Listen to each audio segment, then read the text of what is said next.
The genius biologist Lin Yan, often referred to as a madman, met his demise in a catastrophic explosion during an experiment, only to have his soul traverse dimensions and inhabit the body of an infant in the Douluo continent. Upon awakening with what appeared to be a useless little yellow chick martial spirit, he unexpectedly caught the attention of the esteemed master Yu Xiaogang, who regarded him as a rare subject for research. Under Yu Xiaogang's meticulous guidance, however, his martial spirit began to distort and mutate, ultimately devolving into a grotesque monstrosity. When an excessive intake of prohibited substances caused his martial spirit to shatter completely, Yu Xiaogang callously discarded him, declaring, "A worthless being without a martial spirit holds no research value." What do you call this? The shattering of a martial spirit? While everyone believed Lin Yan had become a mere shell of a man, the dormant madness of a scientist within him finally stirred to life. Gazing into the mirror at the pale, emaciated youth, Lin Yan revealed his first genuine smile after his journey across dimensions. Allow me to enlighten you on what true martial spirit mutation entails. Chapter 1. Transcendence to Douluo. The jarring blare of alarms shattered the silence of the midnight laboratory. Lin Yan's lab coat was splattered with phosphorescent green culture medium, his bloodshot eyes fixated maniacally on the central cultivation chamber. Within the 3-meter-high reinforced glass chamber, the artificially created organism designated as Nirvana 7 writhed violently, its surface swollen with dozens of tumor-like abscesses. Dr. Lin, the genetic stability has plummeted below critical levels.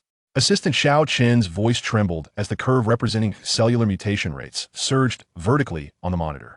If this continues, the subject will collapse. Moreover, the fluid it secretes is corroding the chamber. Lin Yan did not turn back. His fingers danced over the control panel, inputting a cascade of codes to adjust the concentration of growth factors to a perilous threshold. "Hold on for another 30 seconds, he rasped, the muscle beneath his left eye twitching unnaturally. Suddenly, the cultivation chamber emitted a nauseating creak. The inner walls were riddled with spiderweb-like cracks, and the abscesses burst one after another, splattering viscous fluid that corroded the tempered glass, creating honeycomb-like holes. Yet Lin Yan erupted into laughter, seizing a vial adorned with a skull emblem from the refrigerated cabinet, and strode toward the cultivation chamber. "No!" Xiao Chen lunged, grasping his arm. "You cannot inject the genetic catalyst any longer. This subject has reached its limits." Lin Yan retaliated with an elbow strike that sent Xiao Chen sprawling to the ground, roaring at him. "What do you know? This is a critical moment. Success or death." He then plunged the entire vial into the cultivation chamber. As the crimson reagent coursed through the conduit, Nirvana 7's form suddenly tensed, the previously swollen abscesses visibly deflating, replaced by a network of fine black veins spreading frantically beneath the skin like an ever-expanding web. Life signs are skyrocketing. Xiao Chen collapsed to the ground, horrified as he beheld the data curve on the monitor nearly vertical. Cellular activity has breached the monitoring limit. "This is impossible." Lin Yan's breathing grew labored as he pressed against the observation window. The culture medium began to churn violently. In Nirvana 7's skin abruptly writhed like boiling tar, dozens of sharp bone spines piercing through the tissue, glimmering with an eerie blue light beneath the alarm signals. Cracked out a fissure suddenly exploded in the reinforced glass. Then came the second and the third, with spiderweb-like cracks rapidly spreading across the entire chamber. Lin Yan's pupils constricted as he observed the bone spines vibrating at a terrifying frequency, each tremor creating new fractures in the chamber. Warning: the structural integrity of the cultivation chamber is compromised. A mechanical voice urgently announced. Immediate isolation protocol recommended. Before the words could fully register, accompanied by a deafening explosion, the 3-meter-high cultivation chamber detonated. Fragments of reinforced glass shot forth like bullets, slicing through Lin Yan's face and leaving behind a trail of blood. The viscous fluid mixed with the phosphorescent culture rained down like a torrential downpour, rising in acrid white smoke as it drenched the laboratory equipment. "Doctor, watch out!" Xiao Chen's scream jolted Lin Yan back to reality. A twisted shadow erupted from the shattered chamber, no longer recognizable as Nirvana 7. Its body had swollen nearly threefold, covered in a writhing black shell, with 6 limbs ending in razor-sharp bone blades protruding from its sides. Most horrifying was its head, which had split open to reveal a massive maw, dripping with corrosive fluid between layers of jagged teeth. Perfect, utterly perfect, Lin Yan trembled as he extended his hand, completely disregarding the blood streaming down his face. The creature emitted a high-pitched shriek, shattering all nearby glass apparatuses.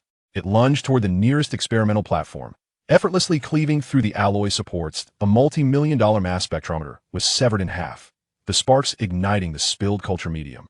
Warning: unknown biological threat detected. The mechanical voice suddenly turned shrill. Self-destruct sequence activated. Lin Yan staggered back 2 steps, his lab coat now riddled with corrosive holes. The creature turned its gaze toward him, its gaping maw dripping with fluid, etching smoking pits into the metal floor. No, Lin Yan suddenly realized, frantically sprinting toward the control panel. The data. My experimental data. 45 seconds. One of the creature's limbs shot out, narrowly grazing Lin Yan's ear as it plunged deep into the control panel. The splintering electronic components carved new wounds across his face, yet he persisted in frantically striking the keyboard, desperate to save the last remnants of his research data. 30 seconds. With a chilling sound of dislocated bones, the creature's back suddenly split open, from membrane wings with barbed edges unfurling slowly. It entirely disregarded the countdown of the self-destruct sequence, as all 6 limbs wreaked havoc throughout the laboratory. 15 seconds. Lin Yan finally transmitted all experimental data to the cloud. He lifted his head, eyes ablaze with mania. Haha, I succeeded. I succeeded. 10, 9. The creature seemed to sense impending danger, abruptly turning toward the exit, but it was too late. 3, 2, 1. A blinding white light engulfed the entire laboratory, the subsequent shockwave reducing everything to dust. In the final moments of the explosion, Lin Yan beheld the silhouette of that perfect creation unfurling its wings amidst the flames. As the inferno consumed all in its path, Lin Yan's consciousness was torn into countless fragments. His thoughts drifted aimlessly in the void, akin to a wandering soul, ensnared in the chaotic currents of space, descending deeper and deeper. There was no concept of time, no boundaries of space, only shattered memories flickering in the darkness. The crimson reagent, the distorted experimental subject, the piercing alarm. Uncertain of how much time had passed, a faint glimmer of light emerged at the end of the endless darkness.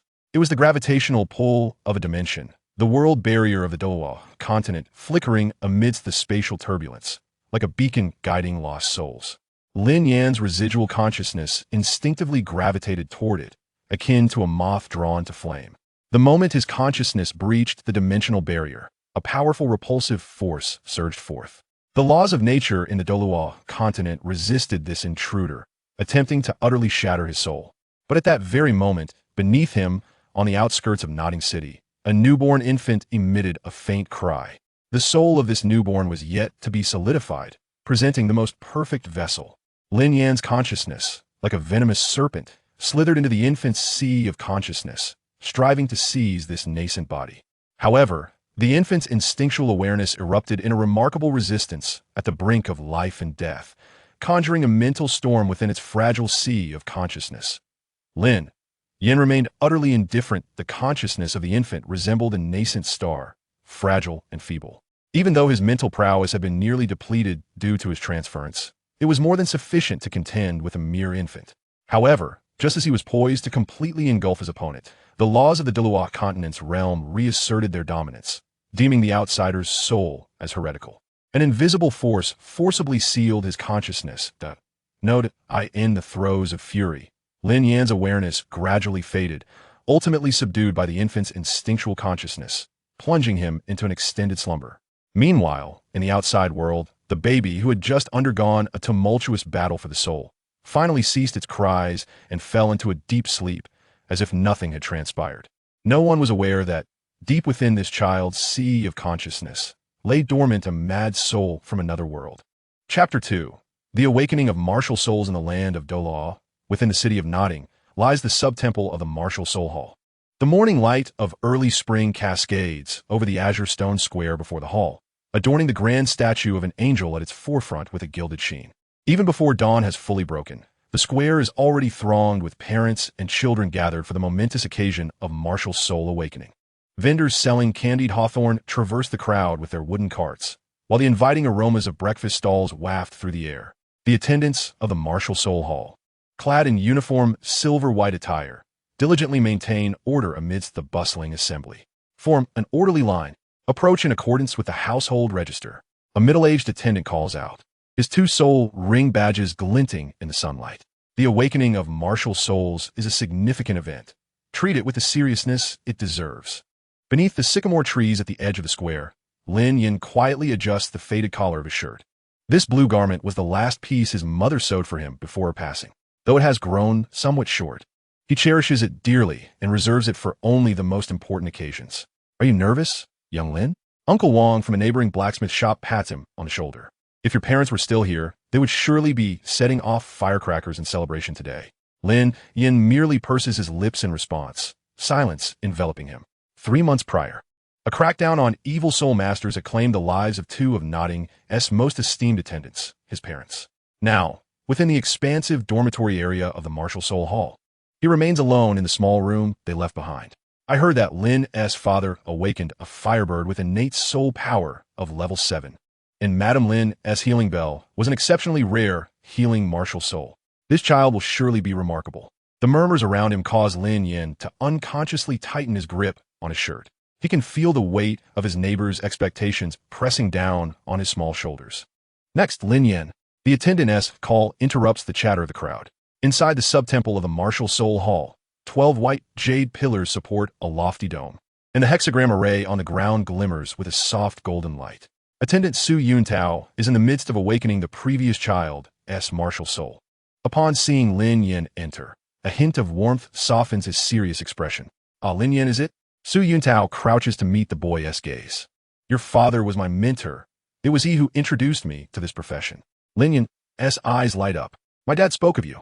He said you were the fairest of all attendants. Su Yuntao chuckles softly, shaking his head. Step into the array. Let us see what martial soul the son of Lin shall awaken. As Lin Yan steadies himself, Su Yuntao's demeanor shifts to one of solemnity.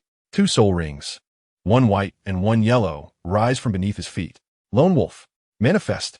With those words, a faint azure light emanates from Lin Yan's brow. Su Yuntao's hair, once black, turns gray as the azure light infuses him, lengthening rapidly, while hair sprouts upon his exposed hands, and his physique swells with muscularity. His eyes morph into a deep, eerie green, and claw-like appendages glint with a chilling luminescence from his fingertips.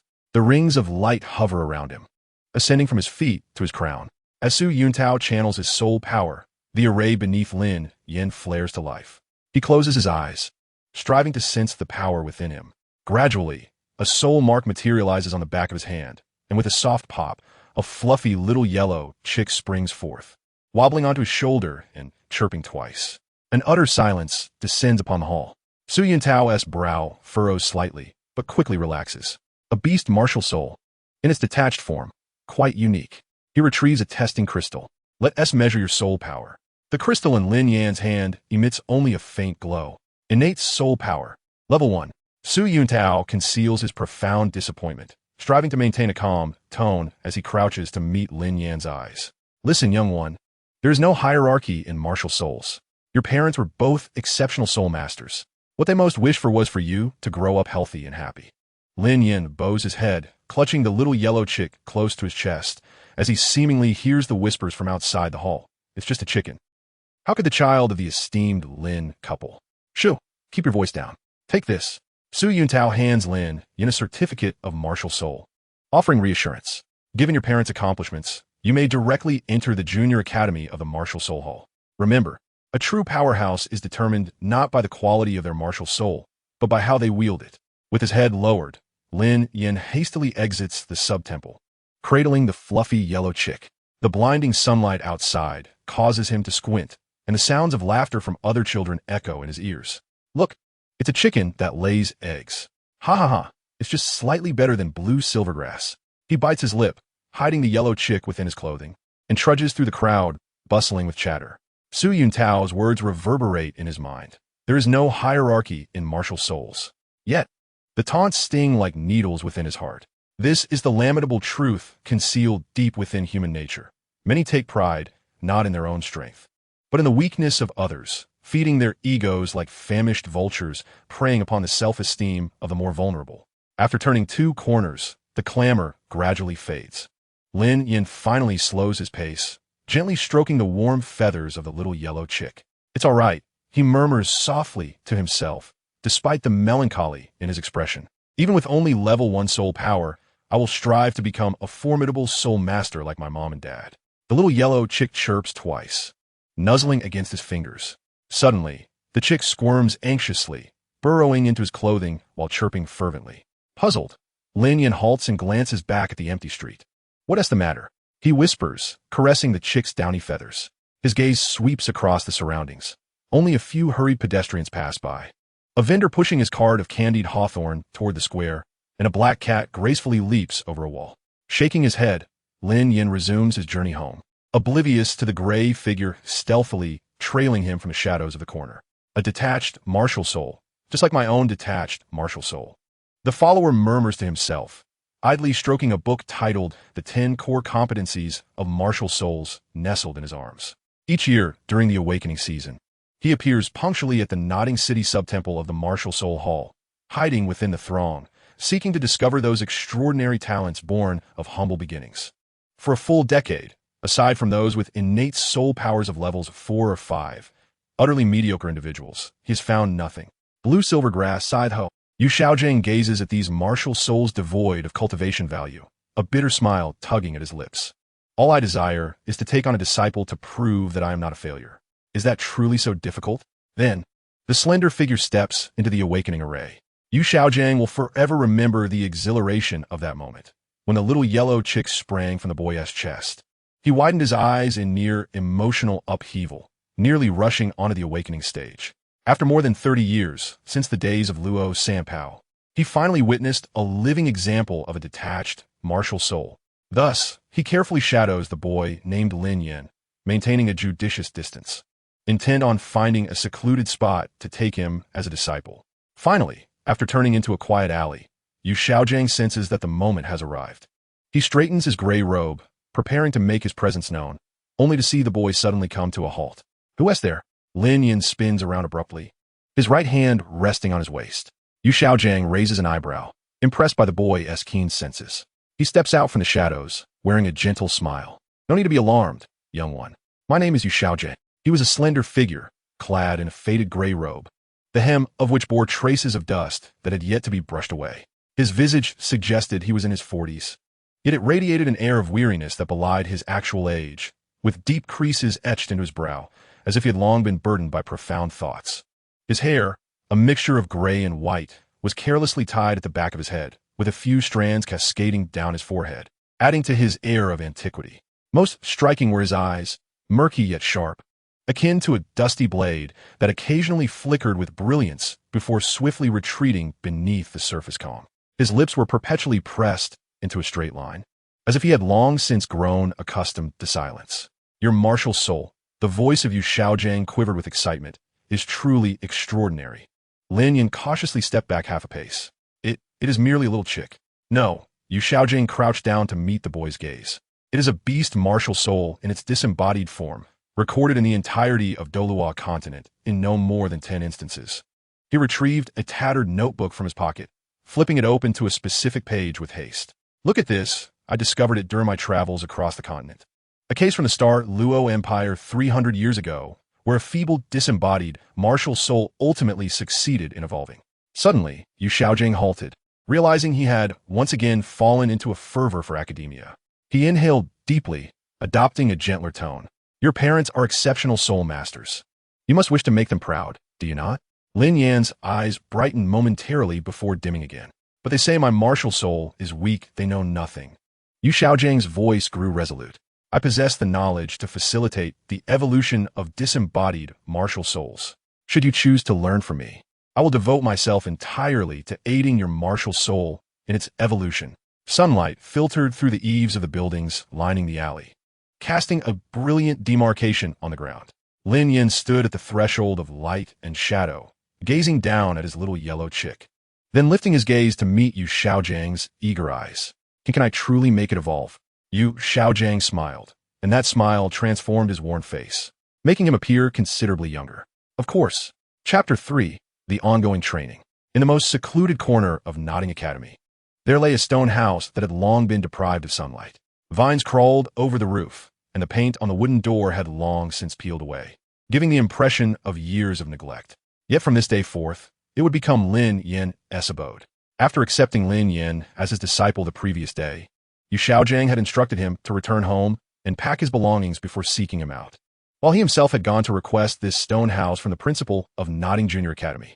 The principal, aware of Yu Xiaogang's identity as both a disciple of the Blue Lightning Tyrant Dragon sect and an honorary elder of the Spirit Hall, despite his lackluster abilities. His formidable connections made him someone not to be trifled with, granted his request for the stone house with generosity, even sending someone to tidy it up and arrange some furniture. Yu Xiaogang pushed open the creaking wooden door, and a blast of cool, musty air met him. The interior was dim, with only a few rays of sunlight filtering through the gaps in the boarded-up windows, casting slender streaks of light upon the antiquated floor. Surprisingly, it was not as dilapidated inside as it appeared from the outside. In one corner lay a heap of dried vines and cobwebs, revealing the original stone walls. The floor had clearly been scrubbed with care, though traces of age-old grime lingered in the crevices. At the center stood a brand-new pine bed, adorned with simple blue bedding, starkly contrasting with the surrounding moldy beams. By the window was an elmwood desk, its legs bearing the marks of insect damage. Yet its surface gleamed from recent polishing, neatly arranged with an oil lamp, an ink pot, and several bound blank notebooks. In one corner, a nondescript mold spot indicated that the cleaning had not been thorough, merely a perfunctory effort. As Yu Xiaogang's boots echoed hollowly on the floor, he noticed a loose stone tile that had a peculiar resonance. He lifted a burlap cloth from the wall, revealing a freshly plastered section, the dampness of the lime mingling with the air. From now on, you shall reside here. Yu Xiaogang's tone softened considerably as he crouched to Lin Yan's level. Remember, do not wander about aimlessly. Stay near this stone house, and avoid contact with others at the academy. Lin Yan blinked in confusion. Why? Your martial soul is rather unique. Yu Xiaogang's expression bore a hint of melancholy, self-deprecation dancing at the corners of his mouth. Ordinary soul masters cannot comprehend the intricacies of your martial soul. They will only ridicule you, mock you, treating you as a source of amusement. I fear this may adversely affect you. As he spoke, Yu Xiaogang slowly moved to the window, his fingers tracing the mottled mold on the window frame. Sunlight streamed through the cracks, casting a pattern of light and shadow across his pensive face. Over 30 years ago, his voice deepened, gravelly with the weight of painful memories. When I had just awakened my martial soul, I, like you, harbored excitement, believing I would awaken an immensely powerful martial soul, only to find myself with the three canon of Luo, the same disembodied martial soul as yours. Upon hearing that Yu Xiaogang shared the same disembodied martial soul as his, Lin Yan instinctively leaned forward. At that time, everyone laughed at me. Yu Xiaogang's fingertips dug into a piece of decayed wood. They declared my martial soul worthless, claiming I would never surpass the 30th level. A bitter smile curved his lips. Even my family, but I did not give up. His voice suddenly swelled with fervor. I traversed the continent, poring over ancient texts, and finally uncovered the secrets of disembodied martial souls. Lin Yan's eyes sparkled with anticipation, understanding that the forthcoming revelations were of paramount importance to him. Alas, Yu Xiaogan's spirit faltered, shoulders sagging. By the time I grasped all of this, it was already too late. He pointed to his chest. My meridians have solidified. My soul power can no longer advance. But you are different. He grasped Lin Yan's shoulders with sudden intensity, his eyes shimmering with an eerie light. You are still young. Your meridians are malleable. As long as you cultivate according to my methods, you will undoubtedly transcend the limitations of a disembodied martial soul. Lin Yan was taken aback by this sudden surge of passion, swallowing hard and managing a nod. I will certainly strive to do my best. I won't disappoint you. Teacher. Yu Xiaogang nodded in satisfaction, a smile of encouragement breaking across his face. Very well. Your current goal is to diligently train and reach level 10 as soon as possible to acquire your first spirit ring. Only then can I commence the process of your martial soul's evolution. Outside, the last vestiges of sunlight were swallowed by dark clouds. Yu Xiaogang's face disappeared into shadow, yet his eyes remained piercingly bright. Remember, Xiao Yan, his voice slithered into Lin Yan's ears like a serpent. Only I truly understand you in this world, and only I can empower you to grow stronger. You must heed my words. The following day, before dawn, Lin Yan was awakened by Yu Xiaogang's call. It is past the 5th watch. Time for your morning exercises. Yu Xiaogang's voice resonated in the darkness, 2 burlap leg wraps filled with iron sand in his hands. Today marks the commencement of your formal training. Remember this idiom. Perseverance is key, and embody it thoroughly. On the stony path behind Nodding Academy, Lin Yan's legs were already burdened by the 10-pound sandbags. Yu Xiaogang rode a frail horse behind him, a switch in hand that occasionally cracked against the tree trunks lining the path with sharp pops. Pick up your pace. While soul power is essential for Soul Master, physical strength is also a crucial component. A robust physique will enable you to absorb soul power more rapidly. Lin Yan's breath had grown ragged. His coarse linen shirt soaked with sweat. His calf muscles throbbed, blisters forming and bursting beneath his straw sandals, causing a sticky, painful sensation. Yet the most unbearable discomfort was in his chest, each breath akin to a dull knife scraping against his lungs. Do not stop. Suddenly, Yu Xiaogang's rattan whip struck Lin Yan's back. Think of those who mock you. Do you wish to remain a worthless being for all eternity? Lin Yan gritted his teeth. The memories of that fateful day of martial soul awakening flooding back, with the laughter of other children directed at him. He surged forward, a metallic taste of blood rising in his throat. After the morning practice, Lin Yan collapsed onto the ground in front of the stone house, unable to lift even a finger. Meanwhile, Yu Xiaogang had already set up a meditation mat for training, beside which a small stove simmered with a pungent herbal concoction. Drink this, he urged, handing Lin Yan a bowl of dark brown liquid, promising relief from muscle soreness and a swift recovery of stamina. As the bitter brew slipped down his throat, it felt like swallowing a ball of fire. Lin Yan coughed violently, but soon, a warm current spread from his stomach to his limbs. Sit cross-legged. Today, I will teach you the basics of meditation, fundamental for any soul master. Yu Xiaogang's fingers pressed against Lin Yan's back, a gentle flow of soul power entering his body. Lin Yan immediately sensed an energy coursing through his meridians, his own soul power beginning to navigate under this guiding influence, while he could also feel the faint soul power in the air seeping into him. By afternoon, Yu Xiaogang brought Lin Yan to a specially arranged training ground, where several rudimentary setups awaited, a few hanging grass targets, sturdy wooden stumps, and a cloth bag filled with small balls. Now, we shall commence martial soul training, primarily focusing on 3 key metrics. Yu Xiaogang opened his notebook, noting down flight altitude, pecking force, and agility. Taking a deep breath, Lin Yan summoned his little yellow chick, which immediately soared into the air, heading for the 3-meter-high grass target. However, midway through its ascent, it began to descend, barely managing to peck the edge of the target. Insufficient height, Yu Xiaogang noted with a frown, indicating a need for enhanced wing muscle training. Next came the pecking test. The little yellow chick aimed at the wooden stump and pecked fiercely, yet only left a shallow dent on the surface. Yu Xiaogang shook his head. The force is equivalent to that of a common poultry. It pales in comparison to other martial souls. He then retrieved several small balls from the cloth bag, declaring, "Next, we shall assess its agility and reaction time."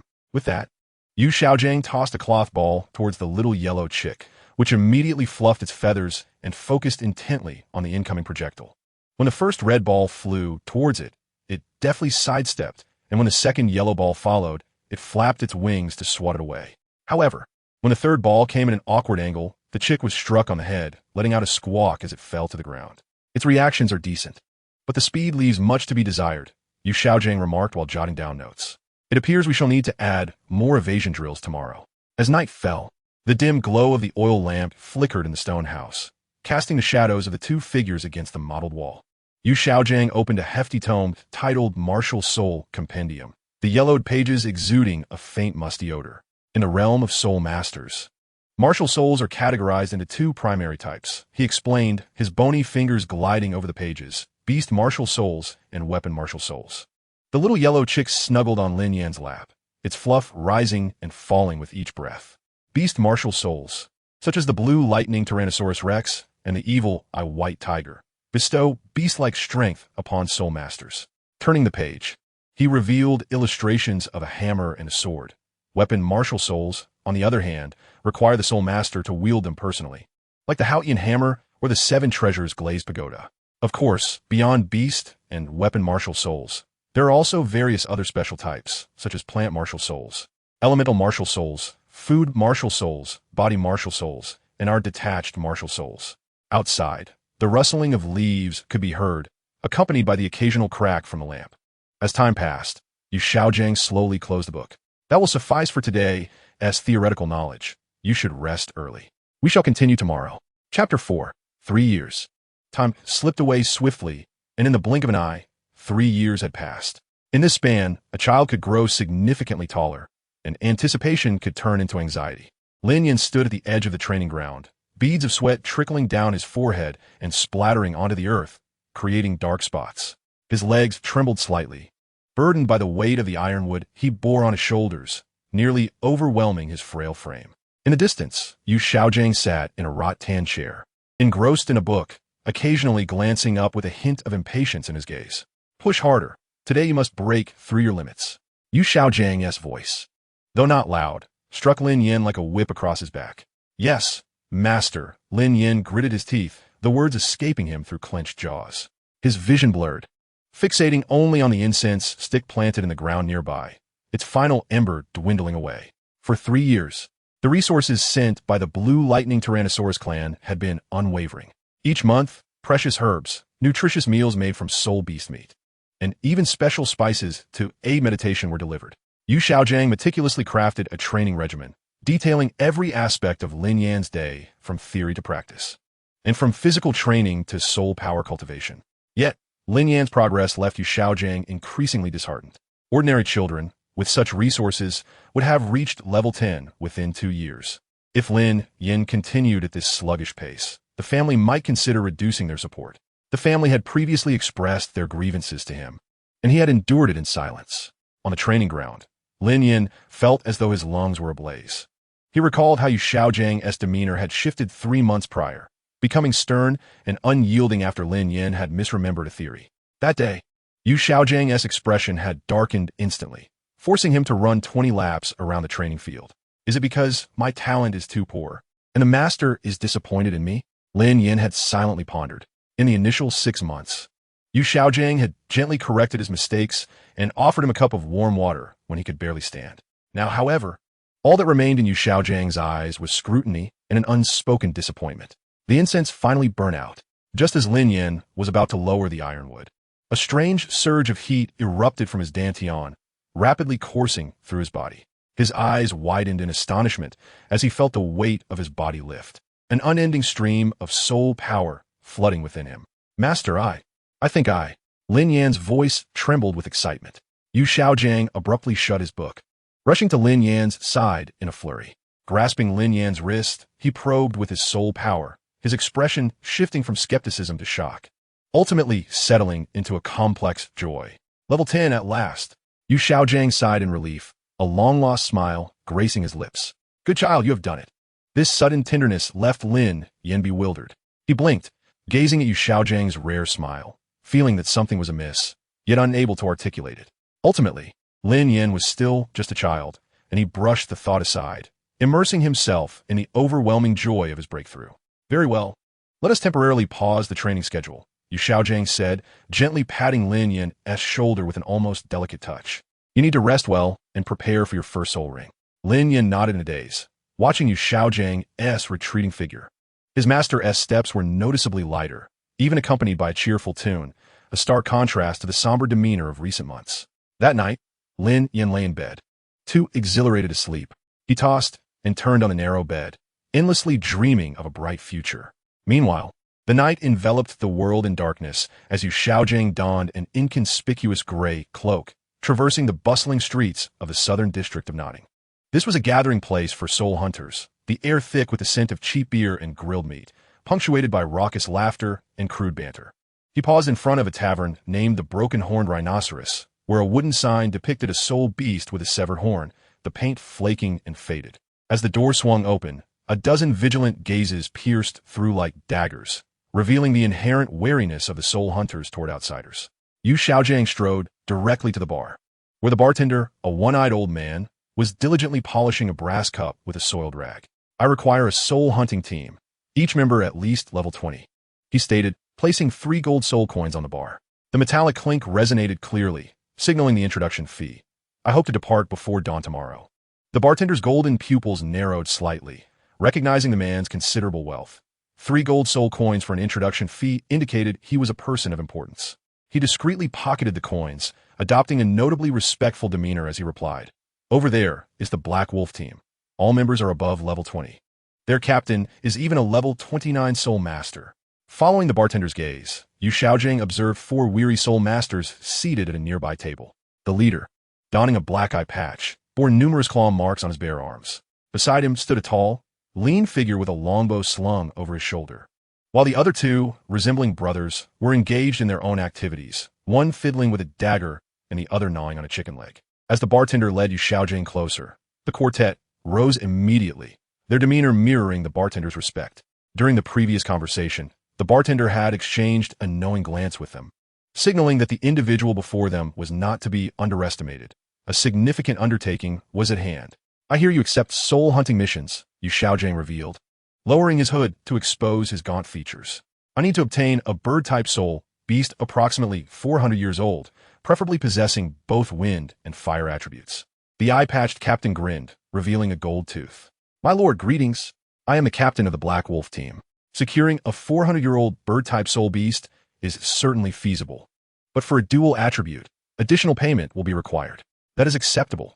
Here is 400 gold soul coins as a deposit. If the captured soul beast possesses only one attribute, I can only offer you 200 gold soul coins as the final payment, Yu Xiaogang replied, producing a weighty coin pouch that caused the eyes of the onlookers to gleam with anticipation. The target is the edge of the Stardow Great Forest's mixed area. We shall depart tomorrow. The eye-patched captain exchanged glances with his companions, then reached for the pouch, weighing it in his hand. Deal. We shall convene at the North Gate stone tablet tomorrow morning. His gold tooth glinted ominously in the morning light as he added, however, let be known that if the soul beast possesses both attributes, the final payment will be 500 gold soul coins. Yu Xiaogang nodded and retrieved a scroll of parchment from his sleeve. This is the soul hunting contract. Violators will be pursued by the Spirit Hall. He emphasized the words Spirit Hall deliberately. As the parchment was unfurled on the table, the expressions of the Black Wolf team turned grave.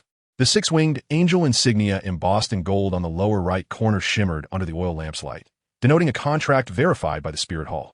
Once both parties affixed their signatures, Yu Xiaogang wasted no time, carefully stowing the contract away, donning his hood once more, and hastily exiting the tavern, vanishing into the night.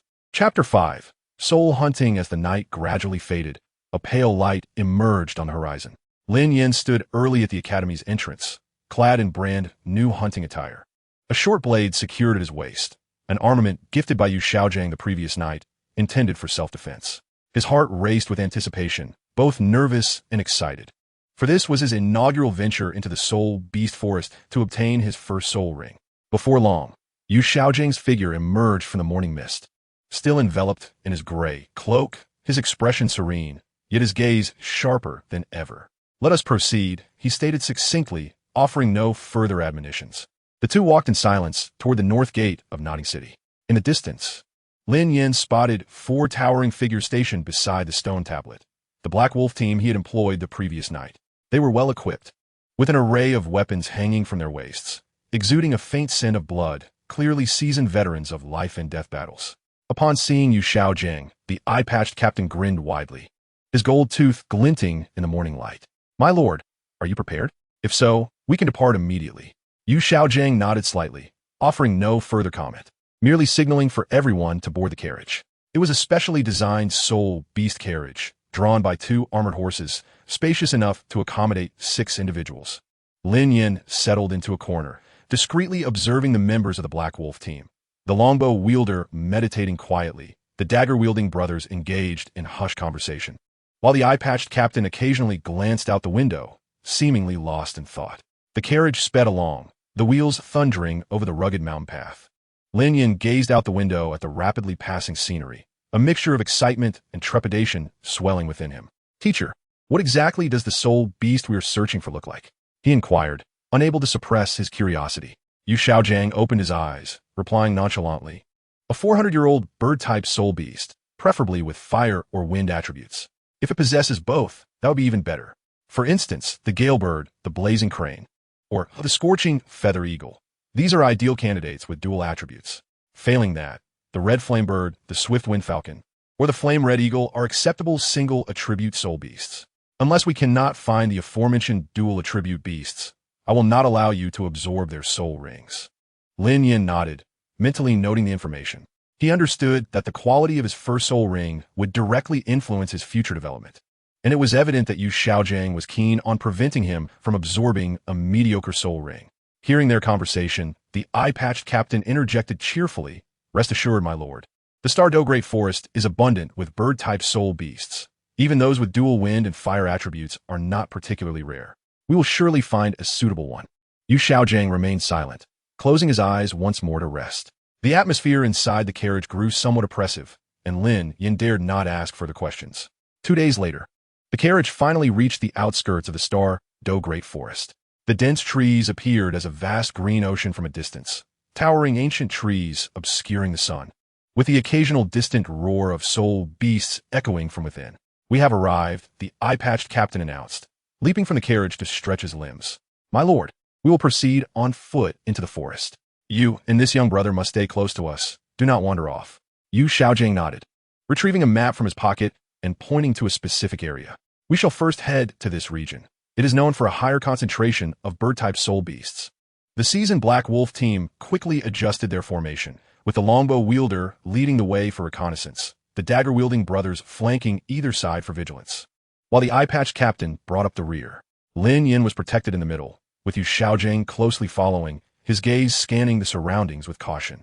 The air in the forest was damp and oppressive, the ground covered thickly in fallen leaves that crunched underfoot. Lin Yan's heart raced faster than ever. He had never experienced the dangers of the soul beast forest so closely. "Be careful," the longbow wielder suddenly hissed, releasing an arrow that struck a distant bush. A pained cry echoed through the air as a 10-year-old wind baboon was pinned to a tree trunk. Lin Yan gasped, realizing that even at the forest periphery, they were susceptible to soul beast attacks at any moment. In the following 2 days, the Black Wolf team guided them through the forest in search of suitable soul beasts. Despite the availability of 400-year-old bird-type soul beasts, their specific attribute requirements yielded no results after 2 days of searching. "My lord, this cannot continue," the eye-patched captain remarked with a frown. "Shall we lower our standards? Would a single attribute bird-type soul beast suffice? If we venture deeper, we may encounter 1,000-year soul beasts." Yu Xiaogang remained silent, contemplating the pros and cons, ultimately conceding with a reluctant nod. "That is acceptable, but the soul beast must guarantee a certain level of quality." 2 more days passed, and the group pressed further into the forest, arriving at the base of a towering cliff that reached a height of 100 meters. Suddenly, the longbow wielder halted, whispering their movement. The crowd immediately became vigilant, following his gaze to behold a colossal bird, entirely crimson with iridescent azure wings, perched upon the precipice before them. Its piercing gaze scanned the surroundings. "The Gale Bird," one of the members from the Dagger Brothers exclaimed in a hushed tone. "It's been at least 380 years old, possessing both fire and wind attributes." A flicker of astonishment crossed Yu Xiaogangs eyes. He had nearly given up on the possibility of encountering a dual-attribute soul beast, and yet, fortune had smiled upon him. "Capture it alive," he shouted without hesitation. The Black Wolf squad sprang into action. The archer drew his bowstring taut, loosing an arrow aimed at the Gale Bird's wing in an attempt to hinder its ability to take flight. The Gale Bird reacted with remarkable speed, flapping its wings and soaring into the air, the arrow merely grazing its feathers. "Don't let it escape," the captain of the Eye-Mask squad bellowed, his soul rings illuminating as he activated his second soul skill. Second soul skill, Chain Binding. A chain glowing with a cerulean light shot forth, directly targeting the Gale Bird. With a shrill cry, the Gale Bird flapped its wings violently, unleashing a barrage of wind blades that severed the chain. Simultaneously, it spewed forth a torrent of searing flames, forcing the others to retreat. "Damn it, this beast is quite tenacious." One of the Dagger Brothers gritted his teeth. Yu Xiaogang had already taken Lin Yan to a safe distance, commencing a practical lesson. Remember, soul beasts of this age, whether century or millennium, can be easily provoked, and they reveal their vulnerabilities when enraged. That is when we can seize the chance to defeat them.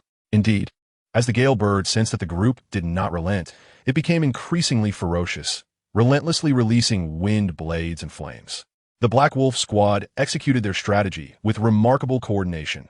The archer provided range support, while the Dagger Brothers prepared to close in, and the Eye-Mask captain sought another opportunity to unleash his soul skill. Finally, during a diving attack, the Gale Bird's wing was grazed by the archer's arrow, causing it to lose some speed. The Eye-Mask captain seized the moment. The chain flew out once more, this time accurately ensnaring its talons. "Pull it down," he roared, his muscles tensing as he forcefully dragged the Gale Bird towards the ground. The Gale Bird struggled fiercely, fire and wind blades erupting chaotically. Yet the Black Wolf squad maintained their synergy, with the Dagger brothers advancing swiftly, their second soul rings glowing. Second soul skill, lunge. Upon uttering the command, the two swiftly approached the Gale Bird, plunging their daggers into the base of its wings, utterly crippling its ability to fly. Sir, it's done. The Eye-Mask captain panted, breathless. Yu Xiaogang stepped forward, satisfaction evident in his nod, then turned to Lin Yan. Go ahead, kill it and absorb its soul ring. Lin Yan inhaled deeply, unsheathing his dagger, and approached the bound Gale Bird. The creature's eyes brimmed with defiance, yet was powerless to resist. "I'm sorry," Lin Yan murmured softly, before plunging the blade into its heart. The Gale Bird emitted a heart-wrenching wail as its body stiffened, and a yellow soul ring slowly materialized. Sit cross-legged and guide it with your soul power, Yu Xiaogang instructed solemnly. Lin Yan nodded, promptly settling down and channeling his soul power to draw the soul ring towards himself. In an instant, a wave of intense and tempestuous energy surged into his being. As if his body were being scorched by flames and torn asunder by a raging wind, the agony nearly rendering him unconscious. Hold on. Yu Xiaojiang's voice rang in his ears. Remember this sensation. It is the first step to your empowerment. Lin Yan gritted his teeth and persevered, his soul power swirling violently within him, gradually taming the energy of the Gale Bird's soul ring. Time seemed to stretch indefinitely, and eventually the pain subsided, replaced by a newfound strength. He slowly opened his eyes, discovering a yellow soul ring encircling him, his soul power significantly more robust than before. I did it. He beamed at Yu Xiaogang. Yu Xiaojiang's eyes glimmered with boundless fervor, his demeanor becoming frenzied as he grasped Lin Yan's shoulders, urgently imploring, quick, show the teacher your first soul skill. Chapter 6. A disappointing first soul skill. Lin Yan immediately summoned the little yellow chick, the yellow soul ring beneath him emanating a soft glow as he began to channel his soul power. First soul skill, Blaze Eruption. The little yellow chick abruptly spread its wings, its tail feathers perked up, and the surrounding yellow soul ring flared to life. Boom! A fire cloud, approximately 2 meters in diameter, erupted forth, enveloping several pale blue wind blades that sent the nearby shrubs crashing to the ground. The closest tree had its crown sheared off by the wind blades, with ordinary orange flames flickering on the severed branches. In an instant, a suffocating stench filled the air, reminiscent of rotten eggs mixed with charred feathers. Yu Xiaogang gagged on the spot, while even the Black Wolf squad members, accustomed to the scent of blood, grimaced and covered their noses. The grass that the flames had swept over, though not ignited, was coated with a viscous black substance that reflected an unpleasant sheen under the sun. This stench, the archer lamented, tears streaming down his face. It's worse than the odor from a decomposing rat. The little yellow chick seemed quite pleased with its creation, proudly raising its head and chirping twice, seeking its master's praise. Lin Yan joyfully scooped up the little yellow chick, tenderly smoothing its ruffled feathers. This is amazing. The boy's eyes sparkled with unadulterated delight, entirely oblivious to the bizarre atmosphere surrounding him. Dual attributes of wind and fire. The Eye-Mask captain's voice twisted, his facial muscles twitching uncontrollably. Is this a soul skill for flatulence? The archer murmured, isn't this a waste of such a precious soul beast? One of the Dagger brothers suddenly burst into suppressed laughter, quickly covering his mouth, his face flushed. The other's shoulders trembled suspiciously, turning away to feign coughing, but muffled chuckles escaped through his fingers. Yu Xiaojiang's body went rigid. His right hand lifted uncontrollably, fingers splayed and then clenched, knuckles turning white with rage, his trembling fingertips tracing perilous arcs in the air. This gesture was eerily reminiscent of 30 years ago when Luo Sanpao first unleashed that soul skill that would bring him eternal shame, his father raising the whip in a similar manner. Sunlight filtered through the leaves, casting mottled shadows across his pale face, fracturing his contorted expression into pieces. His pupils constricted violently, beads of sweat forming along his graying temples. His throat constricted, veins bulging in his neck, as if something was about to burst forth. Useless. A hoarse growl lodged in his throat, ultimately morphing into a long, drawn-out sigh that seemed to emerge from the depths of his soul. He whirled around sharply, his gray robe slicing through the air, the force of his movement scattering the fallen leaves around him. Lin Yan stood frozen, bewildered. Had his recently unleashed soul skill not been powerful? Why did everyone appear so disheartened?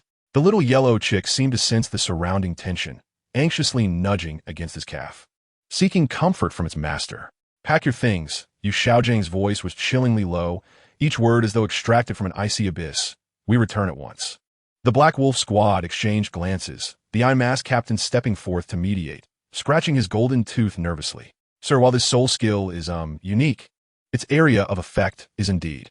I say," Yu Xiaogang suddenly pivoted, the hem of his gray robe scraping against the ground with a sharp sound. His eyes were bloodshot, yet his lips twisted into a sinister smile. "We return." The air thickened instantly. The Black Wolf squad members understood their employer's mood was grim, and it was prudent not to provoke him further. They were merely mercenaries after all. The Eye Mask captain swallowed hard, the golden tooth glinting ominously in the sunlight. "Why, yes, sir." Yu Xiaogang fixed his gaze intently on Lin Yan, who stood there utterly at a loss, his nails digging deeply into his palm. Blood seeped through his fingers, blooming into dark red flowers upon the gray cuffs of his robe. In his heart, he roared frantically. Why? Why? After painstakingly selecting the soul beast and expending countless resources to cultivate his disciple, did he end up with such a humiliating result? On the journey back, the carriage jolted along the rugged mountain path, the sound of the wheels grinding over the gravel echoing painfully in the silent compartment. Yu Xiaogang sat in the corner like a statue, the folds of his gray robe seemingly concealing innumerable secrets. His fingers mechanically stroked the spine of the notebook in his hands, the leather cover already worn with indentations from his touch. Lin Yan clutched the little yellow chick tighter. He could sense the chilling aura emanating from his master, akin to the still waters of an unfrozen pond in the dead of winter. Serene on the surface, yet harboring lethal danger beneath.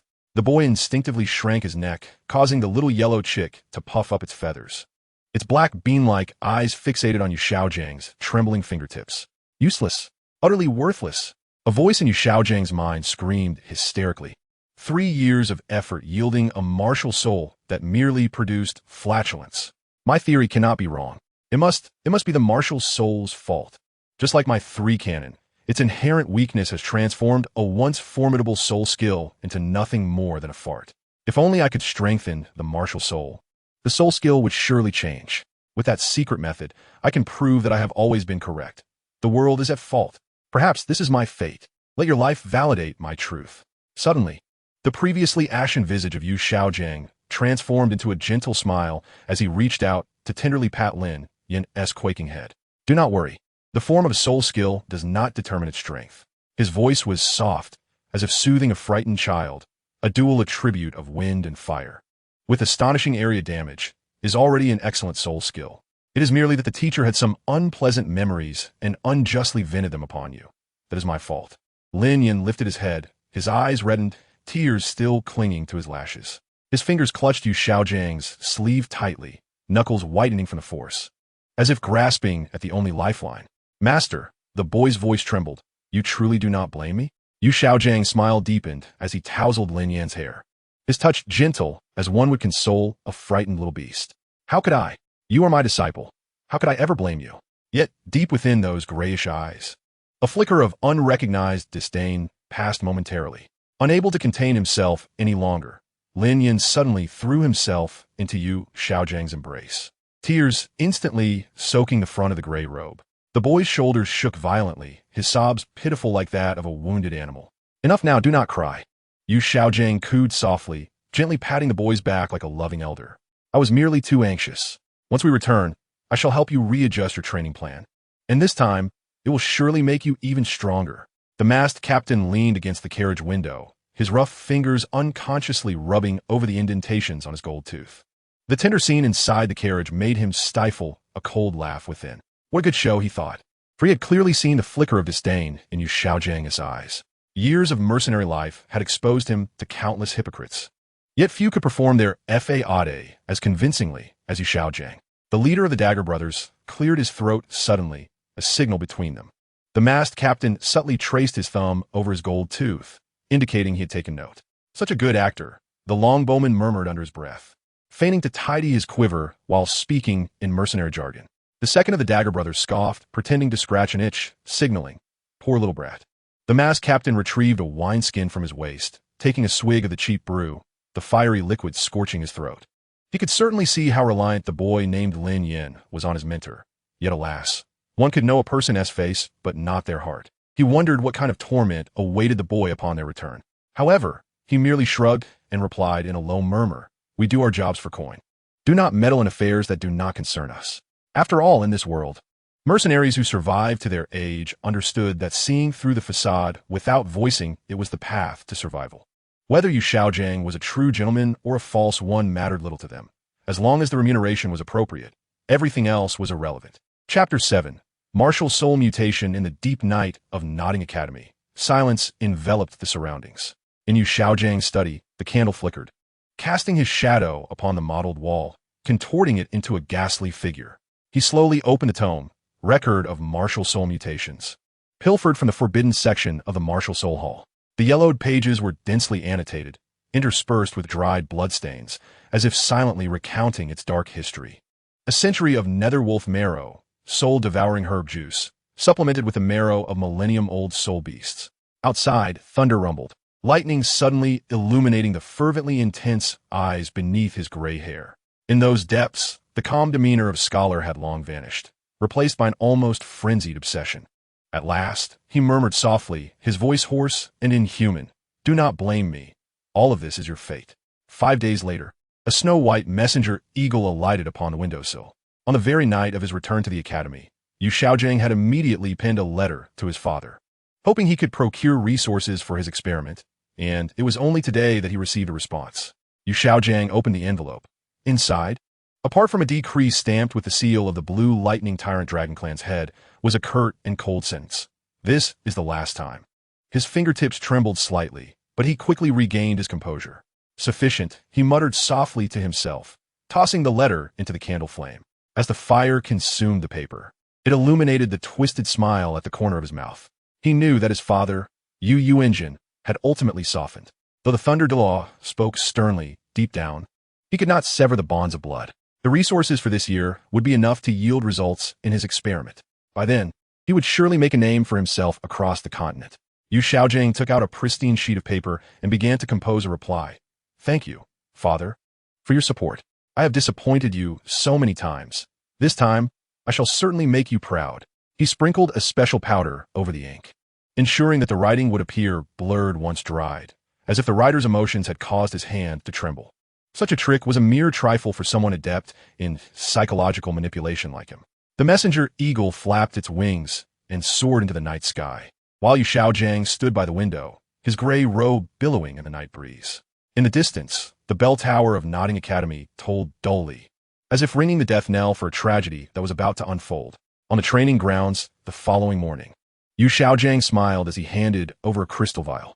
The liquid within shimmered in an eerie emerald hue, glimmering unnaturally in the sunlight.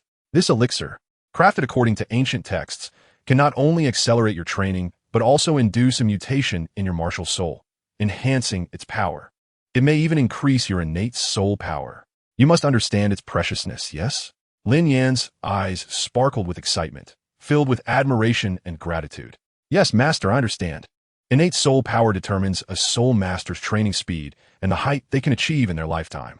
Seeing the expression in Lin Yan's eyes, Yu Xiaogang felt a sense of satisfaction and handed over the potion. Without hesitation, Lin Yan gulped it down. At the moment the liquid slid down his throat, a searing heat erupted from his stomach, swiftly radiating throughout his body.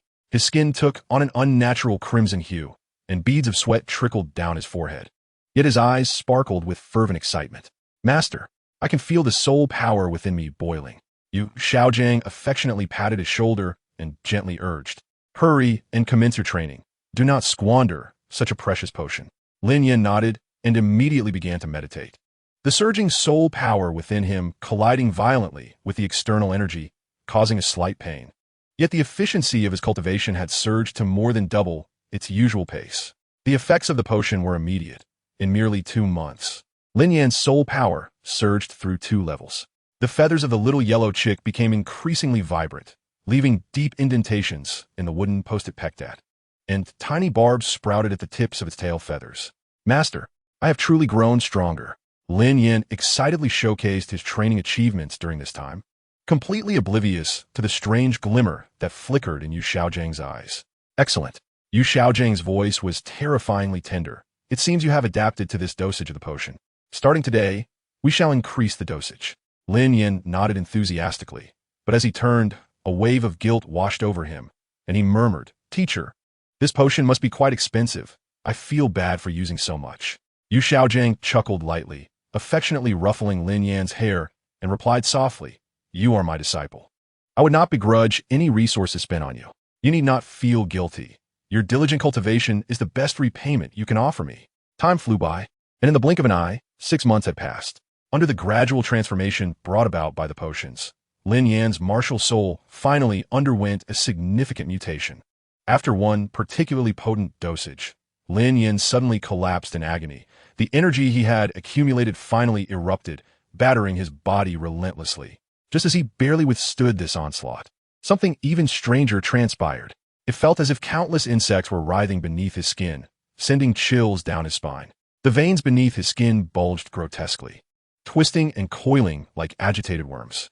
At that moment, his martial soul appeared beside him without warning. The little yellow chick was likewise enduring immense pain. Curled up on the ground, emitting a piercing scream. Even more astonishingly, fine azure scales began to sprout between its originally golden feathers. These scales spread rapidly, enveloping its entire body, transforming it from an ordinary chick into something far more monstrous. Furthermore, its beak began to undergo a gradual transformation. The formerly rounded beak sharpened to a lethal point, with serrated edges emerging, resembling a deadly weapon. Its claws were even more astonishing, morphing into a wolf-like appearance. Sharp talons extending from its toes, glinting with a chilling light. Master, it hurts." Lin Yan curled up on the ground, his nails clawing at the surface, leaving trails of blood. His eyes were bloodshot, pupils bizarrely constricting into thin lines before expanding into irregular shapes. Yet, Yu Xiaogang stood by, a detached observer, calmly extracting his notebook to meticulously document the unfolding events. After 6 months, the subject exhibits significant mutations, with a tendency towards scaling on the skin's surface and irregularly shaped pupils. The degree of martial soul mutation exceeds expectations, exhibiting distinct beast-like characteristics of other soul beasts. Lin Yan gritted his teeth against the pain, crawling towards Yu Xiaogang, finally grasping his foot, his voice trembling. "It hurts, it really hurts. Endure it." Yu Xiaogang crouched down, methodically prying Lin Yan's fingers open one by one, an act of cruel tenderness. Gaining strength always comes at a price, does it not? If one cannot withstand such pain, how could they ever become stronger? If one cannot endure what others cannot, how could they rise above the rest? Not everyone is afforded such a precious opportunity. You must cherish it and be grateful to your master. Outside, thunder rumbled, and pale lightning illuminated the terrifying scene within the room. Yu Xiaojiang's gray-white hair soaked with sweat, yet a near-manic smile graced his lips, while Lin Yan's body underwent an inhuman transformation at a visible pace. Chapter 8. In Darkness Without Light. Outside the city of Nodding, at the entrance of a basement, Yu Xiaogang stood before a heavy iron door, producing a keyring adorned with 4 uniquely shaped brass keys. The keys collided, ringing out a clear sound in the confined space. He inserted the keys into their respective locks, turning each 3 times, and with the sound of the last bolt unlocking, the iron door creaked open slowly. Though humble, this space is adequately quiet, allowing for undisturbed training, Yu Xiaogang remarked as he stepped inside. His voice echoed against the stone walls as he lit the oil lamp mounted on the wall, the dim light gradually filling the cramped 15 square meter space, the damp, musty odor mingling with the scent of some herbs wafting through the air. Lin Yan stood at the doorway, his thin garments soaked by the chill of the basement, his face slightly pale, evidently experiencing some aftereffect from the potion, though it did not seem too severe. The academy has reclaimed the original residence? Lin Yan's voice quivered with anxiety as his fingers unconsciously fidgeted with his sleeve, clearly reluctant to remain in this basement. Yu Xiaogang forced a stiff smile. It seems the school plans to demolish the stone house and reconstruct it into a teaching building. He approached the wooden table at the center of the room, which held various tools needed for potion making. Though the environment here is somewhat lacking, it is sufficiently quiet and thus convenient for our subsequent plans. As he spoke, Yu Xiaogang turned, leaving Lin Yan with a desolate view of his back, his shoulders trembling slightly as he discreetly wiped away non-existent tears with his sleeve. His voice was choked with just the right amount of emotion, each syllable carefully calculated to evoke sympathy. Xiaoyan, the call was drawn out, the ending infused with a perfect tremor. "I am truly sorry for putting you in such a situation. Suddenly, he struck his chest with a heavy hand, producing a dull thud, a few strands of his gray-white hair falling, adding to his disheveled appearance. It is truly regrettable for you to have to live in such a place with me. I never anticipated that the materials for the potion would be so costly. Yu Xiaogang's voice dwindled, nearly fading to a whisper, but remaining audible to Lin Yan. However, he suddenly raised his voice, spinning around, his eyes shimmering with feigned tears. As long as I can witness your progress, I would willingly give up everything. His trembling fingers retrieved a tattered purse from his bosom, intentionally allowing the few copper coins within to clink together. This is all that remains of my assets. But fret not. He straightened his posture, adopting a facade of forced cheerfulness. I've taken on 3 transcription jobs, and soon I will. At this point, he coughed just right, his frail form swaying slightly, yet he managed to maintain his stance. Every micro-expression conveyed the message of the immense sacrifices he endured for Lin Yan. Even his breathing rhythm deliberately adjusted to be weak and hurried. Lin Yan's eyes instantly filled with tears. He felt his knees, his small frame shaking violently from sobs. Teacher, it is all my fault for being useless. His voice choked, nails digging deep into his palms. If it weren't for me, you wouldn't. Yu Xiaogang hurriedly stepped forward to assist him, softly comforting Lin Yan, and once he had calmed his emotions, he turned to retrieve a vial of potion emanating an eerie purple glow from a battered wooden box, handling it with the delicacy one would reserve for a precious treasure. This is the new formula potion I acquired with my last savings. It will surely aid your martial soul in further evolution. Lin Yan seized the potion without a moment's hesitation and tilted his head back, swallowing it in one swift motion. The instant the liquid cascaded down his throat, his entire body convulsed violently, yet he bit down hard on his lip to stifle a scream. He could not betray his teacher's expectations. He forced a twisted smile and declared, "Teacher, I can endure this. I will not disappoint you." "Good boy." Yu Xiaogang's voice was as gentle as a soothing lullaby. Yet his gaze was as cold and calculated as that of a scientist observing a lab rat. As Lin Yan curled up in agony, Yu Xiaogang inadvertently dropped a pawn ticket from his pocket. Lin Yan's blurred vision caught sight of the words pawned ancestral jade pendant, and his heart twisted in anguish. He struggled to grasp the hem of Yu Xiaogang's robe, pleading, "Teacher, please, do not sacrifice anything more for me." "Foolish child," Yu Xiaogang replied. His back turned as he prepared a new potion, his shoulders trembling just slightly. "The greatest wish of a master in this life is to see you succeed." Enduring pain akin to having his bones wrenched apart, Lin Yan summoned the last vestiges of his strength to muster a smile. "Teacher, I will persevere." The youth's gaze began to dull, and he succumbed to unconsciousness. Yu Xiaogang, though visibly displeased, nonetheless lifted Lin Yan and placed him gently onto the bed. "You must hold on, my little test subject," he whispered, his tone reminiscent of a lullaby, while the gray strands of his hair appeared particularly kind under the dim light. The iron door of the basement closed silently, isolating the boys suffering from the outside world. Yu Xiaogang stood outside, methodically wiping his hands clean of grime, the earlier affectionate expression having vanished without a trace. Lin Yan spent a harrowing 6 months in that lightless cellar, enduring a regime of potions that had multiplied several times over. Once a plump and adorable little yellow chick, his spirit had grotesquely transformed into a horrifying monstrosity, the head now adorned with fine scales, a beak extended into serrated protrusions, the body elongated with a disturbingly disproportionate form, short forelimbs sprouting from the abdomen, and a tail trailing 3 thorn-covered vines. After consuming the potion, Lin Yan collapsed to the ground, his back drenched in cold sweat. The pain emanating from his spirit was as vivid as if it were his own, and he could sense the new organs tearing at the very essence of his being. "Teacher, it hurts.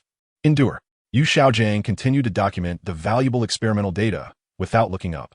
The spirit is growing new appendages, and the tail is developing symbiotic plants.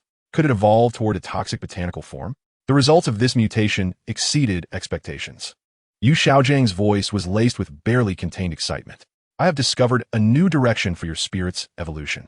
After observing and conducting further research for a few days, I shall concoct a new potion for you."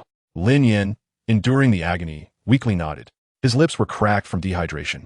But what troubled him more was the growing sense of alienation from his spirit. The creature was becoming unrecognizable as the little yellow chick he once knew. Since he began taking the modified potions over a year ago, his spirit had been undergoing transformations at an astonishing rate. Now, apart from retaining some features of its head, the entire body had morphed into that of a quadrupedal creature. Was this still his spirit? Chapter 9. the final chapter of life. Days later, Yu Xiaogang indeed brought forth a new potion. Upon seeing the potion in Yu Xiaogang's hands, Lin Yan's pupils constricted sharply, his body trembling instinctively with fear. For this dosage was 2 to 3 times larger than before. Teacher, is this dosage? Do you not wish to grow stronger? Yu Xiaogang interrupted, his tone chillingly cold. He approached the bedside, his gray hair glistening in the candlelight as if frosted. Think of those who mocked your useless spirit. Those words pierced Lin Yan's heart like a dagger. He recalled the scornful laughter during the awakening ceremony, the pitying gazes of his peers. Gradually, he clenched the bedsheets tightly and nodded. Yu Xiaogang revealed an exceedingly satisfied smile, handing Lin Yan a completely new potion. This is a soul power suppressor. After reviewing recent research data, I found your soul power is somewhat chaotic. Drinking this will help stabilize it, allowing for a more successful evolution of your spirit. Lin Yan hesitated before accepting the potion, contemplating before asking, Teacher, I have been over level 20 for some time now. Will you take me to obtain a soul ring? Upon hearing this, Yu Xiaogang's expression darkened, his face tightening with severity as he reprimanded loudly. Have I not already explained this to you? The method of spirit evolution is only effective before obtaining the second soul ring. Do you not trust your teacher? Startled by the sudden reprimand, Lin Yan trembled, nearly dropping the potion. He hurriedly bowed his head, his voice barely a whisper. Teacher, I was wrong. Yu Xiaogang's chest heaved with anger, the wrinkles on his face contorted. He slammed his hand on the table, causing the test tubes to clink loudly. I have poured my heart and soul into researching this path of spirit evolution, even pawning my ancestral jade pendant. His voice rose sharply, then fell to a trembling whisper. Do you understand? If you obtain a soul ring now, everything will be for naught. The time and effort I have invested are trivial compared to your future. What are your dreams? Lin Yan's knees buckled, and he collapsed onto the ground. His forehead pressed against the cold floor, tears staining the filthy ground. I am foolish. I should not have questioned my teacher's teachings. Yu Xiaogang's expression gradually softened. He sighed deeply and bent down to help the trembling youth to his feet. Gently patting Lin Yan's back, his voice regained its former gentleness. Drink the potion. Once your spirit completes its final evolution, I will personally take you to hunt for the most suitable soul ring. As Lin Yan obediently swallowed the potion, convulsions racked his body in pain, while Yu Xiaogang continued to record the experimental data. Night deepened, and before leaving, Yu Xiaogang meticulously checked the 3 locks on the door. Lin Yan listened as the footsteps faded away, finally allowing himself to collapse onto the bed. His spirit lay curled in the depths of his consciousness like a tame beast. Yet the newly formed organs continued to writhe slowly, perpetuating the unseen mutation. Since Lin Yan had experienced a violent outburst after swallowing a potion, Yu Xiaogang had completely confined him with iron chains. Under the torment of imprisonment and potions, Lin Yan's mental state teetered on the brink of collapse, especially with the recent new types of potions causing mutations more intense than ever before. His little yellow chick spirit had now fully transformed into a creature that inspired dread and disgust. 6 compound eyes sprouted from its head. Its body morphed into that of a wolf, covered in metallic scaled armor, with 4 tiger-like claws capable of tearing through iron. The wings on its back had regressed into 2 rows of bony spikes, while its tail had morphed into 5 thorn-covered vines, each ending in a serpent-like maw. Excellent! Yu Xiaogang suddenly exclaimed one morning, bursting into the basement while holding the latest issue of Spirit Research, the front page emblazoned with his paper, on the controllable pathways of spirit mutation. My theory has been published in an academic journal. Yu Xiaogang's fingers trembled with excitement. They say my theory has ushered in a new era of spirit research. Lin Yan managed a faint smile. His throat was hoarse from days of screaming, and his body bore deep purple bruises from being bound in chains. Yet, witnessing his teacher's rare expression of joy, he softly murmured, Congratulations, teacher. Yu Xiaogang suddenly fell silent, surveying his disciple with an odd expression. After a long pause, he reached out to tousle Lin Yan's disheveled hair, a gesture of intimacy that momentarily stunned the boy. It had been ages since his teacher had shown such closeness. You have played a part in this as well. Yu Xiaogang's voice was unusually gentle. Take a good rest for now. I must prepare to attend this academic conference. The sound of the iron door closing echoed distinctly. Lin Yan gazed at the mold-stained ceiling, lost in thought. 3 months later, when Yu Xiaogang completed the manuscript of his Essence of Martial Souls, Lin Yan's martial soul had acquired nearly 100 characteristics of soul beasts, rendering it extraordinarily bizarre, an indescribable monstrosity. His martial soul teetered on the brink of collapse, and he too was in a state of distress, his body frail and weak. Yet the soul power within him surged dangerously close to an explosion. He was akin to a metallic sheet encasing a bomb on the verge of detonation. Today, we shall proceed with the customary tissue sampling of the martial soul. Yu Xiaogang adjusted the experimental apparatus and swallowed a new reagent. This was the last vial. If successful, our martial soul's evolution would be complete. Lin Yan nodded in silence, having long since grown accustomed to this routine. He summoned his martial soul and secured it onto a specially designed binding platform. Yu Xiaogang pulled the control lever, and the blade precisely severed a vine from the martial soul. Lin Yan uttered a muffled groan, cold sweat instantly beating on his forehead. The pain from the martial soul's injury struck directly at his psyche. Yet he gritted his teeth and refrained from screaming. This was the weakness his teacher detested most. The severed vine writhed frantically in the petri dish, its venom splattering and corroding the special glass. Yu Xiaogang, however, was overjoyed. He immediately placed the sample into the prepared preservative and began documenting the data. Lin Yan knelt on the ground, dry heaving the injury to his martial soul, causing his vision to blur. In a daze, he saw his teacher extract a vial filled with a crimson liquid. This is the last vial. Yu Xiaogang's voice turned unexpectedly soft. It is crafted from various 10,000-year soul beasts and rare medicinal herbs, capable of allowing our martial soul to directly evolve into a top-tier martial soul, potentially even attaining divine status. Divine martial soul? Lin Yan's previously lifeless gaze finally flickered with interest. Yu Xiaogang nodded. Indeed, a divine martial soul. You must be aware of the Spirit Hall, yes? The legacy martial soul of the Spirit Hall, the angelic martial soul, is the legendary divine martial soul, and you shall become the second divine martial soul on this continent. Trembling, Lin Yan accepted the vial of scarlet liquid, the viscous substance flowing slowly within the glass tube. Shimmering with an eerie glow, he tilted his head back and drank it in one gulp. In an instant, a searing pain shot from his throat, piercing through his internal organs. He doubled over, black blood seeping from his orifices. The veins beneath his skin writhed like living creatures, forming a web-like pattern. The mutated martial soul suddenly emitted a piercing shriek, its 6 compound eyes bursting simultaneously, splattering fetid pus and blood. The wolf-like creature's scales began to shed, revealing tumorous growths that proliferated frantically beneath. Each tumor bore tiny venomous heads. Yu Xiaogang excitedly recorded the data, but his pen suddenly paused as he observed Lin Yan's chest caving in, his spine protruding in segmented sections like bamboo, something within his skin writhing violently. No, this is not right. Yu Xiaogang's expression grew serious. Lin Yan's martial soul began to convulse violently, its claws twisting into crab-like pincers, and the bony spikes on its back softened into octopus tentacles. More alarmingly, its body started to collapse like a melting wax figure, with organs haphazardly piled together. A fish gill sprouted from the head of chicken, and the tip of its wolf tail split open into a carnivorous flower shape. The martial soul expanding at a visible rate. Teacher, save. As he coughed up a mouthful of blood, Lin Yan's plea abruptly ceased, his pupils dilating yet stubbornly fixed in Yu Xiaogang's direction. Seeing this tragic scene, Yu Xiaogang's face paled. Years of experimental experience led him to instantly identify the impending danger. Without hesitation, he turned and dashed out of the basement. Simultaneously, the martial soul, having expanded to its utmost limit, let out one final deafening shriek. Boom! The martial soul exploded like an overinflated balloon. Putrid chunks of flesh and blood splattered everywhere. Viscous internal organs smeared across the walls. Several broken bone spikes embedded themselves deep into the ceiling, still trembling. Fortunately, Yu Xiaogang managed to close the iron door in time. The shockwave from the explosion slammed against the door, shaking the entire corridor. Leaning against the wall, Yu Xiaogang listened to the sickening sound of flesh and bone impacting the walls of the laboratory. Chapter 10, Rebirth. After the sounds from the basement subsided, Yu Xiaogang quietly waited outside for 15 minutes.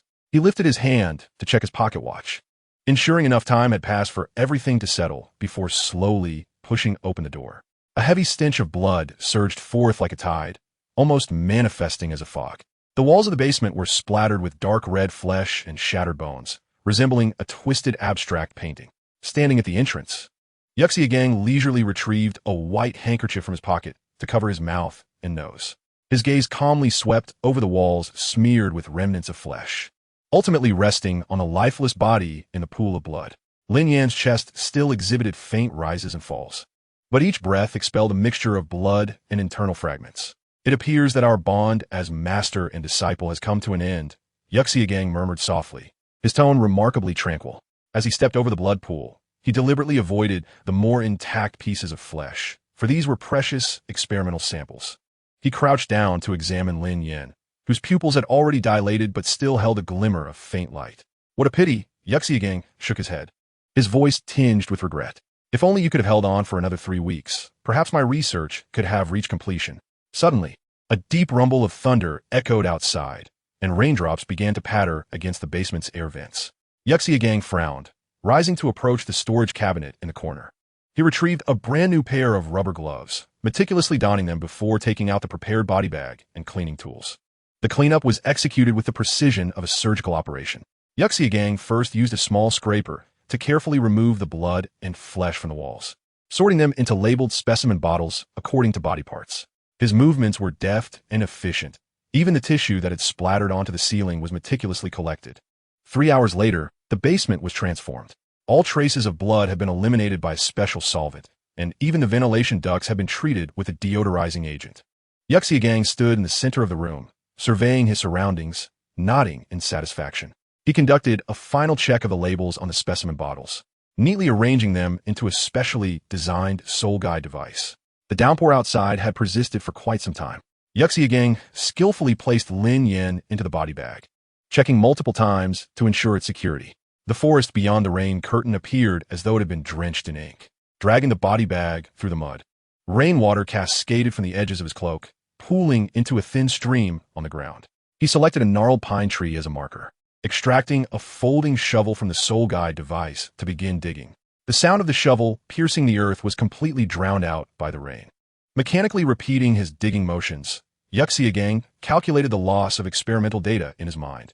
If the detached martial soul could not be found, he would need at least 2 more experimental subjects to compensate for this data.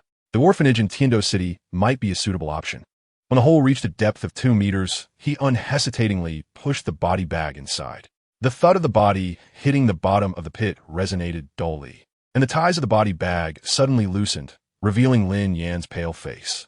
Rainwater washed away the bloodstains on the boy's face, droplets clinging to his long eyelashes, glistening like tears under the flash of lightning. Yu Xiaogang's actions paused for less than a second before he immediately filled the pit back in. Once the earth was level, he deliberately stepped on it several times and dragged a few thorny branches over it for concealment. As he turned to leave, the tip of his boot struck a hard object. It was a small wooden carving that Lin Yan had gifted him, crudely depicting the likeness of the master and disciple. Yu Xiaogang used his boot to nudge the carving, briefly examining it in the lightning's glow. How childish. He coldly assessed the situation, raising his foot to kick the wooden sculpture deep into the thicket. As the rain intensified, it swiftly washed away his footprints and all traces of blood. Upon returning to his secluded residence in the countryside, Yu Xiaogang meticulously cleansed his hands with disinfectant before donning a pristine gray robe. While adjusting his collar in front of the mirror, he noticed a speck of blood on the cuff, immediately furrowing his brow and changing into another garment. Subsequently, he began to pack his belongings in preparation for attending the Soul Master Theory seminar hosted by the Tiando Royal Academy, having been personally invited by the Dream God Machine Teaching Committee. Coincidentally, he planned to visit the orphanage in Tiando City to bring back a few orphans. He muttered to himself, placing the thick tome, The Essence of Martial Souls, into his storage ring, contemplating the possibility of adopting a few orphans with innate soul power. At 5 in the morning, Yu Xiaogang locked the door of his countryside abode. Without casting a glance back, he strode purposefully towards the carriage that had been waiting for him. The coachman respectfully referred to him as master, to which he nodded slightly, exuding an air of humility and courtesy, though the glimmer of arrogance and disdain in his eyes was impossible to conceal.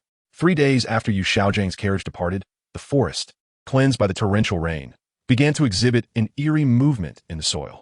A pale hand abruptly broke through the earth, its nails caked with dirt and dried blood. Shortly thereafter, a second hand emerged, and with great effort, a bloodied youth clawed his way out of the grave. Coughing and retching, Lin Yan knelt on the ground, expelling a mouthful of blackened blood mixed with mud, and then began to gulp in the fresh air. How intriguing, utterly fascinating, he exclaimed, extending his tongue to lick his cracked lips, his voice rasping and inhuman. The mutation of martial souls. Was this not akin to genetic recombination? What a perfect world it was. He staggered to his feet, suddenly erupting into a fit of hysterical laughter. His laughter startled the crows from the trees, lending an unsettling atmosphere to the tranquil forest. The Lin Yan from the Douluo continent had perished. Now, occupying this body was the Lin Yan from Earth, the very soul that had been dormant within this body for 11 years. How enlightening, Lin Yan mused, pressing his temples as he sifted through the chaotic memories of this body. This body was meant to be a genius, yet had been tormented for so many years due to his presence. Originally, this body's martial soul was supposed to be a high-level one, the Fire Phoenix. Furthermore, it possessed an innate soul power of level 8.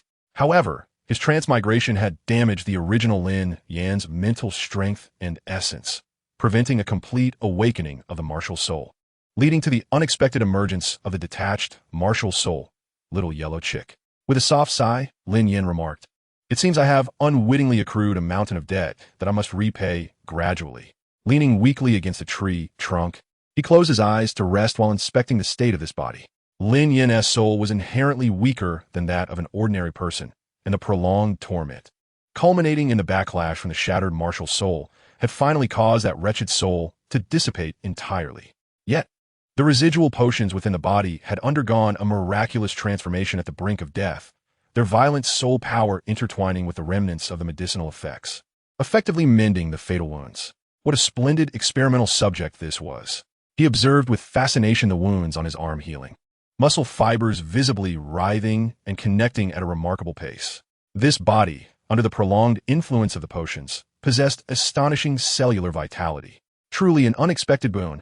However, when he attempted to summon the Little Yellow Chick martial soul, his expression suddenly darkened. His body felt hollow. Indeed, the Little Yellow Chick martial soul had been utterly obliterated. Yet, as he delved deeper into his senses, he discovered something astonishing. He possessed another martial soul. Although the Little Yellow Chick had been destroyed, the position for this new martial soul had been preserved. Moreover, this new martial soul perfectly suited his current condition. Once he regained a modicum of strength, he staggered toward the opposite side of the forest, each step leaving a dragging mark in the mud. In the distance, wisps of smoke rose gracefully in the twilight, outlining the silhouette of a small village. Lin Yan squinted, his tongue slowly licking his cracked lips, revealing a chilling smile. My new life begins here. Chapter 11. Qingshan Village. The afterglow of the setting sun elongated Lin Yan's gaunt figure as he stood on the dirt road at the village entrance. Squinting at the small hamlet shrouded in the evening glow, ramshackle thatched houses were scattered at the foot of the mountain, with wisps of smoke curling upwards, and the air was filled with the aroma of firewood and stewed dishes. Stop! A coarse voice suddenly rang out. 3 burly men, wielding farming tools, sprang from the bushes by the roadside. The leader, sporting a bushy beard, pointed a pitchfork directly at Lin Yan's chest. Where do you come from? Qingshan Village does not welcome strangers. Lin Yan immediately raised his hands, displaying an exceedingly friendly smile. He deliberately let his sleeves fall, revealing his scarred arms. Gentlemen, please do not misunderstand. I am a scholar from the Nodding Academy, and I encountered a soul beast attack in the forest. A scholar? A soul master researching theory? The bearded man scrutinized Lin Yan's tattered attire and pallid complexion with skepticism. Although he did not lower the pitchfork, his demeanor visibly softened. What proof do you have? Clearing his throat, Lin Yan retrieved a delicate bronze badge from his pocket, one bestowed upon him by Yu Xiaogang, said to represent the institute established by the master. I am a disciple of Master Yu Xiaogang. His tone grew solemn. I have been sent by my master to travel and gather cases of martial soul mutations. Master Yu, the 3 men exclaimed in unison, the pitchfork clattering to the ground with a resounding thud. The wariness on the bearded man's face instantly morphed into reverence as he clumsily wiped his hands on his clothes. Why didn't you mention this earlier, young master? Please, come into the village. Lin Yan's eyes flickered with surprise. He had not anticipated Yu Xiaogang to hold such esteemed regard among the common soul masters. Clearly, Yu Xiaogang's theories had instilled hope for strength in these villagers and weaker soul masters, earning their adoration. News spread faster than Lin Yan's footsteps. By the time he reached the village's threshing ground, over 20 villagers had gathered around him. A white-haired elder leaning on a cane was at the forefront of the crowd. I am Zhao Dizhus, the village chief of Qingshan Village, the elder exclaimed excitedly, grasping Lin Yan's hand. Who would have thought that a disciple of Master Yu would grace our humble village. It truly brings glory to our little hamlet." Lin Yan smiled and nodded in acknowledgement, but his gaze scanned every face within the crowd, mentally assessing their worth. Most villagers possessed martial souls of farming tools or livestock of inferior quality and lacking soul power. However, upon spotting a young man with a bow and arrow slung over his shoulder, his eyes brightened. The lad exhibited faint fluctuations of soul power, estimated to be around levels 2 or 3. "And who is this?" Lin Yan inquired, gesturing toward the archer. "Oh, this is Zhang Xiao, the son of the hunter Zhang De," the village chief hurriedly introduced. "He is the only child in our village with innate soul power, albeit just half a level. We don't know how long it will take for him to become a soul master." After hearing this, Lin Yan scrutinized the young man once more, offering him a friendly smile. Although possessing only half a level of soul power and not even qualifying as a soul master, it was still better than having none at all. Perhaps he could serve as a foundation for experimentation. With this thought in mind, he discreetly committed Zhang Xiaohu's appearance to memory. That evening, the villagers held a humble yet warm welcome feast for Lin Yan. He was accommodated in the finest guest room of the village chief's home, with villagers eager to present their best food, cured meats, mountain delicacies, and freshly brewed rice wine. A few young men gathered around him, seeking his wisdom on martial soul knowledge, their eyes filled with admiration. "Can Master Yu's theory truly help our martial souls evolve?" Zhang Xiaohu asked eagerly. Lin Yan took a sip of rice wine, a mysterious smile gracing his lips. "Indeed, my master has made groundbreaking progress in his research, enabling certain feeble martial spirits to evolve into formidable ones. However," he deliberately elongated his tone, "this endeavor requires some rare resources that ordinary people cannot afford." Just as disappointment washed over the crowd, Lin Yan shifted his tone, his gaze resolute and his demeanor respectful. "But my teacher is a truly great and noble individual.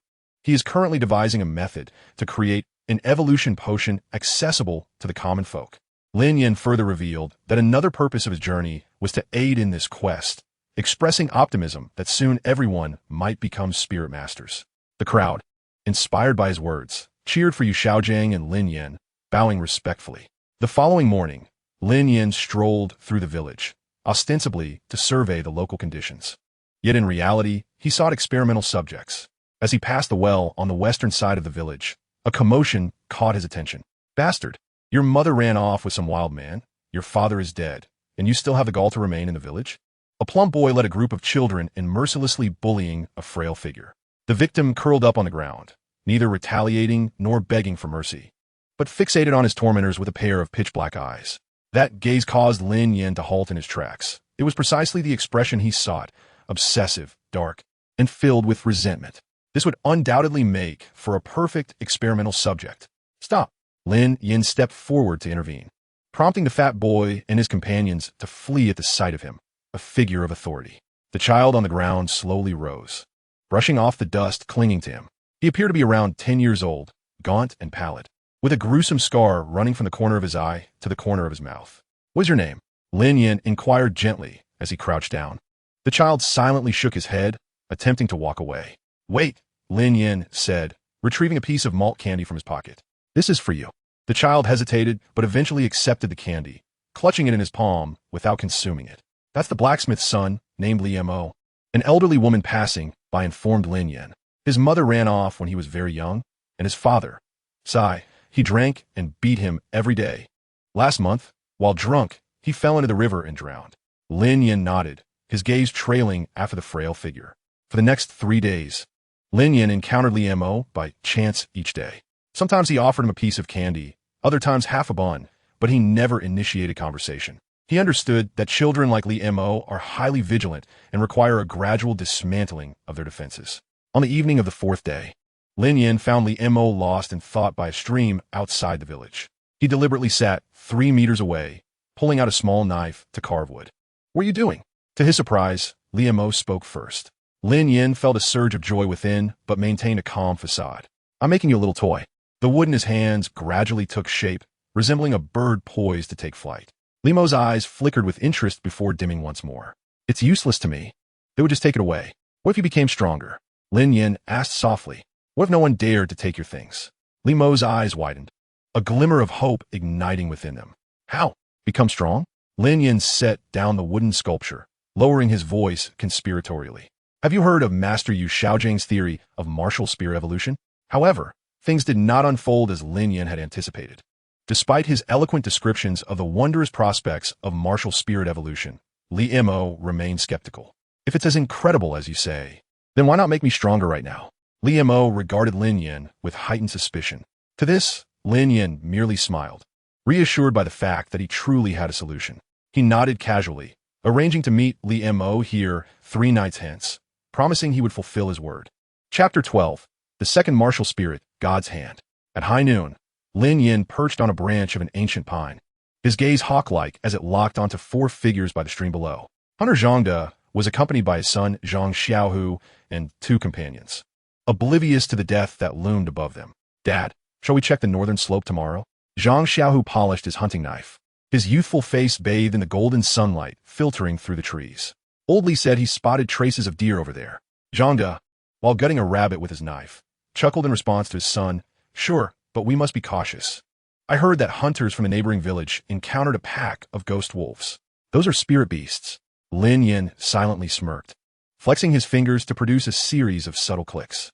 After a period of recuperation, his body had regained much of its strength.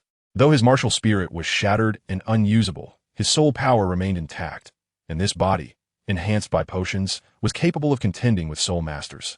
As the last hunter turned his back to relieve himself, Lin Yan dropped from the tree like a specter. He intentionally let a dry leaf crackle underfoot. What was that sound? Zhang Xiaohu looked up alert. In that instant, Lin Yan sprang into action, his movements swift enough to leave an afterimage. His first target was the hunter with his back turned. With a left hand like a vice, he clamped over the man's mouth and nose, while his right hand struck down upon the nape of the neck. A sharp crack echoed, and the hunter collapsed like a marionette with severed strings. Old Wong? Another hunter turned, puzzled, only to be met with Lin Yan's forceful kick to the temple. The blow caved in the man's skull, and he fell without a sound, crashing into a tree trunk and sliding down, leaving a trail of glaring blood. Enemy attack. Zhangde finally reacted, summoning his martial spirit hunting fork, which whistled through the air as he wielded it, clearly a seasoned fighter. Yet, he was ultimately just an ordinary man. Lin Yan slightly sidestepped to evade Zhangde's attack. Then, in a flash, appeared before him. "You!" Zhangde began to utter, but Lin Yan's fist had already struck his throat. The blow shattered his Adam's apple, and Zhangde's eyes bulged in shock as he staggered back, clutching his neck, blood gushing through his fingers. "Who are you? Why are you killing us?" Zhang Xiaohu, terrified, turned to flee. Lin Yan allowed him to gain a few meters before launching himself off the ground, like an arrow released from its bow. He seized Zhang Xiaohu by the nape and, harnessing the momentum, slammed the young man's face into the rocky streambed. A muffled thud echoed as Zhang Xiaohu's head burst like a watermelon, red and white matter splattering into the clear waters, slowly diffusing with the current. Sunlight filtered through the leaves like scattered gold, dappling Lin Yan's twisted and frenzied visage. He inhaled deeply, the scent of decaying leaves mingling with the metallic tang of blood filling his nostrils, causing his pupils to constrict, yet a grotesque smile curled upon his lips. As his soul power surged, 2 ancient dark patterns slowly materialized on his palms, winding from the base of his hands to the tips of his fingers, glimmering ominously in the waning sunlight. The patterns were not ornate, yet they seemed to embody some ancient covenant, flickering with an unsettling pressure as the soul power flowed through them. This was Lin Yan's second martial spirit, named God's Hand, a remarkably unique martial spirit. Its abilities completely subverted the conventional understanding of martial spirits. Although it lacked direct combat attributes, it possessed the capacity to alter the very fabric of reality. One of its abilities was the deprivation of martial spirits. The bearer could forcibly strip the martial spirit from the corpse of a soul master who had died no more than 10 hours prior, and whose level was no higher than their own by making contact, subsequently condensing it into a martial spirit ring. These rings would automatically affix themselves to the bearer's hands, with each finger capable of accommodating up to 3. Should the user refrain from wearing the martial spirit rings, they would dissipate after 2 hours. The second ability is the fusion of martial souls. This represents the most perilous power of the Hand of God, allowing one to transform martial soul rings into martial souls, merging them with another's essence for a process of fusion and evolution. Success results in the evolution of the martial soul, while failure leads to a catastrophic explosion. This ability can only be employed on willing participants or those too powerless to resist, and their soul power must not exceed that of the user by 10 levels. Lin Yan cast a glance at the 4 lifeless bodies on the ground, then raised his hand, the intricate patterns on his palm suddenly glowing. An invisible force extracted the remnants of their martial souls, coalescing into 4 somber rings that entwined around his fingers. He then flicked the blood from his hands and meticulously began to stage the scene. Using his hunting knife, he inflicted varying depths of claw marks upon each corpse, meticulously imitating the distinctive paw prints of the phantom wolf. Next, he broke nearby shrubs to create signs of a fierce struggle. Something still seemed amiss. After a moment of contemplation, Lin Yan drew his knife across his own left shoulder, replicating the claw marks of the phantom wolf, blood instantly soaking through his clothing. And then he sprinkled some of his own blood onto the ground. Finally, he seized one of the larger corpses and dragged it into the stream. The river would dilute any suspicious traces upon the body while simulating the behavior of a beast dragging its prey to the water's edge for consumption. Almost there, Lin Yan surveyed his masterpiece, nodding in satisfaction before his figure gradually vanished into the depths of the dense forest. As the afternoon sun cast its slanted rays upon the dirt road at the village entrance, Lin Yan stumbled into the village, his shadow elongated behind him. Fresh blood seeped from his left shoulder, glimmering a blinding crimson under the sunlight. Help me! His voice was hoarse and broken, requiring him to lean against the earthen wall to catch his breath every few steps. Aunt Wang, who was threshing grain, was the first to notice him, her winnowing basket clattering to the ground. Heavens! Is that not Mr. Lin? What has happened? She shrieked, drawing the attention of several nearby farm women. Lin Yan deliberately swayed his body, almost collapsing before being caught by the rushing village chief. He intentionally rendered his lips pale and cracked, beads of sweat forming on his forehead, cold perspiration forced out by his soul power. The phantom wolf, he swallowed hard, his Adam's apple bobbing, Zhangde and the others. They sacrificed themselves to cover my escape. They're all gone. The news spread like wildfire. In less than a quarter of an hour, the village courtyard was overflowing with people. Lin Yan groaned in agony, allowing the blacksmith's wife to tend to his wounds. This kind-hearted woman trembled as she unwound the blood-soaked bandages, constantly murmuring prayers for protection. I had just finished gathering herbs, his voice dwindled, and, at the crucial moment, he was seized by a violent cough. That beast sprang from the thicket, Zhang to push me away. The blacksmith, upon hearing this, was filled with rage. Shattering a ceramic bowl, I shall summon the others. We must retrieve the bodies. They cannot be left to rot in the wilderness. Within half an hour, all the able-bodied men of the village had gathered at the threshing ground. Armed with pitchforks, hunting knives, and torches, their faces were etched with anger and fear. Lin Yan struggled to maintain his composure, insisting on leading the way. You are gravely injured. The village chief looked at his pale countenance with concern. I must go. Lin Yan bit his lip, his expression resolute. Zhangde and the others perished to protect me. I cannot allow their bodies to be left to the elements. His words brought tears to the eyes of the villagers surrounding him. The silent procession made its way into the forest. Lin Yan walked at the forefront, his steps unsteady yet determined. He intentionally paused at certain points, feigning to discern the direction while actually guiding the villagers along paths he had previously cleared, avoiding any traces that might unveil the truth. It is here, as the sound of the stream reached his ears, his voice caught in his throat. The setting sun bathed the bloodstains by the stream in a dark golden hue, with the 4 corpses grotesquely strewn along the bank. My son! Zhangda's wife's scream startled the birds into flight. Lin Yan closed his eyes in anguish, yet secretly observed the reactions of the crowd through his fingers. At the rear of the throng, Liu Mo was fixated on the shattered head of Zhang Xiao, who, his lips twitching slightly. Chapter 13. Evolution of the Martial Soul. The following night, the village held a simple funeral for the 4 deceased. Lin Yan insisted on attending, swathed in thick bandages, his complexion as pale as parchment. This appearance evoked a mix of admiration and sympathy among the villagers, none noticing the fleeting glint of mockery in his eyes. At the funeral, Lin Yan's performance was nothing short of masterful. Standing before the coffins, he spoke with a choked voice, recounting the heroic deeds of the 4 deceased. When he mentioned that Zhang Xiao, who had thought of protecting the villagers even in his final moments, Zhangda's wife fainted once more. What a good person! Lin Yan wiped away non-existent tears, yet his gaze searched for Liu Mo, the boy having mysteriously departed from the mourning crowd. Feigning unbearable pain, Lin Yan excused himself early and soon found Liu Mo in the hay shed at the back of the yard.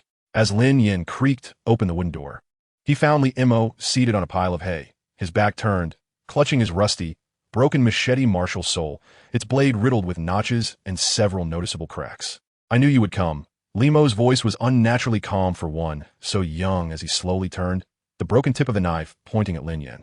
You deceived everyone. You killed them. Lin Yan gently closed the door, a mischievous smirk curling his lips. Oh, what makes you so certain? Li Mo traced a deep line in the ground with the knife's tip. The wound on Zhang Da's neck could not have been caused by Soul Beast.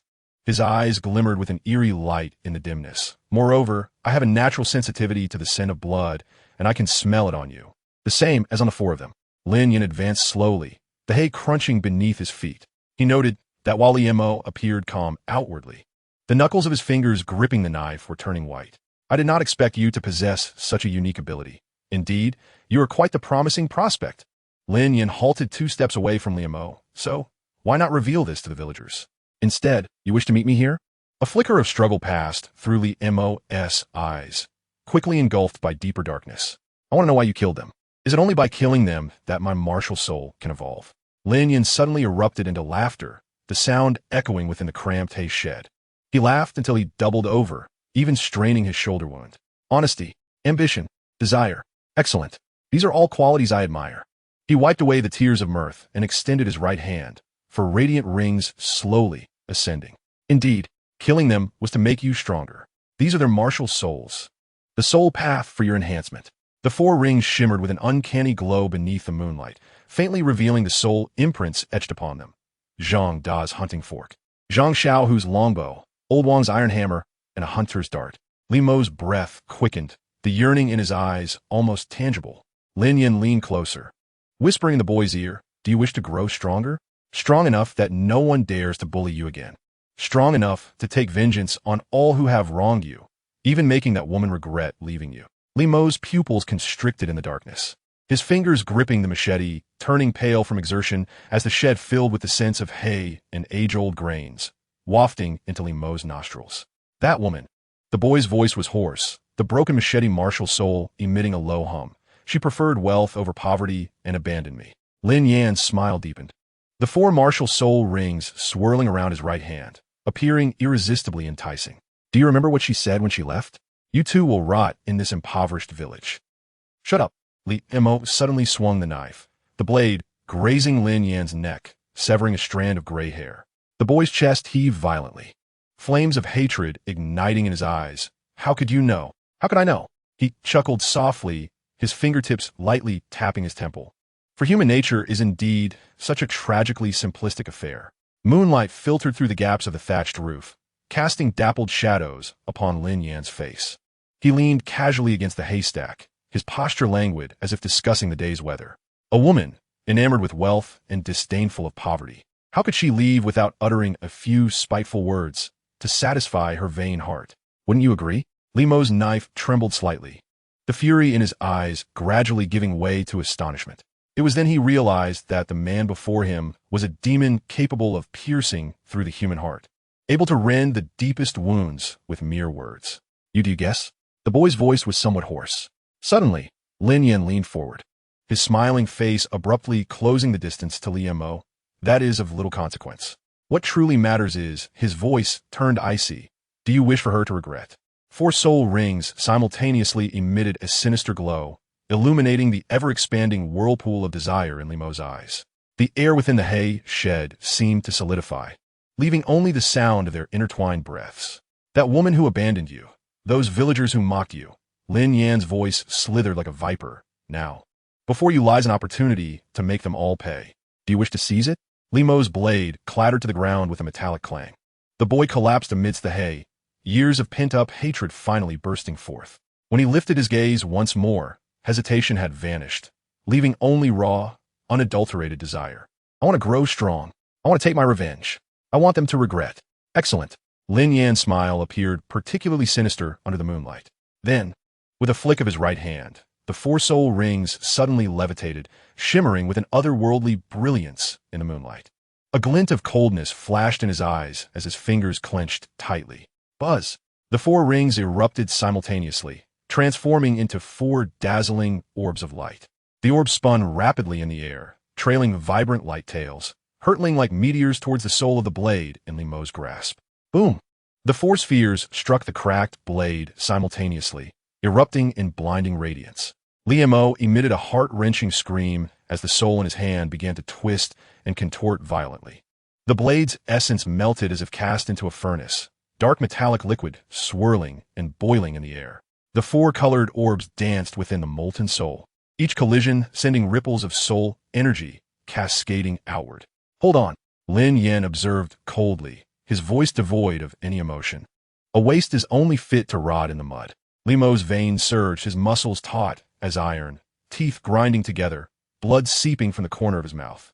His eyes, bloodshot, remained fixed on the distorted mass of light before him, refusing to divert his gaze for even a second. A guttural roar, more beast than man, erupted from his throat.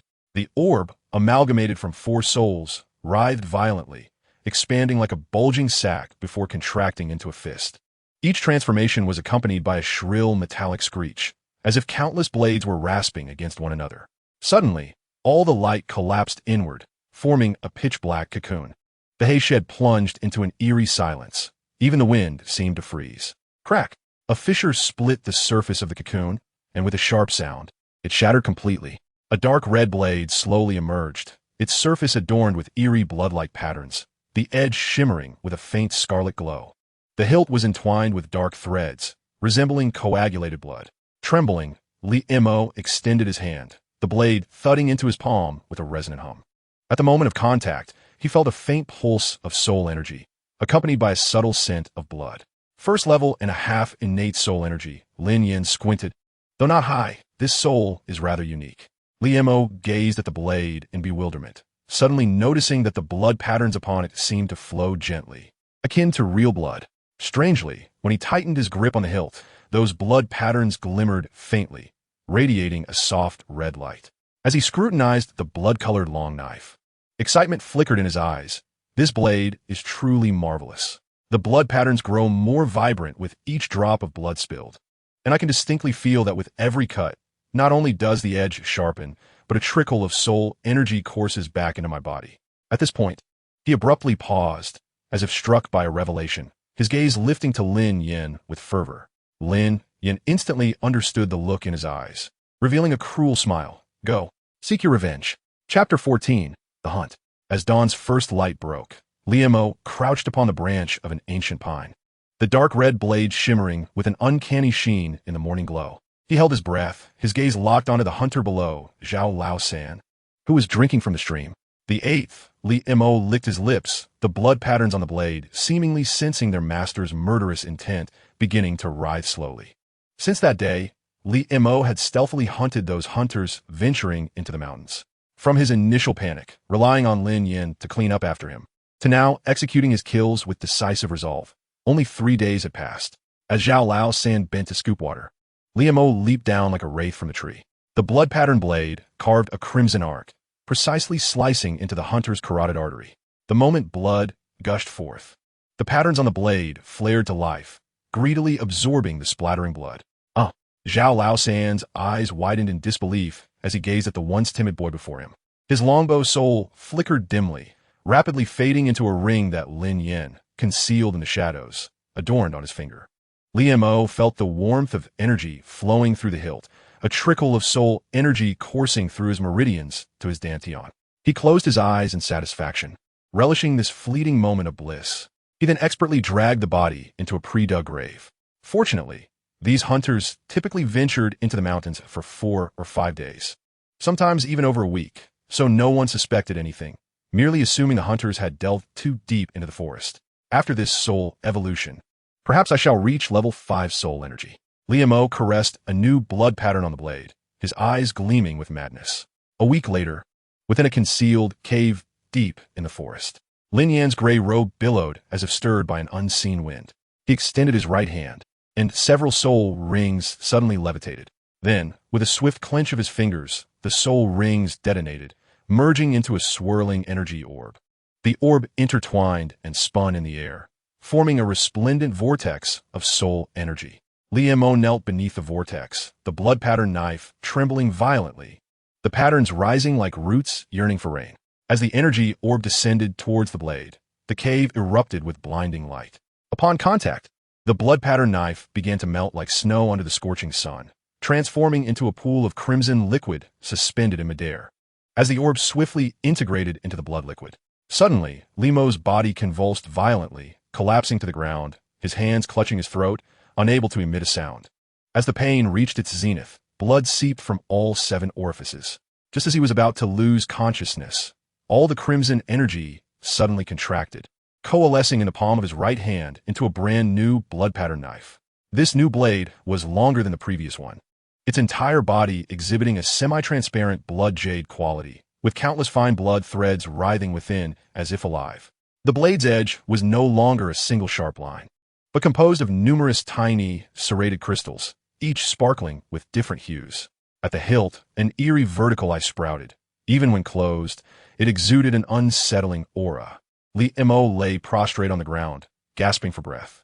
The newly awakened blood-patterned knife rested quietly beside him, its blade shimmering intermittently as if resonating with his very essence.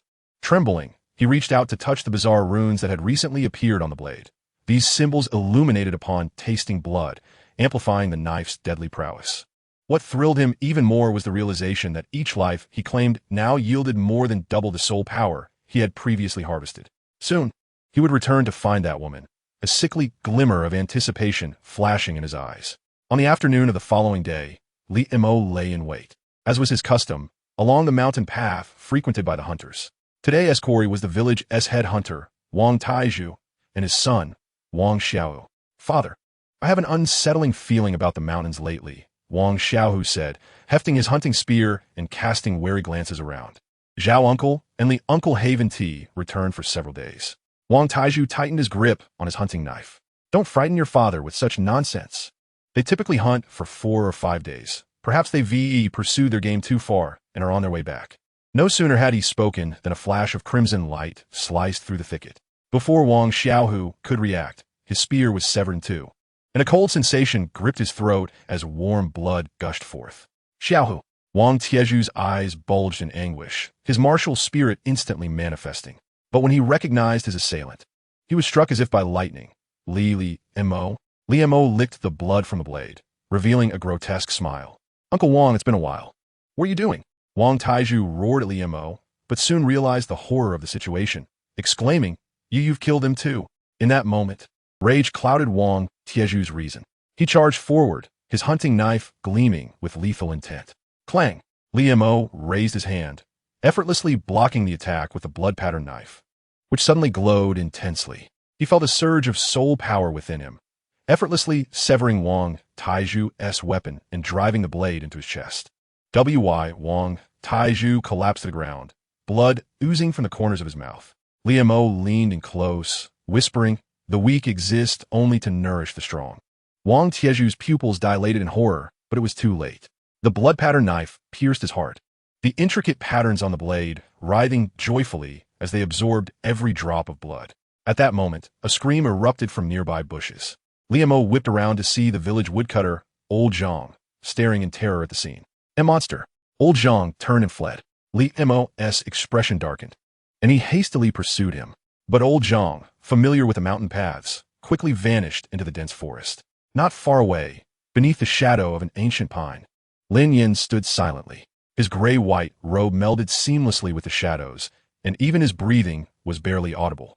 He had noticed Old Zhang long ago, but made no effort to alert Li Mo, nor did he intervene to stop the fleeing man. For this experiment required a catalyst to reach its conclusion. Time waits for no one. The twilight cast a sanguine hue over Qingshan village. Old Zhang collapsed at the village entrance, his coarse garment soaked in sweat, his bony fingers clutching a handful of dry grass as if it were his last hope. Trembling, he stammered, "That boy Li Mo, he's turned into a demon. I saw him kill the father and son of Taizhu, and that knife he wields it drinks blood." Before Old Zhang could finish, Taiju's wife dropped her basket in shock and fainted. At that moment, a voice rang out from the crowd. "Old Zhao and the others have been in the mountains for 5 days. And Old Wang and his son Haven Tea returned for 3 days." Could it be their oldest statement struck like a boulder thrown into a placid lake, instantly stirring up a tempest of panic? The previously raucous crowd fell silent, their expressions frozen in disbelief. Fortunately, the village head, with his white beard trembling, took charge of the situation. Silence. Silence. Now is not the time for tears. He turned to old Zhang, demanding, explain clearly, where's that beast now? I should still be in the old forest of the North Mountain. Old Zhang wiped his face and replied. A chill swept through the crowd. Lu Laoda, the head hunter, suddenly raised his axe and struck the ground. What are we waiting for? Before it gets dark, let us go into the mountains and slay that beast. Yes, let us kill him. Dig up his father's grave too. Burn this monster alive. The tide of anger surged higher and higher. The women gathered torches while the men sharpened their weapons. Within moments, over 40 villagers had assembled, setting off into the forest under the village head's leadership. As the last torch entered the winding forest path, old Zhang hunched over at the village entrance. In the dusk, he seemed to see a wisp of blood-colored mist rising from the North Mountain, vaguely forming a grinning face. Chapter 15. The demon the night enveloped the North Mountain in thick darkness, like ink. Over 40 villagers surged into the forest, their torches flickering and casting distorted shadows upon the towering ancient trees. The undulating flames appeared almost alive, writhing against the rough bark, resembling countless monstrous jaws poised hungrily over their prey. Split into 3 groups. The village head bellowed, brandishing his torch. If you see that beast, hold nothing back. Strike him down. Just leave him with a breath. The crowd dispersed like a swarm of ants, the points of light from their torches flickering in the dense forest, gradually forming 3 winding trails. Pine needles crunched underfoot, and the night breeze carried the bitter scent of pine resin, brushing against the napes of their necks. Unbeknownst to them, above their heads, 20 meters high in the treetops, a pair of eyes gleaming with a sanguine light watched the farcical hunt with calm detachment. Wang Er, the woodcutter, walked at the forefront of the eastern group, clutching his trusty axe. Suddenly, a flash of cold light caught his eye, and he was horrified to find a blood-red long knife embedded in his throat. What was even more terrifying was that the blade was visibly transforming from dark red to bright crimson, as if savoring his blood. Wang Er managed to utter with his last breath, pointing upwards. In a panic, the villagers raised their torches, and as the flames illuminated the treetops, they all beheld Li Mo hanging upside down from a branch, a cruel smile on his face as he licked his lips in excitement. The first Li Mo grinned, and the blood knife suddenly withdrew from Wang Er's throat, trailing a string of blood droplets. Those droplets curiously curved mid-air, all being absorbed by the blade. Surround him, Lu Lao shouted hoarsely, as a dozen strong men raised their shovels and pickaxes. But Li Mo's form vanished from the tree in an instant, reappearing behind the last villager in the group. The blood-patterned knife traced a perfect arc, and 2 heads flew into the air simultaneously. The patterns on the blade glowed blindingly, writhing like living creatures as they crawled up Li Mo's wrist. That knife, it drinks blood. Someone cried out in terror, noticing that the fallen bodies were visibly shriveling. Li Mo understood the futility of facing overwhelming odds. After dispatching these 2 villagers, he immediately sprinted deeper into the eastern forest. Chase him. He.S. heading east. A villager shouted. Li Mo's figure flitted through the treetops like a specter, the blood-patterned knife carving a trail of crimson in the moonlight. 5 hunters drew their bows simultaneously, the arrows slicing through the night's silence. 3 pines to the left. Litini roared, hurling his spear. Li Mo's blood-patterned knife flashed, effortlessly severing the arrows. In a swift motion, he plummeted from the treetops, evading the thrown spear. Before the broken arrows could even touch the ground, he spun into the crowd like a whirlwind. The foremost hunter screamed, his right arm severed at the shoulder. The blood-patterned blade greedily siphoned the gushing blood, its intricate designs gleaming with a blinding brilliance. Limacaus pupils abruptly contracta. The ecstasy emanating from the blade nearly caused him to lose his grip on the hilt. In that fleeting moment of disorientation, a hatchet came crashing down upon his back. A successful ambush. The assailant's expression shifted from glee to frozen horror. The hatchet was lodged firmly between Limo's shoulder blades, refusing to budge. While the youth slowly turned his head, his left eye transformed into a vivid crimson, mirroring the hue of the blood-patterned blade. Limo's voice was devoid of emotion, reminiscent of a harbinger of death. The blood-patterned blade arced upwards from an unexpected angle, cleaving the assailant in twain from groin to shoulder. The hatchet remained embedded in Limo's shoulder, blood cascading down the handle. The bisected corpse of the assailant crumpled to the ground, innards strewn about. Limo gasped violently, his gaze fixed intensely upon the villagers before him. Kill him. Now's your chance. Lu the Elder roared, yet he involuntarily took 2 steps back. Liam suddenly broke into a grin, his left hand seizing the hatchet from his back and yanking it free. In the instant, blood erupted forth. The blood-patterned blade emitted a sharp, resonant hum, its crimson designs flaring brilliantly. Alarmingly, the wound on Limo's shoulder began to heal. "Since you've come, let all of you stay." Limo's voice was hoarse, almost unrecognizable. He darted forward, the blood-patterned blade slicing through the air in a scarlet arc. The nearest hunter, raising his pitchfork, felt a chill at his throat, and his head was sent soaring into the air, the blood being siphoned away mid-flight by the blood-patterned blade. Liam showed no inclination to linger. Amidst the terrified gazes of the onlookers, he abruptly turned and charged into the depths of the thicket. His movements were astonishingly swift, within mere bounds. He vanished into the shadows of the trees. "Chase, shall we pursue?" A young hunter trembled as he asked. The village chief's expression darkened, the torch in his hand shaking violently. "We must pursue. If we do not eliminate this threat, our lives will be at risk. The entire village is in jeopardy." The remaining 30-odd villagers, quaking with fear, plunged into the thicket. The torchlight flickered amid the shadows, each individual gripping their weapons tightly, scanning every dark corner with vigilance. A blood-curdling scream suddenly erupted from the rear of the line. When the group turned, they beheld a headless corpse slowly collapsing, the blood-patterned blade embedded in its chest, ravenously consuming the blood. "P.S. over there," someone shouted, pointing towards the treetops. Yet when the torchlight illuminated the spot, it was already deserted. Another scream pierced the air from the left. This time they saw clearly. Liam, like a wraith, emerged from behind a tree, the blood-patterned blade piercing accurately into a villager's back, the blade returning to Liam's hand after satiating itself with blood. "Quick, after him! Don't let him escape!" The village chief yelled hoarsely, but it was too late. Liam had vanished once more into the darkness. The ensuing slaughter resembled a meticulously choreographed dance of death.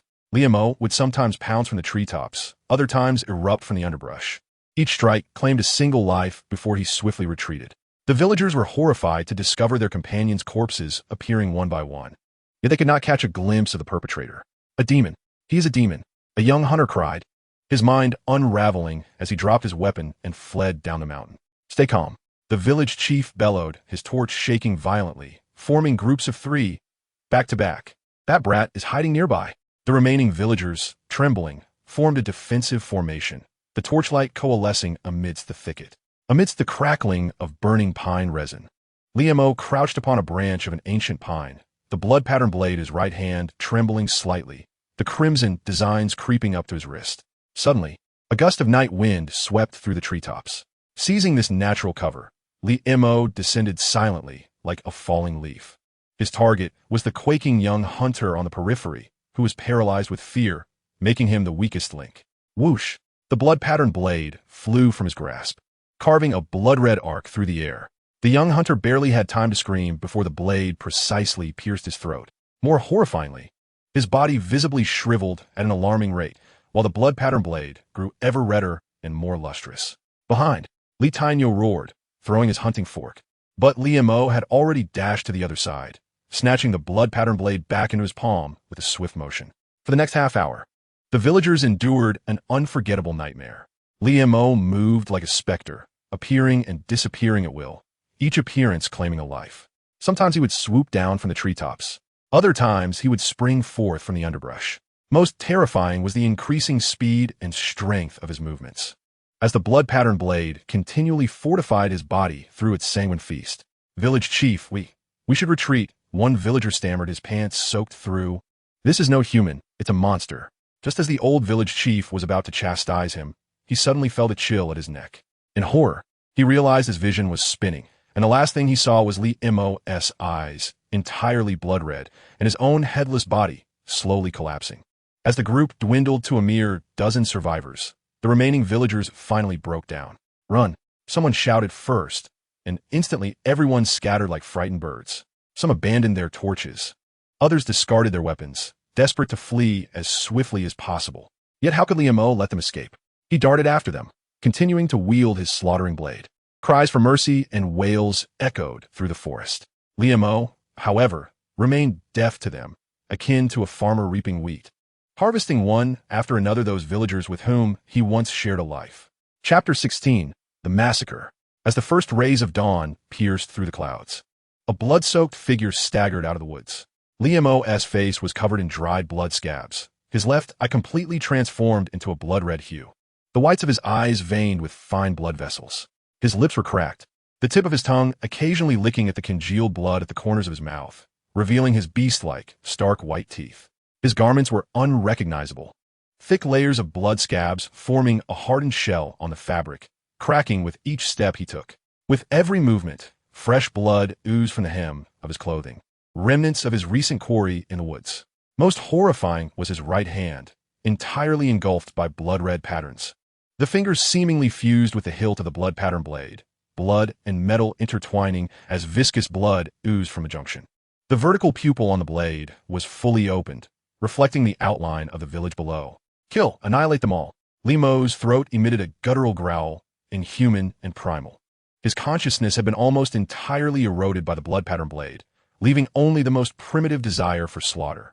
The blood patterns on the blade writhed like living creatures, incessantly creeping towards his neck, as if seeking to completely dominate this vessel.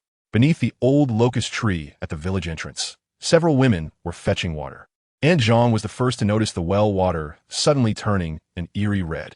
She looked up, and through the morning mist, a blood-soaked figure gradually materialized. Aunt Zhang's scream shattered the dawn air, the water bucket crashing against the well's edge.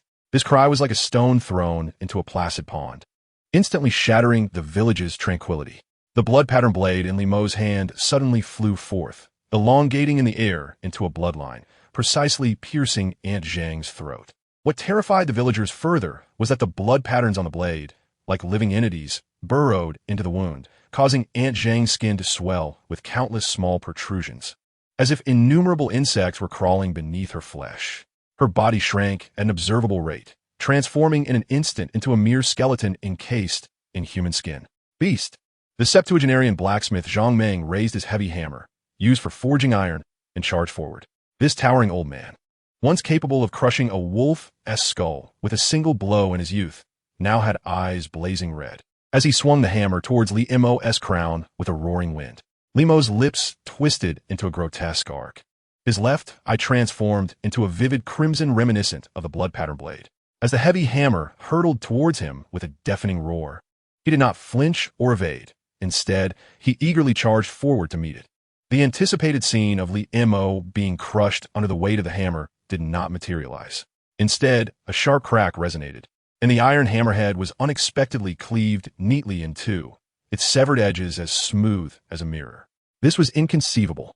Zhang Meng stared in horror at the remaining half of the hammer handle in his grasp. Before he could utter another word, the blood-pattern blade had already plunged into his chest. The blood patterns on the blade writhed as if animated, burrowing into Zhang Meng's veins through the wound. In mere moments, the robust man was reduced to a lifeless husk. The villagers scattered in terror, but none could outrun the enhanced Lin Yan. Empowered by the blood-pattern blade, Widow Wang fell to her knees, repeatedly bowing her head. "Xiaomono, lordly, I implore you." Her pleas were abruptly silenced as the blade sliced through her throat. Blood did not spurt forth, but rather flowed in a fine stream, absorbed by the blade. The cries of children, the curses of the elderly, and the screams of women echoed throughout the village. Lin Yan moved through them like a harbinger of death, each swing of his blade precisely claiming a life. The blood-pattern blade grew increasingly vibrant, and the vertical pupil on its surface exuded an air of satisfaction. When the last villager's scream was extinguished, Lin Yan stood amid the crimson pool, gasping for breath. The vertical pupil on the blood-pattern blade hungrily surveyed the silent village. Suddenly, the blade trembled violently, and Lin Yan, no longer in control, turned towards the village entrance. As the final villager's head rolled to the ground, Lin Yan stood amidst the mountain of corpses and the sea of blood, breathing heavily. The blade's single eye was fully open, greedily scanning the desolate village. Abruptly, the blade quivered fiercely, uncontrollably pivoting towards the entrance. Clap, clap, clap. A slow applause resonated through the eerie silence of the village. Lin Yan leaned against an ancient locust tree, the hem of his gray robe stained with mud and blood. Tilting his head, he surveyed the scattered limbs and severed arms with a look of twisted appreciation. TSK, TSK, TSK, Lin Yan. Lin Yan licked his lips, his voice laced with morbid excitement. "You truly are a born killer." Look at this carnage, with even entrails strewn about. It seems you're simply unfit to serve as an experimental assistant. He kicked a severed head at his feet, his boots sinking into the soft brain matter with a nauseating squelch. Yet, Lin Yan appeared unfazed, instead watching Li Mo with keen interest. However, his smile abruptly vanished, replaced by a dangerous and sharp gaze. In your bloodlust, have you lost your sanity? Do you intend to strike at me? At this moment, Li Mo had succumbed to a complete loss of consciousness, wholly controlled by the blood pattern blade. He emitted a beast-like growl, then bent his knees and launched himself like an arrow towards Lin Yan. Lin Yan sighed softly, just as the blade approached his throat. He suddenly struck, landing a precise palm on Li Mo's wrist that targeted the tendons. A sharp crack echoed, and Li Mo felt his entire right arm lose sensation in an instant. The blood pattern blade flew from his grasp, embedding itself into a dirt wall 10 zhong away, vibrating violently and emitting a reluctant hum. Before Li Mo could react, Lin Yan's right foot unleashed a fierce kick. It connected squarely with Li Mo's chest, sending him hurtling backward to crash against an ancient locust tree. Coughing violently, Li Mo crumpled to the ground, expelling a mouthful of blood. Struggling to lift his head, the crimson hue in his eyes had faded significantly, replaced by profound terror. "Awakened, are we?"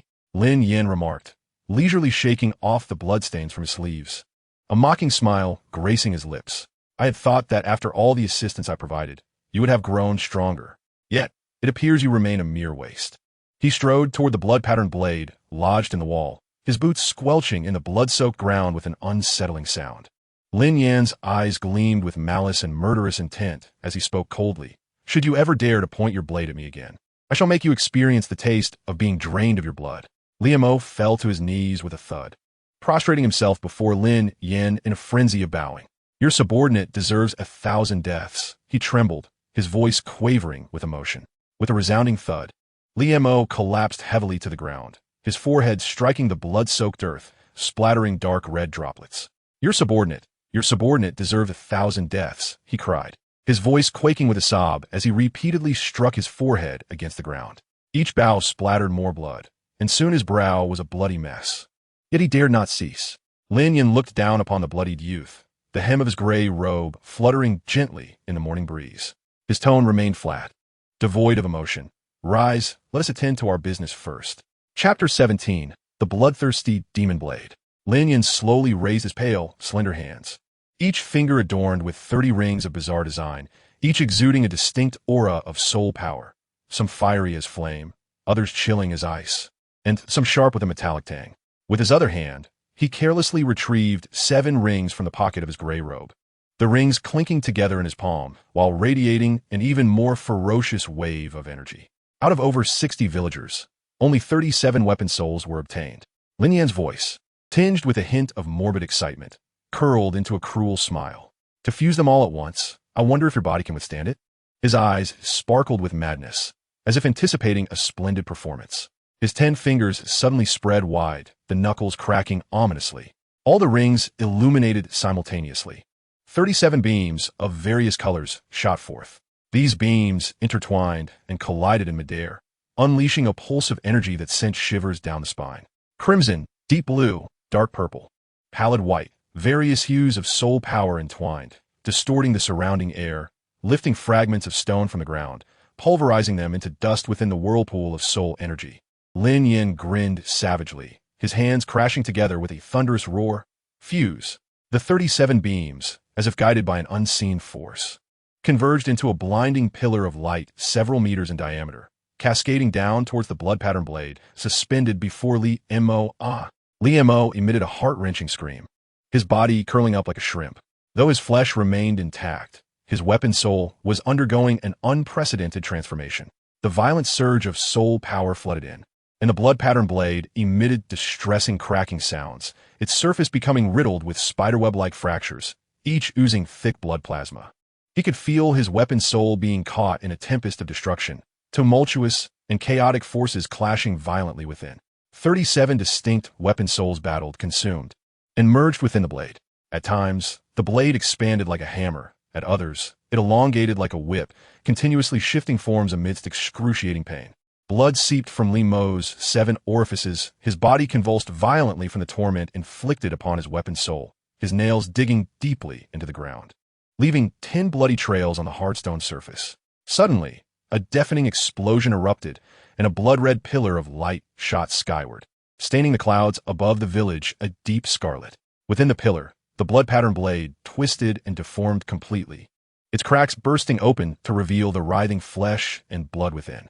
This flesh surged in a frenzy, reconstituting itself, ultimately transforming into a 3-foot-long, grotesque blood blade. As the brilliance faded, a horrifying long knife hovered in the air. The blade emanated an eerie blood-jade luster, with viscous blood plasma flowing within, pulsating as if it were alive. The hilt of the blade was crafted from an enigmatic dark red bone, its surface intricately adorned with a network of delicate vascular patterns that seemed to writhe as if alive. When Limo's trembling hand grasped the hilt, it resonated immediately with his flesh and blood, sending forth countless tendrils that burrowed into his skin. Most chilling of all was the fully opened blood-red vertical pupil upon the hilt, within which countless distorted souls were reflected. It would pulse and contract with excitement whenever it sensed the desire for slaughter. The entire blade emanated a suffocating aura of malevolence, refracting a seductive light under the sun, as if yearning for the next bloody feast. Just as Lin Yan was still lost in the ecstasy of his martial spirit's evolution, his trembling fingers caressing the pulsating vascular patterns upon the blade, a glint of cold calculation flickered in Lin Yan's eyes. He observed the bizarre long sword with an impassive demeanor, secretly contemplating. Initially, it was anticipated that at least hundreds of martial spirits would be required to achieve such a level. Unexpectedly, a mere 50 or so martial spirits could catalyze such a formidable one. Truly, an unforeseen reward. Lin Yan whispered softly, his fingers curling slightly beneath his gray robe. He approached Lin Yan with a feigned smile of congratulation. Congratulations at last. Before he could finish his words, Lin Yan's form suddenly surged forth. His right hand transformed into a blur, fingers curling like claws, and in an instant penetrated through Limo's back. The sound of flesh tearing was alarmingly clear. Limo's eyes widened in disbelief as he looked down to see the bloodied hand emerging from his chest.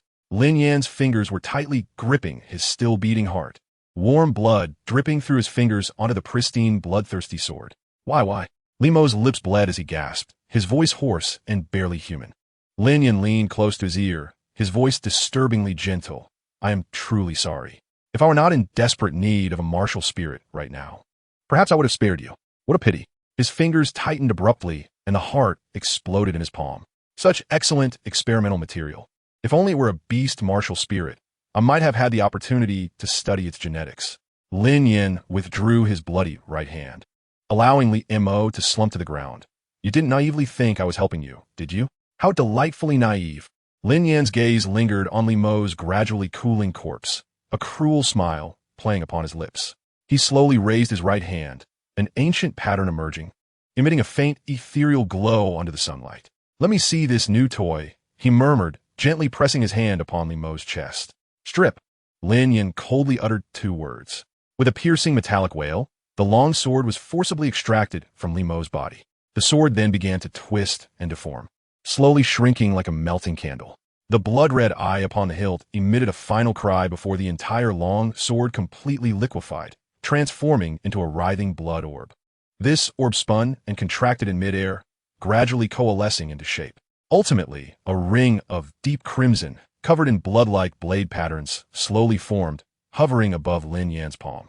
Lin Yan gently slid the blood-red ring onto the ring finger of his right hand, and with a mere thought, the ring vanished, revealing a blood-colored long sword spirit mark gradually materializing on the back of his right hand. Interesting, Lin Yan mused, caressing the mark upon his hand. Bloodthirsty Demon Blade. A rather fitting name.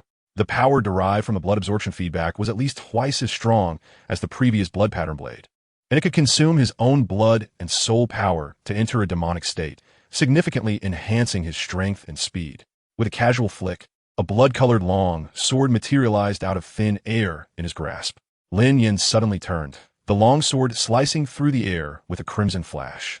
A great tree 10 meters away fell in response, its severed edge smooth and clean.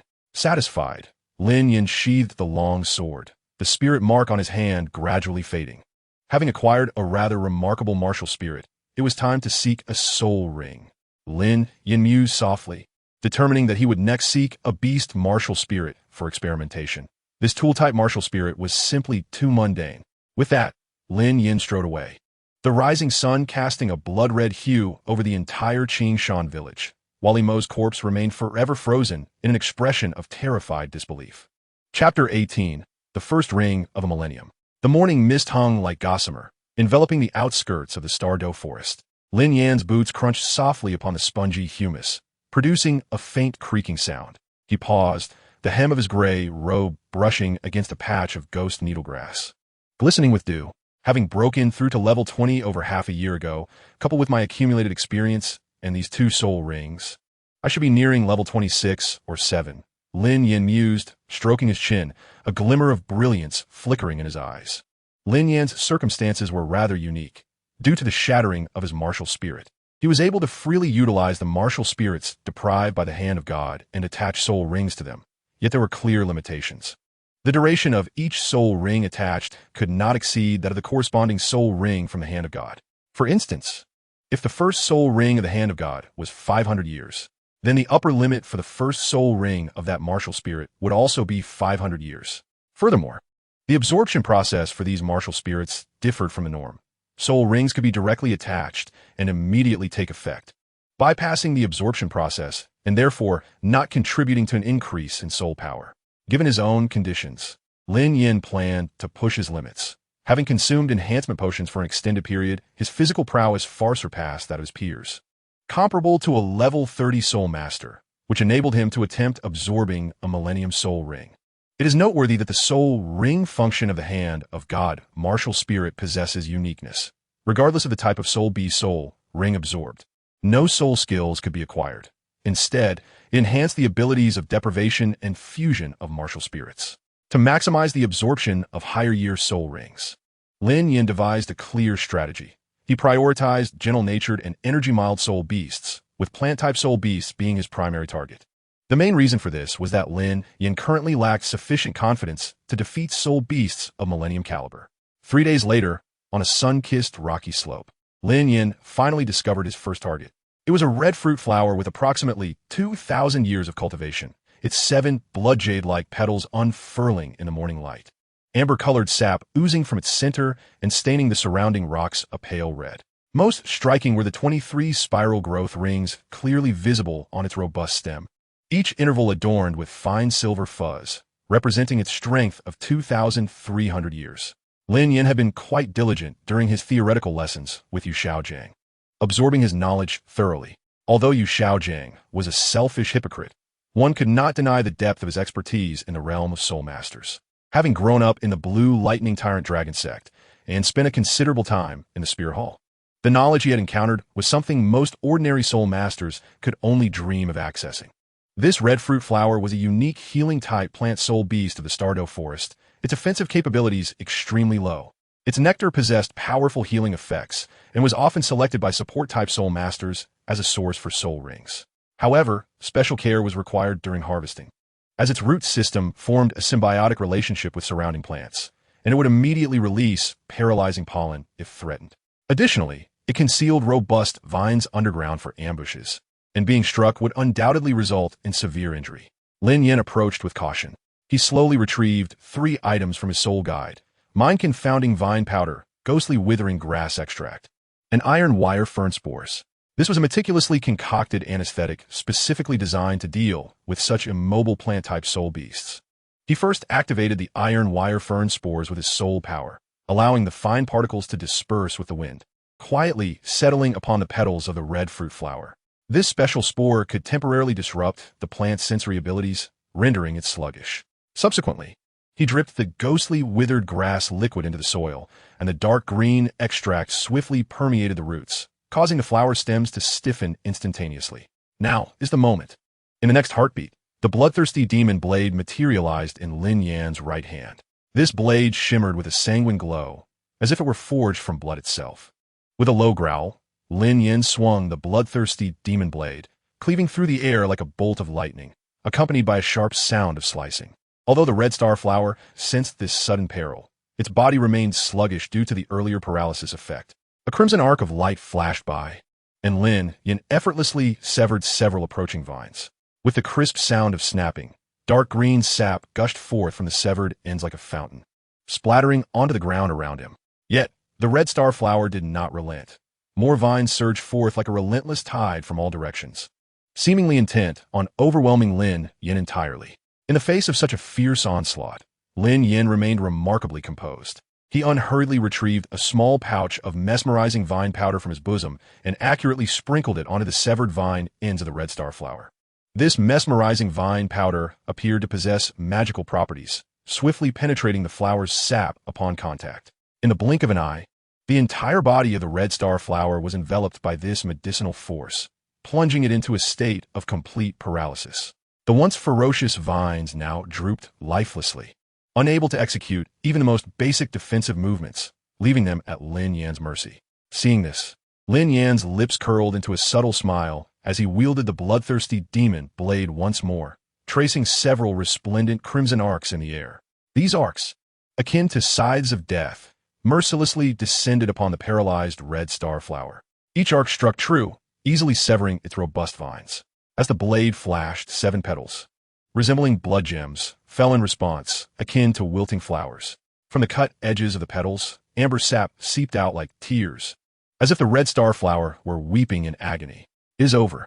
Lin Yan sheathed the bloodthirsty demon blade back within himself and strolled towards the gasping red star flower. As the last vestiges of life faded, a violet soul ring slowly ascended, emanating an eerie glow amidst the morning mist. He inhaled deeply, raising his right hand as the martial soul of the divine hand gradually materialized. A stream of soul power shot forth from his palm, precisely drawing in that violet soul ring. The soul ring trembled violently, seemingly attempting to break free, but ultimately it was drawn closer to the divine hand bit by bit. "Gome."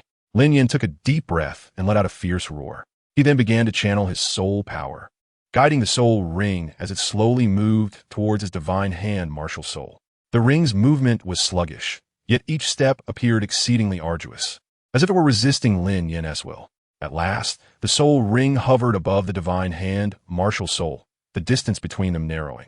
Just as they were about to make contact, a torrent of violent energy suddenly erupted, surging into Lin Yan's body with astonishing speed, akin to a flood breaching a dam. This energy was overwhelmingly powerful, causing Lin Yan's meridians to swell instantaneously. Veins resembling spider webs emerged upon his skin, rapidly spreading and enveloping his entire body. Lin Yan lost all control, trembling violently as a pained howl escaped his throat. "Ugh!" This cry echoed hauntingly in the open space, resonating with a sense of despair. However, Lin Yan did not yield. Gritting his teeth, he summoned every ounce of strength within him, desperately channeling his soul power to guide the raging energy through his meridians. As time ticked away, beads of sweat began to form on Lin Yan's forehead, and his body started to sway from strain. Yet, he remained steadfast, refusing to loosen his grip. After 3 hours of relentless effort, Lin Yan's perseverance finally bore fruit. The tempestuous energy gradually succumbed to his will, beginning to flow smoothly through his meridians. The violet soul ring, too, finally settled securely atop his divine hand martial soul. Chapter 19, Level 26. The quest for the second soul ring proved far more arduous than Lin Yan had anticipated. He aimed to absorb a soul ring of approximately 4,000 years, but such ancient plant soul beasts were exceedingly rare. Moreover, he sought one that was relatively weak and immobile, making his task even more formidable. Lin Yan scoured the western canyon of the Stardow Forest with meticulous diligence for a full 7 days. The geological formations here exhibited a peculiar stratified structure, with exposed basalt covered in rust-colored moss. Each step stirred up fine dust, shimmering under the sunlight. On the 8th day at noon, beneath the blazing sun, Lin Yan's gray robe was thoroughly drenched in sweat, as he parted a cluster of iron wire ferns glowing with an eerie blue light. A dazzling metallic sheen suddenly reflected off the rock face, forcing him to squint. Upon closer inspection, he beheld 13 iron-gray bamboo stalks arranged in a perfect spiral tower, with each segment adorned with intricate golden patterns that sparkled in the midday sun like countless threads of gold. This was precisely the soul beast he had been seeking over the past few days, the iron ring bamboo. This rare metallic plant soul beast only thrived in crevices rich in magnetite, its growth process characterized by the continual absorption of metallic elements. In its juvenile stage, the iron ring bamboo appears bluish-gray, gradually transforming into an iron-gray hue with age, ultimately achieving a nearly metallic luster. Its body possesses a hardness comparable to fine iron, impervious to common blades. The edges of its leaves naturally form serrated blades, which drop off upon maturity, creating a natural defensive perimeter around it. However, like all plant-type soul beasts, its mobility was nearly non-existent, rendering it an ideal target for a well-prepared soul master like Lin Yan. Lin Yan's gaze fixed upon the central, stoutest stalk of iron ring bamboo, which was as thick as an adult's wrist. The 39 golden patterns on its surface glimmered in the sunlight, marking it as a specimen of 3,900 years. 3,900 years. This age was just perfect. Lin Yan nodded in satisfaction. His arduous search had finally yielded a rewarding result. The bloodthirsty demon blade manifested in Lin Yan's hand, its blade emanating a dark red glow. Subsequently, a purple soul ring materialized above the blade, originating from an 1,800-year-old blood pattern python.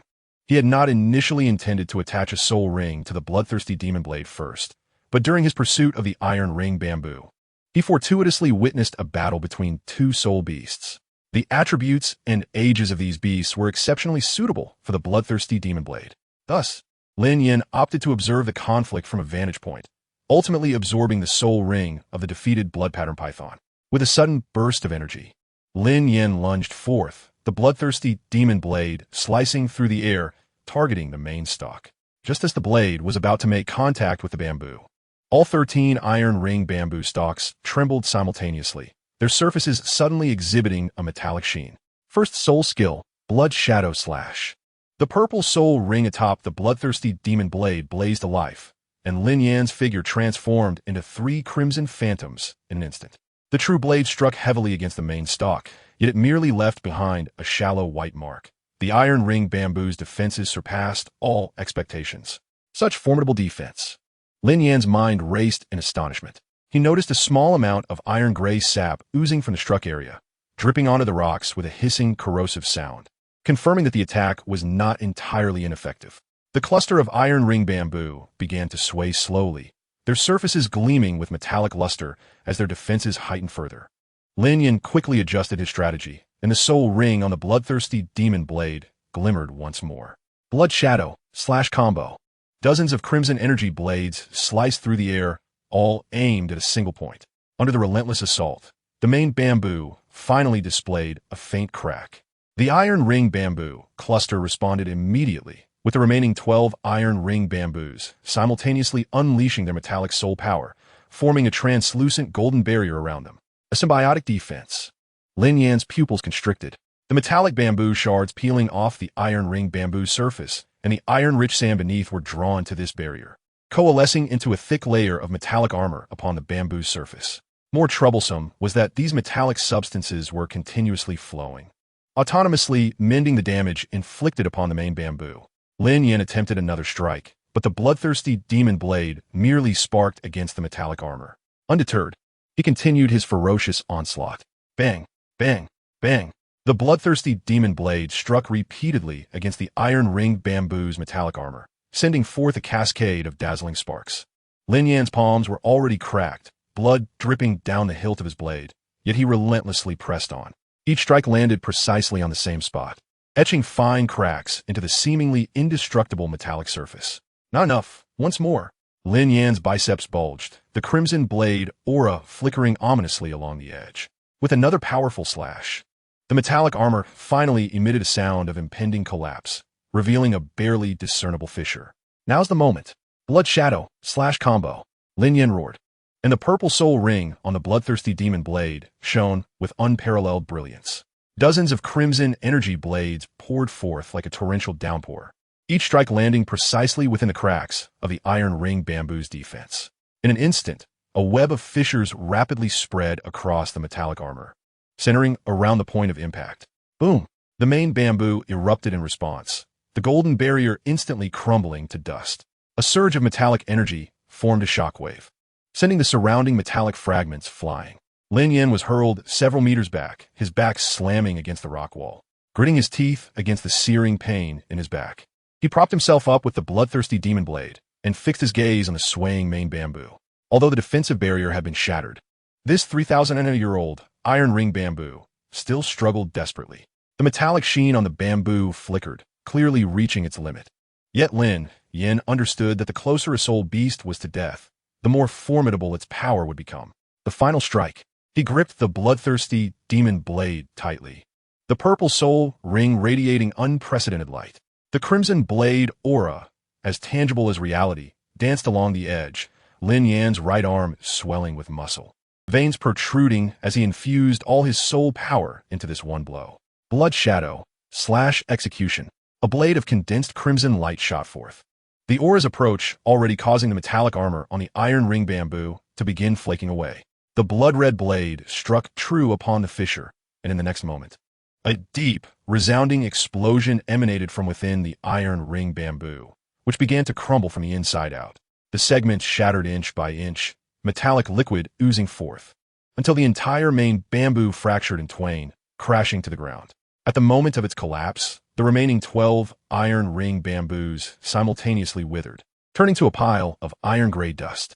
A deep purple soul ring slowly ascended from the remnants of the main bamboo. Lin Yan sat cross-legged beside the iron ring bamboo's remains, the bloodthirsty demon blade resting across his knees. Though he had endured an intense battle, his exceptional combat skills had spared him from severe injury. Though his soul power was significantly depleted, he began to regulate his breathing, entering a meditative state. With each measured breath, the surrounding soul power gradually converged. Approximately half an hour later, Lin Yan opened his eyes, exhaling a breath of stale air. Although he had not fully recovered, he had met the basic conditions necessary for absorbing the soul ring. He looked up at the deep purple soul ring suspended in the air. It was time. Taking a deep breath, he summoned his soul power, starting to guide the deep purple soul ring hovering above. The moment the soul ring made contact with the divine hand, Lin Yan's entire body trembled violently, veins bulging on his forehead. The soul power of 3,900 years surged into him like a burst dam. Lin Yan's veins swelled at a visible rate, beads of blood seeping through his skin. His teeth ground together audibly, yet he remained steadfastly alert. Ugh! Amid the excruciating pain, Lin Yan's willpower was pushed to its utmost limit. He cast aside all distractions, fully concentrating on guiding the raging soul power through his veins. With each cycle, a portion of the soul power was tamed, merging into his own. 5 hours passed, and as the sun dipped below the horizon, the last remnants of the violent soul power were finally subdued. The deep purple soul ring firmly settled onto the divine hand, alongside the first soul ring. Lin Yan slowly opened his eyes, a glint of brilliance flashing within. He felt the surging soul power within him, having remarkably reached level 26. Achieving level 26 before the age of 12 was undoubtedly a mark of genius, all thanks to the selfless contributions of Yu Xiaogang. After accumulating a certain level of strength, Lin Yan resolved to repay Yu Xiaogang in kind. Chapter 20, Ambushed. After acquiring the second soul ring for the divine hand, Lin Yan laid a trap to ambush an injured blood shadow leopard over 3,000 years old, claiming it as the second soul ring for the bloodthirsty demon blade. Once he had obtained all his soul rings, Lin Yan did not hastily depart from the Stardow Forest. He decided to linger for a few more days. As a former biologist, he was filled with a desire to explore the unique abilities of soul beasts and soul masters. Were these powers derived from genetic mutations or some form of hereditary coding absent from Earth? Lin Yan constructed a rudimentary temporary observation point within the forest. Prior to entering, he had prepared an array of tools for genetic research. Carefully, he excised a segment of the iron ring bamboo's metallicized tissue, placing it on a glass slide and observing it under a microscope. The cell walls exhibited metallic crystallization, yet the nuclei retained biological activity, truly a marvel of nature.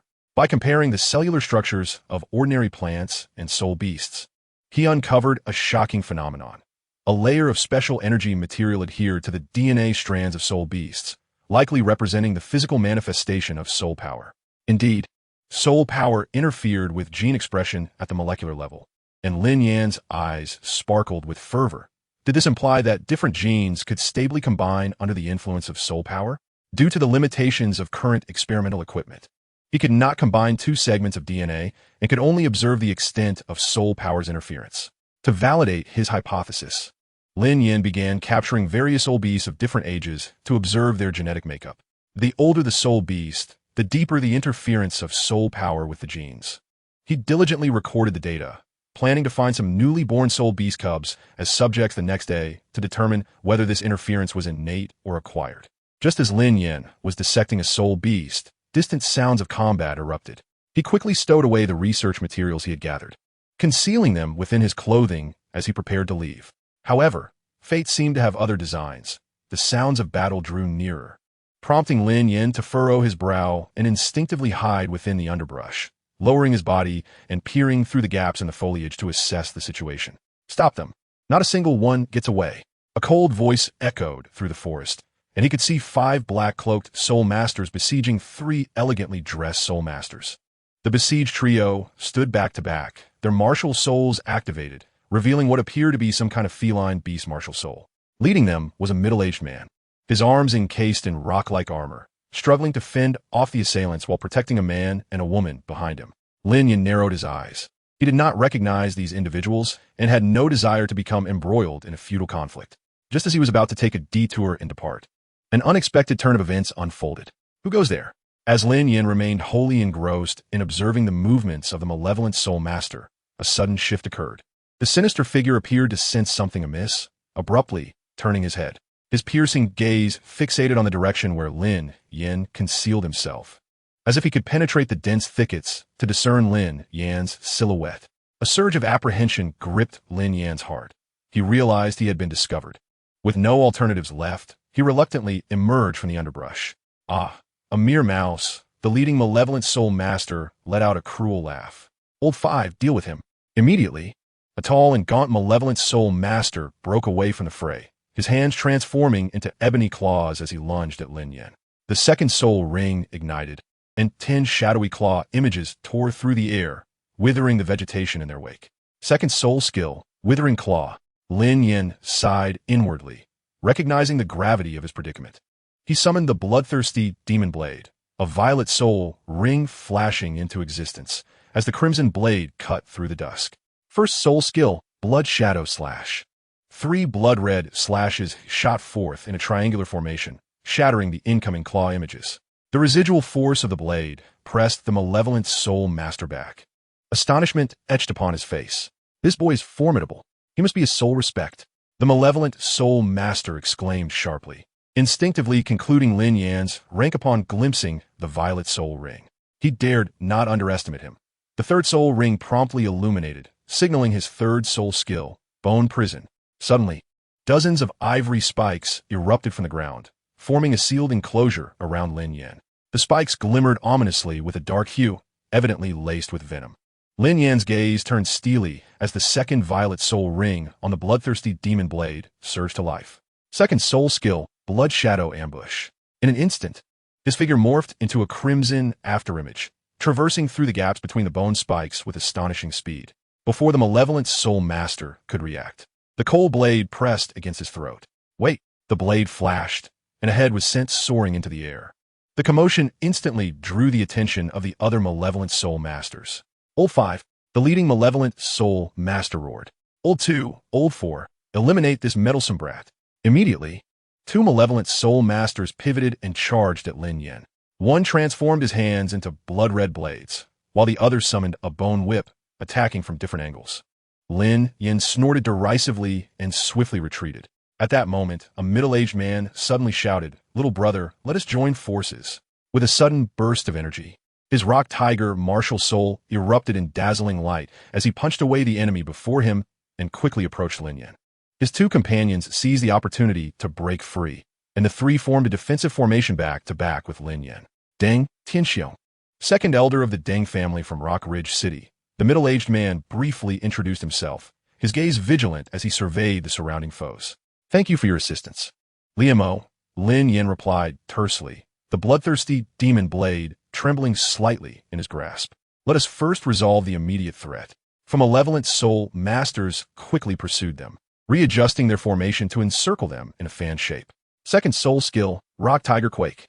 Deng Tianxiong's yellow soul ring flickered, and he stomped the ground forcefully, causing the earth to tremble violently, destabilizing the 4 malevolent soul masters. Seizing the opportunity, Lin Yan activated his second soul skill once again, second soul skill, blood shadow, ambush. His figure flickered like a specter, appearing behind one of the malevolent soul masters. As the blade flashed, yet another enemy fell lifeless to the ground. Beware the poison mist.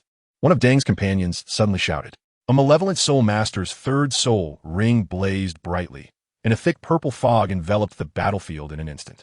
Lin Yan quickly held his breath, though he could still feel a stinging sensation on his skin. Third soul skill, rock armor. Deng Tianxiong bellowed, as the rocky shell on his body thickened instantaneously, shielding them from the poison mist. He positioned himself in front of Lin Yan and the others, asserting, I will carve a path. Understanding his intent, Lin Yan activated the first soul ring on the bloodthirsty demon blade, blood shadow / combo. Dozens of blood-red blade energies surged forth, tearing a gap through the poison mist. Deng Tianxiong seized the moment, charging forth like an enraged tiger, delivering a powerful punch towards the malevolent soul master, releasing the poison mist. Bang! The malevolent soul master hastily blocked, but was still sent reeling, blood spewing forth. Lin Yan's figure shadowed him closely, the blade aimed directly for the foe's throat. The remaining malevolent soul masters attempted to intervene, but Lin Yan's speed was too swift, and they were caught off guard. With a splatter of blood, the second malevolent soul master met his demise. Chapter 21, Blood Battle. You shall all perish. The leading malevolent soul master, witnessing another of his allies fall to Lin Yan, was consumed by fury, causing his fourth soul ring to illuminate. Fourth soul skill, Blood Prison Strangle. The ground erupted violently as 9 blood-red vines, thick as a bull's rim, burst forth. These vines were covered in barbs, each tip secreting a dark green venom. Even more astonishing, as the vines writhed, they emitted a metallic clang, a rare metallic characteristic of plant-based martial souls. Third soul skill, Rock Armor. Deng Tianxiong reacted instantly, activating his third soul skill. The rocky armor on his arms rapidly expanded, enveloping everyone. However, the piercing strength of the blood vines exceeded expectations. With a crack, 2 vines pierced through the rock armor, causing the venom to drip onto the stone, which began to dissolve. Lin Yan's pupils constricted as the bloodthirsty demon blade in his hand hummed ominously, the second soul ring illuminating once more. Second soul skill, Blood Shadow Ambush. 3 blood-red afterimages simultaneously slashed at different vines. The sound of metal clashing resonated as 3 vines were severed. Yet from the broken ends, thick blood mist spewed forth, and new vines were generated at a visible rate. Fourth soul skill, Rock Tiger Ground Smash. Deng Tianxiong seized the moment to charge forward. His fists enveloped in earthy, yellow soul power, striking the ground with tremendous force.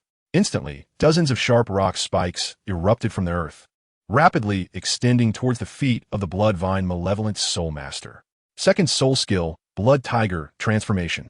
The Blood Tiger Malevolent Soul Master, standing beside the Blood Vine Malevolent Soul Master, growled as his second soul ring ignited. His already imposing figure swelled further, muscles bulging like rock. Dark red tiger stripes appearing on his skin, claws extending into sharp tiger talons, and his facial features twisting into a more fearsome visage, resembling a true bloodthirsty beast. Roar! The empowered Blood Tiger Malevolent Soul Master lunged forward, his third soul ring bursting forth in dazzling purple light. Third soul skill, Tiger King Earth Splitter Claw. His claws expanded dramatically, swirling with crimson soul power, striking the ground with a force that shattered the air. Boom! The terrifying force erupted, causing the rock spikes created by Deng Tianxiong to shatter into pieces, debris flying and dust billowing. The Blood Tiger Malevolent Soul Master pressed the attack, leveraging the recoil to leap high, his tail sweeping like a steel whip, aimed directly at Deng Tianxiong's throat. Deng Tianxiong's pupils constricted, and in a moment of urgency, he raised his arms to block. However, under the enhancement of Blood Tiger Transformation, the power of this strike far exceeded the ordinary. Bang! Just as the Blood Tiger Malevolent Soul Master's tail was about to strike Deng Tianxiong's throat, a formidable figure suddenly blocked the blow. Do not harm the second elder. Shi Yan roared, his muscular arms bulging as his feline martial soul unleashed its full might, absorbing the impact of the strike. Shi Yan let out a low grunt, a crack appearing in the rocky armor on his arms, but he was forced back several steps, a trickle of blood escaping from the corner of his mouth. Seeking death, the Blood Tiger Malevolent Soul Master sneered, raising his claws once more, crimson soul power coalescing at the tips, ready to pounce again. Swish!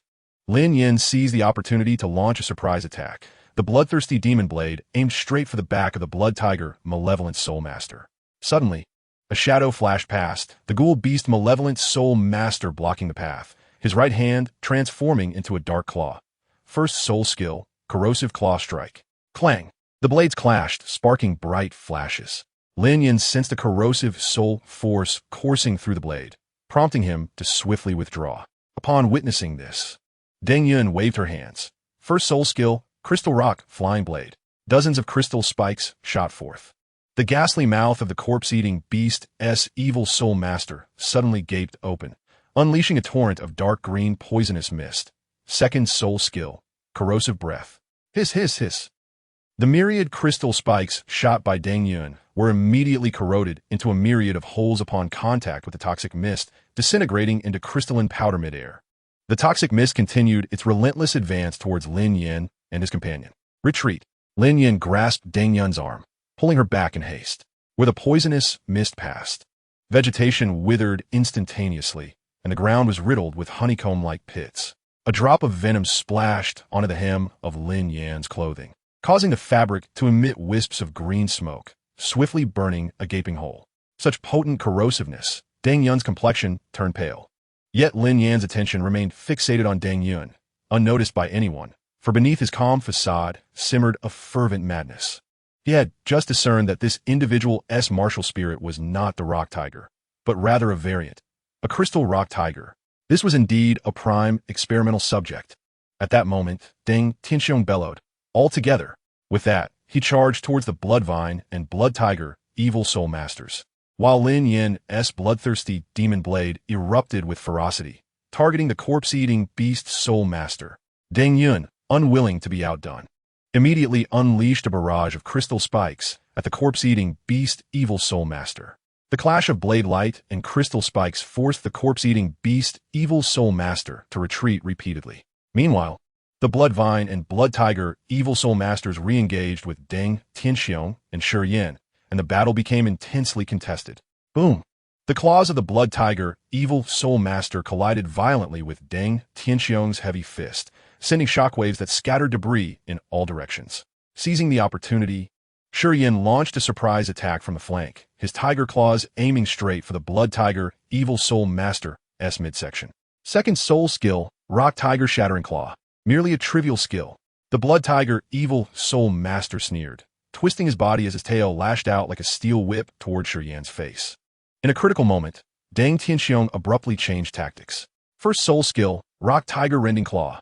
Deng Tianxiong's right paw erupted with formidable power. 5 sharp claw marks slicing through the air, intercepting the sweeping tail. Hiss! The clash of claw and tail produced a sound akin to metal striking metal. The Blood Tiger evil soul master's tail was cleaved open, 3 gashes of blood erupting forth, dark red soul power billowing like mist from the wounds. Old fool, you are courting death. The Blood Tiger evil soul master howled in pain, his aura surging as he continued his assault on the two.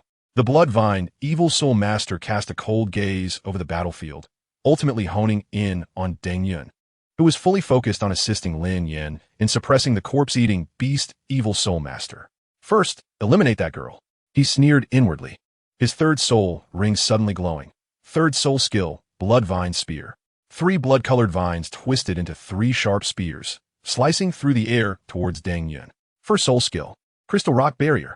Deng Yun hastily defended, the crystal rock on her arms rapidly growing to form a barrier before her, barely stopping the first spear. Just as the second spear was about to strike, Lin Yan's figure abruptly appeared. Second soul skill, Blood Shadow Assault. The bloodthirsty demon blade carved through the crimson arc, severing the remaining 2 spears. The broken vines unexpectedly split again in mid-air, transforming into dozens of poisoned needles launching forth. Third soul skill, Rock Armor. Deng Tianxiong arrived just in time, the rock armor enveloping the 3. The poison needles clattered against the armor, corroding numerous pockmarks into its surface. Seizing the opportunity, the Blood Tiger evil soul master initiated a surprise attack. Fourth soul skill, Blood Fiend Tiger King Claw. The crimson claw shadow struck heavily against the crystal rock armor, causing cracks to spread instantly. Second soul skill, Rock Tiger Shattering Claw. Shi Yan emerged from the side, His tiger claws aimed directly at the blood tiger, evil soul master's throat. The latter was forced to defend, and the two once again became entangled in battle. Lin Yan's gaze swept across the battlefield before he suddenly unleashed his first soul skill. Blood Shadow Slash. However, the blade aura did not target the enemy, but rather aimed at the ground, where several vines were stealthily inching towards Deng Yun's ankles. Merely a trivial skill. The blood vine, evil soul master scoffed. His fourth soul ring flashing as 9 blood-colored vines, as thick as bowls, burst forth from the earth once more. Chapter 22, Journey to Rock Ridge City. A thunderous roar resonated from the depths of the forest, an overwhelming pressure enveloping the area instantaneously. The ground trembled as trees in the distance fell in droves, as if some colossal creature was rapidly approaching. A 10,000-year soul beast. The bloodvine, evil soul master's expression changed drastically as he swiftly retracted the vines, casting a vigilant gaze towards the source of the noise. The blood tiger and corpse-eating beast, evil soul masters ceased their assault, a glimmer of trepidation flashing in their eyes. Damn it, the bloodvine, evil soul master ground his teeth, begrudgingly glaring at Lin Yan and the others. Retreat. The 3 evil soul masters quickly converged, transforming into 3 shadows, vanishing into the depths of the dense forest. Lin Yan and company did not pursue, but remained alert, watching the direction of the soul beast's roar. Deng Tianxiong wiped the blood from the corner of his mouth, speaking solemnly. This place is not suitable for lingering. We must depart. The 4 swiftly vacated the battlefield, and shortly after their departure, a massive 10,000-year soul beast, the dark golden terraclaw bear, slowly emerged from the thicket, its eyes surveying the remnants of the battle before it let out a low growl and turned away. The 4 raced eastward, continuing until the presence of the 10,000-year soul beast was no longer felt, before finally halting. Deng Tianxiong, panting heavily, solemnly clasped his fists towards Lin Yan. Thank you, young brother, for your assistance. Had it not been for you, we 3 would likely have. It was but a trifling effort. Lin Yan sheathed his blade, his gaze sweeping over the 3. And you are? I am Deng Tianxiong, the second elder of the Deng family in Rock Ridge City, Star Luo Empire. Deng Tianxiong gestured towards the 2 beside him. This is my daughter, Deng Yun, and this is Shi Yan, the captain of our family escort. Lin Yan nodded slightly. Li Mo, observing Lin Yan's youth coupled with his formidable strength, Deng Tianxiong tentatively inquired. Young friendly, at such a tender age you possess such prowess. May I ask who your mentor is? A glint of brilliance flashed in Lin Yan's eyes. This man was indeed astute. Precisely the question he had been waiting for. Lin Yan feigned humility, bowing slightly. I am unworthy of such praise.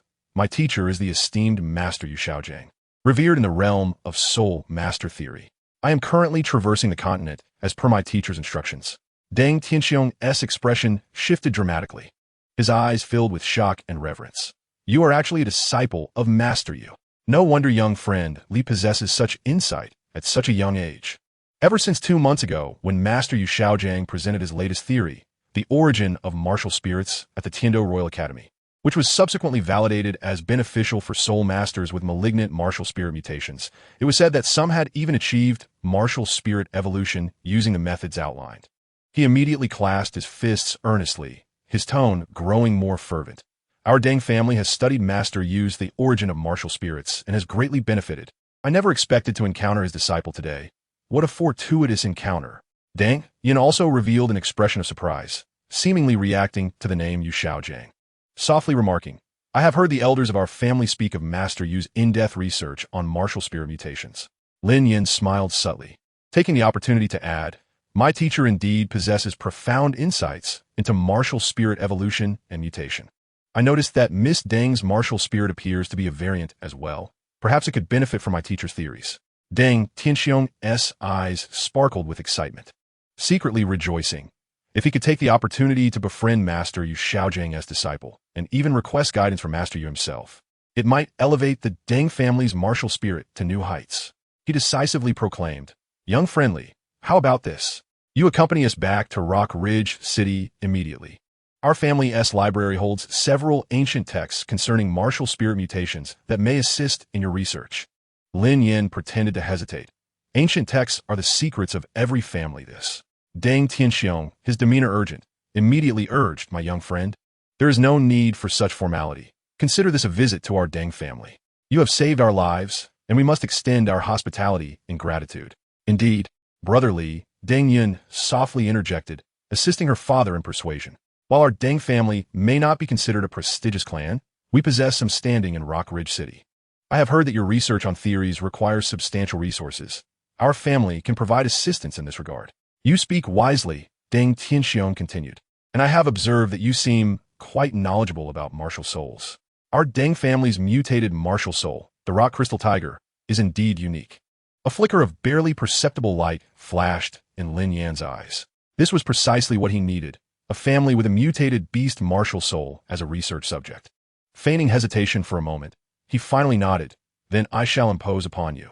Deng Tianxiong was elated, exclaiming, "Splendid! We shall set out immediately. We will reach Rock Ridge City within 3 days." The group boarded a spacious and luxurious carriage, making their way toward the city. Inside, plush animal hide cushions adorned the seats, and Deng Tianxiong had deliberately arranged for Lin Yan to sit between himself and Deng Yun, enthusiastically introducing the family background along the journey. Our Deng family, though not on par with the grander clans, is still among the top families in Rock Ridge City. Deng Tianxiong stroked his beard with pride shining in his eyes. Our clan leader is my elder brother, Deng Tianba, a formidable soul king at level 52. The grand elder is my second brother, Deng Tianxiong, a soul sect at level 49. I myself am the family's second elder, a soul sect at level 47. The third elder is my brother-in-law, Chun Xiaowei, a soul engineer at level 46. Lin Yan noticed that every time Deng Tianxiong mentioned the clan leader, the burly figure sitting opposite, Shi Yin, would unconsciously straighten his back, his eyes glinting with admiration, indicating he was a staunch admirer of the clan leader. Moreover, Lin Yan also observed that this captain of the guard, though silent throughout the journey, would occasionally cast furtive glances at Deng Yun, suggesting there was a story between them. Yinner is the pride of our younger generation. Deng Tianxiong patted his daughter's shoulder. At just 15, she has reached level 31, with innate soul power of level 7. She came to the Stardow Forest to acquire her third soul ring. Unfortunately, she was ambushed by an evil soul master, and I suspect this incident was orchestrated by rival families. Thankfully, she successfully obtained the soul ring, which is a stroke of luck amidst misfortune. I see that you, brotherly, are of a similar age to Yunner? Deng Tianxiong suddenly inquired, his eyes gleaming with shrewdness. Lin Yan responded with utmost respect, exuding grace. Indeed, I am 16 this year, a soul sect at level 43. He spoke his fabrication with a steady heart, confident that with 2 purple soul rings, no one would suspect him of being less than a soul sect. Deng Tianxiong was taken aback. Such terrifying talent in this young man. We must ensure he stays with us. He is a true gem. Deng Yun, hearing this, felt a flicker of intrigue in her beautiful eyes. Unable to suppress a soft gasp, a soul sect at 16, she instinctively clenched her clothing, her cheeks faintly flushed. Truly, he is a remarkable disciple of Master Yu. Possessing such formidable power at a tender age, Deng Tianxiong marveled, then cast a meaningful glance at Deng Yun, teasingly stating, "Yunner, did you not often express a desire to seek guidance on martial soul cultivation? With brotherly here, you must seize this opportunity." Deng Yun, upon hearing this, lowered her gaze, a soft blush gracing her ears. She secretly glanced at Lin Yan, only to meet his smiling eyes, causing her to hurriedly avert her gaze, her fingers unconsciously twisting her garment. Witnessing this scene, Shi Yan's expression darkened instantly, his clenched fists revealing bulging veins. He discerned that Deng Yun appeared to harbor a fondness for this young man. At 17, he had only just broken through to level 30, and now at 22, he barely reached level 36, already famous as a genius in Rock Ridge City. Yet here was this newcomer, 6 years his junior, boasting a soul power 5 levels higher. Lin Yan observed the reactions of those around him, a subtle smile playing at the corners of his lips. He lowered his eyelids, his long fingers gently caressing the notebook in his grasp, exuding a seemingly humble demeanor while a glimmer of mischief sparkled in his eyes. "If Miss Yan has any inquiries, I shall certainly share all I know." He spoke warmly, his gaze steady upon Deng Yun, maintaining a comfortable distance conducive to social interaction. This angle allowed sunlight to filter through the carriage window, casting intricate shadows upon his handsome profile. Deng Yun blushed once more, in an effort to conceal her embarrassment. She suddenly pointed out the window. "Look, brotherly, that is the symbol of Rock Ridge City, the Crimson Rock Peak." In the distance, a towering crimson mountain ascended, resembling a blazing flame under the setting sun.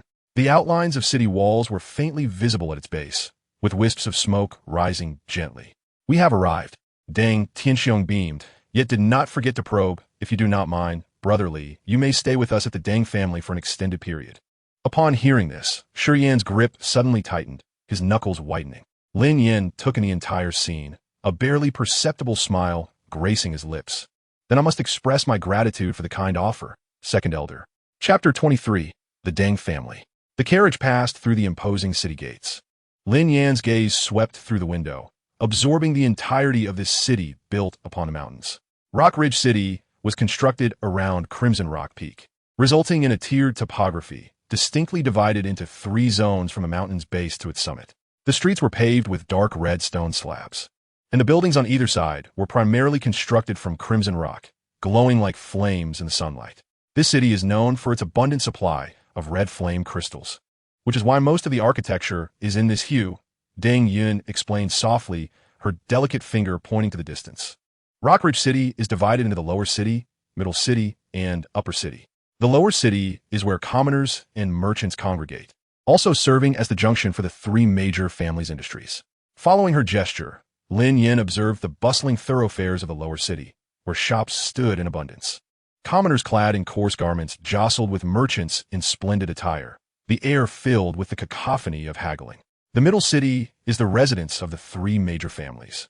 Deng Yin continued, her finger moving upwards. Our Deng family occupies the eastern district, the Yin family is in the western district, and the Mo family resides in the northern district. Each family has its estate built upon its own territory.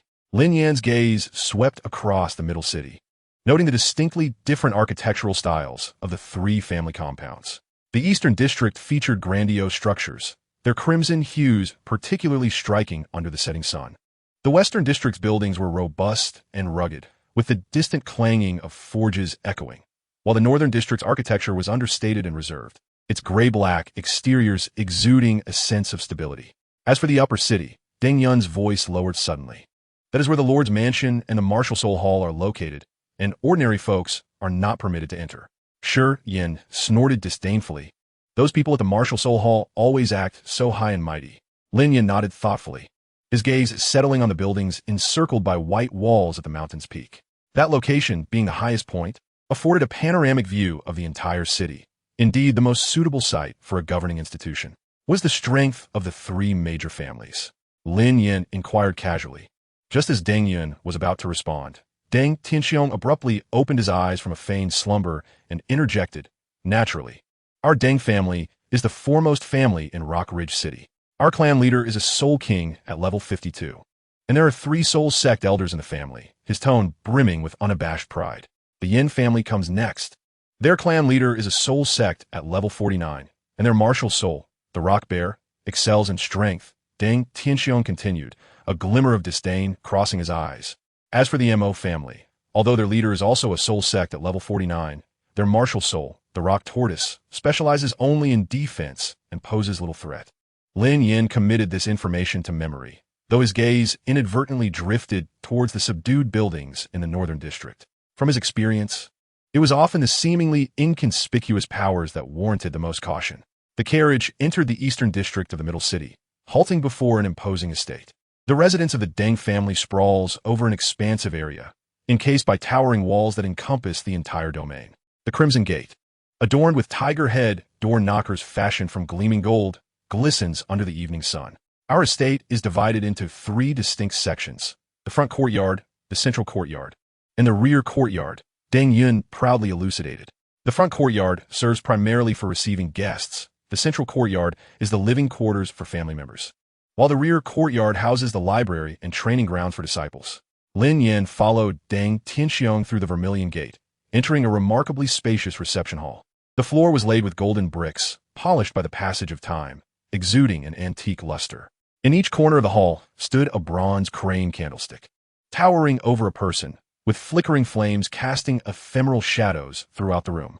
The walls were adorned with several ink wash paintings, all masterpieces by renowned contemporary artists.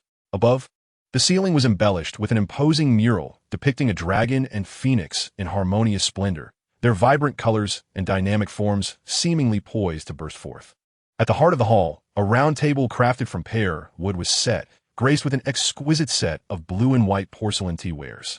Surrounding it were 8 grand armchairs, each meticulously carved from precious timber, embellished with auspicious motifs of plum blossoms, orchids, bamboo, and chrysanthemums, their lines smooth and craftsmanship delicate. Connecting the front courtyard and the central courtyard was a vast expanse of fiery red thorns, a natural barrier formed by these soul-sensing plants. Lin Yan feigned a look of confusion at the sight of the thorns. This is the most crucial line of defense for our Deng family. Deng Tianxiong explained with pride. Not only do they serve as our guardian beasts, but they also embody our beliefs. Passing through the front courtyard, the scene opened up before them. The architecture of the central courtyard was thoughtfully arranged around an artificial lake, with a charming pavilion perched on a small island at its center. Several maidens were feeding the brightly colored ornamental fish by the water's edge and immediately curtsied upon noticing the newcomers. This is where the family members reside, Deng Yun whispered, her cheeks flushing slightly. My quarters are in that small building on the eastern side of the lake. Lin Yan followed her gesture and beheld a delicately crafted 2-story building nestled among the flora, its window sills adorned with pots of blooming flowers.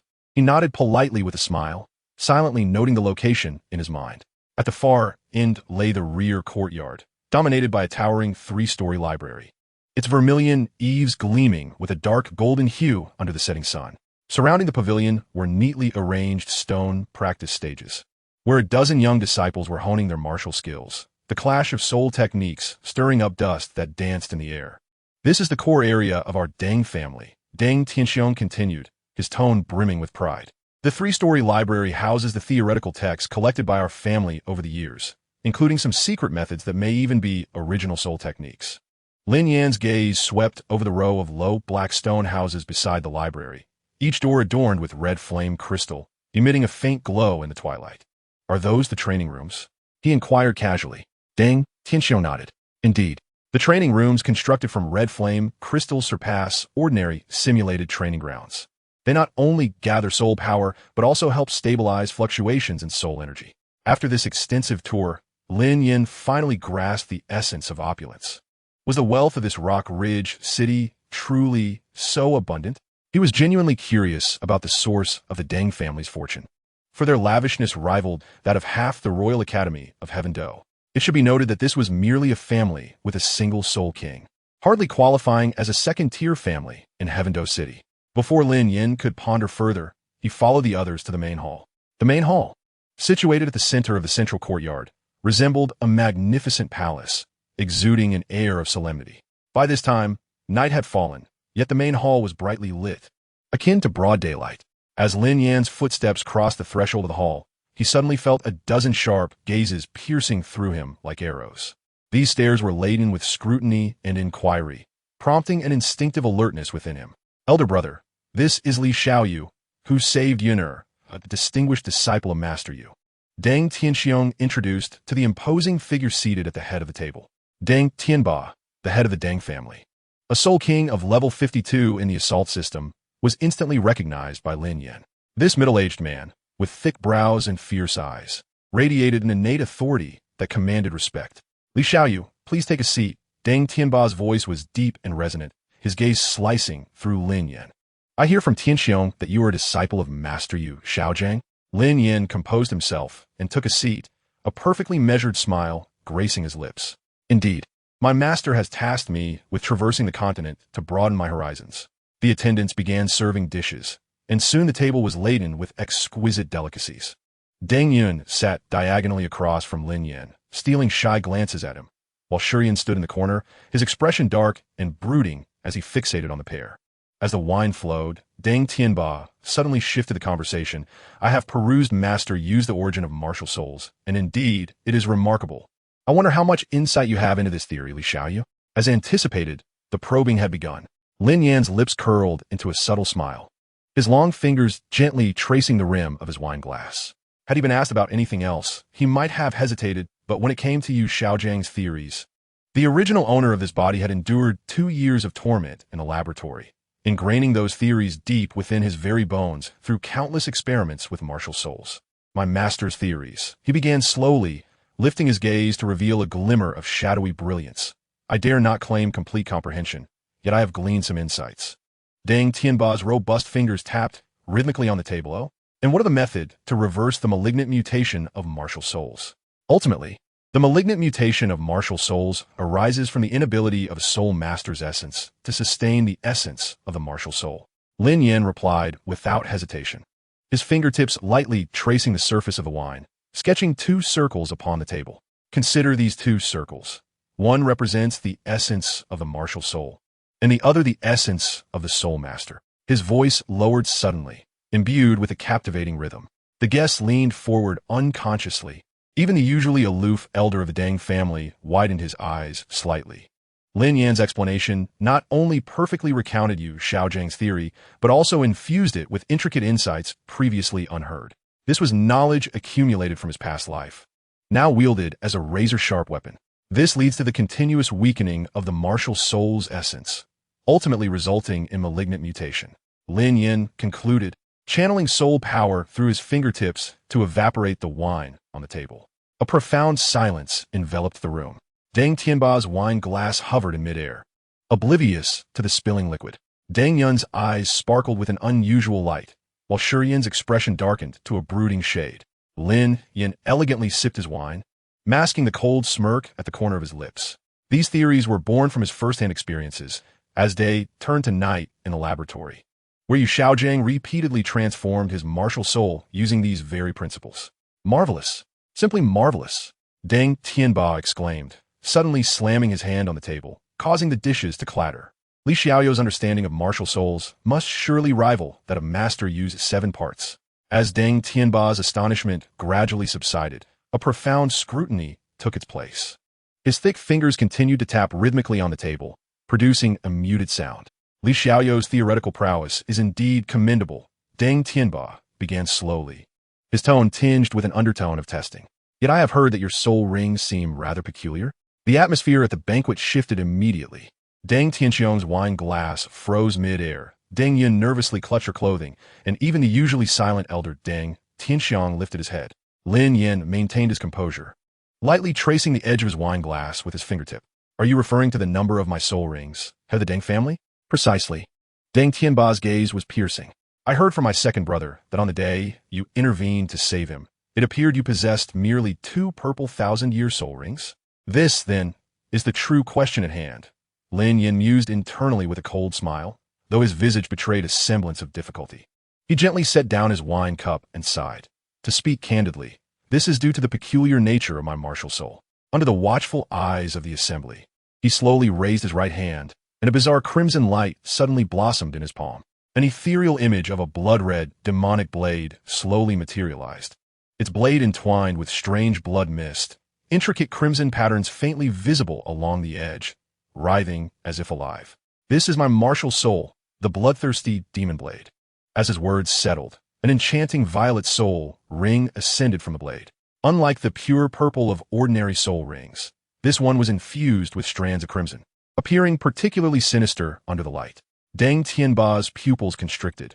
As a soul king, he keenly sensed the dangerous aura emanating from this martial soul. The blood-colored demon blade seemed to tremble with a life of its own, inducing a palpable sense of trepidation within him. As you can see, Lin Yan's voice was warm, laced with just the right amount of apology, his long fingers gently brushing against the ethereal image of the blood-red blade. My martial soul indeed possesses certain peculiarities. With an elegant twist of his wrist, the first violet soul ring dissipated like smoke, replaced by another ring of a deeper hue. The newly revealed soul ring shimmered with strands of crimson patterns, barely visible in the light. My master once taught me that the manifestation of soul rings is governed by profound principles. Lin Yan spoke respectfully, scholarly focus glimmering in his eyes. Due to the unique characteristics of my martial soul, the corresponding soul rings will only appear when the appropriate soul skills are utilized. At this juncture, he suddenly beamed a smile, one as refreshing as a spring breeze. Surely, Master Deng does not believe that my first and second soul rings possess the quality of a millennium? His tone carried a hint of good-natured jest, yet remained courteous. He gently shook his head, his expression turning serious. According to my master's precise calculations in the source of martial souls, the maximum lifespan of the first soul ring is approximately 423 years, while the second is merely 764. He paused before adding, this is data verified through extensive experimentation. Lin Yan took a delicate sip from his teacup, exuding elegance with every movement. If one were to claim that the first 2 rings are of millennium quality, that would indeed be, shall we say, beyond reason. His words were impeccably crafted, showcasing both vast knowledge and a humble demeanor. The bloodthirsty demon blade gradually dissipated in his hand, ultimately transforming into a wisp of smoke. Lin Yan adjusted his sleeves, his gentle countenance perpetually adorned with a smile that enveloped others in warmth. Yet, Deng Tianba remained unconvinced. Might I request young Master Li to exhibit all of his soul rings?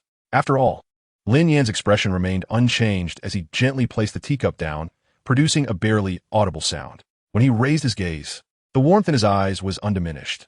Master Deng, please understand. His voice flowed steadily, like a clear stream coursing through a mountain gorge. My master has always taught that soul rings are the foundation of a soul master. They should not be displayed lightly, except among those with whom one shares a profound bond. He raised his right hand, the ethereal image of the blood-red blade flickering in and out of visibility in his palm before swiftly dissipating. Moreover, a hint of reluctant amusement tugged at the corners of his mouth.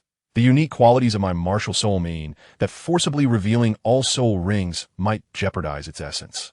His words were flawlessly articulated, maintaining decorum while subtly conveying a warning. Observing this, Deng Tianxiong swiftly intervened. Brother, what young Master Li says is indeed correct. Our pressing inquiries may render the Deng family appear somewhat petty. Deng Tianba pondered for a moment, his eyes flashing with intensity before finally softening into an apologetic smile. I have been presumptuous. He raised his wine cup. Please forgive me, young Master Li. Your situation is exceedingly unique, and my curiosity has led me to press for answers. Lin Yan graciously raised his cup in response. You are too kind, Master Deng. As the head of your family, it is only prudent to exercise caution. The clear sound of clinking cups signified the conclusion of this probing exchange. As Lin Yan lowered his gaze to sip his drink, a fleeting glimmer of coldness flickered in his eyes, for he had anticipated these old fox's tests. The carefully woven fabric of his lies was akin to the wine in his cup, already leading the Deng family to willingly partake. Chapter 25, Undermining the Deng Family. In the ensuing fortnight, Lin Yan and Deng Yun's relationship blossomed into something more intimate. Every morning, Deng Yun would arrive with meticulously prepared snacks, claiming to seek his guidance on cultivation. The delicacies, encased in blue and white porcelain boxes, such as the candied red flame crystal and pastries crafted from soul beast meat, were all invaluable aids for cultivation. Liga, this morning I brought you the crystal dew cake specially made by the kitchen, Deng Yun said one day, her cheeks flushed with a soft hue. It's made with honey from the century-old red crystal bee and is immensely beneficial for soul power cultivation. Lin Yan closed his scroll and smiled gently. Miss Deng is far too kind. Your daily offerings of such precious ingredients leave me feeling quite indebted. Deng Yun's ears turned slightly red as she fidgeted with the hem of her garment. For you to guide my cultivation is already a tremendous favor. Lin Yan accepted the food box, his fingertips inadvertently brushing against the back of Deng Yun's hand, feeling an unusual chill. He furrowed his brow slightly and inquired softly, Miss Deng, why are your hands so cold? Are you unwell? Deng Yun hurriedly withdrew her hand into her sleeve. Forcing a smile, no, it's nothing, perhaps just the morning dew. Lin Yan's gaze shifted, and he gently grasped Deng Yun's wrist. Let me see. Rolling up her sleeve, he beheld a layer of fine red crystal covering her arm, glimmering with an eerie sheen in the morning light. This is... Lin Yan feigned surprise. My rock crystal tiger martial soul possesses certain peculiarities. Deng Yun inhaled deeply, gathering her courage. Each time I use my martial soul, these crystals spread further. Lin Yan pretended to be astonished. Is that so? The family refers to it as crystal devouring syndrome. Deng Yun chuckled bitterly, lightly tapping her hand, producing a clear sound. In truth, our Deng family has awakened many rock crystal tiger martial souls, and every owner of such a martial soul suffers from this affliction. She lifted her gaze, hope glimmering in her eyes. Li Gu, being a top disciple of Master Yu, do you perhaps have a remedy? Lin Yan nodded thoughtfully. Could you elaborate on the symptoms? Each time I utilize my martial soul, the crystallization deepens. Deng Yun explained softly, but after acquiring a new soul ring, the rate of crystallization temporarily slows. She bit her lip. No one in our Deng family afflicted with this illness has lived beyond 40. Lin Yan assessed the situation. Indeed, once one becomes a soul master, it is unavoidable to refrain from using their martial soul. Typically, by the age of 30 or 40, one would reach the Soul Master realm. Breaking through to Soul King is no easy feat, Dang Yan nodded. A flicker of sorrow in her eyes. My father insists that I must cultivate swiftly while I'm still young, or else. She left the statement unfinished. But her meaning was clear. Lin Yan grasped Dang Yan's hand, his gaze resolute, his tone gentle. Trust me, I will surely assist you in overcoming the flaws of your martial soul. Just as the two conversed, a suppressed cold snort echoed from outside the courtyard. Shi Yan stood grim-faced beside the pillar, his fists cracking ominously. For the past 2 weeks, he had watched helplessly as the young lady grew closer to this outsider. The flames of jealousy raging within him, robbing him of peace. After Dang Yan departed, Shi Yan forcefully slammed the courtyard door shut, the heavy wooden door reverberating with a loud thud. He stormed up to Lin Yan, his rough hand seizing the collar of Lin Yan's garment, forcefully pinning the esteemed guest against the pillar. I warn you, keep her distance from the young lady. Shi Yan spat through clenched teeth, the heat of his breath carrying a strong scent of alcohol. His calloused fingers sank deeply into Lin Yan's fabric, the veins on the back of his hand bulging like gnarled roots. Do not think that just because you have the patriarch's backing, you can act with impunity. Despite being pinned against the pillar, Lin Yan maintained a composed smile. His long fingers gently rested upon the stone wrist, the veins standing out like a map. His voice as warm as a spring breeze. Captain Shi, it appears you have misconstrued a matter. It is not I who has approached your lady, as he slightly tilted his head, feigning innocence, but rather your lady who, each morning, brings me exquisite delicacies. Shi Yan's hand trembled violently, his knuckles whitening from strain. Yesterday, it was the crimson honey cake. The day before that, the century-old snow ginseng tea. Lin Yan recounted with a mischievous glint in his eye. And the day before that, the box of soul fruit from the starry forest, reportedly worth a fortune. Shi Yan's breath grew labored, the fury in his eyes nearly palpable. Lin Yan sighed softly, his tone suddenly laced with pity. Captain Shi, after years of service to the Deng family, have you ever received a single cake made by Miss Deng's own hands? This remark struck Shi Yan's heart like a dagger. He staggered 2 steps back, releasing his grip. A fleeting look of disarray crossed his weathered face. Indeed, a decade of guarding, risking life and limb, had yielded nothing but empty promises from Deng Tianxiong.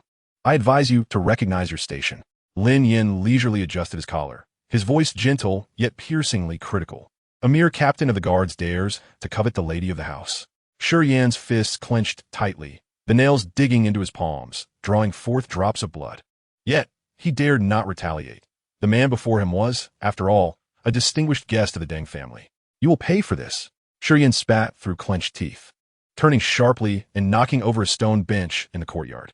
His silhouette resembled a wounded beast, staggering away in a tempest of rage. Later that evening, as dusk deepened, the Deng residence fell into a profound silence. Shi Yan remained alone in the training grounds, draining 3 jars of strong liquor, fragments of the jars littering the ground. Glinting coldly in the moonlight, he rose unsteadily, his eyes bloodshot, and made his way directly to Deng Tianxiong's study. Bang! The study door was kicked open with a forceful crash against the wall. Deng Tianxiong, engrossed in verifying accounts, was startled by the sudden commotion, causing ink to spill across the ledger. Second Elder, Shi Yan stood at the threshold, his eyes aflame with rage, reeking of alcohol. His robust frame swayed slightly, yet he clung to the door frame to steady himself. Does your promise still hold weight? Deng Tianxiong's brow furrowed, suppressing his fury as he continued to manipulate the abacus. What promise? His tone was as indifferent as if discussing the weather. Shi Yan's fists cracked ominously, nails embedding deeply into his palms. You said that once I broke through to level 40, you would betroth Miss Yan to me. Smack! Deng Tianxiong slammed the ledger shut, the candlelight flickering violently from the sudden rush of air. He finally lifted his gaze. The kind face he usually wore was now chillingly cold. Shi Yan, you are intoxicated. I'm not intoxicated. Shi Yan's voice rose sharply, but upon seeing Deng Tianxiong's wrathful expression, it faltered, tinged with a plea. Second Elder, I have shielded you from blades. He tore open his tunic, revealing a grotesque scar across his chest. It was 3 years ago in the Crimson Flame Valley. It was then that you promised me. Enough! Deng Tianxiong interrupted sharply, retrieving a pouch of gold soul coins from his drawer and tossing it onto the table. The pouch thudded heavily, a few coins spilling out, glimmering coldly in the candlelight. Take this, buy some sobering soup to clear your head. He stood up, looking down from his height upon the loyal guard who had followed him for years, his expression brimming with disdain. Remember your place. Lin Yan is not only a prodigious talent, but also a disciple of Master Yu. What are you? Yan staggered back as if struck by lightning. He stared at the pouch of gold soul coins. 10 years of unwavering loyalty, countless brushes with death, was worth merely this paltry sum? Understood, my lord. Yan mechanically performed a bow, his voice hoarse and unrecognizable. As he lowered his head, his eyes brimmed with resentment and hatred. In the corridor, moonlight streamed through the window, casting mottled shadows on the ground. Yan trudged heavily toward his quarters. Since you lack compassion, the corners of his mouth twisted into a sinister grin. Do not blame me for lacking righteousness. The night wind carried away his final whisper. The once loyal captain of the guards had now wholly transformed into a venomous serpent, poised to strike. Chapter 26. The Setup. The moonlight, like liquid silver, coated the cobblestone path outside the Deng family's high walls. Lin Yan stood against the wall, deliberately regulating his breath, heartbeat, and soul power, merging seamlessly with the shadows. 30 paces ahead, Yan hunched forward. Clad in coarse night attire, his garments still bore the dust from his daytime training. Indeed, I knew this man was a hidden serpent, poised to bite the farmer at any moment. A flicker of mockery crossed Lin Yan's eyes as he shifted his stance. Gliding like a specter, each step timed precisely with Yan's footfalls. Suddenly, Yan halted, whipping around. Lin Yan froze, his heart nearly stopping. Yan pulled out a wine pouch, tilting it back to drink deeply, his Adam's apple bobbing violently. The liquor dribbled down his chin, staining his collar. Bah! Yan spat, the alcohol mingling with venomous murmurs. Deng Tianxiong, I will make you kneel before me one day. Lin Yan narrowed his eyes. In the moonlight, he clearly saw Yan's left hand tightly gripping a handkerchief embroidered with the character for Yun. The fabric was wrinkled and torn, a testament to his turmoil. Yan continued forward, seeking the darkest corners. Twice he nearly alerted the patrolling guards, but managed to conceal himself behind piles of debris. The filthy baskets soiled his robes. Yet he remained oblivious, consumed by a frenzied hatred. Finally, he stopped before a dilapidated tea house in the west of the city, its sign faded, and a thick layer of dust coated the door, indicating it had long been closed. Yan did not knock immediately, but surveyed his surroundings warily. Even glancing up at the roof, Lin Yan smirked silently, his figure completely hidden in the shadows of the eaves. Knock, knock, knock, knock. Yan knocked on the wooden door in a specific rhythm, the sound dull against the wood. The door creaked open slightly, warm yellow light spilling out. Lin Yan's pupils constricted.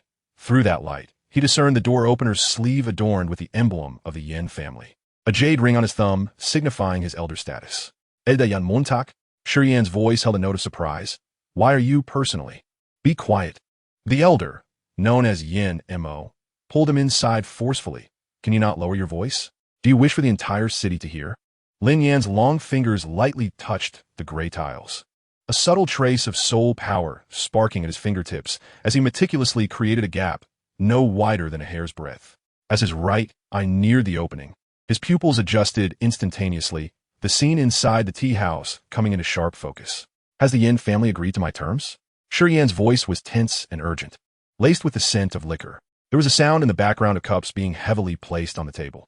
Naturally, Yin Mo's voice was raspy as gravel.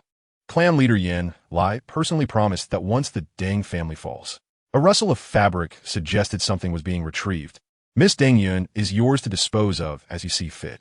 And we can also grant you 30% of the Deng family's assets to help you establish the Shi family. Even if it fails, the money will still belong to you. The sharp clink of metal echoed. Lin Yan saw Yin Mo push a heavy cloth bag forward, the glint of gold soul coins peeking out. Yet, Yan did not reach for it immediately. I desire more than just money. Yan's voice darkened suddenly. That Lin Mo must die. Rest assured. Yin Mo let out a cold laugh, deeming the matter trivial. Even if it were Deng Tianxiong, we could leave it to your discretion. A silence ensued. Lin Yan noticed the tremor in Yan's hand and ultimately seized the bag of gold coins. As his hand brushed against the bag, Yin Mo suddenly grasped his wrist. Remember, we may fail, but if you let slip any information. The old man's nails dug deeply into Yan's flesh. Your blind old mother in the countryside may not see the sun rise tomorrow. Yan shuddered, the bag of coins clattering onto the table. The night wind picked up, and Lin Yan opened his eyes. He stood upon the rooftop, his black cloak billowing in the wind. Observing the two cautious figures retreating in the distance, a playful smile crept upon his lips. Indeed, heaven is assisting me, he murmured softly as the bloodthirsty blade began to materialize in his palm, the blood patterns on the blade writhing as if alive. Since the pieces have been set, I shall give a little push from behind. His fingertips caressed the blade, a flicker of wicked red light flashing through. The corners of Lin Yan's mouth curved into a perfect arc, yet his eyes remained devoid of warmth. As the morning sun streamed through the window, Lin Yan had already donned his attire, meticulously preparing a vial of pale green potion. Spread across the table lay a notebook filled with notes, chronicling the data from his recent potion concoctions. Knock, knock, knock. A gentle knock resonated. Brotherly, are you awake? Deng Yun's melodious voice floated in from outside. Lin Yan quickly tucked away his notes, adopting a warm smile as he opened the door. Today, Deng Yun was clad in a soft pink dress, cradling a familiar celadon food box. Miss Deng, so early, Lin Yan said, stepping aside to let her in, inquiring with genuine concern. Have you been resting well lately? Deng Yun offered a strained smile. It's all right. As she set down the food box, the edge of her arm revealed a crystallized wrist. Brotherly, the potion you mentioned last time. It's ready. Lin Yan picked up the green vial from the table. This is the formula I have refined based on my teacher's notes. This is the third version. It should alleviate the symptoms further, though the efficacy may be compromised due to the scarcity of certain rare herbs. Deng Yun eagerly took the potion and tilted her head back to drink it all at once. Moments later, her eyelashes fluttered. It seems to be a bit warm. She glanced at her wrist, noticing that the crystal seemed to have faded slightly. Since this is a weakened version, it requires continuous use to take effect. Lin Yan explained gently. Brotherly, you truly are my savior. Deng Yun exclaimed, grasping Lin Yan's hand, her crystallized fingers feeling icy and rigid. Lin Yan patted the back of her hand reassuringly. It is what I ought to do. Changing the subject, he asked, by the way, why isn't Captain Shi accompanying you today? Upon hearing Lin Yan's question, Deng Yun noticeably hesitated, her fingers unconsciously tracing the edge of the food box, her gaze flickering. Sure, Yan has been dispatched by his father on a secret mission. Lin Yan astutely noted the unnatural expression on Deng Yun's face. It was evident she was fully aware of Shi Yan's situation and was not ignorant of the matter. Lin Yan silently scoffed. Fa ade of purity, while being no saint behind the scenes. I suppose this counts as ridding the world of evil, doesn't it? Ha ha. Another good deed accomplished. Though such thoughts crossed his mind, Lin Yan maintained a composed demeanor, calmly pouring a cup of tea, and amidst the rising steam, he inquired softly. Oh, what task is so urgent? Yes, Deng Yun replied, taking the teacup with a somewhat stiff smile. It's to gather some of the rare herbs brotherly mentioned before. Lin Yan nodded, no longer probing further. I see. Now, let me see how much your soul power control has progressed. Chapter 27, The Onset of Slaughter. That evening, Lin Yan crouched atop the eaves of the Yin family's back alley, his black cloak rustling in the night breeze. You are the chosen one, he whispered to himself, fixing his gaze upon a Yin family disciple below. The disciple, in his 20s, possessed only a soul power level of 19, was drunkenly tottering toward the back door with a bottle of strong liquor in hand. The mingling scents of alcohol and sweat wafted through the night air. Clearly having just returned from some tavern indulgence, Lin Yan's pupils constricted slightly as he slowly raised his right hand, the bloodthirsty blade materializing from thin air, a sinister blood light shimmering along the blade's edge. Just as the disciple produced a key to unlock the door, a flash. A dark red blade of light sliced through the night sky. The disciple's movements abruptly froze. A fine red line appeared at his throat, initially seeping a few drops of blood, but in an instant, the patterns on the bloodthirsty blade began to writhe, as if alive. Those eerie markings burrowed into his veins, ravenously consuming the blood that gushed forth. Gurgling, the disciple's eyes widened as he futilely clutched his throat. Terrifyingly, only a few viscous strands of blood oozed from the wound, entirely devoured by the demonic blade.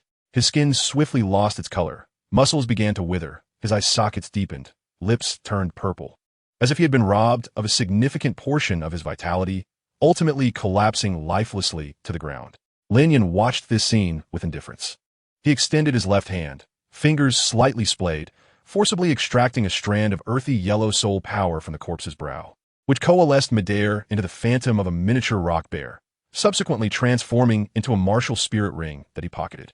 The divine hand can currently only seize the martial spirits of soul masters up to level 37 and below, I must hurry to break through level 30. Else I shall lag behind my plans. He contemplated the ring in his hand as a surge of soul power enveloped him, the dark red blade's shadow gradually dissipating, replaced by the phantom of a fierce tiger, precisely the rock tiger martial spirit disguise he had prepared in advance. Snap!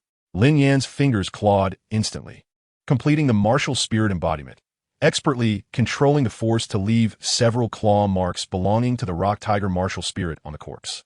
He then channeled his soul power, causing several fragments of rocky armor to break away and embed deeply into the corpse's flesh.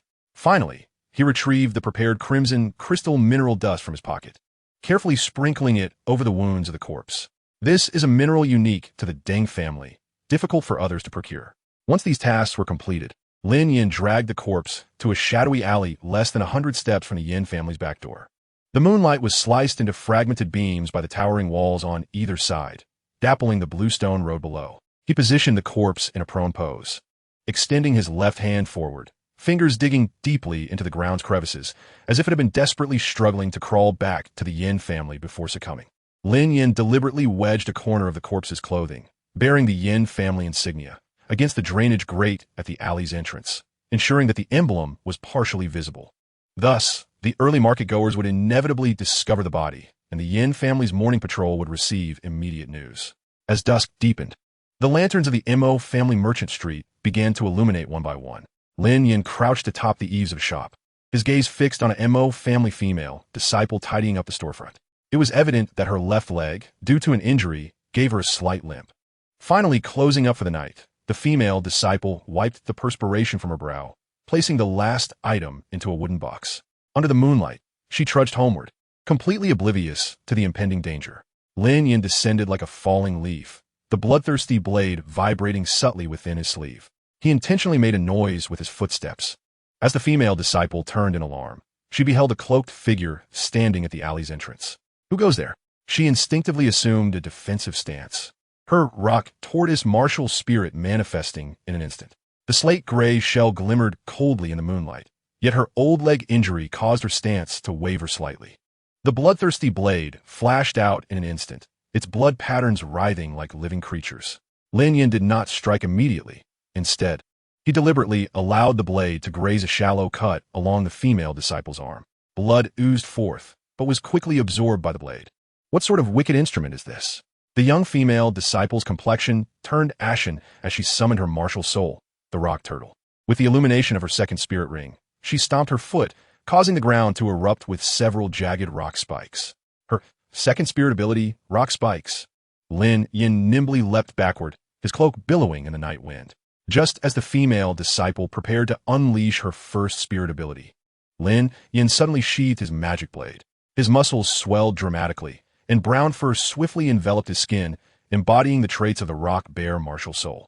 You are the Yin family, the female disciple exclaimed furiously, the edges of her turtle shell glinting ominously. However, Lin Yan's bare paw descended with a whoosh, striking her already injured left leg with tremendous force. The sickening crack of shattering bones echoed through the alley. The female disciple collapsed to the ground, her turtle shell defense showing evident cracks.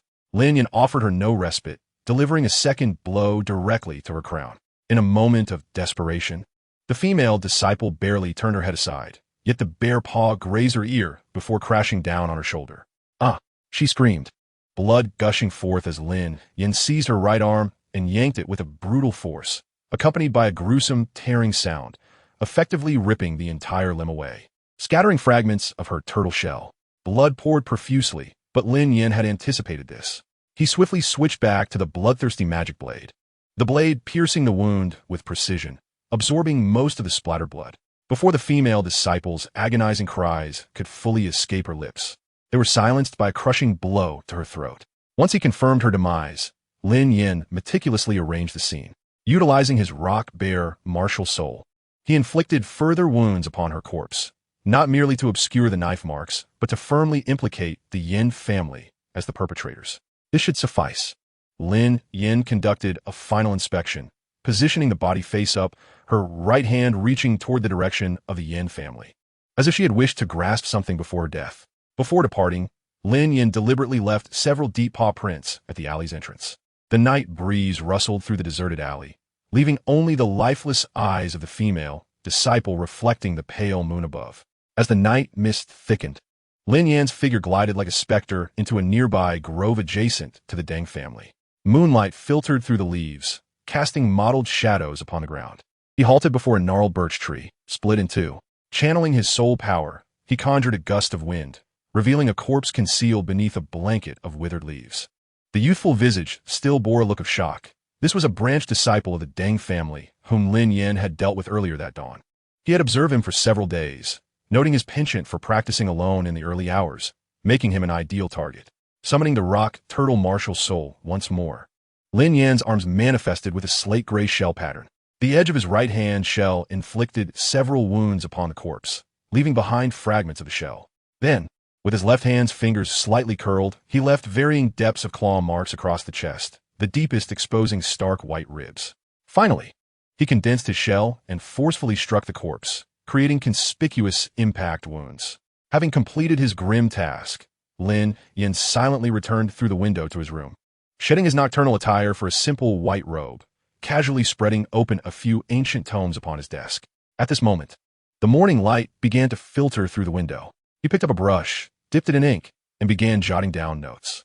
Suddenly, he paused, listening to the approaching footsteps outside, a smile curving his lips just enough. Brotherly rises early. Deng Yun entered, cradling a breakfast tray, and upon seeing the lamp still aglow before his window, she couldn't help but exclaim softly. Morning dew clung to her hair, sparkling under the rising sun. Lin Yan rose to greet her, feigning weariness, his eyes heavy with fatigue. Miss Deng, please forgive my disheveled appearance. I was engrossed in my research on martial soul potions last night and lost track of time. Deng Yun's brow furrowed with concern as she gently supported Lin Yan's arm, her warm palm resting against his slightly cool wrist. Brotherly, you must take care to rest. There is no need to worry about me. She thoughtfully placed a light blanket over his knees and poured a cup of warm water, setting it within easy reach. Suddenly, a commotion erupted outside, with vague mentions of the Mo family and murder. Upon hearing this, Deng Yun's expression shifted to urgency as she hurried to the door, glancing back with concern. Brotherly, I shan't be long. Should you feel unwell, do call for assistance. Not to worry, Lin Yan replied weakly, waving his hand dismissively, a faint smile of gratitude gracing his pale lips. Once the door softly closed, the smile morphed into something sharp. Sunlight streamed through the window, illuminating one side of his face while casting the other in shadow. The performance was just beginning. He whispered to the empty room, his voice devoid of any lingering frailty. The rustling of maple leaves outside seemed to echo the meticulously woven tapestry of slaughter that was about to unfold.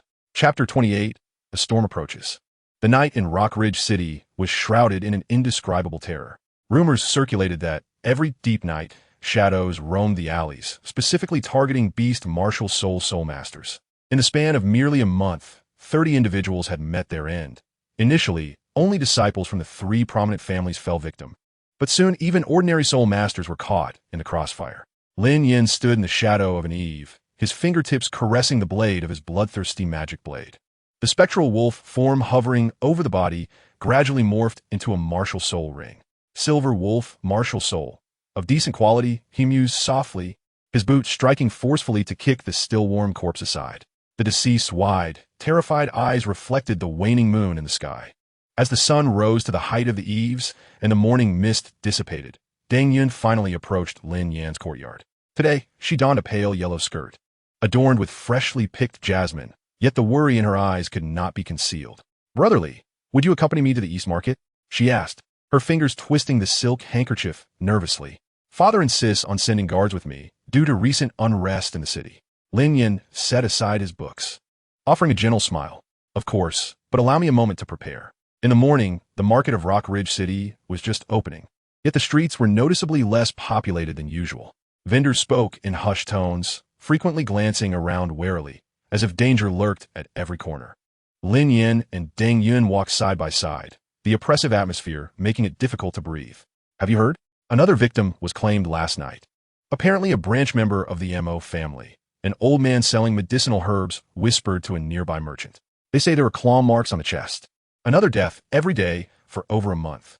A butcher wiped the cold sweat from his brow. The 3 great families are pointing fingers at each other. But who is the true culprit? Who knows? A woman clutching her child said, her expression filled with dread. As soon as the sun sets, none of us dare to step outside. Listening to these discussions, Deng Yun's brows knitted together. Brotherly, the city is tumultuous of late. Please refrain from venturing out at night. Lin Yan smiled slightly, his demeanor calm. Fear not.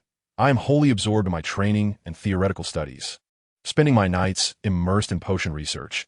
I have no time for frivolous escapades. Just then, a squad of MO family guards hurried past. The leading soul master's expression grim, his gaze scanning the street for potential suspects. The surrounding townsfolk fell silent, their breaths barely audible. Deng Yun sighed. Even the MO family is on high alert. It seems the situation is more dire than we imagined. The noon sun scorched the stone paths of Rock Ridge City as Lin Yan and Deng Yun hastened through the nearly deserted streets, carrying their medicinal supplies. The trembling hands of the apothecary, while packing, and the panic-stricken faces of passers-by spoke volumes of the terror gripping the city. We should return swiftly. Deng Yun instinctively tightened her grip on Lin Yan's sleeve as a squad of MO family patrolmen aggressively searched each house. Once they returned to the Deng residence, Lin Yan placed the herbs on the desk. Deng Yun voiced her concern. Brotherly, the patriarch and the elder are both away. You must be cautious. Upon hearing this, Lin Yan's eyes gleamed with a sudden intensity. The elder of the Deng family had broken through to level 50. This meant the family would temporarily lose 2 of their top combatants, a prime opportunity that the other 2 families had long awaited. In previous circumstances, suppressing the news would have allowed them to weather the storm. But now with Shi Yan, this rebellious pawn in play, the situation had grown precarious. Lin Yan regained his composure and gently replied, "Rest assured, I shall exercise caution." He then handed over a cup of soothing herbal tea. As he watched the girl depart, the smile that graced his lips gradually turned frigid. Just past the hour of Z, Lin Yan's figure melded into the shadows. Perched atop an ancient locust tree outside Shi Yan's dwelling, he meticulously suppressed all traces of his soul power, rendering even his breath nearly inaudible. After a quarter of an hour, the door to Shi Yan's room creaked open. Shi Yan, peering out furtively, had donned a suit of dark attire and obscured his face with a piece of black cloth. He scanned the surroundings with vigilance, confirming the absence of others before hastening westward. Lin Yan descended silently, his boots making not a sound upon the bluestone pavement, maintaining a distance of approximately 30 meters. He followed stealthily under the cover of night. Every 100 paces, Shi Yan would glance back, even turning abruptly on a few occasions, clearly testing for any pursuers. Navigating through a labyrinth of dark alleys, Shi Yan ultimately halted before a seemingly abandoned house. He cautiously tapped out a coded signal, 3 long and 2 short knocks, and a weathered wooden door immediately opened a crack. Lin Yan swiftly darted up to the rooftop, lifting a slate tile to peer inside through the gap. Upon Shi Yan's entry, Yin Mo was seated in the main position, idly toying with a blood-red jade pendant, a benevolent smile adorning his face. Mo stood by the window, his back to the door, ostensibly admiring the moonlight while discreetly surveying for any other presence. "Captain Shi, it seems we have finally awaited your arrival," Yin Mo exclaimed, rising to greet him with warmth, as if encountering a long-lost friend. "I trust your journey was devoid of complications?" Shi Yan scanned the vicinity with caution, only relaxing slightly after confirming there were no ambushes. "The Deng family has been on high alert lately. I exerted considerable effort to slip away." Mo then turned, his expression radiating kindness, as he personally poured a cup of tea and extended it toward Shi Yan. "Please have a sip to soothe your throat." Shi Yan did not take the cup, his gaze lingering on it momentarily before shifting back to the 2. Noticing his hesitation, Yin Mo let out a hearty laugh, lifting his own cup and downing it in one go. "What's this, Captain Shi? Do you not trust us?" Mo leisurely sipped from his cup, adding, "We are now allies in the same endeavor. If we lack this modicum of trust, what is there to discuss regarding cooperation?" At last, Shi Yan accepted the cup, but merely brushed his lips against it, not genuinely drinking. A flicker of coldness flashed in Yin Mo's eyes, yet he quickly resumed his smile. "Captain Shi, do enlighten us on the current situation regarding the Deng family." Shi Yan spoke slowly. "Deng Tianba and Deng Tianxiang have exited the city to hunt for soul rings. Only 2 soul ancestors remain at the estate." He then withdrew a scroll of parchment from his bosom and unfurled it on the table. "This is the latest defense map of the Deng family. The guards at the west gate have been replaced with my men, and their prized Crimson Thorn has also fallen under my control." Yin Mo nodded in satisfaction, patting Shi Yan on the shoulder. Indeed, Captain Shi, you are most reliable. Once our objective is achieved, we shall ensure you are well rewarded. Mo echoed. Indeed, with your capabilities, serving as a guard captain for the Deng family is a gross underutilization. Shi Yan sneered. Let us dispense with the pleasantries. Remember to fulfill the promises made to me. Feigning confusion, Yan Mo inquired. Promises made? My memory is rather poor. I would appreciate it if Captain Shi could reiterate. Deng Yun and 3 parts of the Deng family. Shi Yan's expression darkened as he enunciated each word, and also the life of Lin Yan. The Deng family and Deng Yun are straightforward. However, that Lin Yan possesses a rather complex background. Mo feigned concern. Shi Yan scoffed dismissively. What is there to worry about? Should anything arise, I will bear the brunt alone. Exchanging glances, Mo and Yan Mo both revealed a hint of scorn.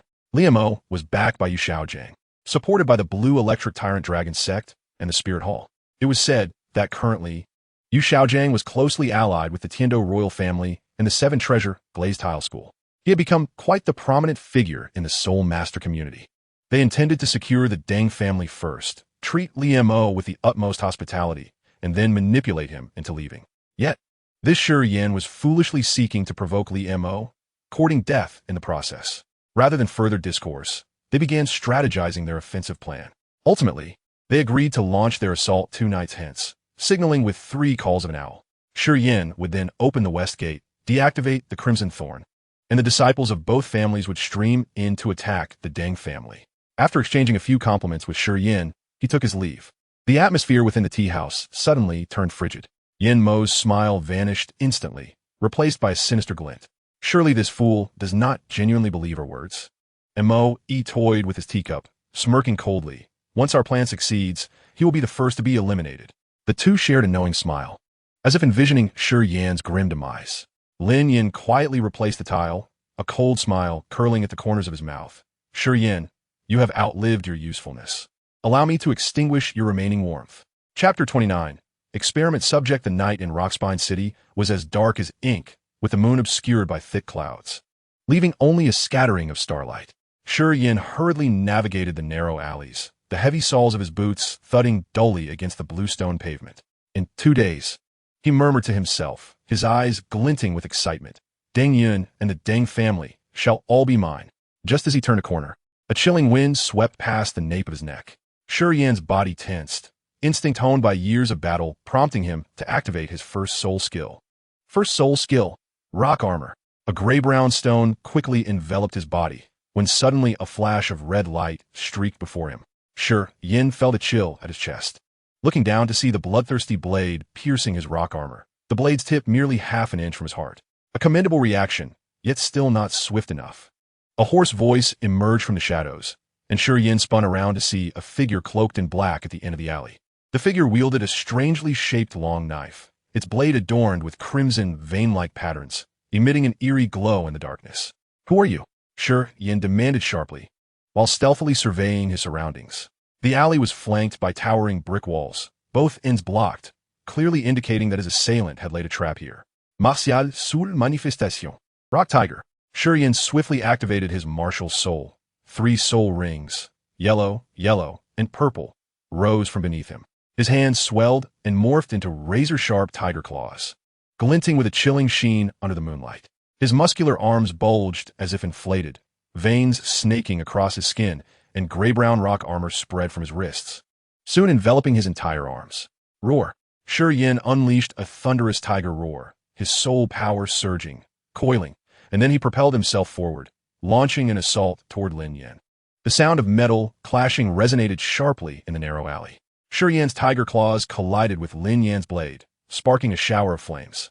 To his astonishment, his claws, capable of rending stone, merely left a shallow scratch on the opponent's weapon.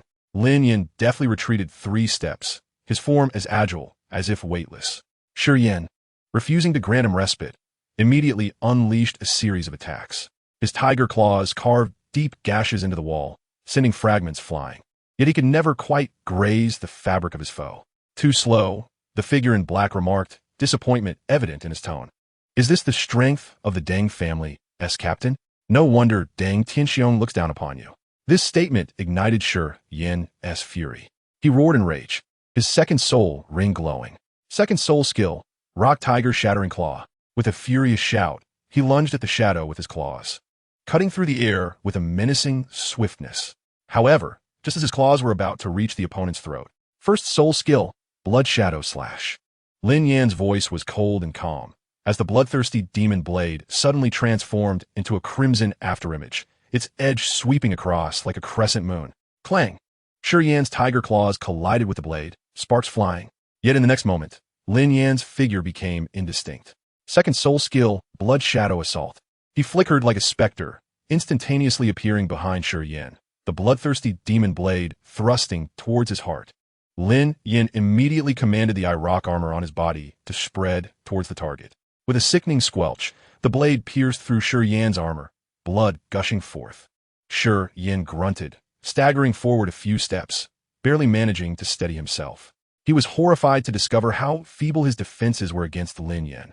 Third soul skill, Rock Spike Meteor Shower. Yan roared, his claws smashing into the ground. The entire street erupted in an instant. Dozens of sharp rock spikes shooting towards Lin Yan like a torrential downpour. Blood Shadow Slash, Relentless Strikes. Lin Yan's blade glimmered like a crimson tempest, each stroke accurately shattering a rock spike. Amid the flying debris, his figure darted through the chaos, sustaining not a scratch. As the dust settled, Yan gasped heavily, finally recognizing the identity of the figure he had been battling for so long. He shouted in disbelief, "Liamo, what do you truly intend to do?" Lin Yan slowly removed his mask, revealing a face that bore a striking resemblance to Liamo, yet exuded an icy demeanor. "Haven't you always wished to kill me?" he remarked with a slight smirk. "Now, I have come to fulfill that desire personally." Yan's pupils constricted in shock before he could react. Lin Yan unleashed his soul skill once more, Blood Shadow Assault. Second phase. His figure suddenly split into three, each blood-red shadow, accelerating towards Yan, each one gaining speed midair. Thud! Thud! Thud! Three blades struck simultaneously, shattering Yan's armor completely, blood staining his entire body. He collapsed to the ground, his eyes filled with reluctance and terror. When Yan regained consciousness, he found himself shackled in a dim underground chamber. Specialized chains bound him firmly to a stone platform, his limbs and torso confined by metal rings that suppressed his soul power. Awake? Yan turned at the sound, seeing Lin Yan standing by an experimental table cluttered with various instruments, meticulously handling the equipment. "What are you planning?" Yan struggled, only to find the chains unyielding. Even more terrifying was the absence of his soul power. Lin Yan did not respond immediately, instead picking up a syringe reminiscent of those from past life, expertly piercing Yan's arm vein to extract a vial of dark red blood. "Initial sample," Lin Yan murmured softly, before injecting the blood into a specially designed container and labeling it. Completing this, he arranged the pre-prepared experimental apparatus on a table beside Yan. Then he revealed a gentle smile, though to Yan, it appeared terrifying. "Are you ready? What lies ahead is hell." Confronted by the dread of the unknown, Yan's breath quickened, his pupils shrinking to pinpricks. His throat bobbed as he swallowed hard, beads of cold sweat forming on his forehead. What are you planning?" Fear rendered him nearly speechless, his lips trembling uncontrollably. His restrained hands instinctively clenched and unclenched, the knuckles cracking ominously. Lin Yan's mouth curled into a chilling smile, soul power surging forth as he summoned the divine hand martial spirit.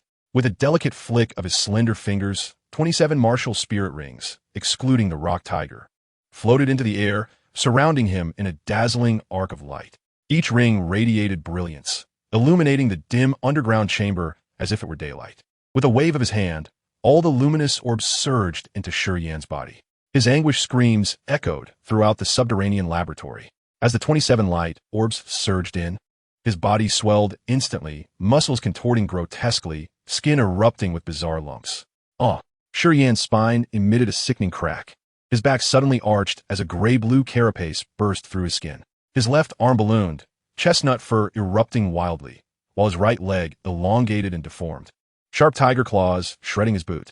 Lin Yan observed calmly, the syringe precisely piercing Yan's carotid artery. The extracted blood appeared red-blue, the soul power within clashing violently, the liquid boiling like a tempest. Conflict phase sample, he noted, carefully placing the blood sample into its container and labeling it. Chapter 30, Tortoise rock bear, tiger beast. Shi Yan's screams morphed in pitch, intermingled with tiger roars, bear growls, and the cries of unknown beasts. His facial muscles twisted and writhed. His left eye transforming into a bear's vertical pupil, while his right remained a tiger's gaze. Most horrifyingly, the skin on his chest and back cracked and healed repeatedly. Interesting. Lin Yan recorded swiftly, retrieving another specialized syringe, piercing Shi Yan's vein once more. After drawing blood, he repeated the previous procedure. Shi Yan's screams gradually diminished. Not from a reduction in pain, but because his vocal cords had become hoarse. His body transformed into a horrific amalgamation. A tiger's head, bear arms, wolf legs, and a tortoise shell, with various soul beast traits vying for dominance over him. As the clock struck 3 in the morning, the fusion neared its conclusion. Shi Yan's body ceased its violent convulsions, his breathing gradually stabilizing. The previously chaotic clash of multiple martial spirit traits had undergone a selection process, ultimately retaining only the 3 most compatible attributes. Shi Yan's martial spirit fusion presented a startling amalgamation. His head retained the perfect form of a ferocious tiger, a golden kingly pattern shimmering with a metallic sheen on his forehead, illuminating the dark chamber. His amber tiger eyes were sharp as blades, their vertical pupils constricting into thin lines, emanating a chilling ferocity, with sharp fangs protruding from the corners of his mouth. Below the neck, he had transformed entirely into the robust body of a mighty bear, broad shoulders resembling small hills, a powerful chest heaving with each breath, every muscle brimming with explosive potential. Most notably, his fur was not the coarse brown of an ordinary bear, but displayed a magnificent pattern of golden and black stripes, glowing with a dark golden hue when his soul power surged. His back was covered in a thick tortoise shell, the gray-blue carapace adorned with ancient patterns, edged with sharp rocky protrusions. More astonishingly, this shell was overlaid with a specialized rock armor, the gray-brown stone perfectly melding with the gray-blue shell, creating a dual-layered defense structure. When threatened, these plates would immediately shift, emitting a crisp sound akin to metal clashing. His limbs were entirely encased in specialized rock armor, stout as stone pillars. The gray-brown armor, bristling with sharp protrusions, elbow joints extending into tortoise shell-like shields, and the hind limbs bearing even thicker armor with exaggerated diamond-shaped knee pads. Interesting, Lin Yan mused, stroking his chin as he scrutinized Shi Yan's transformation, ultimately retaining these 3 earth attribute martial spirits. He picked up the final syringe, precisely piercing Shi Yan's neck vein. This time, the blood exhibited a stable dark red hue, flowing slowly in the test tube, indicating that the soul power within had stabilized. Final sample. Lin Yan meticulously labeled the test tube, placing it alongside the other phase samples in a box, before beginning to tidy up the experimental apparatus. At that moment, Shi Yan slowly opened his eyes, a glimmer of eerie golden light flashing through his amber tiger gaze. He glanced down at his newly transformed body, his lips curling into an exaggerated grin, revealing his stark white fangs. Haha, this is power. His voice had deepened and grown hoarse, resonating with a metallic echo. Liamo, did you ever imagine? You have created a monster with your own hands. He strained against the chains with a violent effort, the muscles on his turtle shell-covered back bulging prominently, while his arms, encased in rock-like armor, erupted with astonishing strength. Although his soul power remained shackled, the sheer physical force he exerted caused the specially crafted metal rings to emit a tortured creak under the strain. As I free myself from these chains, a frenzied light blazes in Shi Yan's tiger-like eyes. I shall crush your bones one by one before Deng Yun, peeling your flesh away slice by slice. I shall humiliate Deng Yun in your presence, making you experience an unprecedented despair. Ha ha! Lin Yan listened to this tirade in silence, his gaze as calm as that of a spectator observing an ant. He gently shook his head, the bloodthirsty demon blade appearing silently in his grasp. Finished with your rant? Lin Yan's voice was eerily soft. Then let us proceed. The crimson blade flashed like lightning, and Shi Yan's maniacal grin froze instantly. His bloodshot tiger-like eyes widened in disbelief as he glanced down at his chest, where the bloodthirsty demon blade had accurately pierced his heart. The vein-like patterns on the blade writhed greedily, voraciously siphoning the boiling blood within him. No, stop. Shi Yan's voice cracked and shattered, infused with a terror he had never known before. He struggled to grasp the blade, only to find that his rock-armored arms were visibly withering before his eyes. Once robust muscles rapidly shrank, the gray-brown armor peeling away to reveal skin resembling withered tree bark beneath. Most despairing of all was the ominous cracking noise emanating from his back. His once proud shell was fracturing. The bluish-gray plates fell away piece by piece, crashing to the ground with a metallic clang. He could distinctly feel the immense pain he had endured to gain this power evaporating at an alarming rate. "Please, I beg you." Yan's pleas mingled with blood froth spilling from the corners of his mouth, his fingers weakly flailing in the air. Those once ferocious tiger-like eyes now reflected only the most primal fear and desperation. Lin Yan coldly observed the scene, his wrist lightly twisting the hilt of the blade. With this motion, Yan's body convulsed violently, a gurgling sound erupting from his throat. His skin rapidly shrank, his eye sockets becoming sunken, transforming him into a ghastly, desiccated corpse in an instant. As the bloodthirsty demon blade was withdrawn, the blood patterns on its surface had turned a vivid crimson, shimmering with an eerie glow in the dimly lit basement. Meanwhile, Yan's shriveled corpse remained poised in a futile, grasping motion, as if still struggling in the final moments of life. Lin Yan reveled in the abundant soul power coursing through him, a look of intoxication gracing his features. After a month of effort, he had finally reached level 29. Once the three great families engaged in conflict, he anticipated being able to elevate his level by 1 or 2 more. Soul power surged around Lin Yan like a tidal wave, summoning the divine hand martial spirit. He slowly raised his hands, palms upturned, as ancient and mysterious dark patterns gradually emerged on the surface of his skin. These markings, alive with movement, coiled and grew from the bases of his palms, creeping along the contours of each finger. "Deprivation," he murmured softly, and the divine hand, martial spirit, suddenly erupted with blinding brilliance. Above Yan's desiccated body, a grayish-brown martial spirit ring gradually materialized. The ring's surface was entwined with 3 distinct colored patterns: golden tiger stripes, brown bear markings, and bluish-gray turtle designs, all interwoven yet maintaining a subtle equilibrium. The ring spun slowly in the air, and a glimmer of satisfaction flickered in Lin Yan's eyes as the divine hand martial spirit gently grasped the ring, which obediently floated into his palm. Turtle rock bear tiger beast, a high-grade martial spirit. Though it sacrificed the agility of the tiger martial spirit, it significantly enhanced strength and defense, while also granting control over earth elements. While it may not match the caliber of the bloodthirsty demon blade, it was still quite commendable. He mused as he stroked his chin thoughtfully. As Lin Yan dealt with Yan's corpse, he pondered the intricacies of martial spirit fusion. There was still much to explore regarding the principles of this fusion. Logically, the bloodthirsty demon blade should possess only a medium-grade quality. Was it due to Li Mo's uniqueness? Or had Li Mo's martial spirit also experienced a failed awakening, becoming a half-finished product? The current cases were too few to draw any conclusions. However, this fusion had substantiated his hypothesis. Martial spirits of the same category and attribute not only had a higher fusion rate, but also yielded greater strength post-fusion. With this plan successfully executed, the collected martial spirits should suffice for 3 to 4 more experiments. Perhaps it will be time to try some new ideas then. Chapter 31. The Goose's Feather Plucking. 2 days later, in the early hours of dawn, the city of Rock Ridge lay enveloped in an eerie silence. Lin Yan crouched within the branches of a large tree near the western gate of the Deng family, the dense foliage perfectly concealing his form. The night breeze rustled the leaves, masking his faint breathing. Below, 6 guards leaned against the wall in a state of boredom, 2 of whom had even dozed off. These were Yan's carefully selected confidants, meant to coordinate their actions that very night. Lin Yan's fingertips lightly caressed the blade of the bloodthirsty demon blade, its blood patterns shimmering subtly in the moonlight. Seizing the moment when the 6 guards were distracted, Lin Yan swiftly descended from the branch, bending his legs slightly before exerting force to close the distance to the guards. First soul skill, Blood Shadow Slash. The first soul ring shimmered, and a blood-colored blade of light sliced silently through the night sky, precisely severing the throats of the 6 guards like a venomous snake.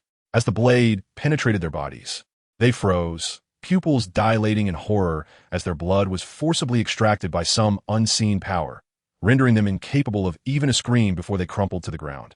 Lifeless husks. Subsequently, Lin Yan summoned the divine hand martial spirit, effortlessly stripping them of their martial spirits. The events transpired without a sound, failing to alert the Deng family. Lin Yan discarded the 6 corpses into the nearby underbrush and returned to the tree branch, patiently awaiting the signal. Suddenly, 3 hoots of an owl resounded from a distance. piercing through the stillness of the night with remarkable clarity. This was the agreed signal for attack between the two families. Lin Yan's lips curled into a smirk as he approached the heavy iron gate, pressing his hands against it and gradually exerting force. With a creak, the western gate of the Deng family opened wide to welcome the intruder. Having completed these tasks, Lin Yan swiftly departed toward the Deng family storeroom. Outside the western gate, hundreds of shadows awaited in the darkness, surging forth like a tide once they confirmed it was not a trap. Leading the way were the elder of the Yin family, Yin Mo, and the elder of the Mo family, Mo, followed closely by disciples from both families, while several other elders and clan leaders remained behind, waiting patiently. Lin Yan's figure glided through the corridors of the Deng family like a specter, dispatching patrolling disciples before they could react, their throats severed by a blood-red blade. The bloodthirsty demon blade drained their lifeblood, and the divine hand snatched away their martial spirits, executing the sequence with fluid grace. 4 Deng family guards stood outside the storeroom. The outermost guard suddenly frowned, sensing a faint trace of blood in the air. Just as he turned his head, a chilling sensation crept over his throat. The blade of the bloodthirsty demon blade had silently sliced through his windpipe, the blood patterns on the blade gleaming faintly as they consumed the blood gushing forth. The guard's eyes widened in shock, yet he could not utter a sound, his body slowly toppling forward. Lin Yan caught the collapsing form with his left hand and swiftly moved to the second guard's rear, thrusting the long blade into his back. The second guard, stifling yawn, suddenly felt a chill at his chest and looked down to see the blood-red blade protruding from his front. He wished to scream, but found his voice trapped, rendered silent. The third guard sensed something amiss and abruptly turned around. The last sight he beheld was a blood blade magnifying before him, followed by the severance of his head, which rolled off and came to rest on the grass. The innermost guard finally sensed the anomaly, activating his martial spirit. His soul ring about to illuminate when Lin Yan's figure was already pressed against his back, covering the guard's mouth and nose with his left hand. The right hand's demon blade plunged in a diagonal strike from beneath the ribs, aiming straight for the heart. The guard's pupils constricted violently, his body convulsing a few times before collapsing completely. Creak! The heavy gate of dark iron was slowly pushed open, and an ancient atmosphere, mingled with the scent of metallic rust and medicinal herbs, rushed forth. The storeroom was more spacious than anticipated, its walls forged from an alloy infused with silver, glimmering with a cold sheen under the dim glow of the oil lamps. Lin Yan stood at the threshold of the open storeroom, refraining from entering immediately as he awaited the potential activation of any hidden mechanisms. After a few moments, the silence within remained unbroken, offering him a sense of relief. With a gentle nudge of his left hand, he fully opened the heavy, dark iron door. The door hinges emitted a faint creak, resonating sharply in the stillness of the night. Lin Yan lingered outside for an additional 5 breaths, confirming the absence of traps before finally stepping into the storeroom. He cautiously left the door ajar, ensuring an escape route if needed. Against the left wall, over 30 iron-bound wooden chests were neatly stacked, crafted from fine fir wood, their corners protected by iron sheathing. Lin Yan estimated that the gold soul coins within this storeroom amounted to at least 1 million. The Deng family was indeed swimming in wealth. On the right side, various medicinal herbs adorned a wooden rack, most housed in wooden boxes of ordinary quality. Lin Yan casually opened a few paper packages, discovering 50-year-old Huang Jing and 80-year-old Lingji. While not particularly rare, their numbers were impressive. In the corner, a small cold jade box sat isolated, its surface dusted with frost. Lin Yan flicked it open, revealing a fully crimson ginseng, its roots pulsating like veins. 100-year-old blood ginseng? He raised an eyebrow. While not top tier, it was a rarity for a small town. Beside it lay another jade box containing a snow lotus, faintly glowing blue, its age just over a century. The central stone pedestal was the most striking feature, its surface polished from a blend of silver and special ores, with simple anti-slip patterns carved around the edges. Upon it rested 3 soul-guiding devices carefully placed on a soft cushion, 2 ordinary storage rings, and a belt adorned with gray gemstones. Lin Yan tested the rings, finding the internal space approximately the size of a room, while the belt offered even more capacity. These soul-guiding devices nearly filled half of the storeroom space, without hesitation. Lin Yan slipped them into his pocket. Initially, Lin Yan's plan was to take only a few of the most valuable items from the storeroom. But with these spatial, soul-guiding devices, his strategy shifted. He intended to seize everything. Approaching the innermost bookshelf, he found a yellowed beast skin scroll spread out. Drawing closer, He discerned it was inscribed with peculiar characters he had never seen, accompanied by a rudimentary map in one corner. The lines were crooked, resembling a child's scribbles, with a conspicuous cross marked at a certain location. What is this? A treasure map? Regardless, he decided to take it all. Lin Yan scoffed, rolled the scroll, and tucked it into his cloak, turning to begin his plundering. Greed filled Lin Yan's eyes as he licked his lips with a flick of his right hand. Over 30 iron-bound wooden chests, along with their contents of gold soul coins, vanished in an instant. After sweeping away the medicinal herbs and their wooden boxes, Lin Yan stared at the now empty rack for a moment. Suddenly, he smirked coldly and collected the rack itself into his storage belt. Since he was already here, he muttered to himself. Standing in the now barren storeroom, Lin Yan's gaze swept across the emptiness. His attention finally settled on the stone pedestal crafted from silver and special ores, a smirk curling at the corners of his mouth. This piece should fetch a handsome price, he whispered to himself, and then he brandished the bloodthirsty demon blade, its crimson light flashing as the pedestal was severed from the ground. Estimating its weight at around 100 pounds, he waved his hand, storing it within the spatial, soul-guiding device. His gaze involuntarily drifted to the walls, composed of that silver-infused alloy, as his fingers gently brushed against the surface. If only he could scrape off some of the wall. Just as this thought formed, hurried footsteps echoed from a distance. Lin Yan's brow furrowed as he listened intently. It seemed enemies had breached the west gate. Hurry! They've already infiltrated the front courtyard. Ignoring them, the storeroom appears to have been robbed. Lin Yan clicked his tongue, withdrawing his greedy gaze from the wall. Though the silver was indeed valuable, it was evidently not the time to be slowly excavating the walls. He surveyed the surroundings, ensuring no valuable items had been overlooked, his eyes glancing over the silver oil lamps adorning the ceiling. These lamps, he scoffed, ultimately deciding to forego them. Such fixtures would fetch little in the black market, and bringing them along would only take up space. Turning towards the ajar door, Lin Yan cast one last glance at the ransacked storeroom. Under the dim light, the desolate room appeared especially forlorn, his figure slipping out like a specter, merging with the night. Chapter 32. The front courtyard falls. While Lin Yan reveled in his plunder, disciples from the Yin and Mo families surged towards the west gate like a tide. At the forefront, Yin Mo's brow was furrowed, his Yin bear martial spirit already activated, its brown-gray fur fluttering in the night breeze. Is that scoundrel Shurian not here yet? Elder Mo of the Mo family queried in a hushed voice, his tone raspy as if sandpaper were scraping against wood. He was enveloped in a bluish-gray aura, the phantom of the Xian turtle martial spirit flickering behind him, the patterns on its shell glinting in the moonlight. Yin Mo squinted, his pupils narrowing into slits in the darkness. His already menacing visage appeared particularly fearsome under the moonlight, his voice emerging like a growl from clenched teeth, laced with suppressed fury. Wait another half a minute. Time passed in silence. A young disciple from the Yin family could no longer contain himself and shifted his weight, the soles of his boots whispering against the gravel. Yin Mo whirled around sharply, his gaze sharp as a blade, causing the disciple to freeze in place, beads of sweat forming on his forehead. Finally, Yin Mo rose, the sound of cracking bones echoing. No more waiting. Proceed as planned. No sooner had he spoken than he surged towards the west gate like an arrow released from its bow, his disciples following closely behind. Mo cursed Shurian under his breath, gesturing for the Mo family disciples to follow suit. The forces of the two families surged towards the open west gate, their footsteps deliberately muted, with only the rustle of fabric echoing in the night. Forward to the front courtyard, Yin Mo commanded, and the procession continued. Upon reaching the front courtyard, they encountered a squad of Deng family guards rushing towards them. Enemy attack. It's an enemy attack. The guards of the Deng family scrambled to respond.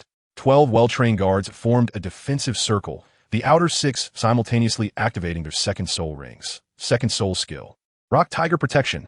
Kill, kill. The air erupted with battle cries, shattering the night as the soul masters of both families surged towards them.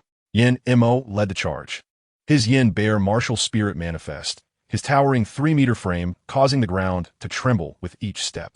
As the golden barrier began to materialize, Yin Mo smashed through it with brute force. He struck out with both palms, sending 2 Deng family disciples flying like discarded puppets against the stone wall, their bones shattering. Stay calm, stay calm. Reinforcements are on the way. The captain of the Deng guards roared hoarsely, urging the remaining 10 disciples to maintain their defensive formation. A cold smile crept across Mo Yi's lips as he unleashed his fourth soul skill. Fourth soul skill, Rock Turtle Heavy Press. With that roar, an enormous shadow of a rock turtle materialized in mid-air, towering like a mountain. Boom!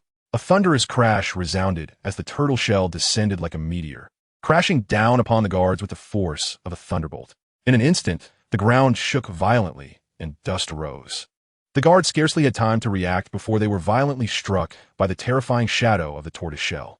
Their bodies flew backward like kites severed from their strings, crashing heavily against the walls with a muffled thud. Under the immense force of the impact, the walls crumbled instantaneously, debris scattering in all directions. Enveloped in a cloud of dust, the guards, grievously injured, coughed blood, their bodies contorted as they collapsed to the ground, evidently stripped of their combat capabilities. Charge! The elite soul masters of the Yan family seized the opportunity to surge in, piercing through the ranks of the Deng family's guards with chilling precision. Blood sprayed across the flagstone, glistening in an eerie dark red under the moonlight. After dispatching this batch of guards, Yan Mo and Mo Yi continued to lead their disciples forward. Hurry! Reinforcements to the west gate. More than 20 of the Deng family's great soul masters, under the guidance of an attendant, hurriedly traversed the eastern corridor. Among the ranks, 6 disciples exchanged furtive glances, uniting in their intent to slow their pace, gradually falling to the rear of the group. Second soul skill, Rock Tiger Claw. Suddenly, the lanky disciple at the back lunged forward, his right hand transforming into a claw as he viciously thrust it into the back of a fellow companion. The disciple, fully engrossed in the march, had concentrated all his protective soul power in the front, utterly unprepared for the ambush from behind. The shriek startled the entire team. Before anyone could react, the other 5 traders simultaneously made their move. First soul skill, Rock Tiger Charge. A round-faced disciple accelerated suddenly, crashing into the 2 individuals beside him, sending them hurtling against the wall. Second soul skill, Earth-Shattering Claw. With this furious shout, the short-haired female disciple suddenly transformed her hands into claws, tearing through the back of the forward disciple with a speed that seemed almost ethereal. The disciple cried out in agony as blood gushed forth, instantly staining his garments. What are you doing? The leading attendant, witnessing this chaos, was filled with a mix of shock and fury. His third soul ring immediately illuminated, and he bellowed, "Rock armor!" A thick layer of rock enveloped him instantly, resembling an impenetrable suit of armor. However, the 6 traders were evidently well prepared. Having achieved their surprise attack, they showed no signs of hesitation and immediately fled towards the west gate. Thinking of escaping? Not so easily. The Deng family disciples, witnessing this, were filled with fury, and they roared in unison as dozens of soul rings flared to life with blinding brilliance. Rock Tiger Claw, Earth-Shattering Strike, Rock Armor Charge. In an instant, a barrage of powerful soul skills cascaded down like a torrential rain, overwhelming the 6 traders. One trader, caught off guard, was struck simultaneously by 3 Rock Tiger Claws, his body flung backward like a kite severed from its string, spewing blood as he crashed heavily to the ground. His fate uncertain.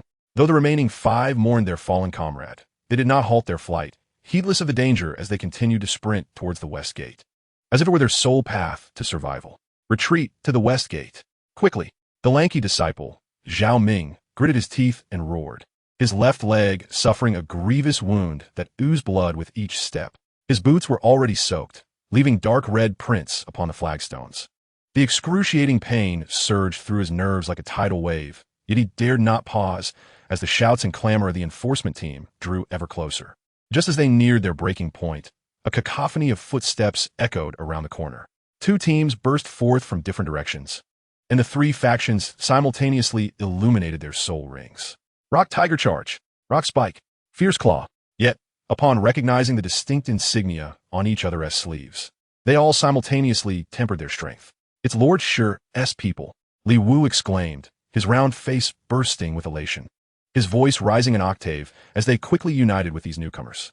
However, this joy was short-lived. Soon their smiles froze as, from behind them, over 40 enforcement disciples surged forth like a tide, the brilliance of various soul skills illuminating the alleyway as if it were daylight.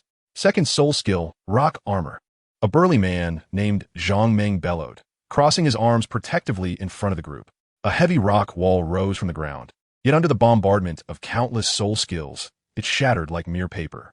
Shards of stone sliced across his cheek, blood dripping down his rugged jaw. Boom! Fourth soul skill. Rock Bear, Earthquake Wave. Accompanied by a roar, a violently powerful shock wave surged forth from the side like a crashing tide. This wave, with a force that was nothing short of astonishing, caught the unprepared Deng family enforcement team off guard, sending them sprawling in disarray, utterly unprepared for such an abrupt assault. The once menacing pursuit crumbled in an instant. As the dust settled, the towering figure of Yan Mo stood under the moonlight, his brown-gray fur matted with blood. Behind him, the tortoise shell of Mo radiated a chilling azure glow. Yan Mo glanced at them and the pursuers behind, inquiring, "Are you from Lord Shi?" The group nodded fervently, their respect palpable. Upon confirming their identities, a glint of coldness flashed in Yan Mo's eyes, and with a powerful swipe of his bear-like paw, he commanded, "Kill." In an instant, the soul masters of the two families lunged forward like tigers descending from the mountain, pouncing upon the encroaching Deng family enforcement team.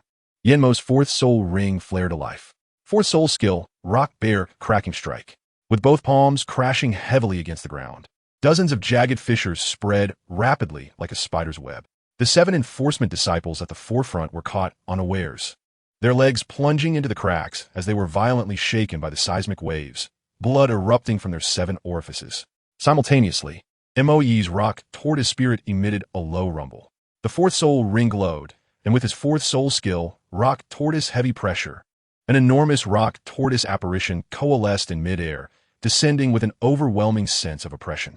The 5 enforcement disciples below hastily attempted to evade, only to find their legs weighed down as if filled with lead.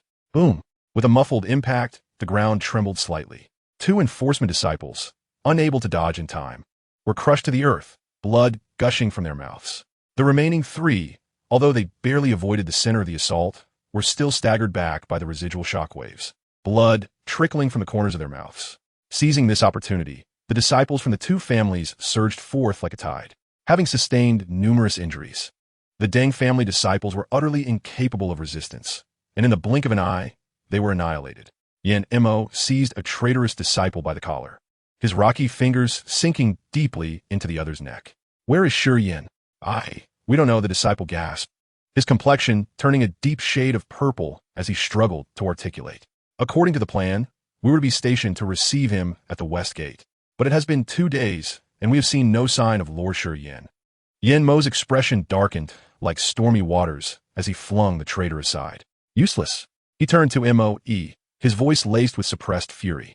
"Who else could possibly open the west gate for us but Shi Yan? Could it be that the Deng family has traitors among them?"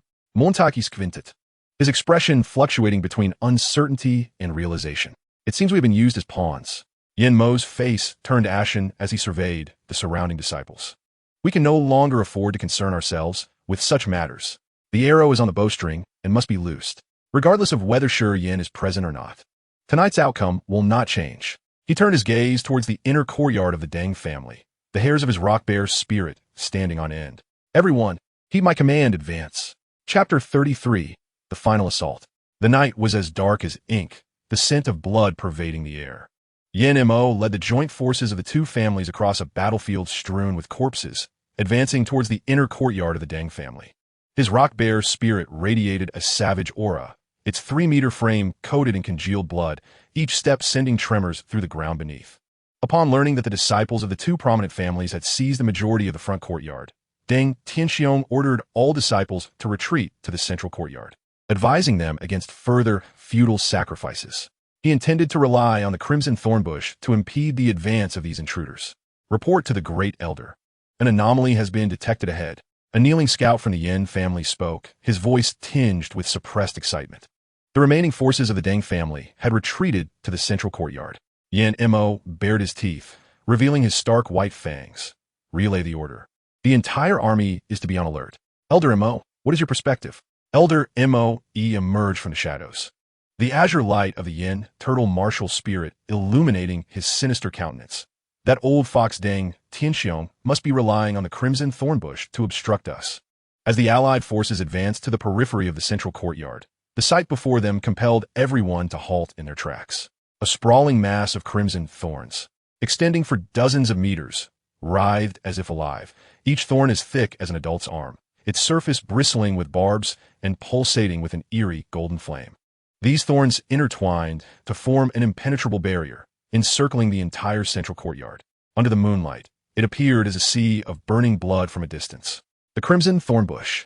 Mo Yi's voice tightened. This creature must rival the strength of a soul king. Indeed, a grand endeavor. Yan Mo gazed at the writhing mass of crimson thorns, his pupils constricting. These were the legendary crimson thorn bushes that grew at the volcanic mouth within the Sunset Forest. Deng's family had truly succeeded in cultivating them. It was said that 50 years ago, the previous head of the Deng family, Deng Xiaogang, ventured deep into the core of the Sunset Forest and discovered this rare plant-type soul beast seedling near the volcano, sacrificing 3 soul masters to bring it back. Mo Yi scrutinized the surface of the thorns, where the golden flames danced, and spoke gravely. These crimson thorn bushes must be nourished with the blood of soul masters. They require the complete blood of at least 1 great soul master each month to survive. He pointed to the faintly visible bones beneath the thorns, indicating that the Deng family had likely used condemned prisoners to feed these monstrosities over the years. Behind the thorns, Deng Tianxiong revealed a cold smile. This expanse of crimson thorn bushes represented the blood, sweat, and tears of 3 generations of the Deng family, cultivated from mere seedlings to this grand scale at an unimaginable cost. Be cautious of the crimson thorn bushes' attacks, Mo Yi whispered. Once struck, the venom from the barbs will swiftly enter the body, and within a quarter of an hour, it could prove fatal to a great soul master. More terrifyingly, they're capable of coordinated attacks, focusing on injured prey. Mo nodded, unconsciously tightening his bare paw. Faced with such perilous plant-type soul beasts, even soul masters dared not be careless. Mo Yi squinted, peering through the gaps in the thorns, catching sight of the Deng family's disciples poised in readiness behind. At the forefront stood Deng Tianxiong, the 2nd elder of the Deng family, and 3rd elder Chen Xiaowei. Deng Tianxiong's eyes were filled with sternness and righteous indignation, his gaze like lightning, fixated on the approaching enemies. Yan Mo Montaki, you dare assault our Deng family without cause and slay our disciples? Do you not fear retribution? Yan Mo laughed heartily at this. Retribution? Deng Tianxiong, are you still a child? Do you still believe in such notions? Have you not considered that your Deng family monopolizes 70% of the mining veins in Yinji City and essentially controls the medicinal trade? Half of the wealth in Yinji City flows into your Deng family's coffers every year. He licked his lips, his eyes shimmering with greed. You speak of such a lucrative prize. Do you think we would let you go? Mo Yi stepped forward, the yin turtle martial spirit radiating a chilling azure light. Stop pretending to be oblivious. Last year, you hoarded 80% of the silver mine discovered. Just this alone is sufficient to purchase half of the assets belonging to our 2 families. Deng Tianxiong snorted coldly. You would commit such heinous acts for mere wealth? Do you not fear the consequences from the city lord and the spirit hall once they learn of this? Consequences? Yan Montak scoffed. The head of the Chun family and the city lord Lin have already given their word. As long as they receive 10% of the profits, they will not intervene. Deng Tianxiong's expression changed drastically. You, Yan Mo, continued. After tonight, you shall completely vanish. The resources of Yinji City will be reshuffled in our favor. This is the inevitable trend. Chen Xiaowei, gripping the crimson flame spear, murmured, Brother-in-law, why waste words with them? Since they covet our Deng family's wealth, let them pay with their lives. Deng Tianxiong took a deep breath, his yin tiger martial spirit manifesting, his form swelling. Very well. If you insist on seeking death, then let you witness the true depths of the Deng family's power. Observing the resolute expressions of the Deng family members, the 2 families no longer concealed their strength. The remaining clan leaders and elders, who had been lurking at the back of the formation, stepped forward. Yin Lai, the Yin family patriarch, proclaimed, Level 49 Assault Type, Soul Master. Martial Spirit, Rock Armor Bear. Yin Feng, the 2nd elder. Level 46 Assault Type Soul Master. Martial Spirit, Rock Armor Bear. Yin Xiao, the 3rd elder. Level 44 Assault Type Soul Master. Martial Spirit, Earth Shattering Bear. Mo Chun, the Mo family patriarch. Level 49 Defensive Type Soul Master. Martial Spirit, Yin Turtle. Mo Lin, the 2nd elder. Level 47 Defensive Type Soul Master. Martial Spirit, Mystic Turtle. Mo Lai, the 3rd elder. Level 45 Assault Type Soul Master. Martial Spirit, Fiery Turtle. Yin Lai stepped forward, his robust arms glowing with earthy yellow light from the rock armor. He surveyed the assembly and spoke solemnly. This crimson thorn bush is indeed formidable. Let's not hold back our strength. I suggest we first employ long-range soul techniques to deplete its energy, and when its defenses weaken, we will strike decisively. Mo-chan stroked his beard in agreement. Brother Yanlai speaks wisely. Though the crimson thorn bush can absorb soul power, it ultimately has its limits. With our 8 soul masters and several hundred disciples attacking in succession, we shall surely exhaust its energy. Easier said than done, Yin Xiao frowned. What if we exhaust our soul power and the Deng family seizes the opportunity to counterattack? Mo Lai snorted, flames erupting around him. What is there to fear? With the elite forces of our 2 families, even if we expend 70% of our soul power, we can still easily deal with the remnants of the Deng family. Yin Mo and Mo exchanged glances and then decisively declared, "Let it be so. All personnel, stand by and maintain a safe distance." Attacking in succession with long-range soul techniques. Remember, Mo added, the attacks should concentrate on the same point, although the crimson thorn bush possesses collective awareness. Breaching just one point will cause the entire defense to collapse. Chun Xiaowei, hidden behind the thorns, heard this clearly, and his expression darkened. He leaned close to Deng Tianxiong, whispering, "Brother-in-law, they intend to." Deng Tianxiong raised his hand to interrupt, a flicker of determination in his eyes. "No matter. The crimson thorn bush is not so easily breached. Let them expend their soul power." He turned to the Deng family disciples behind him, roaring, "Prepare. Once their soul power is depleted by half, that shall be our moment to counterattack." With the command given, the soul masters of both families began to systematically form ranks. Various soul rings illuminated the night, and the fluctuations of soul power intensified in the air. A war of attrition was about to unfold. Chapter 34. The Encirclement and Hunt. The mournful cries of the crimson thornbush pierced the night sky, its once resplendent golden flames now flickering like a candle in the wind, dimming, emitting a dying hiss. Each strike of the soul techniques felt like a heavy hammer pounding on Deng Tianxiong's heart. He fixated on the gradually wilting thicket of thorns, the foundation cultivated by the Deng family over a century, their current reliance. He understood that they could no longer remain in hiding. Should the crimson thornbush completely wither, the Deng family would become mere lambs to the slaughter. They must strike to aid the crimson thornbush now. Deng family disciples, heed my command. His voice thundered like a tiger's roar, imbued with a desperate fervor, resonating in the ears of every bloodied Deng family member. Follow me out. Risk your lives to preserve the core of the crimson thornbush. The Deng family shall fight to the death. Kill.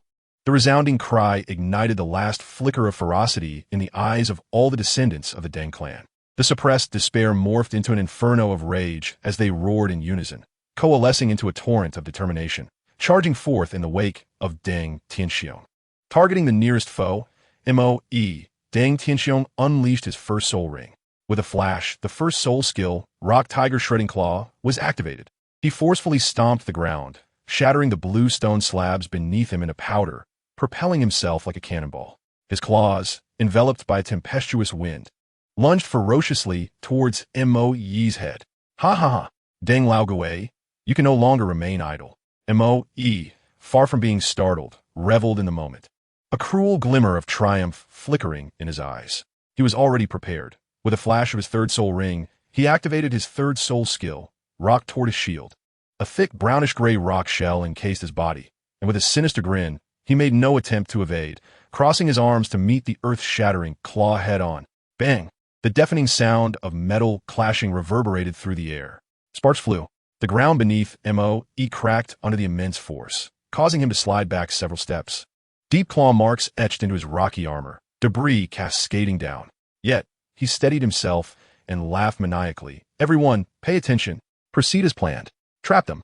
Almost simultaneously, a crimson figure shadowed Deng Tianxiong as he charged forward. Chun Xiaowei's scarlet flame gun erupted with a blinding red light, and with a shake of the gun, his third soul ring glimmered. The third soul skill, Blazing Flames Incineration, manifested. The spear twirled into a violent wheel of fire. Waves of scorching heat surged forth, as if alive, forming a towering wall of flames that soared several yards high. "Get out of the way!" Chun Xiaowei bellowed.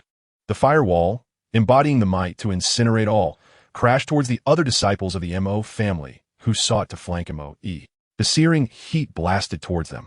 warping the air as the first few disciples of the Mo clan, caught off guard, found their garments instantly charred, their skins sizzling with the sound of burning flesh as they shrieked in agony, forced to retreat chaotically. At all costs, protect the main route. Chun Xiaowei shouted hoarsely to the remaining 100 or so Deng clan disciples behind him. Most were injured, bloodied, yet their eyes burned with the same resolute determination. "Umph. I've been waiting for you turtles in a jar to come out and deliver yourselves to death." The ever-observant Mo Lin finally made his move. A cruel smile twisted his lips as the Xian turtle martial spirit manifested behind him, the azure light surging dramatically, the immense turtle shell casting a heavy aura. His fourth soul ring shining brilliantly. Fourth soul skill, Xian turtle's heavy pressure. With a downward motion of his hands, a gigantic azure turtle shell, over 10 yards in diameter and solid as a mountain, descended like a collapsing sky, wielding tremendous force. The target was not Chun Xiaowei, but rather the disciples of the Deng family. Boom! The earth trembled violently. An immense pressure enveloped the area beneath the turtle shadow. Numerous Deng disciples were forcefully slammed to the ground by an invisible hand, their movements instantly frozen. Over a dozen disciples, caught off guard, had no time to utter a sound before being crushed into the ground by this terrifying weight. The sound of splintering bones echoing as blood gushed from their mouths and noses, leaving them grievously injured. Despicable and shameless. Mo Lin, you old dog. Deng Tianxiong's eyes filled with bloodshot fury, nearly bursting with rage as he witnessed his disciples crushed like ants with such ease. Enraged beyond reason, he unleashed his soul power without reservation, activating his second soul ring. Second soul skill, rock armor ground shatter. The radiance of the rock armor enveloping him surged, transforming him into a furious bolt of brown lightning. Forsaking Mo before him, and with a cataclysmic force aimed at Mo Lin, he charged recklessly, intent on tearing the earth apart. At that moment, Rock Mo emerged from the side, poised to strike. With a thunderous roar, his fourth soul ring blazed to life. Fourth soul skill, Rock Bear Quake Wave. His voice resonated like thunder as he slammed his fist into the ground. The instant his fist made contact, visible waves of gray-brown energy radiated outward from him, causing the earth to ripple violently like a disturbed pond, shattering the sturdy stone slab beneath him and sending waves of earth soaring several yards high. Deng Tianxiong was immediately disrupted by this sudden shockwave, struggling to maintain his balance. He had no choice but to hastily adapt, thrusting his feet into the ground for stability, but this delay cost him the prime opportunity to ambush Mo. As the aftershock of Rock Mo's quake wave lingered, 3 figures, like phantoms, encircled Deng Tianxiong. Boom! The 4 massive rock fists of Yin Lai and Yin Xiao, infused with earth-shattering might, struck simultaneously against Deng Tianxiong's crossed golden claws. The thunderous explosion resonated through the air, and Deng Tianxiong's formidable frame was struck as if by a battering ram, carving deep furrows in the ground as he staggered back 3 steps before barely regaining his footing. A metallic taste filled his throat as blood spilled from the corner of his mouth. Deng Laoguei, your time has come. Mo Chen's venomous voice slithered from behind, as he unleashed a long-prepared Xian turtle-heavy palm, infused with concentrated gray soul light, directly impacting the unguarded back of Deng Tianxiong. Puff! Deng Tianxiong was struck as if by lightning, gushing forth a torrent of blood, the rock armor on his back instantly riddled with spiderweb-like cracks. The immense impact sent him staggering forward, one knee crashing heavily into the ground, stones scattering in all directions. Sister-in-law. On the other side, Chun Xiaowei's anguished roar tore through the air. Seeing Deng Tianxiong injured, his eyes turned blood red, and the scarlet flame gun in his hand radiated an unprecedented blinding red glow, as if he wielded a burning sun. He disregarded everything, aiming straight for Deng Tianxiong, determined to carve a bloody path. Where do you think you're going? Leave him to me. Montak Lin's chilling Laukata echot. A solid Xian turtle light shield instantly materialized before Chun Xiaowei, completely blocking his path. Almost simultaneously, Mo Lai's flaming fist, accompanied by a wave of scorching heat, slammed towards Chun Xiaowei's side. Blazing explosive fist. The flames erupted, forcing Chun Xiaowei to block with his gun. Your opponent is me. Yin Feng cackled as he lunged from another side, his rocky fist aimed directly at Chun Xiaowei's temple, bringing a heavy gust of wind. Surrounded on 3 fronts, Chun Xiaowei danced with the scarlet flame gun, creating an impenetrable web of fire as gunpoint met fist, the fire shield clashing violently, releasing a flurry of dazzling sparks and energy ripples. Despite his efforts to hold his ground, his soul power rapidly depleted under the relentless assault of 3 formidable foes. The once fierce momentum of his spear waned, each block sending shockwaves through his arms, blood seeping from the corners of his mouth, the situation becoming increasingly perilous. Meanwhile, Rock Mo led nearly 100 elite members from both clans to assault the Scarlet Flame Thorn, their soul rings flashing manically as they unleashed their soul skills like a relentless meteor shower, mercilessly bombarding the already staggering Scarlet Flame Thorn. Ground shatter, lava eruption, rock impact. The thunderous roars were incessant, as the thorns crumbled into charred ashes, and the main root thorn trembled violently under the concentrated onslaught, its golden patterns dimming, flickering out.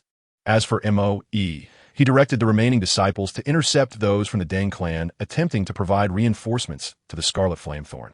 Kill, leave none alive. The icy command was issued, and the Mo clan disciples surged forth like tigers among sheep, wielding sharp blades, launching into a bloody massacre. The cries of anguish, the sound of blades slicing into flesh, and the cracking of bones intertwined, painting the land crimson with blood. Chapter 35, A Fight to the Death. Upon witnessing Deng Tianxiong's injury, Yanlai and the others seized the opportunity, launching a merciless counterattack. Yanlai's fists rained down upon Deng Tianxiong with the ferocity of a tempest, each strike possessing the might to shatter mountains and cleave stones. Deng Tianxiong, undeterred, met the onslaught with his own fists, steadfastly enduring the deluge of blows. A fierce light surged in Yanlai's eyes as his first soul ring erupted in a blinding hue of earthy yellow. His right arm bulged with muscle, the rocky armor glistening with a metallic sheen under the infusion of soul power, transforming his arm into a colossal hammer of devastation. First soul skill, Rock Bear Crush. His roar reverberated like thunder, shaking the air around them. Yanlai's right fist surged forth with overwhelming force, a harbinger of destruction. Deng Tianxiong's pupils constricted as he observed the earthy yellow soul power swirling around Yanlai's fist, tangible and menacing, even feeling the fierce wind lash against his face with painful intensity. Yet, in the face of such ferocity, Deng Tianxiong remained unyielding, his tiger-like eyes wide open as he advanced rather than retreating, his first soul ring igniting. First soul skill, Rock Tiger Rending Claw. A thunderous crash resounded across the battlefield as their fists collided. A visible shock wave emanated from the point of impact, fracturing the ground beneath them. The force of the counterattack jolted Yanlai's robust frame, causing his rocky armor to crack, while his feet gouged deep trenches in the earth as he struggled to maintain his stance.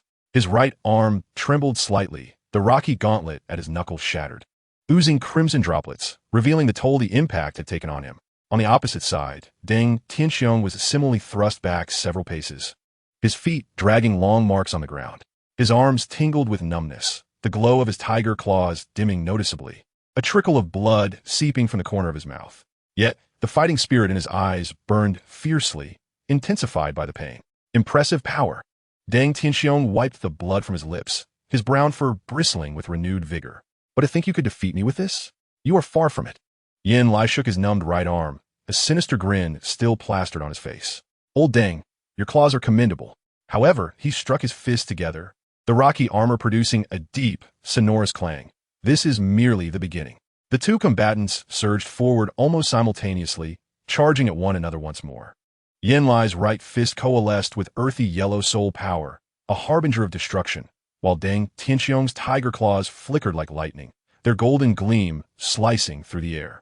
They clashed repeatedly, and Deng Tianxiong managed to seize Yanlai's wrist. As they grappled, the ground beneath them fractured and sank. In a sudden display of immense strength, Deng Tianxiong swung Yanlai's hefty form forcefully towards Mo Chun, who was approaching from the side. Bang! With a resounding crash, Mo Chen's hastily erected turtle shield shattered into countless fragments upon the impact of Yanlai's assault. Their bodies collided heavily, rolling across the ground like a snowball, stirring up clouds of dust. Yet before Deng Tianxiong could catch his breath, an icy chill surged from behind. Yin Xiao had arrived at his back. Second soul skill, Earth-Rending Claw. At the critical moment, Deng Tianxiong's tail lashed out like a steel whip, striking against the lethal claws, sending sparks flying. He pivoted, his right leg descending like a battle axe, only for Yin Xiao to narrowly evade with a roll. Meanwhile, Chen Xiaowei found himself in a similarly precarious situation. Although he bore fewer injuries, his soul power had been significantly depleted, leaving him with only half of his strength. Second soul skill, triple dark shell strike. 3 obsidian tortoise shells materialized before Mo Lin, their edges gleaming with a chilling sharpness. With a swift motion of his right hand, the shells whirled rapidly, tearing through the air with a piercing hum as they sped towards Chen Xiaowei. Simultaneously, Yin Feng dove from the skies, his rock-clad fists plummeting like meteors. Chen Xiaowei's pupils dilated, his second soul ring flickered, and the flame lance traced a fiery arc before him. Second soul skill, blazing barrier. Instantly, a wall of searing flames erupted, yet the 3 tortoise shells, though briefly halted by the inferno, surged forward, breaking through the flames in the next moment. Damn! He cursed under his breath, retreating hastily. The first shell grazed his cheek, drawing blood, while he blocked the second with the lance, the impact sending shockwaves through his hands. The third shell, however, was unavoidable. At the last second, Chen Xiaowei twisted violently, the shell embedding itself deep in his left shoulder, blood gushing forth. Just then, the looming threat above descended. Yin Feng, resembling a meteor, plunged downwards, his rock-encased fists aimed at Chen Xiaowei's crown. In the face of imminent death, a glint of determination flashed in Chen Xiaowei's eyes. The fourth soul ring illuminated. Fourth soul skill, heart of blazing flame. Chen Xiaowei's eyes ignited with a brilliant white flame, his soul power boiling like magma within him. In the next instant, a torrent of blazing fire erupted from his body, warping the air in a torrent of heat, the ground beneath him hinting at signs of melting. Boom! The flames surged, his aura escalating dramatically, the fluctuations of his soul power turning violently chaotic. He felt the power surging through him, every fiber of his muscles pulsing with explosive strength, but simultaneously, his soul power was depleting at an alarming rate. This was his trump card, a result of a near-fatal miscalculation during his absorption of the soul ring, an overreach of 1,000 years. Surviving that ordeal bestowed upon him such a formidable soul skill, allowing for a rapid consumption of his own soul power in exchange for a temporary 50 boost across all attributes, while during this time, any attacks he unleashed would carry a soul-burning effect, diminishing the potency of his adversary's soul skills. Just as Yin Feng's fists loomed close, Chen Xiaowei raised his hand, bracing himself to take the blow with his flesh and blood. Bang! With a deafening explosion, Yin Feng was horrified to witness his rocky armor melting at a visible rate. More terrifyingly, a searing force surged through his fist, scorching his soul power. Yin Feng let out a pained howl, retracting his fist in haste. But Chen Xiaowei was not one to grant him reprieve. He thrust the flame lance directly towards Yin Feng. First soul skill, Heartburn Piercer. The lance ignited with blinding white flames, launching forth like a dragon, slicing through the air. Yin Feng barely managed to evade, yet the tip of the lance left a charred wound across his chest. More alarmingly, his internal soul power was being incinerated at an astonishing rate.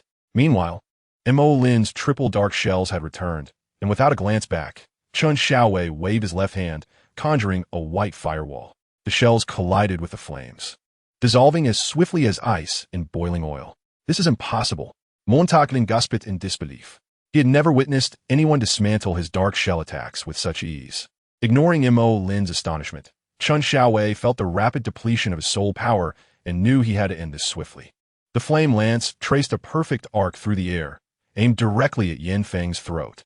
Yin Feng raised his arms in a hurried defense, only to find the power of his defensive soul skill drastically weakened. The lance pierced through his defenses effortlessly, leaving a charred cavity in his shoulder. Yin Feng cried out in agony, staggering back. Chen Xiaowei was poised to pursue, but the remaining 2 fighters quickly interposed themselves before him. At this moment, Chen Xiaowei was brimming with fighting spirit, his stride unwavering as he charged towards the obstructing duo. In the heart of the battlefield, Deng Tianxiong was teetering on the brink of collapse. His left claw lay heavily injured, hanging limply, while his right leg bore the brunt of Mo Chen's tortoise shell, fractured and sluggish. Yet, the fire of battle in his eyes burned unabated, even fiercer than before. Come again, he roared as he lunged at Yin Lai, disregarding his own injuries. The sudden onslaught startled Yin Lai, who barely managed to raise his arms in defense. Boom! Deng Tianxiong's head but struck heavily against Yin Lai's crossed arms. The rocky armor shattered inch by inch, and Yin Lai was knocked back 7 staggering steps by the forceful impact, his arms trembling uncontrollably. However, this blow had also drained Deng Tianxiong of his last ounce of strength. He fell to one knee, gasping for breath, blood gushing from his mouth and nose. The surrounding enemies closed in once more, each pair of eyes gleaming with a cruel light. Brother-in-law, Chen Xiaowei's hoarse cry echoed through the chaos. Despite his grievous injuries, he forced his way through the blockade created by Mo Lin and his companions, stumbling to Deng Tianxiong's side. The two stood back to back, encircled by 6 fierce adversaries. Blood pooled beneath them, forming small puddles, their breaths heavy and thunderous. Chapter 36, The Thorny Sorrow. Meanwhile, at the opposite end of the battlefield, Yin Mo led the elite forces of the two clans to encircle the Crimson Flame Thorn. Nearly 100 disciples formed a battle formation, the glow of their soul rings flickering in the night. Third wave of attacks. Yan Montak Owavat, his second soul ring flashing as he conjured a massive boulder-like projectile with both hands, hurling it towards the Crimson Flame Thorn. Second soul skill, Boulder Bombardment. As the nearly 100 soul skills erupted simultaneously, the concentrated barrage descended upon the already faltering Crimson Flame Thorn like a torrential downpour. The golden patterns on the thorn's surface flickered violently, as if it were struggling in its death throes. Boom, boom, boom. The explosions rumbled incessantly, and the main trunk of the Crimson Flame Thorn was now riddled with charred cracks. Golden sap flowed from the wounds like blood, sizzling as it dripped onto the ground. Beware of the thorn's counterattack. Yan Montak von Schaupli. No sooner had he spoken than the dying thorn quivered violently, sending forth dozens of tendrils ablaze with golden flames, shooting out like venomous serpents. 3 elite disciples, caught unawares, were pierced by the tendrils, which instantly engulfed them in golden flames. Amid their agonized screams, their bodies withered at an observable rate, as though all their essence and blood were being drained by the thorn. Damn it! Yin Mo's eyes bulged with rage. Fourth soul skill, Rock Bear's Groundquake. He slammed his fist down onto the ground, sending a violent shockwave that shattered the incoming tendrils. Continue the assault. Do not give a moment's respite. Yin Mo wiped the blood from his forehead and once again concentrated his soul power. The remaining disciples gathered their strength, unleashing an even fiercer offensive. Ground Splitter, Rock Storm, Mysterious Turtle Shield Strike. A myriad of soul skills poured forth like a torrential downpour. The defenses of the Crimson Flame Thorn weakened further, the golden flames dimming in intensity. As if sensing its impending doom, the Crimson Flame Thorn suddenly unleashed a surge of incredible power in its dying moments, the remaining golden patterns on its trunk radiating a blinding light. The entire thorn trembled violently, emitting a shrill screech, as if letting out a final cry of sorrow and rage. Be careful. It's fighting for its life. Yin Mo shouted sternly, his first soul ring flashing as he conjured a heavy stone shield before him. The main trunk of the Crimson Flame Thorn suddenly swelled, its bark cracking as countless streams of golden fire gushed forth from the fissures. These flames wove together in the air, forming a massive net of fire that descended upon the attackers surrounding it. The disciples immediately activated their soul skills, and in an instant, dozens of soul rings shimmered, intertwining their various soul powers into a resplendent defensive barrier. Boom! The golden fire net collided violently with the defensive barrier, resulting in a deafening explosion. A searing wave of heat swept through, tossing debris from the surrounding structures into the air. Several disciples, standing at the forefront, despite their soul power shielding, were seared by the intense heat, crying out in agony. The Crimson Flame Thorn's counterattack was not yet over. Its remaining tendrils suddenly detached, shooting out in all directions like arrows released from a bowstring. The tips of these tendrils glowed with an eerie golden red light, evidently harboring deadly, fiery poison. Scatter! Do not let the tendrils touch you. Yin Foam warned loudly, swinging his rock-covered arms to shatter the incoming tendrils. However, a dozen disciples were still caught off guard, struck in their arms by the tendrils. The golden red poison rapidly coursed through their veins, and they collapsed to the ground, quickly turning into charred corpses.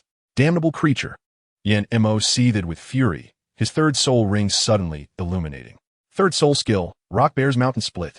He merged his fists into a massive rock hammer, bringing it down with the force to split mountains upon the trunk of the thorn.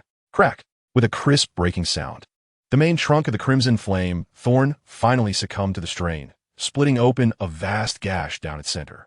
Golden sap gushed forth like a fountain, creating a golden rain in the air. Now, attack with all your might. Hold nothing back. Yan Mo roared, his eyes ablaze with fury. The soul masters present seemed to have gone mad, disregarding their soul power depletion, unleashing an onslaught of soul skills like a torrential storm.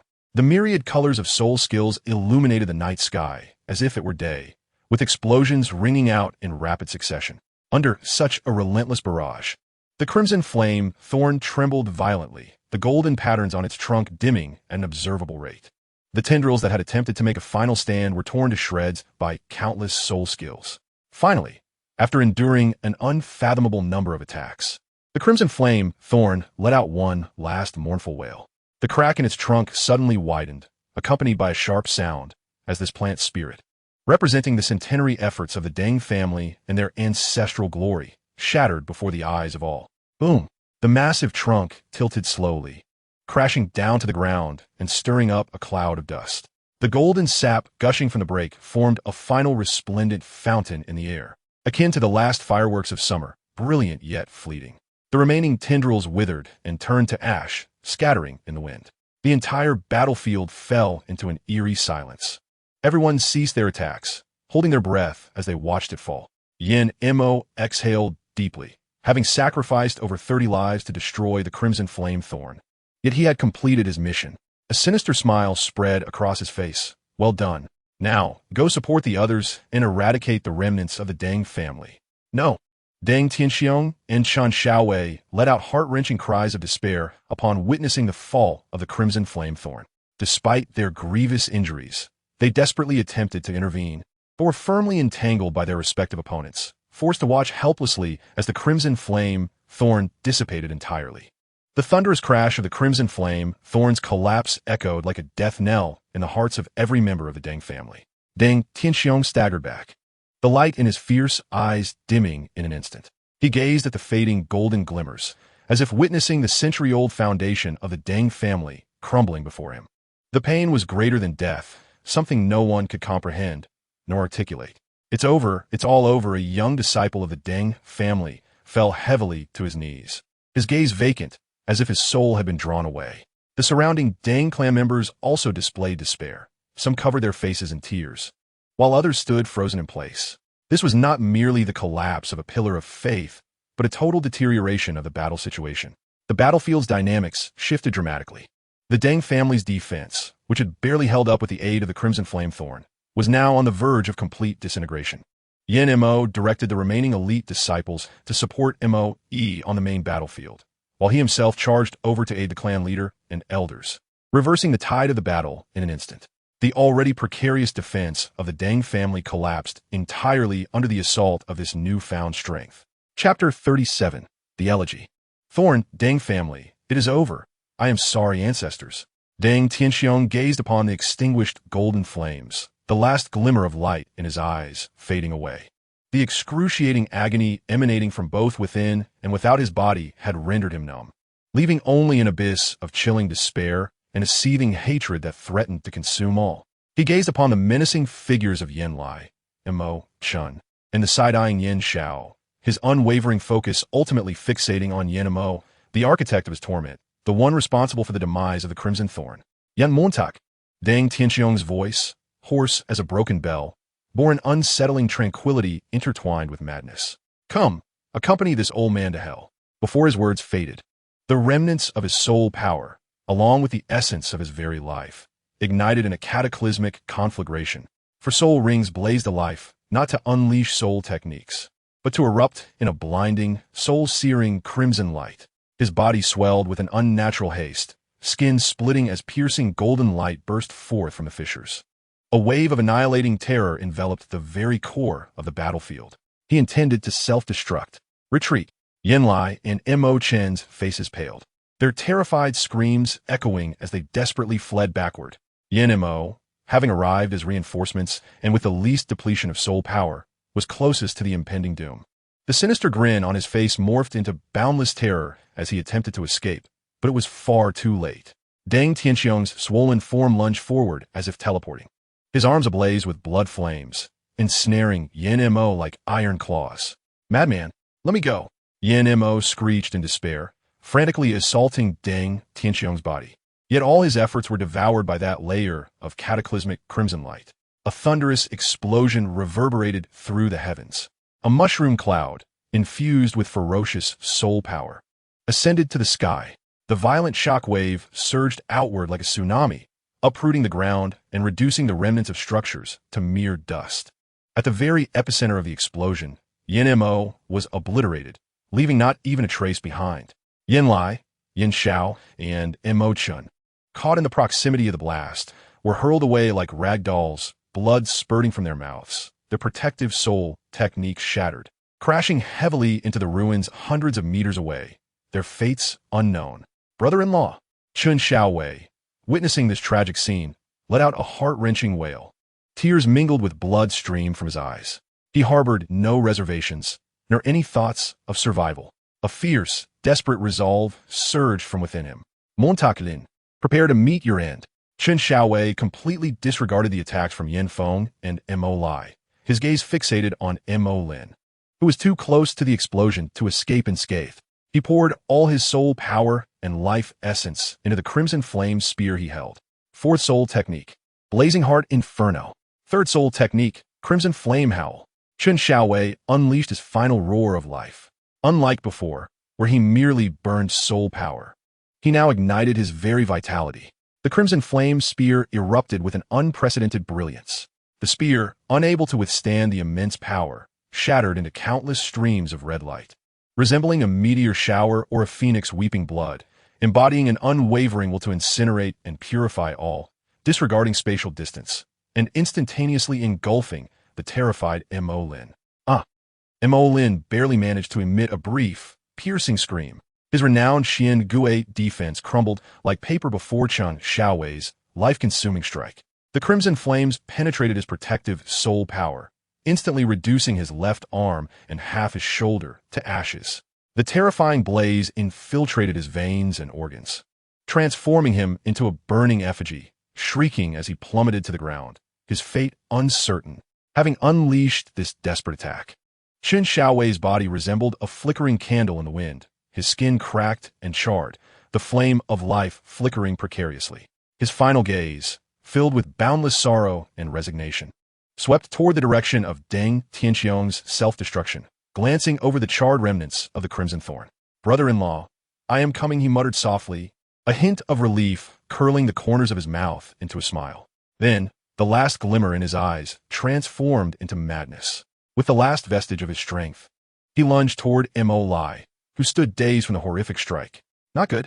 Mo Lai's spirit shattered, attempting to teleport away. But Chun Xiaowei's reckless charge was too swift and resolute. Boom! The second, earth-shattering explosion erupted at the battlefield S-core. Although its power paled in comparison to Deng Tianxiong's self-destruction, the proximity amplified its impact. The crimson fireball instantaneously consumed the majority of Mo Lai's form. Amidst his agonizing wails, Mo Lai was hurled away like a burning rag doll, his body charred, his right leg severed at the root, his chest a mangled mass of flesh, crashing heavily to the ground, losing consciousness entirely. The consecutive self-destructs of the two elders ignited the last flickers of bloodlust and despair within the Deng clan disciples. The remaining few dozen, having witnessed the annihilation of their faith, the Crimson Thorn, and the tragic demise of their elders, spiraled into madness. Avenge the clan leader. Let's fight these scoundrels. One soul master roared, igniting all his soul power, charging into the enemy ranks like a human torch, detonating in a thunderous explosion that took 3 Mo clan disciples with him. The Deng clan has no cowards. A youth, clutching a Yin clan disciple's waist, viciously bit into the opponent's throat, and despite the onslaught from others, he resolutely severed it. The harrowing sounds of self-detonation echoed throughout, each carrying the weight of mutual destruction. After incurring immense losses, only a scant few of the Deng clan disciples, bloodied and filled with seething hatred, managed to stealthily escape through the blood-soaked path carved by their fallen comrades, vanishing into the enveloping night. As the last echoes of explosions faded into silence, the battlefield descended into a deathly quietude. Only the crackling of flames and the faint moans of the injured drifted in the night breeze. The once thriving Deng clan now lay in utter ruin, The massive crater marked the site of Deng Tianxiong's explosion, surrounded by countless severed limbs and shattered weapons. With viscous blood pooling in the low-lying areas, forming dark crimson puddles that exuded an overwhelming stench of death. The severed roots of the crimson thorn rose like a colossal black skeleton, grotesquely pointing toward the heavens, narrating an endless tale of sorrow.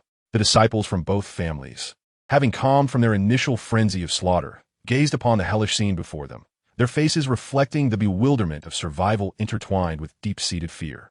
The ground was littered with corpses, those of the Deng clan, as well as their own kin and friends. Upon tallying the losses, 87 Mo clan disciples lay slain. 53 grievously wounded, 91 Yin clan disciples perished, with 47 severely injured. The elder ranks of the Soul sect suffered catastrophic losses. Yin Mo was entirely obliterated. Mo Lin severely injured and missing his left arm, and Mo Lai lost his right leg and lay unconscious.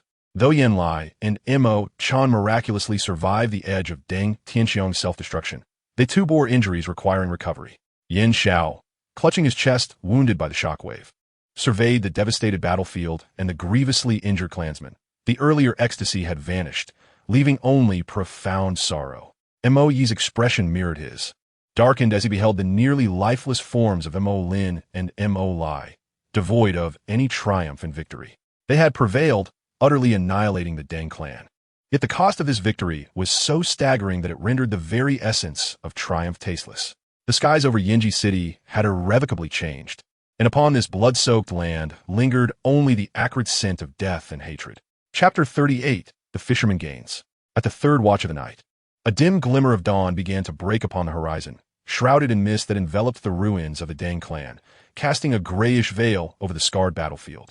Yin Lai and Mo Chan stood before the desolate treasury, their faces darkened with fury. What in the hell is this? Yin Lai bellowed, slamming his fist into the wall, causing it to collapse with a thunderous crash, sending dust swirling. I didn't let a single mosquito escape. Yet this treasury is cleaner than my own wallet? S countenance darkened like the bottom of a pot, and his hand, which held the soul guide lantern, trembled. Not only has this scoundrel absconded with the golden soul coins, but he has even removed the shelves. How could he not take the dust from the ground along with him? He kicked at the dust beneath his feet, especially when their gazes fell upon the stone platform in the center, which now bore only a base. Yin Lai erupted in a fit of rage. Is this a warehouse relocation or a locust invasion? They even took this stone platform away. Investigate. Find out who this thief is. Equally incensed, was hopping with fury. I demand to see which rascal has left me with not even a copper coin. This method reeks of a lineage that has been digging ditches for 3 generations. Search. Turn the Deng family upside down. Yin Lai's roar echoed over the ruins. Even if they had to dig 3 feet into the ground, they would unearth this thief. Hundreds of disciples from the 2 families began a thorough search. They scoured every remnant of walls, examined every corpse, and even overlooked the ruined crimson thorn debris. However, after several hours passed and daylight broke, they found nothing. Chief, we have searched every possible location, reported a perspiring steward from a Yin family. Other than our own people, no living souls were discovered. Furrowed his brow. Could it be that the enemy has fled amidst the chaos? Impossible. Yin Mo gritted his teeth. The perimeter is secured by the city lord and the spirit hall. Not even a fly could escape. Unless, suddenly, a thought struck him, and his expression changed. Unless this person was among us all along. This chilling conjecture rendered both men silent. Yet, at present, they had a more pressing shared objective. It was not the time for discord. Forget it, ultimately sighed. The Deng family's treasury is not the main concern. Their tangible assets remain. Let us distribute according to the previously agreed ratio. Yin Mo nodded grimly. Although they had lost a substantial amount of ready wealth and precious medicinal materials, the Deng family's shops, real estate, and mining interests still held immense value. More importantly, they needed to prepare swiftly for the imminent return of Deng Tianba and Deng Tianxiang. Deliver the profits we promised to the city lord's mansion and the spirit hall, Yin Mo said solemnly, and inform them of the Deng family's collusion with the evil spirit master. Our 2 families shall unite to rid the world of this menace. Understood and smirked coldly. Indeed, let us drag them into the mire. That way, even if Deng Tianba and Deng Tianxiang return, they will not dare to act recklessly. As the 2 families busied themselves with the aftermath, no one noticed the inconspicuous woodshed at the edge of the Deng family's ruins, beneath which lay a secret underground chamber. Is it safe here? Lin Yan whispered, his luminous pearl illuminating the narrow passageway. Deng Yun, her complexion pale, nodded. This was secretly constructed by my grandfather. No more than 10 people in the family know of its existence. She paused, her voice choking now it seems. Lin Yan did not respond, merely proceeding silently.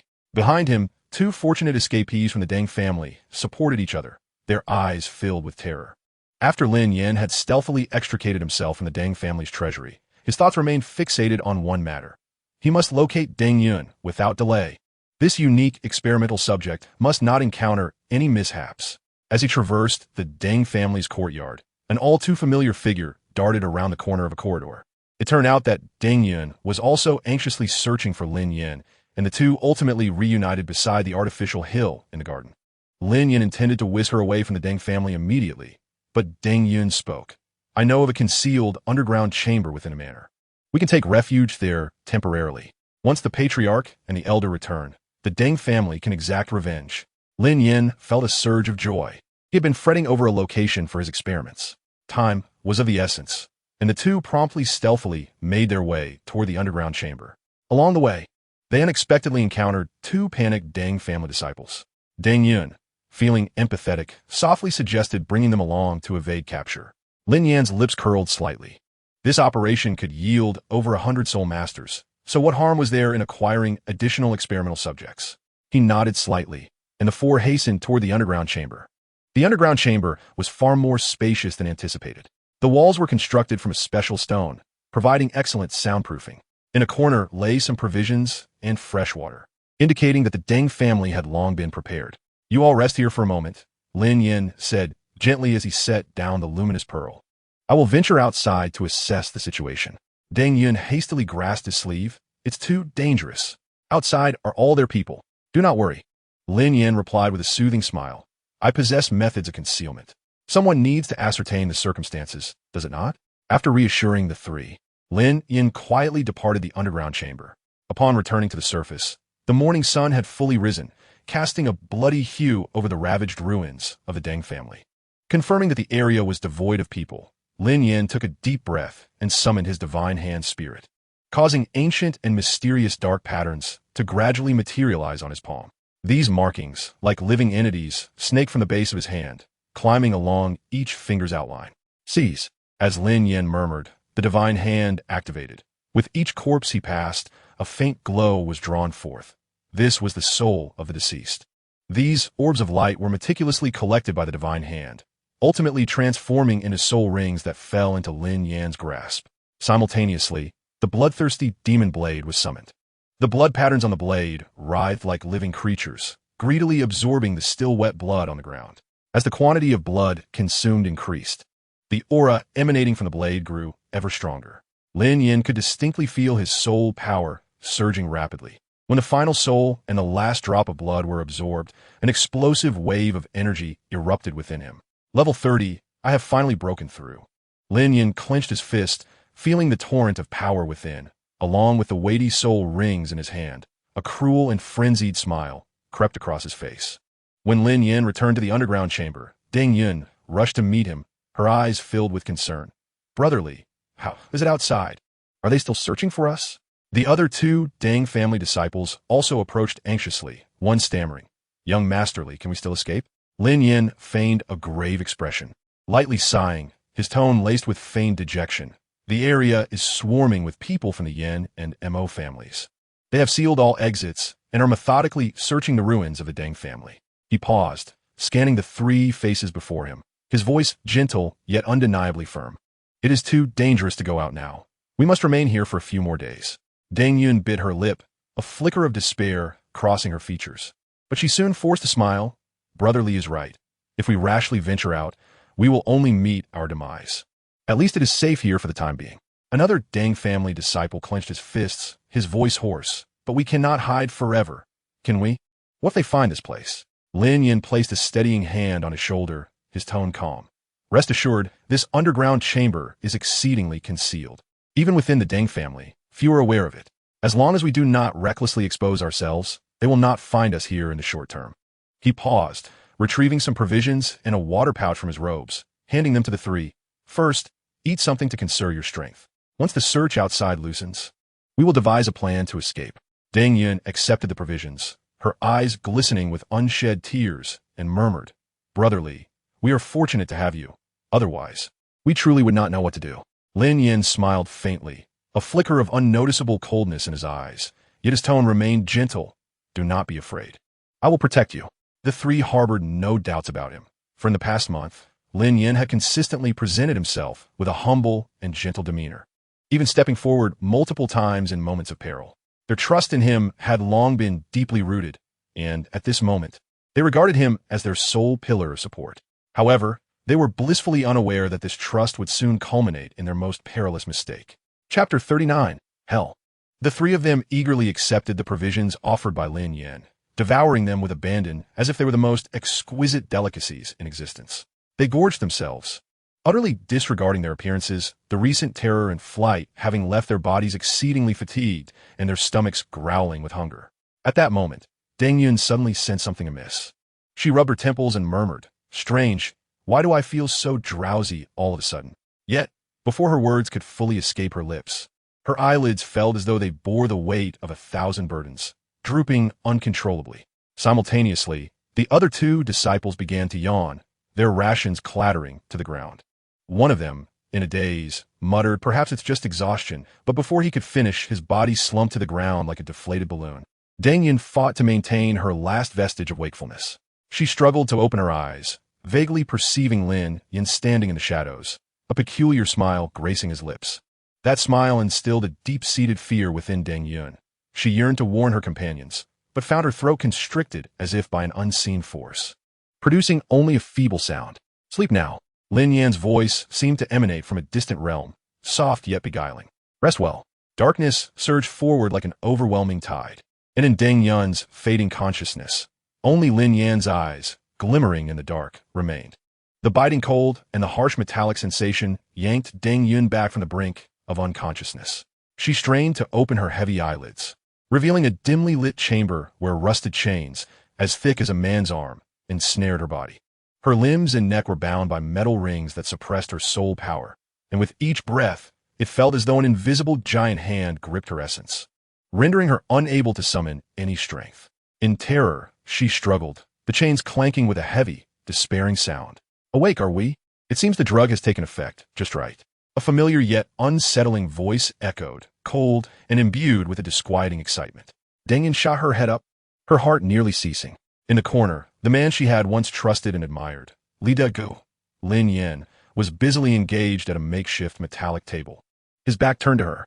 The table was cluttered with an array of bizarre, glimmering tools she had never encountered before, slender syringes with sharp tips, scalpels as thin as a cicada's wing, and several oddly shaped glass vessels containing dark red blood that had congealed into a gel-like substance, glinting ominously under the pale light. These items had been surreptitiously retrieved by Lin Yan from his secret lair during his earlier reconnaissance.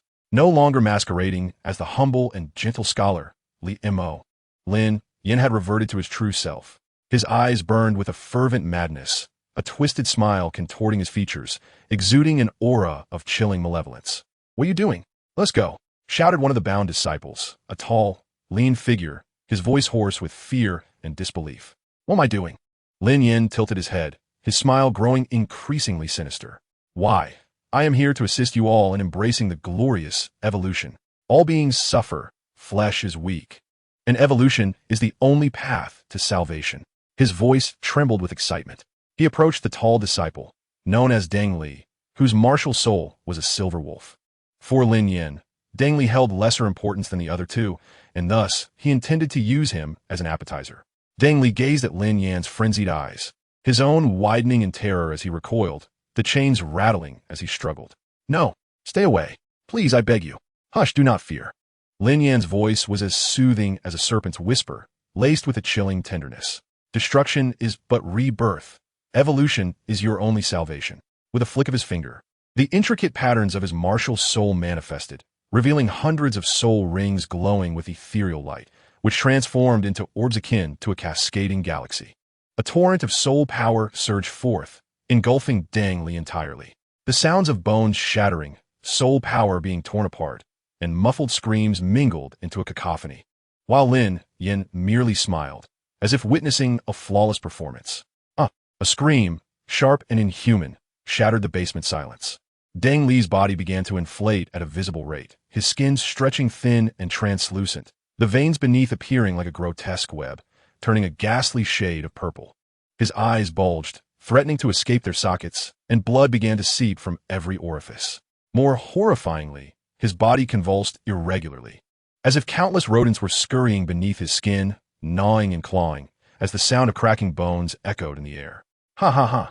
He could only emit a wheezing gasp, his body reaching its limits, the skin tearing like cheap fabric, blood and viscous fluids gushing forth.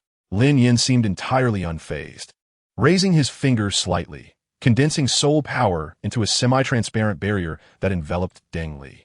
The next moment, a thunderous explosion erupted, not a shattering fragmentation, but rather the rupture of a decaying bag filled to the brink. Shattered bones, internal organs, and viscous blood spattered like a torrential downpour, wildly rebounding within the barrier. Fortunately, Lin Yan's protective shield expertly contained the explosion within a 2-meter radius.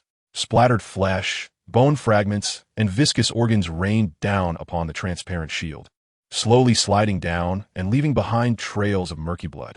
A dark red liver splattered against the inner side of the barrier before slumping against it, its surface veins twitching as if still alive.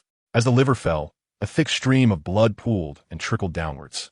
Deng Yun felt her pupils constrict, her stomach convulsing violently, a wave of bile rising in her throat. She doubled over in a retching motion, but the chains restrained her, forcing her into a contorted position as she trembled violently, expelling only bitter bile. Her complexion turned ashen, perspiration beading on her forehead, her lips quivering uncontrollably. It seems you cannot tread the path of evolution. Lin Yan gazed at the mass of flesh with cold disappointment, as though he had merely shattered an inconsequential vessel. He then crouched down to collect fragments for further examination. Lin Yan's gaze shifted to the remaining 2, a glint of amusement in his eyes. His cold assessment devoid of regard for human life, reminiscent of a butcher selecting lambs for slaughter. His fingers tapped rhythmically against the tabletop, producing an eerie cadence. Whom shall I choose? He mused, tilting his head, a cruel smile curling at the corners of his mouth. His gaze flitted between Deng Yun and another short, plump disciple, seemingly reveling in their expressions of terror. The plump disciple's trousers were thoroughly soaked, urine dripping from the chains onto the ground with a faint patter. His lips trembled continuously, yet he could not muster a single plea. Deng Yun bit down hard on her lip until she tasted blood. Her nails dug deep into her palm, yet she felt no pain. The horrific scene from moments ago lingered in her mind, the echoes of flesh bursting still ringing in her ears. Such delicacies are best saved for last, so it shall be you. Lin Yan suddenly pointed at the short, plump disciple, his tone as casual as deciding what to have for dinner. No, no. The plump disciple finally found his voice, but it was as weak as a whisper. His pupils constricted violently, and his entire body trembled as if caught in a relentless storm. This stout disciple, named Deng Wei, possessed the martial soul of the rock tiger, which allowed Lin Yan to ascertain whether the crystal tiger was indeed a superior martial soul to the rock tiger, a matter crucial to his subsequent fusion experiments. Chapter 40. The Majestic Demon Tiger. Lin Yan executed his method once more, but this time, all the fused martial souls were replaced with the rock tiger. Deng Wei's body similarly swelled and twisted dramatically. The intense energy clash rendered him akin to a furnace on the verge of explosion. The muscles beneath his skin boiled like magma, swelling and writhing, while his face contorted in utter agony, becoming unrecognizable as human. Egg, kook, ah!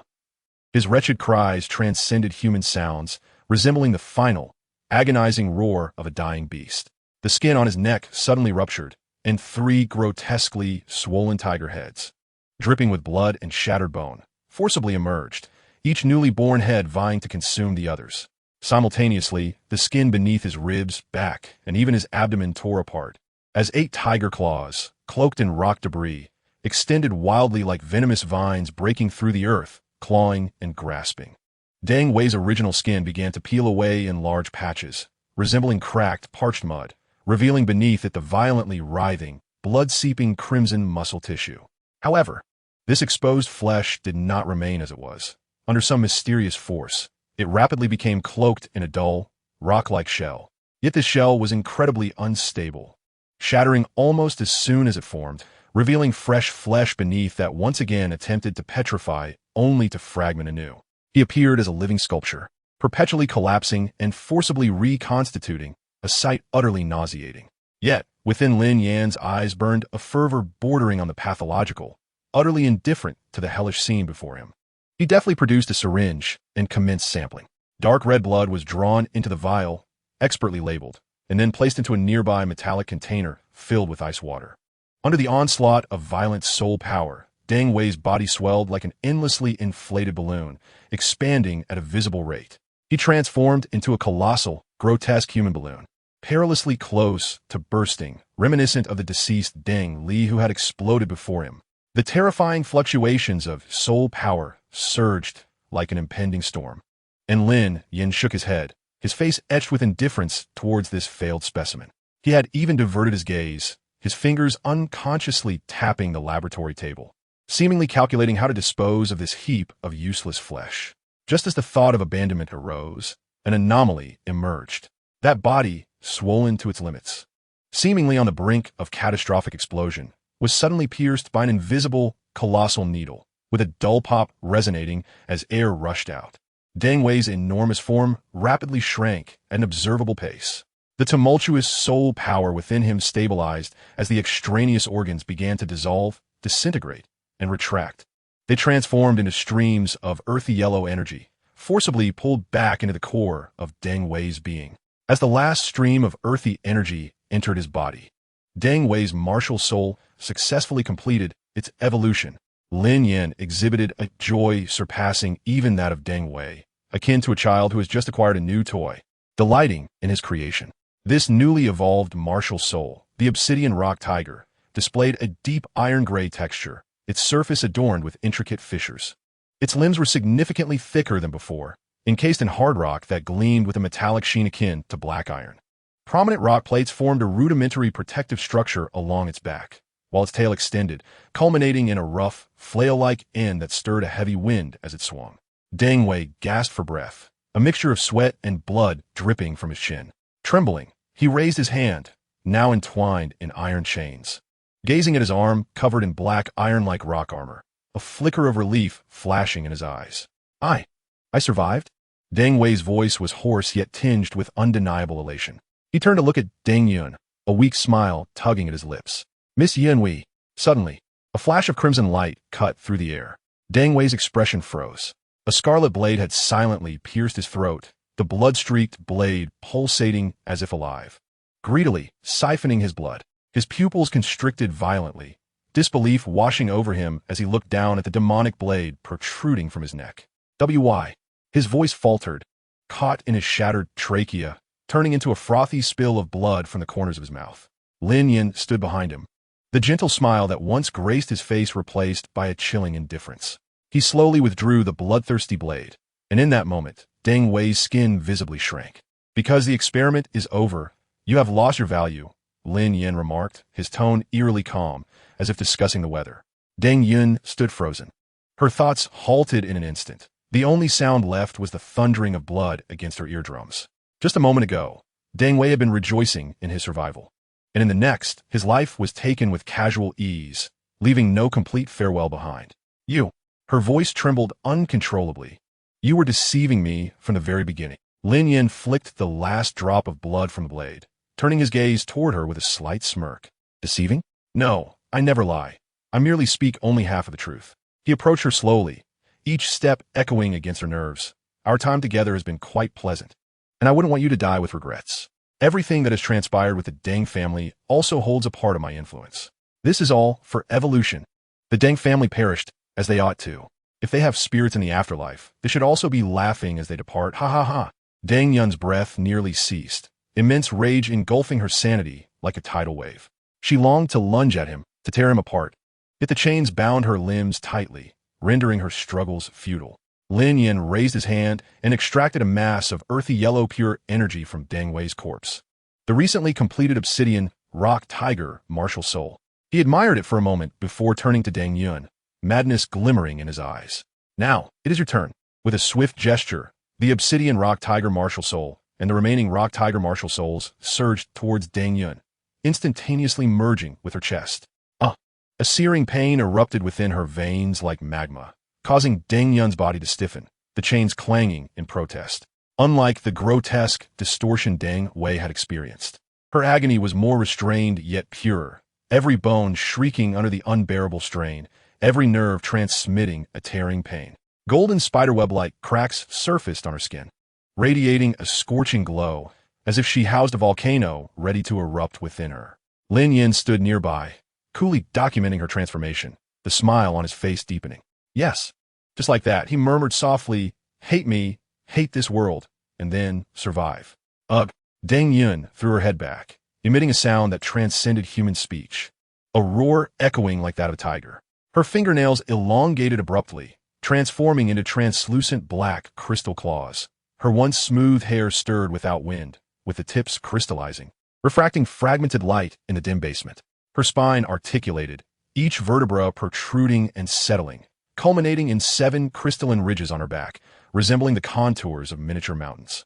Her pitch-black pupils constricted sharply, morphing into the slitted eyes of a beast, while her irises took on an earthy brown hue.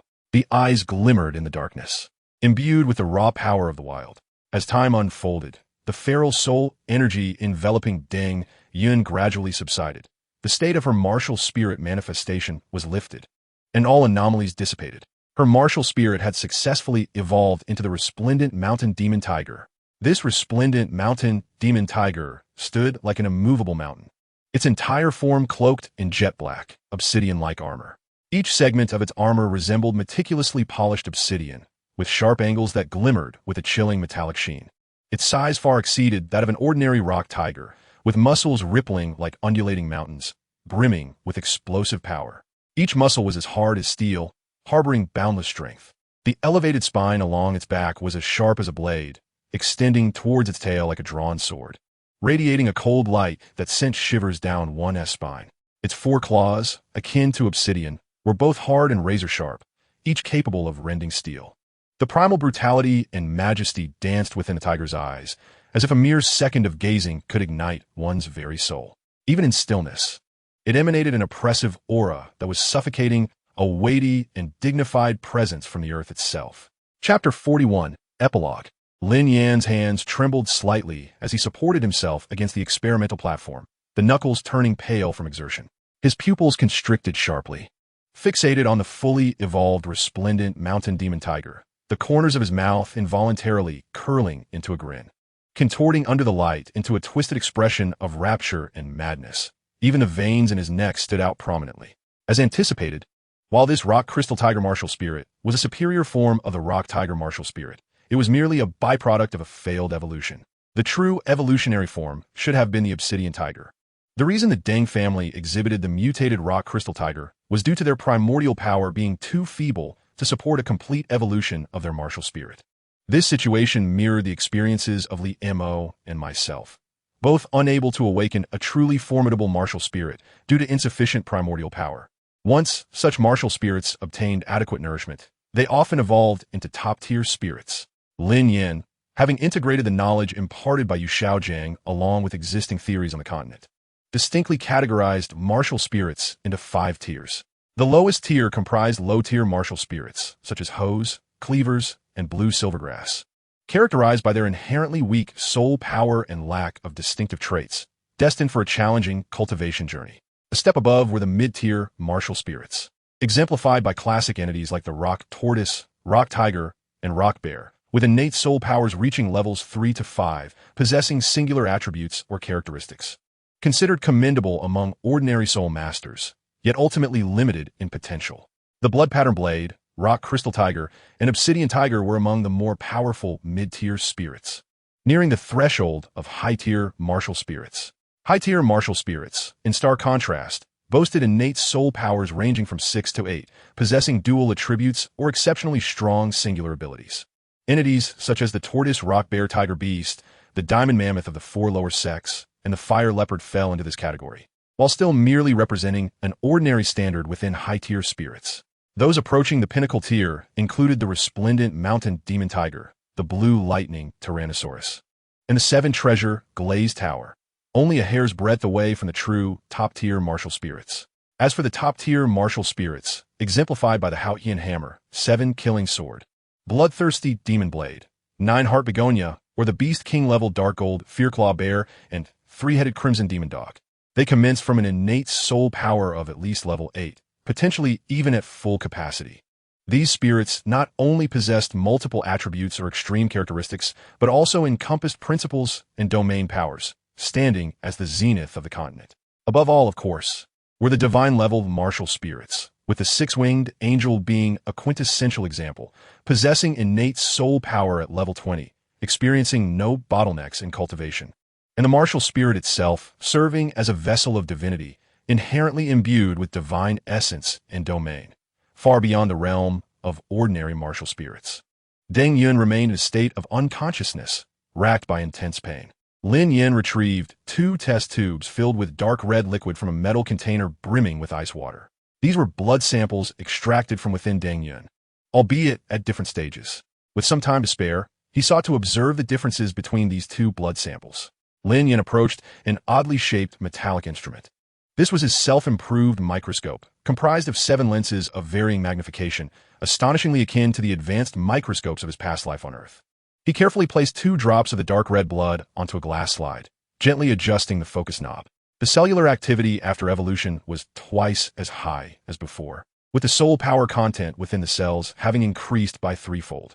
Lin Yan murmured to the hovering recording pen, his pupils slightly constricting behind the lens. However, the cells had already expanded to their utmost limit, indicating that Deng Yun's primordial essence had been pushed to the extreme.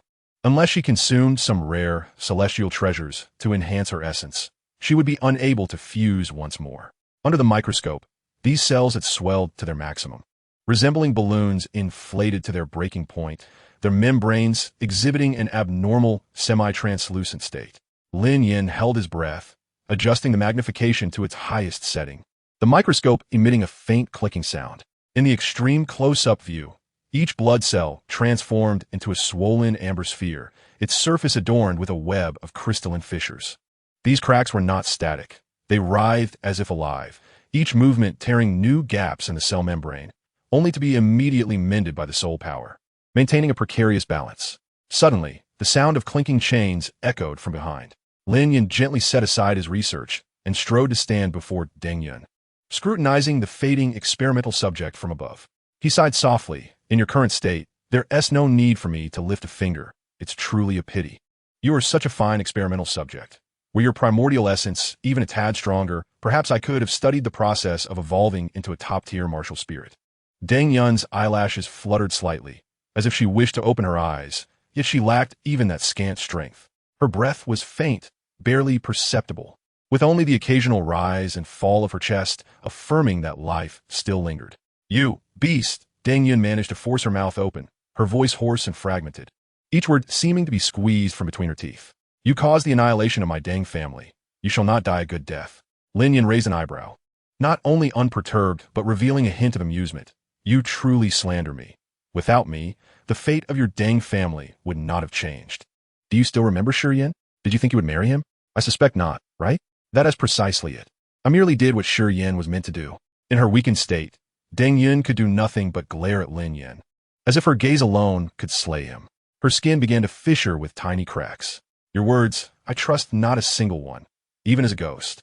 I shall not spare you. A ghost? Lin Yan suddenly erupted into laughter, a hint of madness lacing his mirth. How splendid. I have yet to study ghosts.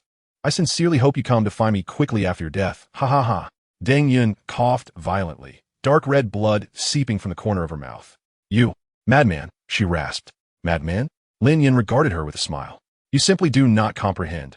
All of this is for the sake of science, for the sake of evolution. Deng Yun's breathing grew increasingly faint, each inhalation seeming to deplete her entire being of strength. The crystalline fissures covering her body began to expand slowly, weaving a web of delicate patterns across her visage. Cough, cough, cough. Another fit of violent coughing erupted, dark red froth spilling from her lips.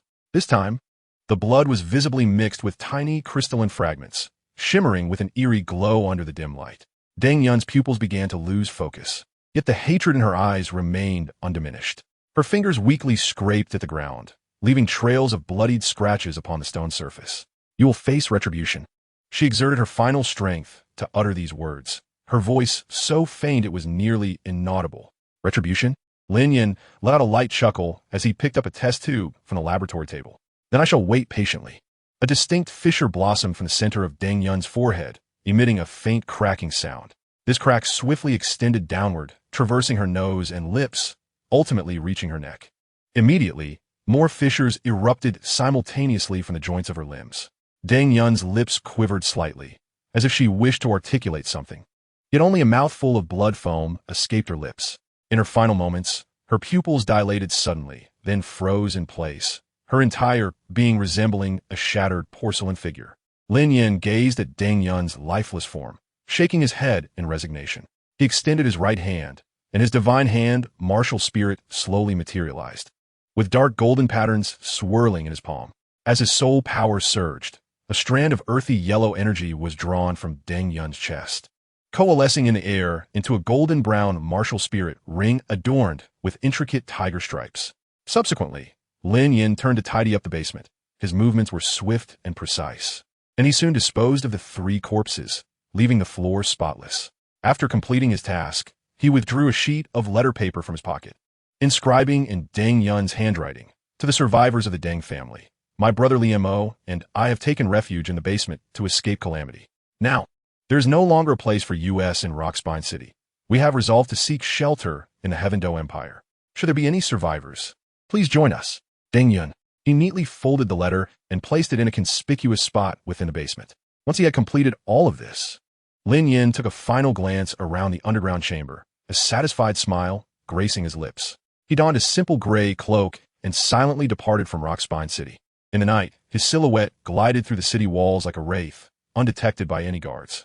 On the path outside the city, he glanced back at the outline of Rockspine City, a glimmer of amusement flickering in his eyes. "It is time to acquire my 3rd soul ring," Lin Yan murmured softly, before vanishing into the shadows. Chapter 42, Blood Path, Rhinoceros Hunt. In the western canyon of the Stardoe Forest, a shadow darted swiftly through the dense foliage. Lin Yan's chest heaved violently, each breath infused with a metallic scent of blood. A deep, bone-exposing wound marred his right arm, blood dripping from his fingertips and leaving a sporadic trail behind him. Roar! A massive creature crashed through the ancient trees 100 meters behind him, its crimson eyes fixated on the fleeing human ahead. The Xianjia rhinoceros was entirely encased in metallic gray armor, each step causing the ground to tremble slightly, with a shard of Lin Yan's clothing dangling from its long, single horn. "What wretched luck!" Lin Yan muttered under his breath, gripping the bloodthirsty demon blade tightly in his right hand, while his left hand pressed against the wound at his right rib. Blood seeped through his fingers, staining his palm crimson. 2 days prior, he had returned to the canyon of the Stardoe Forest, where he had previously hunted for a soul ring, aiming to capture his 3rd. The last time he had sought his 2nd soul ring here, he had fortuitously discovered an 8,000-year-old blue silvergrass, acknowledged as the weakest soul beast on Douluo continent, perfectly attuned to his 3rd soul ring. However, yesterday, he had encountered a 6,000-year-old Xianjia rhinoceros. This old beast was renowned for its defensive prowess, typically possessing a placid temperament, yet for some inexplicable reason, it relentlessly pursued him. Although Lin Yan's bloodthirsty demon blade boasted formidable attack power against the Xianjia rhinoceros's steel-like defense, his strikes were akin to mere tickles. Roar! A deafening roar echoed from a distance, causing the ground to shudder. Lin Yan's expression shifted. He knew the rhinoceros was hot on his heels.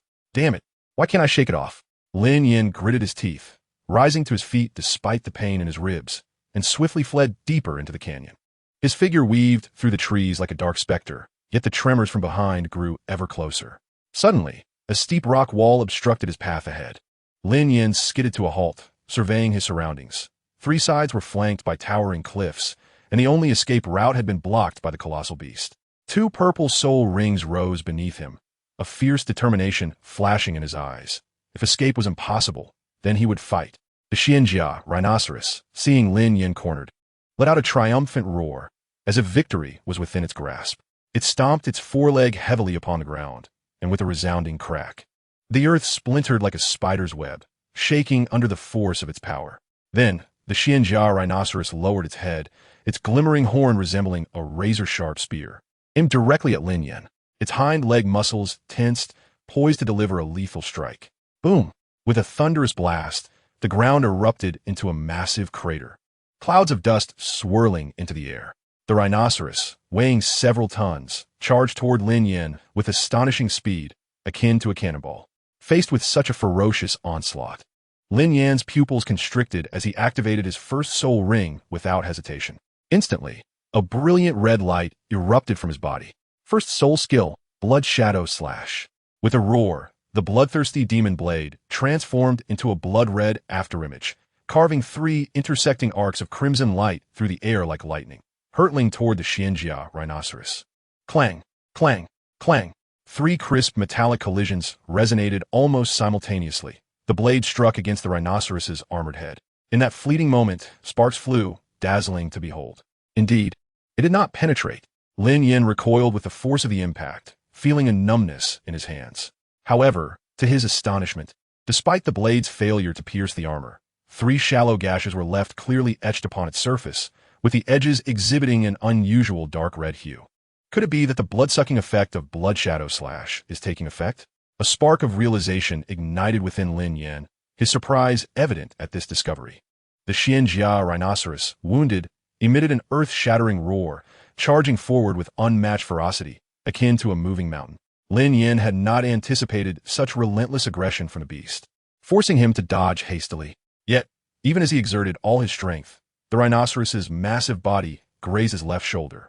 The impact felt akin to being struck by a speeding truck. Lin Yan sensed his body tearing apart, involuntarily spinning through the air. He traced a graceful arc before crashing through several small trees, finally coming to a halt. Coughing, Lin Yan struggled to rise, blood spilling from his lips. His left shoulder had completely lost sensation, feeling as if it no longer belonged to him. But he could not succumb like this. Enduring the excruciating pain, he pushed himself up with his right hand, swaying unsteadily as he stood. His gaze remained fixed on the rhinoceros, which was now turning to initiate a second charge. I must find its weakness, Lin Yan's mind echoed with a singular thought. His eyes rapidly scanned the rhinoceros, not overlooking any detail. Finally, his gaze settled on the beast's crimson eyes. He noted a distinct old scar on the right eye, where the armor appeared to have tiny fissures. At that moment, the rhinoceros charged once more, this time at an even greater speed, evidently enraged. Lin Yan inhaled deeply, his second soul ring suddenly illuminating, a powerful surge of soul power coursing through him. Second soul skill, Blood Shadow Assault. With a low shout, his figure blurred, seemingly merging with the surrounding air. In an instant, he transformed into a streak of crimson, shooting forth like lightning towards the rhinoceros's visage. The beast, evidently unprepared for Lin Yan's sudden and ferocious onslaught, found itself unable to evade the impending strike. The bloodthirsty demon blade in Lin Yan's grasp lunged forward with the precision of a venomous serpent, targeting the old wound in the rhinoceros's right eye. The blade's tip, akin to a flash of lightning, plunged effortlessly into the crevice of the armor, penetrating a full half-inch deep. A thunderous roar erupted from the armored rhinoceros, its anguished cry resonating through the air as it thrashed its head wildly. Lin Yan was flung away, but managed to adjust his posture mid-air, landing gracefully. To his astonishment, he noticed the blade's intricate patterns glowing, drawing forth a trickle of blood from the wound, as if alive, coursing along the blade before ultimately seeping into the hilt. A warm surge of energy flowed through his arm and into his body, revitalizing his spirit.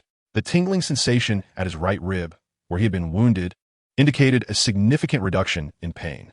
However, before he could revel in his good fortune, the armored rhinoceros abruptly ceased all movement, its armor creaking ominously as it began to reconfigure itself.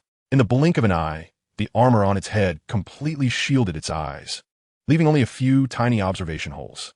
Is this even possible? This defies logic. Lin Yan's expression darkened. Now, even its soul vulnerability was obscured. The rhinoceros, refusing to grant Lin Yan a moment's respite, charged once more. Lin Yan could only evade continuously, occasionally landing shallow cuts with his blood shadow slash, but the effects were minimal. The battle had devolved into a war of attrition, and both his soul power and stamina were rapidly diminishing. If this continues, death is inevitable. Lin Yan gasped, sweat mingling with blood trickling down his brow. He glanced around and suddenly spotted a narrow crevice to his right. In this dire moment, Lin Yan made a decisive choice. He feigned a weakness, enticing the rhinoceros to charge towards the crevice. Just as the beast was about to collide with him, he executed a second blood shadow assault, narrowly grazing the side of the rhinoceros. Boom! The enormous body of the armored rhinoceros became wedged in the crevice, momentarily immobilized. Seizing the opportunity, Lin Yan unleashed a series of blood shadow slashes, all aimed at the joint where the armor on its hind leg connected. Clang! Clang! Clang! The metallic clashes rang out incessantly. And finally, on the seventh strike, a blood arrow shot forth. Elated, Lin Yan prepared to press the attack, only to be startled by a sudden crack. The rock wall trembled under the rhinoceros's thrashing, sending numerous fragments tumbling down. Even worse, the rhinoceros began to slowly extricate itself from its confinement. This is bad. Lin Yan hastily retreated, but it was too late.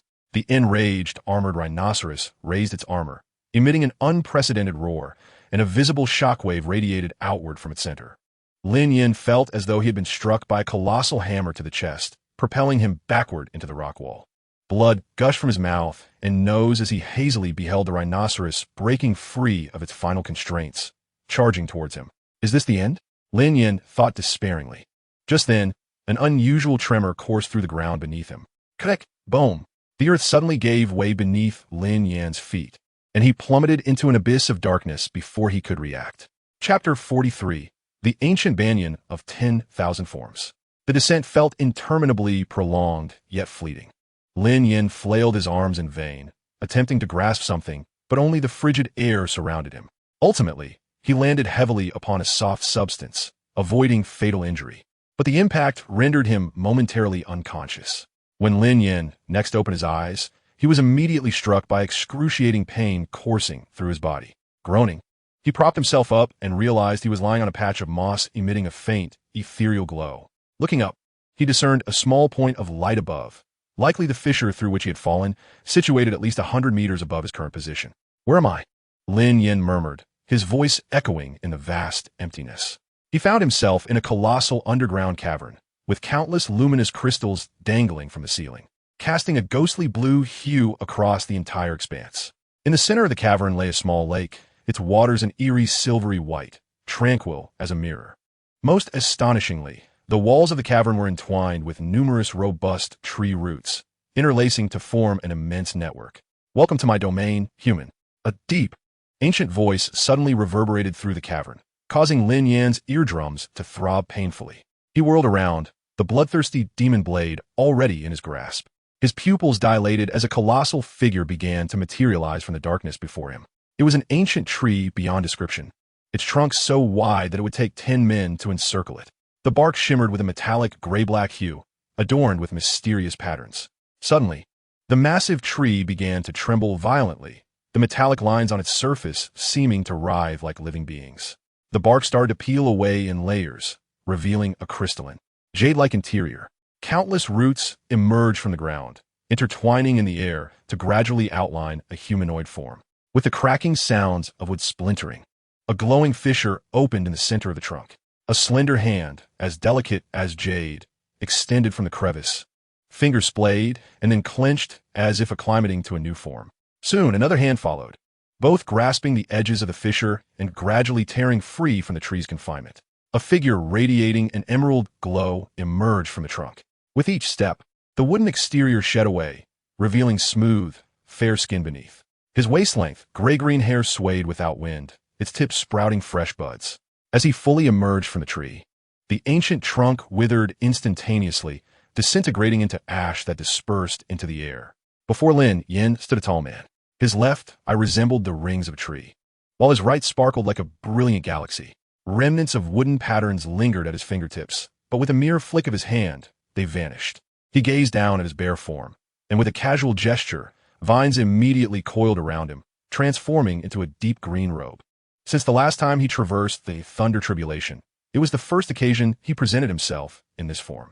When the ancient banyan spoke, his voice resonated with a peculiar harmony, as if countless voices were intertwining. Allow me to introduce myself, the ancient banyan of 10,000 forms. 100,000 years old soul beast. 100,000 years old soul beast. Lin Yan's heart raced, nearly leaping from his chest.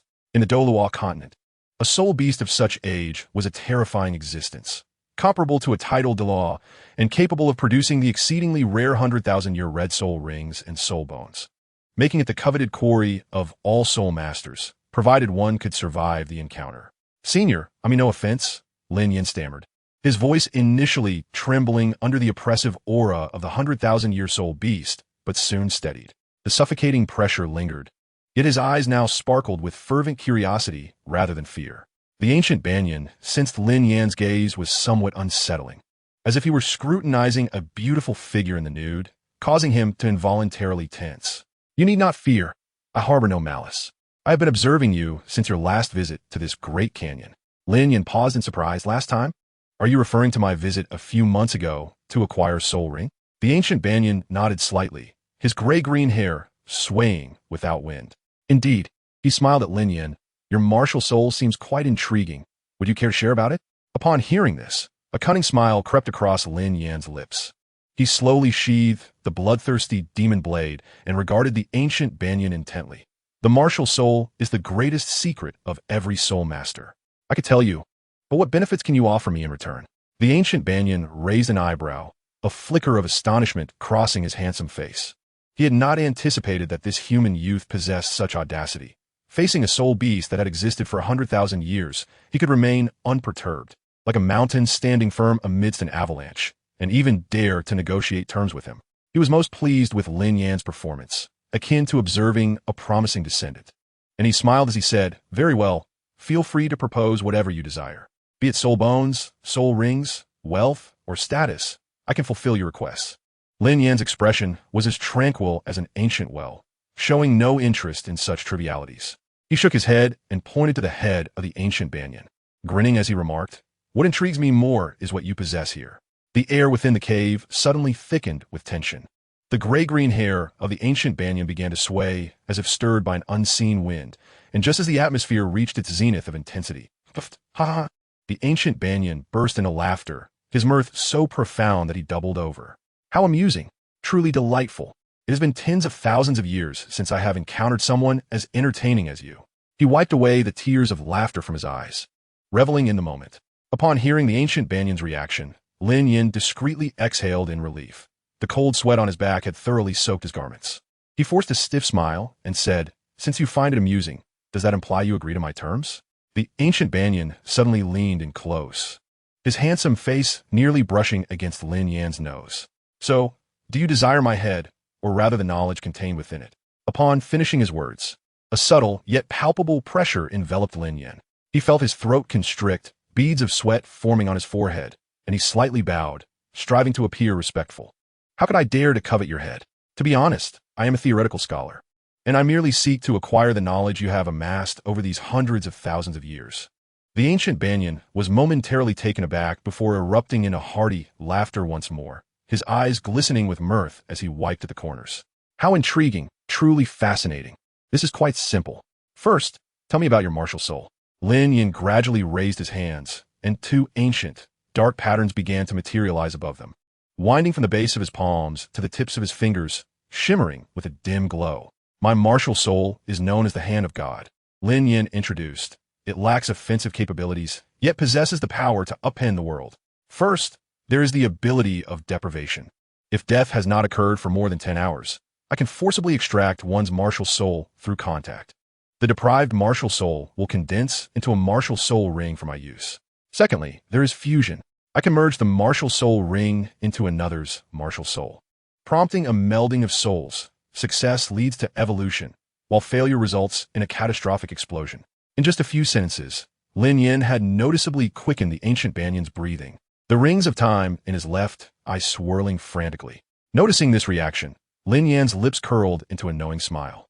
The ancient banyan suddenly laughed uproariously, his laughter resonating like countless ancient trees swaying wildly in the wind, causing the entire underground cavern to tremble.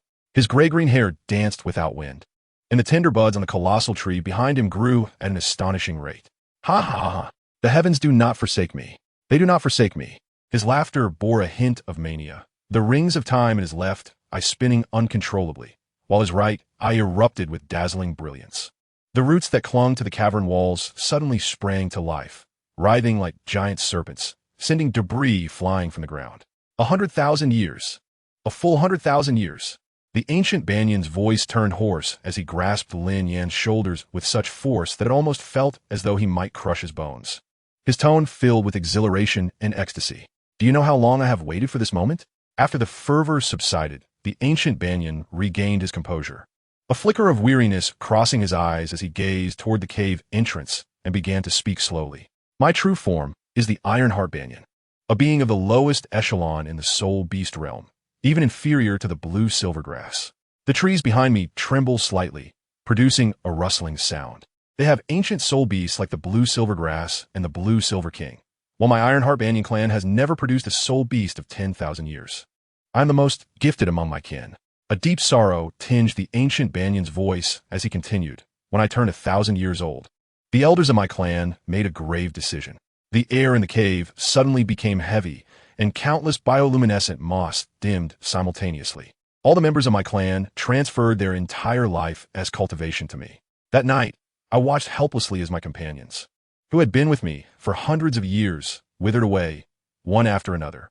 Lin Yan observed as crystalline resin seeped from the trunk of the colossal tree, resembling tears.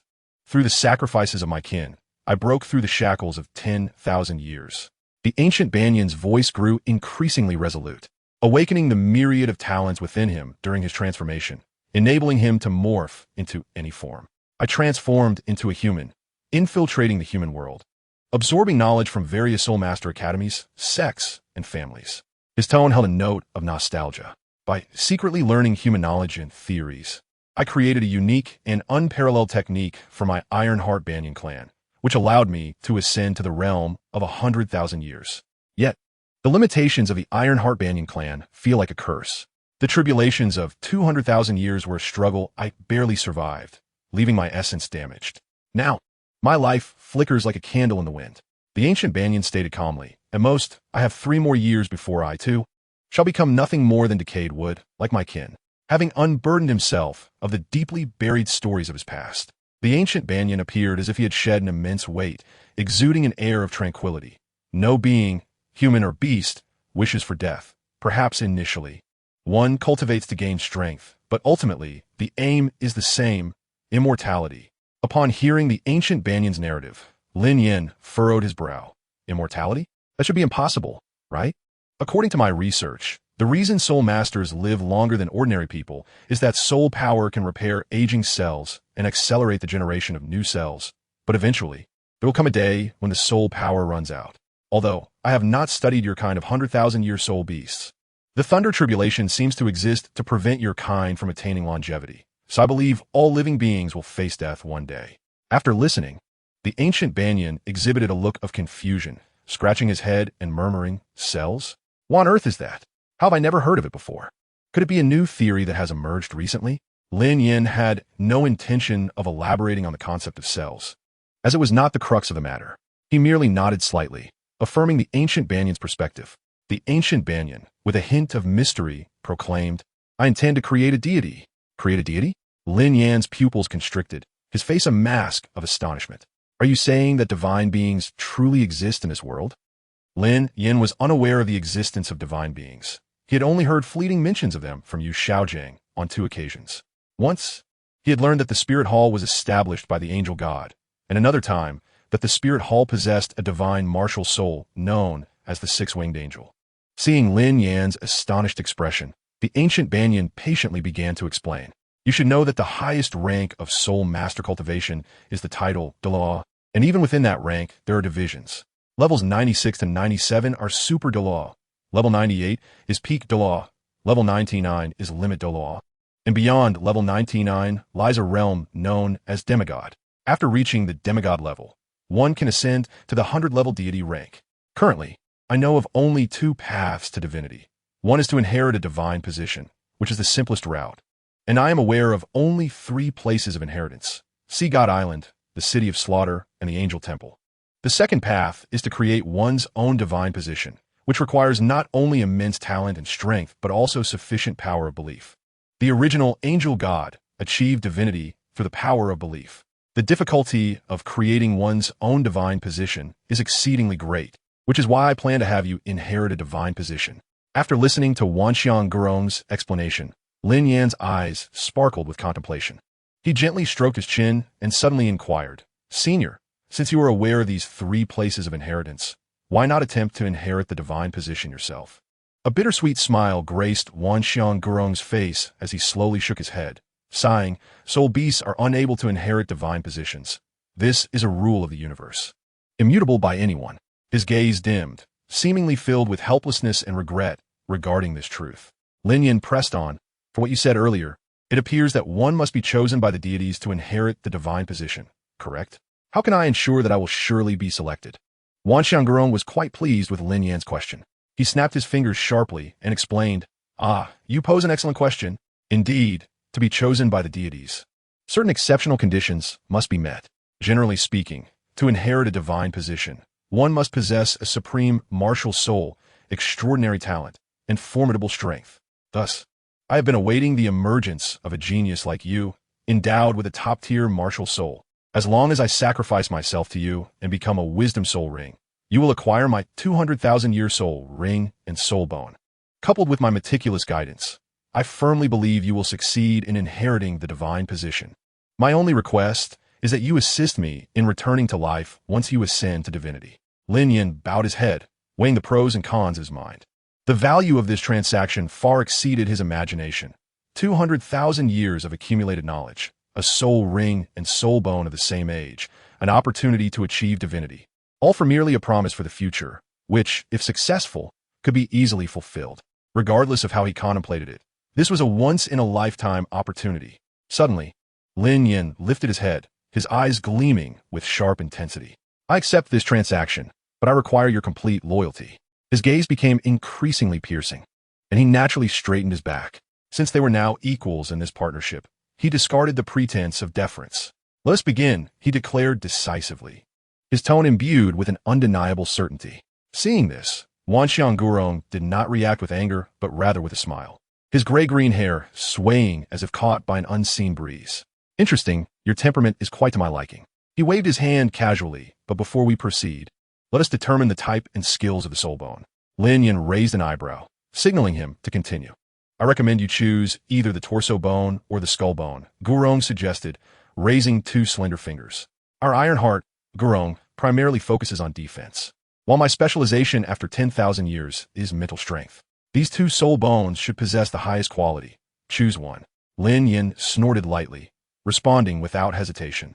The skull bone. Mental strength is what I need most. He paused, turning his gaze toward Wanxiang Gurong. As for the soul bone skills, 3 options. Wanxiang Gurong extended 3 fingers. Mental piercing, mind barrier, or mind innate ability Wanxiang. Lin Yan's pupils constricted suddenly. He was intrigued. This ability seemed tailor-made for him. Not only could it perfectly disguise another's appearance and voice, but it could also masquerade as a soul ring.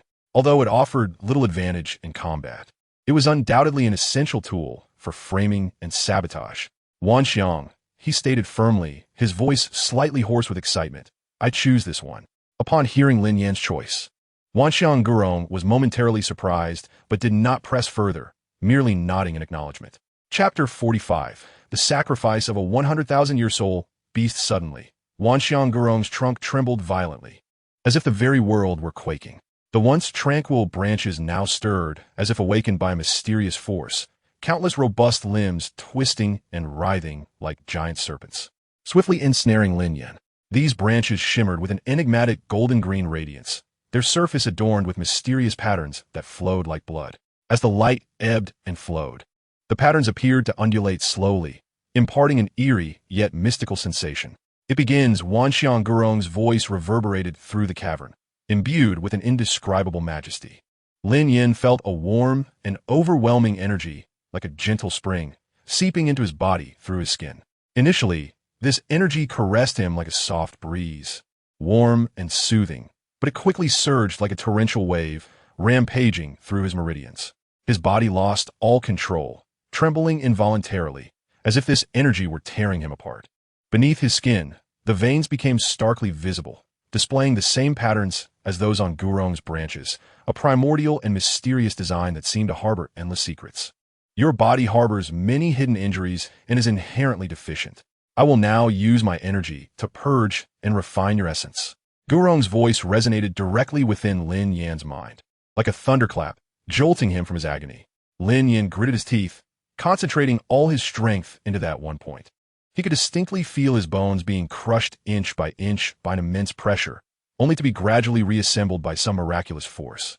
The pain was so intense that his body quivered uncontrollably, yet he endured, refusing to cry out. His instincts urged him to remain conscious, to stay alert. He sensed every shift within him.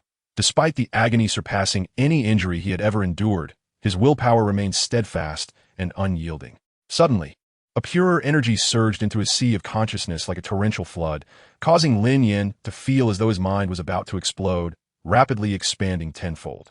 Next, I shall reconstruct your sea of consciousness. Wanxiang Gurong's voice echoed in Lin Yan's ears, sounding ethereal, as if it came from a distant horizon. Lin Yan's forehead beaded with fine sweat, his consciousness teetering on the brink of collapse under the impact of this immense energy. Just as he felt he could no longer hold on, a gentle force flowed into him, akin to a refreshing spring, slowly entering his sea of consciousness, aiding in its restoration. Excellent. Now for the soul ring and soul bone. Gurong's voice brimmed with the joy of impending success. Suddenly, Wanxiang Gurong's trunk erupted in brilliant emerald light, countless golden points ascending from the treetop. These points intertwined and spiraled in the air, gradually coalescing into a scarlet soul ring. Unlike ordinary 100,000-year soul rings, this one shimmered with two radiant golden patterns, each imbued with an ancient and gentle life force. As the soul ring descended, Lin Yan felt not a violent pressure, but a warm torrent of life. The moment the soul ring made contact with his body, the gentle yet powerful energy surged in like spring wind, slowly condensing in his dantian and forming a whirlpool of energy, the emanating force nurturing Lin Yan's body every moment. Subsequently, a blood-red beam of light shot skyward from beneath Lin Yan's feet, saturating the entire subterranean space in crimson. Within the beam, Lin Yan's third soul ring gradually ascended, a breathtakingly beautiful scarlet soul ring, entwined with two resplendent golden patterns, each pulsating with vibrant life. At the moment the soul ring fully formed, a ripple of golden-green energy surged outward. As the wave passed, fragments of stone floated, water flowed backward, and even time seemed to freeze. After the soul ring absorbed its essence, the branches entwining Lin Yan began to contract slowly. They seemed alive, carefully gathering their power at Lin Yan's forehead. As the branches gradually contracted, Lin Yan could sense a formidable energy coalescing within. This energy was extraordinarily pure, devoid of any impurities, as if it were the quintessence of nature itself. At last, the branches fully retracted, forming a translucent, emerald green skull upon Lin Yan's forehead.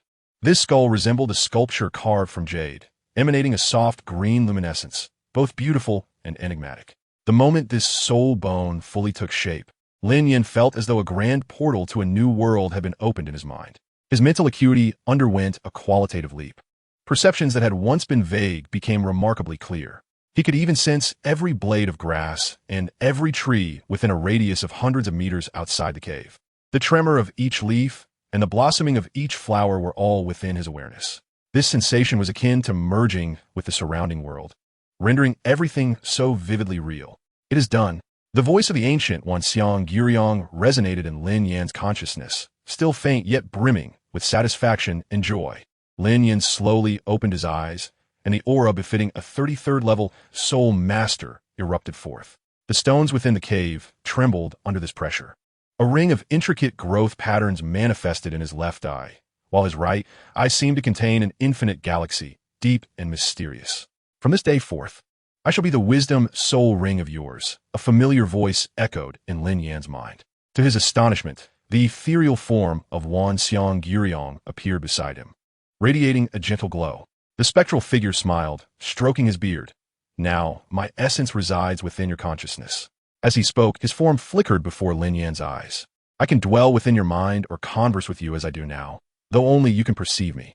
The apparition suddenly adjusted its attire with solemnity. Ah, since we're to be companions for the long haul, I should have a name. You may call me Qingming. It was bestowed upon me by an elderly scholar during my travels in the human realm. Now do try out the soul bone skills, he urged. Lin Yan, unable to contain his eagerness, began experimenting with the soul bone's abilities. With a mere thought, the skull on his forehead glimmered faintly, and his form began to distort and transform. In the blink of an eye, a figure identical to Li Mo appeared in his place, with both physique and aura perfectly replicated. I am Li Mo, the apparition spoke, its voice indistinguishable from that of Li Mo. Before he could finish his sentence, the figure warped again, this time morphing into Deng Yun, accurately mimicking even the unique fragrance of herbs. More astonishingly, Lin Yan could even disguise the fluctuations of soul power. Lin Yan transformed once more, this time into a ghostly white spectral cat. Each hair was distinct, and even the characteristic vertical pupils of felines were vividly replicated. When a spectral cat released the unique aura of a soul beast, it would be nearly impossible for even a genuine 100,000-year soul beast to discern the truth. This is the true power of Wan Xiang. Qing Ming's spectral form glimmered with nostalgia. It can transform all things, mimicking all beings. However, he suddenly adopted a serious demeanor. But you must remember, imitation is ultimately just that. It cannot become reality. Lin Yan reverted to his original form, a sly smile playing upon his lips. You are correct. Yet I possess the divine hand, martial soul. With these two abilities combined, I can imitate anyone. Even in battle, I shall not be exposed. Qing Ming was taken aback, then burst into hearty laughter. Ah, indeed, how forgetful of me. I overlooked your martial soul ability. That truly is a perfect match. Chapter 46. The Capture of Soul Rings. Lin Yan closed his eyes, centering himself in the heart of the crystal cave, his soul power flowing along a unique route. Qing Ming's ethereal form hovered nearby, and the two were deeply engrossed in refining their techniques. After absorbing the soul ring, Lin Yan did not rush to leave. Instead, he began to assimilate Qing Ming's knowledge, creating an entirely new technique based on the methods previously devised by Qing Ming. The blood-devouring blade's characteristics are too domineering, Lin Yan remarked. The soul power I've absorbed is too chaotic. It could compromise my foundation and even lead to disorder in my soul power. Qing Ming pointed to a node in Lin Yan's meridians. Add a filtering circuit here, using my essence as a purifying medium. This will at least ensure that your cultivation does not encounter issues before reaching the Soul Emperor level. For over a month, they conducted repeated experiments. Lin Yan would occasionally leap up to practice techniques or fall into deep contemplation. The cave walls and floor were etched with the pathways of soul power. Through their relentless efforts, they finally succeeded in creating two techniques: blood-devouring scripture and soul-devouring art. The blood-devouring scripture was crafted specifically for Lin Yan, intended for use alongside the blood-devouring blade. This technique could simultaneously consume an enemy's blood and soul power, converting it into Lin Yan's own soul power with an efficiency far surpassing ordinary methods.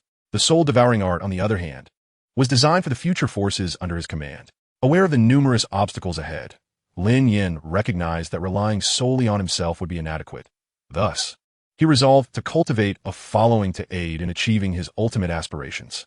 This technique forcibly absorbed the soul power of soul masters and soul beasts, allowing the practitioner to cultivate an unparalleled pace, albeit with the caveat that a soul-devouring seed would be implanted within them. With the Wan Xiang soul bone, Lin Yan could activate the soul-devouring seed at will, controlling the life and death of the practitioner. Though both techniques possessed immense power, they were akin to hastily germinating a seed, potentially damaging the foundation and diminishing the quality of soul power over time. Excessive absorption of foreign soul power could cause chaotic soul energy, rendering it unmanageable. If too much soul power from soul beasts was absorbed, it might even transform the practitioner into a half-human, half-beast entity. Nevertheless, even without external aid, the cultivation efficiency of these two techniques still far exceeded that of ordinary meditation methods. Lin Yan rose, stretching his stiff limbs. After more than a month's effort, we have finally completed this. It is time to hunt for soul rings. Upon exiting the cave, Lin Yan ventured alone into the Stardow forest. Utilizing the camouflage ability of the Wan Xiang soul bone, he transformed into a soul beast, seamlessly blending into the forest. Amidst the morning mist of the Stardow forest, an injured spectral cat staggered forward, its right hind leg twisted unnaturally, leaving a trail of intermittent blood on the fallen leaves. This seemingly feeble, century-old soul beast concealed a calculating glimmer in its deep-set eyes, characteristic of humanity. 2 miles to the northwest, a A freshly fed, 2,000-year-old earth-splitting tiger lounged lazily. Qing Ming's voice echoed in Lin Yan's mind. Now is its most vulnerable moment. Disguised as a spectral cat, Lin Yan stealthily altered his course toward the earth-splitting tiger. The tiger's form came into view, basking in the sun atop a rock. Its brown fur glimmering under the sunlight, with dried blood still lingering at the corners of its mouth. Lin Yan staggered toward the earth-splitting tiger. Showing no interest in the seemingly weak Lin Yan, the tiger yawned before lying back down.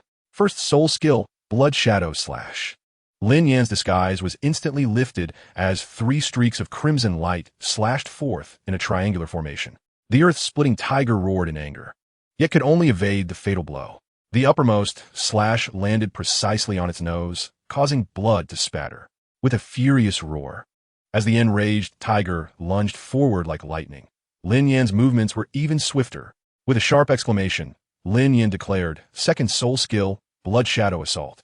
As his words fell, his body transformed like a specter, instantly becoming a blood-red afterimage, swiftly circling to the side of the earth-splitting tiger at an unbelievable angle.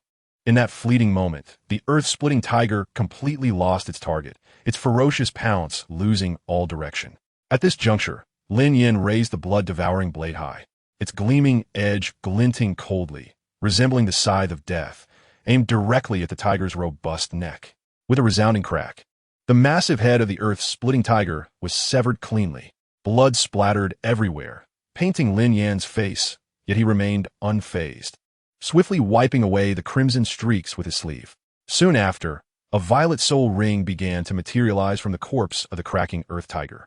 Lin Yan sheathed the bloodthirsty demon blade and drew the soul ring towards his heavy-mounted demon tiger, martial spirit. In the blink of an eye, a purple soul ring appeared beneath his feet. The soul skill acquired from the cracking earth tiger was the Rock Shatter Claw, which, upon activation, would envelop his claws in a layer of rocky armor, doubling the destructive power of a single claw strike and imparting an armor-piercing effect. Martial spirit manifestation. With a low shout from Lin Yan, the space behind him suddenly warped, and a colossal shadow of a demon tiger roared forth. His arms swelled dramatically, muscles coiling like the roots of an ancient tree, while dark brown tiger stripes emerged beneath his skin. His knuckles cracked like popping beans, and his nails extended in 3-inch long, bone-white claws, the tips swirling with waves of earthy soul power. Each slight tremor tore through the air, producing hissing sounds. Martial spirit true body armor. Lin Yan's arms trembled violently, dark brown soul power gushing out like molten lava from his pores, rapidly forming a suit of armor on the surface of his skin. With a resounding clang, a pair of fearsome tiger claw armors perfectly enveloped his arms. The armors were entirely dark brown, adorned with intricate magical tiger patterns, shimmering with a mesmerizing glint in the sunlight. Sharp spikes jutted from the elbow joints, each radiating a glow of earthy soul power. Most striking were the tiger claw gauntlets, with 5 razor-sharp claws gleaming ominously, pulsating with a disquieting energy. As Lin Yan slightly bent his fingers, the claw blades could extend and retract autonomously, reaching up to half a foot, leaving behind 5 ethereal blue streaks in the air. The shoulder pads of the armors were embellished with lifelike tiger head carvings. The tiger's eyes set with 2 crimson gemstones that flickered with the fluctuations of soul power. The entire set of armors retained the weightiness of the heavy mountain, while perfectly merging the ferocity of the demon tiger, every detail exuding an overwhelming sense of pressure. Is this the power of the heavy mountain demon tiger? Lin Yan gradually clenched his fist, a deep growl emanating from the gaps in the armor, accompanied by a surge of violent soul power. The ground beneath him cracked, and the rubble within a 10-meter radius trembled slightly under this oppressive force. The first soul ring suddenly glowed, its dazzling light enveloping his figure entirely. His target was the colossal, unyielding boulder not far away. First soul skill, Rock Shatter Claw. Earth attribute soul power rapidly gathered on Lin Yan's right claw. In an instant, a thick layer of rocky armor covered his true body armor, appearing virtually indestructible. His movements were swift and powerful, akin to lightning itself. With a sharp crack, the boulder shattered into countless fragments upon a single strike. Lin Yan's attack not only easily obliterated the boulder, but also caused the surrounding ground to tremble slightly. He stood firm as the rocky armor on his tiger claw gradually dissipated, revealing his original sharp claws. In the subsequent half-month, Lin Yan replicated his success, hunting down a 500-year-old rock tiger and a 7,000-year-old sandstorm tiger. The rock tiger bestowed upon him an amplification soul skill, Mountain Roar. Lin Yan released a mighty tiger roar, unleashing a torrent of earthy soul power waves that enveloped all allied units, enhancing their attack and defense by 20% for 1 minute, during which their skin would manifest a hard rocky armor. Lin Yan himself experienced a 40% boost in attributes, and any attacker landing a melee blow would suffer 10% recoil damage. The Sandstorm Tiger granted Lin Yan a group attack soul skill, Tiger Roar Dust Slash. Lin Yan abruptly swung his arms, the shadow of the heavy mountain demon tiger materializing behind him, and then 5 massive dust claws tore forth in a fan shape. Wherever the claws passed, the ground fractured, and a sandstorm erupted, causing enemies within the area to endure continuous cutting damage from the dust, their movement speed reduced by 30%, and their vision obscured for 3 seconds. Meanwhile, Lin Yan entered a state of sandstorm fury, increasing his attack speed by 20%, with each strike inflicting additional dust splash damage for 30 seconds. Chapter 47. The Ambition to Surpass the Divine. After successfully equipping the heavy mountain demon tiger martial spirit with all its soul rings, Lin Yan turned his gaze toward the 3rd soul ring of the bloodthirsty demon blade. This time, he ambitiously set his sights on a 10,000-year soul beast. The ethereal figure of Qingming floated beside Lin Yan, suggesting, "I believe you should attempt to absorb a 10,000-year soul beast for the 3rd soul ring. The enhancements it offers are incomparable to those of a 1,000-year soul beast." After a moment of contemplation, Lin Yan nodded in agreement. Indeed, the elevation provided by a 10,000-year soul ring is certainly worth the risk. As was his custom, he activated the transformation ability of the myriad forms soul bone, disguising himself as an injured snow weasel, lurking at the edge of the territory of a 10,000-year blood pattern leopard. After 3 days of patient waiting, the opportunity finally arrived. When a blood pattern leopard bent down to drink, Lin Yan struck suddenly. The bloodthirsty demon blade, imbued with a fierce killing intent, aimed for the soul beast's vital points, successfully inflicting a deep, bone-revealing wound on its back. Success! Lin Yan felt a rush of joy. However, he underestimated the tenacious life force of the 10,000-year soul beast. Enraged by its injury, the blood pattern leopard's soul power surged, instantly boosting its combat strength by over 30%. Lin Yan's subsequent attacks all missed the mark, and he was instead struck in the chest by a powerful tail whip, sending him crashing against a rocky wall. Coughing up blood, Lin Yan felt a surge of unwillingness in his heart, but he could only quickly rise and flee. Indeed, there exists a qualitative gap between 10,000-year and 1,000-year soul beasts. After several failed attempts, Lin Yan was compelled to reassess his strength. After careful consideration, he adjusted his target to a 9,000-year bloodthirsty bat. Although this soul beast was not 10,000 years old, its attributes were highly compatible with the bloodthirsty demon blade. This time, Lin Yan pushed his disguise skills to their limits. He transformed into a dying night owl, hanging motionless in the treetops for a full 5 days. When the bloodthirsty bat finally relaxed its guard and swooped down to enjoy its meal, a cold glint flashed in Lin Yan's eyes. Now's the time. The bloodthirsty demon blade suddenly unsheathed, its crimson blade slicing through the air like lightning. The bloodthirsty bat attempted to evade hastily, but still lost one of its wings to the strike. To Lin Yan's surprise, the injured bloodthirsty bat put up a fierce resistance, and it took him nearly an hour to finally subdue it. Ultimately, when Lin Yan plunged the bloodthirsty demon blade deep into the heart of the bloodthirsty bat, his soul power was nearly depleted. A black-purple soul ring gradually rose from the bat's corpse, emanating an alluring glow. Though not the ideal 10,000-year soul ring, Lin Yan drew the soul ring with his soul power, and it was ultimately absorbed by the bloodthirsty demon blade, seemingly granting him a rather impressive soul skill. 3rd soul skill, Bloodbat's Soul Rend Slash. Lin Yan swung his blade, unleashing a bat-shaped blood-red blade aura that emitted a faint hum during flight, disrupting the enemy's perception and allowing for slight adjustments to its trajectory. Just before striking the enemy, the blade aura could split into 3, attacking from unexpected angles. While its power may not be top tier, its element of surprise was its greatest asset. Lin Yan relished such cunning tactics. If victory could be achieved with wits rather than brute force, why not choose the former? The ethereal figure of Qingming swayed gently in the air, clapping in admiration. This soul skill is truly remarkable. The first opponent you encounter will undoubtedly suffer greatly. A sly smile crept onto Lin Yan's lips. Not just the first. Even foes I've faced before will find it hard to defend, as I can freely control the attack angles of each split-blade aura. Qingming paused for a moment, then burst into hearty laughter. This trick is indeed suited for you. Suddenly, Qingming's tone shifted to a serious one, asking, so, what path do you intend to take next? Shall we heed my counsel and venture to the city of Tiando, entering the Royal Academy to showcase our talents, thereby winning the favor of the imperial family and acquiring the coveted Sea of Star's shield? He raised an eyebrow slightly, his tone laced with jest. Or shall you persist in your usual approach, seeking a concealed refuge to bide your time? Lin Yan gazed at the setting sun beyond the cave, his fingertips gently caressing the blade of the bloodthirsty demon blade, and suddenly chuckled softly. Who says we must choose between the two? The ethereal shadow of Qingming paused momentarily. What do you mean? Lin Yan stepped forth from the dark cave, arriving at the precipice. The dying rays of the sun bathed his handsome visage in a blood-red glow, adorning him with an enchanting halo, echoing the crimson dusk in the sky. Of course, I must journey to the Royal Academy of Tiando, but with 3 months until enrollment, I have ample time to establish a new force.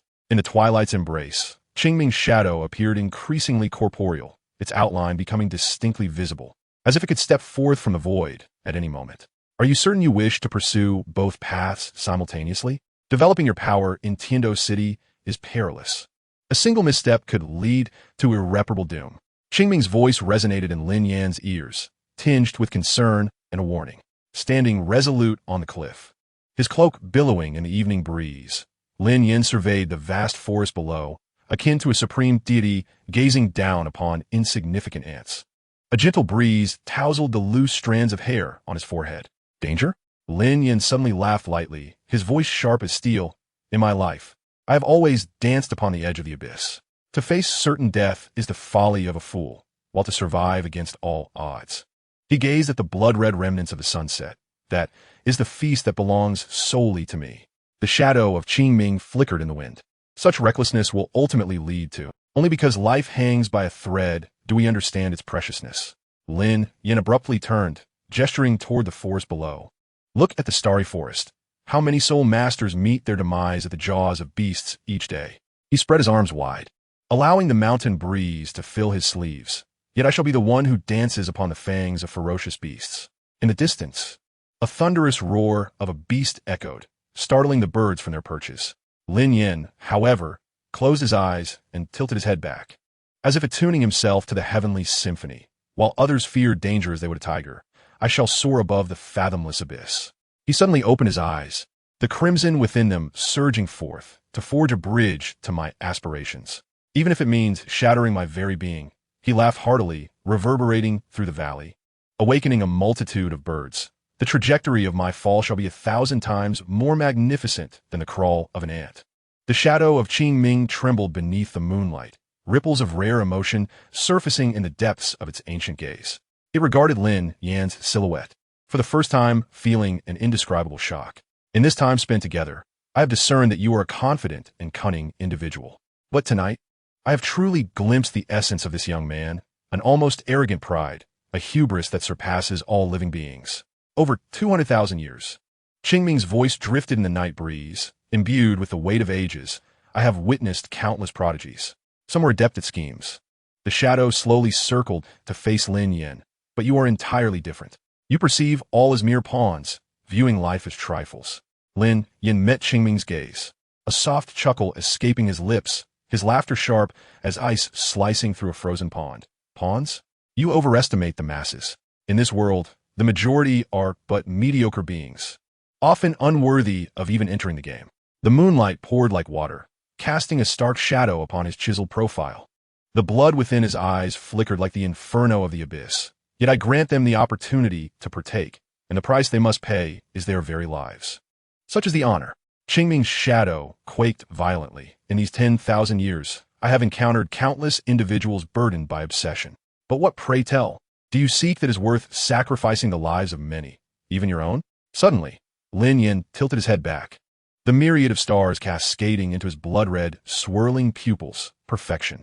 This simple word escaped his lips, yet carried the weight of 1,000 burdens. He abruptly spread his arms wide, his black robe billowing in the night wind, as if to embrace the entire heavens. I shall create a life form that transcends the divine, without weakness, without limits, an eternal and immortal existence.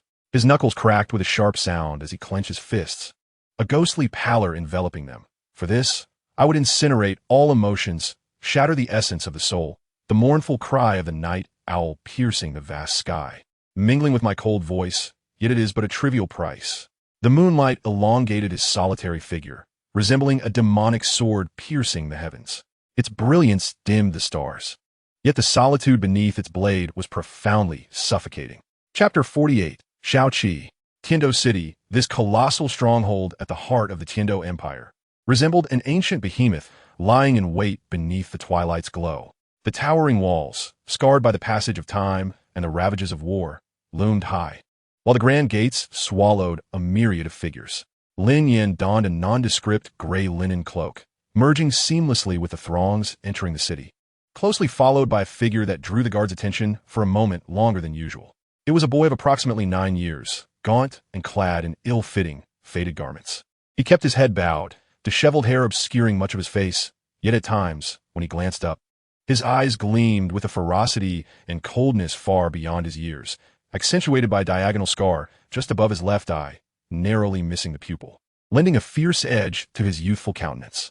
The guards conducted their inquiries with a routine brevity. Lin Yan presented a forged travel document, his tone flat. Liamo, bringing my nephew Shaoqi to seek refuge with relatives. The guard's gaze lingered on Shaoqi momentarily, but at the opportune moment, Lin Yan produced 2 gold soul coins, prompting the guard to forego further questions and wave them through. Upon entering the city, the cacophony of the marketplace surged forth like a tide. Lin Yan's gray cloak carved an inconspicuous path through the crowd, oblivious to the vendors' shouts on either side. Shaoqi trailed behind like a shadow, his small frame deftly navigating through the throngs. After turning around 3 corners, the clamor began to fade. Lin Yan halted before a wooden door adorned with yellowed paper from a tooth extraction clinic and rapped 3 times lightly. Before long, an elderly man, hunched with age, opened the door slightly. His murky eyes squinted upon recognizing the visitor. "What brings you here?" "To purchase a residence." Lin Yan interrupted directly in the Western District, quiet, with a courtyard. Half an hour later, the trio arrived at a secluded alleyway. At the end of the alley stood a 2-story brick and wood cottage bearing the marks of time. Though its gray-white paint was somewhat peeling, the overall structure remained intact. Wild grass stubbornly sprouted between the 5 stone steps leading to the door, while ivy climbed the intricately carved stone pillars on either side, imparting a rustic charm to the dwelling. "This will do." Lin Yan retrieved a finely crafted satin purse from within his robe, weighing it lightly in his hand. The old man hurried forward, a smile spreading across his wrinkled face. "You have an eye for quality. Though this house is somewhat aged, the materials are of the finest quality." He carefully accepted the purse. The location is rare. Just 2 streets to the east lies the black market, and half a mile to the west is the main street, tranquil amidst the bustle. Lin Yan paid no heed to the old man's flattery, striding directly toward the solid wooden door carved with vine patterns.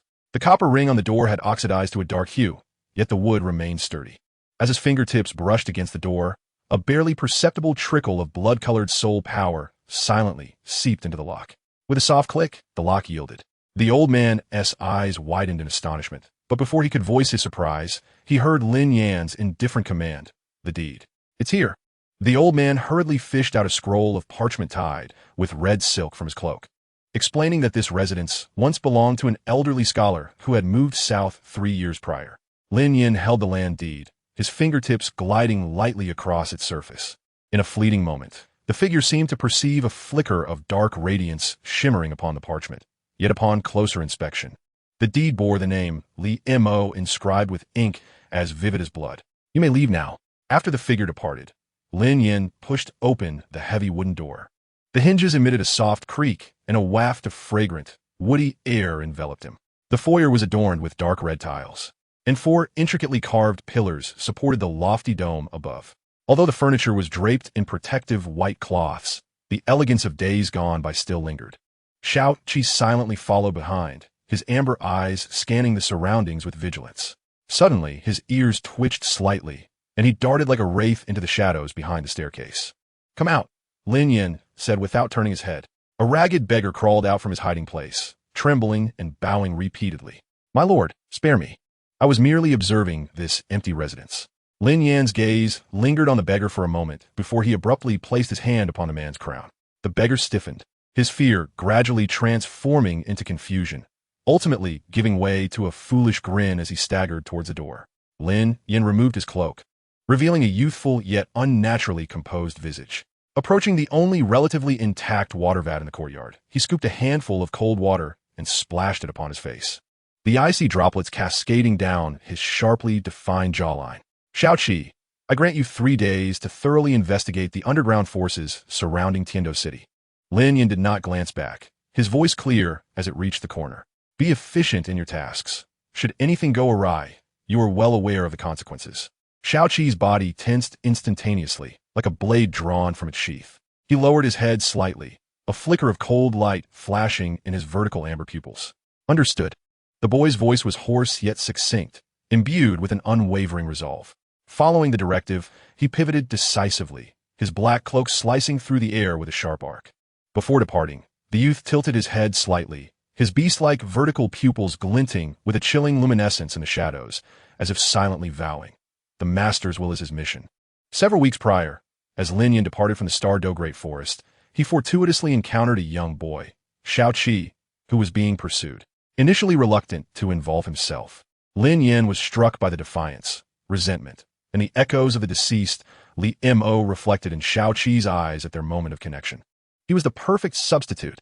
Moreover, Lin Yan had been contemplating the formation of his own faction, but wished to keep his identity concealed, thus requiring a clandestine operative. Xiaoqi's emergence conveniently filled this void. Consequently, Lin Yan intervened to save him. To ensure Xiaoqi could fulfill this role, Lin Yan resolved to take a gamble. He forcibly fused his previously assimilated high-level martial soul, the armored bear tiger beast, along with the martial souls of those pursuers, into Xiaoqi's being. This process was akin to infernal torment. Xiaoqi's originally fragile martial soul was nearly obliterated and consumed by the violent surge of wild energy, ultimately being entirely supplanted. His body was continuously torn apart and reassembled under the onslaught of soul power, waves of agonizing pain crashing over him, pushing him repeatedly to the brink of death. Nevertheless, Xiaoqi persevered through sheer willpower. When he finally reopened his eyes, his original martial soul had vanished, replaced by the newly formed armored bear tiger beast martial soul, which endowed him with a ferocious power and unyielding defense, granting him strength and potential far beyond his former self. Witnessing Xiaoqi's successful fusion, Lin Yan promptly imparted the soul-devouring technique to him. Xiaoqi did not disappoint Lin Yan, swiftly mastering the technique and even breaking through to the 13th rank as a result. From that moment on, Xiaoqi underwent a complete transformation, becoming the sharpest blade in Lin Yan's arsenal. Chapter 49. The Spear Hall. In the ensuing 3 days, Xiaoqi's diminutive figure flitted through the shadowy recesses of Tiando City. He crouched behind cargo piles at the docks, observing the movements of the Iron Hook gang, mingled among street urchins to gather intelligence, and concealed himself in the woods outside the city to document the activities of the Prairie Wolf gang. On the evening of the 3rd day, Xiaoqi returned to the manor with the intelligence he had collected. He knelt on one knee, succinctly reporting the distribution, leadership details, and operational patterns of the 3 major underground factions. The Grey Rat Gang. Lin Yan marked an inconspicuous corner on the map with his charcoal pencil. Comprised of over 20 members, their leader barely qualified as a 3-ringed soul master, wielding the Iron Claw martial soul, and resided in an abandoned distillery in the old city. They engaged primarily in petty theft and extortion against the most destitute of the populace, the weakest in strength and the most isolated. They were all but forgotten by other factions, making them the perfect target. As night descended like ink, the dilapidated old city was thoroughly engulfed. The air was thick with the acrid stench of decaying refuse and aged mash. The abandoned distillery, a massive structure of brick and stone, loomed like a beast crouching in the darkness, with only a few shattered windows allowing flickering flames to escape, accompanied by the raucous sounds of drinking and brawling within. With a resounding crash, the decayed wooden door was violently kicked open, splintering into fragments. Inside, a group of over 20 ruffians gathered around a bonfire, startled by the sudden intrusion, their eyes wide with disbelief as they turned towards the entrance. Standing at the threshold was a figure shrouded in a gray cloak. Obscuring most of his face save for the piercingly cold eyes illuminated by the firelight. It was Lin Yan. Who the hell is this? A burly man with a face like a butcher's first reacted, cursing vehemently as he reached for a nearby cleaver, prepared to charge. His words were abruptly cut short. Lin Yan merely revealed his 10,000-year soul ring, an invisible yet bone-chilling pressure descending upon the room like a tangible hammer, causing the flames of the bonfire to flicker low. Every ruffian, including the Iron Claw Soulmaster, who had just risen from his seat, felt an instinctive terror rising from the depths of their souls, as if an unseen giant hand had grasped their throats, rendering them rigid and immobile, even their breaths becoming labored. The weakest among them collapsed to the ground, their pants soaked with fear. From this moment forth, you belong to me. Lin Yan's voice, though not raised, penetrated the suffocating silence, each word striking the ground like ice picks. The rules for survival were simple. Before dawn, each of you must kill 2 of your companions. Those who fail to comply, or those still alive by the time the sun rises exceeds my quota, shall face death. As his words echoed, the oppressive terror that had enveloped the room dissipated, only to be replaced by an even more stifling madness. A brief silence ensued. The Iron Claw Soul Master, despite his momentary shock, was a 3-ringed Soul Master and possessed slightly more resistance. He quickly glanced at the nearest confidant, who was gazing back at him with bloodshot, fearful eyes. The instinct for survival overrode all bonds of camaraderie. Brother, forgive me. The Iron Claw's metallic claw lunged forward, piercing through his companion's chest amidst the incredulous gaze. Blood splattered onto the bonfire with a hissing sound. This act ignited a powder keg of chaos. I don't want to die. I'll kill you. I want to live. Get away. Don't come near me. Curses, screams, roars, the thud of weapons striking flesh, and the sound of bones shattering filled the massive distillery in an instant. Former brothers transformed into prey that must be eliminated. Some attempted to dash towards the exit, only to despairingly discover that a faint, distorted blood-red curtain of light had enveloped the door, as solid as steel. Others knelt in pleading, only to be stabbed in the back by those behind them. The bonfire's light danced wildly, casting distorted shadows of the struggle upon the walls, as if staging a gruesome, silent play of hell. Severed limbs, internal organs, and rolling heads. The nauseating scent of blood quickly enveloped the air, overpowering the sour odor of brewing. Shaoqi appeared at the doorway, standing one step behind Lin Yan, resembling a silent statue. His amber, vertical pupils gleamed in the darkness, fixed intently on the frenzied slaughter within, his expression devoid of emotion. Lin Yan stood with his hands clasped behind his back, his face shrouded beneath his cloak, exhibiting no discernible reaction, as if merely observing an inconsequential spectacle. His gaze, cold and indifferent, swept over each writhing figure, appraising their unleashed potential and ruthlessness. Time slipped away amidst the screams and carnage. When the first pale rays of dawn struggled through the shattered window, casting light upon the chaotic scene where blood pooled to nearly ankle depth, the cacophony finally subsided. Inside the distillery, it resembled a slaughterhouse. Dismembered limbs lay strewn about, and the walls were stained a dark crimson from splattered blood. Among the thick pools of blood, only 7 figures remained standing, or rather, barely standing. Each was marred by wounds, their eyes glazed yet imbued with utmost vigilance, wary of one another while fearfully gazing at Lin Yan, who loomed at the entrance like a demon. Congratulations. Lin Yan's voice shattered the suffocating silence. Calm and unruffled, you have earned the right to survive. He stepped into this bloody inferno, his boots squelching in the viscous blood, producing a nauseating squelching sound. Shaoqi followed closely, like a shadow.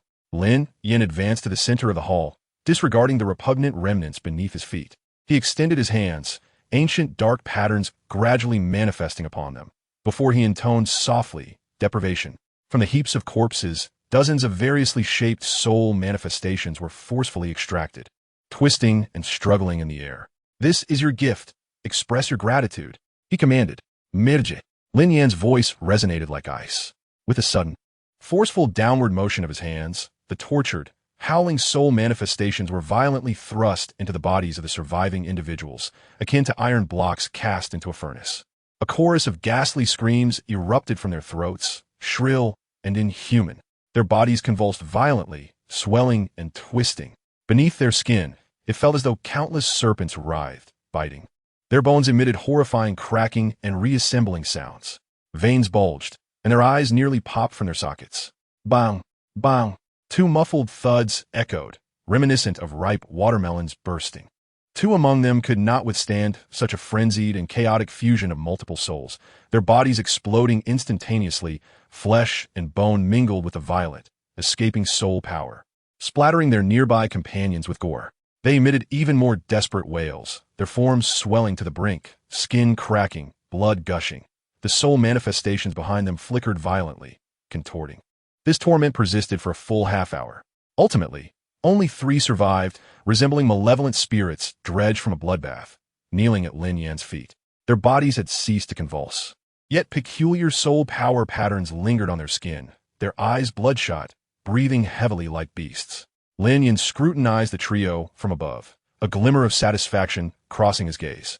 He could sense that the souls within these individuals had successfully evolved, albeit not to the level of advanced souls. They had indeed attained a qualitative leap. From this day forth, this place shall be the domain of our Holy Spirit sect, and you shall be the first members of our Holy Spirit sect. Lin Yan's voice was cold and authoritative. Remember, your lives belong to me. The consequences of betrayal will be 100-fold more painful than death. The 3 trembled as they bowed their heads, their foreheads striking the bloodied ground with a dull thud. Xiaoqi stood by, observing the scene with indifference. Lin Yan raised his hand, beckoning Xiaoqi closer, whispering instructions. The remaining matters are yours to handle. Proceed as I have instructed. Xiaoqi immediately knelt on one knee, bowing his head in compliance. I shall obey your command, my lord. Once Lin Yan's figure vanished into the morning mist, Xiaoqi rose. His youthful visage abruptly turned cold, and his amber, beast-like eyes rippled in the faint morning light, slowly sweeping over the 3 trembling survivors.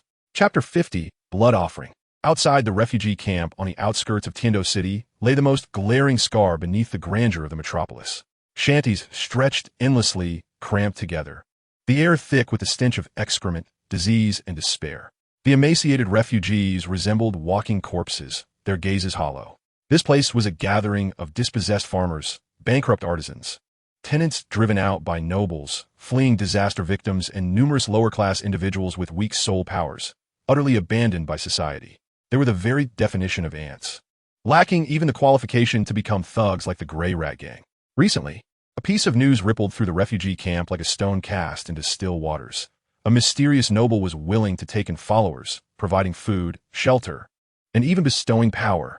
When Lin Yan appeared atop a slight rise at the edge of the camp, he donned simple yet clean clothing, his expression embodying a sense of compassionate benevolence. Behind him stood the stoic Xiaoqi and several recently recruited members of the Grey Rat Gang. Poor souls. Lin Yan's voice, gentle yet resonant, reached the ears of the hundreds of refugees gathered below the slope. I am aware of your suffering, hunger, illness, and oppression, clinging to you like parasites. Heaven has forsaken you, but I have not. His words were imbued with fervor. I see the unwillingness in your eyes. I see your yearning to survive, to alter your fate. Now, the opportunity lies before you. Follow me, prove your worth, and you shall gain strength, gain food, gain dignity, even attain the opulence you once dared not dream of. He gestured toward Xiaoqi. Behold him. Just weeks ago, he was like you, teetering on the brink of death. But now, Xiaoqi cooperatively let out a low growl, smashing a fist against a nearby boulder taller than a person. Boom! The hard stone shattered upon impact. The phantom of the turtle shell bear flashed momentarily, and the overwhelming aura of strength caused the front row of refugees to recoil in fear. Now look at them. Lin Yan pointed to a few others beside him. They were once mere street rats, but now they have been reborn. As Lin Yan's words fell, they displayed their newly acquired soul powers in synchrony. Many in the refugee camp recognized these individuals from the Grey Rat Gang, and as they witnessed their newfound formidable abilities, the crowd began to stir. Doubt, desire, greed, an intricate tapestry of emotions wove across their previously numb faces. Power, food, future. Lin Yan's voice rose sharply, filled with allure. But remember, my mercy is not boundless. Only the most resolute, the bravest, and the most eager for change are worthy of this blessing. Now prove it to me. He waved his hand forcefully. Several subordinates simultaneously charged down the slope, akin to tigers entering a flock of sheep. However, they were not there to kill, but to roughly distribute bags of coarse yet sufficient grain cakes and bowls of murky porridge, laced with traces of mind-altering and invigorating, soul-eating flour powder. to the seemingly stronger refugees, while aggressively pushing through the crowd, inciting chaos. Eat, drink. This is the first step towards power. Then, prove to those who stand in your way that you deserve to live more than they do. You are more deserving of strength. Lin Yan's voice echoed like an incantation amidst the turmoil. Hunger and the thirst for power swiftly overwhelmed reason. The refugees who received food eagerly began to consume it, gulping down the murky medicinal broth. Soon, the effects of the potion began to take hold. A torrent of frenzied heat surged through the mind, as rationality was swiftly devoured by primal instincts of slaughter and the will to survive. Their eyes turned to fiery crimson. Breaths came in heavy gasps. Mine. The food is mine. Get out of my way. I'll kill you. Only then can I live. Only then can I grow stronger. In a desperate bid to seize the morsel of bread that an elderly man had just bitten into, a vagabond smashed the old man's skull with a single punch. Another vagabond, witnessing his companion drink from a potion, was seized by a glint of malice in his eyes, and with a salvaged stick, he viciously pierced his companion's throat. Chaos spread like a plague. Initially, it was merely a localized skirmish over food, but under the intoxicating influence of the potion and Lin Yan's words, it swiftly escalated into a large-scale melee engulfing the entire encampment. A massacre. Husbands turned against wives. Fathers turned on sons. Friends betrayed each other, all in a bid to snatch that meager symbol of opportunity, to eliminate rivals and prove their worth. The camp of over 600 souls transformed into a veritable arena of carnage. The sounds of screams, curses, wails, and the cracking of bones melded into a symphony of despair. The last flicker of humanity was utterly extinguished under the immense pressure of survival. Lin Yan stood atop a dirt slope, coldly surveying the bloody feast he had orchestrated, far surpassing the grisly exploits of the Grey Rat Gang. Xiao Qi and several loyal subordinates flanked him like the most devoted hounds, driving away any bloodthirsty vagabonds attempting to approach the slope. This hellish selection process continued throughout the night. When the dawn of the next day bathed the sky in crimson, the vagabond camp had morphed into a vast graveyard. Corpses piled high, blood soaked every inch of earth, drawing flocks of crows to circle ominously overhead, cawing their foreboding cries. Amidst the sea of corpses, only around 100 individuals remained standing. They were drenched in blood, battered and bruised, their eyes filled with a frenzied madness born from survival, numbness, and a twisted yearning for power. They stood atop the bodies of their former companions, gazing vacantly yet expectantly at Lin Yan on the high slope. Like beasts awaiting their master's offering, Lin Yan slowly descended the slope, treading through the thick pool of blood, approaching the group of survivors. His gaze swept over the faces, reshaped by despair and madness, a cold smile curling at the corners of his mouth. You have proven your worth. His voice, though not loud, resonated clearly in the ears of every survivor. Now, I shall bestow upon you true power, transcending the mundane. Lin Yan stepped into the sanguine mire, the blood beneath his feet squelching thickly. He raised his hands, revealing bizarre, ancient patterns that writhed like living creatures in his palms.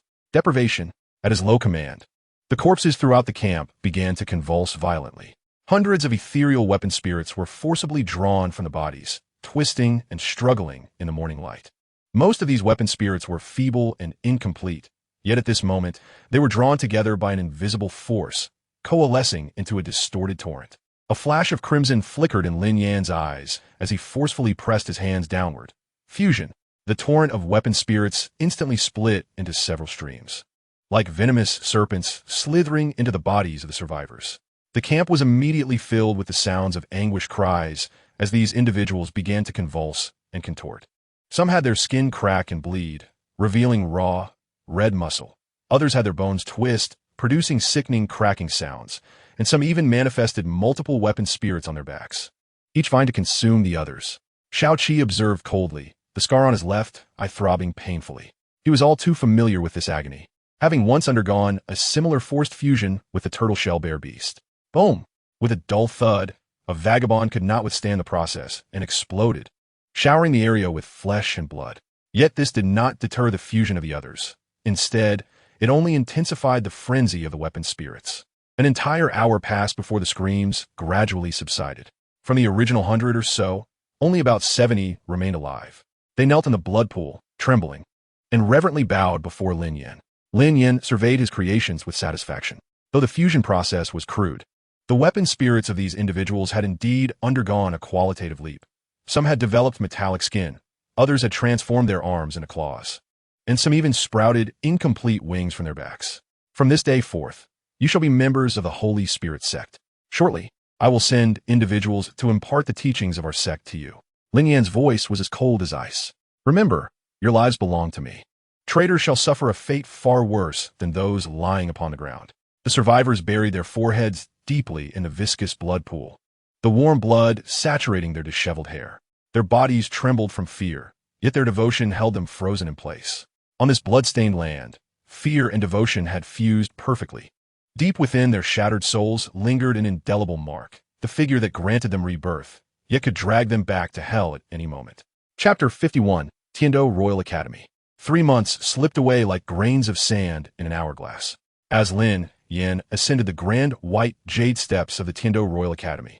A colossal entity known as the Holy Spirit sect had quietly taken shape in the shadows behind him. Over 400 instructors, having undergone brutal selection and weapon spirit evolution, were like sharpened blades embedded deep within the dark veins of Tiando City. They were dispersed throughout every corner of the city, akin to a horde of lurking venomous spiders, weaving an invisible web. The Spirit Hall and the Tiando Empire were not entirely oblivious. They had symbolically dispatched investigators a few times, but Lin Yan and his followers easily concealed their activities.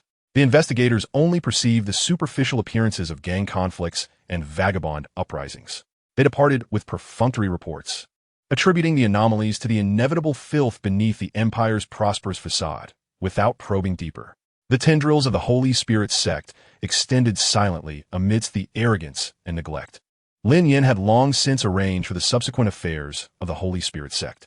He had appointed Shao Qi as the arbiter of 10,000 hunts, entrusting him with the responsibility of all matters concerning the sect in Lin Yan's absence. Lin Yan had also devised a development plan for the future, instructing Shao Qi to adhere strictly to his guidelines. At this moment, Lin Yan stood before the Tiando Royal Academy, a symbol of the Empire's highest institution for soul masters. Sunlight bathed the magnificent arches and exquisite carvings, as the air was alive with the vitality of youth, pride, and the pulsations of soul power. Dressed in fine attire, spirited young soul masters passed by him, their laughter filled with innocence and dreams of the future. A stark contrast to the world Lin Yan had just departed, akin to the divide between heaven and hell. A senior student adorned with a student council badge, upon noticing Lin Yan's lack of a uniform, eagerly pointed him toward the entrance for the entrance examination. The testing area is in the central square. Lin Yan politely nodded in gratitude and made his way toward the square.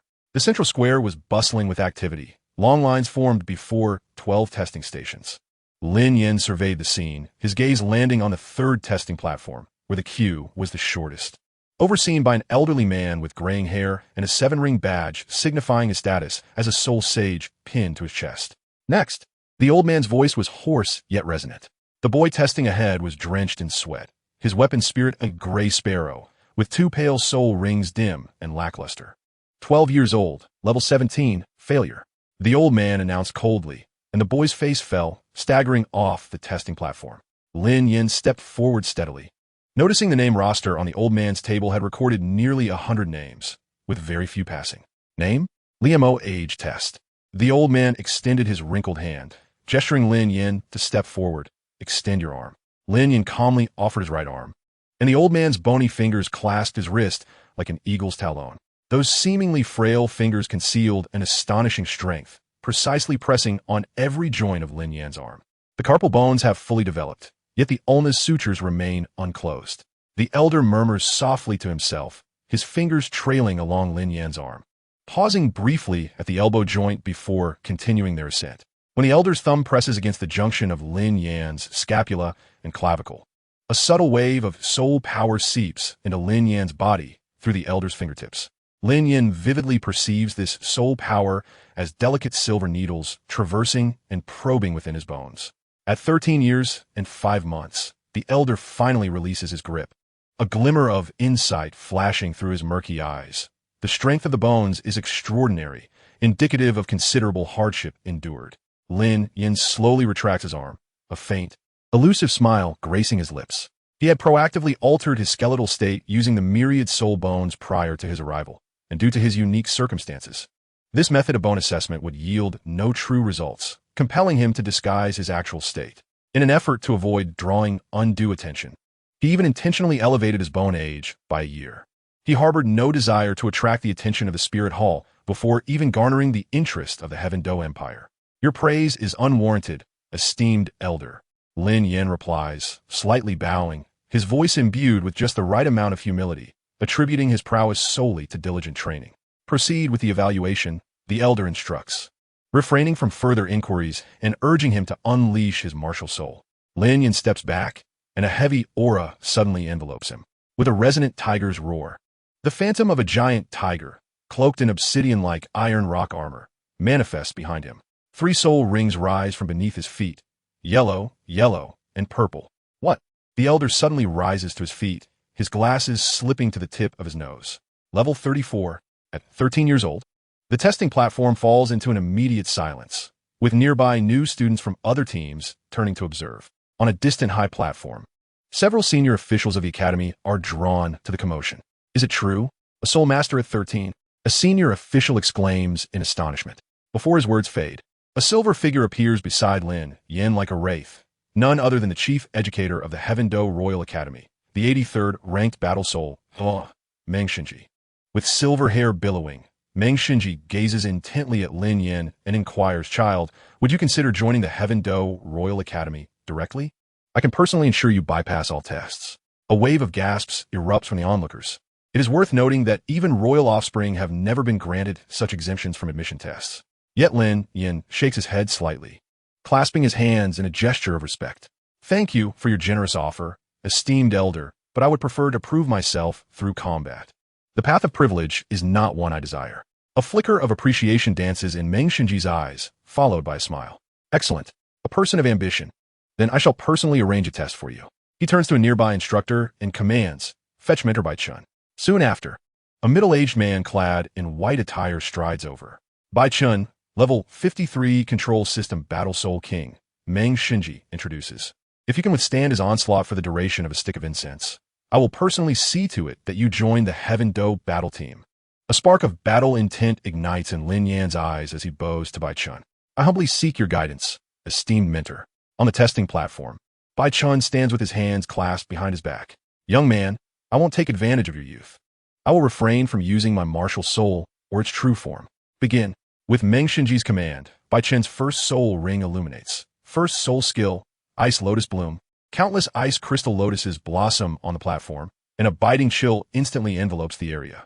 Lin Yan's right claw clenches into a fist, his first soul ring radiating bright yellow light.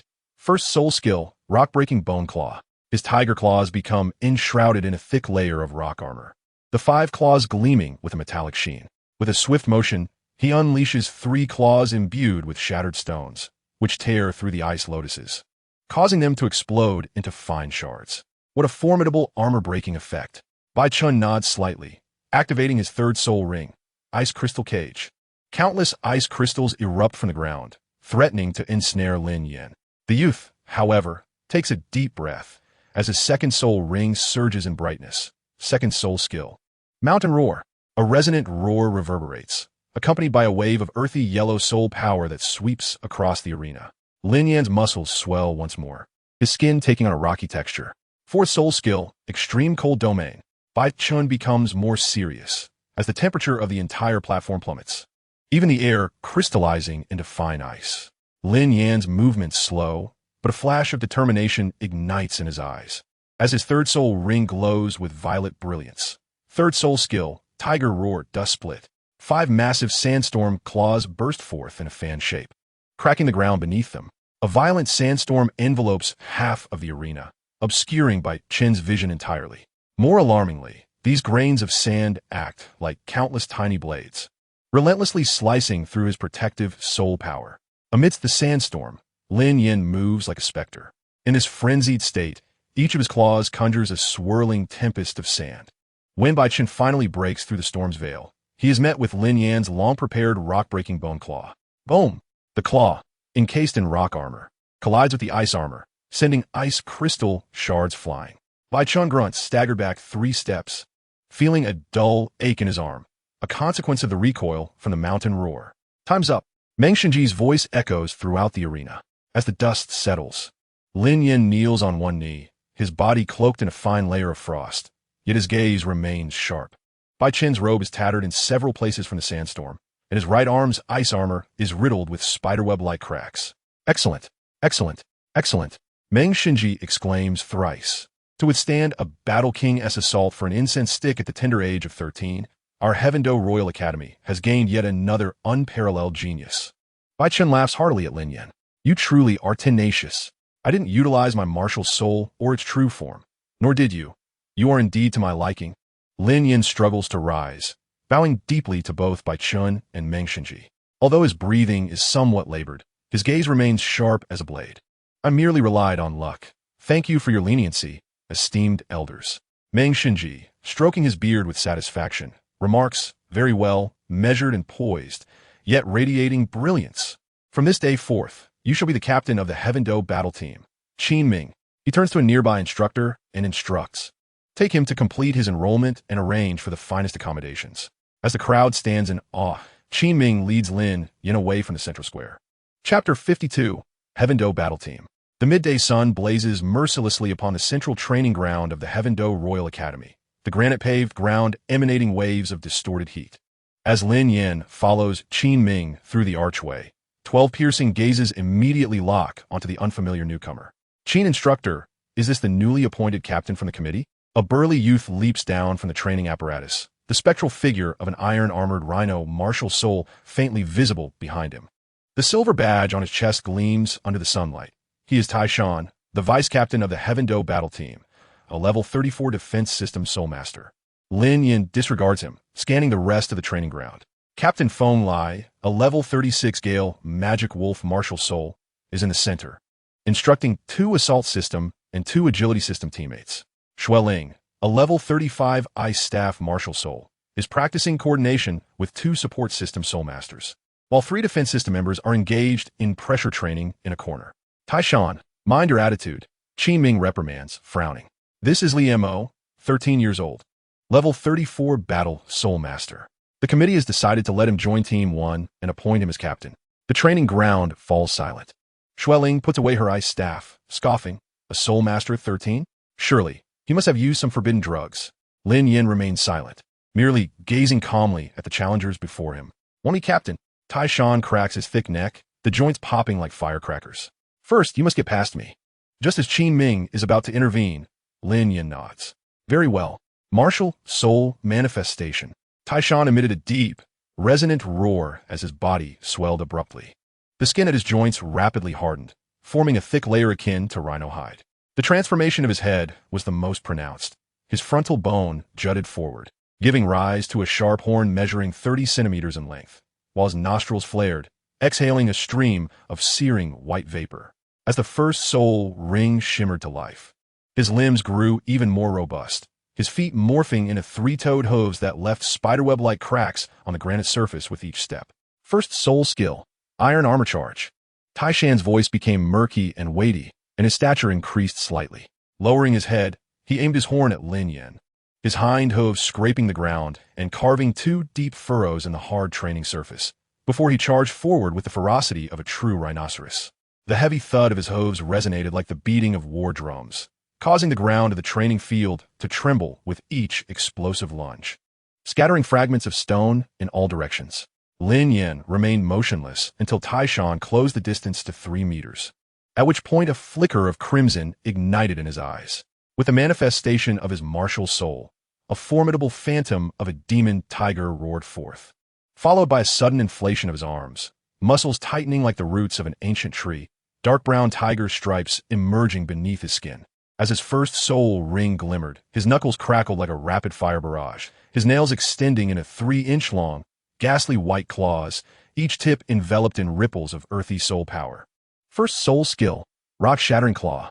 Lin Yan's right claw swung fiercely, and at the moment of contact, 5 claw lights exploded forth like collapsing mountains, colliding violently with Tai Shan's horn. With a thunderous boom, Tai Shan's horn, reputed to pierce through steel, was cleaved with 5 distinct cracks. The recoil sent his massive frame staggering backward, each step leaving deep hoof prints on the ground, while a few drops of dark red blood trickled down Lin Yan's claw tips. This is impossible. Lin Yan's movements were as swift as lightning, leaving Taishan no opportunity to react.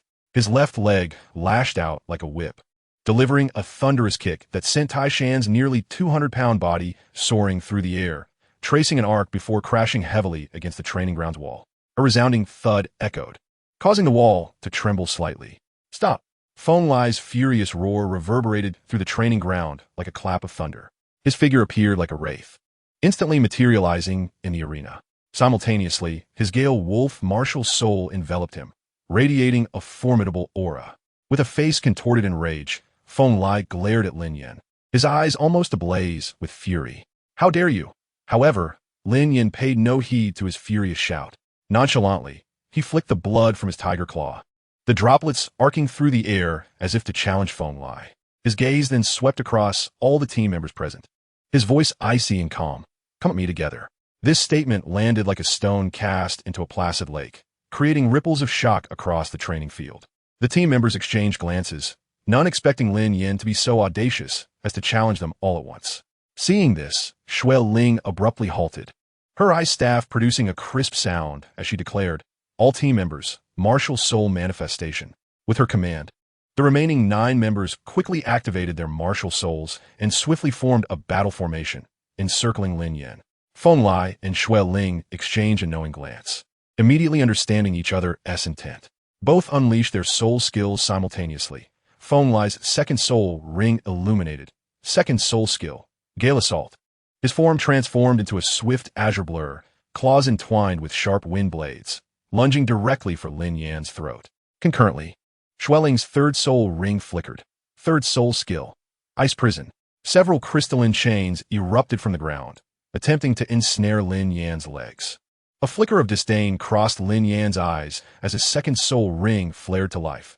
Second soul skill, Mountain Roar. A resounding tiger-esque roar echoed across the training field, waves of earthy soul power rippling outward. His muscles swelled dramatically, a thick layer of rock armor materializing on his skin, transforming him into a statue of a war deity.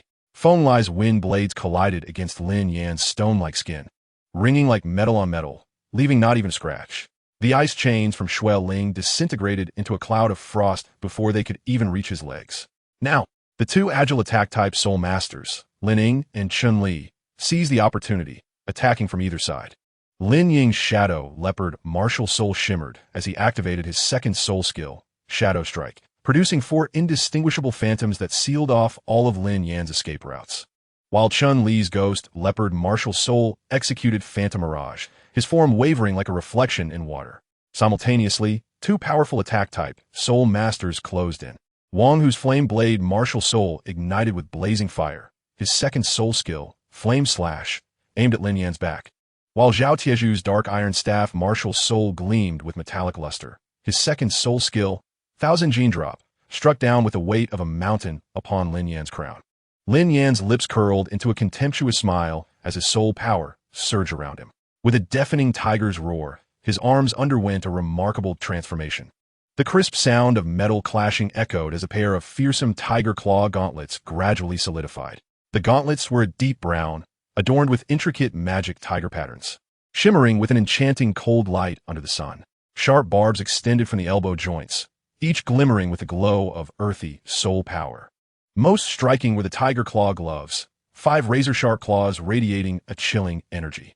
When Lin Yan slightly curled his fingers, the claw blades extended autonomously, reaching up to half a foot long, leaving 5 ethereal blue streaks in the air. The gauntlets were decorated with lifelike tiger head reliefs on the shoulders, the tiger eyes inlaid with 2 crimson gemstones that flickered in and out with the fluctuations of soul power. Martial Soul, True Body Armor. Third soul skill, Tiger's Roar. Sandstorm Split. As the purple soul ring's brilliance surged, the tiger patterns on the gauntlets sprang to life. Lin Yan crossed his claws and swung forward with great force, unleashing 5 claws imbued with a violent sandstorm in a fan-shaped explosion. Boom! The training ground erupted as the claws tore through the surface, lifting stone slabs as if they were mere sheets of paper. Feng Lai's wind blades shattered upon contact with the claws, while Shui Ling's ice chains were obliterated into powder. The two agile and powerful attack-type Soul Masters found no refuge from the indiscriminate assault, swept away by the tempest of sand. The three defensive Soul Masters immediately formed a barrier, with Zhang Yan leading, shouting, "Triple Iron Wall." All three unleashed their martial souls, erecting a formidable barrier composed of a dark iron shield, a diamond wall, and granite armor, the 2-meter-thick defensive wall gleaming with a metallic sheen. Ridiculous! A glint of cold light flashed in Lin Yan's eyes as the 5 claw lights converged into one, transforming into a massive 3-meter-wide wave of sand and dust. With a deafening crash, the so-called triple defense, capable of withstanding a full-force strike from Soul Master, was pierced as effortlessly as if it were made of paper. The raging sandstorm surged through the breach, engulfing the 3 defensive Soul Masters within. With cries of despair, Zhang Yan's dark iron shield was riddled with cracks, and the martial souls of the other 2 shattered completely. They were sent flying like kites with severed strings, crashing into the ground at the edge of the training field, creating 3 deep craters. As the dust settled, Lin Yan slowly retracted his claws, the sound of metal scraping against metal echoing harshly in the now silent training ground. "Now, does anyone still doubt my qualifications?" He pointed towards the 2 remaining support-type Soul Masters standing in the arena. The faces of the 2 support-type Soul Masters turned ashen, their hands trembling uncontrollably. One of them, mustering his strength, stammered, We have no objections." Feng Lai, propped on his knee and blood still staining his lips, glared defiantly at Lin Yan. "If only we had been able to unleash our true martial souls. Enough." Qin Ming's voice resonated through the training ground as he interrupted with a deep, commanding tone, striding purposefully to the center of the chaotic arena, where disheveled team members lay strewn about. His gaze swept over the disarray before finally resting on Lin Yan. "Did you all witness this? This is precisely why the Education Committee has made an exception to appoint him as captain." Shui Ling, cradling her injured shoulder, gazed at him with her icy blue eyes shimmering with a complex array of emotions. She opened her mouth as if to speak, but ultimately let out a soft sigh instead. From this day forth, Qin Ming's voice echoed across the training grounds, as Lin Yan was officially appointed captain of the Tiando Royal Academy battle team, with Feng Lai assuming the role of vice captain, tasked with assisting in management. Chapter 53, Tang San. In the somewhat empty hall of the Spirit Hall in Holy Soul Village, 6-year-old Tang San stood alone at its center. The rough stone floor emanated a chill, and the air was thick with the scent of aged wood and a whisper of dust. The hand of Elder Su Yuntao, placed upon his head, radiated a peculiar warmth, as if awakening the dormant rivers within him, an energy that surged relentlessly yet bore an inexplicable strangeness. When Su Yuntao withdrew his hand, Tang San clearly perceived the unmasked disappointment on the elder's face. That expression fell upon him like a bucket of cold water, extinguishing the flicker of excitement that had ignited within him due to his awakening. Another useless martial spirit, blue silvergrass. Su Yuntao shook his head, his tone laced with a weary familiarity. He picked up the crystal ball used for testing spirit power and instructed, "Child, place your hand upon it." "Oh, innate full spirit power?" In bewilderment, Tang San extended his right hand, the delicate blue grass in his palm swaying gently, emanating a faint breath of life. He listened as Su Yuntao muttered in astonishment, grappling with the unfamiliar term innate full spirit power. However, the gazes of the children around him, who had just awakened their own martial spirits and initially beheld him with envy or curiosity, now shifted to something more complicated, mingling disbelief with a subtle thread of pity, making him sense that this was no ordinary occurrence. "What a pity, truly a pity." Su Yuntao sighed heavily, carefully stowing away the precious crystal ball, his movements tinged with regret. The blue silvergrass, universally recognized as a useless martial spirit, even with innate full spirit power, what use could it serve? No matter how high one's spirit power, if the martial spirit itself was lacking, true achievement would remain elusive. Had it been any other martial spirit, even something as simple as a scythe or a hoe, full spirit power would guarantee a promising future, and perhaps with the assistance of a master, there might still be hope. As the awakening ceremony concluded and the excitement dissipated, only Tang San remained solitary in the vast hall. He looked down at the blue silver grass in his palm, slowly fading away, a tumult of emotions swelling within him. Was it disappointment? Confusion? Or perhaps a rebellious defiance against the label of a useless martial spirit? He silently clenched his small fist and turned to exit the spirit hall, the setting sun casting a long shadow behind him emphasizing his solitude. Pushing open the familiar, creaking wooden door, he was immediately enveloped by a heavy aroma of alcohol. Though today felt different. In the dim light, Tang San was astonished to find his father, Tang Hao, unusually sober, seated upright at the rickety wooden table, his rough fingers unconsciously tapping the surface. The table held no bottles of liquor, only an oil lamp flickering with a yellow flame. "Dad, today Tang San began to share his awakening experience. "Show me your martial spirit," Tang Hao interrupted him, his voice low and direct, devoid of any inebriation. His gaze piercing and locked on Tang San. Tang San promptly extended his right hand, a thought stirring within him, and the deep blue-silver grass manifested once more, its supple leaves glimmering faintly in the dim light. Tang Hao leaned slightly forward, his murky eyes fixated intently on the small plant, as if peering into a distant past through it. "Dad, it seems I have another martial spirit." Tang San's voice, tinged with confusion, broke into Tang Hao's contemplation as he slowly revealed his left hand, hidden behind his back. Concentrating his thoughts, a small hammer, as dark as ink and of an ancient design, quietly appeared in his palm. Tang Hao's pupils abruptly constricted to pinpricks, his once slightly hunched frame stiffened, and his calloused hands, which had once wielded the continent-shattering hammer, began to tremble uncontrollably. He slowly, painstakingly stood from his chair, his towering silhouette casting a vast shadow that nearly engulfed the room in the flickering light. He fixed his gaze upon the diminutive hammer, his throat constricting as he emitted a hoarse, dry sound, as if he hadn't spoken in ages. "Haotian hammer." These three words emerged from the depths of his soul, laden with an overwhelming complexity of emotions: shock, elation, anguish, and memories, culminating in a heavy sigh, a twin martial spirit. Tang San looked up at the tumultuous emotions swirling in his father's eyes, now imbued with an unprecedented gravity, feeling an even greater astonishment. "Dad, is this hammer martial spirit truly special?" Tang Hao abruptly closed his eyes, inhaling deeply, his chest rising and falling violently as he struggled to quell the tumult of emotions within. When he opened his eyes again, the murkiness seemed to have diminished, replaced by a profound sharpness. "Child, a twin martial spirit is exceedingly rare, rare enough to shake the entire Soul Master realm. In nearly a century, you are only the second one documented." "The second?" Tang San keenly seized upon this pivotal piece of information, pressing further. "Who was the first?"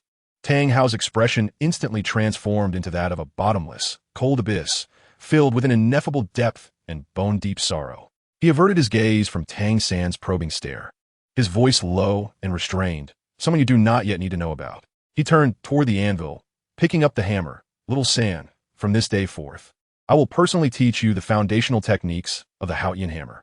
Afterward, I will introduce you to someone who will serve as your teacher in my stead, accompanying you as you grow." Upon hearing his father's words, Tang San's pupils contracted sharply, his small hands instinctively clutching the edge of his clothing. He raised his head, a flicker of panic crossing his clear eyes. Is father leaving? His voice quivered slightly, barely perceptible. "Little San." Tang Hao choked back emotion for a long moment before finally speaking, his voice hotter than the red-hot iron. "Some paths must be walked by me alone." He turned to face Tang San, his eyes, usually clouded, now ablaze with clarity. "But before that, I will ensure you receive the best guidance." Tang San pressed his lips together, a multitude of questions swirling within him, about his mother, the Haotian hammer, and what his father intended to do. Yet ultimately, he simply nodded solemnly. "I understand." The trust and understanding encapsulated in those three words softened Tang Hao's gaze. He set down the hammer, his rough hand resting on Tang San's shoulder. "The person I will take you to meet is named Yu Xiaogang, commonly referred to as the Master. He was once ridiculed by the entire Soul Master community as a theoretical waste, a man whose empty talk led others astray. Yet in recent years, he has remained in obscurity, dedicating himself to research, proving himself with countless groundbreaking results. His theories have quietly transformed the entire Soul Master community's understanding of martial spirits, spirit rings, and spirit beasts. He is a true connoisseur of martial spirits." A month later, as night descended, Nodding City was shrouded in a serene blue twilight. On the cobblestone paths of the Academy District, two figures were elongated by the moonlight. Tang San followed closely behind Tang Hao, stepping into the shadow cast by his father's form, as if this could conceal his inner trepidation. "Dad, why must we come at night?" Tang San cautiously surveyed their surroundings, his voice a mere whisper. Tang Hao's pace did not falter. Your father's identity is too special. It is not suitable for outsiders to know. His tone was as cold as the night breeze. Otherwise, it could implicate you. The academy appeared particularly tranquil under the moonlight. They passed several slumbering teaching buildings before arriving at a secluded courtyard half obscured by vines. Warm light spilled from the windows, and faint silhouettes could be seen at work. Tang Hao gently rapped on the door, and the sound of a chair being moved echoed from within.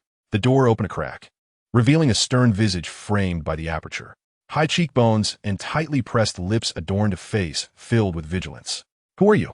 Yu Xiaogang's voice emerged colder and harsher than Tang San had anticipated. "An old friend." Tang Hao lowered his voice, pulling down the hood of his black robe to reveal his weathered countenance. Yu Xiaogang's pupils constricted sharply as he flung the door wide open, the oil lamp in his hand shaking violently, casting flickering shadows upon the walls. "You, it's really you." His tone shifted abruptly from suspicion to incredulous shock. The light from the oil lamp illuminated Tang Hao's face, fully unveiling the lines etched by time. Yu Xiaogang's hands began to tremble uncontrollably, almost dropping the lamp.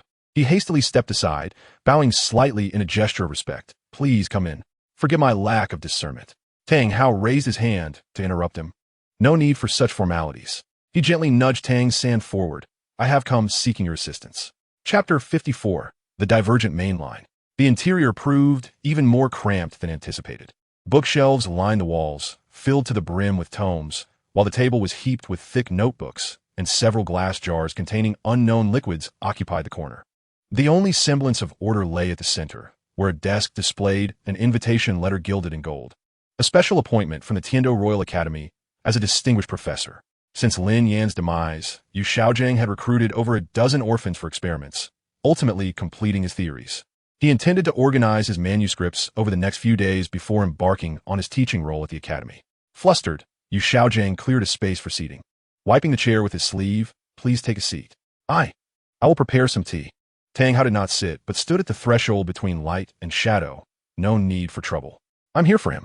He gently pushed Tang San a step forward. Only then did Yu Xiaogang scrutinize the child before him, noting his slender frame and simple attire. But the boy's eyes shone with an extraordinary clarity, resembling two deep springs under the light. "Who is this?" "My son, Tang San." A hint of unperceived softness colored Tang Hao's voice. He is 6 years old and possesses innate full soul power. Yu Xiaogang's professional instincts were instantly awakened. He crouched to meet Tang San's gaze. "May I see your martial soul, child?" Tang San looked to his father, receiving a nod of permission, and extended both hands, simultaneously unleashing his two martial souls. In his left palm, the deep blue-silver grass unfurled its leaves, shimmering with an unusual luster in the light, while in his right palm, the ebony Haotian hammer floated silently, exuding a palpable pressure. Yu Xiaogang's breath caught in his throat, his glasses slipping to the tip of his nose, utterly oblivious. The man known for his composure now trembled, barely able to steady his notebook, his voice raspy with excitement. "Hey, a twin martial soul." Yu Xiaogang stood frozen as if struck by lightning. He shakily removed his glasses to wipe them, hastily replacing them as if doubting his own eyes. When he spoke again, his voice brimmed with near-reverent awe, "A once-in-a-century, no, a once-in-a-millennium genius, and it is you." Suddenly, realization dawned upon him, and he rushed to the desk, clutching the appointment letter with the intent to tear it to shreds. "No need," Tang Hao intercepted him. "The Tiando Royal Academy is a fine place." But Yu Xiaogang resolutely shook his head. Nothing is more important than guiding such a student. His eyes burned with the fervor characteristic of a scholar. "Although my current theories have garnered much recognition, there remains an insurmountable hurdle in my heart." He tore the appointment letter apart, casting the fragments into the air. "I sought to teach at the Tiando Royal Academy precisely because of its wealth of geniuses, to fulfill my ultimate dream of nurturing a titled Douluo." With that, he turned to Tang San, his expression softening. "Now that you have presented me with a prodigious talent, what reason do I have left to pursue the Tiando Royal Academy?" Tang Hao's lips curled slightly, revealing a rare smile as he spoke in a low, resolute tone. "This child I entrust to you." Yu Xiaogang's expression grew solemn. Nodding earnestly, "I shall not disappoint your trust." Tang Hao said nothing further. He turned, his tall figure appearing exceptionally dignified in the dim light of the flickering oil lamp. "Father," Tang San felt a surge of reluctance, instinctively stepping forward to retain Tang Hao. However, Tang Hao's stride merely faltered momentarily. He did not look back. His voice carried from ahead, calm yet undeniably authoritative. Focus on learning from the master. Yu Xiaogang hurriedly bowed, assuring, "Rest assured, Your Highness, I shall take good care of Xiao-san." The night breeze gently stirred, causing the oil lamp on the table to sway slightly, the shadows dancing in tandem. Tang Hao's figure soon melded into the darkness, vanishing from Tang San's view. Yu Xiaogang watched the direction in which Tang Hao departed, remaining silent for a moment before gently patting Tang San's shoulder, offering reassurance. "Fear not. I shall cultivate you into a formidable soul master." His words exuded confidence and determination. Gently, Yu Xiaogang closed the door, leaving only the flickering shadows of the oil lamp in the room. Adjusting his glasses, he spoke with gravity. "Xiao-san, please release your martial soul for me once more." Tang San nodded, extending his hands. The blue-silver grass unfurled from his left hand, while the Haotian hammer hovered silently from his right. Yu Xiaogang leaned in to observe closely, but suddenly furrowed his brow. "Wait, this blue-silver grass." He hastily approached the bookshelf, extracting a heavy tome titled The Origin of Martial Souls, rapidly flipping to a particular page. "Just as I thought." Yu Xiaojiang's voice brimmed with excitement. "Your blue-silver grass differs from the ordinary.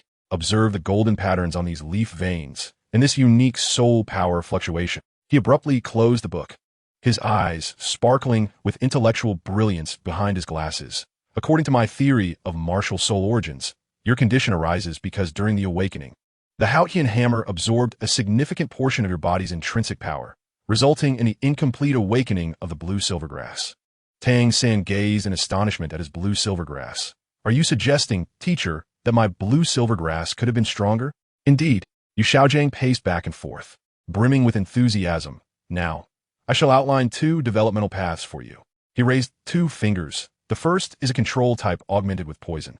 Utilize the malleability of the blue-silver grass to attach poison attribute soul rings, thereby pursuing a control route." He opened his notebook, pointing to a sketch. "The second is an auxiliary route. The resilience of blue-silver grass allows it to develop into a healing type." However, Yu Xiaogang paused, gazing meaningfully at Tang San. "The combat effectiveness may not be as strong." Tang San fell into contemplation. Although his father had imparted some knowledge about soul masters over the past month, his understanding remained quite superficial. He cast a conflicted glance at Yu Xiaogang and inquired, "Teacher, my knowledge of soul masters is rather limited. Could you elaborate for me?"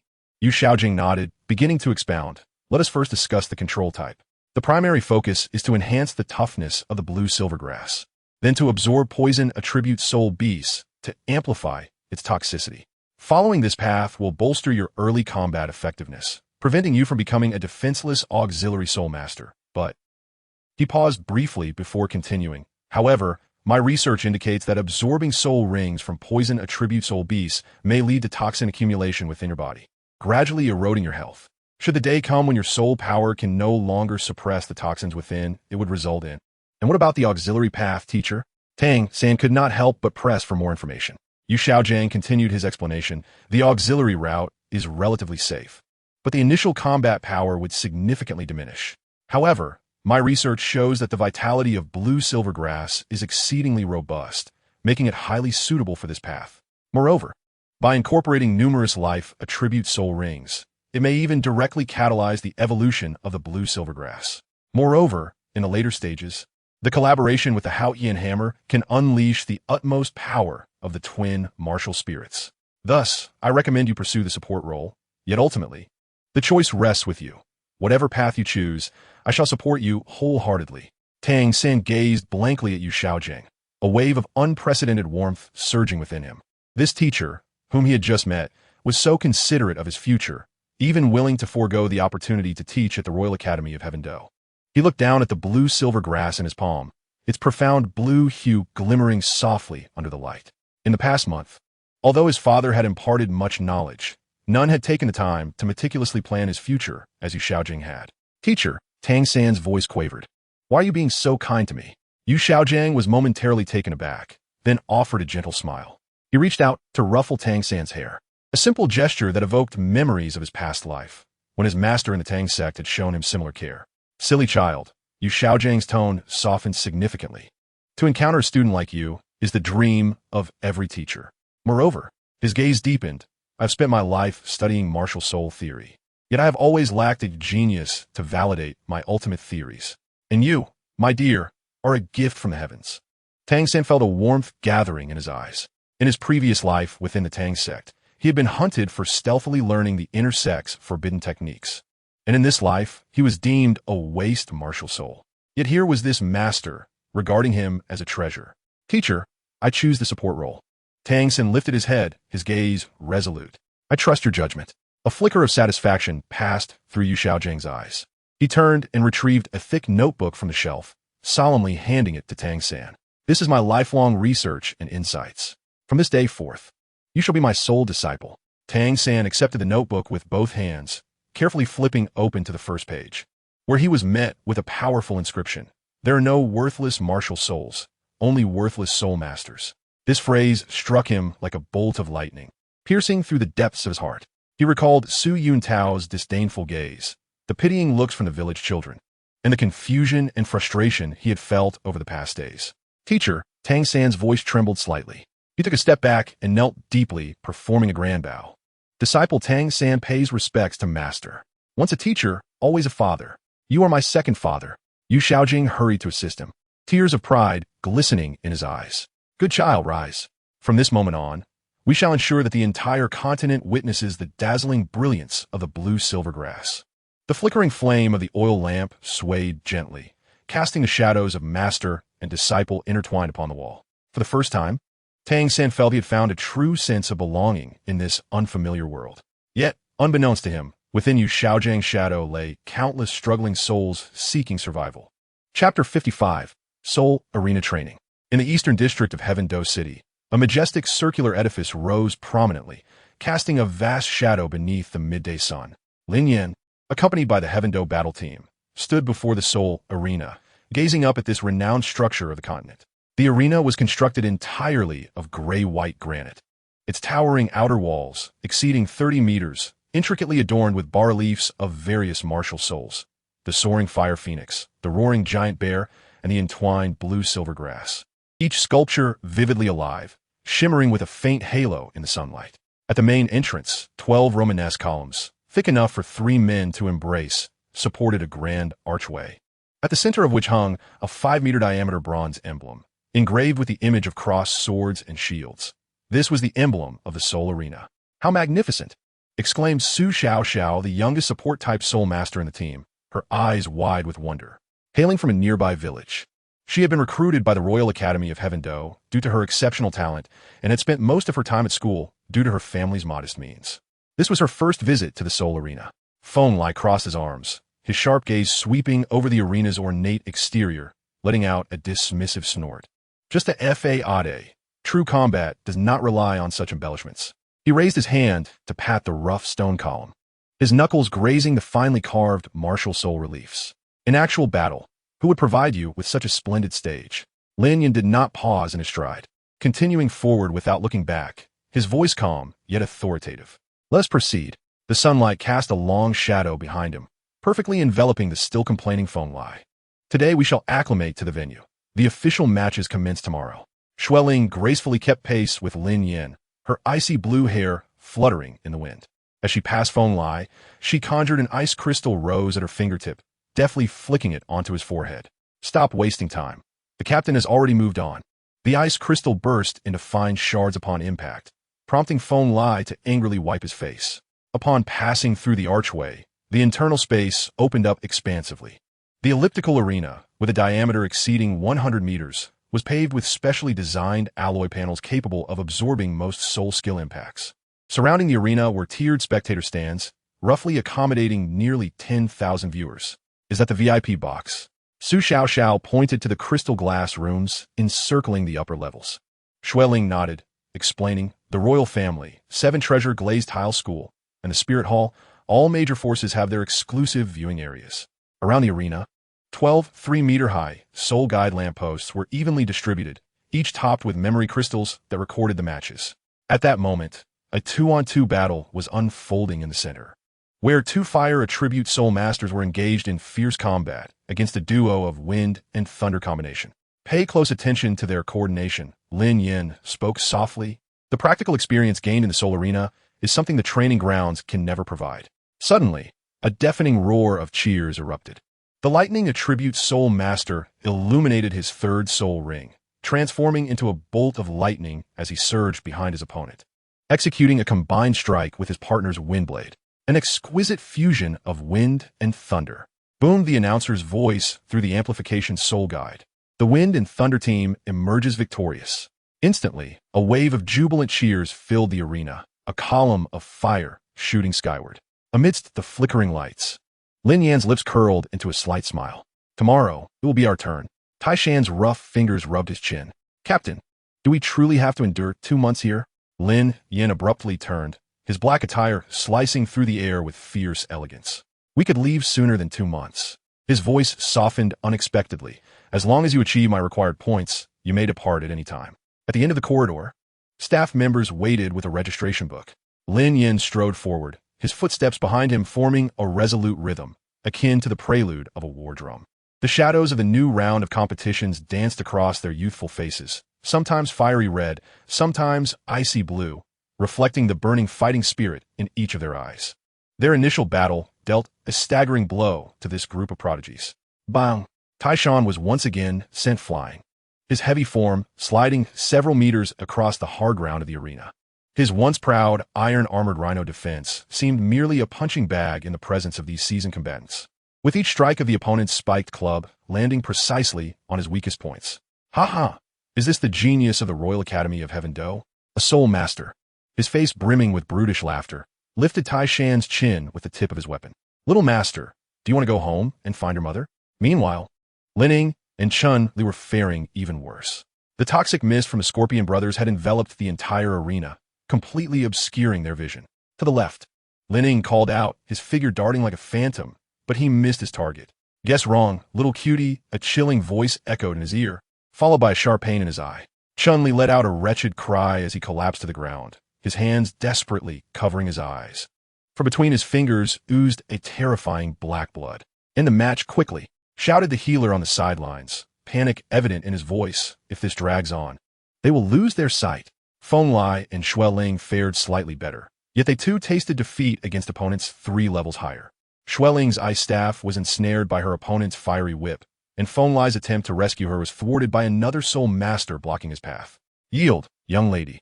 The opponent teased, whistling, such a beautiful face, it would be a shame to mar it. In the resting room, the atmosphere was so tense it was nearly suffocating. Tai Shan's bruises were still seeping blood, while Lin Ying and Chun Li had their eyes wrapped in thick bandages, the air heavy with the bitter scent of medicinal herbs. Where are your eyes looking? Lin Yan's voice was as cold as ice. Can't you see the obvious movements of your opponent? Tai Shan, do you think you can just unleash your third soul skill without any buildup? Do you think this is a game of 1, 2, 3 wooden man? Lin Ying, Chun Li, are your brains malfunctioning? While the opposing soul master is releasing their soul skill, you just stand there waiting? Is this some sort of turn-based game? The team members hung their heads, their fists clenched so tightly they turned white. Lin Yan's gaze swept over each individual. Your combat awareness is utterly deplorable. Starting tomorrow, you will all undergo rigorous training. Outside the window, the lights of the battle arena remained brightly lit, faint cheers echoing in the air. Time passed swiftly in combat, and in the blink of an eye, the Tiendo battle team had been fighting in the arena for 2 months.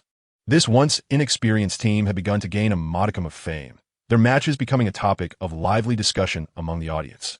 Tai Shan stood on the arena, emanating a heavy wave of soul power.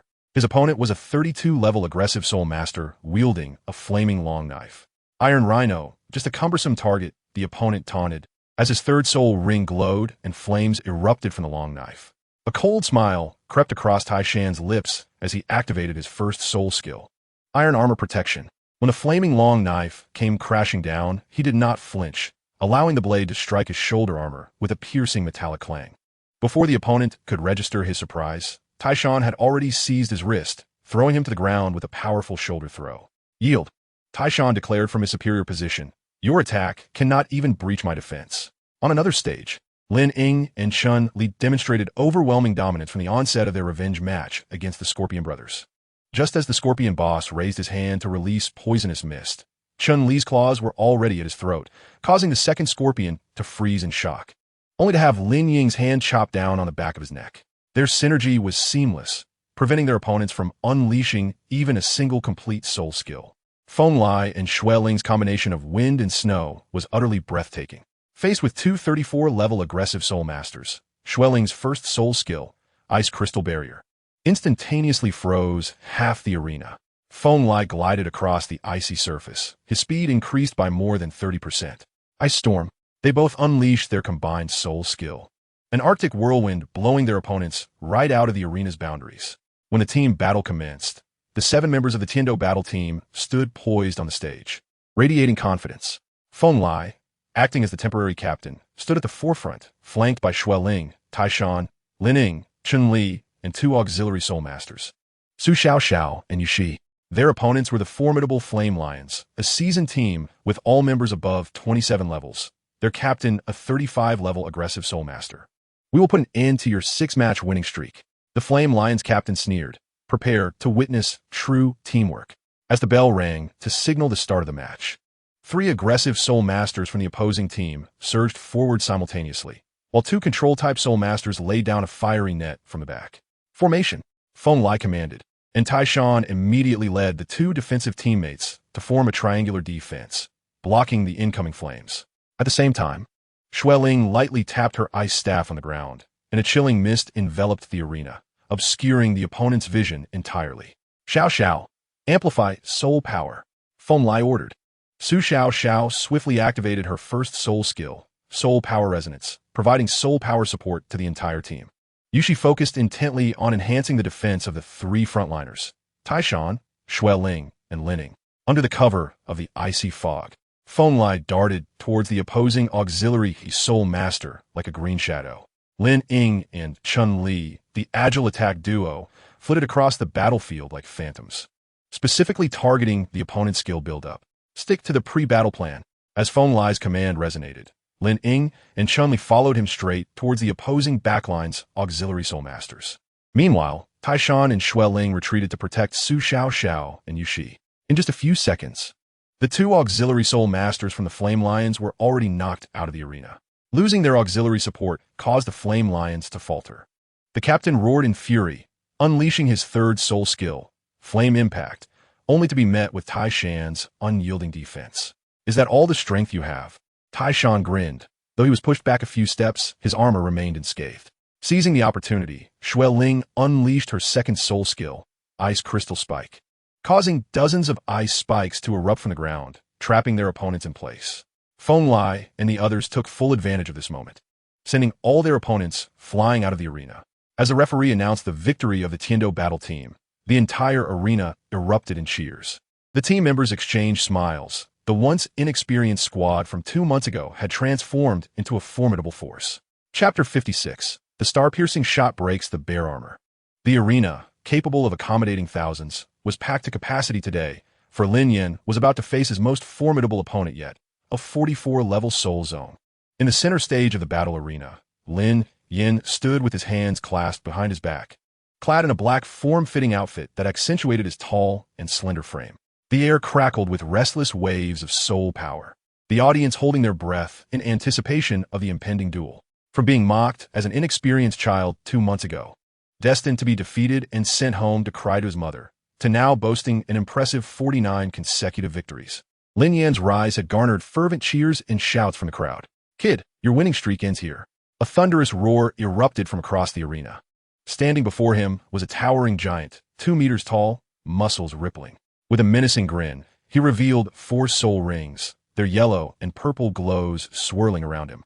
"Shan Yu, 44-level aggressive soul zone, martial soul, violent bear," the announcer proclaimed. "His challenger is Li Mo, a 35-level aggressive soul master. Begin a match." Martial soul possession. Lin Yan's muscles bulged like coiled dragons, stretching his already tight clothes to the brink of tearing. Dark golden tiger stripes flickered on his arms, and his fingertips extended into 3-inch-long sharp claws, gleaming ominously. On the other side, Shan Yu's figure swelled considerably, his already imposing stature becoming even more formidable. Brown and black bear fur bristled across parts of his body like steel needles, rendering him akin to a ferocious brown bear. Particularly striking were his hands, transformed into enormous bear paws, with 5 thick claws glinting with a metallic sheen. Roar! Awoo! The 2 beastly roars echoed simultaneously as they charged toward one another like cannonballs. Upon colliding at the center of the arena, a deafening explosion reverberated throughout, sending shockwaves that ruffled the hair of spectators in the front rows. Remarkably, despite their apparent size disparity, both combatants staggered back a few steps, leaving spiderweb-like cracks in the arena floor.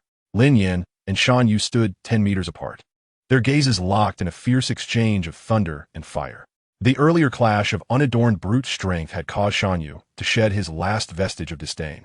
This youth possessed a terrifying power that belied his soul zone status. First soul skill, Violent Bear Stomp. The first soul ring of the mountain surged forth like a battering ram. His right palm expanded to the size of a grinding wheel, the gust of his hand whipping Lin Yan's hair back wildly. The first soul skill, Bone-Shattering Claw of Rockfall. Lin Yan's first soul ring suddenly ignited, and a thick layer of rocky armor enveloped his tiger claw, glimmering with an earthy hue. Without retreating, he pressed forward against the colossal palm of the mountain, sidestepping with agility, and then fiercely swung his claw towards the mountain's arm. With a ripping sound, the mountain's bare fur, remarkably resilient, was effortlessly torn apart as if it were mere parchment under the bone-shattering claw's armor-piercing effect. Amidst the flying tufts of fur, a crimson gash appeared on the mountain's arm, blood oozing forth slowly. "Oomph, you possess some skill, but this is where it ends." The mountain bellowed in fury, his second soul ring gleaming ominously as he struck the ground with both palms. The second soul skill, Earthquake Wave. A circular shock wave surged forth, propelling shards of rock like a tsunami. Lin Yan leaped into the air, and a fierce glint flickered in the mountain's eyes, seeking death. The fourth soul skill, Tenfold Rending Claw. 10 dark claws tore through the air, sealing off all avenues of evasion like a death trap. Lin Yan activated his first soul skill, Bone-Shattering Claw of Rockfall. His first soul ring shone brightly, and the tiger claw was instantly enveloped in a fearsome rocky armor. He boldly swung his claw to meet the onslaught of claw strikes. Clang, clang, clang. The resonating clamor of metal on metal was deafening. Utilizing the recoil from the claw strikes, Lin Yan twisted midair 3 times like a specter, narrowly evading the 9 claw strikes. The last strike grazed his waist, drawing a line of blood. Upon landing, Lin Yan's tiger claw dug into the ground, leaving behind a 10-meter-long trail of glaring sparks. The mountain, fully aware of Lin Yan's formidable prowess, resolved to unleash his full power, not only to secure victory, but also out of respect for his opponent. True martial spirit armor. The mountain roared, dark brown soul energy gushing forth from his right arm like molten lava. A heavy armor first enveloped his right arm, each plate 3 inches thick, adorned with patterns reminiscent of bear fur. His entire arm swelled to twice its original girth, his fist transforming into a colossal metallic bear paw, the 5 short, thick claws exuding an intimidating heft capable of splitting mountains and shattering stones. The armor on his left arm was comparatively streamlined, yet still radiated strength. The forearm was encased in a solid, curved guard, with 5 prominent steel spikes embedded on the back of his hand, glinting coldly in the sunlight. His right leg, from thigh to ankle, was enshrouded in layers of heavy metallic plating, each piece tightly overlapped, as if bearing the weight of 1,000 tons. His bare left leg and torso contrasted sharply with the heavy armor, his bulging muscles visibly straining, and dark red bear-like patterns flickered across his skin with each breath. Lin Yan, not daring to underestimate his opponent, also completed the manifestation of his true martial spirit armor. The menacing dark brown tiger claw gauntlets elicited involuntary gasps from the observing members of the Tiendo battle team. The third soul skill, Bear Strength Eruption. The mountain's muscles swelled once more, his aura of power surging dramatically. With a mighty stomp, the arena floor shattered underfoot, stones flying in all directions. Harnessing this momentum, the mountain charged at Lin Yan again, this time with increased speed and ferocity. Trivial technique. Lin Yan's throat erupted with a primal tiger's roar. The second soul skill, Mountain Roar. The second soul ring blazed with golden light, and earthy waves rippled outward.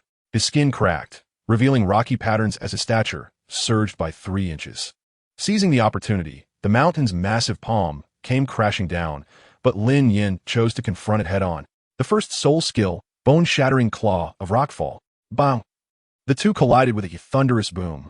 Although Lin Yan staggered back several steps, the mountain was also affected. He withdrew his hand, revealing tiny cracks forming on the true martial spirit armor, the recoil damage taking effect.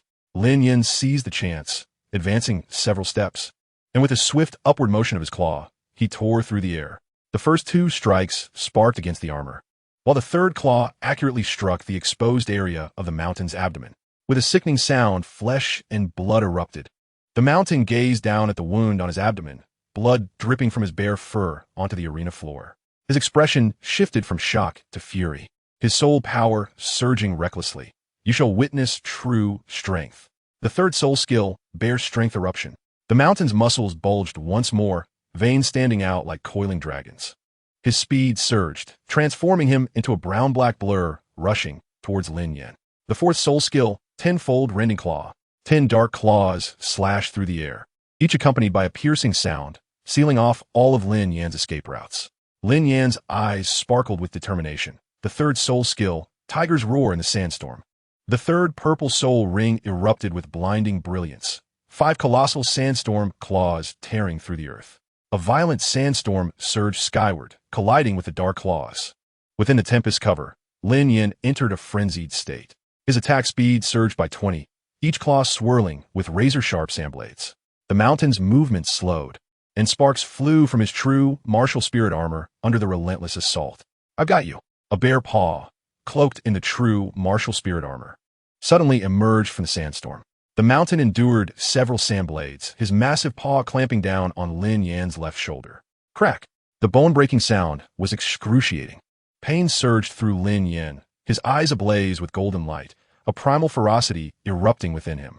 The demonic patterns on his right arm's armor flared to life, glowing with a blinding golden light like flowing lava. Tiger King, Conquering Spear. With this low roar, Lin Yan's right claw's rocky armor and true martial spirit armor suddenly peeled away and reformed, coalescing into a 3-meter-long golden spiral spear before the astonished gaze of the spectators. The spear, entwined with sandstorm and fragments of rocky armor, whirled with its 5 claw points spinning at high speed, emitting a soul-chilling wail. Break! As the spear was thrust forth, time seemed to stand still within the arena. A visible vacuum formed in the air where the spear passed, the sandstorm parting to create a path. In the mountain's eyes, the approaching golden light of death reflected ominously. With a thrust, the golden spear precisely penetrated the wound inflicted earlier, emerging from the mountain's back without a drop of blood staining its tip. In that final moment, Lin Yan flicked his wrist, causing the spear to vibrate at an imperceptible frequency. Chapter 57. The Summons of Shueqinghe. The mountain, in a daze, lowered his head.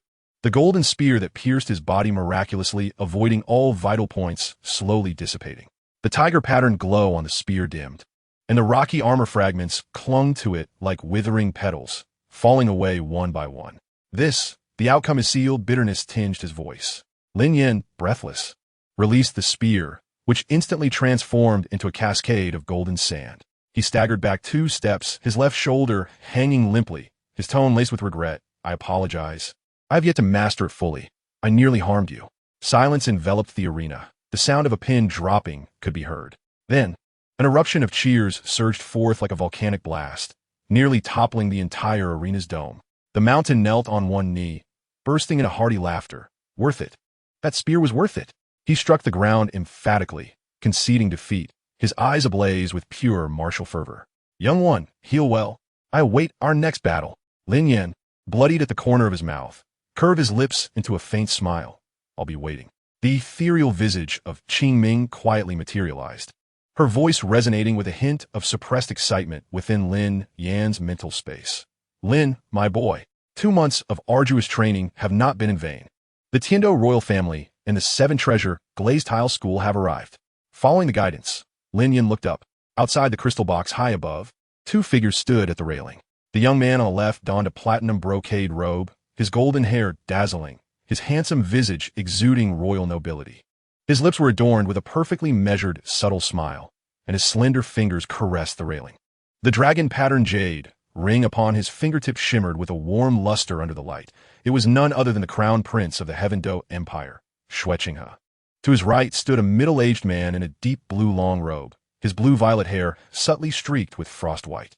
He stood with his hands clasped behind his back, exuding a demeanor of profound composure and majesty. The 7 treasure glazed jade pendant at his waist swaying gently with his slight forward lean. Notiking Lin Yan skase ning feng he. The sect master of the 7 treasure glazed tile sect offered a gentle nod, his eyes glimmering with clear admiration.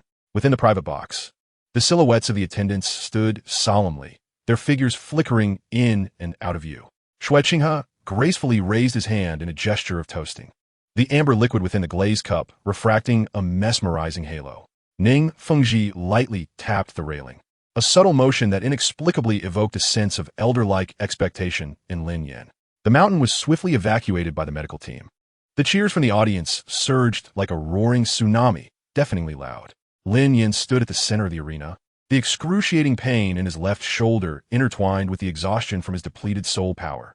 Sweat and blood mingled as they trickled down from his brow, splattering onto the shattered floor. He offered a slight nod to the four corners of the arena, his posture steady, entirely devoid of the madness from the recent bloody battle.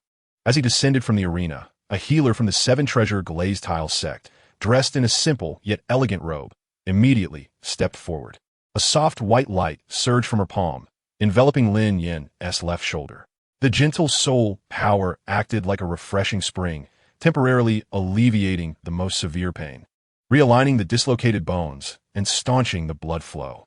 However, this was merely a preliminary treatment. He remained weak and powerless in his left arm. "Sir, your injuries require further treatment," the healer said, concern etched across her face as she regarded Lin Yan's pallid complexion. "It is but a minor injury," Lin Yan replied, his voice hoarse yet resolute. He declined the stretcher, taking a deep breath as his gaze shifted towards the elevated crystal box, where Xue Qinghe and Ning Fengji's eyes were focused intently upon him. "Lin, you fool. Your injuries are severe. Why persist?" Came the urgent voice of Qing Ming in his mental space. Lin Yan calmly responded in his heart. "To present myself before them while injured demonstrates my humble gratitude and eagerness for the crown princess favor. Sometimes, disarray serves as the finest disguise. Mr. Liemo, His Highness the Crown Prince and Sect Master Ning request your presence." A royal guard from the Heaven Do Empire appeared at an opportune moment, his tone respectful. A flicker of surprise crossed his eyes as they swept over Lin Yan's weakened left shoulder. "Thank you." Lin Yan nodded slightly, his voice tinged with fatigue.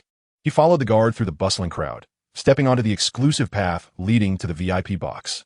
The thick carpet muffled the external clamor, leaving only the sound of Lin Yan's somewhat heavy footsteps echoing in the tranquility. As he pushed open the heavy, intricately carved crystal doors, a wave of refreshing incense wafted towards him, a stark contrast to the bloody heat of the arena. The box offered an outstanding view, with a massive floor-to-ceiling crystal wall capturing the entirety of the arena. Upon hearing the sound, Xue Qinghe and Ning Fengji turned simultaneously. A hero emerges in youth. Li Xiaoyu's battle today truly opened my eyes. Xue Qinghe spoke first, his face adorned with an impeccable, warm smile. He took 2 steps forward, a royal grace infused with an appropriate sense of approachability.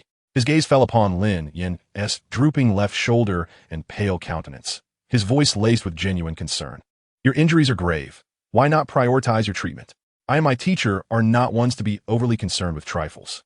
Ning Fengji also furrowed his brow slightly, his tone gentle yet imbued with an elder-esque reproach. "Li Xiaoyu, your health is paramount. There's no need to force yourself." Lin Yan's face instantly radiated excitement. He endeavored to straighten his back, yet the pain in his left shoulder rendered his gesture stiff and arduous. Struggling against the anguish, he proclaimed loudly, "Such a trifling injury hardly warrants the trouble of His Highness and the sect master waiting. The honor bestowed upon me to witness your presence, and the kindness shown by the sect master in my healing, I am profoundly grateful. I dare not delay even for a moment, and have come to express my thanks." His gaze toward Xue Qinghe and Ning Fengji burned with fervor, filled with unwavering loyalty and gratitude. Crown Prince Xue Qinghe applauded lightly. From the shadows, a middle-aged man clad in a platinum robe stepped forth silently, 5 soul rings revolving steadily around him. "Elder Yang, your assistance is appreciated," Xue Qinghe spoke warmly. The man referred to as Elder Yang, a healing soul king, nodded and approached, his 5th soul ring suddenly glowing. A verdant light erupted from his palm, transforming into countless vibrant motes of light that precisely penetrated Lin Yan's left shoulder. Lin Yan distinctly felt the shattered bones swiftly reassemble under the guidance of the soul power, the torn muscle fibers rapidly mending. And even his depleted soul power was restored at an astonishing pace. In just 10 breaths, the light dissipated. Lin Yan was astonished as he moved his left arm, finding it as agile as before, devoid of any lingering stiffness or pain, invigorating his spirit. Just as he was about to express his heartfelt gratitude, Xue Qinghe had already waved his hand with a smile. Now, we can converse properly. Ning Fengzhi finally smiled and nodded, his gaze deep and serene, radiating the composure and wisdom of one who has witnessed the vicissitudes of life. Li Xiaoyu, with the physique of a soul master. You have triumphed over formidable foes at the pinnacle of the soul sect. Such achievements are indeed rare. Even more commendable is your precise control over power and your calmness in the face of peril. The younger generation is to be feared, with boundless prospects ahead. Lin Yan quickly bowed, his face reflecting a blend of surprise and humility. I am but a novice, lucky to achieve victory. I hardly deserve such high praise from both esteemed figures. I am truly overwhelmed. His voice trembled with a measured excitement, his gaze fervently fixed upon Xue Qinghe, filled with unabashed admiration and reverence. Your Highness, your Majesty is unparalleled, a pillar of our Heaven Do Empire's future. To be favored by you is a fortune beyond my wildest dreams. And to Sect Master Ning, the seven-treasure glazed tile, Sect's renown echoes throughout the continent, the foremost among auxiliary sections. Though I hail from humble beginnings, I have long admired your noble character and the prestige of your sect. To behold your esteemed visage today feels like a dream. His earnest words vividly showcased the exhilaration, admiration, and subtle awkwardness of a young genius who had suddenly encountered the apex of the empire and sect, especially as he gazed at Xue Qinghe. The intensity of his admiration seemed capable of igniting the very air, viewing the other as the light he had sought throughout his life. Xue Qinghe's smile deepened, evidently appreciating this sincere adoration. Ah, Li Xiaoyu need not stand on ceremony. Please have a seat. Xue Qinghe elegantly gestured for Lin Yan to sit. The dragon-patterned jade ring upon his fingertip glimmered gently under the soft light. I admire your exceptional talent and resilient spirit immensely. Given time, you shall undoubtedly become a pillar of our nation. The attendants had already prepared fragrant tea and exquisite snacks. Lin Yan complied, sitting down with an air of deference, his hands resting on his knees, exuding a hint of restraint. He lowered his gaze slightly, concealing the brilliance in his eyes, and continued earnestly. Your Highness's commendation is undeserved. I am truly humbled. My greatest wish in this life is to follow in your footsteps, serving the empire and safeguarding peace. To hear your teachings today is an immense blessing. I dare not hope for more. Chapter 58. The True and False Chess Game. Ning Fengzhi smiled as he savored his tea, his silver-gray hair complementing his dignified demeanor. He appeared to merely enjoy the interaction between the youth, yet his deep, observant eyes never strayed from Lin Yan's face, meticulously capturing every subtle expression and movement. Upon hearing Lin Yan's declaration of loyalty, a faint understanding flickered in his eyes, yet he chose not to reveal it, responding gently. Li Xiaoyu has lofty aspirations, which is commendable. However, the path of cultivation is long, and resources and guidance are indispensable. Xue Qinghe nodded in agreement. What my teacher says is indeed true. He lightly clapped his hands. An attendant immediately approached, holding a yellow silk-covered jade plate with utmost respect. Xue Qinghe personally unveiled the silk, and in an instant, a pure and gentle wave of soul power rippled outward like a gentle tide. At the center of the jade plate lay a palm-sized bone, radiating a soft, milky white glow, its surface adorned with naturally formed golden cloud patterns, reminiscent of flowing sunset light. This is a right arm bone of a 1,000-year-level cloud pattern spirit ape. The voice of Xue Qinghe carried a tone of solemnity, infused with a lightness and swiftness, complemented by the extraordinary skill of the cloud shadow step soul bone, which could significantly enhance speed and evasion in an instant.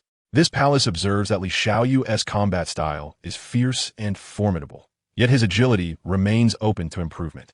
Although this soul bone may not be of the highest tier, its attributes resonate harmoniously with you, serving as a token of my sincere intentions to assist you in your future cultivation endeavors. Even though Lin Yan had prepared himself mentally, he was utterly unprepared for the lavishness of Xue Qinghe's gesture. A soul bone, the ultimate treasure coveted by soul masters.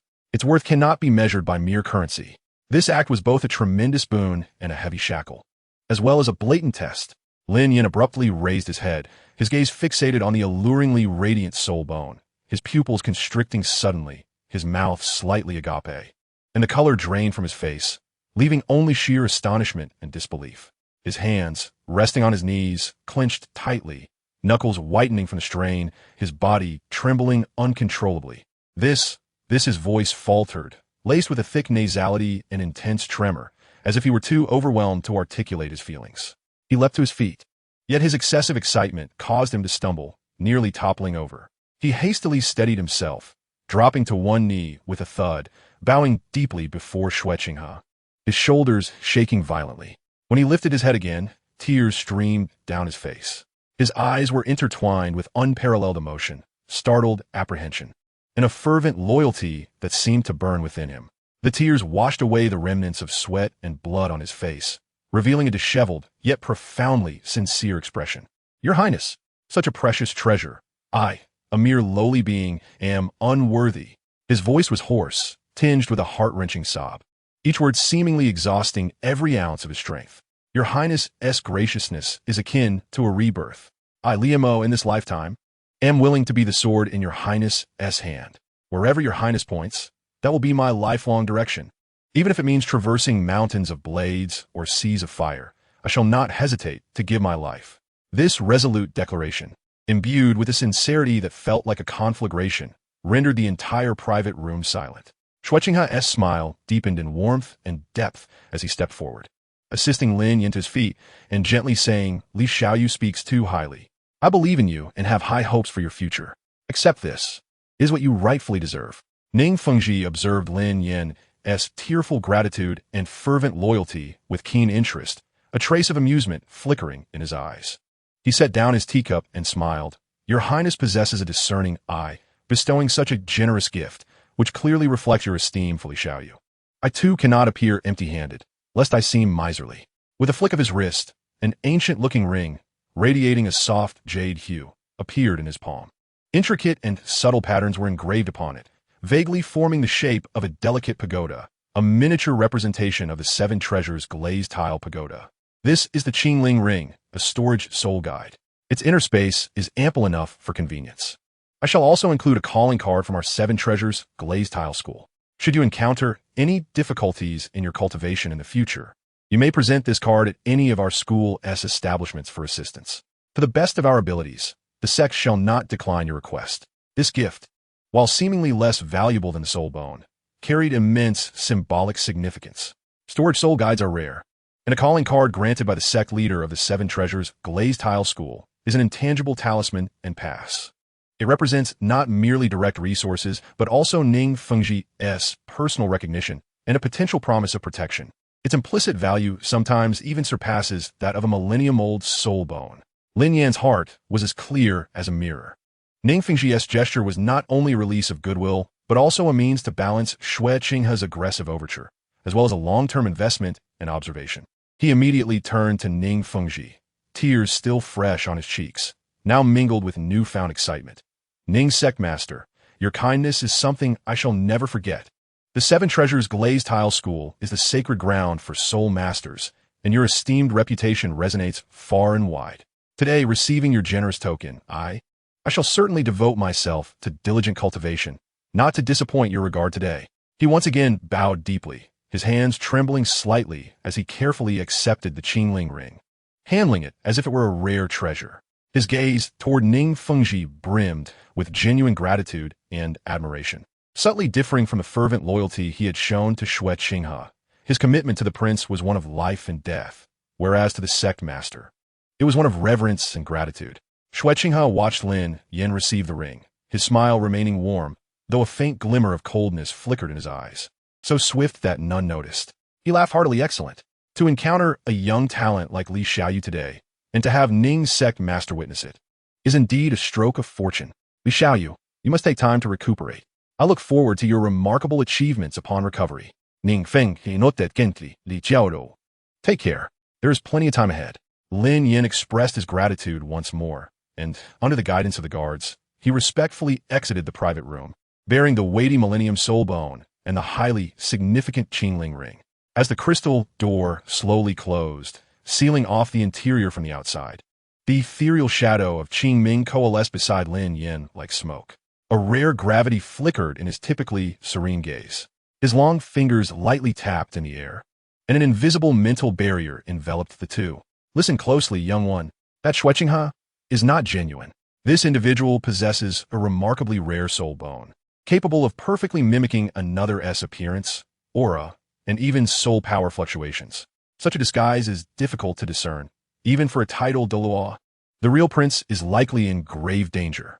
Before Lin Yan could respond, a chill coursed through his spine, an icy dread surging from his back to the crown of his head. He suppressed his roiling emotions and inquired solemnly within the mental space.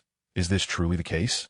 Absolutely. That soul bone-esque disguise is indeed exquisite. But before me, it is but child-esque play, Qingming replied with resolute certainty. He paused, his tone growing graver. What is even more terrifying is that to execute such a grand deception within the imperial palace this game, Qingming's voice echoed in Lin Yan's ears, is set to turn the entire Tiando Empire into pawns on a chessboard. Within the private room, Shueqinghe's smile vanished abruptly, restoring a calm as deep as a tranquil pool. He strolled to the crystal wall, gazing down at the still boisterous soul fighting arena, his fingertips unconsciously stroking the dragon-etched jade ring. Ning Fengji approached his side, his gaze distant, and slowly remarked, "Your Highness, this youth possesses exceptional talent, character, and will. What is rarer still," he paused, his tone laced with deeper meaning, "is that sincere heart, which he portrays quite convincingly." Shueqinghe's lips curled into a meaningful smile, his voice low and calm. Indeed, a soul bone and a performance, perhaps in exchange for a sharp sword. Yet, where this sword will ultimately point remains uncertain. What do you think, master? Ning Fengji smiled slightly, not providing a direct answer, merely gazing toward the passage where Lin Yan had vanished, softly saying, "A fine sword requires a fine sheath. When exposed, it is easily broken. Understanding when to conceal its edge is the path to longevity. Wouldn't you agree, Your Highness?" Their gazes silently crossed in the air, while the fragrant incense wafted through the private room, an undercurrent of unspoken tension simmering beneath the surface. The amber liquid in the crystal cup clearly reflected the faces of the two, each harboring differing thoughts. Chapter 59. The Three Great Holy Envoys. Since participating in the soul-fighting arena, Lin Yan had moved out of the academy, residing in the house he had previously purchased. The force capable of executing such a grand deception within the Tiando Imperial Palace, Qingming's ethereal shadow, slowly paced beside Lin Yan. His voice heavy, as if it were tangible, was no more than a handful across the continent. Lin Yan tapped his fingers lightly against the table, a glimmer of determination in his eyes. The three great sects, the two great empires, and the spirit hall. First, eliminate the Haotian sect, Qingming stated decisively. Since the Tang Hao incident, they have sealed their gates, with even direct disciples rarely venturing out. Moreover, he scoffed, the spies from the spirit hall are constantly monitoring that mountain. What about the Seven Treasures glazed tile school? Lin Yan gently caressed the azure spirit ring bestowed upon him by Ning Fengji, its surface radiating a soft, lustrous glow under the candlelight. The ethereal projection of Qingming subtly shook its head, remarking, that cunning old fox, Ning Fengji, excels at navigating complex interests.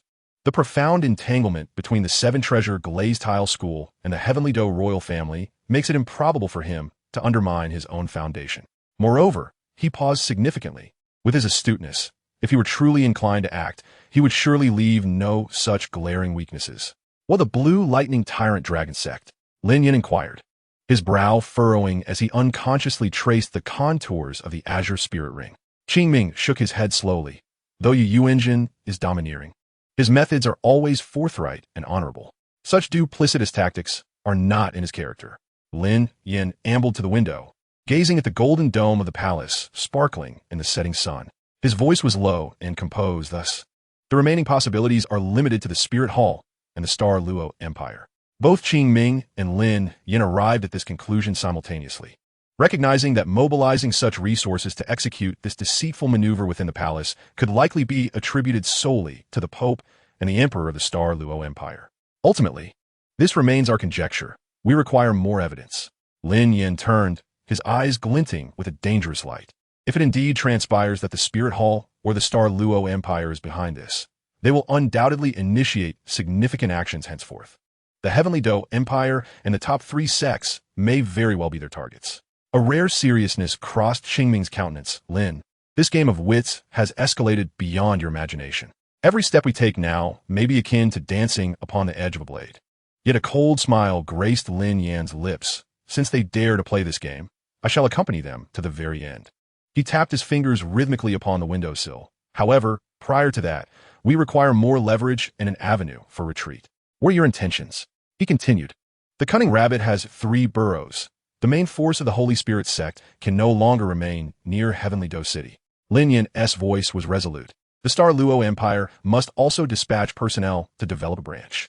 Outside, the night deepened, and the lights of Heavenly Do City twinkled in the distance, resembling a sea of stars. Suddenly, a faint sound of footsteps echoed from beyond the door, followed by Xiao Qi's low voice. Master, the new batch of followers is prepared. Come in, Lin Yan replied without turning. The door gently creaked open, revealing Xiao Qi standing at the threshold, clad in his traditional black robe. Today's attire seemed notably more solemn. His gaze lingered on Lin Yan's silhouette for a moment before he respectfully lowered his head. This batch consists of 123 individuals, 5 of whom possess exceptional talents worthy of focused cultivation. Only then did Lin Yan turn around, a spark of interest igniting in his eyes. He was in dire need of capable individuals to assist him. Oh, take me to see them. The night was tranquil as the two traversed the long corridor, arriving at the underground chamber of the Holy Spirit sect. Dim torches illuminated the ancient runes etched upon the stone walls, and a subtle aroma of herbs filled the air. In the center of the chamber, 123 young individuals clad in gray robes knelt in orderly fashion. Lift your heads, Lin Yan's voice reverberated through the chamber. Over 100 pairs of eyes turned to him, a mixture of fear, anticipation, and fervor evident in their expressions. Lin Yan's gaze swept over the crowd, finally resting upon the front row of 5. Their eyes sparkled with fervor and adoration as they looked at him. Lin Yan approached the 5 gifted followers, the hem of his black robe trailing softly on the ground. His penetrating gaze swept across each fervent face, a barely perceptible cold smile gracing his lips. Do you yearn for power? He asked, his tone deep and frigid. Willing to traverse fire and water for our master. The 5 led the others in a unified declaration, their eyes alight with a morbid devotion. Lin Yan raised his right hand, an ancient dark pattern materializing upon his palm. Then prove it to me. Divine hand merge. In an instant, the hundreds of prepared spirit rings transformed into luminous streams, cascading like a torrential downpour, precisely embedding themselves within each follower's body. A piercing wail erupted throughout the chamber. The 5 gifted followers at the forefront convulsed violently, blood vessels resembling spider webs surfacing upon their skin. One burly man trembled violently, his skin beginning to manifest fine grains of sand. Amidst the terrified gazes of the others, his corporeal form visibly began to disintegrate into sand, tiny grains seeping from his pores. My master! The burly man's voice turned hoarse and raspy, akin to the scorching winds of a desert. His right arm had entirely transformed into sand, the fine particles swirling in the air, yet uncontrollably scattering. A flicker of disappointment crossed Lin Yan's eyes as he clenched his fingers. In the blink of an eye, the man's body crumbled, dissolving into a cloud of yellow sand that settled upon the ground. The grains, seemingly alive, writhed momentarily in a futile attempt to coalesce, ultimately succumbing to stillness, leaving behind a small dune.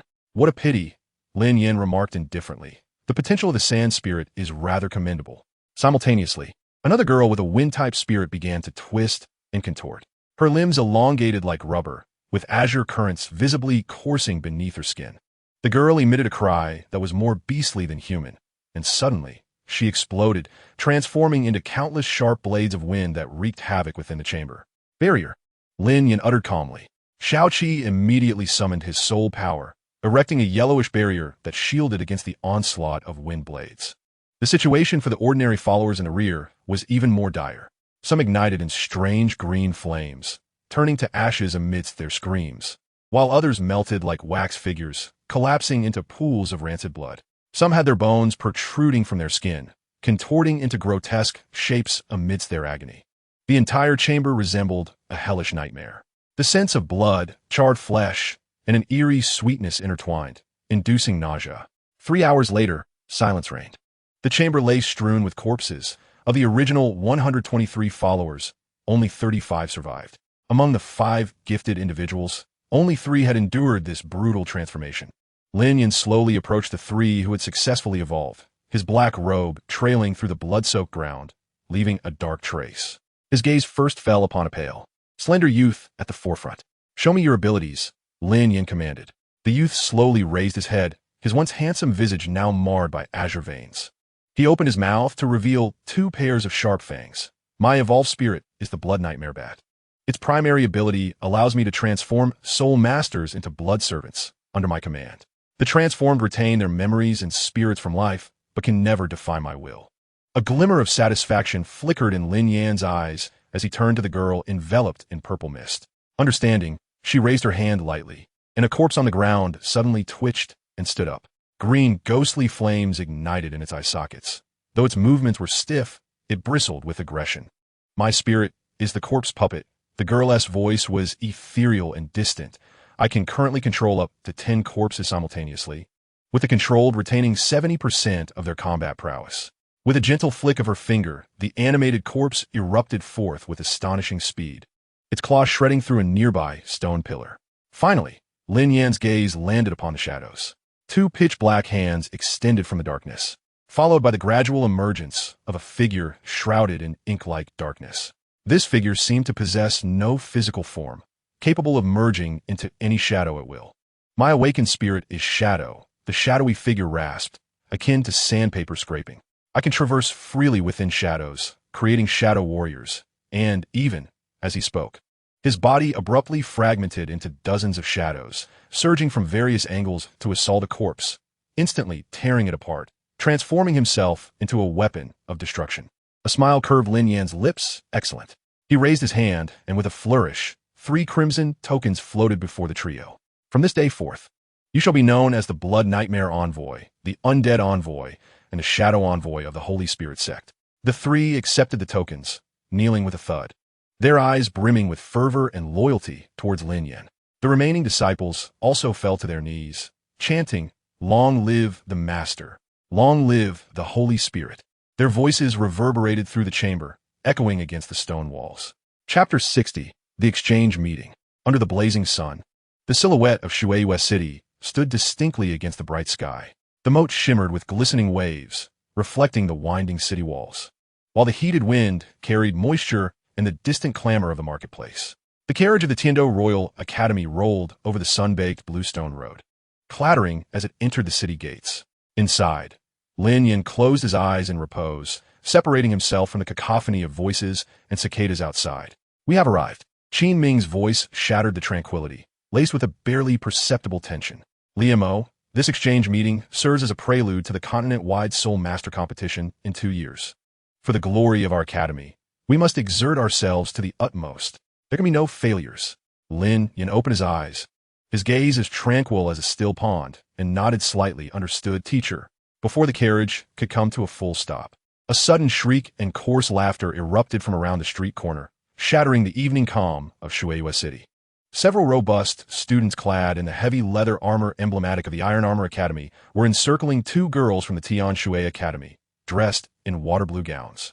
The leader, a brutish figure with a face full of excess flesh, reached out to touch one of the girl's cheeks, leering, "Pretty little thing, come play with us." The night in Shuei City is far from wasted. The girl turned pale, her soul power surging as waves of frost emanated from her, attempting to repel her assailants. However, the Iron Armor disciples, renowned for their defense and strength, crushed the thin layer of ice beneath their heavy boots in an instant. "Quite a feisty one." Another Iron Armor student cackled, releasing his soul power, a wave of heavy pressure descending upon the girl, forcing her to stumble back, nearly colliding with the cold wall. "Get lost." A cool voice, unassuming yet as piercing as shards of ice, sliced through the din of the street, resonating in the ears of every Iron Armor disciple. There was no overt intimidation in the tone, only an undeniable indifference. The Iron Armor group turned abruptly. In the middle of the street, a youth clad in a platinum coat descended gracefully from the carriage step. The hem of his coat fluttered slightly in the hot breeze, its fabric subtly shimmering like freshly fallen snow kissed by sunlight. Tall and poised, the tailored coat accentuated his elegant demeanor, imbuing him with an air of noble grace. The youth swept his damp hair back, revealing a sharply defined profile. The midday sun illuminated his features, rendering his expression even more profound. His gaze, serene as water, caused the brutish students to instinctively retreat a half step upon meeting his eyes. "Where did this brat come from?" daring to meddle in Iron Armor's affairs. The leader, feeling humiliated, was filled with rage. His earthy yellow soul power surged, the first soul ring lighting up as his already formidable muscles bulged, and with a roaring wind, he swung a punch towards Lin Yan's face. The air compressing with a dull boom was the hallmark of Iron Armor's renowned brute force. Lin Yan remained motionless. Just as the enormous fist was less than a foot from his face, the wind from the blow tousling his hair, he nonchalantly lifted his right hand, which hung at his side. The motion was so casual, it seemed akin to brushing aside a willow branch. No soul reins flicketh. Only a simple eruption of soul power followed as he slightly spread his fingers. Crack! A sound, sickeningly crisp, mingled with the shattering of bones and the crumbling of stone. Erupted. The brutish man's thunderous punch, along with his rock-like forearm shrouded in soul power, collided against Lin Yan's seemingly delicate hand, as if it had struck an invisible mountain of immeasurable height. The violent force was instantly repelled.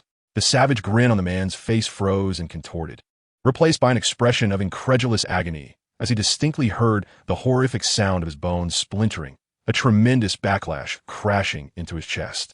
With a thud, the massive figure of the man was hurled backward as if struck by an unseen battering ram, blood spewing from his mouth as he crashed onto the stone road 8 meters away, stirring up a cloud of dust. Clutching his grotesquely deformed arm, he let out a wail akin to that of a slaughtered pig. Silence. The alley fell so quiet that a pin drop could be heard. The remaining Iron Armor disciples stood frozen, their lewd grins and arrogant demeanor completely transformed into ice sculptures. They watched in terror as their fallen comrade writhed in pain. Glancing back at the calm figure of the cloaked youth at the alley's entrance, a chill surging from their feet to the crown of their heads. That casual lift of his hand, the sheer terrifying power that had effortlessly obliterated their might, surpassed their understanding. The Iron Armor group stumbled backward. The leader's face drained of color, yet he still forced himself to bark. You will pay for this. Today's grievance, the Iron Armor sect, will, before he could finish, he stumbled, nearly collapsing to the ground. His companions hurriedly caught him, but they too were thrown off balance. One of them glared back with a trembling voice. Wait until Senior Huyanba arrives. You'll see how you die. They dragged their injured companion, stumbling away, the heavy armor scraping noisily against the bluestone. After fleeing a considerable distance, feeling somewhat secure, one of them shouted, If you're brave, don't run. We'll go get help. Yet the bravado lacked conviction, sounding more like a self-reassurance. As they turned the final corner, their clumsy figures could still be seen knocking over roadside stalls in their frantic escape. Lin Yan hardly spared a glance at the fleeing figures. He turned to the 2 girls from Tian Shui Academy. It's all right. His voice remained calm, yet carried a hint of warmth. The sunlight outlined the striking contours of his face with a radiant golden edge. One of the girls, with a high ponytail, stepped forward and gracefully performed a standard soul master greeting. Thank you for your timely intervention, Senior. I am Shun Han Wang of Tian Shui Academy. Her voice was cool, yet the slight flush on her ears betrayed her inner turmoil. The other girl, sporting shoulder-length hair, was far more vivacious, her eyes sparkling as she gazed at Lin Yan. Ning Yuruo.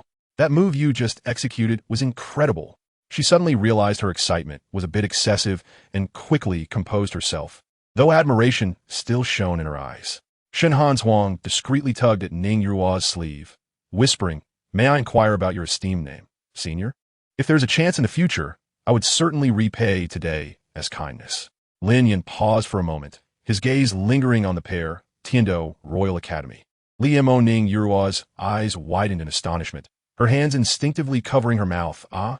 You are the one who defeated a soul sect expert at the soul arena with the prowess of a soul master, the prodigy Senior Liemo. Aren't you? Shun Hanchuang's eyes flickered with surprise before she elegantly bowed. I have long admired the name of Senior Li. No wonder your technique was so exquisite.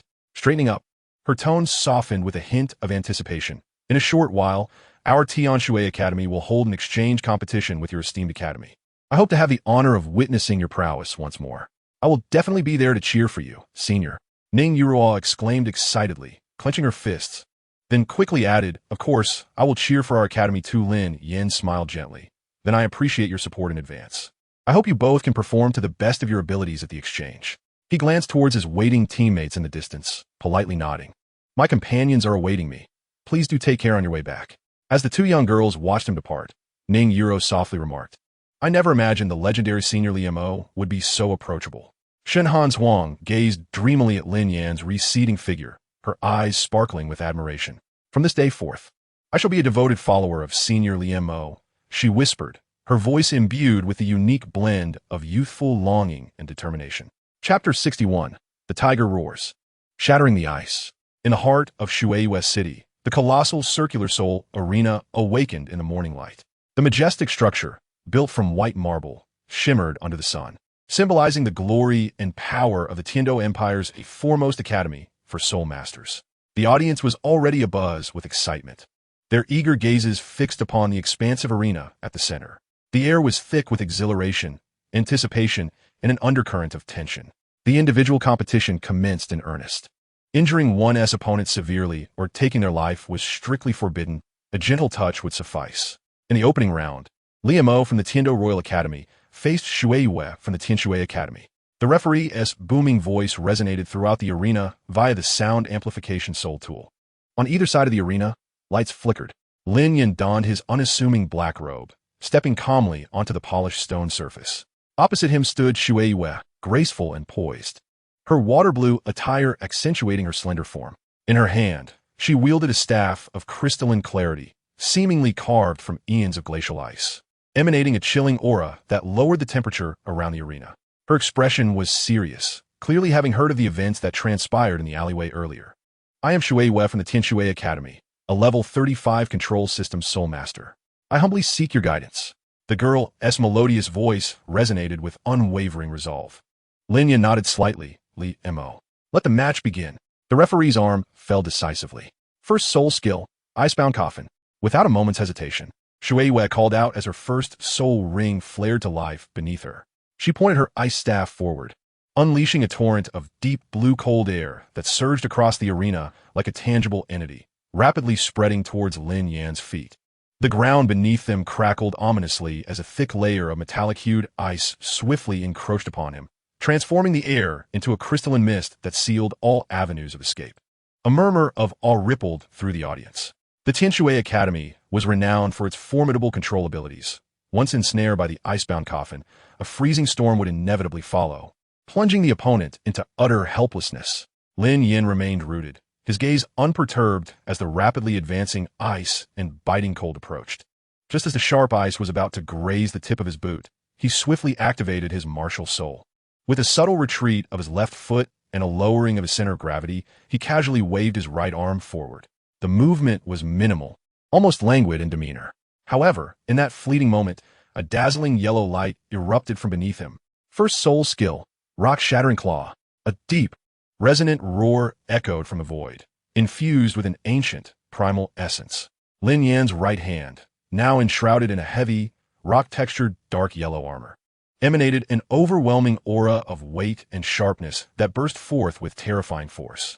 There were no extravagant maneuvers, no superfluous gestures.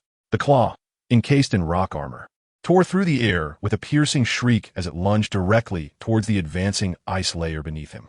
With a deafening sound, akin to a blade slicing through the hardest glass, Lin Yan's claw penetrated Shueiyue's proud icebound coffin, shattering it as if it were mere fragile glass. The dark yellow claw plunged effortlessly into the dense, frigid layer, fingers clenching tightly. Boom! Centered around Lin Yan's right hand, the resilient ice layer shattered like a fragile lake surface struck by a boulder, exploding into a myriad of sharp ice shards that danced in a chaotic storm, enveloping half the arena in a glistening, lethal blizzard that surged back towards Shueiyue, who had just completed her soul skill and was momentarily vulnerable. The sudden reversal caused Shueiyue's pupils to constrict. She had never anticipated that her opponent could so brutally tear apart her ice control. In a flurry of motion, she barely managed to cross her ice staff in front of her, channeling her soul power as her second soul ring ignited, conjuring a thick ice shield before her. Second soul skill, Ice Shield. Bang, bang, bang. The relentless sound of explosions rang out like a torrential downpour. The retreating ice shards violently collided against the ice shield, each impact causing it to tremble and shatter, sending ice debris flying. Shueiyue was pushed back by the overwhelming force, each step leaving deep grooves upon the arena floor. Her arm holding the ice staff aching from the strain, her internal energy roiling. Before the ice storm had fully dissipated, a shadow darted through the swirling ice flakes. Appearing before Shueiyue with ghostly swiftness, it was Lin Yan. Having torn through the ice tempest, his form showed no signs of hesitation, propelled by the rebound force. He lunged forward like a ravenous tiger, closing the remaining distance in an instant. His right hand, adorned with menacing rock armor and infused with a piercing energy, struck towards the core of the ice shield she had hastily erected. Crack! The sound was sharp and jarring, before the terrifying armor-piercing effect of the rock-shattering claw. The hastily conjured ice shield crumbled as easily as paper. The sharp fingertips, imbued with a chilling aura of death, breached the ice shield's defenses and halted mere inches from Shueyue's delicate throat. Less than an inch. The frigid air and the overwhelming force contained within his claw made Shueiyue feel as if her very blood had turned to ice. She could even sense the rough texture of the rock armor against her skin, the lethal intent palpable. The chilling aura emanating from the tip of her staff futilely swirled around, unable to advance any further. The color drained from the young girl's cheeks, leaving only terror and confusion, her body rendered immobile. In the arena, the violent remnants of the ice storm had yet to settle, the fragmented ice crystals refracting dazzling light under the sun. At the center of this chaotic scene, the black-robed youth stood resolute, one hand with a rock-clad claw firmly poised at his opponent's throat. His movements were precise and efficient, transitioning seamlessly from shattering ice to subduing his foe. Too swift for many in the audience to discern the details. An eerie silence enveloped the entire circular soul arena. The only sound was the faint clinking of falling ice crystals and Shueiyue's slightly rapid breaths, tinged with anxiety. In the next instant, a tremendous uproar erupted like a tidal wave. Is that it? They didn't even use their martial souls to their full extent, and it's over? Zulfast. What soul skill was that? It tore apart Shueiyue's icebound coffin. Such terrifying power. What incredible armor-piercing effect. Is that rock armor a result of a soul skill? So quick, I could hardly see how he closed the distance. In the VIP section, Qin Ming, representing the Tiando Royal Academy, had a gleam of brilliance in his eyes, his tightly clenched fists trembling slightly with excitement. Meanwhile, the leading instructor from the Tianxue Academy wore a grim expression, disbelief washing over him as he stared at his beloved student, now subdued in an instant. The referee, momentarily stunned, quickly regained his composure and announced loudly, "The victor is Li Mo from the Tiando Royal Academy." Lin Yan slowly retracted his right hand, dispelling the martial soul state as the fearsome rock armor receded like the tide, revealing his slender fingers. Without casting a glance at the still reeling Shueiyue, he turned towards the edge of the arena, leaving behind a calm, unruffled remark that echoed through the air thick with ice shards. "Thank you for the match." Shueiyue gazed at Lin Yan's departing figure, then lowered her head to examine the spot on her throat where the remnants of that lethal aura seemed to linger. A profound sense of helplessness and a tremor of survival coursed through her entire being. She bit her lower lip tightly, silently retreating from the arena, her silhouette appearing somewhat frail. After a brief respite, the arena was once again ignited by fervent energy. Chapter 62, The Elephant Armor of Xia Town. In the second round, the Royal Academy of Tiando, Li Mo, faced off against the Academy of Xiangja, Huyan Ba, as the referee's robust voice echoed. Huyan Ba strode onto the stage like a moving mountain. His physique was extraordinarily imposing, muscles bulging. His coarse, stiff hair stood upright like steel needles, while his eyes burned with a fierce rage, fixated on Lin Yan with unmasked animosity. "I have heard that you are the one who harmed our people from the Xiangja Academy?" Huyan Ba's voice thundered like rolling thunder, reverberating throughout the soul arena. "Do you believe that a modicum of skill grants you the freedom to act recklessly? Today, I shall make you pay for your arrogance." His fists clenched tightly, knuckles widening, producing a crackling sound. The match commenced. Martial, soul, manifestation. Both combatants swiftly manifested their martial souls.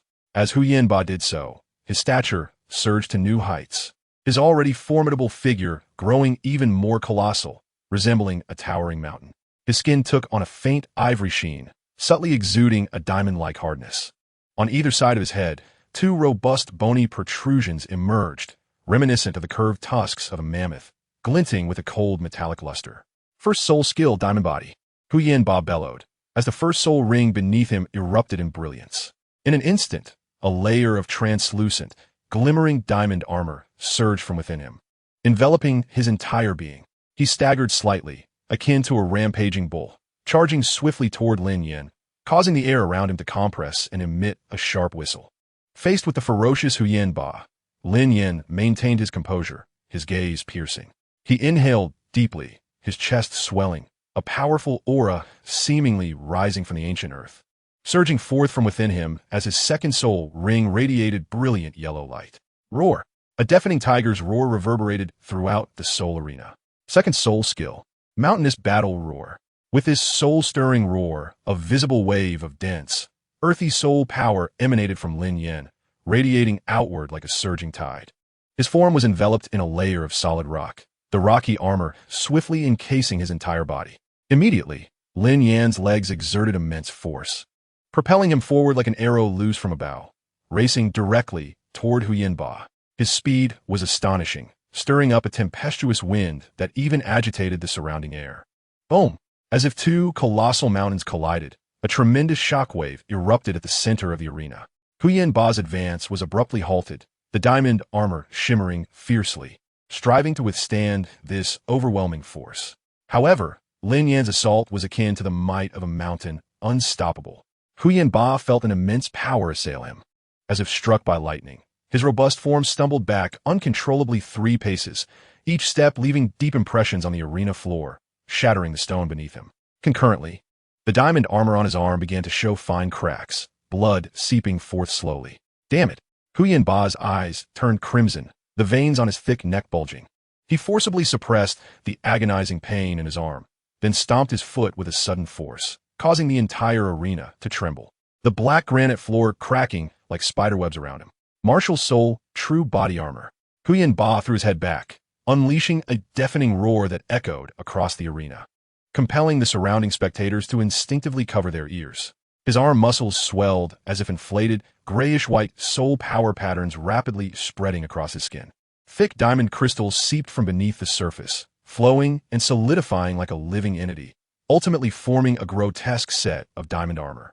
The armor on his right arm extended, forming a honeycomb-like diamond lattice, composed of hundreds of thumb-sized rhombic crystals arranged closely together, each exhibiting a perfect 3-dimensional arc, serving as both an impenetrable defensive barrier and concealing sharp cutting edges.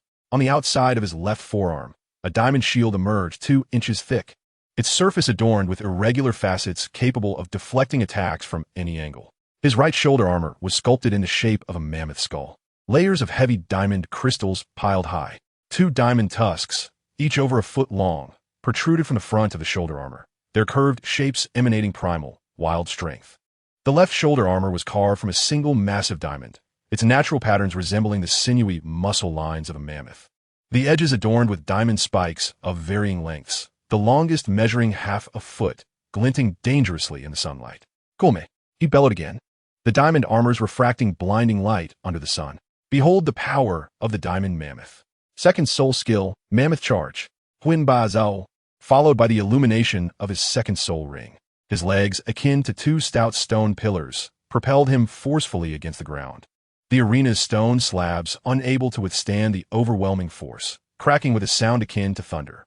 With him, as the epicenter, cracks swiftly radiated outward.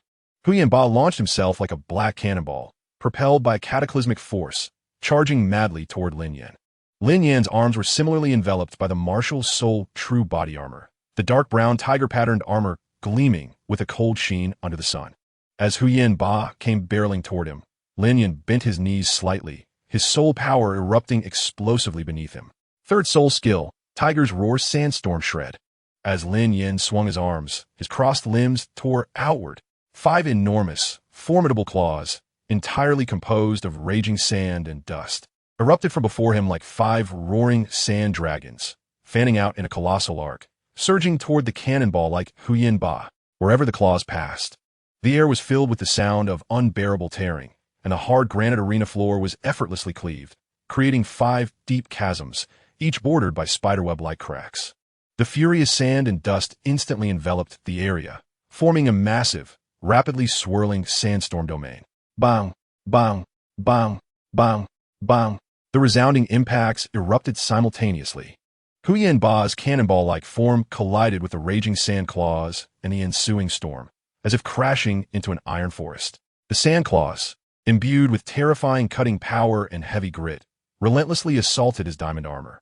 Despite the armor's unparalleled hardness, the storm-like assault swiftly spread cracks across its surface. Countless fine, sharp grains of sand, propelled by soul power, spun and sliced through the air, resembling myriad tiny files, continuously striking and cutting into his armor and flesh, inflicting excruciating pain. The weighty, viscous force of the sandstorm rendered his movements exceptionally arduous, his speed plummeting drastically. Huyen Ba roared in fury, desperately channeling his soul power, striving to break free from the sandstorm domain. However, Lin Yan would not grant him such an opportunity. The surging soul power continued to manifest, the sand and grit unceasingly cascading down, the heavy force shadowing him, making escape nearly impossible. 3 seconds passed, and the swirling dust gradually settled and dissipated.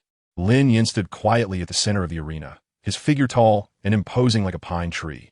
As a gentle breeze tousled the stray strands of hair on his forehead, his cold gaze looked down upon Huyen Ba, who knelt half-heartedly several meters away. His expression devoid of warmth, akin to observing an inconsequential ant. At that moment, Huyen Ba appeared utterly disheveled. The diamond armor he took pride in was marred by ghastly claw marks, and the mammoth skull relief on his right shoulder pauldron was shattered beyond recognition.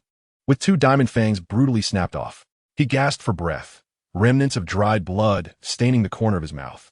His pallor a stark reflection of the excessive drain of soul power and the ravages of the sandstorm. With great effort, he lifted his head, his gaze toward Lin Yan filled with shock, resentment, and an unmistakable hint of fear. The outcome was clear. The referee excitedly proclaimed the victor. From the Heavendo Royal Academy, Li Mo. The audience erupted into a frenzy, cheers and gasps cascading through the air. Li Mo's soul skills were astonishing. Even a soul king would find it daunting. Huyen Ba had clearly met his match, defeated without a retort. It seemed that the Heavendo Royal Academy was poised for greatness this year. In the VIP section, the team leaders from the Elemental Academy wore solemn expressions. Feng Xiaotian crossed his arms, his gaze fixed intently on Lin Yan, a hint of fierce battle intent curling at the corners of his mouth. Xue Qinghe, seated at the highest point, narrowed his eyes slightly, his fingers lightly tapping the armrest, lost in contemplation. On the day of the finals, the atmosphere in the arena reached a fever pitch. The vast circular stands were filled to capacity, the roar of the crowd crashing like a tangible tsunami against the central arena. All eyes were fixed on either side of the stage. The ultimate showdown. Heavendo Royal Academy's Li Mo faced off against Shenkong Academy's Feng Xiaotian. The referee's voice, amplified through the soul amplifier, cut through the din of the crowd. Lin Yan ascended the stage with deliberate steps, his black attire exuding calm composure under the scrutiny of the masses. Opposite him, Feng Xiaotian leapt onto the arena with agility akin to the wind, a confident smile gracing his face.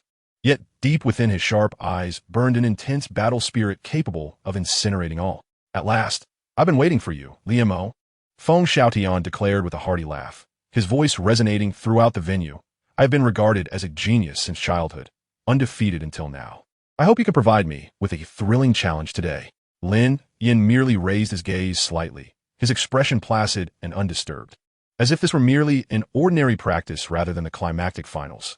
Make your move. The match commenced. Martial souls manifested. Both parties swiftly completed their soul manifestations. A brilliant azure light enveloped Feng Xiaotian, ethereal wolf ears sprouting from his hair, his pupils morphing into cold, wolf-like slits. Sharp azure claws extended from his fingertips, and a phantom of a 2-headed wolf began to materialize behind him. Second soul skill, twin wolves manifest. Feng Xiaotian showed no signs of hesitation, launching into a full frontal assault from the very beginning. The second soul ring flared brightly beneath his feet. A resounding wolf howl echoed through the arena as a massive, ferocious 2-headed azure wolf phantom emerged behind him. The phantom howled to the heavens, instantly transforming into 2 concentrated streams of azure light that surged into Feng Xiaotian's body. Feng Xiaotian visibly expanded, his muscles becoming more pronounced and powerful, a faint azure glow emanating from his skin. An aura of raw, untamed power exploded forth, enhancing his attack, defense, and agility by 50%. Without a moment's pause, Feng Xiaotian's hands shot forth like lightning, unleashing 10 crescent-shaped wind blades that sliced through the air towards Lin Yan's vital points with a sound reminiscent of a blossoming deadly lotus. First soul skill, Wind Blade Array. Faced with the tumultuous onslaught from the outset, Lin Yan's gaze finally shifted. He stepped forward with his left foot, sinking his center of gravity, his chest swelling once more. Roar. Second soul skill, mountainous battle roar. A rich, solid wave of earthy soul power radiated from him, and a thick layer of rock armor manifested upon his body. Clang, clang, clang. The deafening sounds of impacts rang out like a torrential downpour. The azure wind blades relentlessly battered against Lin Yan's rock armor, producing a cacophony of maddening friction. Most of the wind blades shattered into a cascade of azure light upon colliding with the heavy armor, yet a few managed to breach his defenses, leaving several gashes on Lin Yan's body, drawing blood. Third soul skill, Gale Wings. Seizing this fleeting opportunity, Feng Xiaoyan's third soul ring blazed to life. With an even more piercing wolf howl, a pair of massive wings, entirely composed of rapidly swirling azure currents, erupted from his back. With a mere flap of his wind wings, Feng Xiaoyan's figure vanished from sight. When he reappeared, propelled by the terrifying lift and speed of the wind wings, he soared to a height of over 10 meters above the ground like a blue lightning bolt, leaving behind only a blurred afterimage and a howling gale. Martial Soul, True Form Armor. Feng Xiaotian crossed his arms over his chest. A swirling tempest of azure soul power erupted, wrapping around him like a cyclone. As the True Form Armor began to rapidly take shape on his arms, his claw-like fingertips swelled dramatically, encased in a gleaming metallic claw sheath. Each finger was adorned with half-foot-long, curved metallic blades that glimmered ominously in the sunlight. Clang! 3 suspended azure wolf fangs rotated slowly at his wrists. His arms now covered in streamlined azure green armor, intricately etched with wolf patterns. The 3 aerodynamic wind grooves embedded on the outer side of his forearms emitted a low, haunting sound, reminiscent of a lone wolf howling at the moon. At his shoulders, 2 greenish-blue wolf heads adorned the pauldrons, glaring fiercely with wide-open eyes. Countless fine wind blades formed a mane that gently swayed with his breath, producing a sound akin to wind chimes. 2 azure silver metallic capes cascaded from behind the shoulder armor, their surfaces swirling with wind patterns rustling in the breeze. Liamo, I've heard you possess a self-created soul skill. Coincidentally, I have one I wish to showcase as well. High above, Feng Xiaoyan's voice boomed like thunder, imbued with an air of condescension and unyielding determination. 12 consecutive slashes of the Gale Demon Wolf. A terrifying pressure descended from the sky, firmly locking onto Lin Yan in the arena. The audience held their breath, hearts racing. Qin Ming sprang to his feet, fists clenched. Lin Yan would not dare to underestimate the situation. He immediately unleashed his martial soul, True Form Armor, along with his self-created soul skill. Tiger King, Star-Piercing Spear. Lin Yan shouted, his right arm trembling violently. The rock armor encasing his arm began to peel away in layers, rapidly reassembling under the guidance of his soul power. Gasps erupted from the audience as fragments of rock armor melded with the sandstorm, coalescing in Lin Yan's hands into a 3-meter-long, spiraled brown spear. The spear was entwined with raging sand and bore 5 sharp claw blades at its tip, spinning at high speed and emitting a chilling shriek. The entire spear radiated a heavy earth attribute fluctuation, yet retained an unyielding, razor-sharp edge. Feng Xiaoyan's pupils constricted in the air, but his offensive intensified. First slash. A 3-meter-long azure wind blade howled downward, its edges laced with minute metallic fragments. Lin Yan shook his spear, the claw blades at its tip precisely striking the weakest point of the wind blade, shattering it to pieces. Second slash. Third slash. Feng Xiaotian twisted midair, his wings stirring a tempestuous gale. 2 wind blades crossed in a perfect X, their angles devilishly sharp. Lin Yan braced himself, sweeping the spear horizontally. A sandstorm formed a barrier, successfully blocking the oncoming wind blades. Fourth slash. Fifth slash. The suspended wolf fangs at Feng Xiaoyan's wrist suddenly shot forth, seamlessly merging with the wind blades he unleashed. Those 3 wolf fangs burst forth in brilliant radiance, elevating the wind blade's might to unprecedented heights. Lin Yan's spear tip's golden vortex abruptly expanded, the 5 rotating claw blades devouring all incoming assaults like a meat grinder. Sixth slash. Seventh slash. Feng Xiaoyan's speed intensified, his entire being transformed into a swirling azure light. Suddenly, the fragments of rock armor on Lin Yan's spear fell away, coalescing at the tip into a golden tiger head apparition. The 8th slash. The 9th slash. Feng Xiaoyan's assault grew increasingly frenzied, two blades of wind merging in midair to form a colossal azure wolf charging forth. Lin Yan's right arm bulged with muscle, the golden tiger head on his spear abruptly opening its eyes, unleashing a thunderous roar. The 10th slash. The 11th slash. Feng Xiaotian fully unfurled his wings, his metallic cloak rustling fiercely.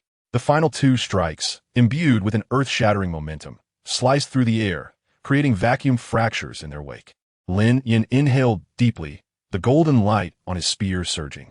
The 12th slash. Tiger King's break.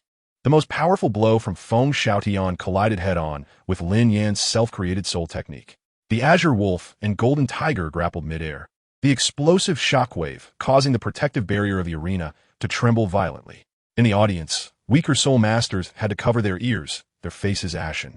With a resounding boom, the deafening explosion sent both figures hurtling backward. Feng Xiaotian's martial soul form was riddled with cracks, the wolf fangs suspended at his wrist falling away. While Lin Yan's spiral spear had dissipated, his rock armor shattered and detached, yet his condition was evidently far superior to Feng Xiaotian's. As the dust settled, the two locked eyes across the divide. A trickle of blood escaped Feng Xiaotian's lips, yet the fervor of battle ignited within his gaze. Exhilarating. This was the true essence of confrontation. Lin Yan gradually straightened, his earlier calm shattered, replaced by a rare excitement. Shall we continue? Undoubtedly. Feng Xiaotian's laughter rang out as his wings unfurled once more. This pinnacle clash had only just entered its most heated phase. Chapter 64. The Price of Life. With a powerful flap of his wings, Feng Xiaotian dove from the heights. Though his martial soul form was fragmented, it still shimmered with an azure glow. The metallic claws glinting with a chilling light under the sun. Unleash your full power, he roared, his right claw slicing through the air with a sharp, whistling sound aimed directly at Lin Yan's face. Lin Yan's eyes sparkled with intensity, his right arm recovered with heavy rock armor. The earthy-colored soul power swirling around his fist as he resolutely advanced to meet the attack. Bang! The clash of fist and claw erupted in a thunderous sound. The black granite ground beneath them cracked instantly, spiderweb-like fissures spreading outward. The immense recoil forced both combatants to stagger back 3 steps, leaving deep impressions on the arena with each step taken. Feng Xiaotian shook off the numbness in his right hand, his fighting spirit only growing fiercer. He suddenly swept his left claw horizontally, leaving a vivid azure trail in the air. Lin Yan lowered his shoulder to block, the rock armor grinding against the claw, emitting blinding sparks. Seizing the opportunity, he grasped Feng Xiaotian's wrist, exerting force from his waist, executing a clean shoulder throw that sent him crashing to the ground. Boom!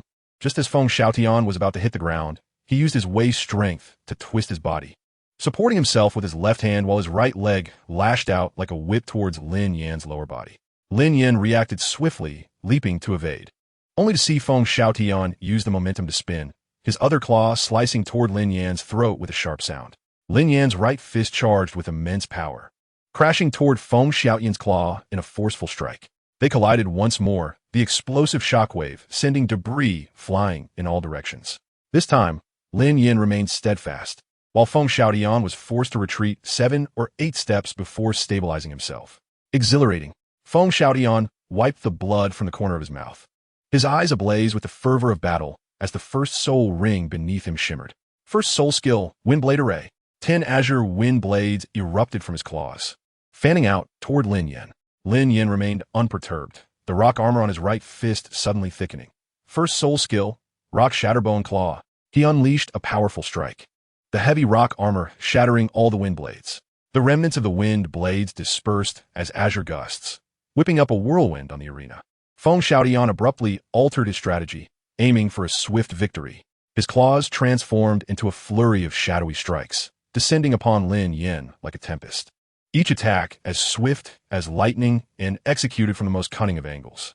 Lin Yan maintained his composure, his fists, clad in rock armor, steady as a mountain.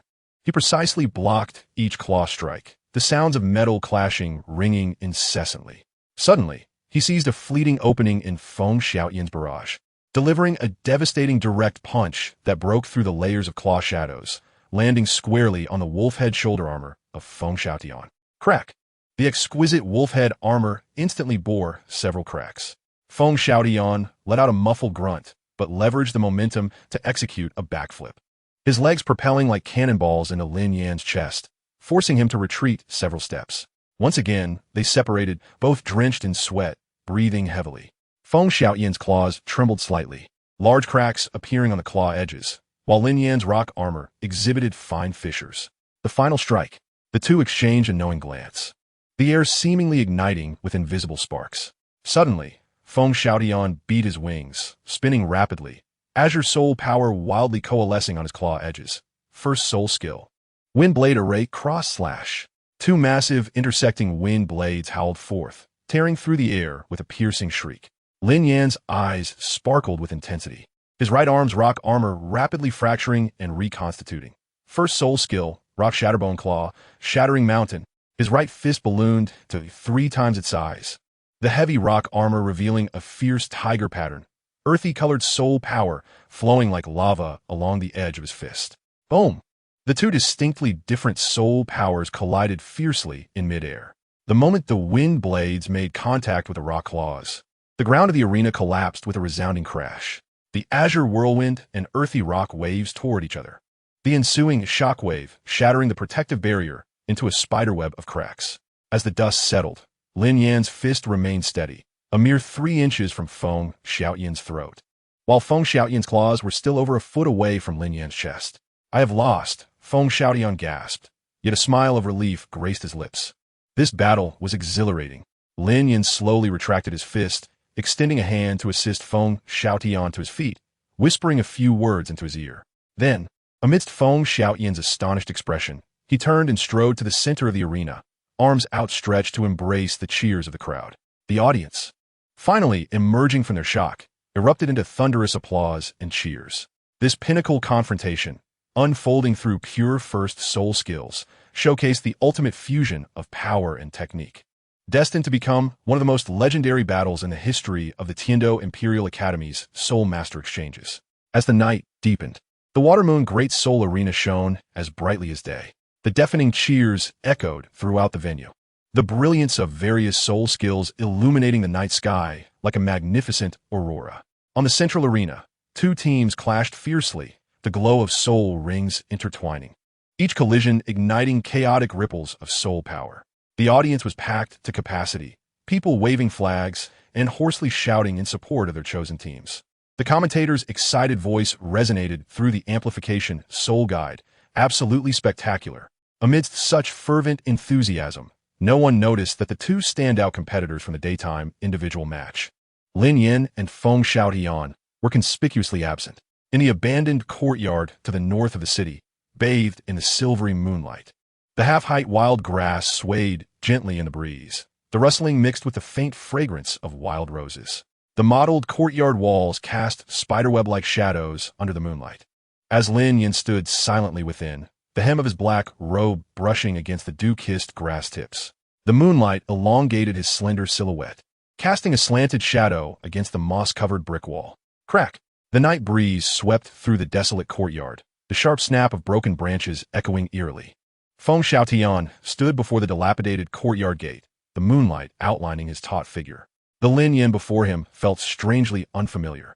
The youthful figure, once resplendent and spirited upon the arena, now emanated an oppressive aura that rendered the air suffocating. Feng Xiaoyan instinctively held his breath, the distant cacophony only accentuating the profound silence that enveloped the scene. "Come in. Step forth," Lin Yan's voice resonated, devoid of emotion, yet carrying an irresistible clarity that echoed throughout the desolate courtyard. Feng Xiaoyan suppressed the tumultuous emotions within him and stepped over the decayed threshold. The dust beneath his feet stirred silently into the air.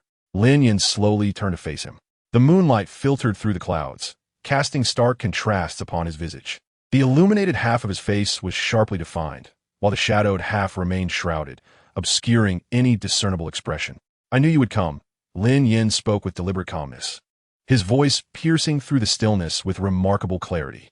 Feng Xiaoyan felt his throat grow parched, and he involuntarily swallowed, as if to alleviate the tension coiling within him. His voice trembled slightly as he stammered, What is the method you spoke of to become stronger?" A gentle smile, reminiscent of a spring breeze, graced Lin Yan's lips, yet Feng Xiaoyan perceived an icy detachment within that curve. "Allow me to introduce myself.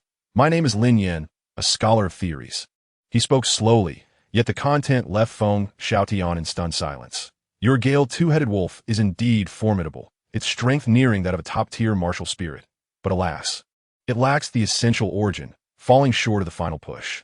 As Lin Yan advanced, fully illuminated by the moonlight, a hint of madness flickered in his expression. I can assist you in accomplishing the evolution of your martial spirit, transcending the title of Douluo, and ascending to the status of a supreme deity. The only cost required is your life. Chapter 65. The Three-Headed Demon Winged Wolf King. A chill surged through Feng Xiaotian's spine, prompting him to instinctively retreat a step, his boot crushing a loose piece of blue brick beneath him. Are you jesting? Jesting? Lin Yan chuckled lightly, yet the mirth sent a shiver down the spine. Suddenly, the shadow beneath him twisted in an eerie manner, a pitch-black silhouette darting across the ground towards Feng Xiaotian with astonishing speed. Before he could react, he felt a coldness at his throat, a dark dagger pressed against his jugular, its razor-sharp edge glinting ominously. The wielder was cloaked entirely in shadow, only a slender outline discernible. Shadow Envoy, do not frighten our guest, Lin Yan remarked with an air of amusement. A soft laugh emanated from the shadows as the dagger withdrew slightly, though the threat remained palpable. Feng Xiaotian discerned the figure holding the dagger was a man shrouded in a black cloak, his pale chin peeking from beneath the hood, a mocking smile dancing at the corners of his mouth. Allow me to introduce this individual, Lin Yan continued his approach. He is one of the 12 holy envoys of our spirit hall, the Shadow Envoy. Now you understand, from the moment you stepped into this courtyard, your life. Lin Yan's voice turned frigid as a blade tempered in ice, is no longer yours. Feng Xiaotian's pupils dilated, his heart racing within his chest, nearly shattering his ribs. Cold sweat drenched his back. He had no doubt that should he display even a hint of intent to flee, that dagger would slice through his throat in an instant. Why choose me? His voice was hoarse, each word forced through clenched teeth. Lin Yan stood with his hands clasped behind his back, an aura of irresistible pressure emanating from him. The spirit hall is in need of talent, and you, fortuitously, fit the criteria. He scrutinized Feng Xiaotian from his elevated position. You possess ambition. He stepped forward, a thirst for power, another step, and that daring resolve to risk it all. He was nearly upon Feng Xiaotian now, all reminiscent of an old friend of mine. Lin Yan locked eyes with Feng Xiaotian. And most importantly, your martial spirit's origin can still support your further evolution. A seemingly benevolent smile graced his lips. Now tell me, are you prepared to accept this honor? The night breeze swept through, carrying the faint, chilling fragrance of roses. It could not disperse the heavy gloom that weighed upon Feng Xiaotian's heart. He stared into Lin Yan's fathomless eyes, which reflected a near-cruel certainty regarding the outcome. Fleeing would lead to certain death. Refusal? There was no option for that in the words spoken. An overwhelming sense of impotence coiled around his heart like a frigid vine, tightening with each passing moment. He closed his eyes, the unmatched power of Lin Yan, the threat to his life, and the devilish whispers of temptation regarding the evolution of his martial spirit clashed violently within his mind. The longing for power and the obsession with transcendence ultimately overshadowed the fear of death. When he reopened his eyes, the light within had dimmed significantly, yet it bore a newfound resolve akin to burning bridges. He straightened his back, his fingertips still trembling slightly, yet his voice resonated with a calm acceptance, each word striking the silence of the courtyard. I will join. A glimmer of genuine warmth finally flickered across Lin Yan's previously icy smile. A wise choice. Embrace your rebirth, Storm Apostle. No sooner had he spoken than Lin Yan opened his palm, and dozens of martial spirit rings floated in the air, encircling Feng Xiaotian.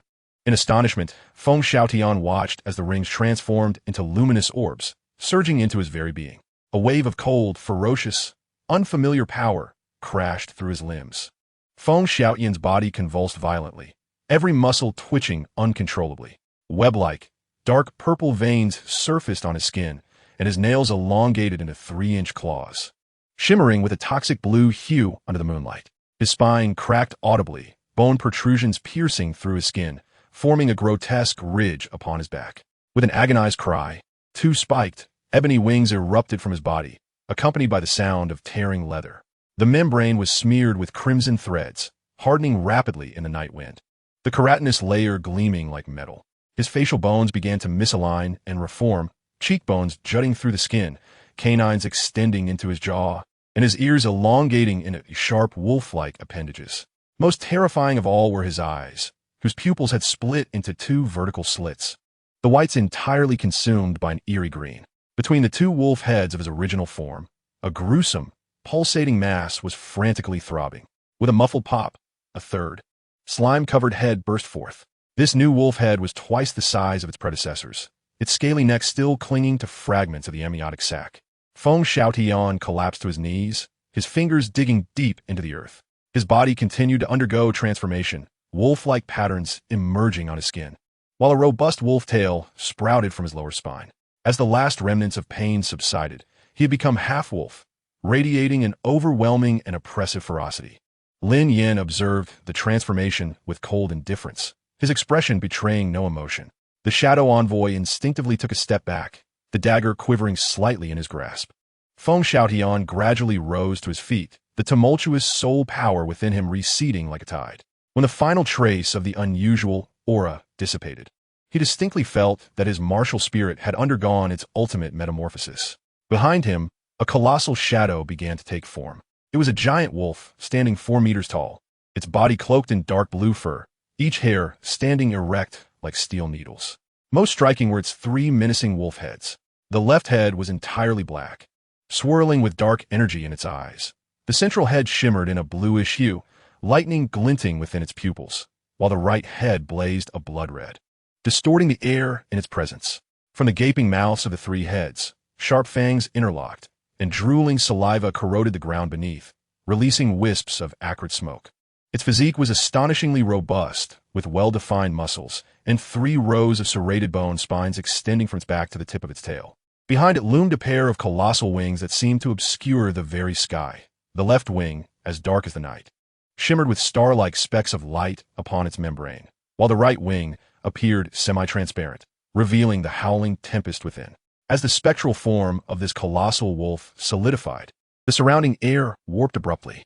It raised its 3 fearsome heads, letting out a silent roar that reverberated through the air, and the pulsating soul power manifested as visible ripples that spread outward, causing leaves atop the treetops to flutter down in a cascade. Feng Xiaotian gazed, entranced, at the martial spirit's ethereal manifestation hovering behind him, a smile involuntarily curving his lips.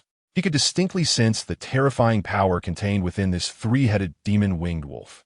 A transformation not merely of soul power level, but of the very essence of his martial spirit. "This is my new strength," he murmured softly, instinctively reaching out to touch it, only for his fingertips to pass through the illusion, feeling instead the chilling soul power flowing across his skin. The 3 pairs of eyes belonging to the spectral wolf simultaneously turned towards him. Though true contact was impossible, the ferocity and loyalty reflected in their gaze were palpable.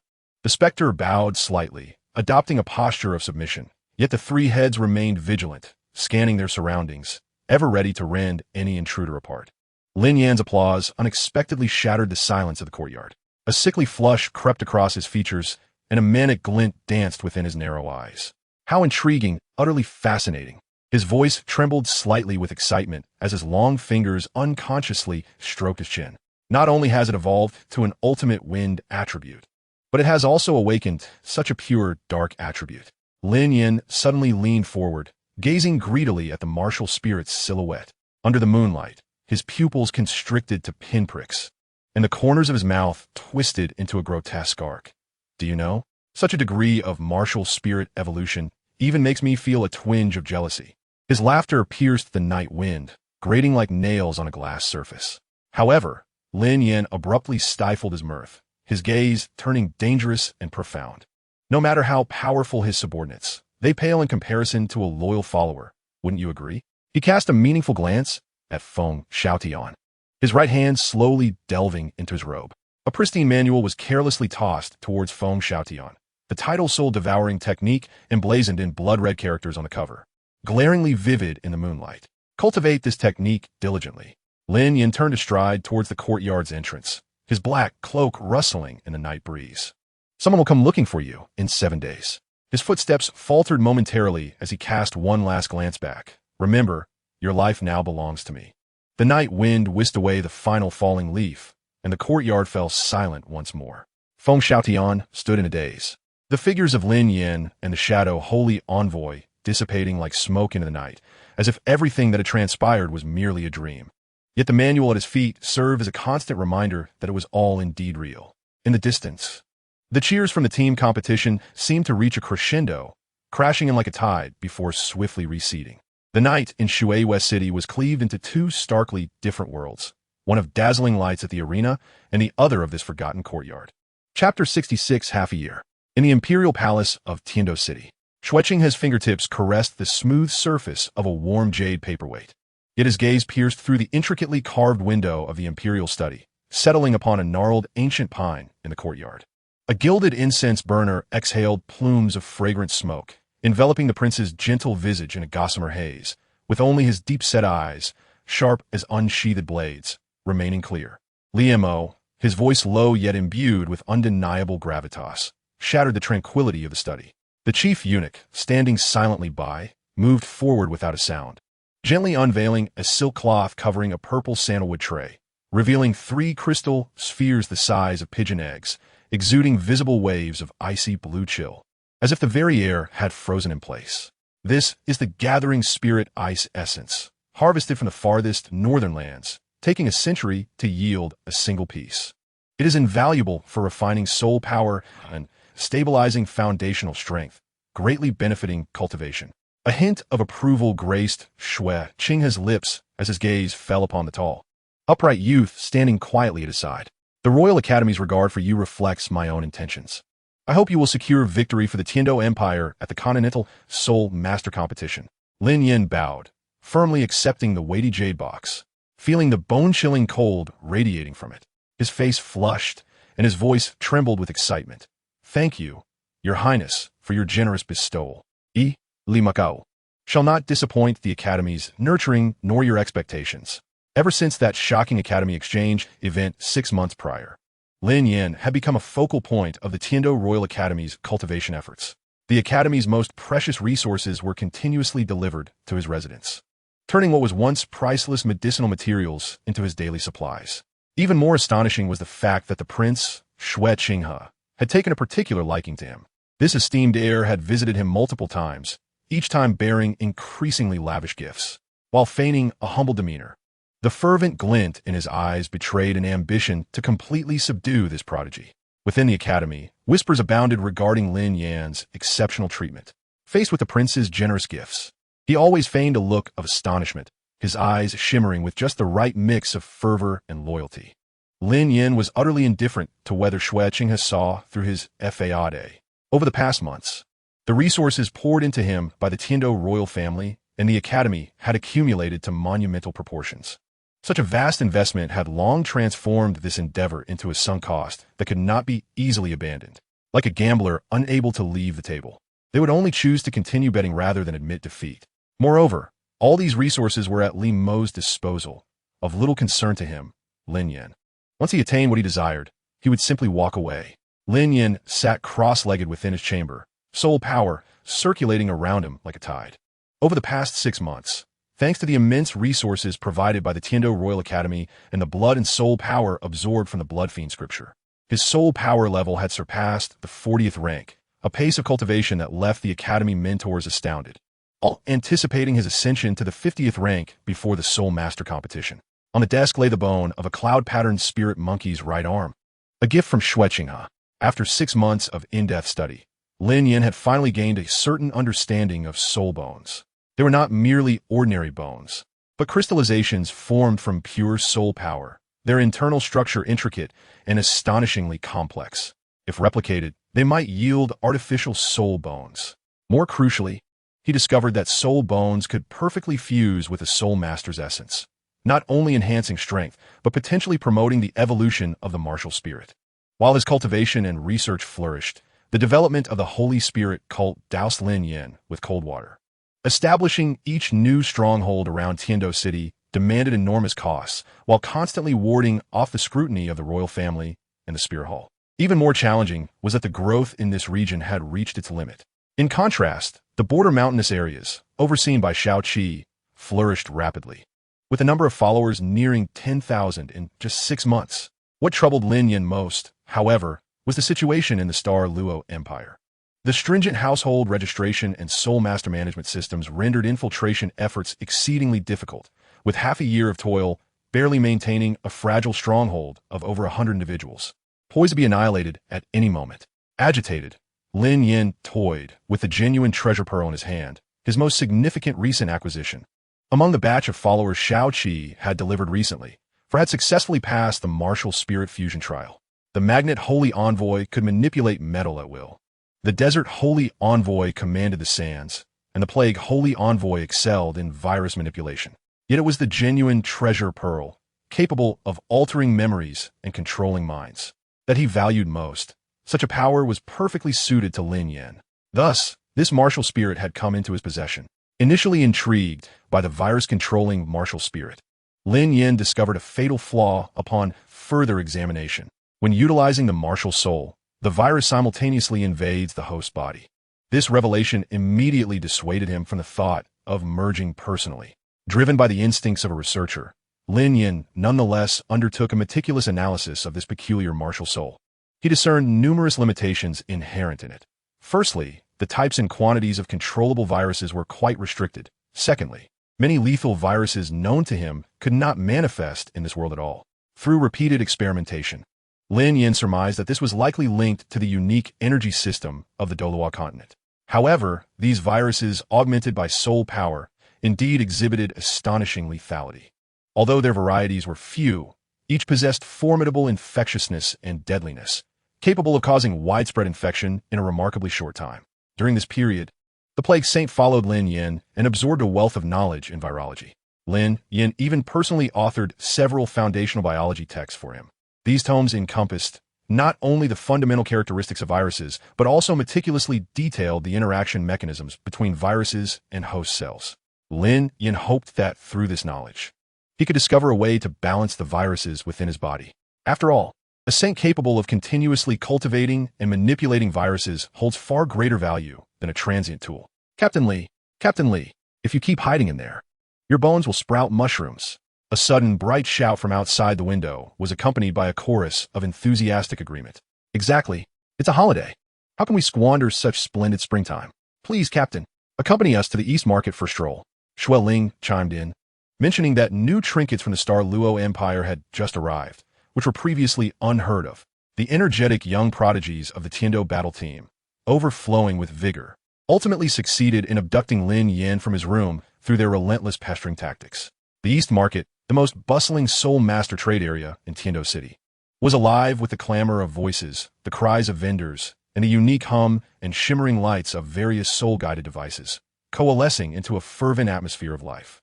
Surrounded by the crowd, Lin Yan absent-mindedly glanced at the myriad soul beast material stalls, the sparkling soul-guided device shops, and the herb-scented alchemy pavilions, yet his thoughts remained taut, fixated on the lifeless chessboard of the Star Luo Empire, searching for a pivotal point to shift the situation.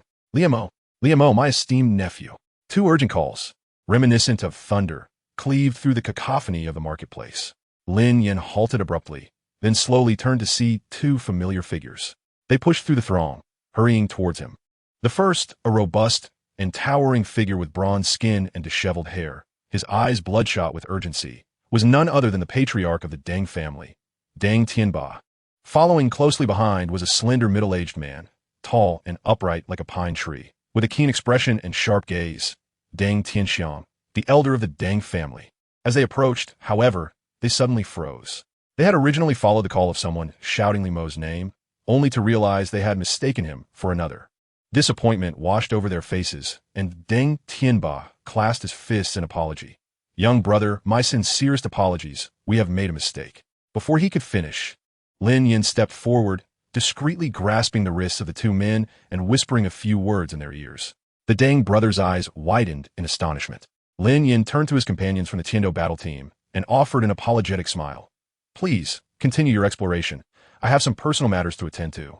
The three of them veered into a deserted alley, where the damp scent of moss lingered, and a few rays of the setting sun struggled to break through the high walls, casting elongated beams of light upon the mottled stone walls. Lin Yan's fingertips lightly brushed his cheek, and the glow of the myriad soul bones faded like water, revealing the familiar visage known all too well by the Deng brothers. It's really you. Deng Tianba's bloodshot eyes locked onto Lin Yan's face, his rough hand nearly crushing Lin Yan's shoulder. That letter. The one Yun heir left in the secret compartment, stating she had followed you to the Tiando Empire. Where's she now? His voice was hoarse, each word seeming to be forced out like gravel from his throat.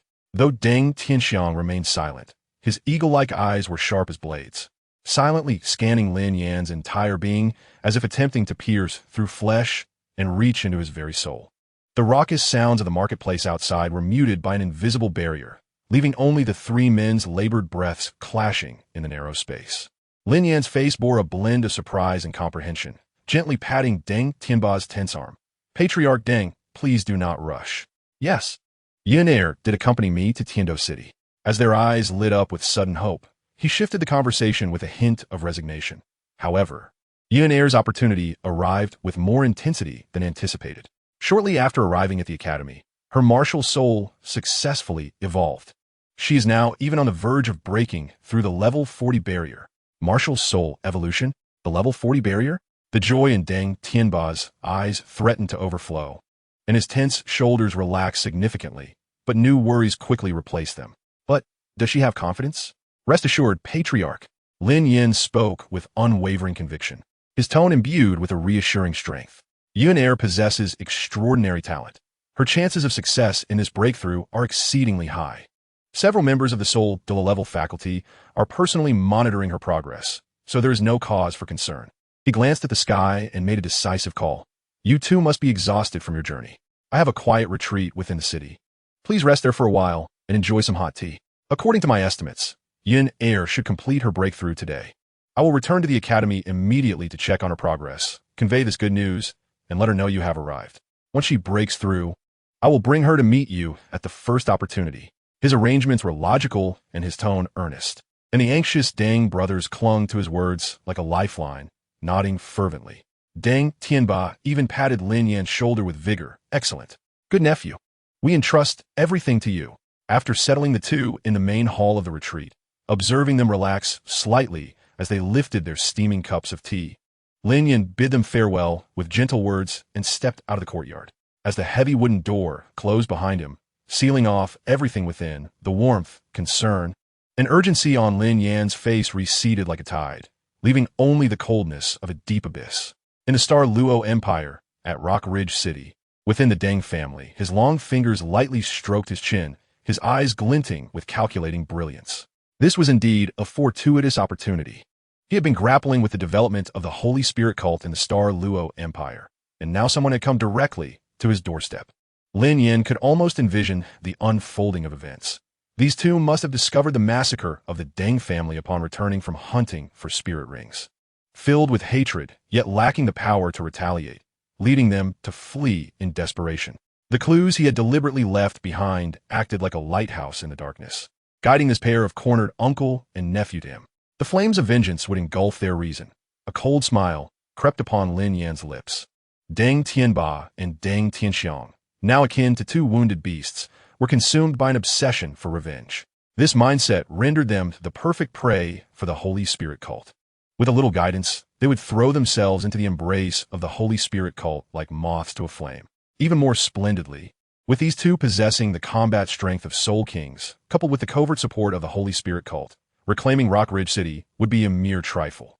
At that juncture, it would suffice to orchestrate a subtle ruse, allowing members of the Holy Spirit cult to masquerade as individuals from the three great families, transforming the entire Rock Ridge City into the most clandestine stronghold of the Holy Spirit cult within the SoulLand Empire. As for my fourth soul ring, a gleam of brilliance flashed in Lin Yan's eyes. Qingming had long since selected a suitable spirit beast for him. A 3-star hawthorn flower located in the western region of the Stardow Forest, approximately 20,000 years old, perfectly fitting his needs, yet fraught with uncertainties.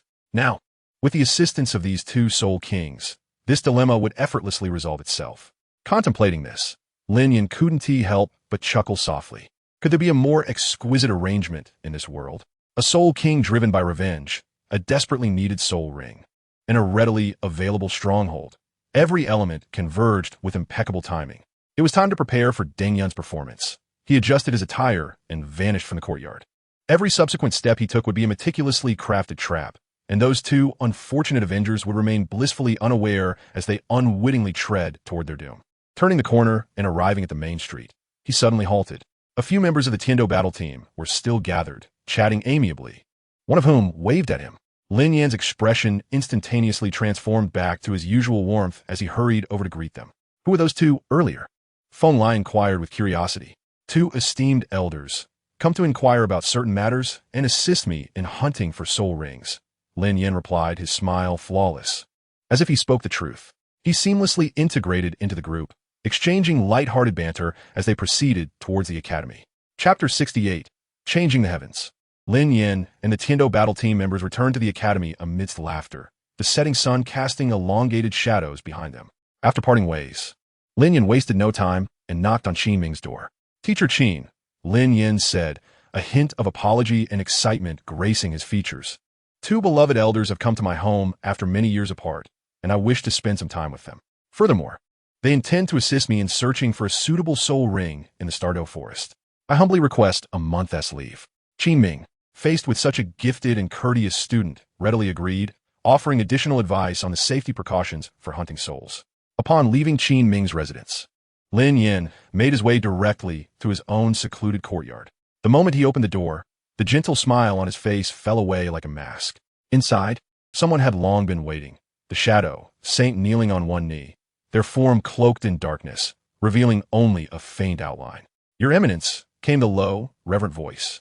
Relay orders to Shao Qi and the other saints. Lin Yan commanded, his tone as cold as iron. Target, Star Luo Empire, Rockspine City. Commence infiltration immediately. This operation is codenamed Changing the Heavens. Understood.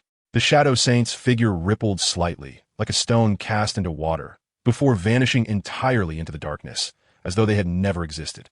After the Shadow Saint departed, Lin Yan retrieved a dress, a pale yellow garment embroidered with exquisite cloud patterns, from his soul guide device. This was the very style that Deng Yuan had cherished in life. Are you truly going to wear that? A teasing male voice suddenly echoed in the room. Lin Yan did not look up, his long fingers deftly untying the sash of his outer robe. Silence. Qin Ming. A blue-hued aura shimmered in the air, and a semi-transparent male specter materialized beside Lin Yan. Qin Ming crossed his arms, a playful smile dancing on his handsome face. I truly did not expect this. The illustrious Lin Yan, donning female attire. How scandalous. Qin Ming circled Lin Yan, his lips curling into a mischievous grin. Enough. Lin Yan had already changed into the pale yellow dress, adjusting the collar in front of a bronze mirror. Spare me your jibes. I am sacrificing for the greater good. By the way, when will you create the technique I require? Qin Ming yawned lazily, his striking features etched with fatigue. Rubbing his temples with elegant fingers, he replied, do you think creating a technique is as simple as molding clay? Look at this vast continent. He raised a finger, tracing a circle in the air. There are barely 100 complete techniques passed down through the ages, and your standards are exceptionally high.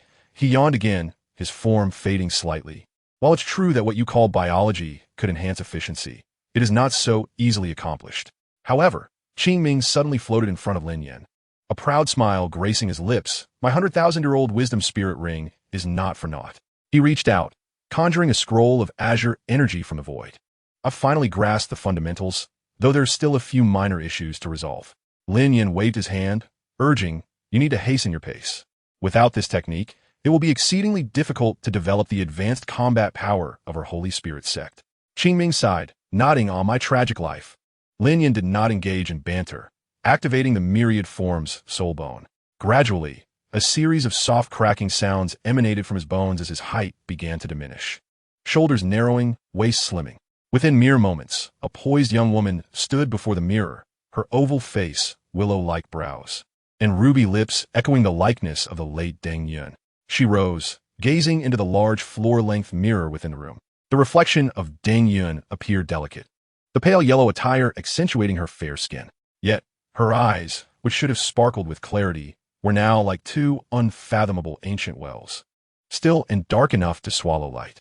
After a brief silence, Lin Yan began to adjust his expression, shifting from calm to bewildered, then trembling slightly at the corners of his mouth, his eyes gradually reddening. Uncle, second uncle, the girl in the mirror murmured softly, her voice tinged with a heart-wrenching choke. Yun'er misses you so much. A crystalline tear gracefully slid down her cheek. Qingming watched in astonishment. Were you once part of theater troupe?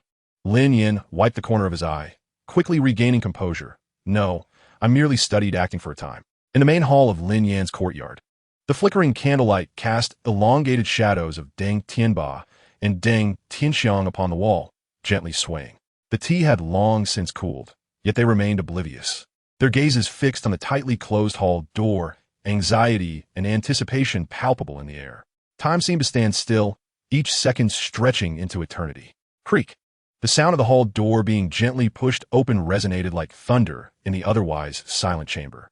A slender figure, enveloped in a warm, pale yellow glow, appeared at the threshold. Deng Tianba sprang to his feet, the force of his movement toppling the chair behind him with a sharp clatter. Deng Tianxiang also rose abruptly, his keen eyes widening in astonishment. Yina! Deng Tianba's voice trembled with disbelief, joy surging through him. He dashed forward but halted a few steps away from Lin Yan, as if fearing the vision before him was merely a fragile dream. Deng Tianxiang followed closely, his gaze piercing as it swept over Lin Yan from head to toe, leaving no detail unnoticed. Uncle! Second uncle!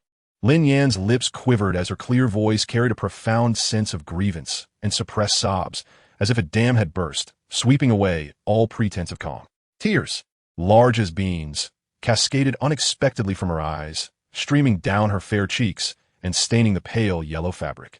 She stumbled forward, as though all her strength had been drained, and threw herself into Deng Tianba's broad yet rigid embrace, weeping uncontrollably. Yinar! Yinar!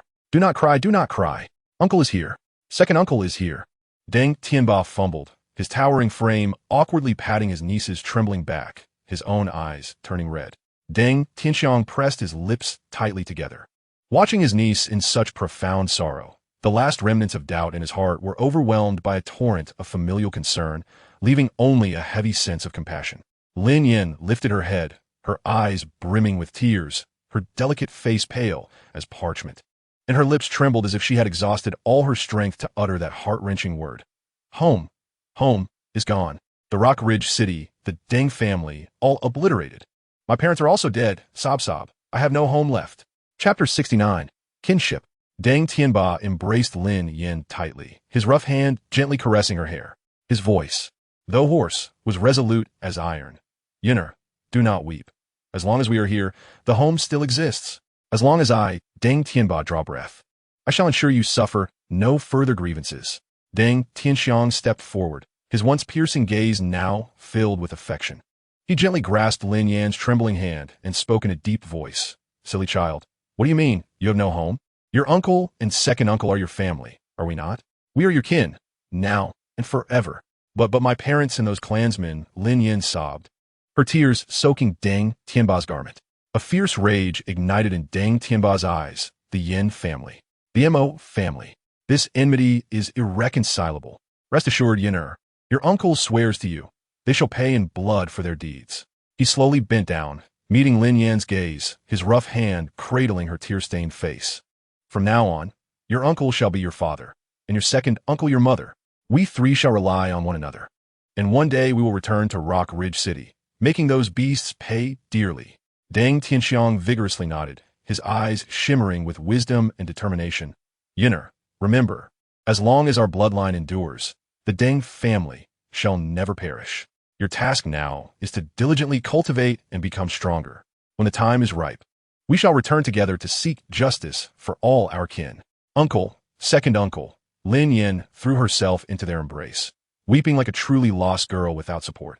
Yet, in a moment unseen by others, a barely perceptible cold smirk curled at the corner of her mouth. This performance was worth it. Once Lin Yan's emotions had calmed slightly, Deng Tianba inquired, Yinar, how did you and that Li Mo escape? And why are you here? Lin Yan stammered, lifting her tear-streaked face, her eyes reflecting a mix of survival's anxiety and reliance on her savior. It was Brother Mo. He sensed the danger and hid me in advance. We stayed in the basement for a long time until it was completely safe outside. Then we emerged and fled Rock Ridge City. But the Yin and Mo families sent assassins to ambush us on the way. A profound fear etched itself upon her face as she recalled. Brother Mo was injured while protecting me, and just when we thought we were done for, It was the Holy Spirit Church's elders who saved us. The Holy Spirit Church? A flicker of confusion and instinctive distrust flashed in Deng Tianba's crimson eyes. Deng Tianxiang's gaze, however, was as sharp as an eagle's. The Holy Spirit Church? Why we never heard of this power before? The Holy Spirit Church is immensely powerful and shrouded in mystery. Lin Yan's voice carried a near-reverent awe. The envoy who saved us said that there is too much hypocrisy in the world, that tyranny prevails, and common folk suffer tremendously. Only the Holy Spirit Church strives for equality among all. He sympathized with our family's plight and admired Brother Mo's talent, as well as my martial soul potential. As she spoke, a surge of soul power suddenly enveloped her. Buzz! A heavy, imposing, and fierce aura instantly filled the entire hall. A shadow of a ferocious tiger, entirely black with muscles like forged steel, adorned with jagged rock armor, roared silently towards the heavens behind her. Its eyes glowed red, and its fangs gleamed white. It was the advanced assault-type martial soul, the heavy mountain demon tiger. The pure, overwhelming pressure emanating from the essence of her martial soul even made Deng Tianba and Deng Tianxiang, both soul kings, feel their hearts race. This was no facade. My martial soul has evolved with the help of the envoy. Lin Yan's voice held a tinge of reverence and excitement for her newfound power. The secret methods of the Holy Spirit Church are truly astonishing. My soul power has rapidly increased, and I have finally surpassed the threshold of level 40. She looked at her elders, who were momentarily stunned by shock and sorrow, her eyes igniting with the flames of vengeance. Her voice a careful coaxing filled with boundless hope. Uncle, second uncle, the leader of the Holy Spirit Church. He knows of our deep-seated enmity. He said that if we are willing to join the Holy Spirit Church and become its apostles, he would devote the full power of the church to help U.S. reclaim Rock Ridge City, slaughter the Yin and Mo clans, retrieve everything that belongs to us, ensure that the blood of the Deng family does not flow in vain. Join the Holy Spirit Church? The flames of vengeance blazed fiercely in Deng Tianba's eyes, almost compelling him to agree immediately. However, Deng Tianxiang abruptly raised his hand to halt his brother's instinctive response. The elder took a deep breath, forcibly suppressing the hatred that nearly consumed his reason, his voice unusually hoarse and low. Yunner, this matter is of utmost importance. The Holy Spirit Church is ultimately an unfamiliar territory. Revenge is our sole pursuit in this life, but we must also plan meticulously before acting. We cannot afford to act recklessly, nor can we place the last remnants of the Deng bloodline in peril. His gaze was electric, locking onto Lin Yan's eyes as he cautioned. For now, securing your fourth soul ring is our immediate priority. A solid foundation and strength in hand are essential for any chance at revenge. Tomorrow morning, your uncle and I will accompany you into the Stardow Forest to hunt for your fourth soul ring. Once you successfully advance, we will reconvene to discuss our revenge strategy and matters concerning the Holy Spirit Church. Deng Tianba was awakened by his brother's words, his crimson eyes regaining a glimmer of clarity as he nodded heavily, his voice akin to rolling thunder. Indeed, Yunner, first obtain the soul ring. With power, we earn the right to talk of vengeance. Matters concerning the Holy Spirit Church can wait until you successfully advance. Lin Yan silently scoffed, surprised by the vigilance of these two men, yet her expression was one of deep gratitude and compliance as she nodded vigorously, tears welling once more. Yes. Yunner will listen to uncle and second uncle. Thank you, uncle and second uncle. Deng Tianxiang furrowed his brow slightly, his keen perception sensing something amiss. And he suddenly asked, Yunner, where is Lian Mo? Why isn't he here with you? Did he have other matters to attend to? Lin Yan had already prepared for this question, her eyes revealing a hint of worry. Brother Mo. He was dispatched by the Holy Spirit Church to carry out a secret mission. As she spoke, her cheeks flushed with a sudden warmth, her fingers unconsciously twisting the hem of her clothing, her voice dwindling. He is my most trusted elder brother in Tiando City. Deng Tianba burst into hearty laughter, his boisterous voice causing the window panes to tremble. Trusted elder brother? I suspect it's more than just that. He mischievously winked at Deng Tianxiang, second brother. Look at our Yunner. She-s blushing. It seems something good is on the horizon. Deng Tianxiang's eyes flickered with a hint of doubt, but seeing his niece's flushed face, he humorously continued. Lian Mo is indeed a fine lad. He has taken excellent care of Yunner during this time. If this bond can truly blossom, it would be a splendid affair. Uncle, second uncle. Lin Yan feigned indignation, stamping her foot and turning her face aside, her ears burning hot. You mustn't speak nonsense. Deng Tianba laughed even louder, thumping his thigh. Look at her, still embarrassed. When that boy returns, I must have a serious talk with him about what he truly thinks of our Yin'er. Though Deng Tianxiang went along with the banter, his gaze remained fixed on Lin Yan. He noticed that while his niece acted shy, there was a subtle hint of anxiety hidden in her eyes. However, seeing the apparent connection between the two children, he ultimately refrained from further questioning, only saying meaningfully, "It's good for young people to find their own fates. Yin'er, when Liam O returns, be sure to bring him to meet us." Lin Yan lowered her head, softly replying, and inwardly sighed in relief. This act had finally allowed her to evade immediate scrutiny. Chapter 70, 3-Star Begonia King. 3 days later, deep within the western side of the Stardew Forest, the towering canopies of ancient trees intertwine to form a lush green dome, through which sunlight struggles to penetrate the gaps in the leaves, casting dappled patches of light upon the ground blanketed with thick humus. Unlike the wild and fierce nature of other regions of the forest, a peculiar tranquility pervades this place.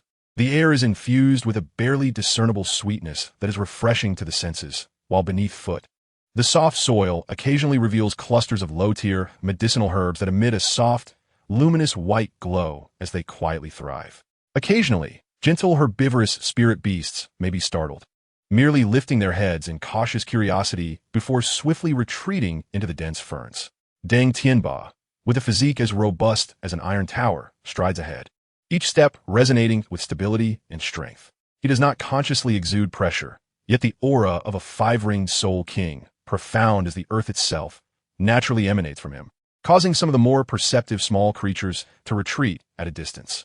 Following closely behind is Deng Tianxiang, whose frame, though not as imposing as his elder brothers, possesses a leaner, more agile quality. His keen gaze sweeps the seemingly innocuous surroundings like a searchlight, while a faint earthy-hued soul power envelopes his hands, poised for action. Sandwiched securely between the two men, Lin Yan appears both obedient and filled with anticipation, her fair fingers tightly clutching a meticulously crafted leather map, occasionally lowering her gaze to compare it with the path, casting a small shadow beneath her long eyelashes. "Uncle, it's just ahead." Lin Yan suddenly halts, her voice tinged with an uncontainable excitement as she points forward. Before them, the trees part to reveal a tranquil valley shrouded in a pale pink, almost ethereal mist.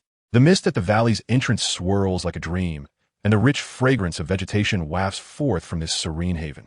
The map given to me by Brother Mo marks that deep within this fragrant valley resides a 3-star sea begonia flower king of millennia in cultivation. Its soul ring embodies an exceptionally pure and potent life force with formidable healing properties. Precisely what I need to compensate for the shortcomings of my heavy mountain magic tiger martial soul in sustained combat and recovery capabilities. Lin Yan's eyes gleam with fervor. Brother Mo emphasized that this is crucial for my future development. 3-star sea begonia? Deng Tianxiang's sharp gaze pierces through the mist toward the valley, yet his brow furrows deeply. He turns to his niece, his tone laden with profound concern. "Yin'er, your heavy mountain magic tiger is a top-tier assault-type beast martial soul, comparable to the blue lightning tyrant dragon. Strength and explosiveness are fundamental. Why would you choose to pursue a healing plant for your 4th soul ring instead of continuing to hunt powerful tiger or bear-type spirit beasts? Is this not a mismatch in attributes?" He pauses, his expression growing graver. "Moreover, a millennia soul ring. Yin'er, you're only at level 40. Absorbing a millennia soul ring for your 4th soul ring entails significant soul fluctuations and energy shocks. I have never heard of anyone absorbing a millennia soul ring for the 4th. This is nothing short of perilous. It is far too risky." Deng Tianba approaches, his rugged face etched with confusion and concern as he scratches his head with a hand like a fan. "Indeed, Yunia. Our Deng family's rock tiger martial soul has been passed down through generations, emphasizing unyielding ferocity and relentless advancement. Although your martial soul has evolved, the fundamental approach remains unchanged. What purpose does this soul skill serve?" Lin Yan, having long prepared her response, immediately displays a blend of determination, aspiration, and a hint of misunderstood grievance on her face. She straightens her slender back, her voice clear and resolute. "Uncle, second uncle, I understand your concerns for me, but please trust me, as well as Brother Mo's arrangements. With the aid of the Sacred Spirit's sect's secret techniques, My martial soul has already undergone an evolution, not only enhancing its strength, but also significantly improving the resilience of my physique and meridians, bringing me close to the level of a soul king. Her eyes shimmer with a yearning for power as she continues, Brother Mo and the Sacred Envoy believe that a purely aggressive path is not the optimal choice. While the 3-star Sea Begonia Flower King may not excel in offense, it harbors immense life force. If I can successfully absorb it, it may grant me a formidable enhancement-type soul skill. Imagine, in the heat of battle, my heavy mount magic tiger could not only unleash terrifying offensive power, but also gain sustained stamina recovery, wound healing, and even accelerated soul power restoration. This would allow me to fight longer, strike harder, and significantly enhance my survival capabilities. This is the true essence of balanced development, enabling me to survive until I can exact my revenge. She gazes at her 2 elders, whose brows remain tightly knitted, her tone turning earnest. Moreover, that Sacred Envoy specifically advised me that top-tier Assault-type Soul Masters often require a powerful recovery or enhancement soul skill as a core support. This is the training philosophy of the core disciples of top-tier factions. As for the risks of absorption, taking a deep breath, she carefully retrieves a smooth jade vial from her bosom, a precious elixir prepared by the Sacred Spirit sect, capable of greatly stabilizing her mental sea and resisting soul fluctuations. With the protection of you 2 powerful soul kings to suppress the energy of the soul ring, I believe I can succeed. That flower king possesses limited offensive capabilities. We only need to proceed steadily, depleting its life force until it is exhausted, then seize the opportune moment. Deng Tianba observes the unwavering determination and hopeful vision in his niece's eyes, and upon hearing the phrases regarding the Sacred Spirit sect and core disciple training philosophies, much of his doubt dissipates, replaced by a surge of boldness. All right, Yinner, you have ambition. You have considered this thoroughly. Since you are confident and possess the elixir for protection, then your uncle shall accompany you into this flower valley today. Second brother, stop dawdling, lead the way. Deng Tianxiang, seeing his brother swayed and gazing into his niece's resolute yet pleading eyes, understands that further persuasion would be futile. He lets out a heavy sigh, his gaze sharpening like that of a hawk, commanding, stay close to me. Regardless of what happens, do not stray beyond 3 paces of my soul skill's protection.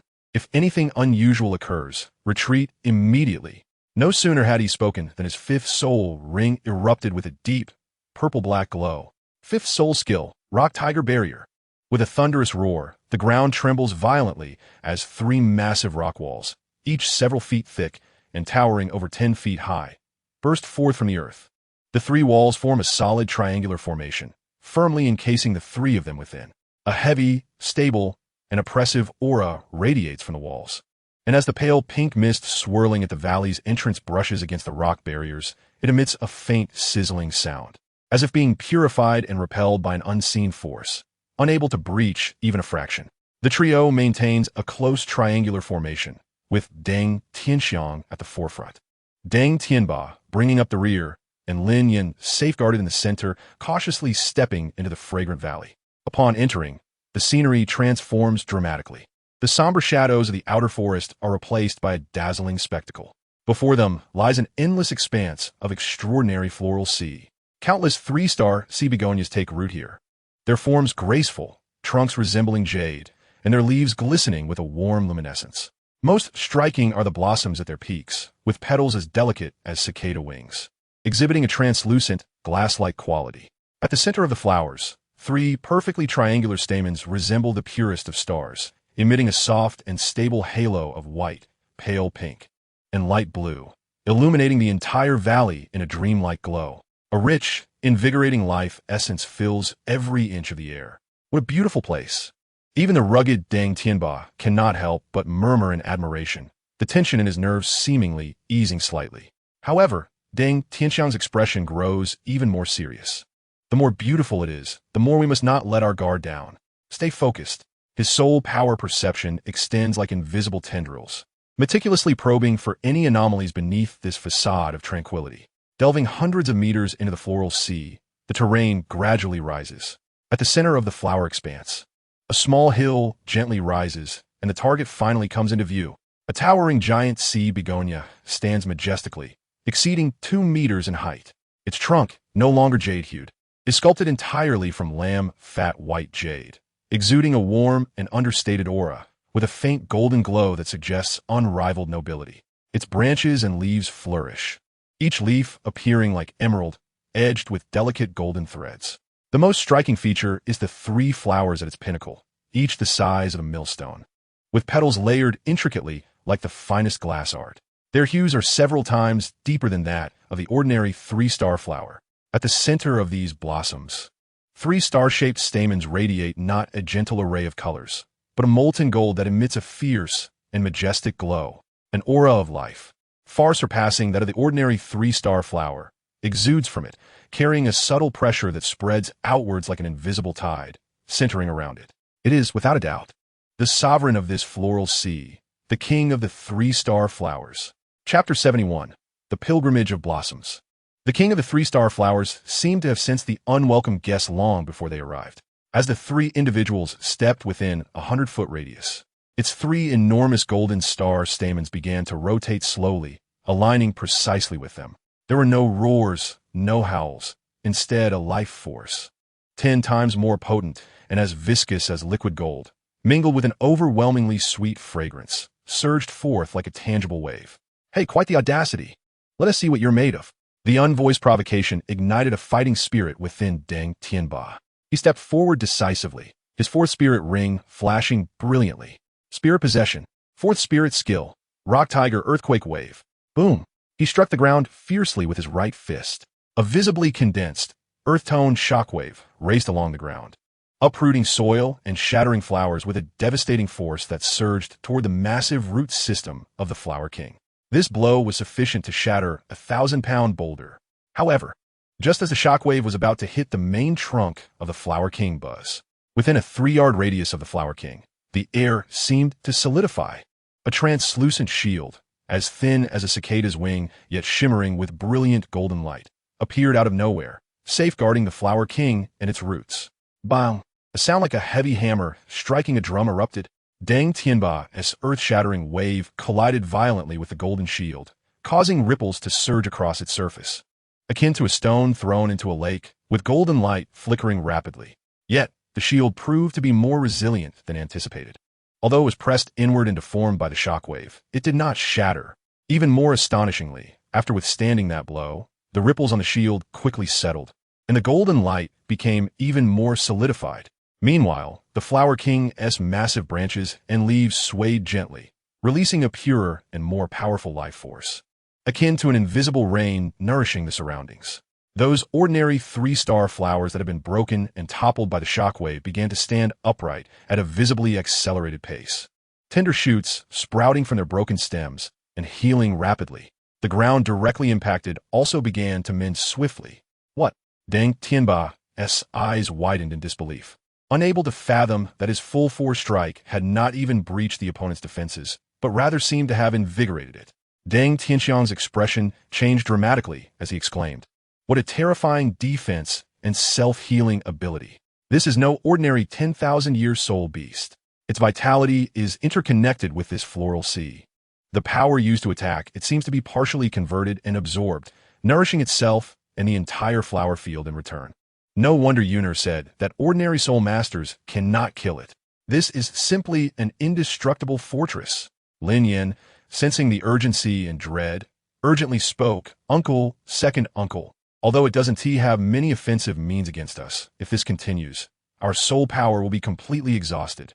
We must concentrate our strongest forces to strike at its core vulnerability. Its weakness lies in the life amber at its roots, which gathers all the essence of life.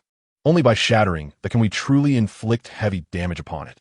Upon hearing this, Deng Tianba's eyes flashed with fierce determination as he spat. "Damn it. This is truly sinister. Let's give it a hard blow. Second, use your 3rd spirit skill to immobilize it, and I will shatter that damned amber." The brothers, in perfect synchrony, unleashed their soul power. Deng Tianxiang focused his gaze, his 3rd spirit ring glowing with purple light, as he slammed both palms onto the ground. 3rd spirit skill, rock tiger binding. Boom, boom, boom. The ground around the Flower King erupted instantly. Dozens of enormous rock spikes, as thick as water barrels and sharp as tiger fangs, burst forth from the earth. These spikes did not attack chaotically. They coiled around the Flower King's white, jade-like trunk with the force of a living serpent, tightly constricting it. The overwhelming binding force and the sheer weight of the rock caused the Flower King's branches and leaves to tremble violently, and the golden shield began to fluctuate wildly, evidently under immense pressure. "Well done!"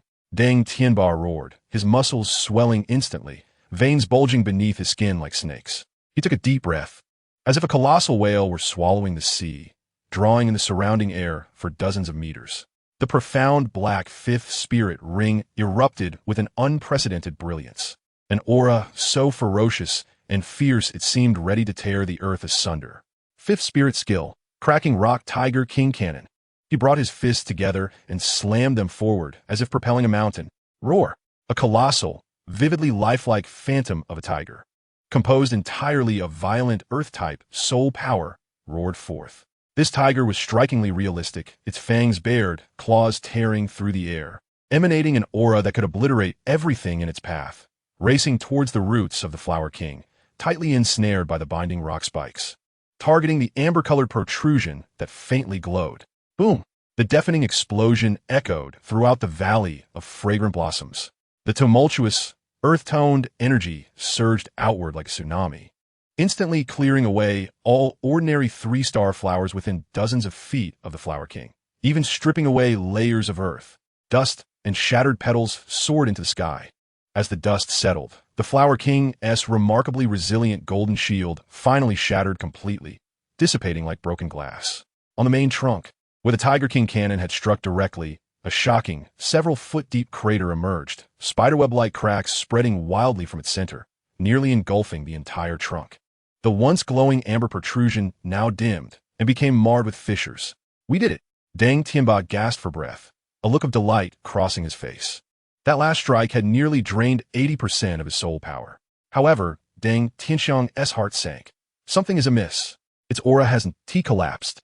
As if to affirm Deng Tianxiang's words, the severely injured king of the three-star flowers began to tremble violently, not in pain, but in a furious, resolute manner, summoning the forces of heaven and earth. The three massive golden star stamens at its apex suddenly burst forth with a radiance 100 times more dazzling than the sun, transforming into three pillars of light that soared into the sky. Buzz! An indescribable, grand wave of energy swept outward. The entire valley of fragrant blossoms seemed to awaken in that moment. Tens of thousands of three-star flowers turned simultaneously toward the Flower King, as the star-shaped stamens at its heart erupted with the purest life force, shimmering white, soft pink, and pale blue. Countless streams of minuscule life energy converging like subjects summoned to a sovereign, rushing toward the Flower King in a brilliant river of life. In an instant, the Flower King was submerged in a vast golden ocean. The cracks on its trunk healed rapidly, the crater filled, and the life amber regained its luster. Its vitality surging rapidly, a pilgrimage of blossoms, a sacrifice of life. Deng Tianxiang's face paled. It was drawing upon the life essence of all the flora in the valley to restore itself. Deng Tianba's eyes turned crimson as he roared. "How the hell do we fight this? The more we strike, the more it absorbs." He attempted to gather his soul power again, but his meridians were drained, and the fifth spirit ring flickered briefly before dimming, a trickle of blood seeping from the corner of his mouth.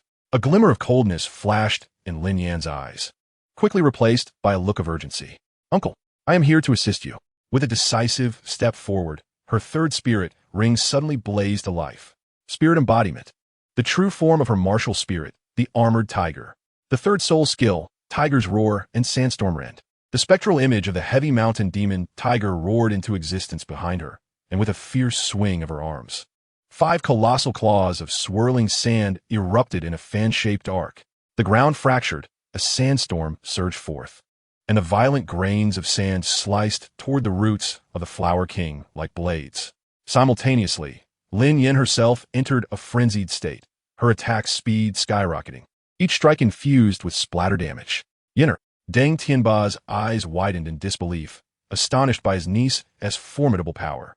"Now is the time," Lin Yan exclaimed, her voice ringing with determination as her second spirit ring lit up immediately after. The second soul skill, Mountain's Battle Roar. A thunderous tiger's roar erupted, and a rich, earthy wave of soul power surged forth.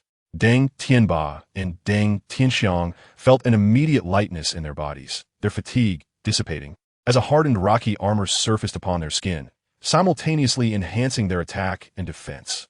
Excellent.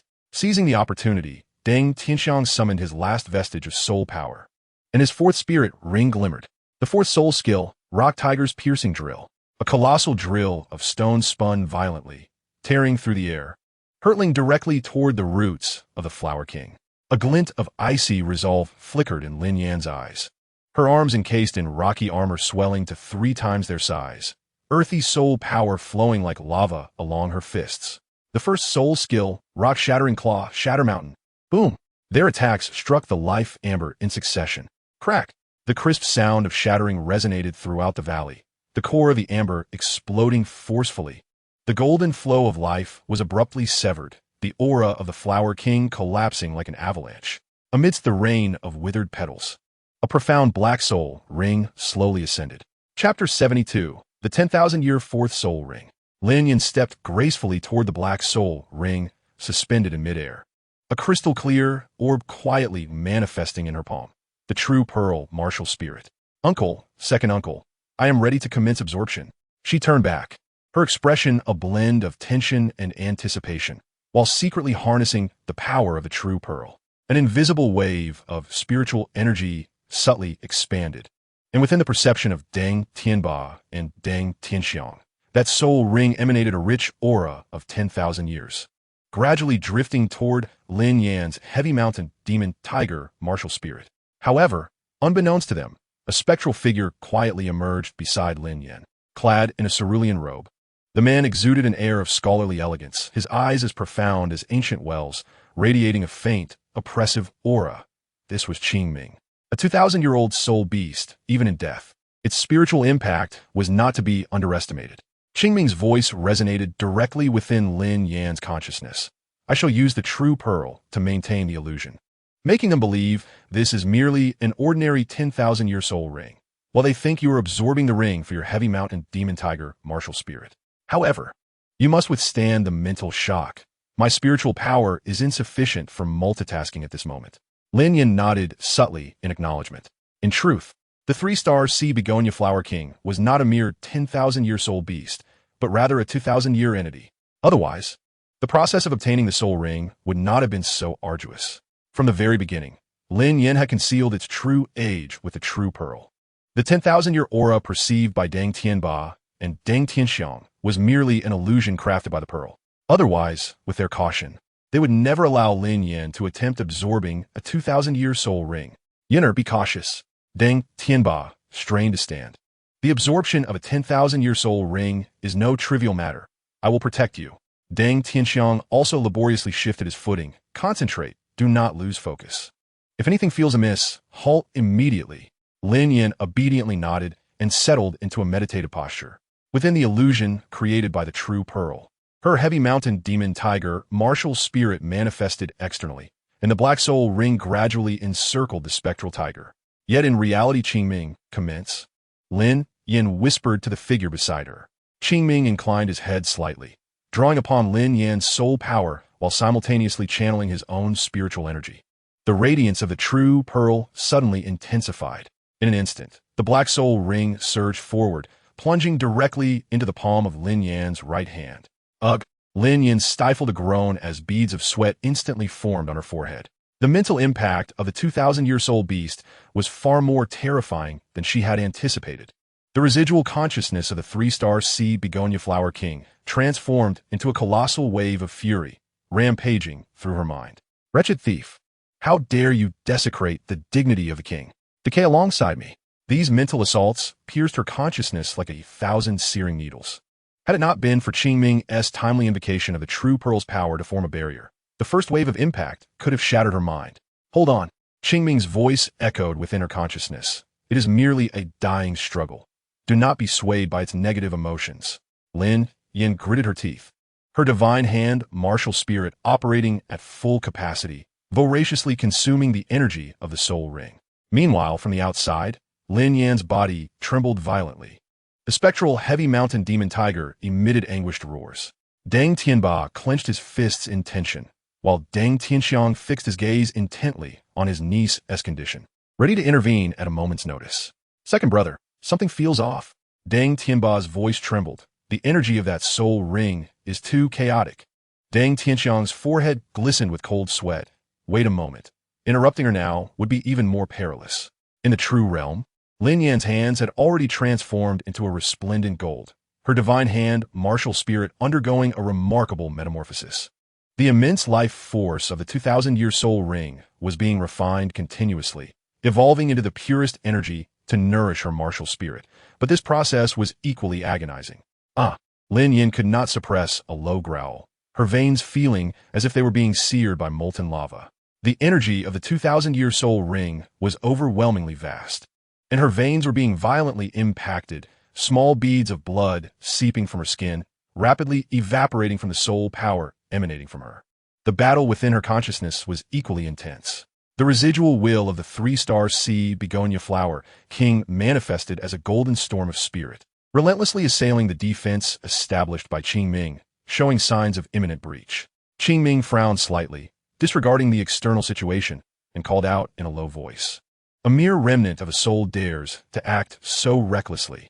With a flourish of his hands, the power of the true pearl erupted, dispersing a portion into Lin Yan's consciousness, transforming into countless spiritual chains that pierced directly into the core of the Flower King's spirit. Suppress. The Flower King's roar abruptly ceased, its spiritual form being violently torn apart and consumed. In the illusion perceived by the outside world, Lin Yan's condition seemed to stabilize. The spectral heavy mountain demon tiger no longer writhed in agony, but began to absorb the energy of the black soul ring slowly. Deng Tianba exhaled a sigh of relief. Wonderful. The most dangerous phase has passed. Yet Deng Tianxiang remained furrowed in thought. Do not let your guard down. The absorption of a 10,000-year soul ring often before he could finish. An unexpected change occurred. Lin Yan's martial spirit suddenly erupted with an unprecedented pull, and the black soul ring was devoured at a visible speed. A vast wave of life energy radiated from her, causing the withered flora around her to bloom anew. Is this a success? Deng Tianba stood in stunned silence. However, Deng Tianxiang keenly sensed an anomaly. Wait. The aura of the martial spirit just now felt just as he was about to unravel the illusion. Qingming snorted coldly, redirecting his mental energy back to Lin Yan and erasing the recent memories of the two Deng brothers. In the minds of the Deng brothers, only the image of Lin Yan's heavy mountain demon tiger martial spirit howling toward the heavens remained, with that profound black soul ring finally encircling her martial spirit securely. Lin Yan gradually opened his eyes, flexing his wrists as he felt the surging soul power within him. A satisfied expression graced his features. Yinner, how do you feel? Deng Tianba inquired eagerly, his rugged visage etched with concern. Lin Yan feigned weakness and smiled faintly. I worry you, uncle. I'm perfectly fine. As he spoke, he employed the true pearl martial soul to conjure an illusion. In the eyes of the Deng brothers, Lin Yan manifested the heavy mountain demon tiger martial soul, with 4 soul rings pulsating rhythmically around him. Yellow, yellow, purple, and black. The final black soul ring emanated a disquieting aura. Quickly tell me, what is the 4th soul skill? Deng Tianxiang's eyes sparkled with anticipation. Lin Yan took a deep breath and began his performance according to the prearranged script. The 4th soul skill is Life Bloom. He lifted his right hand, a verdant light coalescing in his palm, capable of restoring 30% of the target's injuries and stamina for a duration of 10 minutes. Deng Tianba's eyes widened in disbelief. A healing soul skill? Not only that, Lin Yan interjected, his eyes gleaming with excitement. During the healing effect, the target's attack power can also increase by 20%. This revelation illuminated the faces of the two elders. Deng Tianxiang nodded thoughtfully. I see. Indeed, a skill that balances offense and defense. How much has your soul power increased? Deng Tianba pressed further. Level 43. Lin Yan disclosed without hesitation, attributing the significant rise to the possibility of absorbing beyond his level. Deng Tianxiang patted his niece's shoulder with satisfaction. Excellent. Truly a remarkable enhancement brought by the 10,000-year soul ring. Just then, Lin Yan suddenly clutched his forehead, his form swaying slightly. Uncle, my head feels a bit dizzy. You've overexerted your soul power. Deng Tianxiang immediately supported him. Rest for the night, and we'll set out tomorrow. As night fell beside the campfire, Deng Tianba was already snoring thunderously while Deng Tianxiang sat cross-legged in meditation. Lin Yan feigned slumber. He was actually communicating with Qingming in his sea of consciousness. We can begin. Qingming's voice carried a note of fatigue, but caution was paramount. Altering the memories of two Soul Kings at once would be immensely taxing. Lin Yan silently nodded. I am prepared. Soon, a pure stream of mental energy surged into Lin Yan's consciousness like a torrential river. His gaze sharpened, and he whispered, memory erasure. In an instant, the true pearl erupted in a dazzling white light, enveloping the entire camp. Deng Tianba's snoring ceased abruptly, and Deng Tianxiang's brow twitched violently, both men displaying expressions of anguish. Lin Yan gritted his teeth, channeling all his strength into the true pearl with the mental energy provided by Qingming.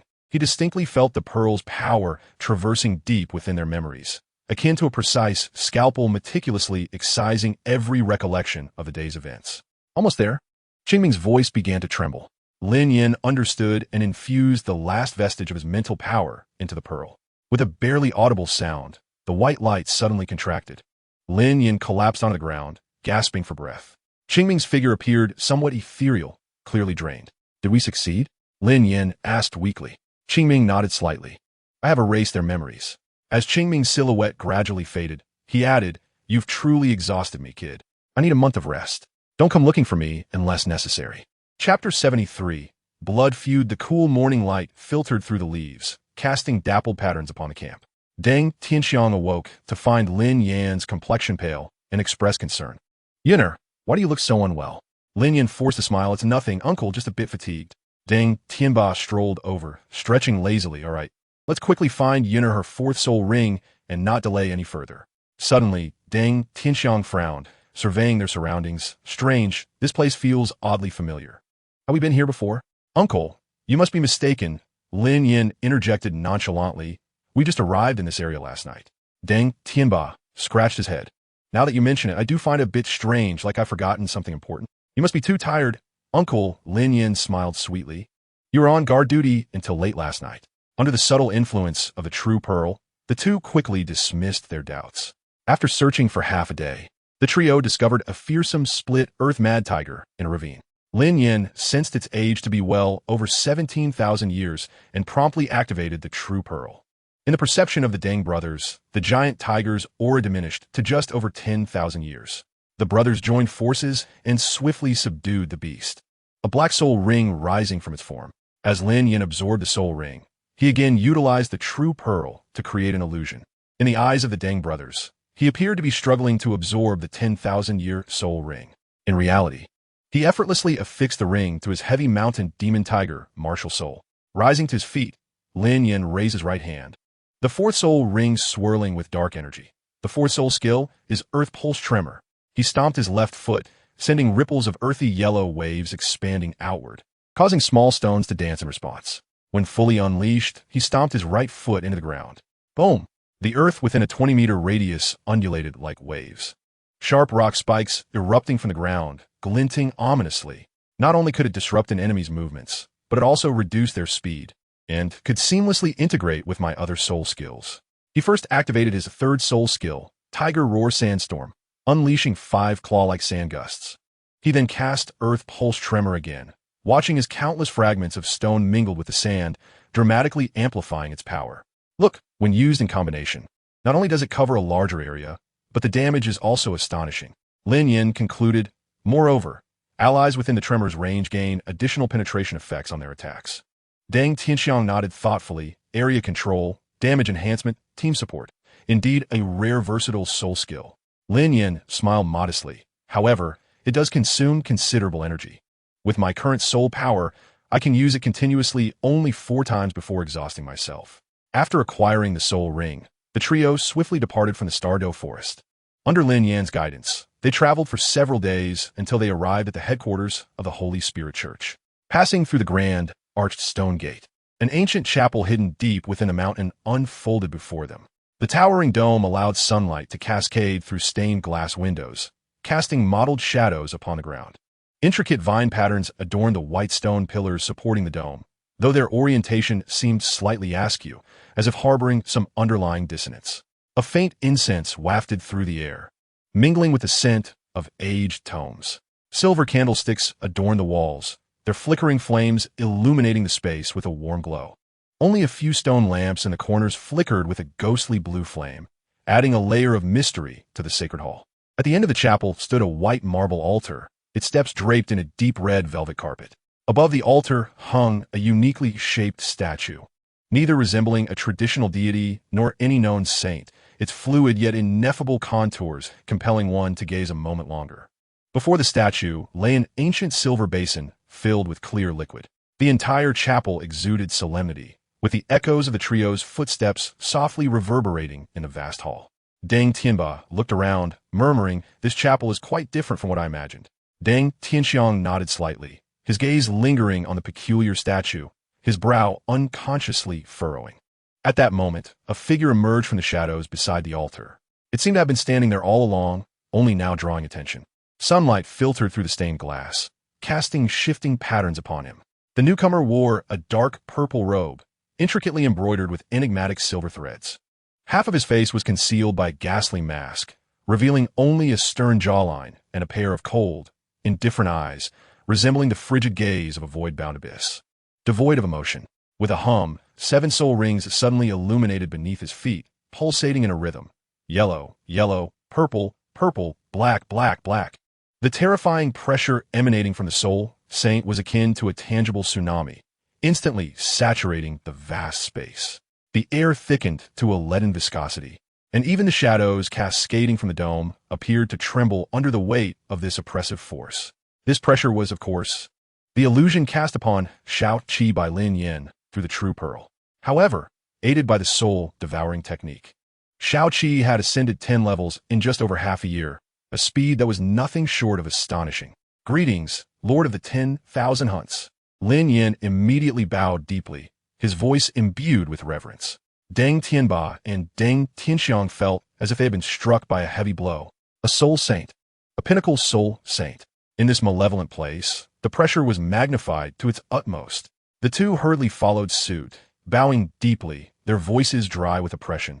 "We, the younger generation, Deng Tianba and Deng Tianxiang, pay our respects to the Lord of the 10,000 Hunts." Shao-Chi's icy gaze swept over the two men like a blade. "The Deng family?" A hoarse voice rasped like gravel grinding, echoing in the silence. "The Deng family of Starfall Ridge City, the very family that had been slaughtered to the last by the Rock and Ink clans?" The word "slaughtered to the last" burned like a red-hot brand. Deng Tianba abruptly lifted his head, his eyes instantly ablaze with blood-red fury, his body trembling with rage, fists cracking as he clenched them. Deng Tianxiang's complexion shifted from pale to crimson, his eyes brimming with unbridled hatred as he squeezed out words through gritted teeth. Dripping with bloodlust. Indeed, blood debts must be repaid in blood. Very well. Shao-Chi's voice remained cold, yet it carried a serpentine approval. Pure hatred akin to a raging flame that incinerated shackles, the finest crucible for power. The Holy Spirit Church commands this crucible. He stepped forward, his figure seemingly merging with the shadows of the altar, intensifying the pressure. His voice, imbued with a soul-piercing enchantment, reverberated within the vast cathedral. The Starfall Empire has always revered the supremacy of nobility and relentlessly struck against our Holy Spirit Church. The two great families of Starfall Ridge have exterminated my followers to the last. This blood feud has been etched into the annals of the Holy Spirit Church. Join us, and the Holy Spirit Church shall grant you the power of vengeance and aid you in personally annihilating the two great families, using the blood of your enemies to honor the lost souls. Join the Holy Church. Bestow upon you the great power of revenge, far surpassing any feeble imagination. Assist you in honing your claws and forging the blade of retribution. Guide you to wield the blade personally, severing the heads of your foes, causing them to wail as their tainted blood spills forth. With the souls of your enemies, ignite the sacred flames in honor of the deceased Deng family upon this altar. Let Starfall Ridge become their burial ground, personally exterminating the Rock and Ink families. Deng Tianba gasped, his breath heavy and labored, his eyes ablaze with a frenzied light. The Holy Church truly wishes to do this for my Deng family. Indeed, Shao-Chi's tone was resolute, imbued with an absolute confidence that commanded all. Starfall Ridge is but a speck. The Rock and Ink families are mere chickens and dogs. He pointed at Lin Yan, his voice suddenly rising. filled with fervent resolve. Yin is a trusted confidant of the church master, favored by the divine. Her blood feud is the will of the Holy Church. Your deep-seated enmity is the first thunderbolt of revenge struck against the decaying order of the Starfall Empire. The power of the Holy Church has long been accumulating in Starfall Ridge like a volcano. Your Deng lineage is the fuse that ignites this holy flame of vengeance. Incinerating your foes, enter my Holy Church, and your name shall burn alongside the sacred fire until your enemies are reduced to ashes. Chapter 74. The action begins.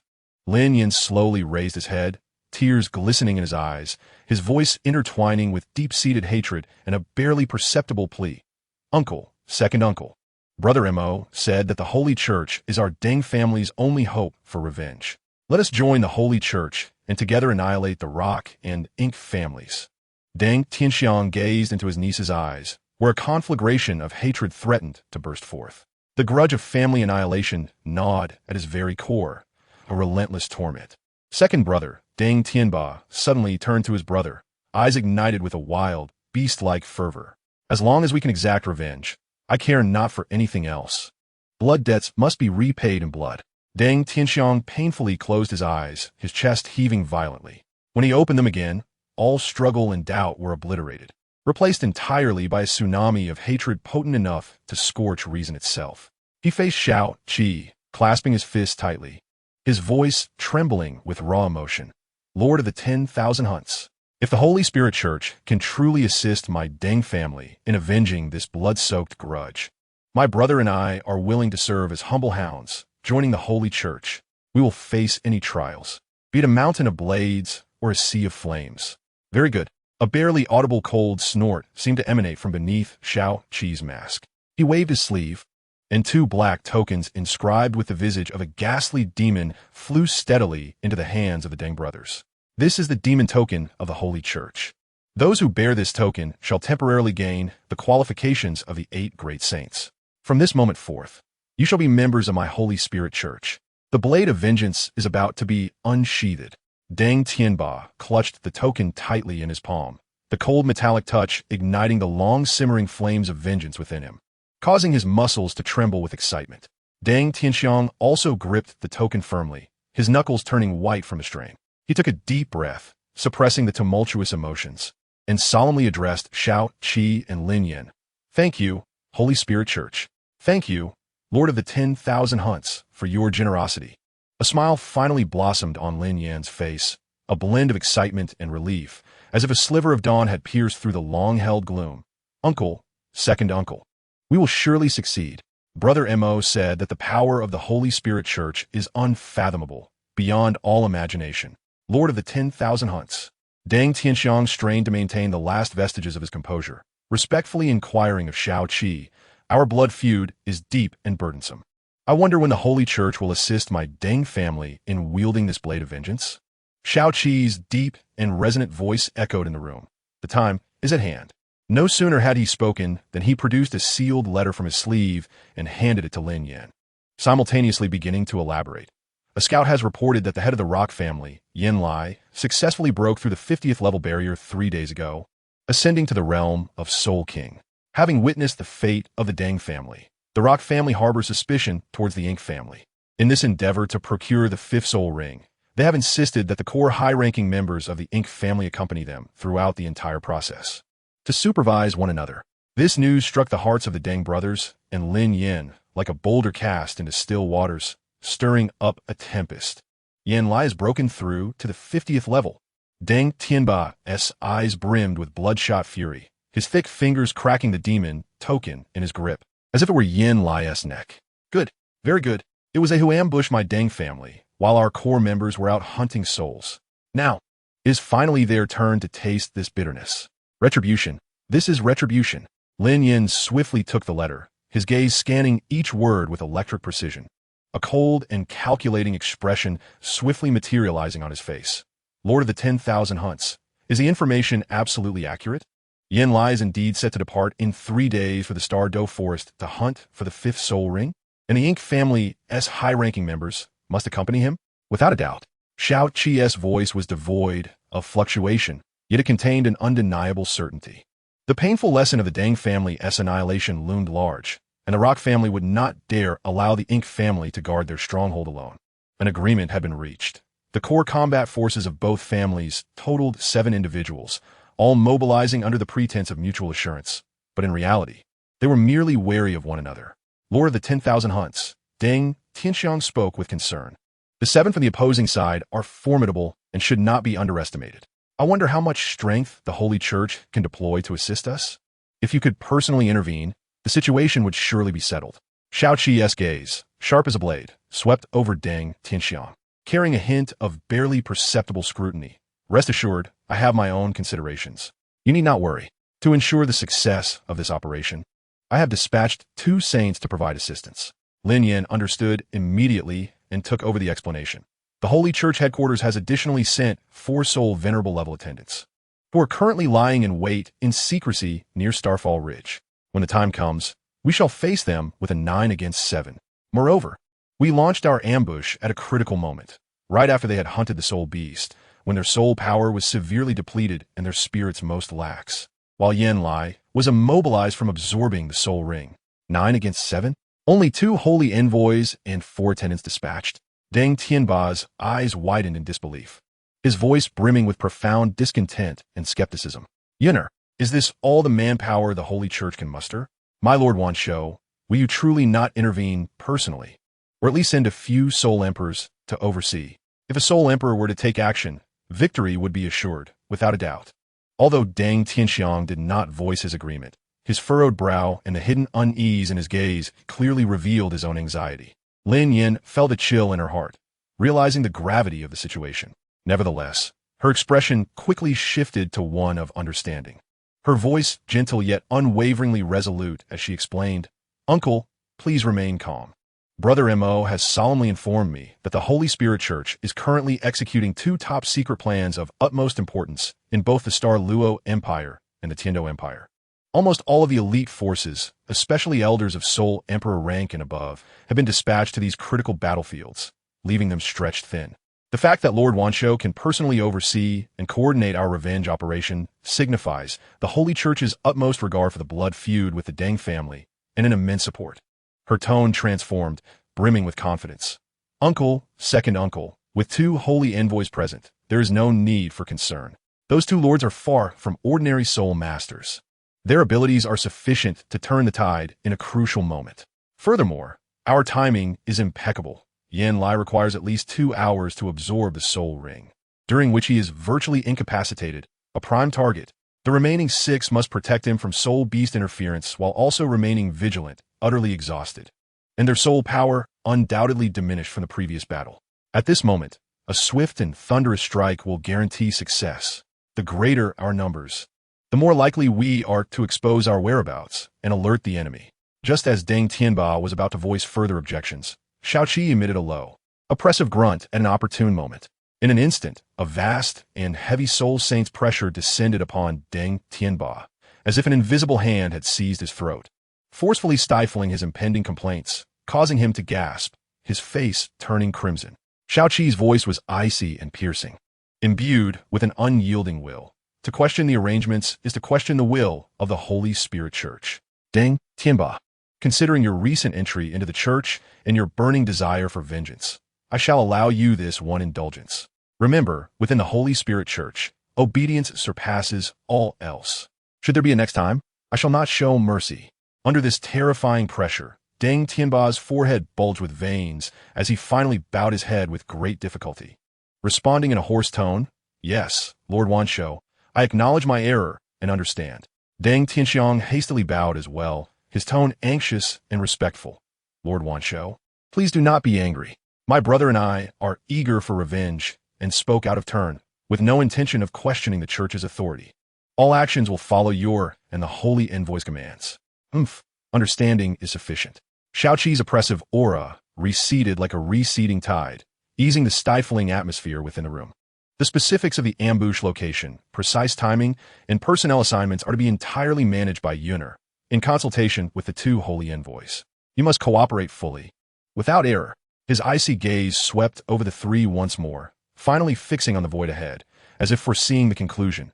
3 days hence, in the Douluo forest, would be their burial ground.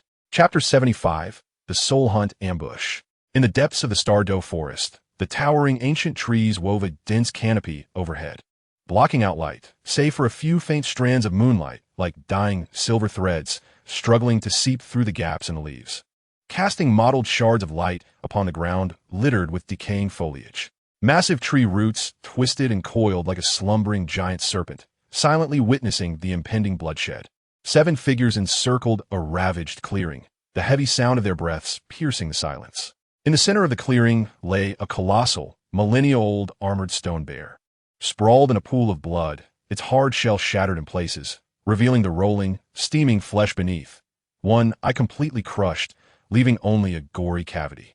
Its massive body twitched slightly, evidently just a breath away from death. Yin Lai wasted no time, engaging the armored bear in several more fierce exchanges until he finally slew it. A black soul ring began to rise slowly from its corpse, radiating a pulse of energy that sent chills down the spine. With a heavy sigh, Yin Lai, the leader of the Yin family, knelt beside the great beast's head, his rocky armor marred with spiderweb-like cracks, blood still drying at the corner of his mouth, and a deep gash on his left shoulder exposing bone, soaking half of his robe in crimson. His breath was somewhat erratic, yet his eyes were fixated on the floating black soul ring, glimmering with near-greedy elation. "I did it. This soul ring is mine." Beside him, Mo Chun, the leader of the Mo family, wore a grave expression, his martial soul's true form still active, marked with deep claw marks, having expended considerable soul power. Yin clan leader absorbed it quickly. "This place is not safe for lingering," Mo Chun urged in a low voice, his vigilant gaze sweeping over the devastated woodland around them. Towering ancient trees were either snapped in half or uprooted, while the ground was pockmarked with deep craters and torn remnants, the pungent scent of blood permeating the air. Should it attract nearby soul beasts, the consequences would be dire. The others swiftly repositioned themselves, forming a protective circle around Yin Lai as he prepared to absorb the soul ring. Yin Lai took a deep breath, forcefully suppressing the tumultuous surge of blood and the searing pain in his shoulder, his focus solely on the suspended black soul ring. He settled into a meditative position, closed his eyes, and after adjusting his state, began to emit waves of soul power, cautiously guiding the soul ring, imbued with violent energy, towards himself. His breath gradually steadied. A faint earthy glow began to envelop his form, resonating subtly with the energy of the soul ring. Absorbing a millennia-old soul ring, especially one from a recently slain ferocious soul beast, was perilous and demanded absolute concentration. At this moment, he was akin to fish on a chopping board. Time ticked away in the deep silence of the forest, where only the faint hum of energy merging with Yin Lai's body and the heavy, restrained breaths of the others could be heard. Mo Chun, Mo E, and Mo Lin formed a triangular formation, firmly guarding Yin Lai at the center. Yin Feng and Yin Xiao positioned themselves slightly further out. Though they had released their martial soul as true form, they remained in a state of martial soul embodiment. On high alert, Mo Lai leaned on a hastily fashioned wooden staff, standing beside Mo Lin. His missing right leg hindered his mobility. Yet the intense heat radiating from his flames distorted the air, making him a formidable presence nonetheless. From the shadow of a massive tree trunk, less than 50 meters from the clearing, 9 pairs of eyes glinted like lurking wolves, fixated on the unguarded 7 in the center. The flames of vengeance burned fiercely in Deng Tianba's eyes, nearly bursting forth. His robust frame trembled with excitement, his tightly clenched fists turning pale, emitting faint cracking sounds. Deng Tianxiang appeared more restrained, yet the deep-seated hatred in his gaze was as chilling as poisoned ice, piercingly cold. Lin Yan stood slightly ahead of the two, her aura subdued, her gaze calmly sweeping over each target, ultimately settling on the meditating Yin Lai, whose breath was steady and profound. The plague envoy was cloaked in a gray-green mantle, with only a pair of eyes glimmering with an eerie light visible, surrounded by a faint, disquieting gray-green mist. The shadow saint fully melded into the shadows cast by the trees beneath him, his form becoming indistinct and distorted. Only the occasional flow of darkness swirling around him hinted at his presence, while he toyed with several blades as delicate as gossamer, their edges shimmering with an ethereal blue glow. The 4 clerics of the Holy Spirit Church stood like stone statues behind Lin Yan and his companions, cloaked in black armor, their faces concealed by uniform demonic masks that revealed only their cold, merciless eyes. Yin Lai at long last awaited this moment. A primal roar erupted from Deng Tianba's throat, a sound filled with overwhelming murderous intent, vowing that the blood debt of the entire Deng clan would be repaid today with their lives.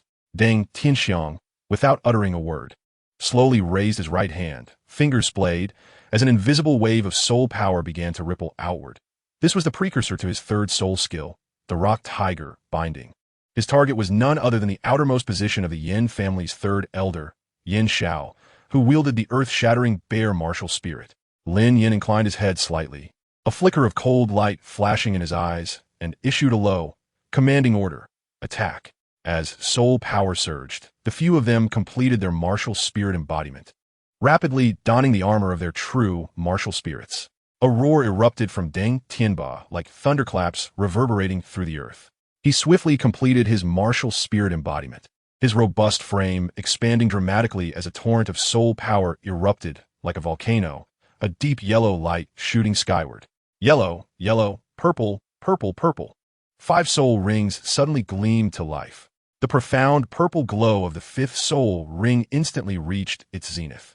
5th soul skill, Rock Tiger King Cannon. He became akin to a taut bowstring, his fists drawn fiercely to his waist as the ferocious soul power compressed and coalesced into a blindingly brilliant deep yellow energy sphere. Within the sphere, a fierce, roaring tiger's phantom could be faintly discerned. In the next instant, his fist surged forward with world-shattering force. Boom! A deep yellow light beam, over 1/2 meter in diameter and perfected to its utmost limit, surged forth, accompanied by the piercing roar of a tiger and the sound of splintering rocks, tearing through the air like a roaring doomsday dragon. Hurtling towards the core area guarded by Mo Chun and Mo Yi, where Yin Lai stood, with unstoppable ferocity. As the light beam passed, the air distorted and warped, while the ground beneath was carved into a deep, charred chasm by the terrifying energy unleashed. Enemy attack. Mo Chen's eyes widened in horror, the destructive energy wave sending him into a state of panic. Instinctively, he roared, pouring all his soul power unabashedly into his rock turtle martial spirit. 3rd soul skill, Rock Turtle Guardian Barrier. Simultaneously, Mo Yi reacted with lightning speed, his remaining right arm thrusting fiercely against the ground. The massive phantom of the rock turtle let out a deep, resonant roar as a thick, earthy yellow light coalesced before him and Mo Chun, forming an enormous energy shield adorned with intricate turtle shell patterns. The shield was as heavy as a mountain, emanating an aura of indestructibility. Boom! The Rock Tiger King Cannon collided violently with the Rock Turtle Guardian Barrier raised by Mo Yi and Mo Chun. Chapter 76, a powerful combination soul skill. The deafening explosion resonated through the heavens. A blinding light instantaneously engulfed the area. The horrific shockwave spread outward like a tangible tsunami, expanding in a circular frenzy. Surrounding trees, as thick as a bowl, were uprooted like fragile wheat stalks, torn to shreds. The ground trembled violently, debris and dust shooting forth like a torrential downpour. Crack, crack. The excruciating sound of shattering resonated at the epicenter of the energy. The hastily conjured Rock Turtle Guardian Barrier by Mo Chun and Mo Yi barely held for less than a second against the wrathful 5th soul skill unleashed by Deng Tianba. The surface of the energy shield, covered in turtle shell patterns, was instantly marred with spiderweb-like cracks before, in the horrified and despairing gaze of Mo Chun and Mo Yi. It exploded violently. Puff, puff. Both Mo Chun and Mo Yi were struck as if by a heavy hammer, simultaneously spewing blood, their bodies flying backward like discarded sacks. Mo Chen's rock armor shattered bit by bit, while Mo Yi, already at a disadvantage due to his missing left arm, found half of his body drenched in blood as he crashed against a massive tree, crumpling to the ground, his breath fading rapidly. Behind them, the ground was plowed into a deeper chasm, closing in on Yin Lai. 4th soul skill, Seismic Shockwave. Just as Mo Chun and Mo Yi were sent flying, Lin Yan's icy voice echoed like a whisper of death at the edge of the chaotic battlefield. His 4th soul ring suddenly glimmered with a profound black light. His right foot, akin to a war axe, descended with the might of the heavy mountain demon tiger. Boom! Centered around Lin Yan's foot, a visible wave of earthy yellow energy rippled outward like death's ripples, instantly expanding to a radius of 20 meters. The ground in the core area of the battlefield was as if crushed by an invisible giant hand, tearing apart. A violent tremor erupted. The earth surged and twisted in chaos, as though one were caught in the heart of a raging tsunami. Oh! In the midst of this, Yin Feng, Mo Lin, and Mo Lai, who were preparing to rush into support, were the first to bear the brunt. The solid ground beneath their feet transformed into a turbulent maelstrom. Their bodies shook uncontrollably, staggering as if intoxicated, their soul power faltering and their speed plummeting. To make matters worse, several razor-sharp spikes, glimmering with the cold light of rocks, suddenly erupted from the fissures beneath them. Puff! Puff! Ah! Mo Lin, the second elder of the Mo family, let out a piercing cry. He attempted to steady himself to unleash a soul skill, but a sharp spike shot up from a crack behind him at an impossible angle. He barely managed to turn. Yet the spike still pierced through his relatively unguarded left thigh. Blood spurted forth. The searing pain caused his vision to darken, nearly causing him to collapse. Yin Feng, the second elder of the Yin family, relying on his formidable physique and the defense of his rock armor-bearer martial spirit, managed to shatter the spike aiming for his ankle, but he stumbled, breathless from the violent tremors. Mo Lai, lacking his right leg, struggled to maintain balance, and the intense vibrations caused him to lose his footing, collapsing to one knee, his wooden staff snapping in half, the flames of his fire turtle martial spirit dimming considerably. The defensive formations of the Yin and Mo families were utterly torn apart by Lin Yan's wide area control, soul skill. Yet, they were seasoned warriors, and amidst the turmoil, their martial spirit armors began to materialize upon their bodies, as if growing from beneath their skin. Martial spirit armor. Third soul skill, Tiger Roar Sandstorm Slash. Lin Yan's onslaught was as relentless as a tempest, not pausing for breath, with the aftershocks of the seismic shockwave still resonating. He crossed his arms before him and thrust them forward. The phantom of the heavy mountain demon tiger behind him let out a thunderous roar. The third soul ring radiated a brilliant purple light. Roar! 5 massive, swirling claws composed of frenzied sand and sharp wind blades tore through the air, emitting a piercing shriek as they fanned out towards the unsteady enemies before them. Where the claws struck, the ground was gouged into 5 deep troughs, while a raging sandstorm erupted. Block it! Yin Feng roared, forcing himself to withstand the discomfort from the tremors, crossing his arms defensively before him. Mo Lin gritted his teeth, ignoring the excruciating pain in his leg as his martial spirit armor tightened for defense. Mo Lai struggled to regain his footing. However, a cold smirk crept on Lin Yan's lips. The effect of the seismic shockwave he had just unleashed had not yet faded.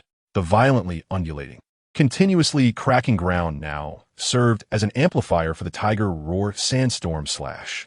Boom! The 5 sandstorm claws crashed violently into the area where the 3 were positioned. The earth trembled violently, not only destabilizing their defensive stances, but also shattering the ground into countless sharp fragments and rocks, as if a colossal invisible hand had seized them and violently mixed them into the swirling dust storm. What was once merely an obscuring haze of yellow dust, causing lacerations, suddenly transformed into a murky deluge, brimming with lethal shards of stone. The intensity surged dramatically. Hud, hud, hud. Ah! The cacophony of stones raining down and the heart-wrenching cries erupted instantaneously. It was akin to the dull blade slicing flesh. The martial souls manifesting as armor on their bodies emitted a relentless clattering sound, sparks flying. Though the stones did not penetrate directly, the overwhelming force sent their blood surging, their arms tingling and their soul power depleting rapidly, causing fine cracks to appear on the martial soul armor. Mo Lin's plight was dire, with an injury to his leg. His movements were severely restricted, forcing him into a passive defense.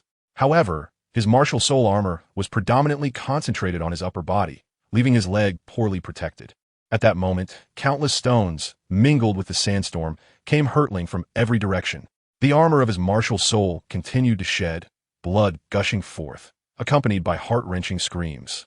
Meanwhile, the third elder of the Yin family, Yin Xiao, was firmly ensnared by Deng Tianxiang's third soul skill, Rock Tiger's Earthbind, and was brutally struck by the raging storm of sand and stones.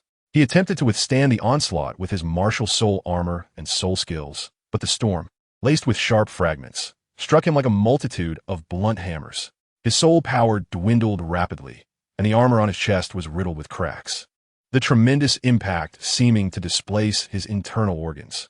He coughed up a mouthful of blood, and his robust form was violently hurled backward like a broken kite, crashing into the trunk of a massive tree before collapsing to the ground. His ribcage visibly caved in, blood and internal matter spilling from his mouth and nose. Though he had not perished, he had utterly lost the capacity to fight, writhing in agony. The scene was drenched in blood and fury. Lin Yan's terrifying area of effect, lethality, expending half of his soul power, left Mo Chun, Mo E, and others trembling in fear. Even Deng Tianba's eyes flickered with a hint of astonishment. Third brother. Yin Feng let out a beastly wail upon witnessing his brother grievously wounded and on the brink of death, plunging him into a frenzy. Deng Yun, I shall tear you apart. His eyes blazed crimson, disregarding his own defenses and soul power consumption, as his soul rings erupted in a blinding yellow light. His immense form charged forward with a desperate ferocity towards Lin Yan, uprooting trees in his path. Oof. Yin Feng, you dare to come here, seeking death. Deng Tianba sneered. Just as Deng Tianxiang moved even faster, positioning himself in front of Lin Yan with the swiftness of lightning. His right arm bulged with muscle. The earthy yellow soul power coalescing, transforming his arm into a high-speed, indomitable rock drill. The tip emitted a piercing sound as it sliced through the air. Yellow, yellow, purple, purple, black. 5 soul rings gleamed. The 4th soul ring radiated a brilliant purple light. 4th soul skill, Rock Tiger's Void Drill. Whoosh! The sharp sound of piercing air echoed. Deng Tianxiang's right arm morphed into a concentrated yellow drill-like beam, arriving first with impeccable precision, aimed directly at the frenzied Yin Feng. Boom! The drill-like beam struck fiercely against Yin Feng's heavily armored chest. The cacophony of metal grinding and cutting erupted. Sparks flew. Yin Feng's forward momentum came to an abrupt halt. His prideful defense was brutally breached. A gaping hole the size of a bowl forced open by Deng Tianxiang's immensely penetrating 4th soul skill. The drill continued its momentum, driving deep into his chest. Yin Feng's body trembled as if struck by a colossal hammer, his charge utterly shattered. He looked down in disbelief at the horrific bloodied cavity in his chest, then glanced back at his severely injured brother Yin Xiao, a flicker of anguish crossing his eyes.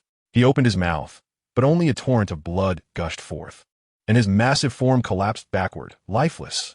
The battle raged for merely a few dozen seconds, resulting in the demise of the 2nd elder, Yin Feng, and leaving the 3rd elder, Yin Xiao, gravely wounded and on the brink of death. Elder Feng, Elder Xiao. Mo Chan struggled to rise from the ground, witnessing Yin Feng's tragic death and Yin Xiao's unconscious state, his heart plummeting into despair. Engulfed by a cold tide of hopelessness, Mo E, already missing an arm, now appeared feeble from the surprise assault. Mo Lin, drenched in blood, had his thigh pierced and his combat capacity drastically reduced. Mo Lai, leaning on a wooden staff, was pallid. Their sworn core, Yin Lai, remained seated, enveloped in the earthy glow of soul power as he absorbed his soul rings, seemingly oblivious to the brutal carnage surrounding him. Moreover, of the 9 opponents, only 3 had engaged, while the remaining 6 had stealthily encircled them. It was over. The only thought left in Mo Chen's mind was this. The Deng family's members were thoroughly prepared, seizing the moment with uncanny precision, their combat prowess fearsome and enigmatic. With their core incapacitated, Yin Feng dead, Yin Xiao gravely wounded, and the rest injured, this was nothing less than a meticulously orchestrated massacre. Retreat. Form a defensive formation.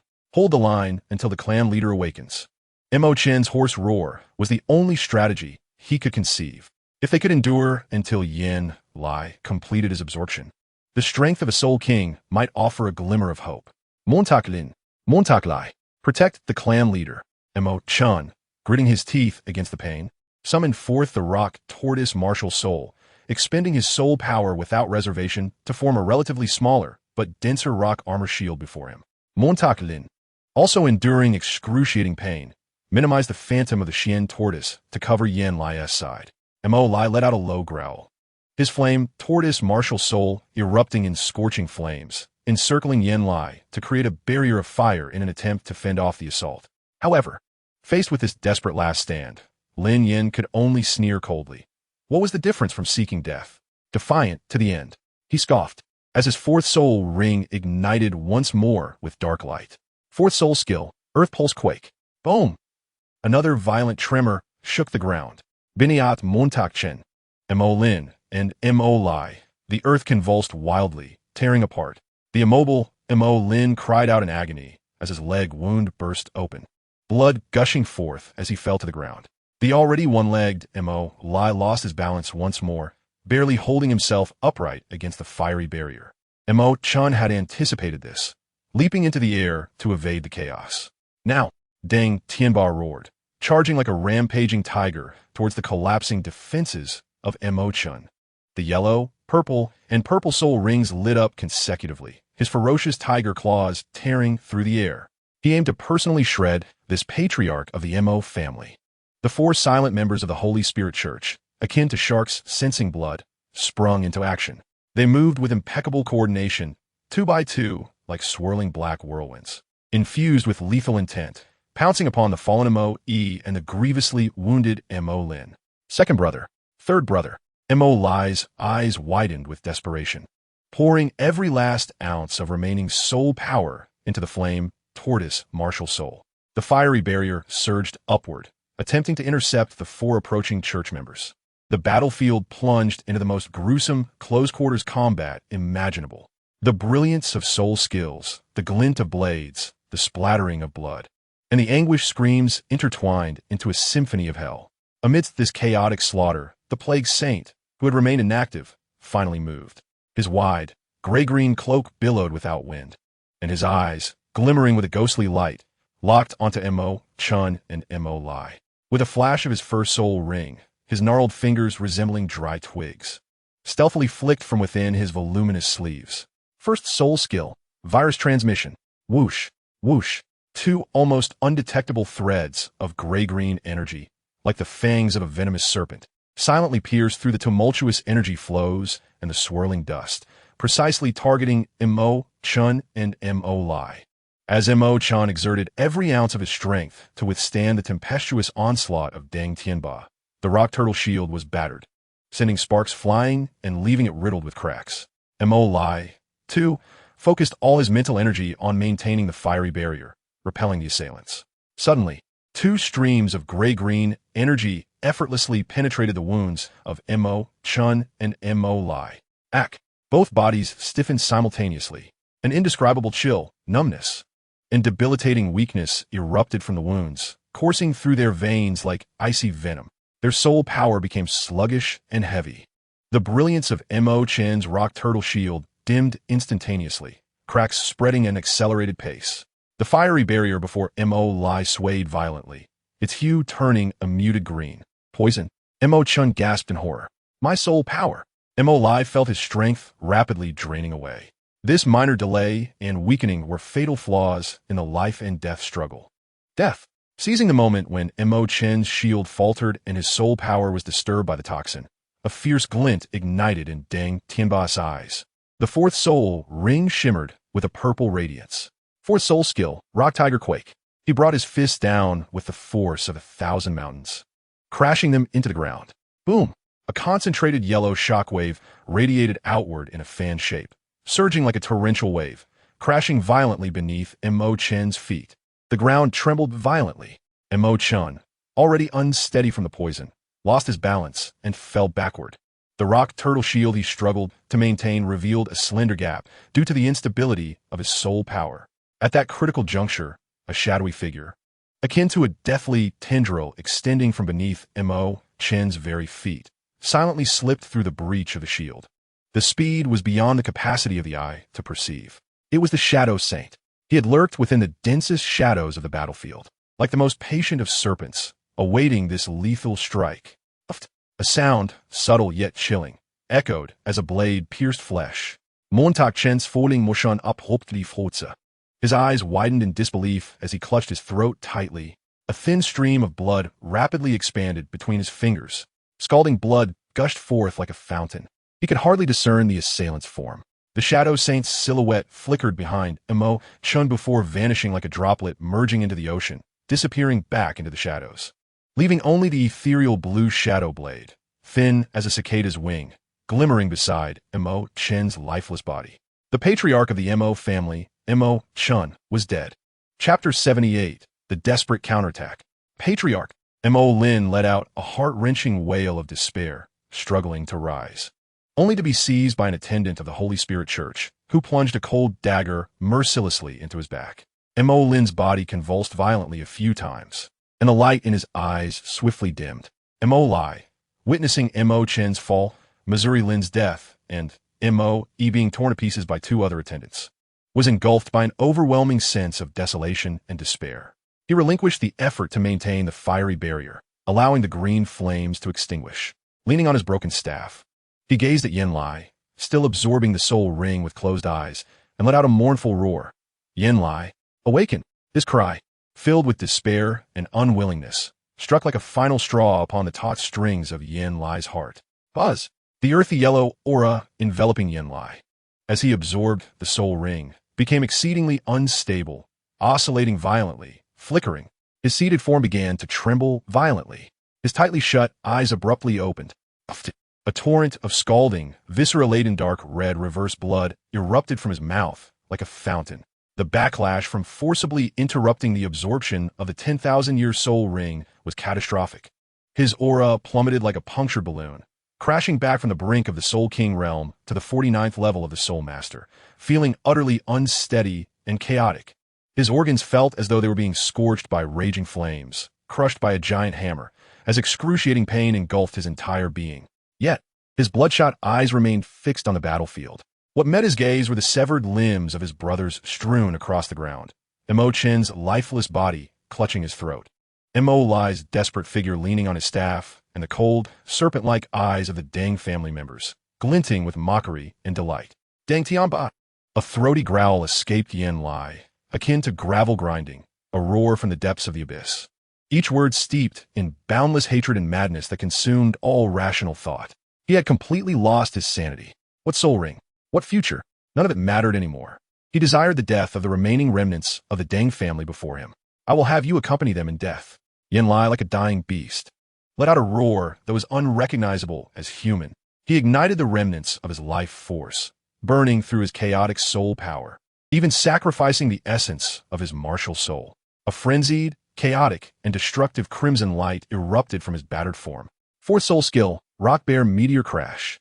He forcibly squeezed out the last vestiges of his power, entirely forsaking defense, charging towards Deng Tianba with a resolve to perish together. Wherever he passed, the air was scorched and twisted by the violent crimson energy. This desperate counterattack was so fierce that even Deng Tianba instinctively paused, and it was this moment of hesitation that left him unable to evade the strike. Just as Deng Tianba prepared to endure the blow, Yin Lai's assault did not land upon him, but instead redirected towards Lin Yan. Yuner! Deng Tianba's exclamation was filled with astonishment and horror. He had never anticipated that Yin Lai could execute such a maneuver under these dire circumstances. Lin Yan's pupils constricted to the size of pinheads. A chilling sense of crisis gripped his heart instantly. Yin Lai's ultimate counterattack, fueled by the burning of his life, was too swift. The force was too overwhelming, far beyond his prior estimations. Fourth soul skill, Earth Vein Quake. Lin Yan's response was nothing short of extraordinary. The moment Yin Lai changed direction, he instinctively unleashed his most potent control soul skill. The fourth soul ring erupted with a flash of black light, and his right foot stomped down with the force of a warhammer. Rumble! The earth beneath him surged like an enraged beast, tearing apart. Multiple sharp, menacing spikes, glowing with earthy yellow soul power, erupted from the ground like venomous dragons, ruthlessly targeting Yin Lai's path towards Lin Yan. They sought to forcibly delay or even interrupt his charge with violent quakes and piercing thrusts. However, the speed with which Yin Lai burned everything was truly terrifying. Shatter! Yin Lai let out a beast-like roar, smashing through the first and second spikes that lunged at him. Debris flew outwards like cannonballs. Although his speed was slightly hindered by the spikes and the shockwaves from the Earth's tremors, the destructive momentum remained unwavering, crashing fiercely towards Lin Yan. Second soul skill. Mountain Roar. Lin Yan's eyes blazed with brilliance, leaving no reservations in this life and death moment. The second soul ring radiated a resplendent yellow light.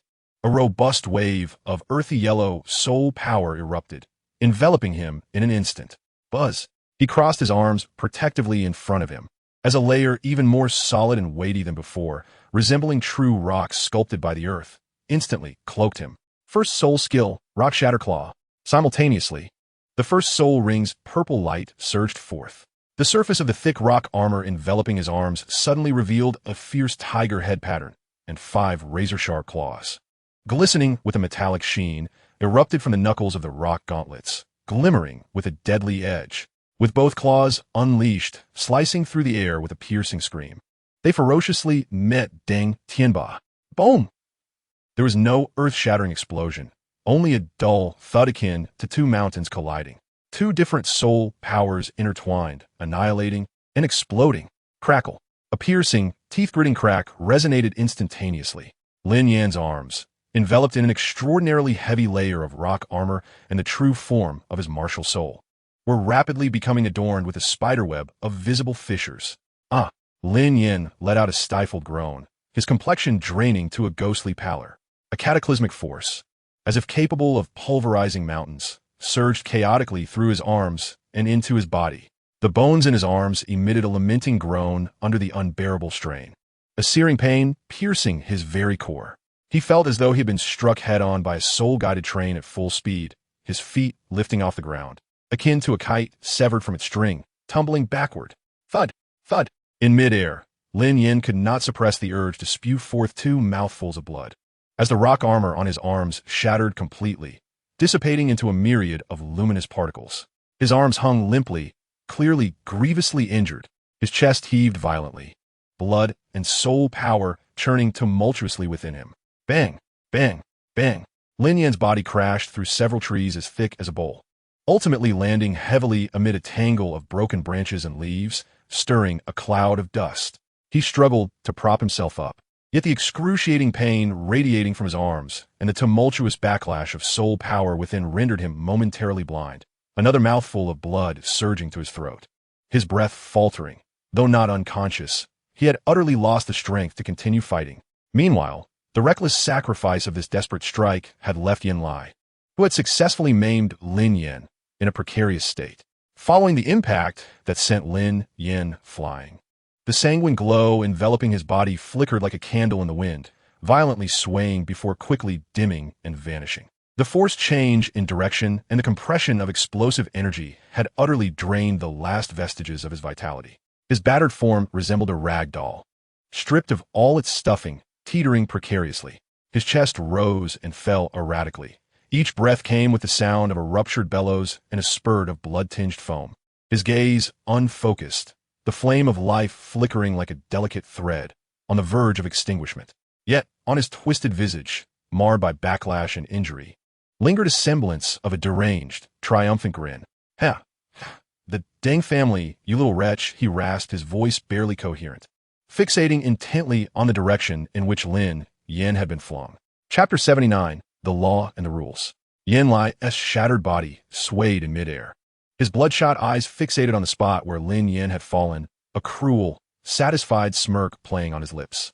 Though he himself was on the brink of collapse, he deemed it a worthy exchange to drag down the most promising youth of the Deng family with him. Observing this scene, Deng Tianba and Deng Tianxiang's eyes widened in rage. Their family had already dwindled to a mere handful, and Lin Yan represented their hope for resurgence. Now, he lay wounded and uncertain of life, having been ambushed by Yan Lai. Seeking death, Deng Tianba roared, his eyes burning crimson with fury. The 5 soul rings, yellow, yellow, purple, purple, purple, illuminated simultaneously, the profound purple of the 5th soul ring swelling dramatically. 5th soul skill, cracking rock tiger king cannon. He drew his fist to his waist, and the ferocious soul power surged, compressing into a dazzling deep yellow energy sphere. Within the sphere, a fierce, howling tiger phantom could be faintly discerned. In the next instant, the sphere was hurled forward with tremendous force. Boom! A pillar of concentrated light, over half a meter in diameter, tore through the air, hurtling towards the staggering Yan Lai with unstoppable momentum. The air warped and distorted in its wake, and the ground was ravaged by the unleashed, terrifying energy, carving a deep, charred trench. Yan Lai attempted to evade, but the weakness from burning his life force rendered his movements sluggish as a snail. He feebly raised his arm in a futile attempt to block, but the once proud defense had been utterly shattered in the previous strike. Bang! Huck! The pillar struck Yin Lai's chest without reservation. The sickening sound of bones fracturing echoed sharply. His chest caved in at a visible rate. A torrent of black blood, mixed with internal organs, sprang forth. He was sent flying like a rag doll hurled by a giant, crashing violently into a tree that could be embraced by several people. Yin Lai's battered form slid down, barely propped up against the splintered trunk, blood gushing from his mouth like a fountain. Just as his consciousness was about to plunge into eternal darkness, he caught a glimpse from the corner of his eye. The once down Lin Yan was struggling to stand, wavering but resolute. No, it's impossible. Yin Lai's murky, unfocused pupils suddenly constricted to the utmost, the bloodshot whites of his eyes nearly tearing from their sockets. A rasping, desperate sound escaped his throat, while his dried fingers clawed deeply into the soil beneath him. You clearly. Lin Yan laboriously raised his hand to wipe away the blood seeping from the corner of his mouth, his complexion as pale as parchment, his breath alarmingly feeble. Yet, within his deep-set eyes burned a cold and sharp glimmer, more intense than ever before, akin to a tempered blade, firmly fixed upon Yin Lai. This silent, yet poignant mockery became the final straw that broke Yin Lai's resolve. He violently expelled a mouthful of thick, black blood laced with viscera, his already depleted body convulsing violently. His twisted, grotesque countenance bore witness to a tumultuous blend of unwillingness, resentment, and disbelief, ultimately crystallizing into a visage of despair.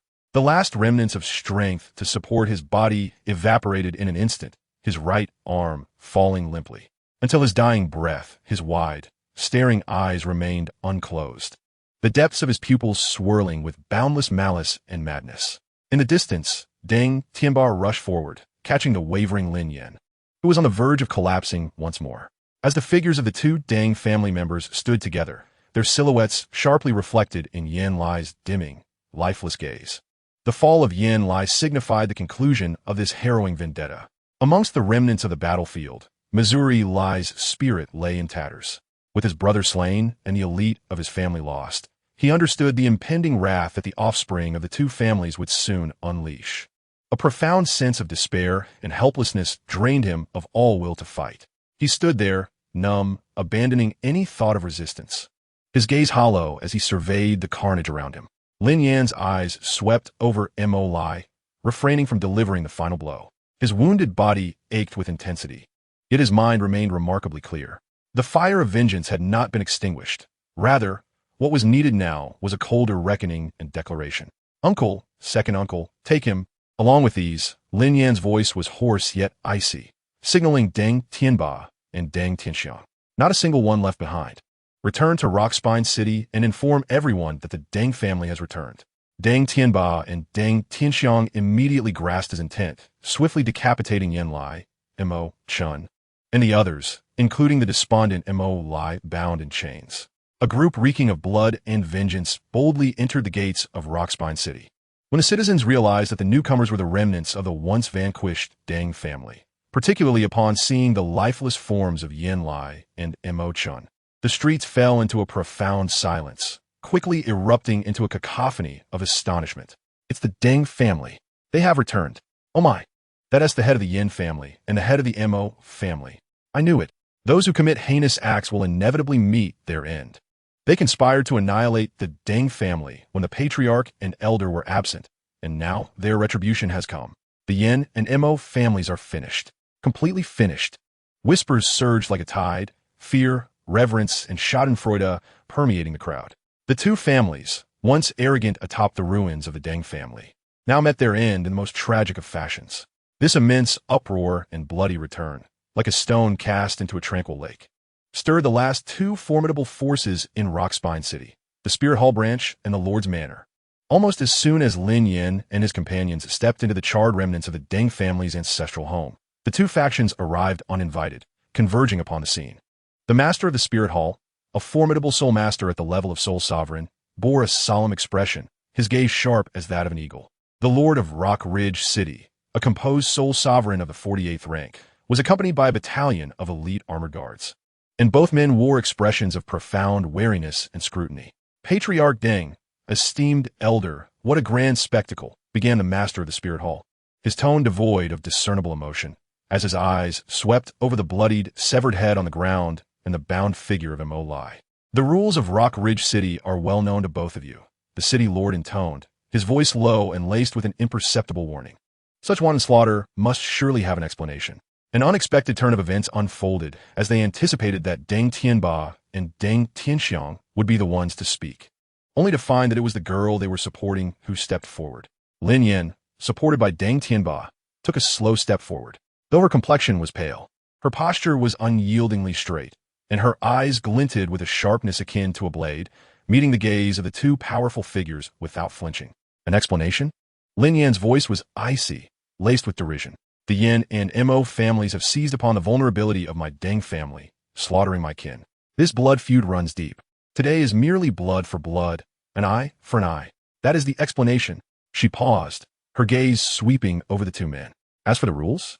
When my Deng family faced calamity, you both stood idly by, even tacitly permitting the actions of the Yin and Mo families. The rules of Rock Ridge City shall be rewritten after today. Chapter 80, The Alluring Trap. Lin Yan's cold, incisive words mercilessly stripped away their hypocritical facade.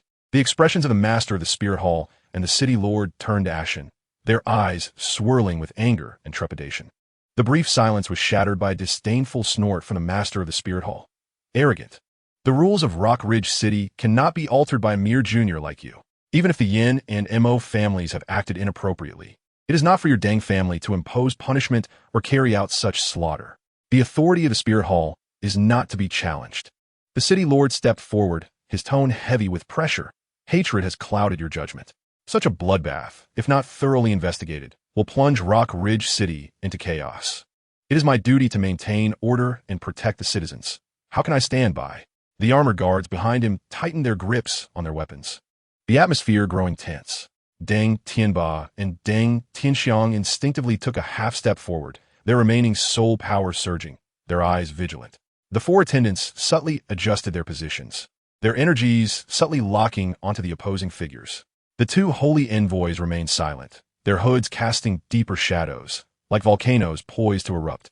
However, Lin Yan, firmly supported by Deng Tianba, merely raised a hand, halting the movements of those behind her. A faint, yet unsettling smile graced her nearly translucent face. Authority? Responsibility? Lin Yan's voice, though soft, pierced through the charged atmosphere with chilling clarity, infused with a mocking understanding. Why must you cling to these formalities? What you truly think at this moment revolves around 3 points. First, the power displayed by my Deng family is inscrutable to you, instilling uncertainty and fear of acting recklessly, lest you encounter an insurmountable obstacle that jeopardizes your foundations. Her gaze swept over the subtly shifting expressions of the two men, continuing, second. The downfall of the Yin and Mo families is a foregone conclusion. The vast power vacuum and wealth they leave behind is coveted by you. Yet you fear appearing too greedy, lest you draw the ire of other forces or higher authorities. She paused, her voice suddenly turning frosty, and third, the most crucial point. You fear that my Deng family might take the plunge into mutual destruction. You dread the revelations that Mo Lai's mouth could unveil regarding how you both turn a blind eye, or even tacitly permitted the Yin and Mo family's sordid dealings. You fear I might expose this evidence to the Spirit Hall or the Imperial inspectors. The master of the Spirit Hall's expression shifted dramatically, a surge of uncontrolled soul power radiating from him, causing the ground's rubble to tremble. The city lord's breath quickened, his gaze sharp as a blade, fixated on Lin Yan. Just as they anticipated Lin Yan would continue her aggressive stance, she pivoted her approach. The die is cast. The Yin and Mo families are no more, a fact that cannot be altered. Instead of entangling yourselves in pointless rules and face-saving measures, consider how to reconstruct a more advantageous power structure for Rock Ridge City amidst this desolation. She paused, her eyes slowly scanning Zhao Ying and Shi Yan. Her gaze no longer provocative, but imbued with scrutiny and the hint of a deal. With our blood feud avenged, what my Deng family seeks is merely a sanctuary for our surviving bloodline, a name that will no longer be subject to oppression. Lin Yan's voice, though soft, resonated clearly in everyone's ears. As for the vast estates, mines, shops, trade routes, and lands left by the Yin and Mo families, these are not what my Deng family urgently needs at this moment. Rather, they would attract countless covetous eyes, becoming a burden. Upon hearing Lin Yan's words, The two men's gazes instantly sharpened, akin to sharks sensing blood in the water. They held their breath, awaiting Lin Yan's next statement. Lin Yan pointed at the charred ruins, then gestured towards the former territories of the Yin and Mo families. The Deng family is willing to claim only half of all the assets and territories left by the Yin and Mo families. Half. The city lord of Rock Ridge could not restrain himself, his voice tinged with an imperceptible urgency and skepticism. The master of the spirit hall narrowed his eyes, scrutinizing Lin Yan, pondering her true intentions. Indeed, half, Lin Yan affirmed, her tone leaving no room for doubt. This half is not an excessive demand. We seek only what is necessary to rebuild our ancestral home and sustain the basic operations of our family. The remaining half, she deliberately paused, her gaze drifting between the two men, keenly observing the glimmer of greed igniting in their eyes, will naturally be jointly managed and allocated by the Spirit Hall and the City Lord's office. Boom! This proclamation landed like a heavy stone in their hearts. Joint management and allocation. This implied they could not only rightfully divvy up the vast inheritance left by the Yin and Mo families, but do so under the condition that Lin Yan willingly relinquished half. It was nothing short of a windfall from the heavens. Without granting them time to digest this overwhelming temptation, Lin Yan swiftly presented an even more pivotal proposal. With the Yin and Mo families eradicated, the power dynamics in Rock Ridge City are already unbalanced. Having one family dominate is not a sustainable solution. Two strong forces vying for supremacy only lead to chaos. Her tone remained steady, yet it carried an undeniable sense of planning. To ensure the long-term stability of Rock Ridge City and avert new turmoil, my Deng family is willing to collaborate with the Spirit Hall and the City Lord's office to govern this city collectively. Collective governance? The master of the Spirit Hall furrowed his brow, repeating this unfamiliar term, yet the sharpness in his gaze had diminished, replaced with contemplation. Precisely, Lin Yan nodded. The Spirit Hall will continue to oversee the affairs of soul masters, the awakening of martial spirits, and the dissemination of beliefs, maintaining order and authority within the realm of soul masters. The City Lord's office will govern city defenses, public safety, taxation, and civilian welfare, ensuring peace for the region. As for my Deng family, she straightened her frail form, her eyes brimming with unwavering determination. We shall represent the local families, coordinating relationships among families and merchant associations within and outside the city, stabilizing the hearts of the grassroots. Simultaneously, it will serve as the foundation for my Deng family's resurgence. Each family will have its own responsibilities, refraining from interfering in core matters, and in the event of significant city affairs, we will deliberate together and decide by vote. In this manner, we can prevent unilateral decision-making while consolidating the strengths of all three families to fend off external threats and foster the prosperity of Rock Ridge City. Lin Yan's vision was clear and enticing. Not only had she relinquished the majority of the spoils, but she also proactively proposed a reallocation of power, delineating and rationalizing the rights that had previously been ambiguous. Concurrently, she positioned the Deng family as the representative of the local families, effectively sidestepping a direct challenge to the core powers of the two major forces, while also taking on some arduous responsibilities that neither of the two major powers would relish. Most crucially, the mechanism of joint deliberation and voting presented the two individuals with the tantalizing prospect of wielding greater power. After all, the Deng family was currently in decline, with their initial voice in matters inevitably limited. As for today's affairs, Lin Yan's tone shifted, growing somber. Laced with an almost imperceptible threat, the Yin and Mo families have taken advantage of our vulnerability to slaughter the entire Deng clan. The evidence is irrefutable, with Mo Lai serving as living proof. Our quest for vengeance is not only justified, but also aligned with righteousness. Should anyone insist on contesting this, we may as well unveil every detail from Mo Lai's account, alongside the evidence of inaction or even complicity from certain parties. To the esteemed officials of the Martial Spirit Hall and the Imperial Inspectors, let them adjudicate whether the regulations of Yinji City ought to be revised. The allure of the proposal was undeniable, with the final ultimatum hanging precariously over their heads. They comprehended that Lin Yan was conveying a stark message. Either accept this mutually beneficial proposal, sharing the spoils and governing together in peace and prosperity, or brace for mutual destruction, leading to utter disgrace, potentially provoking the wrath of higher authorities. The Deng family, with nothing left to lose, had no fear of dire consequences. In the ruins, silence engulfed the scene once more. The only sounds were the mournful whispers of the wind as it swept through charred timber, and the heavy, oppressive breaths of the city lord and the head of the martial spear hall. They fixed their gazes intently on Lin Yan, their minds tumultuous. The seemingly enticing offer of shared governance was, in truth, a binding tether to the Deng family's war chariot. Yet, the cost of refusal was one they could not afford. After a lengthy pause, the city lord of Yinji finally exhaled deeply, as if shedding an immense burden. His gaze towards Lin Yan was imbued with complexity. Young friend Deng Yun possesses remarkable ambition and cunning. It seems the time has come for a change in the heavens above Yinji City. A tripartite governance could indeed pave a new path. The past was now too convoluted to discern right from wrong. The head of the martial spirit hall spoke slowly, his tone softening. Since the Yin and Mo families have already borne the consequences of their actions, this matter shall be laid to rest. The martial spirit hall will no longer involve itself. The city lord concurred, his eyes fixed intently on Lin Yan, expressing a hope that the Deng family would uphold their promises and refrain from further provocations, working together to preserve the tranquility of Yinji City. No sooner had he finished speaking than the taut nerves relaxed ever so slightly upon reaching an agreement. However, in that fleeting moment of respite, an unprecedented turn of events unfolded. The shadow beneath the city lord's feet suddenly writhed and elongated. A dark silhouette detached itself from the shadows, devoid of any soul power fluctuations or breath, as if it were an integral part of the darkness itself. Subsequently, a dagger forged from the shadow materialized silently, poised against the city lord's neck.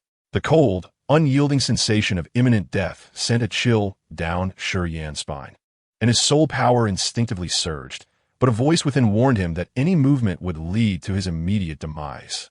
Simultaneously, the head of the martial spirit hall emitted a muffled grunt, his complexion turning an ashen green. A chilling, viscous stream of eerie energy, crawling with countless minuscule entities, had infiltrated his nostrils unbeknownst to him, rapidly spreading through his veins. He attempted to muster his soul power to resist, only to discover that his energies were sluggish and that the sinister stream was voraciously consuming his vital organs.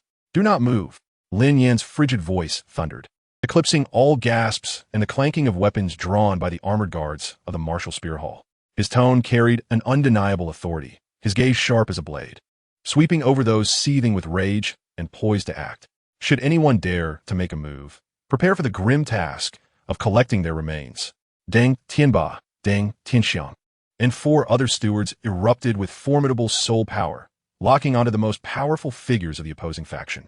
Their subordinates, caught in a dilemma, watched helplessly as their masters were instantly subdued, their lives hanging by a thread, paralyzed in terror, cold sweat soaking their backs. "Gentlemen, the foundation of our cooperation cannot rest solely on promises and interests." Lin Yan's voice was low and hoarse, akin to a serpent's hiss. "We require a more profound connection."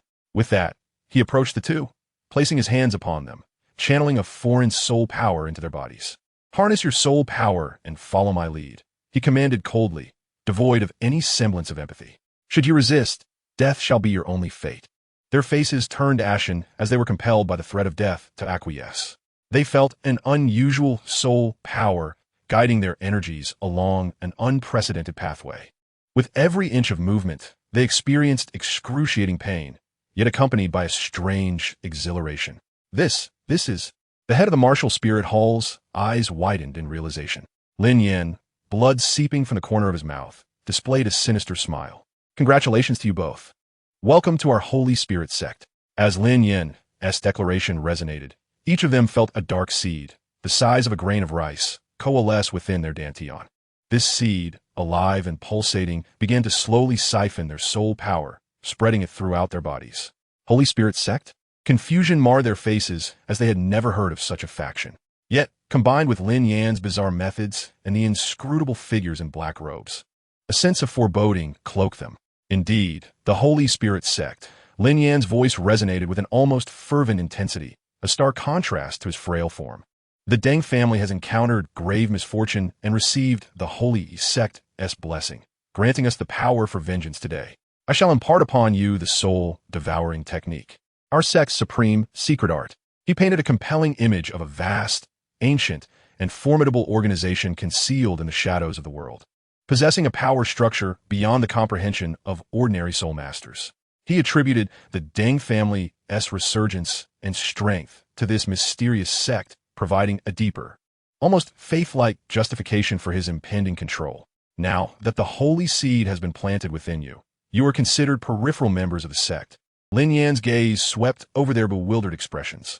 The holy seed is a gift of divine favor, both a source of power and a testament of loyalty. Diligently cultivate the soul-devouring technique. Nourish the seed with your soul power, and it shall reciprocate, propelling your strength to unprecedented heights. Breaking free from past constraints in no time, he initially painted a grand vision, emphasizing the benefits. Yet, his tone abruptly turned icy, like a dagger piercing the bone. However, the holy seed possesses a spirit of its own and abhors betrayal. Should any treasonous thoughts arise, or should you fail in your duties? Lin Yan's gaze shifted toward a nearby steward of the martial spirit hall, slowly approaching him. The steward's face was a mask of terror as he beheld Lin Yan's hand resting over his dantian. An eerie soul power forcefully invaded his meridians, inflicting excruciating pain. He could not even muster a scream, merely watching helplessly as his soul power was distorted and compelled to flow along a specific path. Chapter 82, Twisted Prosperity. In the blink of an eye, a soul-devouring seed formed in the dantian of the martial spirit hall steward. The moment the seed took shape, a faint yet undeniably real sense of power surged through his limbs. The long-stagnated bottleneck of his soul power began to loosen, just as an indescribable ecstasy flooded his heart. And before he could even smile, he met Lin Yan's chilling smile, reminiscent of an abyss. Allow me to demonstrate to you both what it means to incur the wrath of the holy seed, the punishment for betrayal. Lin Yan's voice was low, yet it pierced the hearts of all present like a chilling blade. His mind stirred imperceptibly, and without the slightest fluctuation of soul power. He had already remotely activated the soul-devouring seed that had just been planted. No, Master, save me. The steward seemed to sense the warning emanating from the essence of life, and his instinct for survival compelled him to plead for help from the master of the spirit hall. However, his voice abruptly ceased. As if an invisible hand had tightly clutched his throat, his body began to convulse violently, and cracks resembling a spider's web surfaced on his skin at a visible speed. His eyes sank and shriveled at an astonishing rate, losing all vitality and becoming like decayed pits. His mouth gaped in despair, yet no meaningful sound could escape.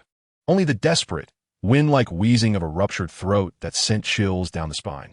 What followed was a horrifying scene. His entire, surging soul power, along with the very essence of his flesh and blood, was forcibly drawn away by an irresistible, terrifying suction, rushing back into the soul-devouring seed within his dantian, and subsequently into Lin Yan's body. His form collapsed like an abruptly deflated balloon, rapidly shrinking and withering. His skin clung tightly to the rapidly protruding contours of his bones, and his hair turned stark white and fell out in clumps within the blink of an eye. The entire process was so swift it was suffocating. In just 2 or 3 breaths, a living person, before the eyes of many, had transformed into a curled-up, true skin-and-bones corpse, exuding a strong scent of decay. One could even clearly see the shape of every rib and the outline of the skull through the thin, dry skin. The corpse maintained a desperate posture, reaching out as if to plead for help from the master of the spirit hall. Silence, a deathly stillness, pure and penetrating to the bone, enveloped the ruins of the Deng family more profoundly than at any other moment. The air was thick with a faint yet unmistakably distinct odor of decay, reminiscent of a mixture of ash and ancient grave soil, burrowing into everyone's nostrils and stirring their most primal fears. All who witnessed this scene, whether from the Deng family, the city lord's manor, or the elite of the spirit hall, were rendered speechless, their minds blank in horror at the extraordinarily cruel and bizarre manner of death that surpassed their comprehension. The city lord of Rock Ridge and the master of the spirit hall felt as if struck by lightning, their blood seemingly drained in an instant. Freezing cold as if they had plummeted to the depths of an icy abyss. They watched helplessly as their subordinate, who had been vibrant just moments ago, met such a tragic and eerie demise, reduced to mere bones. Feeling acutely the presence of the newly planted soul-devouring seed within their own dantians, all their hopes, calculations, and grievances were utterly shattered in that moment by the demonstration of absolute power and terrifying death. Subordinate Zhao Ying, Chun-Yi, we pay our respects, my lord. We wish to convert to the holy faith and follow you for eternity with unwavering loyalty. Please grant us your grace. The two, nearly on the brink of mental collapse, prostrated themselves once more, their foreheads pressed firmly against the cold, filthy, scorched earth, so forcefully that they nearly drew blood. Their voices, twisted by sheer terror, were sharp and grating, infused with absolute submission, devoid of any hesitation or stray thoughts. They even lost the courage to meet Lin Yan's cold gaze. Very well. Lin Yan gazed down at the two leaders of Rock Ridge City, whose wills were thoroughly crushed, like frightened birds. His voice remained flat and icy, as if he had merely swatted a bothersome fly. Remember the fate of betrayal, and also the great grace of the Master. Rock Ridge City shall be the grand starting point for the revival of the Holy Faith. Your loyalty and future contributions shall be measured by the Holy Spirit above. He struggled to maintain his nearly dissipating consciousness as he issued the order, clear the scene. Everything that has transpired today must be classified as a secret of the Holy Faith.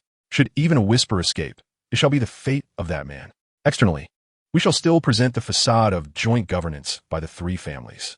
Internally, all must adhere strictly to the regulations of the Holy Faith. From that day forth, Rock Ridge City seemed infused with a frenzied vitality. Approximately half a month passed, and the transformations within the city were nothing short of astounding, presenting a chillingly prosperous facade. The main streets remained bustling with people, even more lively than before. Yet upon closer inspection, the topics of discussion and the overall atmosphere had shifted drastically. The fleeting moments of fear and sorrow that had existed in the initial days had been thoroughly swept away, replaced by a pervasive, almost maniacal sense of relief and gratitude that permeated the entire city. Did you hear? The little son of old Wang's South family on East Street has been blessed beyond measure, selected personally by the Holy Envoy. He sacrificed 3 people and has become a soul master. The Wang family's ancestral grave is smoking now. They have a legitimate soul master, a hawker exclaimed, his face brimming with envy, showing no reverence for the loss of life. Indeed, I heard that the ailing widow Zhang from West Street also volunteered to offer her meager foundation, and astonishingly, her 3 scrawny children managed to sense soul power. This is a tremendous blessing. Another chimed in eagerly, his eyes alight with fervor, as if discussing a momentous occasion worthy of celebration. In tea houses and taverns, such discussions became the sole melody of the day. People excitedly exchanged the latest lists of those who had contributed to the city's glory, fervently debating who had received the favor of the Holy Spirit and stepped into a world of soul masters that they had never dared to imagine before. The numerous ordinary citizens who had vanished were no longer seen as unfortunate tragedies. Instead, they were fervently romanticized as pioneers and heroes who willingly sacrificed themselves for the grand cause of the Holy Faith, their deaths imbued with an exalted and sacred significance. Those who remained did not feel sorrow. Rather, they rejoiced in the opportunity to share in this glory, ecstatic to witness the occurrence of miracles, and secretly hoped that the next blessing would fall upon their loved ones, as if it were a rare opportunity. Everyone is equal. Everyone is like a dragon. This enticing slogan was painted in blood red on conspicuous parts of the city walls and carved into stone tablets and square, becoming the latest totem of faith in Rock Ridge City. The once insurmountable chasm between soul masters and commoners had indeed been shattered in a brutally bloody manner. Now, as one walked through the bustling streets, the farmer selling vegetables with a burden on his shoulders might at any moment summon a dark, indistinct flame-like martial soul, emanating a faint pull of energy. The burly man who once sweated in the blacksmith shop might have his massive hammer martial soul entwined with disorienting black mist. Even a playful child could have a rabbit martial soul manifesting behind him, its eyes glowing red and its front teeth shimmering with a metallic sheen. Everyone was immersed in the euphoric ecstasy of gaining power and changing their fates. The sharp decline in the city's population did not render Rock Ridge City desolate or vacant. A multitude of devotees urgently dispatched from the Holy Spirit's headquarters efficiently filled every critical role with the precision of worker ants. They took control of the city's defense, public safety, and resource allocation, wielding all practical powers. These individuals were regarded as the backbone and exemplars of the Holy Faith, earning the awe and sycophantic admiration of the fervent native populace. More importantly, some core members of the headquarters, possessing unfathomable strength and higher status within the faith, quietly infiltrated and took over the actual management of the city lord's manor, the Spirit Hall subchamber, and the Deng family. They assisted Zhao Ying, Chun Yi, and others in handling daily affairs. But more crucially, they were responsible for weaving lies to counter the various investigations from the outside world. After meticulously arranging everything, Lin Yan's core mission reached a temporary conclusion. He transferred the actual control to the desolate saint and departed from Rockspine City, making his way to the Tiando Royal Academy, assuming the identity of Lian Mo once more. Chapter 83, Theoretical Conference. Tiando Royal Academy, Training Ground. The twilight of winter began to descend, the training ground blanketed in a fine layer of snow, reflecting the pale evening light. The members of the Tiando battle team, having just completed an intense combat training session, exhaled white mist that rapidly dispersed in the cold air, their sweat crystallizing into tiny ice shards at their temples as they arched their backs to catch their breath. Lin Yan slowly retracted the soul power he had released, causing the four soul rings to fade away. Particularly, that fourth profound and dark soul ring, pulsating with a heart-stopping energy, continued to attract countless gazes of envy, reverence, or jealousy whenever it appeared. Half a year prior, he had left for a time under the pretext of acquiring the fourth soul ring. Upon his return, not only had his soul power level surged, but he also unveiled the Millennium Fourth Ring that sent ripples throughout the entire academy. In an instant, his name became the focal point of fervent discussion within the academy and even the soul master community of Tiando City. Consequently, various factions began to engage in more frequent and overt interactions. Prince Xueqinghe of the Tiando royal family offered generous resources and encouragement, while Ningfengji, the leader of the Seven Treasure Glazed Tile School, personally reached out with heartfelt concern, accompanied by treasured cultivation insights from his sect. Even the Platinum Bishop of the Spirit Hall, Salus, and representatives from the Blue Lightning Tyrant Dragon family subtly expressed their intentions to recruit him, promising extraordinary commitments that ordinary individuals could scarcely fathom. In the face of such temptations, Lin Yan remained steadfast. He consistently expressed, both publicly and privately, his profound gratitude towards Prince Xue and his appreciation for Ning's guidance, vowing that he would forever serve Tiando and cherish his friendship with the Seven Treasure Glazed Tile School. This display of loyalty and gratitude naturally earned him even greater admiration and tangible cultivation resources from Xueqinghe and Ningfengji. Only Lin Yan himself understood that this was merely a carefully maintained persona, a strategy to ensure a more secure concealment within the core of power in the Tiando Empire. During these 6 months, he devoted himself entirely to his cultivation, refraining from relying on any external forces, relying solely on his own efforts. The speed of his progress was significantly slower compared to when he had voraciously consumed resources using the blood-devouring true scripture, yet his foundation became increasingly solid and refined. This was due to Qingming's repeated stern warnings. His previous pursuit of speed had been reckless, even though he had the source power to help eliminate impurities. Persisting in such a manner would render his foundation unstable, and it was likely that he would encounter physical anomalies upon reaching the Soul King realm. Throughout the past 6 months, Lin Yan allocated all resources to the Holy Spirit Church, assisting his subordinates in rapidly enhancing their strength. Now, all the saints and Shao Qi had broken through to level 30, and even Zhao Ying and Chun Yi had achieved the Soul King title.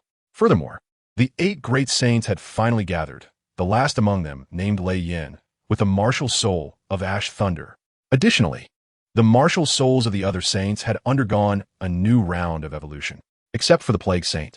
The martial souls of the remaining saints had successfully ascended to top-tier martial souls, significantly enhancing their power. The situation of the Plague Saint was unique. His martial soul had not failed to advance due to shortcomings, but rather because the conditions for evolution were exceptionally stringent. His Plague martial soul was inherently powerful and enigmatic, demanding high-quality nourishment. Ordinary poison martial souls had negligible effects, while advanced poison martial souls were exceedingly rare, rendering Lin Yan unable to gather sufficient resources in the short term. Nevertheless, even so, the current strength and peculiarity of his martial soul remained comparable to other top-tier martial souls. Meanwhile, Shao Qi's martial soul had also completed its evolution. Although not reaching the top level, it exhibited a distinctive developmental direction. His martial soul, rooted in the characteristics of a bear, turtle, and tiger, now incorporated the formidable traits of a dragon, lion, and eagle, becoming increasingly complex and fierce. This extraordinary fusion evolution path intrigued even Lin Yan, leaving him curious about its ultimate limits and how many different soul beast characteristics it could ultimately encompass. It undoubtedly represented a unique case worthy of research. observing the evolved top-tier martial souls of the saints. A flicker of barely perceptible fervor flashed in Lin Yan's eyes. Currently, he possessed only two top-tier martial souls, the blood-devouring Demon Blade and the True Pearl. This was not due to any reluctance to elevate the heavy mountain Demon Tiger to a top tier. Rather, it was constrained by the rules governing the Divine Hand martial soul, which stipulated that a martial soul that had absorbed a soul ring could only be used by its owner and could not be passed on to others for fusion evolution. Thus, the only solution lay in using himself as the vessel for martial soul fusion evolution. However, given Lin Yan's character, he would never risk his life for the sake of evolving a top-tier martial soul. After 6 months of relentless hard work, Lin Yan's cultivation steadily progressed to the 45th level Soul Scholar, with just a month remaining until he turned 14 based on his current training pace. It seemed certain that he would break through to the Soul King realm before the commencement of the next Continental Soul Master Elite competition. At that point, he would be a mere 15 and a half years old, a truly astonishing feat. During these 6 months, the Holy Spirit Church experienced rapid growth. Rockspine City had become an impenetrable stronghold, and from there, it absorbed all surrounding villages. The presence of the Holy Spirit Church began to seep quietly into neighboring towns like a plague. Thanks to the mountainous terrain near Rockspine City and the lax governance of the Douluo Empire in that area, the Holy Spirit Church thrived almost unchecked, with at least 2 more years of golden development ahead. In contrast, under Lin Yan's guidance, the Holy Spirit Church's influence in Tiando City had contracted and concealed itself, instead beginning to infiltrate the remote and inconspicuous villages within the Tiando Empire, executing a long-term strategy of surrounding the city with rural areas. The scale of the congregation at the headquarters had once again doubled, flourishing like a blossoming flower amidst fiery oil.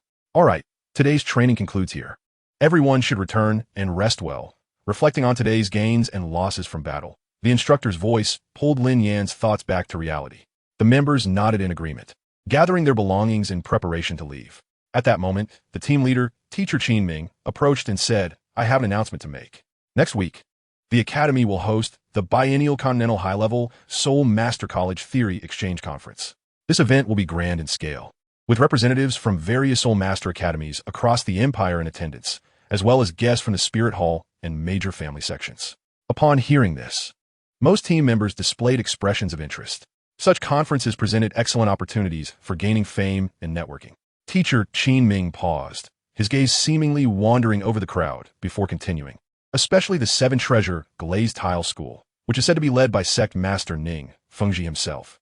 They appear particularly focused on a theoretical discussion at the conference that pertains to the method of martial soul evolution for the 7 Treasure Glazed Tower. Upon hearing the name of the 7 Treasure Glazed Tile School, Lin Yan's eyes flickered. He had long sought an opportunity to study the martial soul of the 7 Treasure Glazed Tower, but had been thwarted by the lack of opportunity. Though he harbored this thought, he maintained his composure. However, Teacher Qin Ming's next words struck like a sudden thunderbolt, crashing into Lin Yan's seemingly tranquil heart.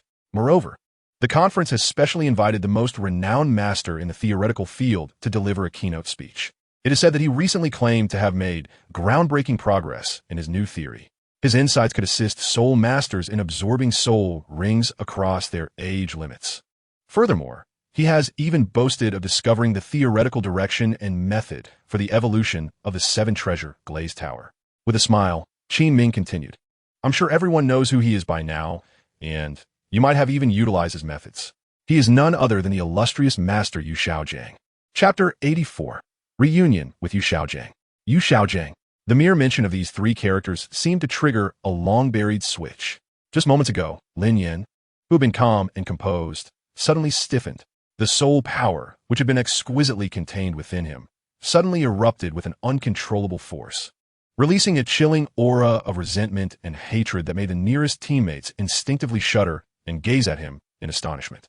In his hand, he held a towel to wipe away his sweat, and with a faint tearing sound, the soft fabric was brutally ripped apart by his unconsciously clenched fingers, as if some invisible force had burst forth from within him, unrestrainedly exerting itself upon the external world.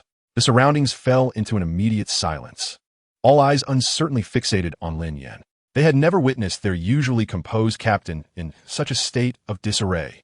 Lin Yan abruptly lowered his head, one hand pressing firmly against his temples, his knuckles whitening from the effort. His shoulders trembled slightly, as if he were struggling to suppress something profound. A torrent of despair and hatred, foreign to him, yet overwhelming, surged from the depths of his soul, crashing against the shores of his consciousness like a flood. It was a lingering obsession of the original owner of this body, the boy regarded as an experiment by Yu Xiaogang, who ultimately perished in agony. His final and most profound imprint was a reflexive terror and loathing for these 3 words. Countless fragmented images and sensory memories surged uncontrollably into Lin Yan's mind.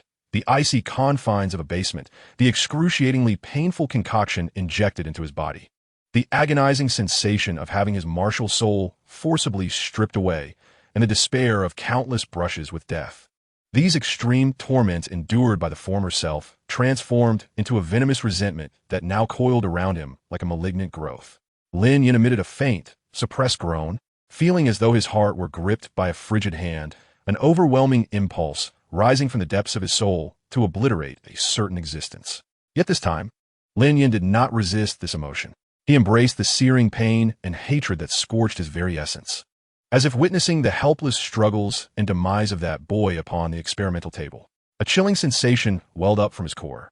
"I perceive it," Lin Yan whispered inwardly to the howling remnants of resentment, his voice calm, yet imbued with undeniable power. "I see your pain, your hatred." The frenzied obsession seemed to hesitate momentarily. "Rest easy." Lin Yan's mental fortitude transformed from a merciless suppression into a deep, tranquil acceptance of that lingering presence. "You inhabit this body, bearing the weight of your past, and I shall carry the consequences of your suffering and your hatred." A cold, sharp light flickered in his consciousness. "I will find him and turn him into our finest specimen."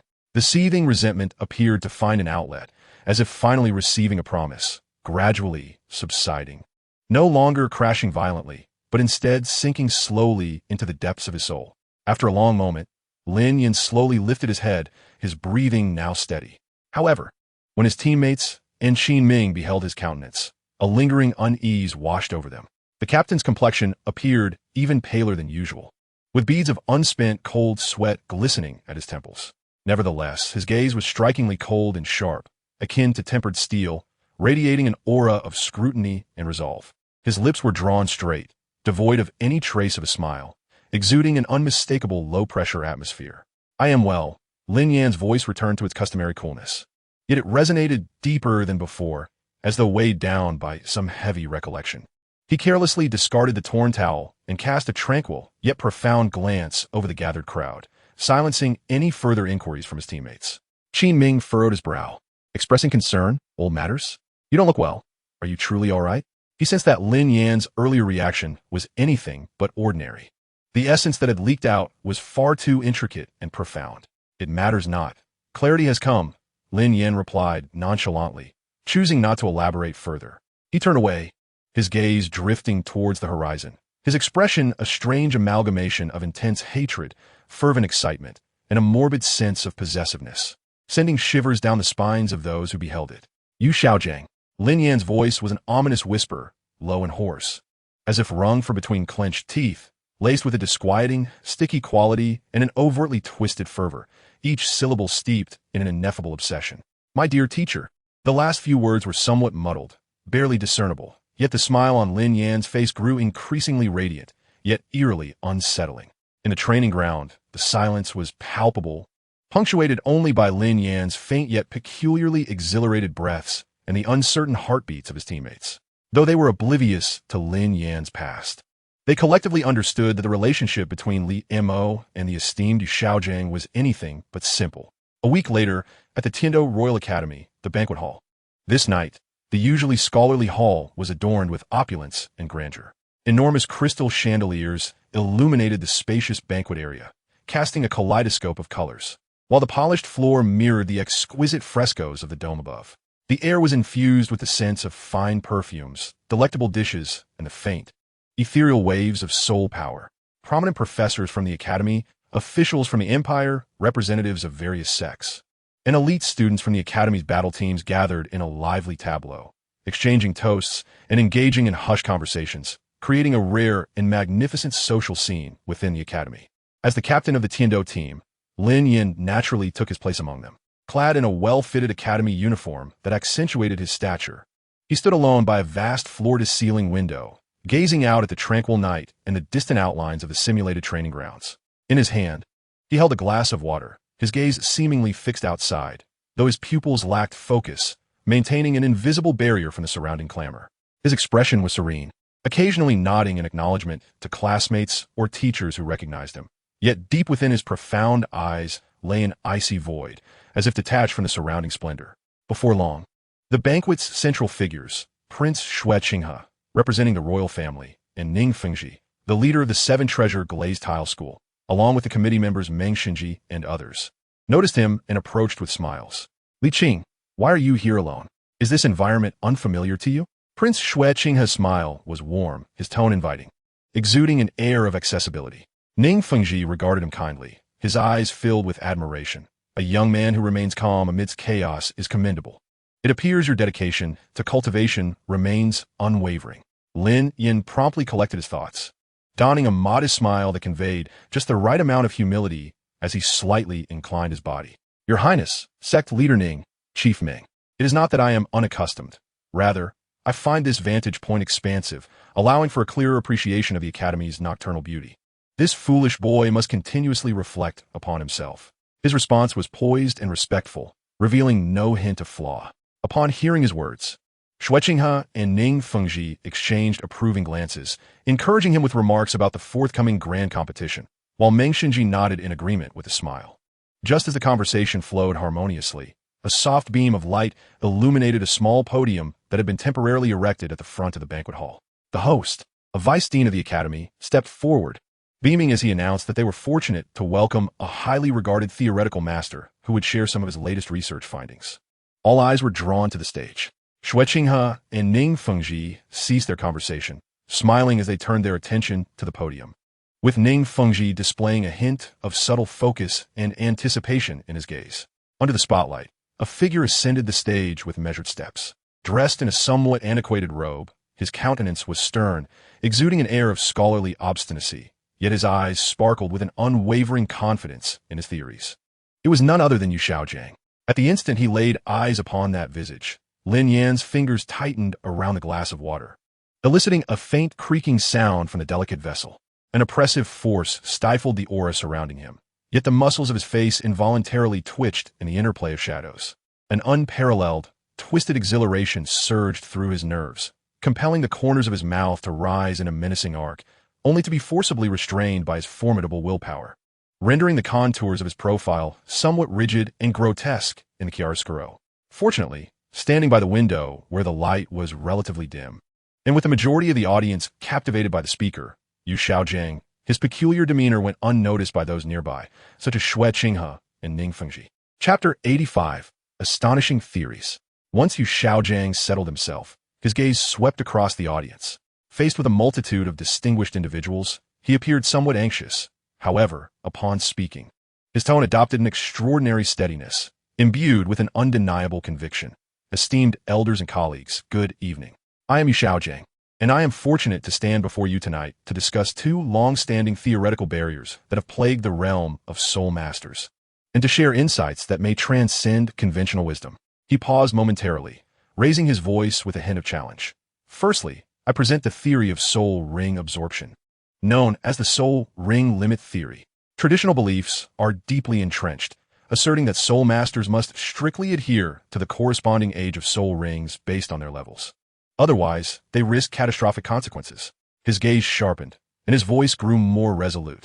However, through years of research and data analysis, I have discovered that this so-called limit is not an unbreakable decree.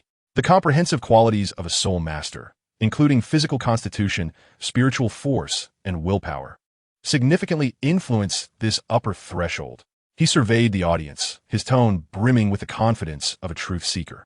Provided specific conditions are met, it is entirely feasible for a soul master to break from convention and absorb soul rings of a higher age, thus establishing a substantial advantage from the very outset of their cultivation. To substantiate his claims, he distributed his experimental data.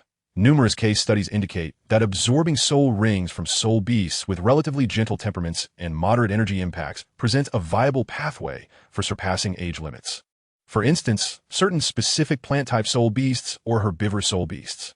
He continued, Thus, I infer that some exceptionally physically endowed healing or support-type soul masters, under optimal conditions, may theoretically enhance the age limit of their first and second soul rings by approximately 30%.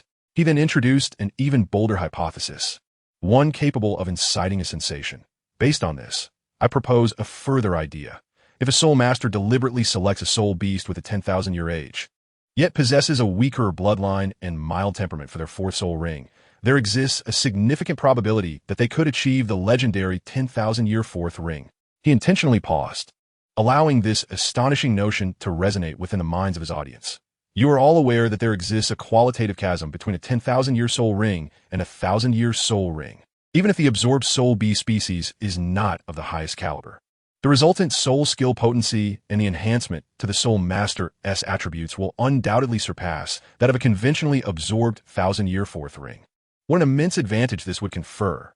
His argumentation was clear and methodical, progressing from theoretical foundations to concrete examples, culminating in audacious hypotheses.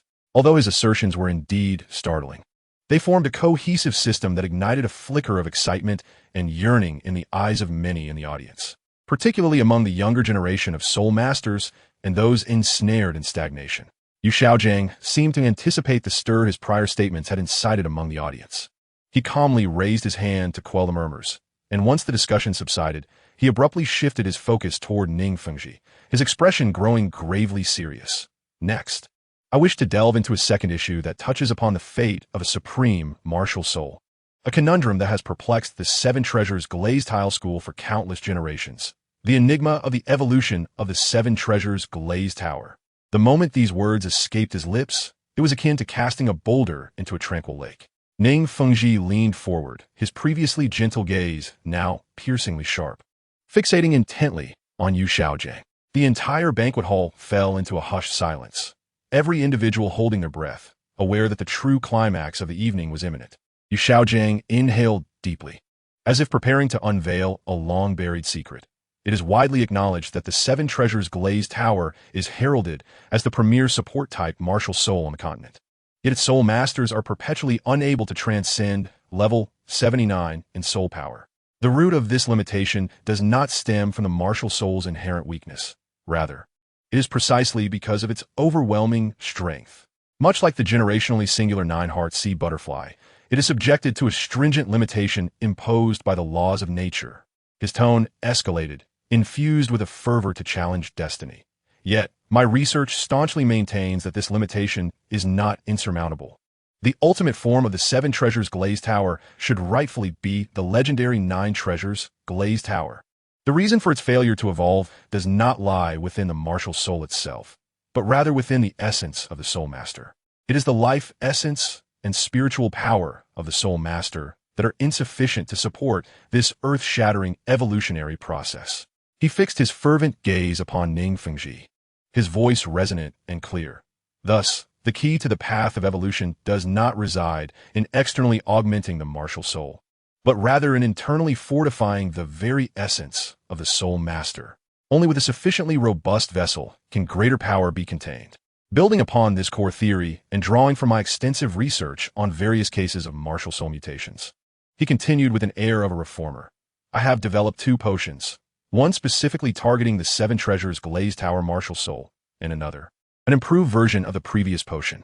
Yu Xiaojiang's expression turned solemn, even bearing a hint of gravity. However, I must candidly disclose that although this potion has been meticulously refined and demonstrates improved efficacy over its predecessor, the evolution of martial souls is ultimately a defiance of nature, and the success rate remains low.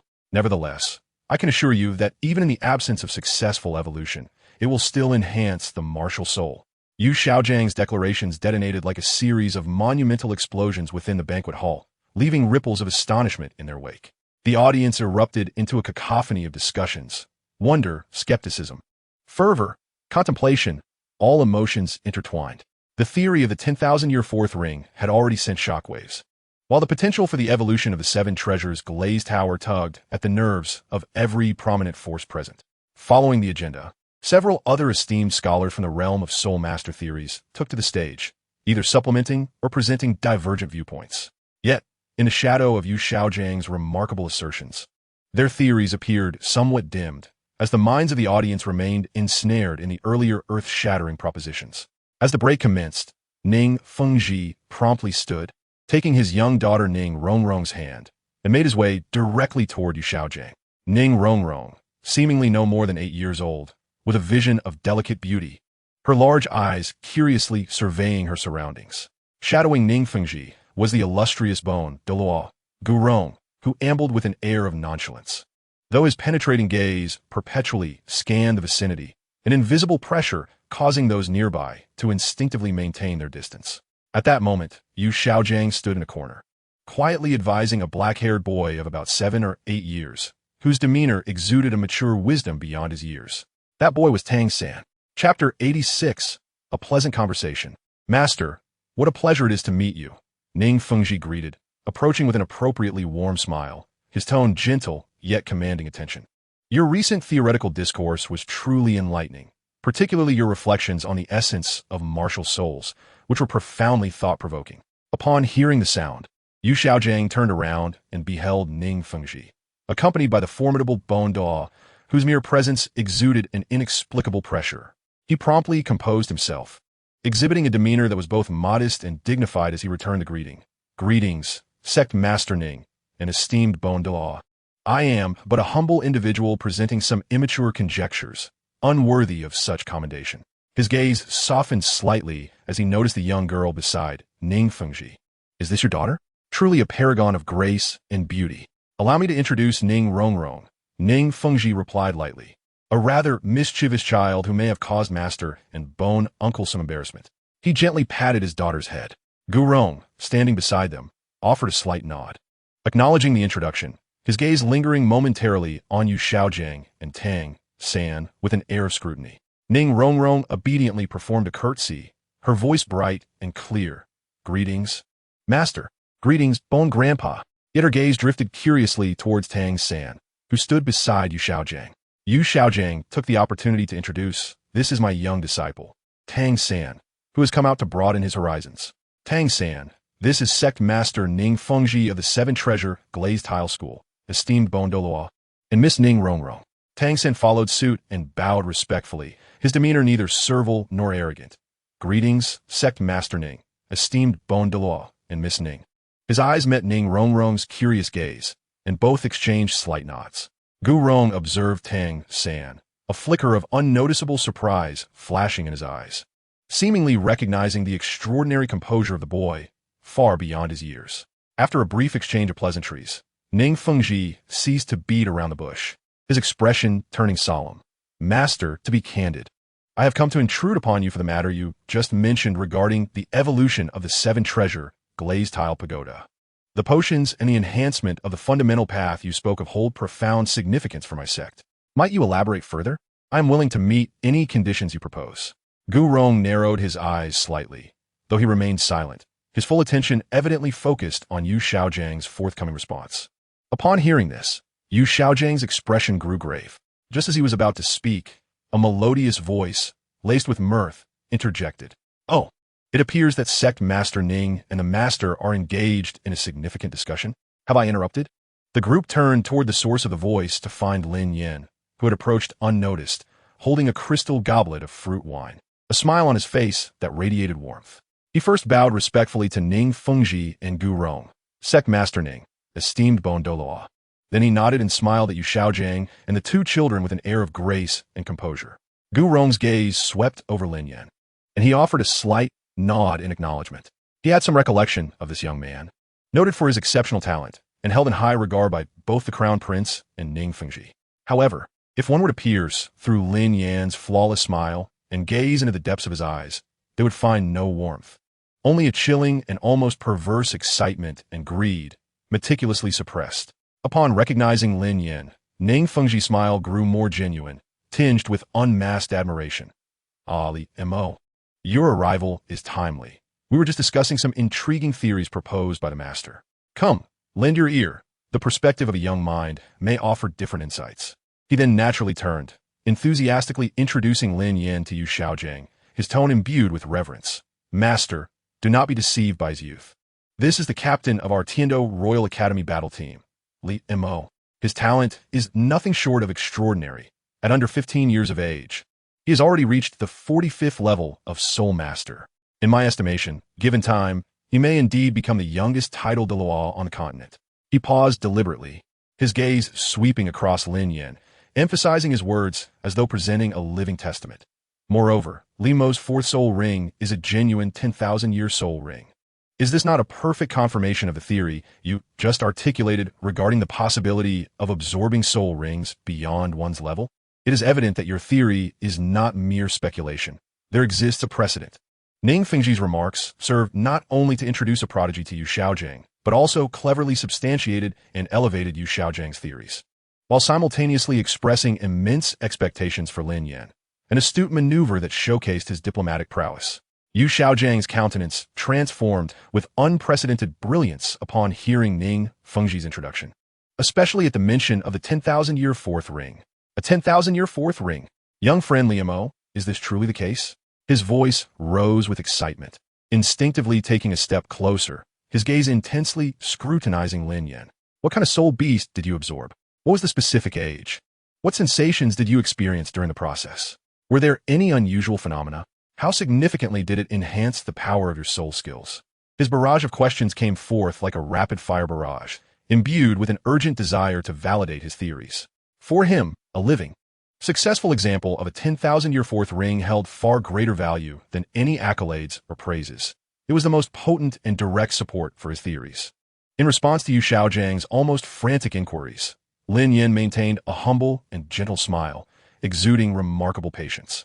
He slightly inclined his body, respectfully responding, "Before the master, I dare not speak presumptuously.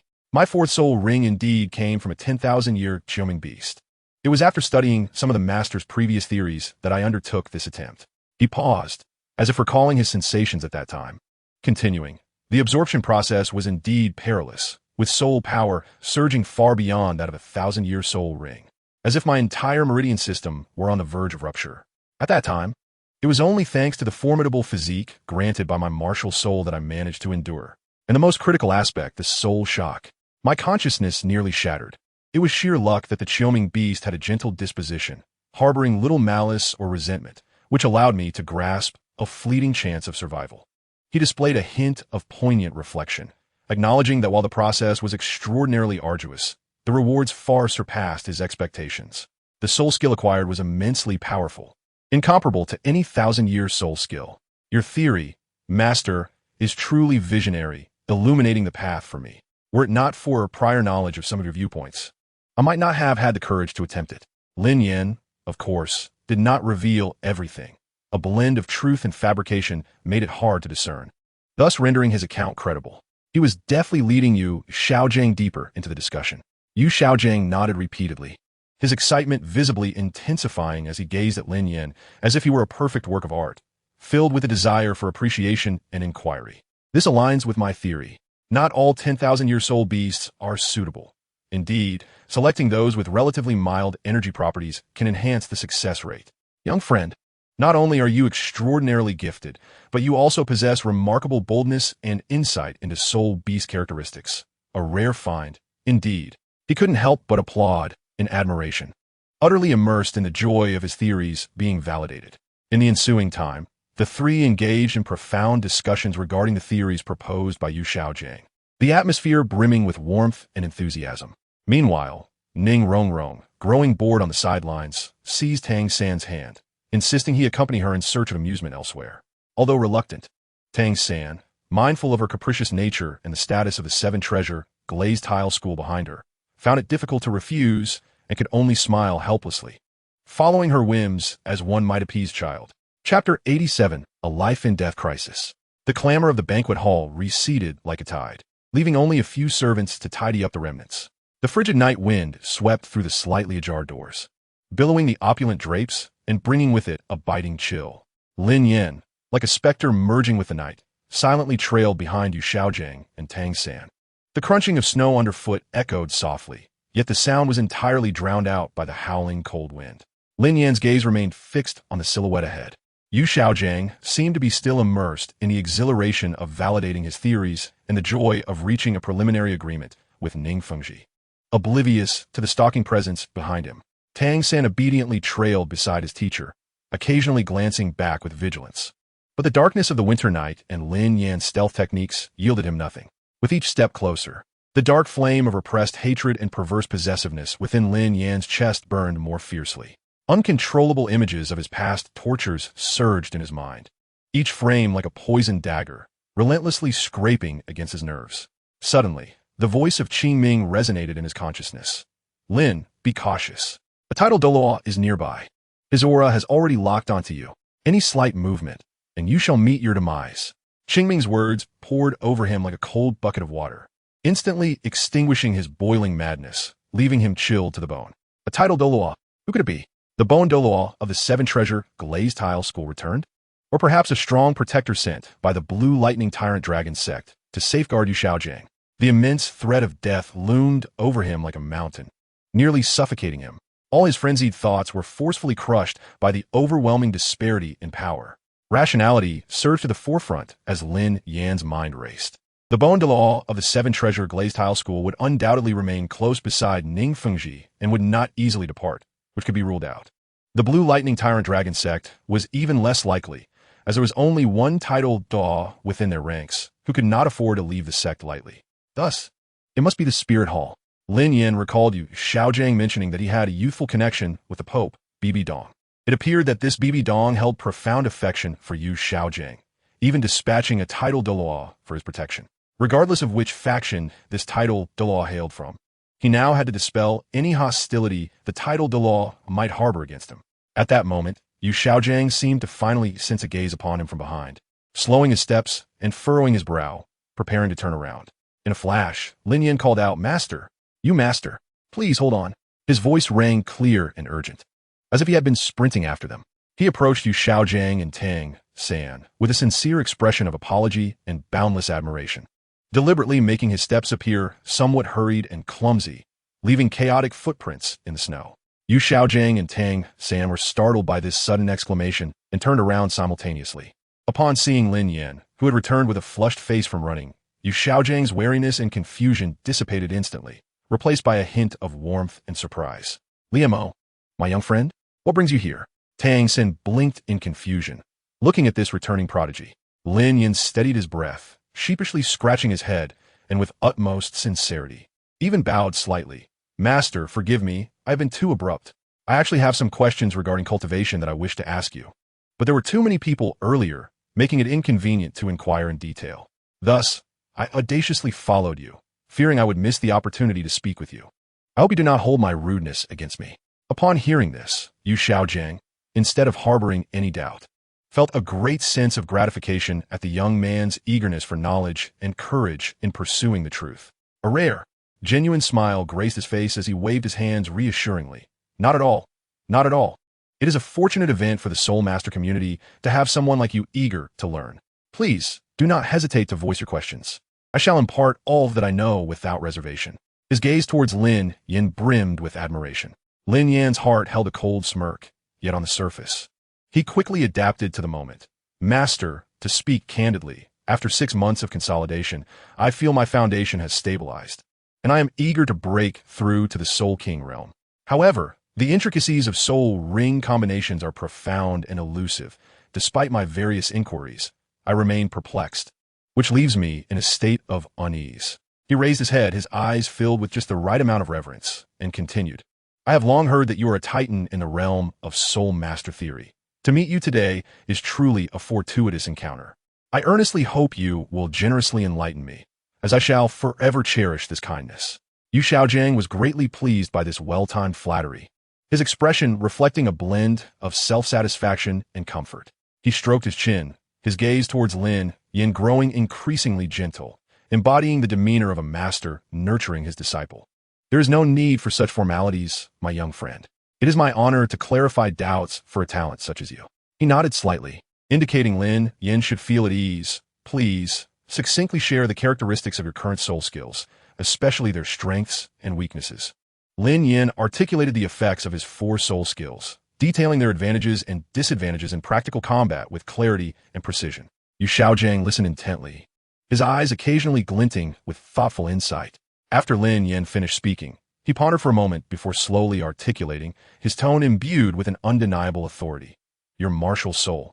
The heavy mountain demon tiger is primarily rooted in strength and earth elements, robust and fierce, leaning towards frontal assaults and area suppression. Observing your first 4 soul skills, you have constructed an exceptionally formidable attack system, complemented by commendable team support capabilities. Your power is predicated upon absolute control of the battlefield and overwhelming strength. However, your failures will stem from this very foundation. His voice was deep, carrying an undeniable weight. You indeed possess a powerful first soul skill as a single-target killing method. Its armor-piercing prowess is indisputable. Yet, you lack the most critical element, the ability to deliver that power to the true target. Your weakness is starkly exposed by your combat style. You are severely deficient in necessary mobility and the critical timing for lethal strikes.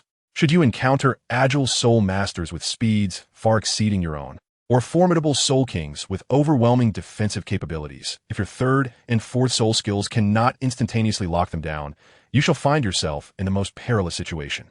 Your claws can tear them apart, yet you cannot even touch them. You risk becoming a stationary fortress, passively absorbing blows, with powerful teeth capable of shredding a fierce tiger, yet helplessly watching as the pack of wolves surrounds you, draining your strength until you collapse.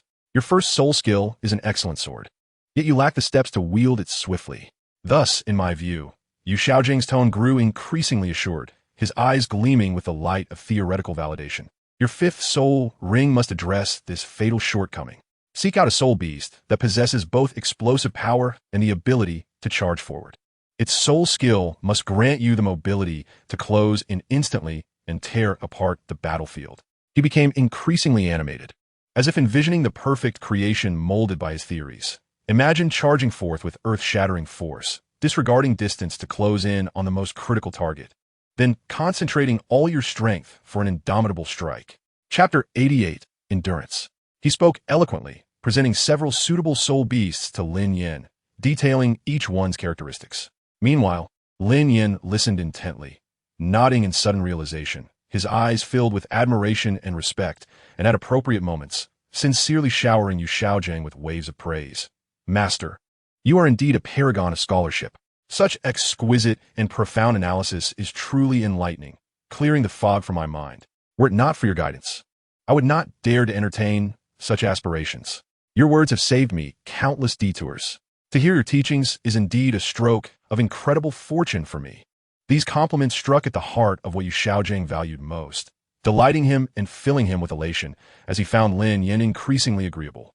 Already considering him a personal student, the earlier discomfort of being followed completely dissipated. In the midst of their discourse, Lin Yan casually inquired, Master, your vast knowledge is like an unfathomable ocean. As a humble disciple, I feel time slipping away while absorbing your teachings, and I am deeply apprehensive about encountering future obstacles in my cultivation without a wise mentor to guide me. May I inquire where you shall reside in the future? Should I find myself beset by confusion again? Might I pen a letter to seek your counsel? I have heard you frequently reside in Nodding City. At this moment, Yu Xiaogang was immersed in the joy of being esteemed and engaging in scholarly exchanges. He sighed softly and shook his head. Nodding City, after all, is somewhat remote, with limited resources that may hinder SoulLand's further development. I plan to depart soon and take him to an academy founded by an old friend, which may be more suitable for him.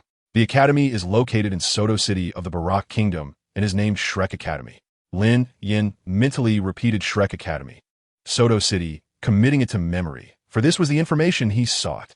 As their conversation flourished, a middle-aged figure cloaked in black, concealed in the shadows, gradually retracted the menacing aura he had directed towards Lin Yan.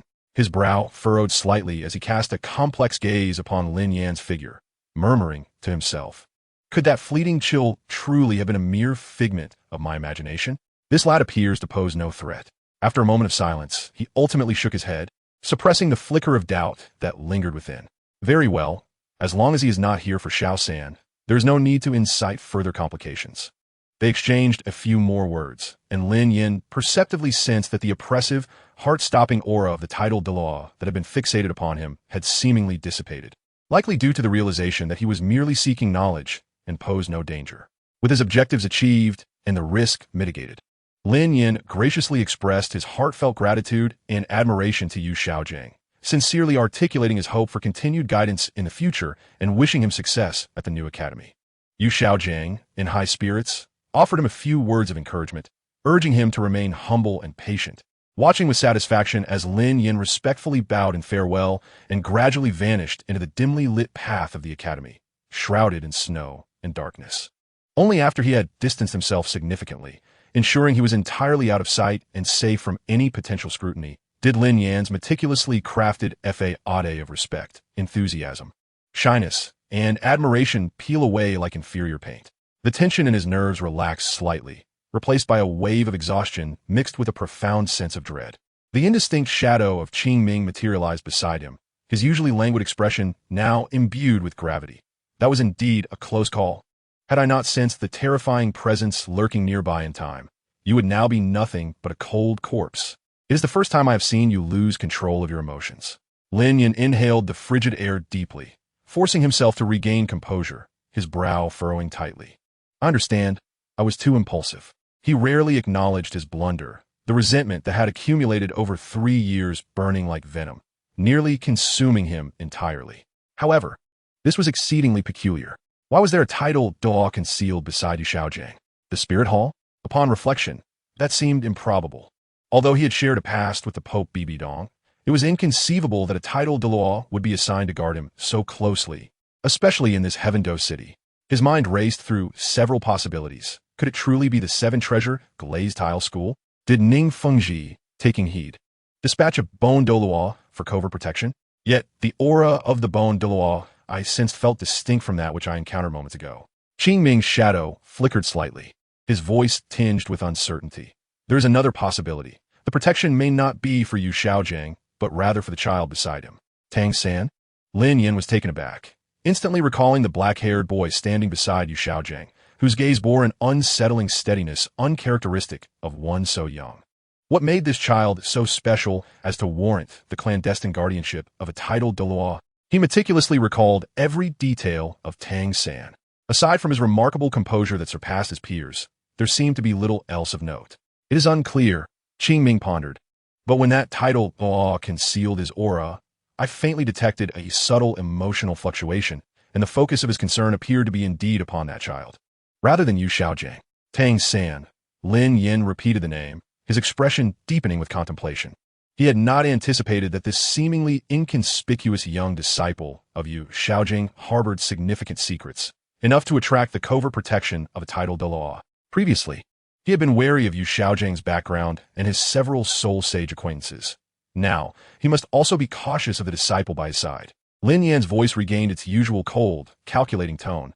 For the time being, he could not act against Yu Xiaogang. He would bide his time until he possessed the strength to contend with a titled Douluo before seeking an opportunity to strike. Qing Ming concurred indeed. A gentleman's vengeance is best served after a decade. Until we have ascertained the identity and intent of that titled Douluo, we must not act rashly. Fortunately, we are already aware of their whereabouts. Lin Yan nodded, casting one last glance in the direction where Yu Xiaogang and Tang San had vanished. All remnants of fear and doubt submerged deep within him, transformed into an even colder, more patient desire for the hunt. Shrek Academy, Soto City, he murmured, repeating this name softly, a chilling, malevolent smile curving his lips. He then turned, his figure melting into the darkness of the winter night, as though he had never existed. Chapter 89. Team Soul Hunting. Lin Yan did not return to the academy. Instead, he pivoted his steps, traversing several dimly lit alleyways towards his tranquil courtyard in Heavendo City. Arriving at the end of the street, he encountered an unassuming wooden door embedded within a high wall, its stone steps meticulously swept clean, yet exuding an air of forbidding isolation. He paused, refraining from advancing immediately, his gaze ostensibly casual as it scanned the street's flanks. The winter night's chill wind rustled the bare branches, producing a soft, mournful sound. Apart from that, an eerie silence prevailed, devoid of any suspicious presence. Confirming he was not being followed, he then opened the door and entered. Once inside, the door closed soundlessly behind him, sealing shut as if it had never been opened, effectively isolating the clamor, cold, and all potential prying eyes from the outside world. Within was a realm entirely different. A meticulously crafted courtyard unfolded before him, illuminated only by a few white jade lanterns hanging in the corridor, casting a warm, dim glow that barely dispelled the nearby darkness. accentuating the shadows of the rockeries, bamboo groves, and distant houses, deepening their ink-like hues. The air was frigid, yet imbued with a faint, refreshing fragrance of plum blossoms, invigorating to the senses.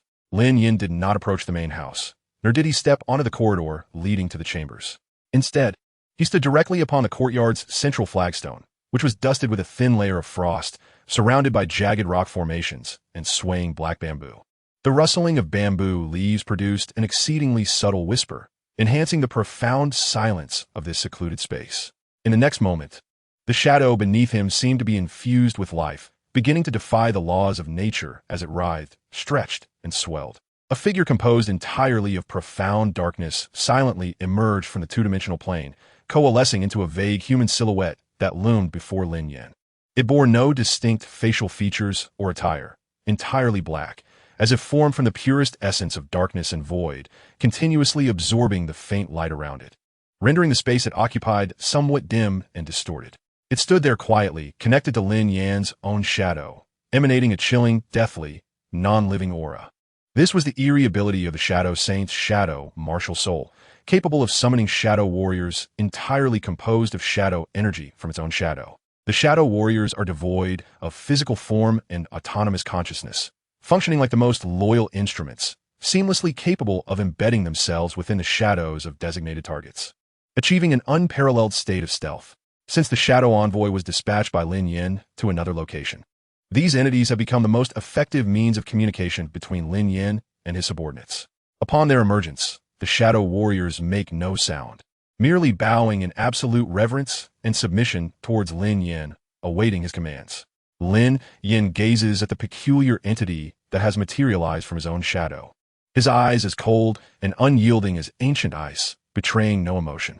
His voice is low and steady. Relay the message. The target is the Kingdom of Balak, in the outskirts of Soto City, specifically an institution known as Shrek Academy, focused particularly on the theoretical instructor, Yu Xiaogang, and his disciple, Tang San. He articulates these two names with clarity. I wish to know everything about them, their daily routines, cultivation progress, and interpersonal interactions. Every minute detail must be meticulously recorded. He pauses, offering a reminder. Remember, they are accompanied by a title, Douluo. Maintaining concealment is our utmost priority. It is better to glean nothing than to risk exposure. The Shadow Warrior maintains its bowing posture, its indistinct head nodding slightly in acknowledgement of the command. Subsequently, its form dissolves like ink losing its anchor, silently descending, collapsing, and in the blink of an eye, it vanishes into the shadows beneath Lin Yan's feet, as though it had never existed. The courtyard falls into absolute silence, save for the gentle rustle of the wind through the bamboo leaves and Lin Yan's shadow, which appears particularly profound under the dim light. Lin Yan stands with his hands clasped behind him, gazing up at the cold night sky, delineated by the eaves of the building. The moonlight casts a distinct glow on his chiseled features, illuminating his fathomless eyes. The current restraint and scheming are solely due to his insufficient power. If he were powerful enough, why should he tread so cautiously? He turns and strides towards the training chamber, each step measured and resolute. The conviction to grow stronger has never felt so potent as it does now. Time flows quietly amidst his cultivation. Months pass, and the overall strength of the Tiando Royal Academy battle team steadily ascends. Feng Lai, serving as the vice captain, possesses considerable talent and successfully broke through to level 43 months ago, acquiring his 4th spirit ring with the assistance of the Academy's instructors. His spirit power now stands an impressive level of 42, firmly establishing him as the second in command of the team. Recently, the defense-type spirit master, Taishan, and the control-type spirit master, Xueling, have both sensed the plateau at level 40. Xueling surpassed the threshold a month earlier than Taishan. Yet due to Taishan's imminent breakthrough, she patiently refrains from venturing into soul hunting alone, choosing instead to await her teammate. The other primary team members have also reached levels 38 and 39 in spirit power. At this rate, it is nearly certain that the entire team will achieve the Spirit Master rank before the elite competition for Advanced Soul Master Academy scheduled to commence in a year. Even without accounting for a prodigy like Lin Yan, their sheer strength is sufficient to make them formidable contenders for the championship. On this day, Qin Ming gathers everyone at the training ground. Taishan, Xueling, your statuses are stable. It is time to acquire your 4th spirit rings. Qin Ming observes the invigorated team members, a gentle smile gracing his face. As per tradition, we shall depart early tomorrow for the Stardow Forest. This soul-hunting expedition will still be led by you. Unless you encounter insurmountable danger, I will not intervene lightly. Feng Lai, you are experienced. Ensure you look after your teammates. Liamo, you are responsible for overall support and command. Yes, Teacher Qin. The group responds in unison. Lin Yan, maintaining a calm demeanor, gently shakes his head and states, Teacher, I shall not participate in this soul-hunting mission. Taishan and Xueling have specific spirit beast requirements, and with Feng Lai leading, their synergy is sufficient to handle the task. My spirit power has reached the pinnacle of level 45, and I sense that the barrier is beginning to loosen. I wish to seize this opportunity to enter seclusion and strive for a breakthrough before the competition, aiming for the Spirit King realm. Upon hearing this, Qin Ming's eyes immediately reflect surprise. The Spirit King realm. If Lin Yan can indeed break through to level 50 before the elite competition for Advanced Soul Master Academies and acquire another Spirit Ring, the Tiando Royal Academy battle team's might will escalate to a terrifying degree, significantly enhancing our chances of victory. Excellent. This is indeed significant. Qin Ming nods repeatedly, his tone brimming with anticipation. In that case, focus on your breakthrough within the academy. We will take care of the soul hunting, ensuring Taishan and Xueling obtain suitable spirit rings. Wishing the captain an early breakthrough, Feng Lai, Taishan, and others express their admiration, their eyes gleaming with respect. The thought of a 16-year-old Spirit King is exhilarating. Thank you for your well wishes. Lin Yan nods slightly. Chapter 90. Journey to the Stardow Forest. That night, the moon shines brightly amidst a sparse scattering of stars. Lin Yan is in the training chamber, eyes closed in deep meditation, channeling the immense spirit power within him to break through the level 46 barrier. Suddenly, the tranquil shadow beneath his feet begins to undulate without warning, resembling a boiling black mire. A silhouette composed entirely of profound shadows silently detaches from the two-dimensional plane, coalescing into a vague humanoid form that stands before Lin Yan. It lacks distinct facial features or attire, entirely shrouded in darkness, perpetually absorbing the surrounding feeble light, exuding an aura of coldness, lifelessness, and unnaturalness, the shadow warrior lurking within his shadow. Upon its emergence, the shadow warrior utters not a sound, merely bowing deeply in Lin Yan's direction. Subsequently, it slowly raises an arm, revealing a sealed letter within its palm. Maintaining its bowing posture, it presents the missive to Lin Yan. Emotionless, Lin Yan accepts it and begins to read. The target Shrek Academy has shown movement. Student Oscar has broken through to level 20 and requires his second spirit ring. Instructor Yu Xiaogang and Flander will lead an expedition to the Stardow Forest for practical soul hunting training. His disciple, Tang San, along with another student, Ma Hongjun, will accompany them. Departure is expected tomorrow. The information is succinct yet precise, causing Lin Yan's heart to race. Shrek? Tang San? Stardow Forest? Tomorrow? His gaze sharpens instantly. Just the day before, he had declined the invitation to join the soul-hunting expedition under the pretext of striving for the Spirit King. While reaching level 50 is undoubtedly important, establishing deeper connections with Yu Xiaogang and Tang San, gradually earning their trust, and ultimately uncovering the identity of that titled Douluo is undeniably more pressing. Facing danger together in the Stardow Forest, supporting one another, will serve as the perfect stage to break down barriers and cultivate trust. This is an opportunity bestowed by the heavens. After a brief moment of hesitation, a flicker of resolve crosses Lin Yan's eyes. His cultivation can wait. He cannot afford to miss this chance to observe closely and skillfully strengthen his relationships. He issues a command to the Shadow Warrior standing at the ready. Continue surveillance and report any anomalies immediately. The Shadow Warrior's head moves slightly in acknowledgement of the command. It then dissipates like ink scattered by the wind, silently descending, fading, and in an instant, it vanishes into the shadows beneath Lin Yan's feet, disappearing entirely.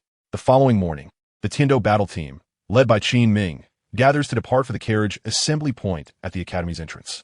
Teacher Qin, please hold on. A voice calls from behind, tinged with urgency. The group turns in surprise to see Lin Yan approaching briskly, a hint of embarrassment on his face. Lin Yan? Qin Ming exclaims, astonished, his brow furrowing. Did you not intend to enter seclusion to break through the level 50 barrier? This matter is of utmost importance. It cannot be taken lightly.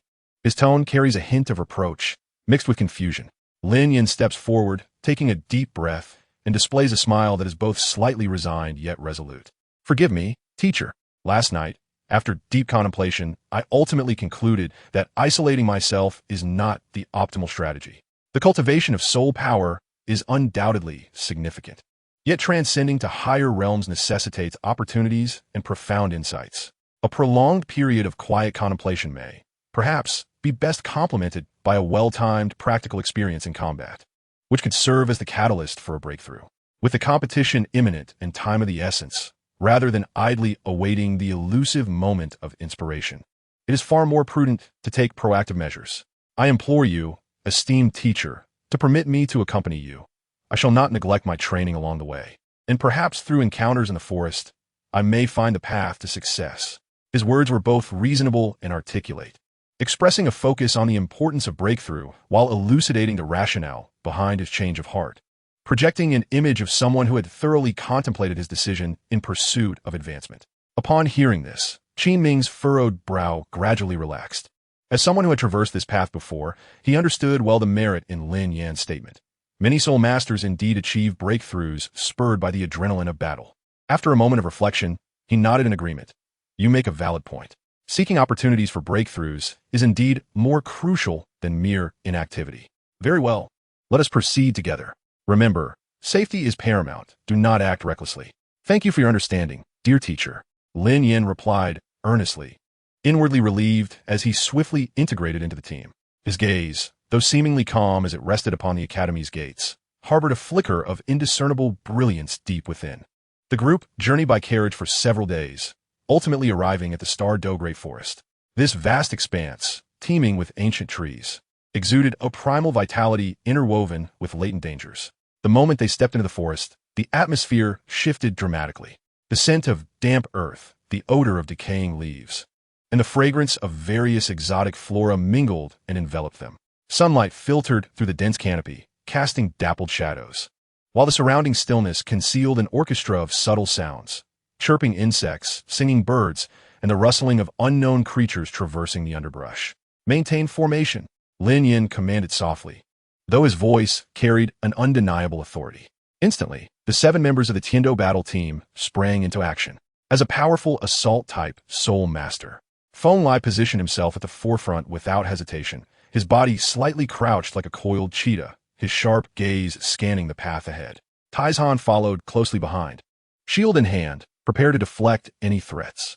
In the center, Shuel Ling and the other 3 members summoned their martial souls, their soul power resonating in harmony, fulfilling their respective roles of control, support, and ranged attack. Lin Yan himself took a position slightly behind the center, his gaze tranquil as he orchestrated the overall strategy. The figure of Teacher Qin Ming quietly vanished into the shadows of the trees, leaving behind a barely perceptible aura that instilled confidence in his students. The first day's agenda primarily focused on acclimatization and reconnaissance. They sought suitable defensive soul bees for Taizhan and control-type soul bees for Shueling, all of which needed to be under 5,000 years in age. No small feat. The forest was far more treacherous than anticipated. Less than an hour into their march, the bushes to the left suddenly trembled violently, accompanied by a low growl. A massive gray-brown figure lunged forth with lightning speed, targeting one of the auxiliary soul masters on the team. It was a gigantic, tusked, 1,000-year thorny porcupine. Its body bristled with protruding spikes, resembling a moving mace, propelled by a gust of foul wind as it charged toward the flank of the team. Be careful. SoulLand reacted swiftly, issuing a warning. His third soul ring glowed to life, and a razor-sharp blade of wind shot forth, slicing toward the porcupine. Third soul skill, Gale Blade. However, the porcupine's momentum was too fierce, its hide tough and resilient. The wind blade merely severed a few of its hardest quills, creating a shower of sparks, but failing to halt its ferocious assault. In that critical moment, Taizhan unleashed a thunderous roar akin to a bull's bellow. His muscles bulged, and a tough, iron-gray skin surfaced, resembling the armored hide of a rhinoceros. His iron-armored rhinoceros martial soul had manifested. He stepped forward, crossing his arms defensively in front of him, grounding himself like a tree. Second soul skill, unyielding as a mountain, a solid wall of earthy, metallic light materialized before him, shimmering with a golden hue, faintly revealing the silhouette of a giant rhinoceros bracing against an onslaught. Boom! The porcupine collided violently with the light wall, emitting a jarring sound that reverberated painfully in the ears. The wall quaked fiercely, rippling under the impact, yet remained steadfast, akin to a true mountain, successfully absorbing the ferocious blow. Simultaneously, Shui Ling's clear voice rang out, her ice-blue staff radiating with a chilling luminescence as she pointed it toward the ground before the porcupine. First soul skill, Ice Vine Entanglement. Crack! Several ice-blue vines, exuding an intense cold, erupted from the ground, not entangling the porcupine's hooves, but rather like agile ice serpents. They swiftly coiled around its front legs, firmly freezing them to the earth and significantly impeding its mobility and potential for renewed aggression. Concentrate fire. Lin Yan's command was succinct and authoritative, seizing the fleeting opportunity for control. In an instant, multiple attack soul skills were unleashed.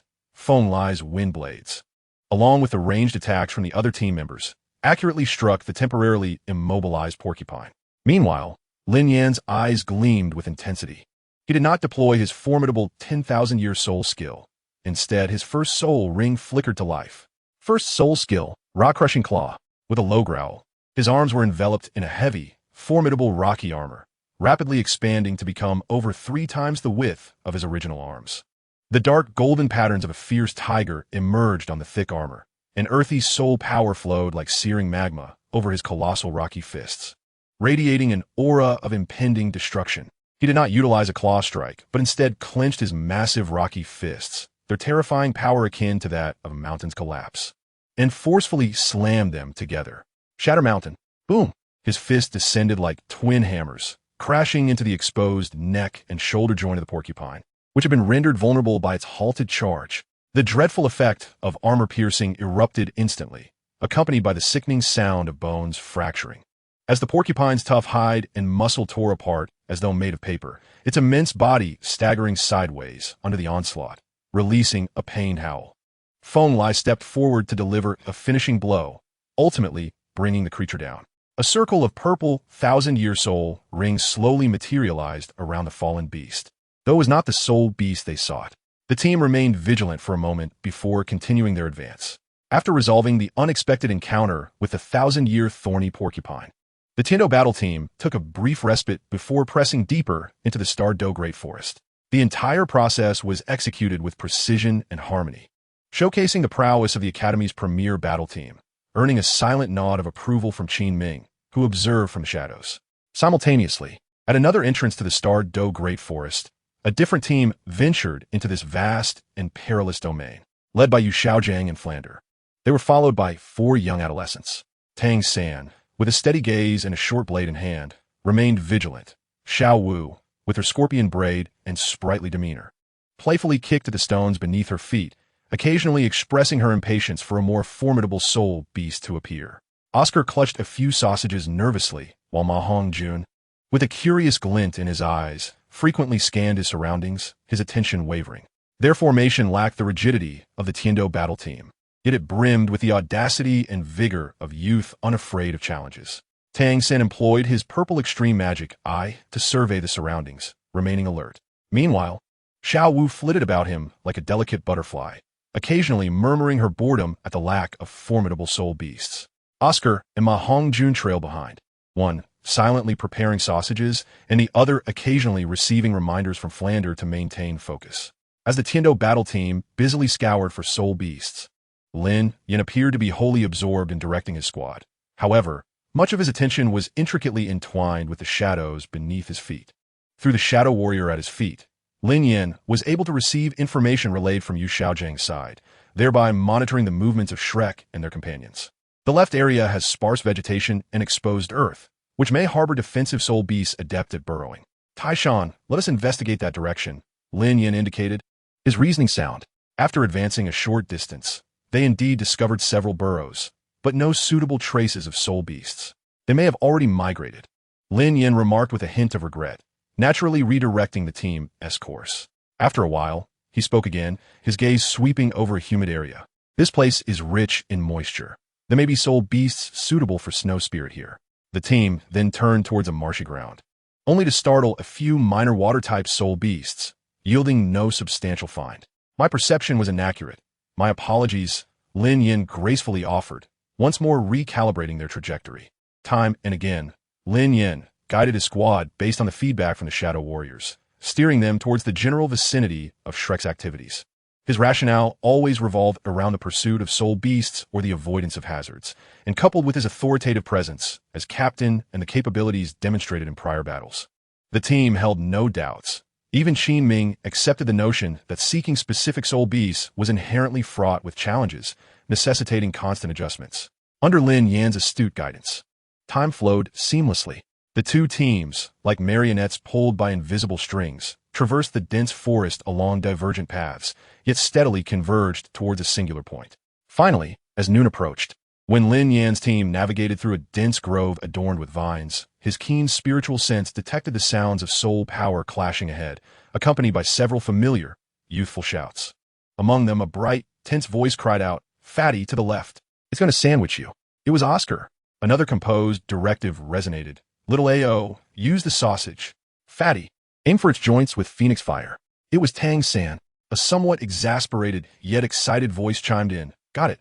Watch as I roast this wretched crab." It was Ma Hongjun, and a crisp, slightly dissatisfied female voice added, "I got it, Little San. This shell is too hard. Otherwise, I would have already delivered a blow." It was Xiao Wu. Lin Yan's heart stirred. An opportunity had arisen. He immediately raised his hand, signaling the team to halt, perking up his ears, his face reflecting just the right amount of vigilance. "There are movements ahead. It seems a soul master is engaged in battle," he whispered. "Feng Lai Taishan." And the others instantly held their breath, attuning to the faint sounds of clashing and shouts. The numbers seemed few, and the fluctuations of soul power were not intense, suggesting they were hunting a soul beast. Snow Spirit sensed the energy and remarked, her ice staff attuned to such fluctuations. Caution is paramount when encountering other soul masters in the Star Do Great Forest. Qin Ming's voice echoed from behind, laden with warning. Lin Yan nodded and spoke solemnly. "Teacher, I propose we approach quietly to observe. If they require assistance, we can lend a hand. If the situation is unclear, we shall retreat discreetly." "Indeed, caution is the best policy. Go take a look," Qin Ming concurred. Lin Yan gestured for the team to maintain silence and assume a combat formation, while he advanced cautiously, skillfully parting the cascading vines and broad leaves ahead. Feng Lai and Taishan followed closely to guard him. Through the gaps in the foliage, they beheld a striking scene. 3 boys and a girl were fiercely battling an 800-year-old goldenback giant crab, over 3 meters in size, its entire body encased in a formidable shell. At the forefront was the plump Ma Hongjun, exhaling purplish-red phoenix fire, scorching the crab's joints and eyes. Oscar stood anxiously behind him, clutching a sausage tightly. In the center, Tang San orchestrated the situation, his blue-silver grass emanating a soft, life-giving glow that enveloped Ma Hongjun for recovery, while calmly issuing commands. Surprisingly, the agile girl, Xiao Wu, flitted about like a rabbit, searching for openings in the crab's attacks, poised to deliver a lethal strike. Not far off, Yu Xiaogang and Flinder stood watching the battle. Yu Xiaojiang's eyes sparkled with contemplation, nodding intermittently, while Flinder, arms crossed, observed with keen interest, a hint of a smile gracing his lips. Witnessing this spectacle, Lin Yan's face momentarily registered the perfect degree of astonishment, swiftly transforming into a warm and amiable smile. He straightened his appearance, stepped forward, and called out, "Masters and Dean Flinder, what a fortuitous encounter." Lin Yan's voice was clear and gentle, instantly dispelling the tension in the air and successfully capturing the attention of both combatants. On Shrek's side, upon recognizing Lin Yan and Qin Ming, Yu Xiaogang displayed a look of surprise, soon morphing into delight and relief. "Ah, it is young friend Liamo." Yu Xiaogang responded hastily, a subtle trace of relief evident in his tone, recalling the impression Lin Yan had left during the banquet. Simultaneously, Flinder caught sight of Qin Ming behind Lin Yan, his face breaking into an exuberant smile, his voice rising an octave. "Little Ming, what brings you here?" "Ha, this is quite the coincidence." He heartily patted Qin Ming's shoulder, exuding warmth. In the center of the battlefield, the 4, entirely focused on countering the goldenback giant crab, found their attention momentarily diverted by the unexpected voice. Ma Hongjun, momentarily distracted, nearly fell prey to the crab's massive pincers, letting out a startled yelp as he unleashed a thicker stream of phoenix fire to repel the creature, exclaiming, "Who was that? You scare me half to death." Oscar seized the opportunity to hand him a recovery sausage. "Fatty, eat this quickly. They seem to be here to help." Tang San remained the most composed, quickly glancing at the source of the voice, recognizing it to be the talented soul master Liemo, whom he had briefly met at the banquet. Along with his orderly and formidable team, the healing light from his blue-silver grass never wavered, still steadfastly enveloping Ma Hongjun as he quietly urged, "Fatty, focus. Xiao Wu, fall back for now." He was concerned that the sudden appearance of these individuals might introduce unforeseen variables. Xiao Wu, who had been dancing around nearby, executed a nimble backflip, landing gracefully beside Tang San, pouting in mild dissatisfaction. "I was so close to kicking its eye. It's all because of this hard shell."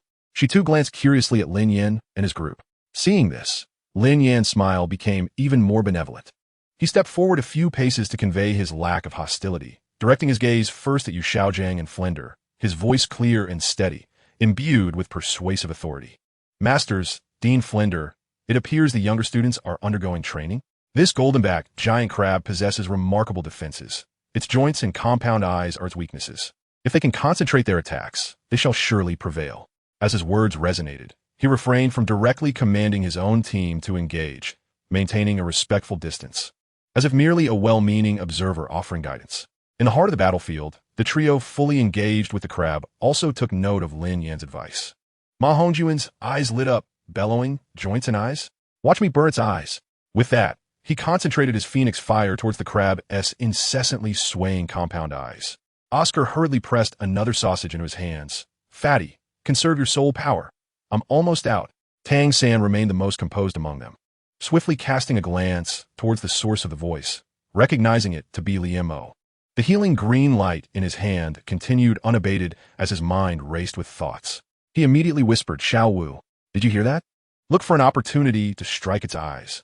Fatty, provide firepower suppression. Don't let it move recklessly. Xiao Ao, have the sausages ready. Not far away." Xiao Wu elegantly performed a backflip, evading a claw strike, and responded, "Got it. Just watch me, third brother." Yu Xiaogang and Flender exchanged glances, both perceiving the same unspoken understanding in each other's eyes. This was a trial for the children, and outsiders should not intervene directly. Yu Xiaogang nodded slightly and called out, "Little San, maintain your healing, keep a close watch, and look for the right moment." He acknowledged Lin Yan's suggestion, yet entrusted the initiative entirely to the trio from Shrek Academy. Flender crossed his arms and chuckled. "Did you hear that, little monsters? They've shared the secret with you. If you can't handle this, you'll truly embarrass me." Armed with their teachers and Lin Yan's insights, the four from Shrek felt invigorated, their coordination becoming sharper and more purposeful. Ma Hongjun ceased his aimless flames and concentrated his soul power, launching precise lines of phoenix fire towards the giant crab's compound eyes and the joints of its claws. Although he could not breach its defenses immediately, the searing pain and distraction were significant. Tang San's blue-silver grass healing light enveloped Ma Hongjun, ensuring his soul power and stamina could support such focused attacks. Simultaneously, his purple extreme magic eyes operated at full capacity, calmly observing the giant crab's movements and searching for the optimal breakthrough. Xiao Wu danced around the giant crab like a butterfly among flowers, executing several feigned attacks that compelled the crab to defend with its claws, further depleting its stamina and attempting to create larger openings. Lin Yan and the members of the Tindo team stood quietly, watching the battle unfold. In their eyes, interest sparkled as they whispered among themselves. "That little fatty's flame martial soul is of exceptional quality, surpassing even that of the Blaze Academy. Though his cultivation seems a bit lacking. That girl's agility is remarkable. It doesn't seem like a soul skill. Could it be her own creation? The healing from that blue-silver grass soul master is timely, and the rhythm is well managed. He has practically a natural at control. It's a pity he has a support-type soul master." Qin Ming nodded slightly and remarked to Flender, "Teacher, these junior brothers and sisters possess impressive adaptability." Lin Yan remained silent, his gaze sharp as an eagle, closely observing each of Tang San's movements and every decision regarding healing timing, along with the extraordinary life force emanating from the blue silvergrass. A sudden realization struck Lin Yan. This blue silvergrass was no ordinary specimen. Its vitality was far beyond that of a typical blue silvergrass. Chapter 93. Journey together. The battle continued for a while longer, with the golden-backed giant crab growing increasingly agitated under Ma Hongjun's relentless harassment and Xiao Wu's nimble distractions. The time had come. "Xiao Wu, A flash of purple light shone in Tang San's eyes as he shouted. The moment he had been waiting for had finally arrived. The giant crab, having missed a full-force claw strike, experienced a brief moment of imbalance. Got it. Xiao Wu had been poised for this moment, her petite form darting in like a specter, her speed reaching its zenith. With intricate footwork, she skillfully evaded the wildly swinging claw, and with a sudden surge of strength, her body arched gracefully, her long legs springing forth like coiled springs. With a soft, almost inaudible sound, Xiao Wu's toes precisely struck the quivering compound eye of the golden-backed giant crab. The concentrated force erupted in an instant. The piercing pain of the compound eye being punctured elicited a sharp, shrill cry from the giant crab, its massive body thrashing wildly as it lost all semblance of control. Fatty, strike the left claw joint with all your might, Tang San commanded once more, simultaneously intensifying the healing light to stabilize Ma Hongjuan's condition. Phoenix Fire Line, sever that claw. Ma Hongjun flushed crimson, unleashing the remainder of his soul power in an unreserved torrent, a particularly thick purplish-red flame burning steadily at the fragile joint connecting the left claw to its body. The shell weakened under the intense heat. With a crunching sound that made one's teeth ache, the giant crab's enormous left claw could no longer endure, breaking off and crashing to the ground. Enduring such a grievous blow, the giant crab seemed to have its remaining strength drained, struggling a few times before collapsing with a thud devoid of life. A rich, golden soul ring slowly materialized around its form. The battle concluded. The Shrek trio, bolstered by their own strength, Lin Yan's crucial guidance, and their teacher's encouragement, had successfully slain this formidable soul beast. Ma Hongjun simply collapsed onto the ground, panting heavily, his soul power nearly depleted. Goodness, that nearly exhausted me. Oscar hurriedly produced several sausages and handed them over. You've worked hard. Eat up, eat up. Xiao Wu landed gracefully, beads of sweat dotting her forehead, yet her face radiated excitement and pride as she bounced over to Tang San. Third brother, was I amazing? Tang San exhaled in relief, retracting the blue silver grass and wearing a gratifying smile as he gave Xiao Wu a thumbs up. Incredible. His gaze then shifted to Lin Yan, filled with sincere gratitude. Thank you, Brother Liemo, for your timely reminder. Yu Xiaogang and Flinder approached, both wearing satisfied smiles. Yu Xiaogang first nodded to his three disciples. Well done, you've shown improvement in adaptability and timing. He then turned to Lin Yan, expressing genuine thanks. Thank you, young friend Liemo, for your insightful guidance. Your words have spared them much unnecessary detours. He appreciated Lin Yan's keen observation and precise assistance. Flinder enthusiastically patted Ma Hongjuan's sturdy back, eliciting a groan, and laughed heartily. Not bad, not bad. It was worth my effort in teaching you all. Xiaoming, what do you think? Aren't these little monsters quite impressive? Didn't he forget to boast to Qinming? Qinming nodded with a smile. Dean, Master, these junior brothers and sisters indeed possess extraordinary talent and have shown remarkable synergy. His praise was heartfelt. Lin Yan quickly responded with humility. Master, you're too kind. I was merely an observer, casually offering a few remarks. The true resolution came from the strength and coordination of Little San and the others. Particularly, Little San's healing was as steady as a rock, ensuring sustained output from the attack-type members. This was the key to victory. He deftly attributed the credit to Shrek itself, specifically highlighting Tang San's role. Hearing this, Yu Xiaogang felt even more at ease, and Tang San held Lin Yan in high regard, recognizing him not only for his formidable strength, but also for his humility and discerning insight. At that moment, Lin Yan naturally proposed a suggestion. He first looked at Yu Xiaogang and Flinder, his tone earnest. Masters, since we've encountered each other in this perilous Star Doe forest, perhaps we could travel together? It would provide mutual support. My classmates and I have long admired your theoretical teachings, and this presents an opportunity for us to seek your guidance. Moreover, your students exhibit remarkable talent, and their battle techniques have opened our eyes. Perhaps we can learn from each other and train together. Yu Xiaojing pondered for a moment, glancing at Flinder. Flinder adjusted his glasses, his small eyes sparkling with cleverness, and laughed heartily. Good idea. With your strong team alongside, I can feel more at ease letting these little monsters train without worry of mishaps. Xiaoming, what do you think? He did not forget to inquire about his students' opinions in the end, yet his tone was already imbued with agreement. Naturally, Qinming had no objections and smiled in affirmation, stating, I shall abide by the arrangements of the dean and the master. Engaging with the junior brothers and sisters of Shrek is indeed beneficial for us. He was thoroughly acquainted with the temperament of his dean. Flanders would never refuse an opportunity that ensured safety while also fostering student growth. Thus, they decided to proceed together. Yu Xiaogang also nodded in consent, recognizing the value of this rare opportunity for practical training. With the protection of the Tiando battle team nearby, the safety factor was significantly enhanced, allowing Tang San and his companions to experiment with bolder tactical maneuvers. Consequently, the two teams officially merged, increasing their scale considerably and creating a more vibrant atmosphere. The subsequent journey became smooth and efficient, with the Tiando battle team, a well-trained and formidable force, serving as both a support and an observer. The four members of Shrek exhibited a noticeable increase in their willingness to take risks during the ensuing Soul Beast search. Lin Yan, with a commanding presence, skillfully arranged the positions of both teams. The members of the Tiando battle team primarily spread out on the periphery, tasked with vigilance, dispelling unnecessary distractions, and addressing any sudden, large-scale threats, thereby reserving the inner combat space mainly for the four from Shrek. He only offered a few strategic insights at critical moments, much like before, but never overstepped his bounds. In such an environment, the cooperation among the four from Shrek became increasingly adept at a pace visible to the naked eye. Ma Hongjun began to master the rhythm and angle of flame projection, striving to maximize his lethality. Oscar's supply of sausages became more timely and targeted.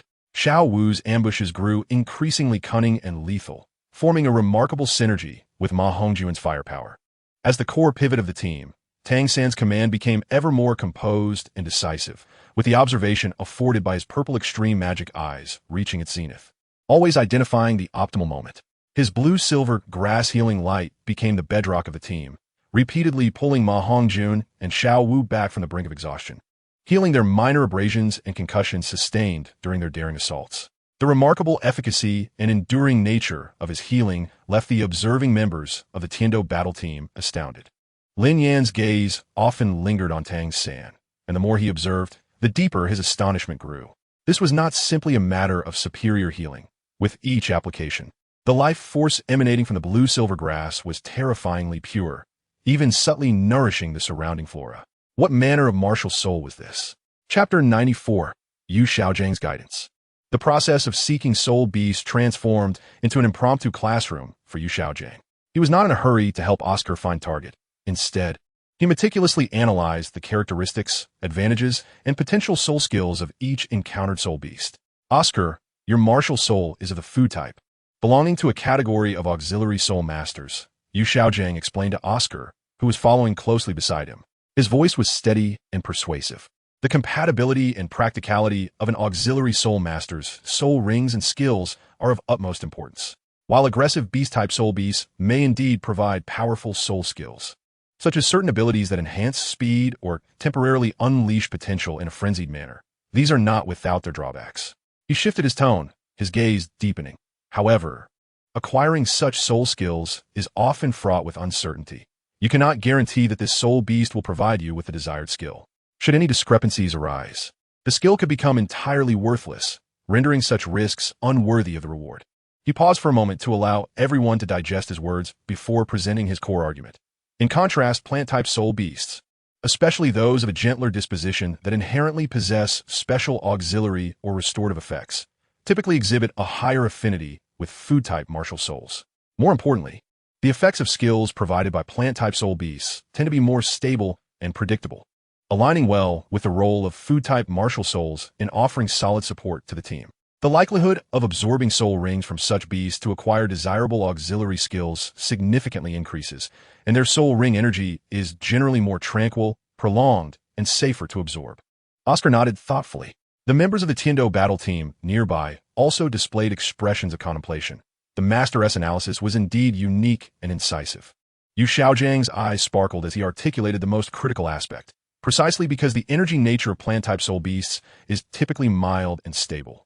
The direct impact on a soul master's body is far less than that of their beast counterparts with chaotic and volatile energies of the same age. This implies that your body may withstand the pressures from energies of older age. In other words, leveraging the gentle and stable properties of plant-type soul beasts, auxiliary soul masters could theoretically attempt to absorb soul rings that exceed the standard age limits for corresponding soul masters. The prospect of higher ages implies a greater reservoir of energy, Once successfully absorbed, the foundational effects of the acquired auxiliary skills would be immensely potent and enduring. Exceeding the age limit? Oscar's eyes widened, the concept undoubtedly striking. The members of the Tiendo battle team were similarly astonished. This represented a genuine breakthrough in the traditional understanding of soul masters. Yu Xiaogang nodded affirmatively. Indeed, the absorption limits of soul rings are not immutable figures. They primarily depend on a soul master's physical endurance, mental strength, and the properties and stability of the soul ring's energy itself. This is what I have dubbed the soul ring limit theory. Yu Xiaogang elaborated his theory from its basic principles to deeper insights. This exposition left everyone feeling enlightened, and Lin Yan's eyes sparkled with excitement. Previously, during the theoretical conference, he had been too distracted to pay close attention. Now, as he listened intently, he realized that Yu Xiaogang had long since transcended his earlier limitations. The rigor of his theoretical framework, the uniqueness of his perspective, and the boldness of his conclusions had evolved beyond mere imitation and accumulation, forming a cohesive logic with tremendous practical significance. As Yu Xiaogang continued to expound his theory, he led the team through the woods in search of soul beasts. Soon, they stumbled upon a peculiar species of plant-type soul beast, the colorful honey vine. These vines sprouted from a main stalk, adorned with fragrant flowers that secreted a mildly paralyzing and restorative sap, exhibiting weak offensive capabilities. The stoutest of the main vines was astonishingly around 800 years old. This is it. Yu Xiaogang pointed at the main vine with certainty. Oscar, your first soul skill can already restore stamina and soul power while healing wounds. The characteristics of this colorful honey vine are quite special. Its flowers attract soul beasts, and its sap possesses a unique paralyzing effect. Absorbing its soul ring should grant you a distinctive attribute-enhancing soul skill. He further elucidated. I suspect it will likely be a skill that enhances overall attributes. The colorful honey vine attracts prey with its fragrance, which may translate into an enhancement of mental strength. Its sap, with its paralyzing properties, might provide increased defense or resistance to adverse conditions, and its inherent vitality as a plant-type soul beast could augment strength or physical constitution. The ensuing battle was without suspense. With the cooperation of the Tiendo battle team, they easily subdued the other vines. Ma Hongjuan's phoenix flames scorched the core, culminating in the final blow delivered by Oscar. As the absorption process commenced, Oscar's face contorted in pain. The energy from 800 years exceeded that of a first soul ring. Yet, as Yu Xiaogang had predicted, although immense, it was not violent. Tang San's healing light enveloped him, alleviating his suffering. Ultimately, Oscar successfully absorbed the soul ring, elevating his soul power to level 22. He excitedly showcased his new skill, chanting, "I have a root of ecstatic red sausage." He elucidated that the consumption of this substance would result in a comprehensive enhancement of physical attributes within a brief period. Strength, speed, defense, and mental fortitude would all experience remarkable augmentation. Furthermore, it would confer a certain degree of resistance against paralysis and dizziness, among other abnormal states. This formidable, all-encompassing enhancement soul skill left everyone astonished. Yu Xiaogang nodded in satisfaction, affirming, indeed, the multiple properties of the colorful honey vine have been flawlessly transformed into a holistic enhancement effect. The fragrance elevates mental resistance, while the juice provides resistance to abnormal states. And the plant-based essence offers fundamental attribute bonuses. Your auxiliary capabilities have now become more comprehensive, encompassing recovery, detoxification, and the provision of all attribute enhancements. Oscar's success afforded the group a more tangible understanding of Yu Xiaogang's theories. Next, it was time for Taizhan and Shuling to acquire their fourth soul rings.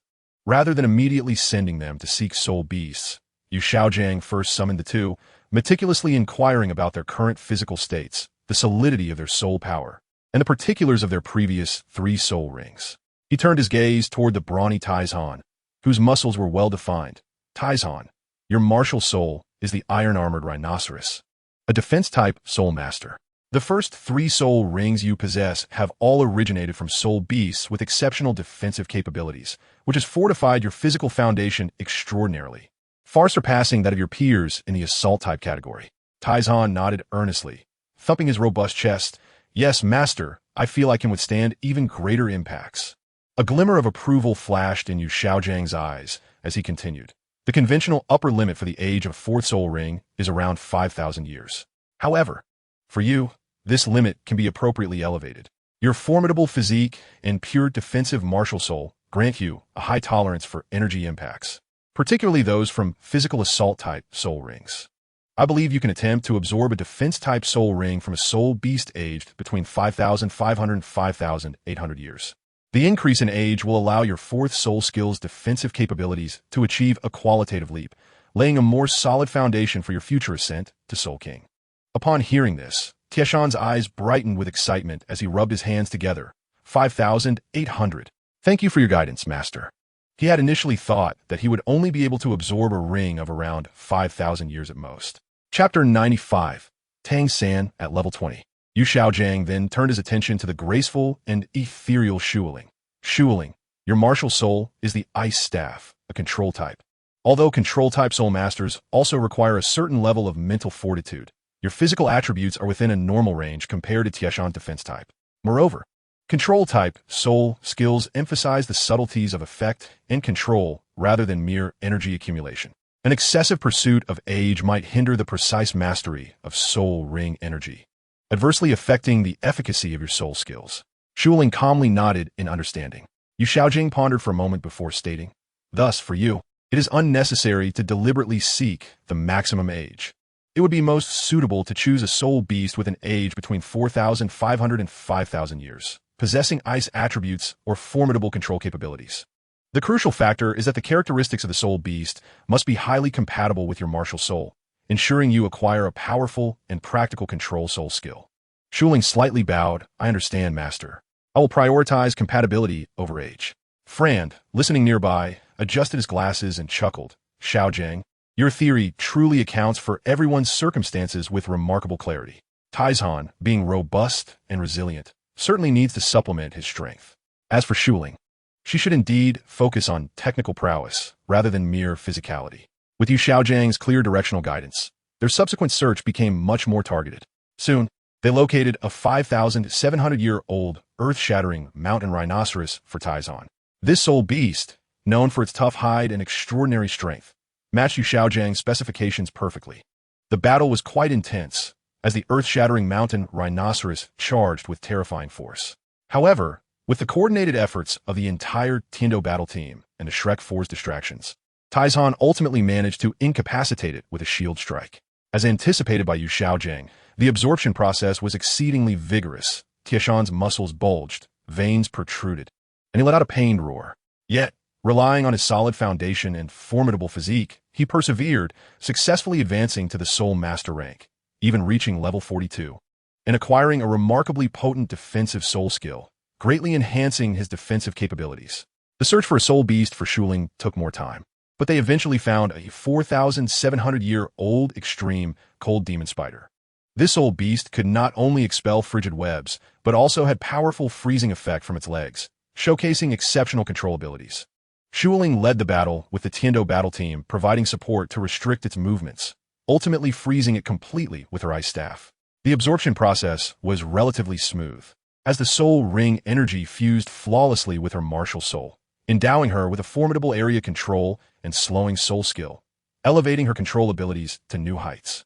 Throughout the entire process, Tang San's blue-silver grass healing once again played a crucial role, particularly when Taizhan felt somewhat fatigued after absorbing the soul ring. Tang San's healing light accelerated his recovery, earning admiration from the Tiendo battle team for this young, yet exceptionally skilled healing soul master. With the soul hunting mission successfully completed, the group relaxed and began their journey back, preparing to leave the Stardow Forest. However, an unexpected situation arose during their return. As they walked through the middle of the team, Tang San suddenly halted, his expression shifting as his soul power surged uncontrollably. The consecutive days of intense battles, the heightened focus during healing, and the repeated transformation of his soul power into healing energy seemed to act as a catalyst, allowing him to effortlessly break through the bottleneck that had kept him at the pinnacle of level 19. Little San, Yu Xiaogang, closest to him, immediately sensed his disciple's anomaly and promptly signaled the team to halt. All eyes converged on Tang San, who appeared flushed, beads of sweat forming on his forehead. As his soul power surged like boiling water, his aura ascending at an unprecedented pace. He quickly sat cross-legged, closing his eyes to concentrate, guiding the tumultuous soul power within him. The verdant blue-silver grass manifested in his palm, radiating an even more vibrant life force than usual, causing the surrounding flora to sway gently as if drawn to it. Within just a brief moment, his aura surged past a solid threshold.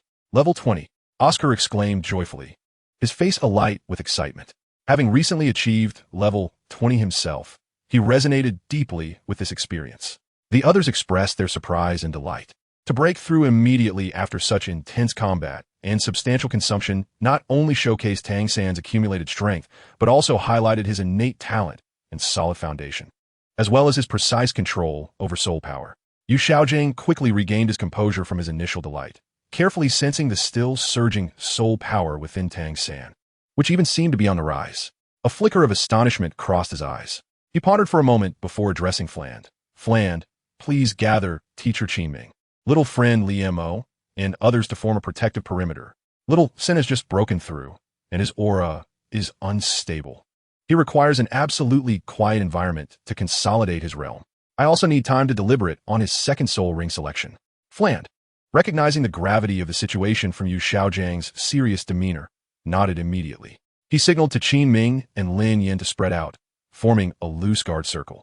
Yu Xiaogang then crouched beside Tang San, whispering, "Little San, focus and remain calm. Do not rush the process. Channel your soul power fully to stabilize your level 20 realm.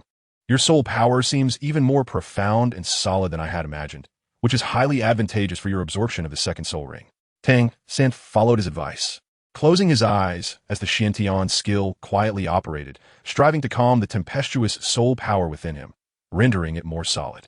In light of Tang San's blue-silver grass martial soul's healing attributes, coupled with the current positioning of the team and its prospective developmental trajectory, a plethora of knowledge regarding soul beasts surged through Yu Xiaojiang's mind as he meticulously sifted and matched potential candidates. Gradually, an audacious idea began to take shape within the recesses of his thoughts. After approximately the duration of a stick of incense, Tang San's breath had completely stabilized. Upon opening his eyes, a radiant light shimmered within them, signifying that he had firmly consolidated his level at 20. Yu Xiaogang immediately inquired, "How do you feel? Is your soul power fully stabilized?" Tang San nodded, a hint of astonishment coloring his tone as he replied, "Teacher, I have entirely solidified my position at level 20, and I feel that my total soul power is considerably more robust than that of an ordinary soul master at this level." "Excellent." A gleam of excitement flashed in Yu Xiaojiang's eyes as he made a decision that left everyone but Flander in a state of shock. "In that case, your second soul ring may well be an unprecedented age." He turned to the others, particularly explaining to Lin Yan and Qingming. Little San's blue-silver grass martial soul follows a healing pathway, and the efficacy of his soul skills is often directly correlated with the vitality and purity of the life energy contained within the soul beasts. Plant-type soul beasts exude gentle energy, presenting relatively low risks for absorption. Moreover, Little San's innate constitution surpasses that of his peers, and with my years of training, he is far from comparable to other soul masters of the same rank. His foundational strength even exceeds that of many formidable assault-type soul masters. Most critically, his affinity for and capacity to bear life energy through his blue-silver grass martial soul appears exceptionally powerful. He paused momentarily before resolutely uttering a jaw-dropping figure. "Thus, I predict that Little San has a tremendous possibility of absorbing a soul ring from a plant-type soul beast aged around 900 years. And in 900 years, Flander exclaimed in astonishment, unable to suppress his exclamation. A second soul ring of 900 years? This is... Oscar's jaw dropped in disbelief. My second soul ring is only 800 years, and Little San is aiming for 900? I barely managed to endure the absorption of an 800-year soul ring, let alone one of 900. Flander adjusted his glasses, glancing at Yu Xiaogang with concern. "Xiaogang, isn't this too risky? A second soul ring of 900 years is almost at the theoretical boundary of the age for a third soul ring." Yu Xiaogang shook his head, his gaze unwavering. "Theory is static. Humanity is dynamic. Little San's situation is exceptional. His bodily resilience and the uniqueness of his martial soul can undoubtedly support this age. A higher age signifies purer and more substantial life energy. If absorption is successful, the healing soul skills obtained will be extraordinarily powerful, propelling his healing capabilities to a level that will dominate within the same rank. This is crucial for the future development of our team. Furthermore, This is not merely a one-time endeavor. Every subsequent attempt must push the limits. I even have a bold notion to allow little San to reach the fourth ring at 10,000 years, much like his friend Lin Yan. He looked at Tang San. Little San, do you wish to attempt this? There may be some risks, but I have faith in your abilities. Without a moment's hesitation, Tang San replied. His trust in Yu Xiaogang's theory is absolute. Teacher, I am willing to try. I believe in your judgment. Yu Xiaogang's words, filled with hope, were akin to stones cast into a deep pond, sending ripples across Lin Yan's tranquil heart, inadvertently stirring the slumbering malevolence at the pond's depths. A chilling sense of resentment and sorrow, wholly foreign to Lin Yan, surged violently from the depths of his soul, fiercely battering against his defenses. It was the lingering obsession of his former self, silently wailing in anguish, questioning, why, as fellow disciples, was he subjected to relentless torment and extraction while Tang San received such meticulous cultivation and care? Quiet down. Lin Yan commanded the restless remnants in the depths of his consciousness, his tone imbued with undeniable authority. I am aware of your hatred, but this body now belongs to me. I will seek vengeance in my own way. If you do not quiet down, I suggest you take your leave first. His formidable spiritual force acted as an invisible shackle, abruptly tightening to forcibly suppress the nearly uncontrollable malice and resentment. The remnants emitted a final weak and unwilling shriek before being compelled to retreat once more into the corners of the soul. Lin Yan had previously considered exterminating this remnant, yet he also owed it a debt of gratitude, having promised to avenge it. After all, it was not every day one had the chance to play the role of the good person. The primary reason for his restraint, however, was Qing Ming's warning that eradicating this remnant could lead to mutual destruction. Thus, he was advised to help the remnant fulfill its final wish, after which it would dissipate on its own. Upon hearing Tang San's unwavering and trusting response, Yu Xiaogang's face radiated with a blend of joy and excitement. He patted Tang San's shoulder with vigor, his eyes brimming with recognition and anticipation for his disciple. Good, good, truly worthy of being my disciple, Yu Xiaogang, he exclaimed, his voice laced with uncontainable pride. In that case, we must not delay. Let's set forth immediately. He turned to the group, regaining the composure and authority befitting a theoretical master, yet the brightness in his eyes revealed his fervor ignited by Tang San's response. A 900-year level soul ring, one that must contain formidable life energy, typically grows in environments rich in vitality. The search will not be easy, and we must act swiftly. Under his leadership, the searching team embarked once more, this time with a clearer objective and heightened expectations. The search process consumed significantly more time than before as the group meticulously scoured several soul beast gathering sites. At long last, deep within a secluded, life-imbued wetland of the forest, they stumbled upon a remarkably unique soul beast. It was a vine that appeared as if carved from jade, its trunk as thick as an arm, winding gracefully around an ancient tree, its leaves resembling transparent emeralds, with luminescent veins coursing with life energy, exuding a heart-stirring vitality. All the surrounding plants flourished with exceptional vigor within a 10-meter radius. This is the life crystal ancient vine. Yu Xiaogang's voice trembled with excitement. Given its form and energy fluctuations, its age is undoubtedly over 890 years, nearing 900. This type of soul beast is exceedingly rare. It does not prey upon life through aggression, but grows by condensing and purifying the life energy in its surroundings. The life energy contained within its soul ring is among the purest of all plant-type soul beasts. It perfectly aligns with Little San's needs. With the target identified, the ensuing battle was devoid of uncertainty. The life crystal ancient vine possessed almost no offensive capabilities, instinctively thrashing its tendrils to ward off intruders. The team from the Tiendo battle team easily controlled its movements, and Tang San stepped forward, using a short sword to end its life. A circle of resplendent yellow soul rings gradually emerged, their radiant halos revealing exquisite emerald patterns embedded within, as if crafted by nature itself. The yellow hue was so rich it seemed almost tangible, its luminous flow emanating a powerful yet gentle life aura, invigorating those around it. Let's begin, Little San. Maintain focus and channel the energy, Yu Xiaogang instructed solemnly. Tang San inhaled deeply, seated cross-legged as he summoned his blue-silver grass martial soul. The 900-year soul ring, adorned with emerald patterns, descended slowly, the vast and pure life energy beginning to forge a connection with him, enveloping his form in a warm yellow glow. as everyone's attention remained fixated on Tang San. Within Lin Yan's consciousness, Qing Ming, who had been silently observing the external world, suddenly exclaimed, "Wait, this aura, something is amiss. This boy's martial soul is peculiar." Lin Yan's spirit stirred, yet he maintained an unruffled demeanor, merely responding within his mind. "What do you mean? It's just blue silvergrass, isn't it?" He noticed that Tang San's blue silvergrass appeared sturdier and more resilient than the ordinary variety, but he thought little of it. "This is far from ordinary blue silvergrass." Qingming's tone grew resolute, laced with a hint of solemnity. The ordinary blue silvergrass, even when infused with numerous formidable life attribute soul rings, could never compare to this particular specimen.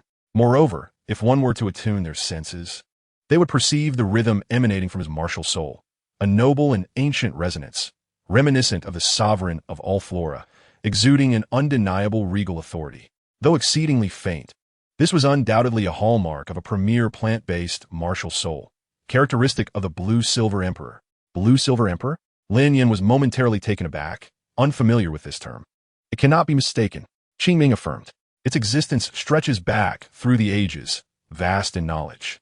The Blue-Silver Emperor is the monarch of the blue-silver grass lineage, a legend that states only those who have garnered the approval of all blue-silver grass and inherited the ancient bloodline can awaken it. Such a martial soul is 1 in a billion."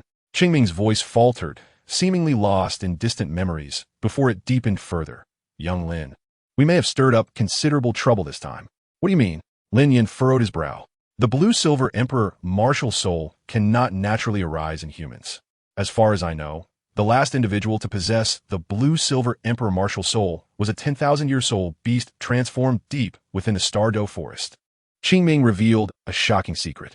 If this boy awakens as the Blue-Silver Emperor, it is highly likely that his mother is none other than the fallen 10,000-year Blue-Silver Emperor. Before Lin Yan could digest this revelation, Qingming continued, "And it was none other than the one who fell in love with that 10,000-year Blue-Silver Emperor, provoking a large-scale assault by the Spear Hall, ultimately leading to the forced sacrifice of the Blue-Silver Emperor. This was none other than the so-called youngest titled Douluo on the continent, the castaway of the Hao Hian sect. Hao Dan Douluo, Dan Hao." In other words, Qingming's voice carried a hint of amusement and warning. "The young lad before you, currently absorbing the soul ring, Tang San, not only possesses the supreme plant-based martial soul, the Blue-Silver Emperor, but he may also be the biological son of Hao Yin Douluo Tang Hao." Shortly thereafter, Qingming recounted what he knew of the tale between Tang Hao and Yin, how the Spirit Hall discovered a Yin's identity and launched a hunt, how Tang Hao became renowned after injuring the previous pope, and ultimately how Yin sacrificed herself, leaving Tang Hao and his infant son to vanish without a trace. Qingming's tone was imbued with an unprecedented seriousness. This boy harbors far too many secrets, and behind him stands the formidable Hao Yinduo, the god of slaughter. Should you decide to act against Yu Xiaogang, be aware that their bond is akin to that of father and son, deeply intertwined. If you lay a hand on Yu Xiaogang, can you expect Tang San to remain passive? The repercussions will likely entail not only the Master's retaliation, but also the relentless pursuit of Hao Yinduo. Exercise caution in your dealings until you possess the strength of a titled Douluo. To provoke Yu Xiaogang is akin to disturbing a hornet's nest. Even if your target is not the Hornet Queen, the swarm will retaliate fiercely. A faint smile graced Lin Yan's lips, devoid of any trepidation, his eyes flickering with a glimmer of assured control. A hornet's nest? A Hornet Queen? Quite astute, he mused inwardly, a cold amusement threading through his thoughts. For that reason, this hornet's nest becomes all the more valuable. Who would dare to prod a wasp's nest guarded by a potential god of slaughter? Yet, what if a larger swarm of wasps were to inadvertently discover that this nest concealed their coveted nectar? His gaze seemed to pierce through the forest before him, envisioning a more distant future.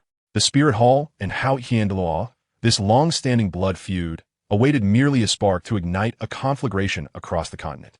Lin Yan's mind whirred with rapid thoughts, a vague yet grand blueprint unfurling in his heart. Why must we act personally? At the opportune moment, let those who ought to know inadvertently become aware of Tang San's identity, that he resides within Shrek Academy, under the meticulous guidance of Yu Xiaogang. When that time comes, the storm shall inevitably descend. The Spirit Hall will not overlook the chance to eradicate future threats and possibly uncover the secrets of the 10,000-year soul beast.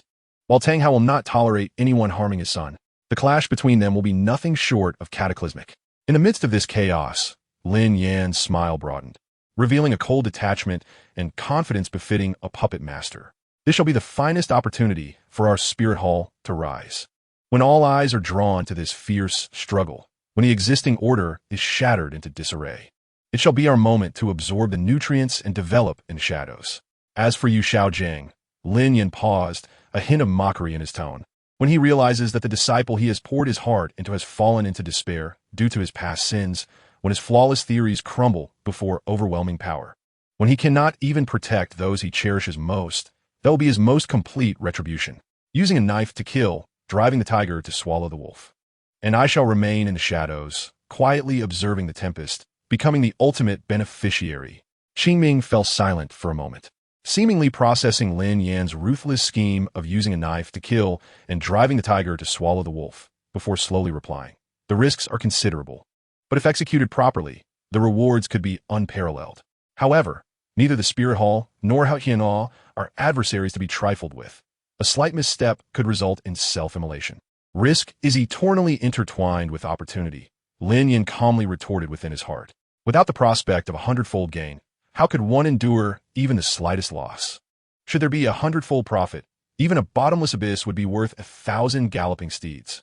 At that moment, the resplendent emerald glow of Tang San's soul ring stabilized, seamlessly merging with his being. He slowly opened his eyes, his gaze shimmering with a cerulean light, his life energy surging robustly. Not only had he successfully ascended to the rank of Great Soul Master, but his soul power level had also leaped 2 tiers, directly reaching the pinnacle of level 22. Mere steps away from level 23. This was undoubtedly due to the exceptionally pure and potent energy of the 900-year life crystal ancient vine soul ring, as well as his solid foundation and the extraordinary essence of the blue-silver emperor martial soul. Teacher, I have succeeded, Tang Sen exclaimed, his face aglow with joy and confidence, reveling in the unprecedented strength coursing through him. The others rushed forward to offer their congratulations, all sharing in Tang San's breakthrough. Yu Xiaogang's expression brimmed with pride and satisfaction. Stroking his chin, his eyes sparkled with a glimmer of curiosity as he spoke. Excellent. Little San, how do you feel? The increase in soul power is significant. It seems the energy of this life, crystal ancient vine, exceeds expectations. Quickly, demonstrate your second soul skill for me to observe its effects. Tang Sen nodded, stepping back a few paces, his expression growing earnest. Below him, a vibrant yellow soul ring and a brilliant emerald yellow soul ring rose simultaneously, swirling around him with a rhythmic grace. He called out, second soul skill, blue-silver life tribute. As his voice echoed, the verdant blue-silver emperor martial soul in his palm radiated with brilliance, unleashing waves of vibrant green light. Richer and more life-infused than the first soul skill, radiating outward like ripples on water, enveloping a radius of nearly 10 meters. All those caught within this verdant wave felt an immediate uplift in spirit. The fatigue of recent days seemed to be swept away by a gentle breeze, and the flow of soul power within them felt notably smoother, though the healing effect appeared less direct than the first soul skill. This continuous restoration of vitality and alleviation of fatigue felt remarkably wondrous and practical. Splendid. What a life tribute. Yu Xiaogang's eyes sparkled with excitement, unable to suppress his applause in admiration. The range of energy restoration and physical replenishment is exceedingly practical. While in terms of direct wound healing and intensity of soul power recovery, it may not rival the legendary top-tier healing martial soul, the 9-star begonia, in its sheer dominance. Its coverage, sustainability, and this gentle nurturing quality possess unique advantages in prolonged battles and team endurance. Flander nodded in agreement. Indeed, the 9-star begonia can resurrect the dead. While Little Sand's blue-silver grass adopts a gentler, more enduring approach, each has its merits. This soul skill is a remarkable boon for the team, alleviating numerous burdens. Oscar and Ma Hongjun are already moving within the verdant glow, savoring the gradually accumulating restorative effects. Lin Yan also expresses his appreciation at the opportune moment, applauding congratulations. Xiao San, such a practical area of effect supports soul skill, significantly enhances the team's sustained combat capability. Master S's choice of soul ring for him is indeed astoundingly precise. He deftly shifts the credit towards Yu Xiaogang. Liamo, my young friend, you flatter me. Yu Xiaogang gestures dismissively, striving to maintain his customary demeanor of solemnity and detachment. Yet, the slight upturn of his lips and the undeniable satisfaction and pride etched on his brow betray his inner delight. The path of a soul master ultimately hinges on the individual's effort and talent. This child, Xiao San, merely possesses a touch more diligence and a somewhat unique martial spirit. My role is merely to guide him toward a relatively suitable path based on his circumstances. Though he speaks humbly, his tone brims with conviction, and his unabashed admiration for Tang San is evident to all, revealing his immense satisfaction and pride in his disciple's accomplishments today. Especially as Tang San has flawlessly validated his theory regarding the absorption of soul rings beyond the limits of age. It has rewarded him with the utmost fulfillment in his research. Teacher, Tang San hears his mentor's words, a warm current surging through him, solidifying his resolve to strive diligently. Determined not to disappoint his teacher's expectations, Flinder, grinning from ear to ear, heartily pats Yu Xiaogang on the shoulder, exclaiming, "Well done, Xiaogang. Your disciple truly brings you honor." A second soul ring of 900 years, an area-wide restorative skill. Who would dare believe it? I wonder who will still claim your theory is merely theoretical. Yu Xiaogang coughs lightly from Flinder's exuberance, yet the smile on his face deepens, clearly relishing his friend's words. Lin Yan observes the entire scene, his expression filled with smiles. Yet his heart remains an icy calm. Chapter 98. The Emperor Descends. The Assault of the 100,000-Year Soul Beast. The night in the Stardow Forest is far from tranquil, yet with the two teams merging, their formidable strength allows them to establish a defensive position in a strategically advantageous hollow, where the crackling campfire disperses the chill and darkness of the forest. After a day filled with battles and breakthroughs, everyone is somewhat fatigued, yet spirits remain high, especially the three youths from Shrek, who are still reveling in the day's accomplishments. Leaning against an ancient tree, Lin Yan appears to be meditating, but in truth, his mental faculties are sharply attuned. On one hand, vigilant of the surroundings, and on the other, tirelessly processing the vast amount of information accumulated throughout the day. The revenge plan requires adjustments, yet the objective remains steadfast. As the night deepens, most have succumbed to slumber or deep meditation, save for those on watch. While Lin Yan sits beneath the tree, sifting through the day's myriad of information, a sudden urgent warning pierces through his consciousness from Qingming. "Lin boy, beware. An exceedingly terrifying presence is rapidly approaching. This power vastly exceeds that of a soul sage. It is even more pure and tyrannical than an ordinary title Douluo. It is a 100,000-year soul beast." Qingming's tone is imbued with unprecedented seriousness. Instantly alert, Lin Yan's muscles tense, yet he refrains from raising an alarm, instead extending his mental energy outward to sense the surroundings. Indeed, a terrifying pressure akin to a primordial beast is emanating from the depths of the forest, seemingly targeting their location. A 100,000-year soul beast. Lin Yan's heart jolts. His initial impulse is not to resist, but rather the most primal instinct for survival, to flee. He must escape immediately. With his speed and stealth, there might still be a glimmer of hope. As for the others, their presence could serve to divert that terrifying entity's attention, granting him precious time to escape. Just as his muscles tighten and soul power surges within him, poised for action. Wait! Qingming's voice rings out once more, laced with incredulity and urgency. Something is amiss. This terrifying aura has a very clear target. Its focus is entirely locked onto that girl named Xiao Wu. Xiao Wu. Lin Yan momentarily freezes, astonished. Indeed, moments ago, under the oppressive pressure of the 100,000-year soul beast, it appears that a trace of an exceedingly faint soul beast aura has unconsciously leaked from the girl. This aura is far beyond what an ordinary soul beast could possess. Its level is even comparable to that of the approaching 100,000-year soul beast. Qingming's voice is filled with shock and confusion. Damn it! For so many days, she has concealed it exceptionally well, or rather, her transformation is remarkably perfect, even deceiving me. Had it not been for this pressure of the same level, it might never have been revealed. Transformation? 100,000-year soul beast-s transformation. Lin Yan's pupils constrict, and his heart races once more. But this time for an entirely different reason. He snaps his gaze towards the scorpion-tailed girl nestled beside Tang San, appearing somewhat unsettled by the sudden surge of emotions. Xiao Wu, that lively, spirited girl, who was even a bit headstrong. 100,000-year soul beast transformed? The revelation sends shockwaves through Lin Yan, momentarily overshadowing his fear of the encroaching 100,000-year soul beast. In a flash, Lin Yan's mind races at an unprecedented speed. A 100,000-year soul beast is headed directly for Xiao Wu, who herself is a transformed 100,000-year soul beast. They are connected. Lin Yan swiftly deduces that this formidable creature is not here to attack, but rather to seek her out. The instinct for survival is swiftly replaced by a chilling and fervent rationality. The thought of fleeing evaporates. Danger? No, this is an opportunity. A rare chance. An excellent opportunity to engage with a 100,000-year soul beast. Once this moment passes, it may never return. As long as they do not recklessly obstruct its intention to take Xiao Wu, this colossal beast is unlikely to unleash its full wrath upon them. Lin Yan's gaze sweeps over the slumbering individuals, particularly Tang San.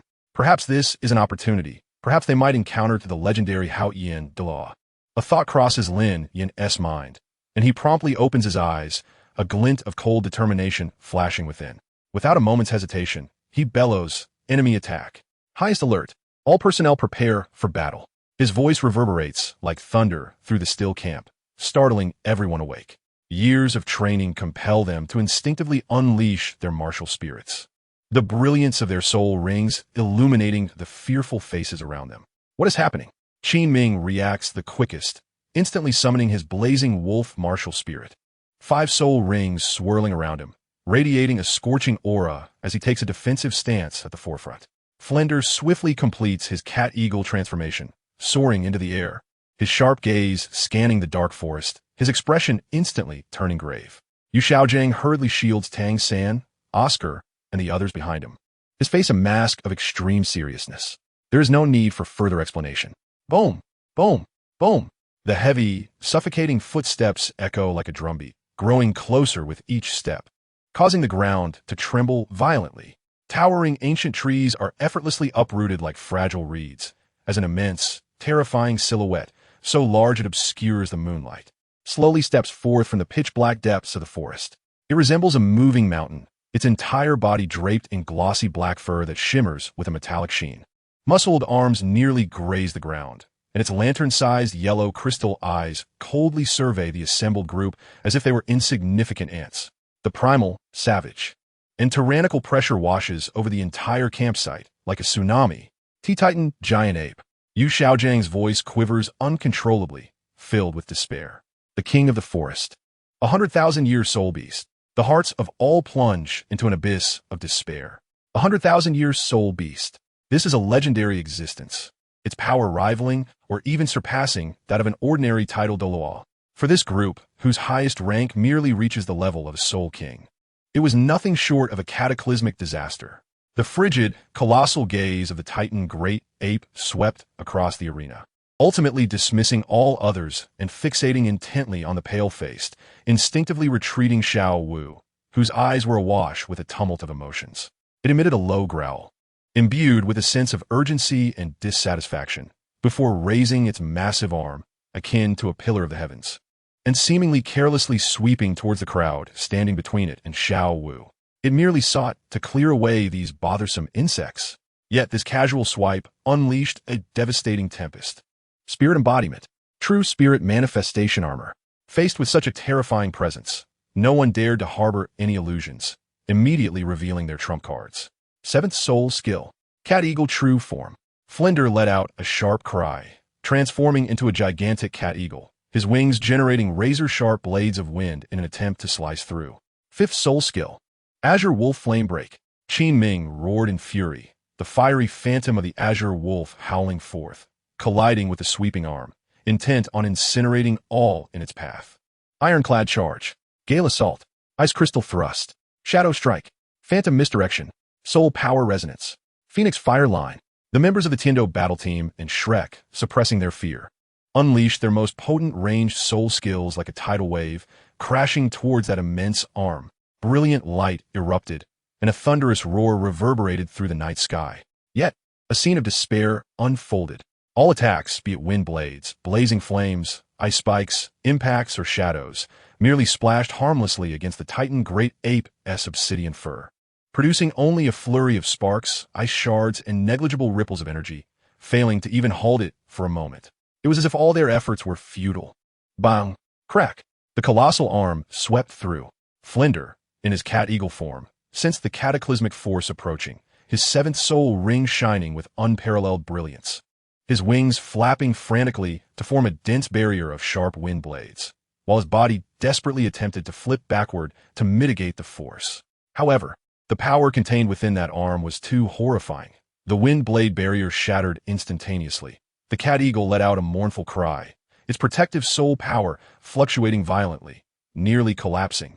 Utilizing the impact force, he was propelled backward, tracing an arc through the air before landing awkwardly, staggering back a dozen steps before barely stabilizing himself, his face ashen. A metallic taste flooding his throat as a trickle of blood escaped his lips, indicating he had sustained significant trauma.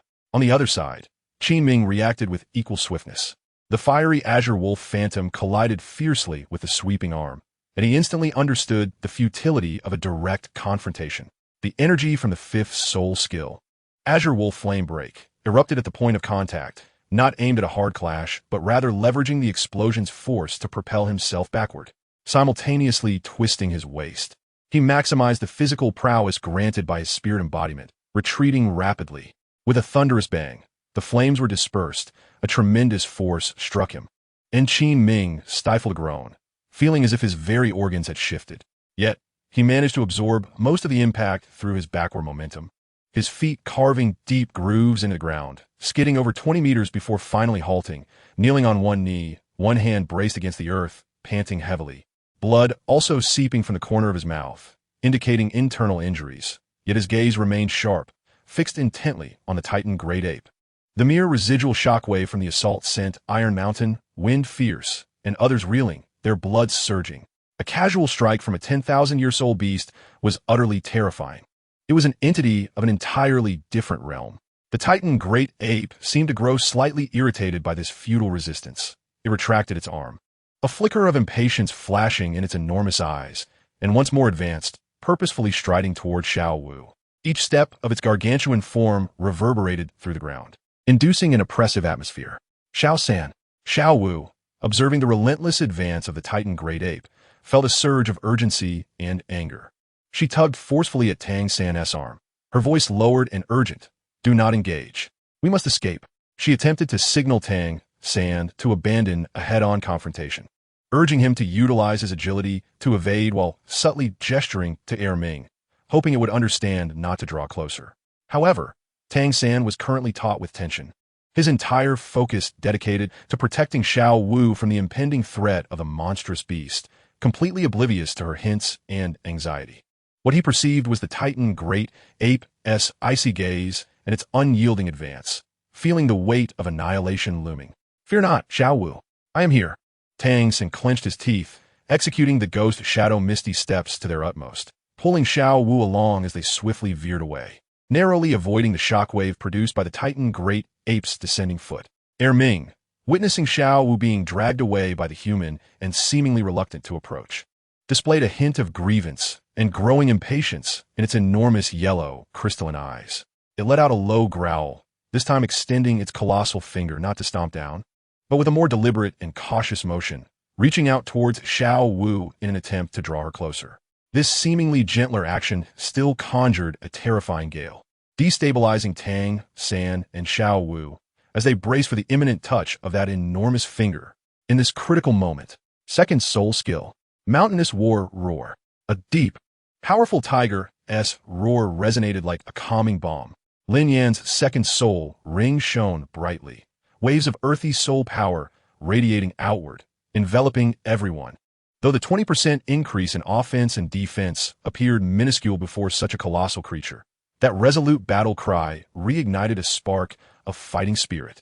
His attributes surged by 40% instantaneously. Third soul skill, Tiger Roar Sandstorm Rift. Fourth soul skill, Earth Vein Tremor. Lin Yan unhesitatingly unleashed two formidable fusion soul skills simultaneously. 5 massive sandstorm claws tore through the earth, crashing violently into the Titan great ape's legs and the surrounding ground. Simultaneously, the earth quaked violently. Countless sharp earth spikes erupted suddenly. The sandstorm, mingling with the tremors and the spikes, instantaneously enveloped the Titan Great Ape's lower half. The sand sought to obscure its vision, while the spikes savagely struck at its form. Although they failed to inflict damage, they successfully halted its advance, causing its immense body to sway slightly. Roar! The Titan Great Ape emitted a low growl, tinged with clear surprise and irritation at being disturbed. It lowered its head, its icy yellow crystalline eyes finally focusing on the small insect, Lin Yan, radiating earthy light, who had repeatedly provoked it. First soul skill, rock-crushing claw. He exerted force through his legs, propelled by the ground's rebound, charging towards the joint of the Titan Great Ape's arm like a cannonball. Enveloped in thick rock armor, his claws glimmered with a piercing light as they descended ferociously. Screech! The excruciating sound of friction pierced the air. The armor-piercing effect of the rock-crushing claw finally demonstrated its potency. It left a few faint, nearly imperceptible white scratches on the Titan Great Ape's glossy black fur. To the Titan Great Ape, these marks might as well have been dust, even eluding its perception. Yet, they undeniably captured its attention and ignited a flicker of annoyance akin to that of an ant's bite. For the first time, the Titan Great Ape's indifferent gaze clearly reflected Lin Yan's figure, accompanied by a palpable sense of impatience. It disregarded everyone else, its enormous head turning towards Lin Yan, raising its other arm, this time with markedly increased speed and a hint of seriousness. Fingers spread as if swatting away an especially bothersome fly, targeting Lin Yan's position with a sweeping motion. The terrifying wind pressure instantaneously solidified the air, ensnaring Lin Yan in its grasp. Captain, the members of the Tindo battle team were struck with horror. Brother Liamo, Tang San exclaimed in astonishment. The intensity of the impending death was unprecedentedly clear. Under the weight of this soul-crushing terror, Lin Yan's soul power surged within him at an unparalleled speed. Compressing and undergoing a transmutation, the bottleneck of level 45 shattered explosively. Boom! A powerful wave of soul energy erupted from his being. In a moment of peril, he astonishingly broke through to level 46. Strength flooded his body instantaneously. Yet as he faced the serious slap of fate, he still felt as insignificant as a speck of dust, unable to evade. Then let him withstand it with resolve, even if he could only grasp a thread of power. Rock-crushing, bone-shattering claws. Lin Yan roared, his arms encased in rock armor swelling threefold, with fierce tiger stripes emerging, as earthy soul energy flowed like magma along his fists. He poured all his soul energy into his arms, crossing them in front of him to assume a defensive stance. In the next moment, the Titan Great Ape's paw descended with ferocity. Boom! Like a meteor crashing to earth, the martial soul armor enveloping Lin Yan shattered into countless fragments upon contact. He felt as though a true mountain had collided with him at an unmatched velocity. The sound of bones fracturing echoed from his arms, and searing pain swept through his body. He spewed forth blood, his body hurtling backward like a ball shot from a cannon, crashing through 7 or 8 towering trees before crashing heavily to the ground, leaving a trench several dozen meters long, smoke and dust billowing. Just as the Titan Great Ape thought that this bothersome insect had finally been squashed, preparing to turn its attention back to Xiao Wu, a muffled groan of extreme agony arose from the dust-filled pit. Ugh! Lin Yan struggled to move, his body feeling as though it had been shattered, his arms hanging limply, clearly fractured, and his insides roiling in turmoil. The martial soul armor had completely disintegrated under that horrific blow. The intense pain threatened to engulf his consciousness. Yet his formidable mental fortitude forced him to remain awake. 2 thoughts flashed rapidly through his mind. First, the chance to confront a 100,000-year-old beast was a once-in-a-lifetime opportunity. Though perilous, if he could exert himself fully, it would be an excellent test of his limits and a true measure of his standing among the continent's elite. This combat experience was crucial for future planning. Second, and even more importantly at this very moment, everyone from Shrek and Tiendo was watching, especially Yu Xiaogang and Tang San. The image he had painstakingly crafted of brotherly Mo as a powerful, reliable, and trustworthy senior would be severely compromised if he were to easily falter or even lose consciousness. Conversely, if he could display unwavering resilience and a fighting spirit in such dire straits, it would undoubtedly elevate his image to new heights and deepen their recognition of him. In a flash of thought, the pros and cons became evident. He would give it his all, A resolute determination replaced the searing pain. A sharp glimmer shone in his eyes, no longer fueled by reckless fury, but imbued with clarity and tenacity towards a defined goal. Not yet, it's not over, Lin Yan uttered, his voice hoarse, yet imbued with undeniable conviction. Ignoring the stabbing pain throughout his body, he forcefully summoned the last of his soul power. Buzz! A piercingly sharp aura, as if capable of piercing the heavens, erupted violently from the dust-filled pit. Lin Yan struggled to prop himself up with his left arm, and on the bare skin of his right arm, the intricate patterns that belonged to the martial soul armor re-emerged like burning brands, glowing with a blinding golden light. Not only that, but the fragments of the martial soul armor still lingering in the air, along with the surging earth, attribute soul power within him, seemed to be summoned by an unseen force, wildly converging towards his right arm. Roar! Lin Yan unleashed a roar that was more beastly than human, a mixture of agony and exhilarating fervor. His right arm trembled violently due to the forced accumulation of energy, with cracks appearing on the skin, seeping blood. Tiger King's star-piercing spear. With this full-throated roar, the converging fragments of the martial soul and the overwhelming earth attribute soul power were forcibly compressed and shaped. A spear, approximately 3 meters in length, formed before his right arm, seemingly composed of flowing dark golden lava and fragmented armor, spiraling into existence. The spear's body was adorned with rugged protrusions and traces of incompletely fused armor, entwined with turbulent sand energy, while the spear tip featured 5 twisted, menacing, high-speed rotating claw blades, exuding a lethal sharpness that produced a soul-chilling shriek as it sliced through the air, warping the very fabric of space. Brother Liamo, Tang San, witnessing Lin Yan, grievously injured yet still striving to unleash his power, couldn't help but exclaim, his eyes filled with concern and admiration. To him, this senior was fighting to protect everyone at such a cost. The members of the Tiendo battle team were equally aghast, their eyes wide with fear, wanting to rush forward but paralyzed by the overwhelming pressure. Go! With his final strength, Lin Yan thrust his right arm forward with all his might. The dark golden spiral spear, embodying the remnants of power and intent to strike with utmost ferocity, transformed into a streak of golden lightning that tore through the air, targeting the Titan Great Ape's relatively vulnerable eyelid.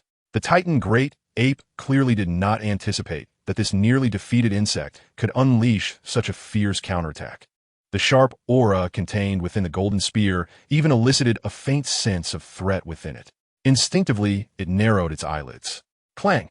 A resoundingly crisp sound erupted, akin to the clash of gold and iron. The Tiger King star-piercing spear struck precisely against the Titan Great Ape's closed eyelids.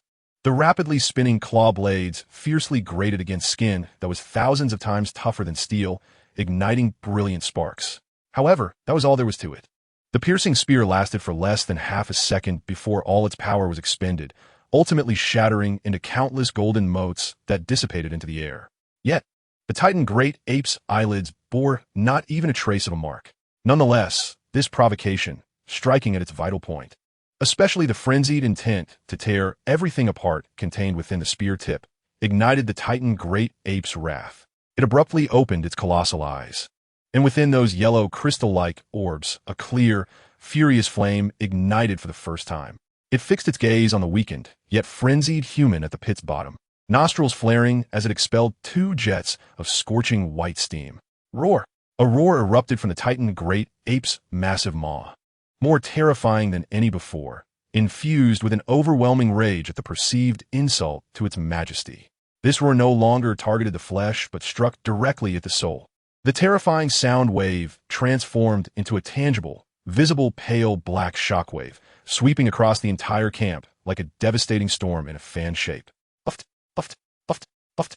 Aside from Lin Yan, who had mentally prepared himself and possessed a remarkably strong spirit, managing to maintain a sliver of clarity, and Xiao Wu, who had been deliberately avoided by the Titan Great Ape, everyone present, from Flender and Qin Ming, who had just struggled to rise, to Tang San and Dai Mubai, who attempted to launch another attack, to the terrified Oscar, Ma Hongjun, Yu Xiaogang, and all members of the Tiendo battle team. Under the onslaught of the soul-shaking roar filled with the fury of a 100,000-year-soul beast, it felt as if an invisible divine hammer had struck their very souls. In an instant, every individual's eyes rolled back, their expressions vacant, barely able to utter a sound before their consciousness was entirely stripped away. They crumpled to the ground like cut stalks of rice, succumbing to a profound and irreversible coma. The entire camp was enveloped in an eerie silence, akin to death itself. The campfire continued to burn, casting flickering shadows over the unconscious forms of humanity, alongside the infuriated sovereign of the forest and the girl in its palm, whose expression was a complex tapestry of emotions.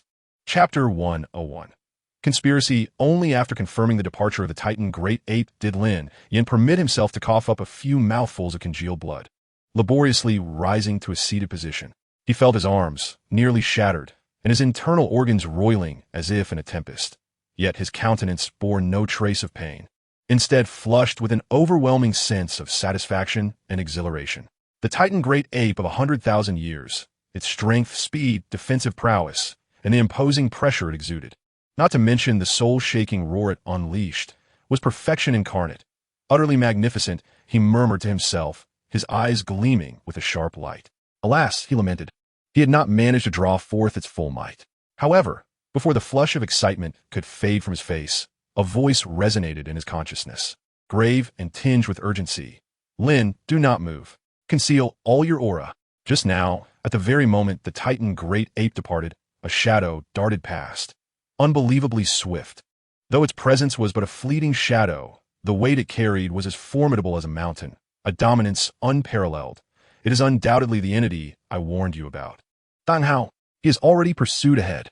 Lin Yan's body froze instantaneously. His upper body, which had just been raised, gradually sank back into the pit in the ground without a sound, his breathing nearly stilled, all vital signs suppressed to a minimum, perfectly blending into the surrounding stillness as though he had never awakened. Maintaining the facade of unconsciousness, he communicated rapidly with Qingming in his mind. His voice chillingly calm. He is caught up? Is he traceable? Impossible. Qingming replied with unwavering certainty. His speed is too great, and his concealment techniques are exceedingly sophisticated. My range of perception is limited. I can only ascertain that his direction aligns with that of the Titan Great Ape, but has long surpassed my limits of awareness. Lin Yan fell into a moment of silence, his thoughts racing. With Tang Hao personally in pursuit, Xiao Wu's safety was virtually assured. She would likely return soon. Thus, the heavily wounded guardian persona he had painstakingly constructed remained effective, perhaps even gaining greater significance due to Tang Hao's witness. At least in the eyes of that god of slaughter, as he was perceived to be protecting his son, Tang Hao had indeed appeared, albeit only for an instant. Yet that was sufficient for confirmation. Lin Yan's mind churned with rapid thoughts. His strategy required adjustment. To directly target Yu Xiaogang and the others was far too perilous, likely provoking Tang Hao's devastating retribution. What is your plan? Qingming inquired. To draw the snake from its hole, to employ the knife of another, Lin Yan mused coldly, his thoughts crystallizing. The elite tournament of advanced soul masters across the continent presented an excellent stage. Yet Shrek's youthful participants were still in their formative years, their powers not yet at their zenith. It was premature for them to compete, and Flander and Yu Xiaogang would not act so foolishly. However, he pivoted, a glimmer of cunning flashing in his eyes. During the tournament, Tiando City would undoubtedly be a convergence point of chaos, with the eyes of various factions fixed upon it. This too was a prime opportunity. He could use this as a pretext to warmly invite Shrek Academy to Tiando City to observe the competitions. For those who had long resided in the remote Soto City, witnessing the duels of top soul master academies and learning advanced tactics was undeniably enticing. Although Flander was miserly, he would surely be willing to cover the travel expenses for the sake of his disciples' futures. Yu Xiaogang would also lean towards broadening Tang San's horizons. During the tournament, Tiando City would become the focal point of the entire soul master realm. Representatives from the Spirit Hall, observers from various kingdoms and principalities, countless teams from prestigious academies, along with spies from various factions drawn by the scent of opportunity, would converge, creating a veritable cauldron of chaos. His thoughts grew increasingly intricate. At that time, we merely need to spread rumors regarding Tang San's identity, sowing seeds of suspicion that will naturally lead to investigation. We must ensure that when someone attempts to uproot this sapling, the hidden tiger guarding it will be compelled to reveal itself. A frigid smirk graced Lin Yan's lips. Regardless of whether the tiger or the hunter emerged victorious, the stirred waters would facilitate the clandestine maneuvers of the Holy Spirit cult. In this process, he merely needed to continue playing the role of the caring older brother, earning their trust. everything would unfold seamlessly. Yet, his musings did not linger solely on how to exploit Tang San. Within the depths of his icy gaze, a more secretive, avaricious glimmer flickered. His consciousness continued to converse with Qing Ming, redirecting the topic toward the seemingly innocent girl with braided scorpion tails. As for the 10,000-year-old transformed soul beast, Lin Yan's thoughts betrayed no emotional fluctuation, only a calm scrutiny akin to a researcher evaluating a rare specimen. Her value surpassed imagination. A soul ring of 10,000 years, a soul bone. These were treasures capable of driving any soul master to madness. Qingming's voice bore a note of gravity and warning, yet the entanglements surrounding her are immense. Tang Hao's covetousness. The protection of the Titan great apes. Interfering with her carries immense risk. A single misstep could lead to utter ruin. I am aware, Lin Yan replied, his thoughts remaining unervingly clear. Coercion was the most foolish of strategies. What we needed was for her to willingly offer everything. Willingly? Qingming seemed puzzled. Indeed, Lin Yan's thoughts raced, a more insidious and clandestine plan taking shape. You must also perceive that the bond between Tang San and Xiao Wu transcends the ordinary. It is akin to life and death. As long as I can earn Tang San's unreserved trust, becoming one of the few he relies upon most, Xiao will naturally come to trust me as well.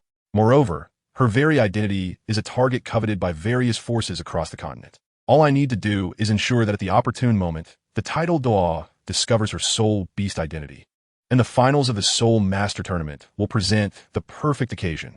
At that point, I merely need to unveil both Tang San and Xiao Wu's identities simultaneously, and chaos will undoubtedly ensue. Given Tang San's character, he would never abandon her. He would fight fiercely to protect her. Confronted by numerous, formidable foes, Tang Hao would likely find himself overwhelmed, with the final outcome leaning toward their mutual entrapment and despair. In that final moment, Lin Yan's thoughts remained unsettlingly calm. When sacrifice became her only option to save her beloved, I would simply need to fulfill the most suitable conditions for sacrifice and stand by their side. She would choose willingly. For Tang San, she would have no alternative, and I would passively accept this weighty gift. His voice carried a hint of chilling mockery, and afterward, I could even use the pretext of inheriting Xiao Wu's will to better manipulate the grief-stricken Tang San, binding him firmly to my chariot. Qingming could not help but exclaim, "Your scheming and calculations are indeed rare in my 20+ thousand years. To manipulate hearts, situations, and even emotions to such an extent, with each link interconnected, leveraging power against power, it's simply ruthless." Lin Yan offered no response to this evaluation, merely replying coolly, "To achieve one's goals, one must naturally pursue the most efficient path. Emotions are weaknesses, vulnerabilities. Thus, they are also the best tools to exploit." Chapter 102. The Azure Bull Python. Just as Lin Yan and Qingming finalized the framework of their subsequent plans, the horizon gradually lightened to a pale hue. Within the camp, faint groans began to resonate as individuals struggled to awaken from their stupor, each suffering from splitting headaches and pallid complexions, haunted by the terrifying experiences of the previous night. Xiao Wu, a heart-wrenching cry, suddenly shattered the oppressive silence of the camp. Tang San sprang upright from the ground, his once clear eyes now bloodshot, his pupils dilated in sheer shock and terror. He cast a glance around, finding himself utterly alone. The figure that always sported a sly smile and bounced around with vivacity was nowhere to be seen. Xiao Wu, Xiao Wu, his voice, initially laden with shock, rapidly morphed into an uncontrollable panic. His body trembled involuntarily, as if all strength had been siphoned away in an instant, akin to an invisible giant hand constricting his throat, rendering his breath labored. No, it couldn't be. She was just here. How could she?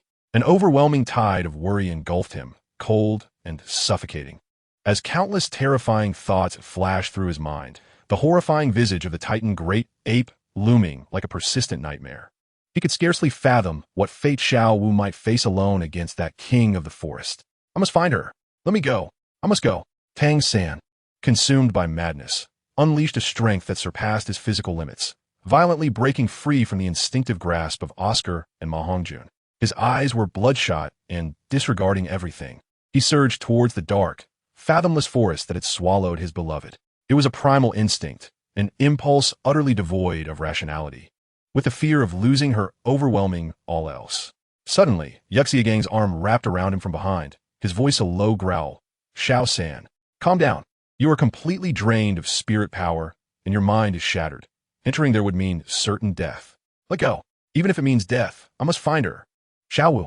Tang San screamed in desperation, his voice tinged with a sob, tears blurring his vision, the composed demeanor he usually exhibited utterly shattered, leaving only a terrified youth gripped by the raw fear and madness of losing his beloved, just as chaos and despair threatened to consume him. A weak yet remarkably steady voice broke through, imbued with an unusual calming power. Xiao San. The group turned towards the sound, and there stood Lin Yan, somehow managing to support himself upright. His face was as pale as parchment, remnants of dried blood lingering at the corners of his mouth. His arms hung at unnatural angles, clearly severely injured. Each breath seemed to draw forth immense agony, knitting his brow in pain. Yet he stood resolutely upright. He took painstaking steps towards the nearly broken Tang San, his gaze calm and steadfast, piercing deeply into Tang San's bloodshot, tear-filled eyes. I understand how you feel. Lin Yan's voice, though quiet, resonated clearly in everyone's ears, imbued with a compelling intensity. But impulse will solve nothing now. Your condition is too dire. Entering there will not only fail to locate Xiaowu, but will also cost you your life. He paused, sincerity shimmering in his eyes, his tone carrying an undeniable sense of responsibility. Let me go. My strength exceeds that of all of you, and my recovery will be swift. More importantly, I have often ventured alone into the soul beast forest to hunt. I possess greater experience in tracking and surviving in the wild. Tell me the last possible direction Xiaowu might have taken, or if she has any unique scent or characteristics. I swear, as long as there is even a sliver of hope, I will exert every ounce of my strength to bring her back. This declaration, coupled with his grievous yet resolute demeanor, and his profoundly sincere gaze, struck at the softest, most vulnerable core of Tang San's heart. Looking upon Lin Yan's harrowing injuries and hearing his steady, powerful words laced with responsibility, Tang San was overwhelmed by a wave of profound emotion and guilt that surged forth like a tide. His lips trembled, tears spilling forth anew. His voice choked as he struggled to articulate coherent thoughts. Liamo, brother, your injuries, how could I let you? Lin Yan laboriously lifted an arm that still retained some mobility and firmly pressed it against Tang San's trembling shoulder, his gaze intense. You call me brother? So stop the needless chatter. Time is of the essence. Provide me with the information, and trust me. In that moment, under Lin Yan's masterful performance, he transformed in Tang San's eyes from merely a respected genius senior to a true brother, worthy of entrusting one's life to stepping forward in the face of despair. This kindness would be etched in Tang San's memory for a lifetime. Just as Tang San was about to speak, Lin Yan prepared to enact a solitary hero's venture into peril when a sudden rustling sound emanated from the nearby thicket. Instantly, everyone tensed and turned to see Xiaowu emerge, somewhat disheveled as she pushed through the branches, her hair in disarray, her clothes smeared with mud and dew, her complexion pale, her eyes reflecting traces of fear and shock. Xiaowu, Tang San exclaimed with overwhelming joy, rushing forward to embrace her tightly. Terrified she might vanish once more, the others breathed a collective sigh of relief and quickly gathered around. Xiaowu, where did you go? You scared us to death, Oscar exclaimed, patting his chest. Nestled in Tang San's embrace, Xiaowu trembled slightly, her voice tinged with tears. I don't know. That big monkey grabbed me and just kept running, as if in a great hurry. Then, suddenly, a particularly terrifying, ancient bellow echoed from deep within the forest. Sounding immensely enraged, upon hearing it, the big monkey seemed frightened and immediately dropped me, fleeing without a backward glance. I was terrified and ran back as fast as I could. A bellow? Yu Xiaogang, upon hearing this, furrowed his brow, pondering for a moment before a look of shock and realization flickered in his eyes. He adjusted his non-existent glasses, his tone grave as he revealed a significant secret. A cow's roar? Could it be the sky blue bull python? He inhaled deeply, his gaze toward Xiaowu filled with incredulous relief. If it truly was that creature, then Xiaowu's return was nothing short of a miracle.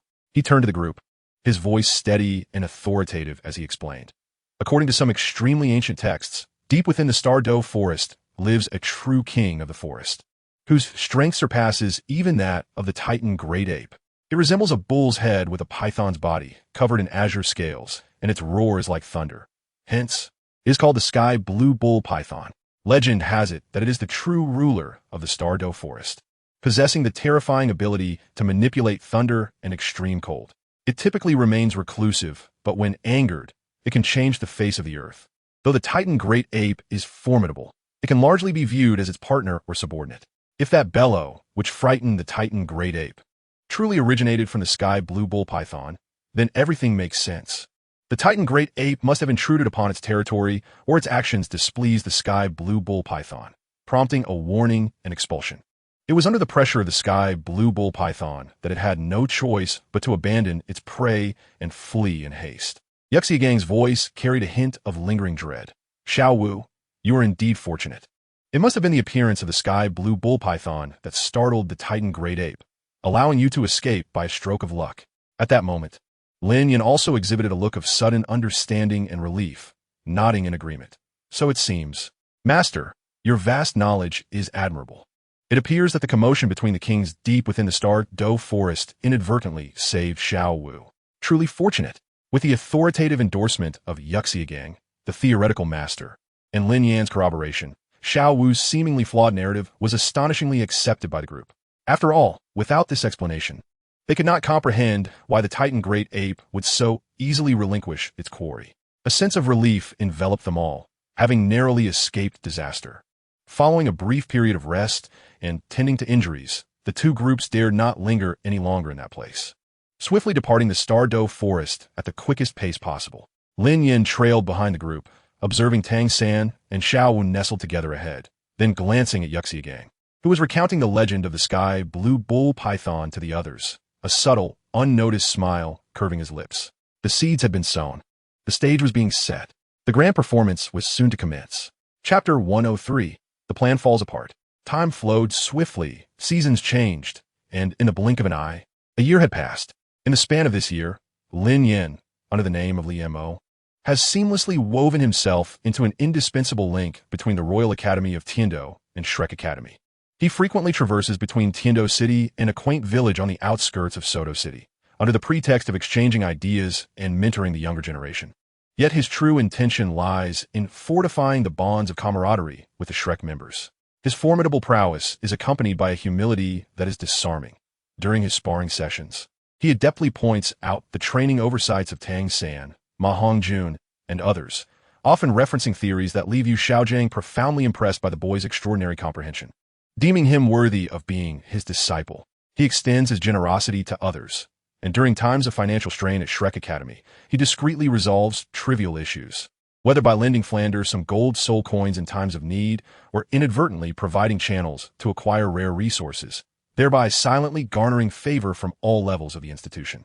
During this period, Shrek Academy welcomed two remarkable new members. The Prince of the Douluo Empire, Dai Mubai, who possesses the evil white tiger martial spirit, joined with a grand demeanor and inherent authority, significantly enhancing the team's offensive capabilities. The other was Ning Rongrong, the little princess of the Seven Treasure Glazed Tile School, whose unparalleled auxiliary abilities with the Seven Treasure Glazed Tile Tower brought a unique strength to the group. Though initially marked by a touch of spoiled arrogance, her character gradually softened under the nurturing environment of the academy and the guidance of her elder brother, Li Mo. This transformation greatly pleased Ning Fengji, who had long been troubled by his daughter's temperament. He never expected that under Lin Yan's influence, she would become increasingly gentle and understanding. More crucially, even Shui Qinghe began to lower his guard against Lin Yan. Upon their first meeting, both he and Ning Fengji discerned Lin Yan's cunning nature, finding him difficult to control. Yet, after some time spent together, they came to believe he had genuinely aligned himself with them and could be relied upon. Once Lin Yan reached the 50th level of cultivation, he quietly departed from the academy, bidding a temporary farewell to the others under the guise of seeking experience and breakthroughs. Behind the scenes, he mobilized the forces of the Spirit Hall, engaging in perilous battles, ultimately succeeding in bestowing a fifth soul ring upon his martial spirit, the Goddess Hand.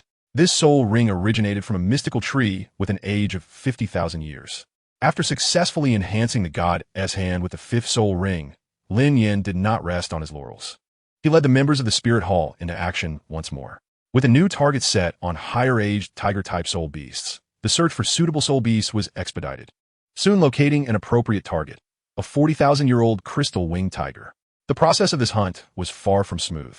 The Spirit Hall suffered the heartbreaking loss of hundreds of disciples before finally surrounding and killing the crystal winged tiger. Despite the tremendous losses, the rewards from this soul ring were extraordinarily fruitful, far exceeding expectations. This soul ring bestowed upon him the coveted soul skill, Rock Tiger Instant Burst. Upon activation, Lin Yan's body becomes enveloped in dense rocky armor, transforming him into a fierce tiger forged from mountains and crystals, erupting forth with a piercing roar that rends the very fabric of space. The air along his trajectory is violently compressed and distorted, forming a frenzied air vortex that stirs up a mini sandstorm, obscuring sight and relentlessly tearing at the enemies caught within its grasp. This soul skill not only perfectly compensates for his previous shortcomings in mobility, but also enhances his capacity to devastate the battlefield. Under his influence, the overall strength of the Tiando Royal Academy's battle team surged, with all main members breaking through the 40th level threshold. The vice captain, Feng Lai, reached an impressive 45th level, while Taishan benefited from the higher age soul ring absorption, attaining a level of 44. Shui Ling, through her diligent efforts, reached 33. Other team members, such as Lin Ying, Chunli, and Su Xiao, also stepped into the realm of soul masters, each making strides. Under Lin Yan's tutelage, the entire team exhibited seamless cooperation, executing tactics with remarkable efficiency, positioning themselves as formidable contenders for the championship of this year's Soul Master Tournament. As the grand opening of the elite tournament for advanced Soul Master Academies drew ever closer, Tiando City grew increasingly lively. Exceptional teams from across the continent began to arrive, with young soul masters clad in various team uniforms populating the streets, the air thick with a blend of excitement and tension. Amidst this fervent atmosphere, Lin Yan sat within the Tiando Royal Academy, rigorously maintaining his training while simultaneously executing his plans. The first letter had been dispatched a month prior, wherein he, with a gentle and earnest tone, vividly described the unprecedented spectacle of Tiando City, enumerating several renowned teams that had already arrived, sincerely expressing that it would be a great pity should the Shrek members fail to witness such a splendid event. A few days later, he received a warm and enthusiastic reply from Flander, who not only expressed gratitude for the invitation, but also conveyed a strong yearning for the tournament. Tang San and the other students added their sentiments, their words brimming with anticipation. Upon reading the correspondence, a subtle smile graced Lin Yan's lips, believing the matter to be settled. However, just as he was preparing for subsequent arrangements, another letter from Shrek arrived. The tone of this letter starkly contrasted with the previous one. While phrased delicately, it was unequivocally clear that due to unforeseen circumstances, the prior plans had to be cancelled, making attendance highly unlikely. Lin Yan raised an eyebrow, pausing thoughtfully before penning a second letter. His words remained gentle and considerate, fully understanding the challenges faced by the recipients, while emphasizing the tremendous benefits of observing the tournament for practical training and experience accumulation. He sincerely suggested that even if they could not participate this time, they should prepare for the next edition well in advance. Soon, a reply arrived, brief and to the point. The Shrek members unanimously stated that, under the Master S directive, they would soon enter a crucial phase of closed-door training aimed at enhancing their strength in preparation for the next tournament. Thus, they simply could not afford the distraction of a distant journey. The consecutive refusals cast a shadow over Lin Yan's gaze. He ceased his attempts at written communication, gently placing the letter aside, a flicker of barely perceptible coldness flashing in his eyes. He would not easily reveal his urgency over a mere invitation. Just then, an excellent opportunity presented itself. The Tiando battle team was to head to Soto's Great Soul Arena for a final public warm-up match before the tournament, to refine their formation and adapt to different environments. As the core of the team, Lin Yan's attendance at Soto City became a natural course of action. After the warm-up match concluded, he did not immediately return with the team. Instead, he reasoned that since he was already in Soto, it would be remiss not to visit his junior colleagues. Thus, he made his way, with great ease, to the familiar academy nestled deep within the village. Upon arriving at Shrek Academy, Flander, the Master, and Tang San warmly welcomed him.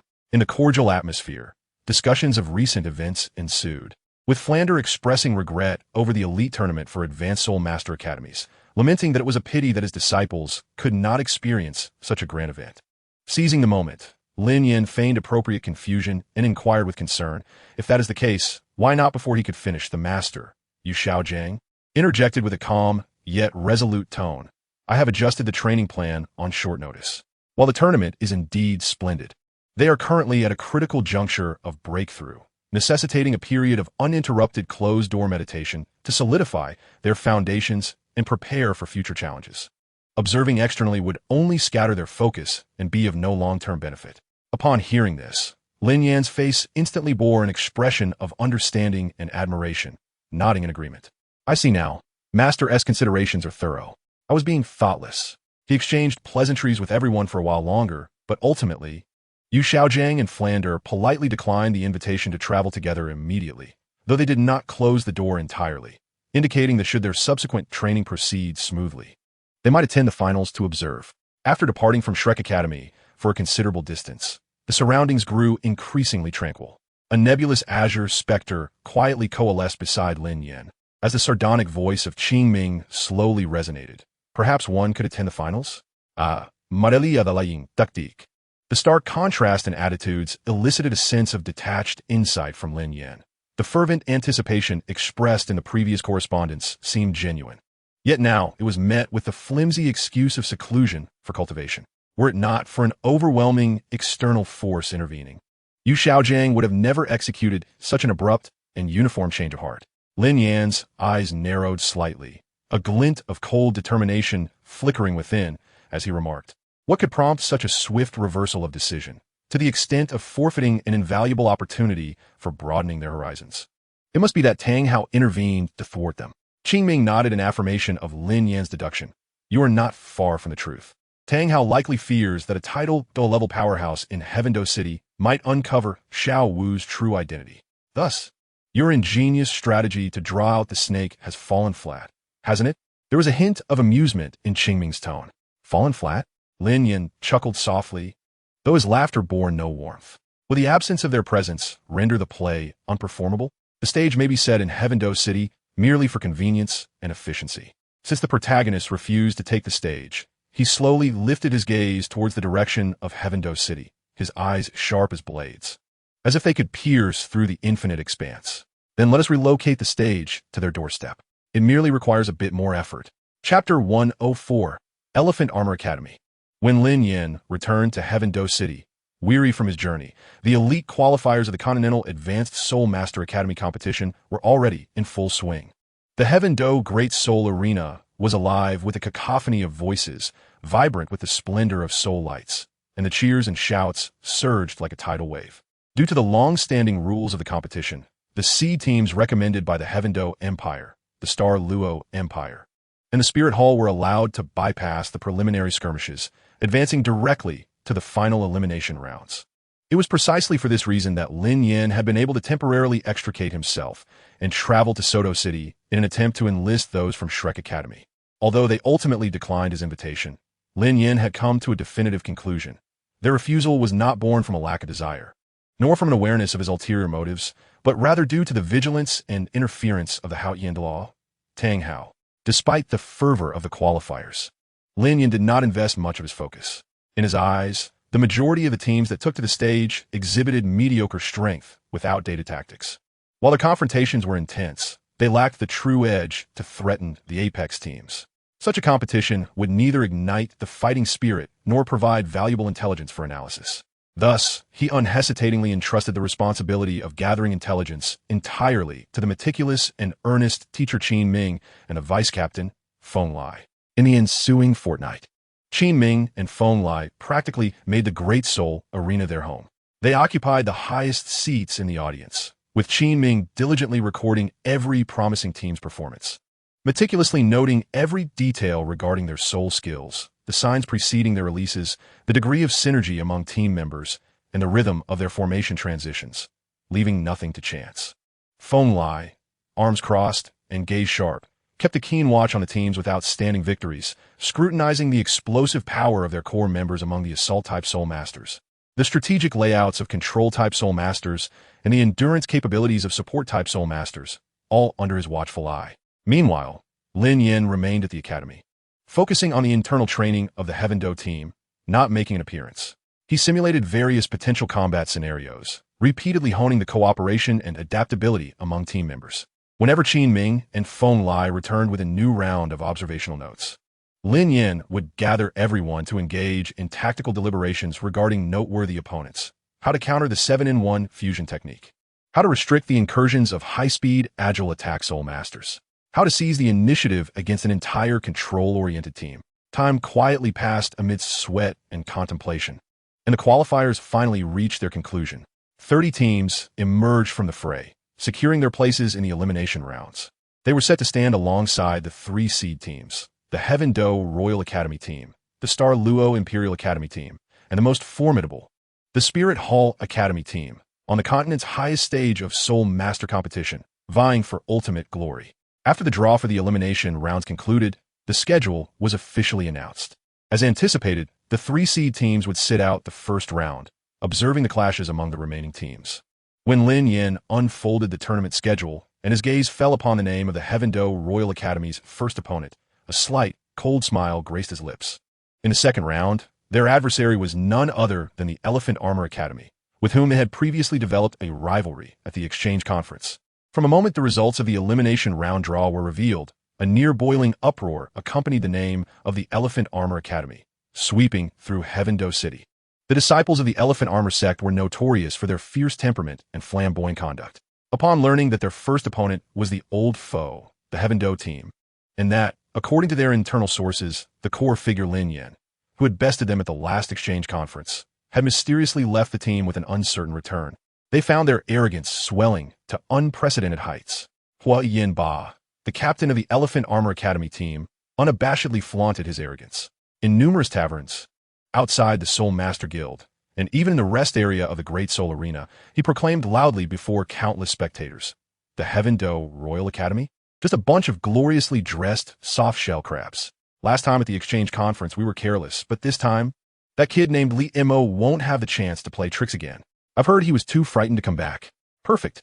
Let me use my mightiest fist to flatten their royal facade, so they understand that in the face of absolute power, all tactics are mere paper tigers. I'll show them that the second round will be their terminus. We, the Elephant Armor Academy, shall stride upon their glory to advance. Such bombastic declarations rapidly spread throughout the city, amplified by the voices of onlookers and gossip-mongers, pushing the anticipation for this yet-to-begin match to a fever pitch. Everyone awaited with bated breath to see how the seed team of the Heaven Do Royal Academy would respond to the blatant provocation from the Elephant Armor sect, and whether the enigmatic Lin Yan would make an appearance. The day of the match finally arrived, amidst the fervent anticipation of the entire populace of Heaven Do City. The Heaven Do Great Soul Arena, the most iconic and magnificent edifice of the Empire, pulsated like a beating heart, drawing a throng of spectators from all directions. As dawn broke, the arena's periphery was a sea of humanity, with various carriages clogging the streets and the clamorous din soaring to the heavens. The shouts of vendors, the discussions among soul masters, and the excited conversations of the audience melded into a rousing prelude to the impending battle. Sunlight illuminated the vast dome of the arena, where the precious glazed tiles and metallic embellishments shimmered with a dazzling golden radiance, epitomizing royal opulence and grandeur. Towering walls, adorned with lifelike carvings of formidable soul beasts and reliefs depicting battles of illustrious soul masters from ages past, silently narrated a history of power and glory. Upon entering the arena, the spectacle was even more breathtaking. The tiered, circular seating arrangements ascended in layers, and, at a glance, one could see over 80,000 spectators densely packed within. Colorful banners and flags waved across the various sections of the stands, inscribed with the names of supporting teams and their rallying cries. The air was thick with fervent excitement and an uncontrollable sense of anticipation. At the center of the arena lay a colossal soul fighting platform, constructed from the hardest azure obsidian mixed with adamantite, immensely sturdy and capable of withstanding the impact of powerful soul skills. To ensure the safety of the audience, deep isolation trenches were excavated around the platform, and numerous soul master soldiers from the Royal Knight Order stood vigilant at the edges, wielding specially designed heavy shields, ready to respond to any potential residual shockwaves from soul skills that might threaten the stands. The VIP section was already filled to capacity. Although the Emperor of the Snowy Night was not in attendance, dignitaries from the Empire, high-ranking officials from the Spirit Hall, representatives from the 7 great sects, and esteemed members of various academies had gathered in unison, their gazes riveted upon the arena below, eagerly anticipating the commencement of this highly anticipated battle. When the host announced the entrance of both teams with a resonant voice imbued with soul power, all eyes instantly turned towards the corridors on the east and west sides. Leading the charge was Huiyuan Li and the Elephant Armor Academy team. Resembling a moving fortress, they strode onto the stage with heavy yet confident steps. Each member was exceptionally robust, their muscles taut and sinewy, bearing expressions of arrogance as they reveled in the awe directed towards them by the crowd. Shortly thereafter, from the dimly lit entrance of the Tiando Royal Academy team, Feng Lai led his comrades, who emerged in an orderly fashion. Their demeanor was calm, their strides steady, unaffected by the external clamor or taunts from their opponents. Huiyuan Ba's gaze swept over the Tiando team like a searchlight, eagerly seeking the shadow of the figure that had haunted him. Upon confirming that Lin Yan was absent from the lineup, a triumphant sneer broke across his face. Unmasked and unabashed, he made a derisive gesture across his throat towards Feng Lai and his companions. Chapter 105, The Battle with the Giant Elephant. Seeing that Lin Yan was indeed missing from the battlefield, Huiyuan Ba's brazen arrogance erupted without restraint. His thick fingers almost jabbed Feng Lai's face as he mocked in a voice that rumbled like thunder. "What's this? Your captain, Li Mo, the one who only knows how to play petty tricks, has truly turned into a coward? You send this bunch of insignificant underlings to their doom?" It seems the Tiando Royal Academy is utterly devoid of talent. Feng Lai's eyes suddenly sharpened like an eagle's, yet his face betrayed no hint of anger, only a chilling, nearly indifferent calmness. Meeting Huiyuan Ba's fiery gaze, he smirked with unmistakable derision, his voice low but cutting through the uproar with precision. "Against your brutish, simple-minded behemoths. Is it necessary for our captain to personally engage? The few of us are more than sufficient. Or are you afraid of us in the absence of our captain?" These words ignited a spark in a powder keg. The terms brutish and simple-minded were the deepest taboos and vulnerabilities for Huiyuan Ba and the disciples of the Elephant Armor sect. Feng Lai's words struck with the precision of a poisoned dagger, piercing deeply into Huiyuan Ba's most sensitive nerve. His mocking laughter twisted into a grotesque mask of rage. His eyes bloodshot, veins bulging on his forehead, and his massive frame trembled with fury as he roared. "You seek death. I will crush each of you into a pulp. Obliterate them." The elite competition of the continent's prestigious Soul Master Academies had reached its second elimination round, with the Tiando Royal Academy pitted against the Elephant Armor Academy. The host's voice resonated perfectly, akin to the starting gun, instantly igniting the final constraints of this simmering volcano. Spirit possession. Both teams erupted in unison with a fierce roar, and dazzling soul rings ascended from beneath their feet, intertwining into a mesmerizing halo of light. The powerful waves of soul energy clashed like a tangible tsunami, sweeping across the entire battle arena and even causing a sense of suffocating pressure upon the front row spectators. On the Elephant Armor Academy's side, a uniform display of diamond mammoth spirits manifested, accompanied by an imposing and weighty aura. The 7 members of the team emitted crackling sounds as their bodies expanded dramatically, muscles bulging, each towering over 2 meters tall. Their skin rapidly became enveloped in a thick, angular layer, as hard as diamonds, refracting a spectrum of colors. Particularly, their captain Huiyuan Ba transformed into a truly terrifying figure, resembling a moving fortress, with 4 soul rings glowing in yellow and purple beneath him, emanating an aura of despairing defense and power. The remaining 5 Soul Sect members completed their possession, resembling humanoid tanks, while the Soul Master at the rear exhibited slightly thinner diamond armor. Meanwhile, the Tiando Royal Academy also shone brilliantly, their diverse spirits shimmering in a dazzling display. Although their momentum did not possess the same raw power as their opponents, it exuded a sense of agility and sharpness. Vice Captain Feng Lai radiated a vibrant azure light, the phantom of a storm wolf coalescing behind him, emitting a silent roar. His already athletic form became even more streamlined, brimming with explosive power and speed, with 4 soul rings in yellow and purple rotating beneath him. Iron Mountain let out a low growl as his body expanded, his skin displaying a metallic gray-black sheen, merging with the phantom of an iron-clad rhino, radiating a steadfast and indomitable presence. Snow Spirit gently gripped her ice staff, which glimmered with a chilling aura, causing the temperature around her to plummet as tiny ice crystals formed in the air, swirling around her. Lin Ying's figure appeared to blur, seamlessly melding into the shadows, leaving only a pair of sharp eyes glinting in the dark, the eerie and agile aura of the shadow leopard enveloping him. Chun-Li, resembling a specter, left behind indistinguishable afterimages, his body becoming more supple, his speed accelerating, the ghost leopard spirit granting him unparalleled stealth and explosive speed. At the rear of the formation, Su Xiao and another support soul master emanated a gentle and vibrant green light from their fingertips, swiftly enveloping all teammates with warm green enhancement rings, causing the Tiando team to feel their soul energy flowing more smoothly with reduced consumption. Formation. First soul skill, Mammoth Charge. Huiyuan Ba, driven by raw fury, issued the most straightforward charge order without tactical command.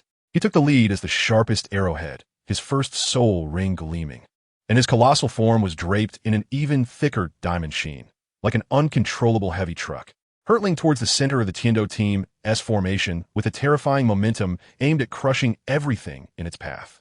The 6 teammates behind him also launched the Mammoth Charge, 7 diamond mammoths charging in unison, creating a momentum that shook the earth, causing the entire arena of blue obsidian to reverberate beneath their iron hooves. They aimed to obliterate their opponents with the most primal and savage force in one fell swoop. In the face of this overwhelming onslaught, the Tiando team appeared to have anticipated it. SoulLand's gaze was chillingly calm as he barked, "Scatter," with a command. The 7 members of the Tiando team dispersed as if they had rehearsed this maneuver, their movements light and swift, showing no intention of confronting head-on. Iron Mountain responded with a furious roar. First soul skill, Ironclad Impact. He did not choose to directly confront Huiyuan Ba, but instead sidestepped like a rock, targeting the edge of the charging formation of the Elephant Armor Academy, striking one of the Soul Sect members. Boom! A dull thud echoed as Iron Mountain shook violently, shattering the stones beneath him. Yet the charge of the Soul Sect member was interrupted, causing him to stumble and break away from the formation. Almost simultaneously with Iron Mountain's action, Snow Spirit waved her ice staff, her first soul ring illuminating, casting her first soul skill, Ice Crystal Barrier. An extremely smooth and frigid area of ice crystals rapidly spread across the charging path of the Elephant Armor Academy team, covering a large section of the arena. The charging members of the Elephant Armor sect were caught off guard, their feet slipping, their speed abruptly slowing, and their formation falling into slight disarray. Although their formidable power and weight prevented them from falling, the relentless momentum was significantly diminished by this clever maneuver. Lin Ying and Chun Li, flanking the formation, struck at their lower bodies. Second soul skill, Shadow Strike. Lin Ying's figure darted from the shadows like a specter, targeting not the upper bodies of their opponents, but rather the lower limbs of the Soul Sect member who had been thrown off balance by Iron Mountain. The shadowy claws, imbued with a tearing aura, lunged fiercely towards the opponent's ankle joint, although a significant portion of the damage was mitigated by the diamond armor. The sharp sting and disruption were sufficient to render the adversary increasingly flustered. At the same moment, Chun-Li unleashed his first soul skill, Phantom Trail. He transformed into several indistinguishable phantoms, darting like a slippery loach among the members of the Elephant Armor sect, not engaging in direct confrontation, but persistently harassing their support legs, targeting the relatively vulnerable joints at their knees and ankles, further exacerbating their chaos. The exquisite coordination of the Tiando team instantly elicited gasps and cheers from the audience. They resembled a pack of agile wolves, confronting the charging giant elephants not with brute force, but through harassment, delay, and division, gradually sapping the opponent's momentum. Chapter 106, A Battle with All-Out Effort. Damn it! Spread out. Fight individually. Seize them. Huiyuan Ba bellowed in frustration as he witnessed the scattered Tiando members. Realizing that a collective charge against these elusive foes was ineffective, he swiftly altered his strategy. The members of the Elephant Armor sect immediately regrouped into threes, resembling small war chariots as they began to pursue their respective targets. The battle instantly spiraled into a more chaotic and intense phase. With his second soul skill, Mammoth Might, one of the Elephant Armor sect's soul masters struck down upon Taizhan with a powerful punch. Taizhan let out a roar, crossing his arms to block. And with a resounding crash, the stone beneath him shattered again as his body slid back several meters, yet he endured the blow. The second soul skill, Ice Crystal Stab. The tip of Shuling's staff struck the ground, and several sharp ice spikes suddenly erupted from beneath the feet of an Elephant Armor sect member pursuing Chun-Li, successfully obstructing his path and allowing Chun-Li to escape effortlessly. SoulLand, akin to a cerulean whirlwind, continuously utilized his speed advantage to maneuver around Huiyuan Ba, occasionally landing claw strikes imbued with the force of a gale upon Huiyuan Ba's armor, producing a grating sound that, while failing to inflict substantial damage, significantly provoked Huiyuan Ba's nerves. Finally, Unable to withstand the incessant harassment, Huyin Ba unleashed his formidable fourth soul skill, Diamond Storm. The massive figure of Huyin Ba spun violently. In the diamond-like carapace on his surface unleashed countless minuscule but razor-sharp diamond shards, creating a metallic tempest that enveloped an area of 10 meters. This was a wide-range attacking soul skill, designed to eliminate all the bothersome flies around him. Retreat, Feng Lai commanded urgently. The Tiando team, having anticipated this, swiftly fell back, with Taizhan letting out a roar, crossing his arms defensively in front of him, enduring several shards that forced him to stagger back, leaving fine blood streaks on his arms. SoulLand quickly waved her staff, invoking her second soul skill, Ice Crystal Stab. A row of robust ice spikes erupted from the ground, blocking some of the diamond shards. Now, Feng Lai's eyes gleamed with determination as he seized a moment of Huyin Ba's brief vulnerability after unleashing his area of effect soul skill. Lin Yan and Chun-Li exchanged knowing glances, launching themselves like two shadows towards the second soul master on Huyin Ba's right. That individual had just completed the Diamond Storm and was caught in the transitional state of spent energy and yet to be gained vigor. With his first soul skill, Iron Armor Charge, Taizhan simultaneously exerted his strength, crashing fiercely into that soul master, causing him to lose his balance entirely. SoulLand's third soul skill, Ice Prison. The brilliance of her third purple soul ring illuminated the scene as a chilling aura coalesced, instantly encasing the off-balance soul master in a solid ice prison. Feng Lai's second soul skill, Gale Assault. His figure transformed into a flash of azure lightning, not attacking the ice prison, but swiftly maneuvering behind it. His claws imbued with tearing wind blades, struck vehemently against the ice prison, not to shatter it, but to utilize the immense force to push the entire prison, along with the encased Elephant Armor Sect Soul Master, towards the edge of the arena. The Soul Master inside the ice prison roared and struggled, cracks forming in the ice. But it was too late. Boom! The ice prison, along with him, was hurled out of the arena's boundary. One member from the Elephant Armor Sect was eliminated. The referee's loud announcement was like a drop of water into a hot oil pan, instantly igniting the atmosphere. Damn it! Huyin Ba watched helplessly as his teammate was eliminated by such a cunning tactic. His fury intensified. Don't give them any opportunities. Concentrate. Crush them.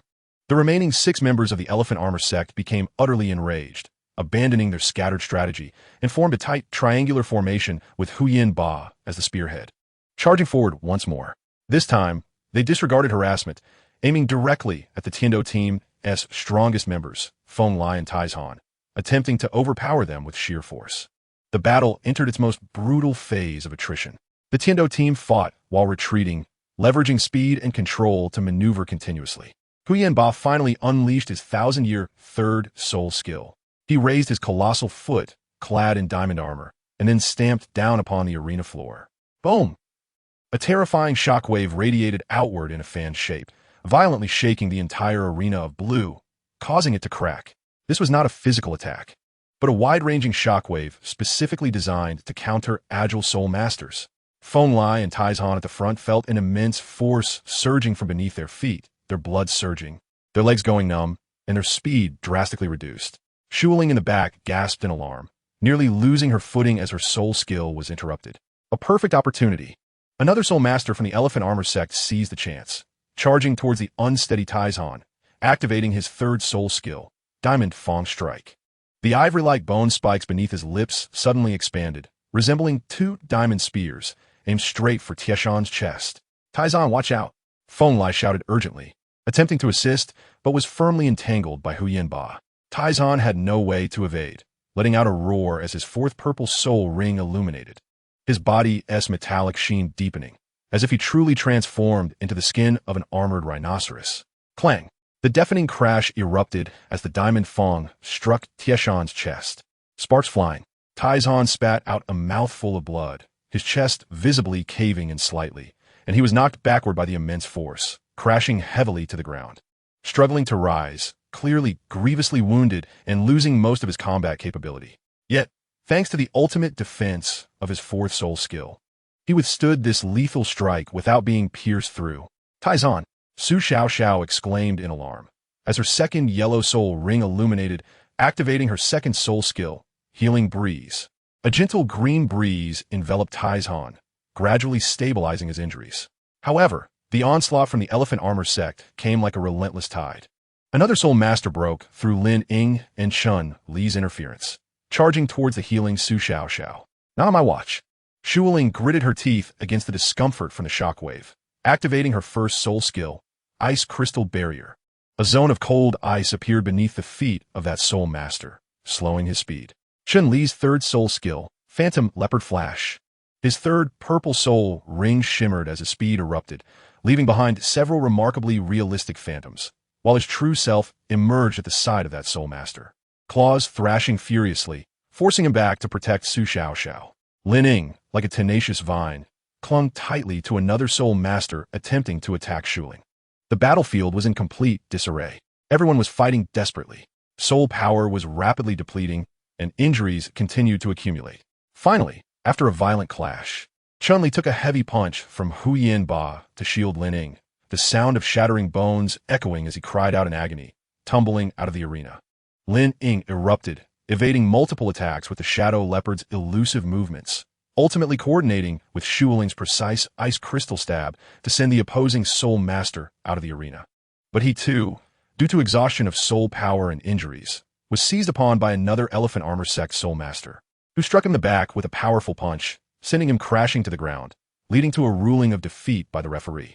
Shuling unleashed a series of extensive crowd control soul techniques, utterly depleting her soul power, her complexion as pallid as paper, before being swiftly pulled back and sheltered by Feng Lai. Although Yu Xiaogang and the auxiliary Soul Master continued to cast their healing techniques, their soul power was also nearly exhausted, and their healing speed was far outpaced by the rate of injuries. The Elephant Armor sect was not faring any better.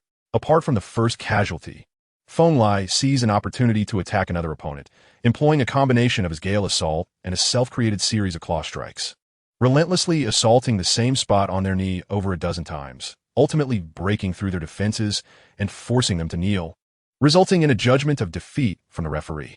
Another adversary found themselves ensnared by the icy prison conjured from Shuling's last vestiges of soul power, unable to escape, and subsequently declared eliminated. Chapter 107. Lone Wolf Against the Herd of Elephants. Huyan Ba's chest heaved violently, his labored breaths resembling a decrepit bellows.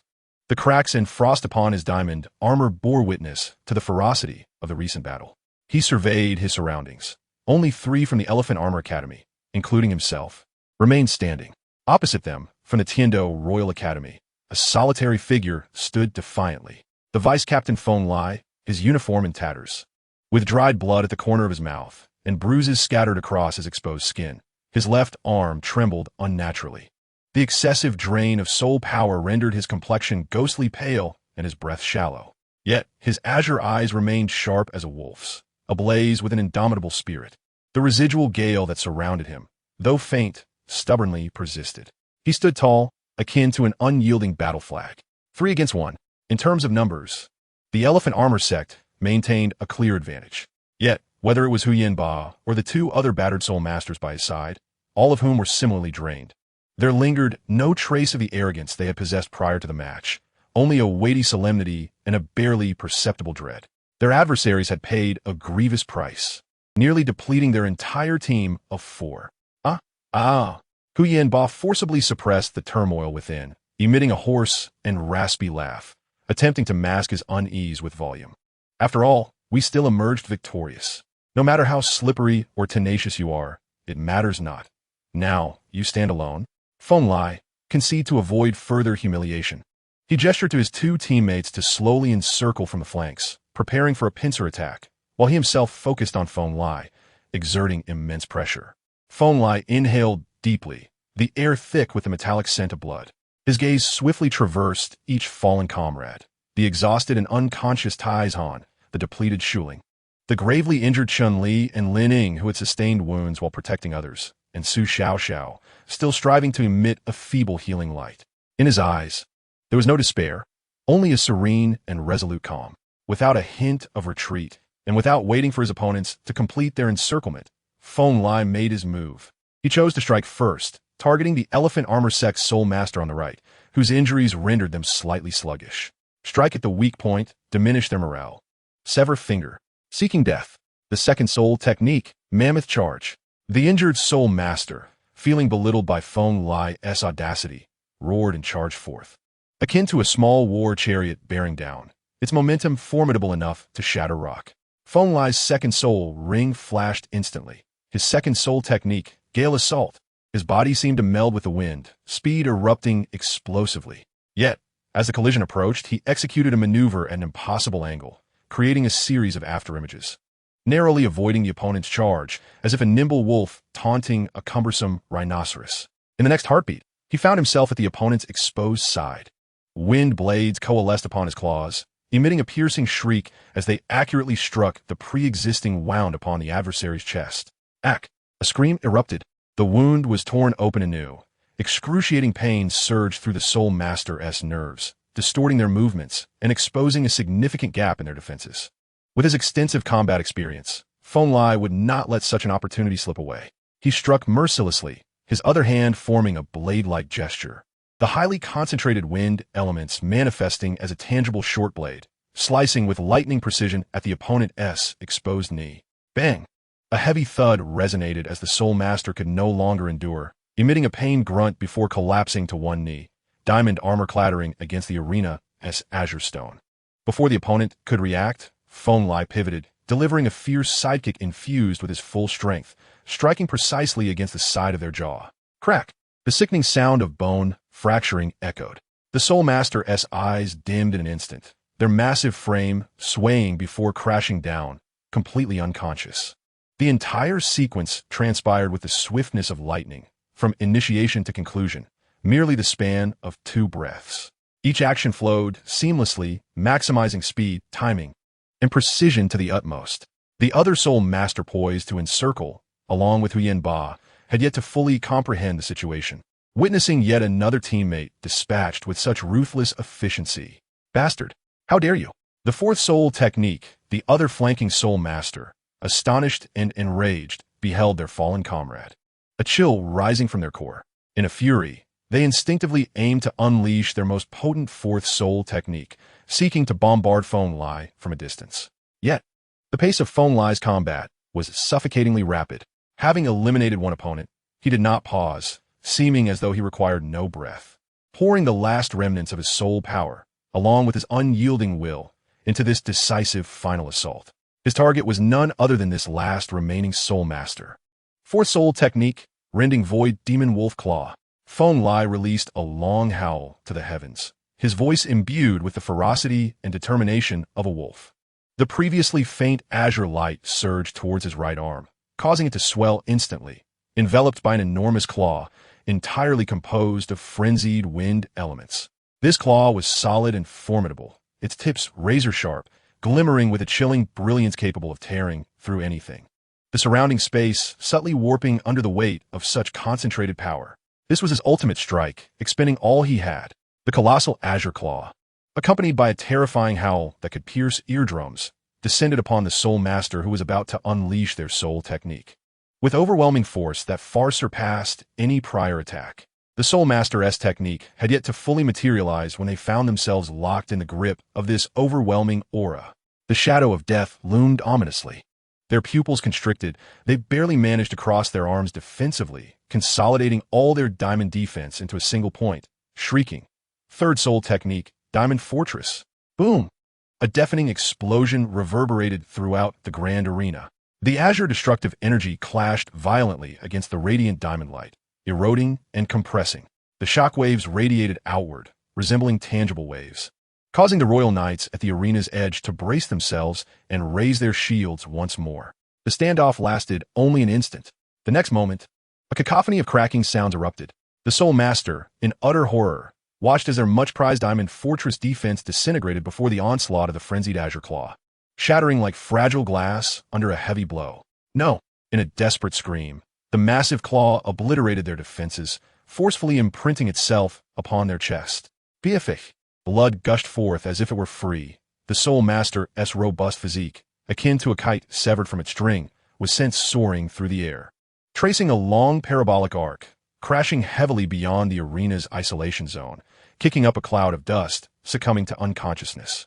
As the fierce winds howled, Feng Lai unleashed a staggering blow, exhausting every ounce of his strength, and the colossal shadow of the wolf's claw on his right arm instantly dissipated. He emitted a muffled groan and collapsed onto one knee, his right arm hanging limply, trembling violently. Each breath ignited a searing pain in his chest, and his reservoir of soul power had run dry, causing his vision to darken. Upon the arena, dust slowly settled. Now, only two remained, Hu Yanba and Feng Lai. Chapter 108, The Howl of the Wolf versus the Roar of the Elephant. The collision of Gale and Diamond. A deathly silence enveloped the entire venue. All spectators gaped in disbelief, forgetting to breathe as they beheld the almost miraculous scene unfolding on the stage. In a mere 10 breaths, one individual had, with the might of thunder, consecutively dispatched 2 soul masters. Though their conditions were far from ideal, it was nonetheless astonishing. In the VIP section, countless eyes sharpened, fixated upon the figure gasping for breath on the ground. Hu Yanba's facial muscles twitched violently, and the fury, shock, and humiliation in his eyes intertwined, culminating in an almost palpable madness for bloodshed. His teeth clicked together, and a guttural voice emerged from deep within his throat, tinged with the metallic taste of blood. Good. Good. Feng Lai. What impressive Feng Lai. You have actually forced me to this extent, leaving the reputation of the Elephant Armor sect in tatters. He slowly raised his head, locking onto the nearly exhausted Feng Lai, advancing step by step, each movement causing the arena to tremble subtly. Now, it seems you are truly the last one standing. Have you exhausted all your strength? Is it difficult even to remain standing? I wonder what you have left to fight me with. I shall shatter your bones piece by piece, so you may understand the price of provoking the Elephant Armor sect. Feng Lai leaned on his left hand, laboriously rising to his feet. His body swayed slightly, yet his spine remained remarkably straight. He wiped away the blood that continuously trickled from the corner of his mouth. The fighting spirit in his eyes had not dimmed, but rather ignited into a fiercer, more frenzied flame, akin to a wolf king driven to the brink.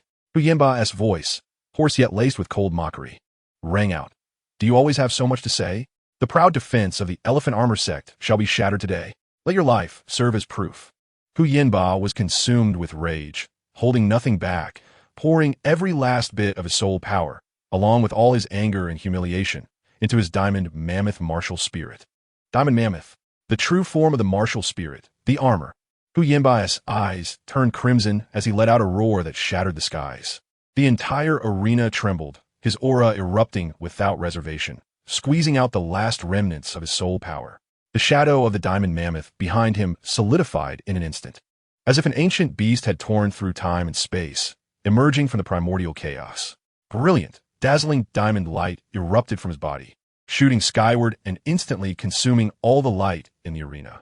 The air was filled with the sharp cracking sounds as his martial spirit armor underwent a frenzied transformation. Morphing and combining, soul power surged like a boiling tide, and wherever it passed, diamond crystals burst forth, rapidly enveloping his arms and legs. In the blink of an eye, a set of heavy, jagged diamond armor, thick as a mountain, had formed, completely encasing his body. It was the true form of the martial spirit armor. It appeared that he was prepared to hold nothing back. Gasps of astonishment echoed from the audience below. Hu Yanba roared once more, his voice carrying the weight of terrifying soul power, causing nearby spectators to clutch their ears in pain from the sonic assault. His arms bulged with muscle, grayish-white soul power patterns spreading like living entities as the diamond armor further shaped itself. The armor on his right arm extended to his hand in a dense honeycomb lattice, composed of hundreds of thumb-sized diamond shapes fitting seamlessly together, each edge reflecting a cold, piercing light. It served both as an unyielding shield and a concealed blade of lethal intent.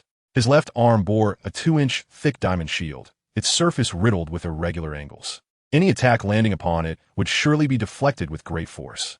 His legs were completely enveloped in the heaviest diamond armor imaginable.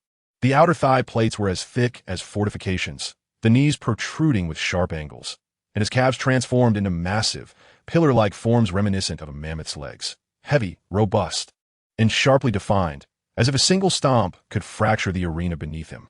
The right shoulder armor took on a fearsome shape resembling a mammoth skull, layered with diamonds. 2 curved tusks extending over a foot in length, exuding a chilling aura of lethality. The left shoulder armor was sculpted directly from a solid block of diamond, its natural patterns akin to the sinews of an elephant, with half-foot spikes radiating from its edges, glimmering with a menacing brilliance under the infusion of soul power. At this moment, Hu Yanba resembled an ancient war god emerging from the depths of a diamond mine, every inch of him cloaked in unparalleled power and defense. Merely standing there, an aura of invincibility radiated from him. Simultaneously, SoulLand summoned the last remnants of his soul power, even willing to burn his essence. His eyes igniting with a desperate azure glow. Gale Wind Magic Wolf, the true form of the martial spirit armor. A clear yet indomitable wolf howl erupted, piercing through the heavy atmosphere like a sharp blade, shattering the resonance of the elephant's roar. This howl transcended a mere explosion of soul power. It carried an audacious spirit that sought to break through all barriers, aiming straight for the heavens. The azure light surrounding SoulLand, previously dissipating, seemed to heed an invisible command, suddenly swirling inward with wild intensity, compressing and emitting a low, mournful sound akin to the calm before a storm. His bones and muscles vibrated with this immense energy, and mysterious azure patterns surfaced on his skin, as if countless miniature whirlwinds coursed beneath the surface. The shadow of the Gale Wind Magic Wolf behind him howled to the sky, then suddenly dove down, merging completely with SoulLand's form. Boom! A pillar of azure light shot skyward from his center, within which a silhouette of a proud, giant wolf howled at the heavens. As the light began to recede, a sleek suit of azure green battle armor had formed over his arms, shoulders, and legs, rendering him akin to a warrior emerging from the realm of winds. Beneath the armor, visible azure currents flowed like serpents between the seams, coiling and emitting a deep, oppressive hum, drawing the surrounding air into a subtle vortex. The armor's material was crystalline and translucent, resembling jade, yet under the refracted light, it emanated a cold, metallic sheen. Each curve embodied the beauty of power and speed. The armor on his arms flowed smoothly from the deltoids, perfectly encasing his bulging biceps and defined forearms, extending down to his knuckles. The overall design resembled the poised forelimbs of a giant wolf ready to pounce, teeming with explosive power. The backs of his hands bore 5 sharp, elongated, slightly curved claw-like shields, the tips glistening with cold light, azure energy flowing like water over them. Upon his shoulders rested 2 roaring wolf heads formed from swirling winds. Their fierce eyes, illuminated by the purest essence of wind soul power, flashed with icy, piercing azure light. The manes of these wolf heads were composed entirely of cascading, unrelenting azure currents, moving with wild abandon, imparting a sense of ethereal grace while exuding a chilling, lethal intent. The armor on his legs conformed perfectly to the powerful, explosive muscle lines of his limbs. The front of his knees bore fierce wolf head reliefs, while the sides of his calves featured not smooth plates, but rather wind conduits, eagerly absorbing the surrounding wind elements. The edges of the armor continuously emitted faint azure trails of condensed air. One figure stood as solid as a mountain, radiant with diamond light, impervious to harm. The other, as swift as a gale, sharp and unparalleled, with wind blades howling and roaring, utterly unstoppable. The Absolute Shield and the Absolute Spear. A cataclysmic clash of titans. Chapter 109. The dire fate of the Azure Wolf. The triumph of the piercing blade. Hu Yanba. Let a single strike determine our fates. The fierce wind howled, wagering everything on this singular blow. Come forth. Fourth soul skill, diamond meteor explosion. Hu Yanba roared in fierce response, unleashing the full might of his martial soul's true form armor combined with his fourth soul skill. His colossal frame surged forward, no longer merely charging, but transforming into a blazing meteor engulfed in diamond flames, bearing down with an overwhelming force capable of crushing and obliterating all in its path. The ground of the arena shattered beneath him. SoulLand did not retreat, nor did he have the option to do so. Bathed in blood, his soul power nearly depleted. Yet the wolf-like intensity in his eyes shone with a terrifying brilliance. He channeled every ounce of his remaining soul energy, unyielding conviction, and even his very essence into this final strike. A self-created soul skill, Azure Wolf's final strike. A soul-piercing howl erupted from his throat, transcending the mere simulation of his martial soul. It was a roar born from the depths of his spirit. The tempestuous currents of energy surrounding him collapsed inward, producing a shrill, ear-splitting screech. The azure wolf-headed armor enveloping him glimmered with an ethereal light, as the twin eyes on his shoulder plates ignited with a palpable azure flame. The wolf's maw gaping wide with vivid realism. He slightly bent his knees, resembling a predatory wolf poised to pounce on its prey. In the next moment, he moved. His body did not surge forth in a straight line. Instead, it transformed into a spiraling azure streak of light, converging upon the cataclysmic diamond meteor with a speed that surpassed thought itself. In this instant, time seemed to slow within his perception. The chaotic torrents of energy swirling about the meteor became distinct and clear. The next moment, the energy coalesced to its zenith.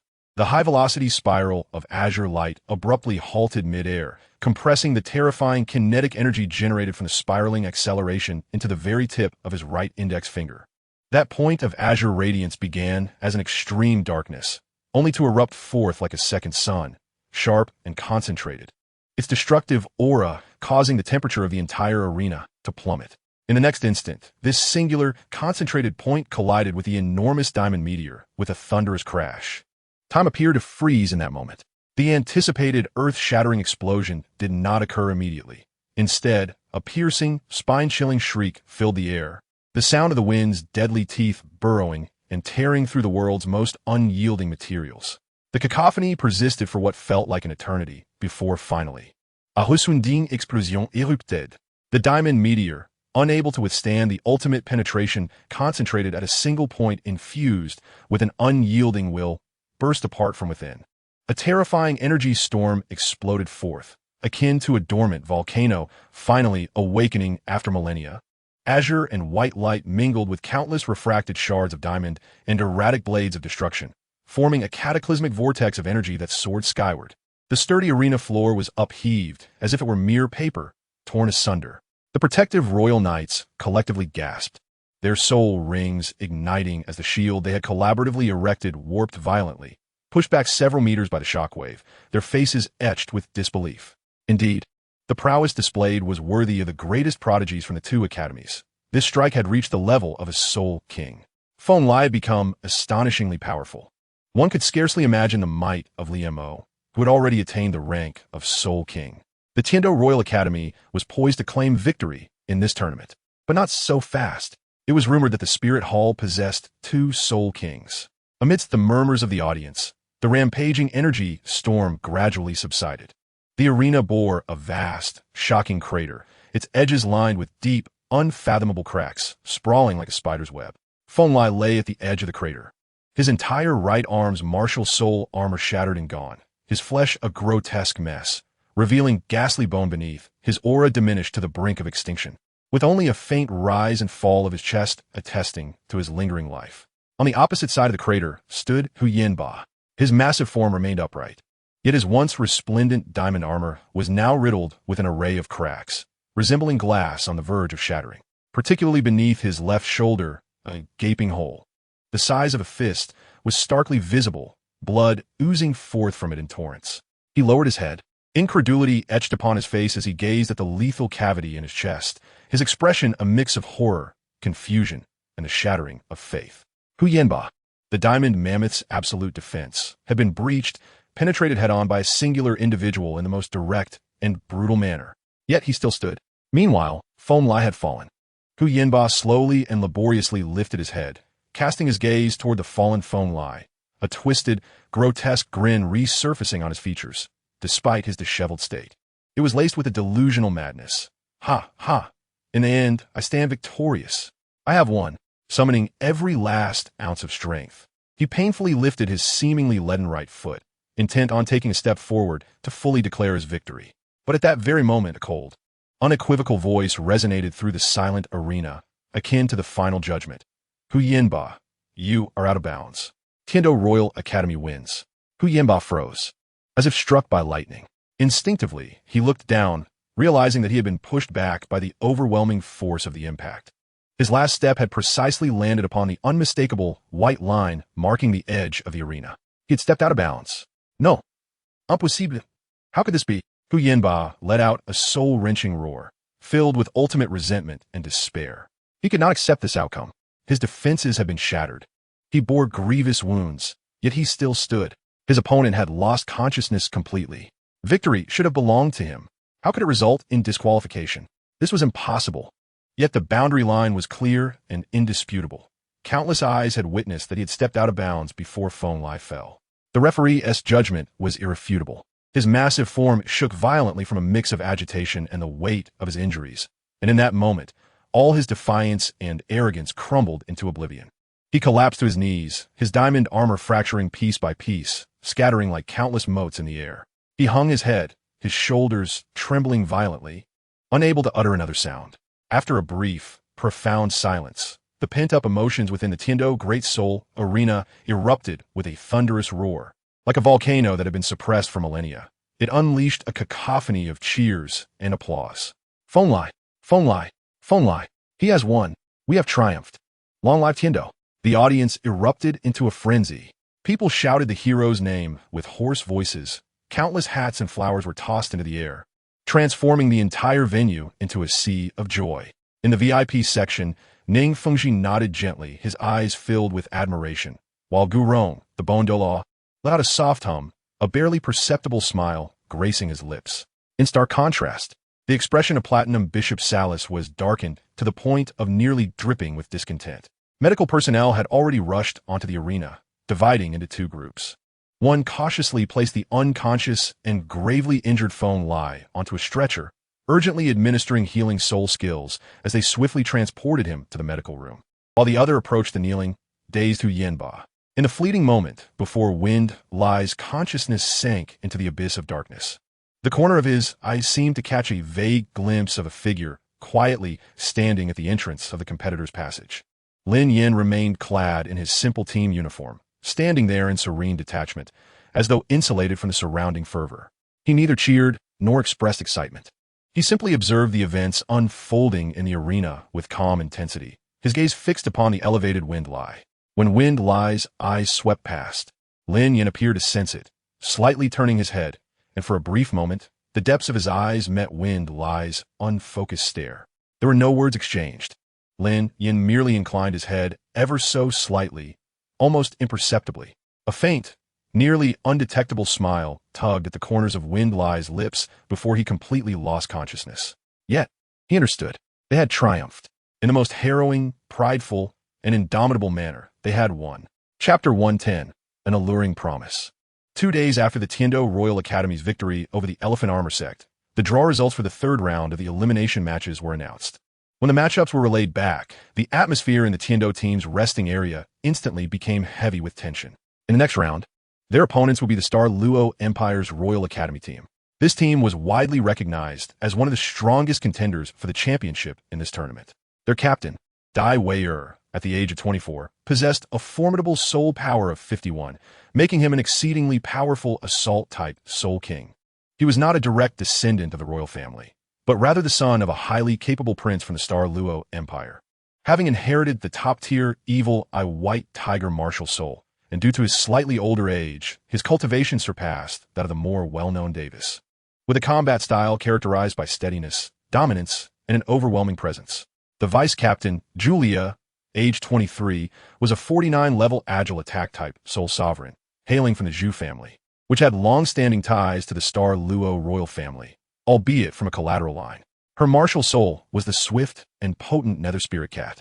Most crucially, both Dai Wei-er and Julia had a martial soul fusion technique, the Nether White Tiger. Its power far exceeded that of a Soul King. It was said that in peak condition, it could briefly contend with a low-level Soul Emperor. They were the hidden trump card of the Luo Empire, ensuring a high call for victory in this tournament. The pressure weighed heavily upon each member of the Tiando team like a tangible mountain.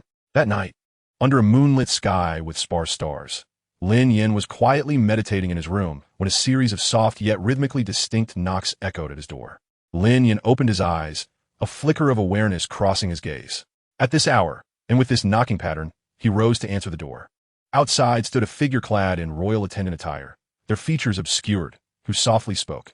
Captain Liemo, His Highness the Crown Prince requests your presence. Lin Yan understood in his heart, yet maintained an impassive demeanor, slightly nodding. Thank you for leading the way. Within the Crown Prince's East Palace, the study was brightly lit, yet only Xue Qinghe occupied the space. He had dismissed the attendants, and upon seeing Lin Yan enter, wore a gentle yet somewhat grave smile. Li Qing, I apologize for disturbing you at this late hour. Your Highness is overly gracious, Lin Yan responded, bowing respectfully. I was unaware of your summons and would like to know the reason for it. Xueqing had gestured for Lin Yan to take a seat and personally poured him a cup of tea, sighing as he spoke. I presume you're already aware of the draw results. The SoulLand team, particularly Dai Weier and Julia, possess unfathomable strength, and their martial soul fusion technique poses a significant threat to our Tiendo. Lin Yan accepted the teacup, not drinking but holding it in his hands. His gaze lowered. The SoulLand team is indeed formidable. Dai Weier is a soul king, and the Nether White Tiger is unparalleled in power. We shall exert our utmost efforts, living up to the hopes of the Empire and your Highness. Though his words were humble, they were not entirely full. Xueqing has studied Lin Yan, his gentle gaze sharpening. Li Qing, let us speak candidly. The SoulLand Empire and our Tiendo Empire have held long-standing animosities. This tournament represents a direct confrontation between the younger generations of both nations, which is profoundly significant. If we can defeat the carefully cultivated royal family team of the SoulLand Empire on the arena, the glory and intimidation it brings will far exceed that of an ordinary victory. He leaned slightly forward, lowering his voice, yet imbued with undeniable weight. The Empire requires this victory. This Crown Prince also requires this victory. It is not merely a matter of honor, but of the Empire's reputation and future momentum. Lin Yan raised his head, meeting Xueqing his gaze. His eyes clear and sincere. Your Highness's intentions are understood. It is an honor for Li Mo to alleviate concerns for the Empire and your Highness. However, he shifted his tone slightly, revealing an appropriate degree of difficulty. Yet, the SoulLand team's prowess is exceptional, and their martial soul fusion technique rivals that of a soul emperor. Though we are determined to vanquish our foes, we fear our strength may fall short. If we were to suffer a narrow defeat, would it not further tarnish the Empire's reputation? A flicker of barely perceptible light flashed in Xueqing's eyes as he gently stroked the jade ring on his finger, suddenly breaking into a smile. Li Qing, you are overly modest.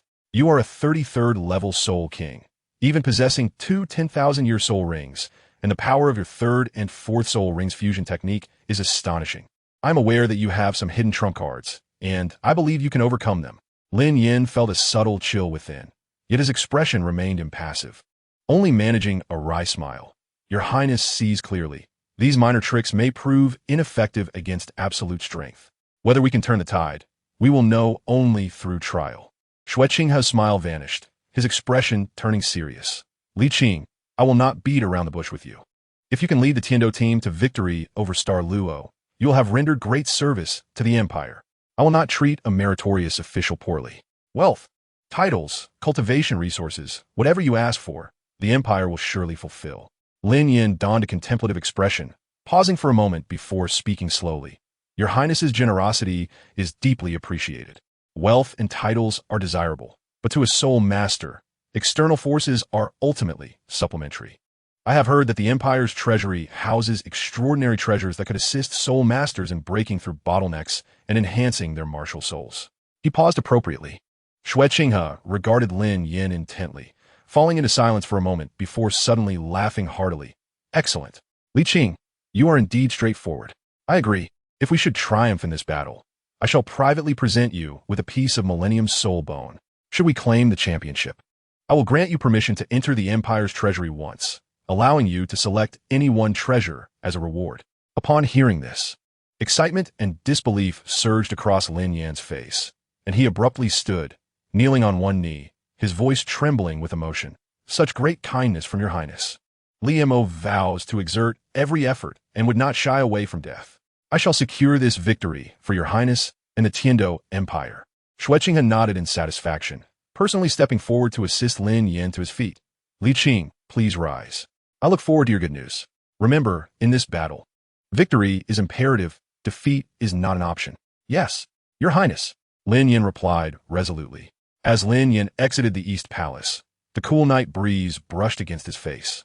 He could not disperse the thoughts weighing on his mind. The fervor and excitement displayed moments ago in the palace had now transformed into a profound, cold pool of contemplation within his eyes. He did not return immediately to the academy, but instead vanished swiftly into the shadows of a more secluded alleyway. Upon coming to a halt, the azure shadow of Qingming materialized beside him, and he spoke, his voice brimming with barely contained excitement. It's done. Young Lin, the Sea God-S inheritor token is within the Tiendo Empire's treasury. Lin Yan listened quietly, his expression betraying no emotion, as if the secret to godhood, capable of driving soul masters to madness, was merely a part of an unfolding plan. The azure shadow continued with enthusiasm. We have waited and plotted for so long, and it is finally within reach. Once we acquire it, with your talent, you will undoubtedly attract the sea god's test and embark on the path to divinity. Finally, Lin Yan spoke, his tone calm and devoid of any ripples. Qingming, do not celebrate too early. Xueqing has promised hinges on victory. Success is the foundation of everything. The azure shadow danced excitedly in the air, its tone filled with unwavering confidence. The star Luo team and that spirit hall? Holland, were these people in front of you? Merely a few slightly hard stepping stones on your path to victory. That vast sea and sky shield is already within our grasp. Upon hearing these words, Lin Yan merely curved his lips into a barely perceptible smirk, choosing not to respond to Qingming's boastful claims. He turned and prepared to walk towards the academy's residence, his figure casting a long shadow beneath the moonlight. Chapter 111, Midnight Assassination. At the very moment Lin Yan took a step back, Qingming's ethereal form suddenly trembled, and his previously excited voice took on a sharp and urgent tone. Wait, Lin, there's a murderous intent. To your left, under the eaves. Quick hide. Almost simultaneously with Qingming's warning, a shadow darker than the night itself shot forth like an arrow from the rooftop shadow on Lin Yan's left. The shadow expanded midair, vaguely transforming into a ferocious dark leopard, its speed leaving only a blurred trail in its wake. A claw composed entirely of shadowy energy tore through the air, aimed directly at Lin Yan's back, the wind from its strike chilling and corrosive to the soul. Lin Yan's eyes flashed with a sudden cold light. Although Qingming's alert had granted him a precious moment of advantage, the assailant's speed and ferocity far surpassed the ordinary. In this life-and-death moment, the soul power within him surged with unprecedented speed. Martial spirit manifestation. An obsidian golden crystal enveloped his entire body in an instant as 5 soul rings, each surpassing the norm. Yellow, purple, black, and black rose majestically from beneath his feet. 5th soul skill, Rock Tiger Instant Break. The 5th soul ring shone brightly. Lin Yan's rock armor instantly became denser, transforming him into a streak of dark golden light as he darted sharply to the right. A violent gust of air stirred up sand and stones, attempting to create a distraction. Swoosh! Despite his incredible speed, the shadowy leopard claw, entirely composed of energy, still grazed his back, leaving deep gashes on the rock armor.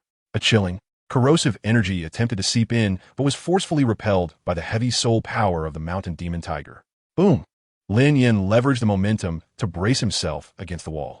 The assassin, having missed their strike, landed gracefully on the ground like a true shadow leopard, immediately blending back into the darkness, with only a pair of eyes glinting with murderous intent flickering in and out of sight, searching for the next opportunity to pounce.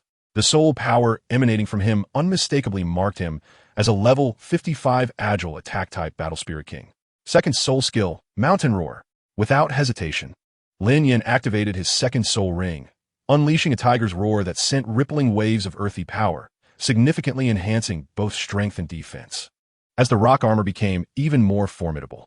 4th soul skill, Earth Pulse Quake. The 4th soul ring followed suit, and Lin Yan stomped his right foot down. The ground within a 20-meter radius shook violently, causing numerous spikes to erupt.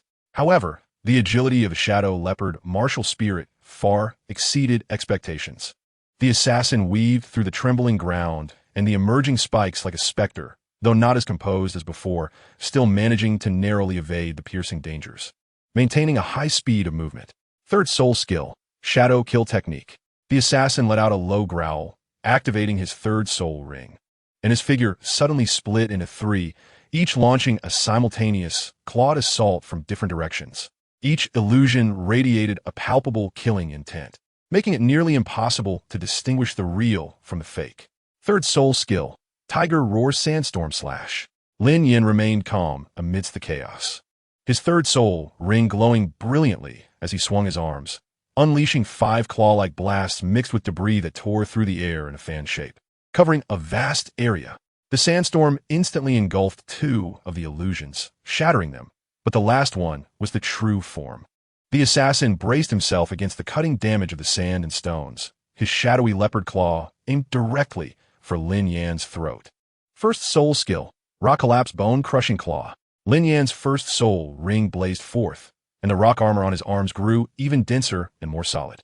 The claws that shot forth from his fingers were coated in a layer of glimmering, metallic hardness, exuding a palpable aura of armor-breaking power. Faced with the swiftly approaching shadow leopard claw, he did not flinch or evade, instead choosing to confront it head-on.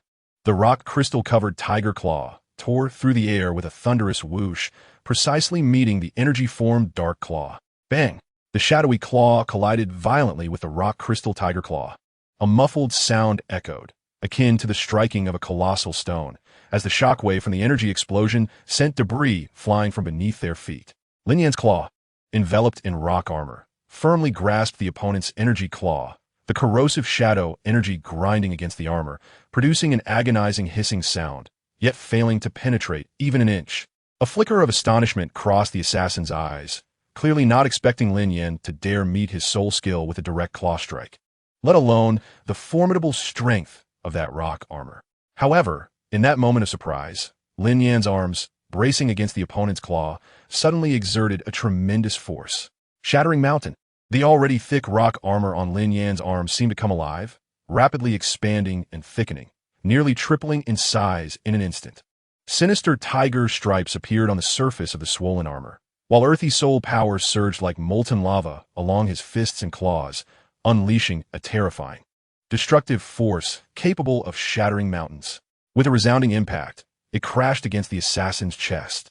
Bang! Crack! Following the heavy impact, a series of clear, tooth-grinding sounds rang out, reminiscent of dry branches being utterly crushed. The assassin's chest visibly caved in, numerous ribs shattering instantaneously beneath the force of that one punch. He could scarcely emit a scream, instead letting out a brief, pained grunt, his eyes bulging, filled with blood and an expression of unbearable agony and disbelief.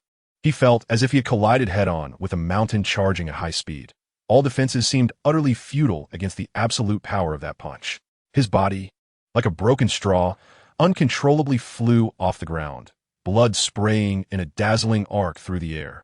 Ultimately, he crashed heavily against the wall of the alleyway several meters away, producing a dull thud before sliding limply to the ground, a crumpled heap, his fate uncertain.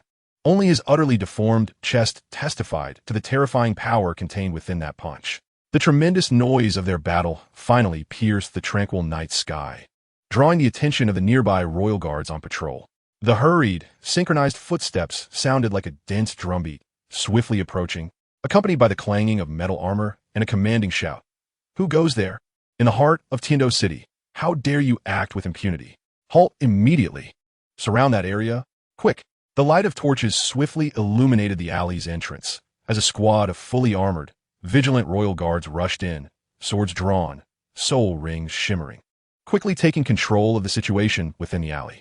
However, what greeted their eyes was not the anticipated scene of a soul master brawl, but a markedly different tableau. The alley lay in disarray, walls riddled with cracks and massive dents, the ground covered in a spiderweb of fissures and protruding spikes, clearly having just endured a fiercely intense battle. Standing in the midst of it all was none other than Li Mo, renowned throughout Tiando City. He maintained his martial spirit manifestation, 5 extraordinary soul rings slowly retracting while emanating a powerful aura and lingering killing intent. Not far from him, in the corner of the wall, lay a man in dark attire, unfamiliar to the observers, slumped on the ground, his chest horrifyingly sunken, blood continuously spilling from his mouth. His breath faint, clearly on the brink of death. Captain Li Mo, the leading guard, recognized Lin Yan, a flicker of astonishment crossing his face, quickly waving for his men to sheath their weapons, hastening forward with a tone that shifted to one of respect and concern. "Are you unharmed? What transpired here? Who is this individual?" Lin Yan took a deep breath and revealed a benevolent smile, saying, "I am unscathed. I merely encountered this assailant upon my departure from the Imperial Palace. Had it not been for my swift reflexes, I might have faced dire consequences." Upon hearing this, the captain of the guards instantly transformed, his expression turning gravely serious and disconcerted. During the Soul Master Tournament, the Tiando Empire was under intense scrutiny, and the captain of the Tiando battle team, a favored prince, had been attacked by a high-ranking Soul King within the city of Tiando. This was utterly shocking and a grave affront to the Empire's dignity. He promptly re-examined the situation of the assassin. confirming that the threat had been neutralized and the individual was beyond saving. He spoke to Lin Yan in a low voice. Captain Liamo, you have been startled. It is our failing as guards that allowed such a wretch to infiltrate Tiando City and commit this crime. Rest assured, this matter will be thoroughly investigated by the Empire, and you shall receive a proper explanation. He turned to his subordinates with an authoritative tone. Report this immediately. Reinforce our numbers and conduct a thorough search of the surrounding area for any accomplices. Remove this man's body for careful examination. No clues must be overlooked. The guards sprang into action, the atmosphere charged with tension and lethality. The captain then turned to Lin Yan, his tone growing increasingly respectful. Captain Liamo, it is unwise to linger here. Do you require our escort back to the academy? Lin Yan waved his hand dismissively, fatigue etched on his face. I appreciate your concern, Captain, but there is no need for such a show of force. I can return on my own. After exchanging a few words to soothe the captain's anxious demeanor and reiterating the importance of discretion, Lin Yan departed from the scene. As soon as he turned the corner and was out of the guard's sight, the mask of weariness that had adorned his face vanished without a trace, replaced by an aura of extreme peril. An oppressive killing intent emanated from him, chilling the very air around him. The shadowy figure of Qing Ming silently manifested at his side, observing Lin Yan's demeanor, which seemed ready to devour anyone in its path, and spoke with unprecedented gravity. Who do you think is behind this? Lin Yan's pace remained steady, though he did not hurry. His icy gaze swept across the silent streets, as if seeking to pierce through the shadows. His voice was low and gravelly, laced with seething anger and frigid malice. It is likely the Xingluo Empire or the Spirit Hall, wishing to eliminate me, an obstacle to their championship aspirations. He scoffed disdainfully. Unfortunately, the incompetents they dispatched are beneath notice. He paused briefly, a glimmer of cruel light flashing in his eyes, as if he could foresee the fate of the mastermind. I shall ensure that the Shadow Saint investigates thoroughly. His voice dropped lower, akin to the hiss of a venomous serpent, clear in the stillness of the night breeze. Once I draw him out, I shall make him regret ever stepping into this world. With that, he fell silent, the suffocating aura around him gradually receding into his being. Reminiscent of the calm before storm, only his profoundly dark eyes, shimmering with a chilling light in the night, foretold of an impending, ruthless tempest aimed at the hidden puppet master. Chapter 112. Dai Wei Heir's Provocation. The atmosphere in the arena of the elite tournament of the Advanced Soul Master Academy across the continent had escalated to a peak of tension. Today, the Tiando Royal Academy was set to face the most formidable contender for the championship title, the Royal Academy of the Xingluo Empire. On one side of the arena stood Dai Wei Heir, the captain of the Xingluo team, exuding an air of arrogance. His tall and robust figure radiated the unique majesty and dominance of the evil white tiger martial spirit. When his gaze fell upon the familiar figure of Lian Mo, who had taken the field in place of Feng Lai, a taunting smile curled at the corners of his mouth. Lian Mo, Dai Wei Heir's voice boomed, dripping with unabashed contempt. I have heard that your talent and martial spirit are formidable. However, today, I shall demonstrate why the evil white tiger martial spirit is the strongest among tiger spirits. Lin Yan's expression remained serene, seemingly unfazed by the provocation, casting a mere fleeting glance at Dai Wei. This dismissive attitude only served to further infuriate Dai Wei Heir, who let out a cold snort, his eyes glinting with malice. The referee signaled both sides to prepare. The match was about to commence. Release your martial spirits, the referee declared loudly. Martial spirit possession. On the side of the Xingluo team, Dai Wei Heir unleashed a thunderous tiger roar that echoed through the arena, his body swelling dramatically. His black and white fur rapidly enveloped him, his hands transforming into lethal claws, with a regal pattern of a king manifesting on his forehead, his evil eyes sparkling with a ferocity that was palpable. 2 yellow, 2 purple, and 1 black. 5 optimally matched spirit rings rose from beneath him, enveloping him in the overwhelming pressure of a 51st-ranked Soul King. Beside him, Julia's form became increasingly lithe and agile, her fingertips extending into sharp, shadowy claws, her cat-like eyes glimmering with a strange sheen in the shadows. 4 spirit rings, 2 yellow and 2 purple, subtly pulsed around her, akin to a poised leopard ready to pounce. The other 5 members of the Xingluo team similarly completed their possession, all at the Soul Master rank, their spirit rings radiating in a dazzling display. United in a formation reminiscent of a well-drilled army, exuding the unique iron-blooded aura of the Xingluo Empire, a palpable pressure filling the air. On the Tiando team, brilliance also erupted. Taishan let out a low, rumbling roar, a toughened layer akin to rock emerging across his skin. A faint shadow of a horn coalescing above his nose, emanating a solid and weighty presence. For spirit rings ascended, establishing him as the most formidable bastion of defense for the Tiando team. Xueling wielded her ice staff, which burst forth with a resplendent ice-blue glow, causing the temperature around her to plummet, tiny ice crystals forming in the air. She appeared as a saintly figure emerging from a frozen expanse. Her 4 spirit rings swirling around her staff, the cold energy ready to be unleashed. Lin Yan called out sharply, his aura suddenly sharpening, his arms cloaked in dark fur. Sharp leopard claws extending from his fingertips, his vertical pupils coldly locking onto a target. Chun-Li's form slightly sank, grayish patterns surfacing on his skin. His ears elongating to a fine point, claw-like blades curving like hooks, remnants of shadow trailing around him. The two stood poised like leopards ready to strike, guarding the flanks of their formation. Su Xiaoxiao and another support soul master unfurled gentle wings of light behind them, their supportive energy subtly connecting with every teammate. And all eyes were now riveted upon Lin Yan. A low, thunderous roar, reminiscent of primordial tigers, erupted from Lin Yan's throat. Unlike Dai Wei Air's ostentatious display, his emanated a deeper, weightier pressure. Dark brown rock armor instantly enveloped his entire body, outlining powerful and fluid lines. His hands transformed into sharp tiger claws encased in this armor, gleaming with a metallic sheen. A dark golden king pattern shone brilliantly on his forehead, and his pupils shifted to a cold, molten gold, surveying his opponent with indifference. Most astonishingly, the spirit rings rising beneath him were unprecedented. Yellow, purple, purple, black, black. A configuration of spirit rings that defied reason and shattered all conventions.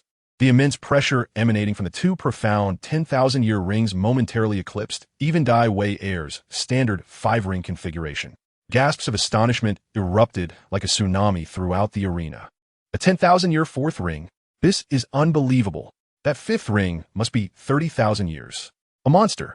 Simply a monster. When did the Tiando Empire produce such a genius?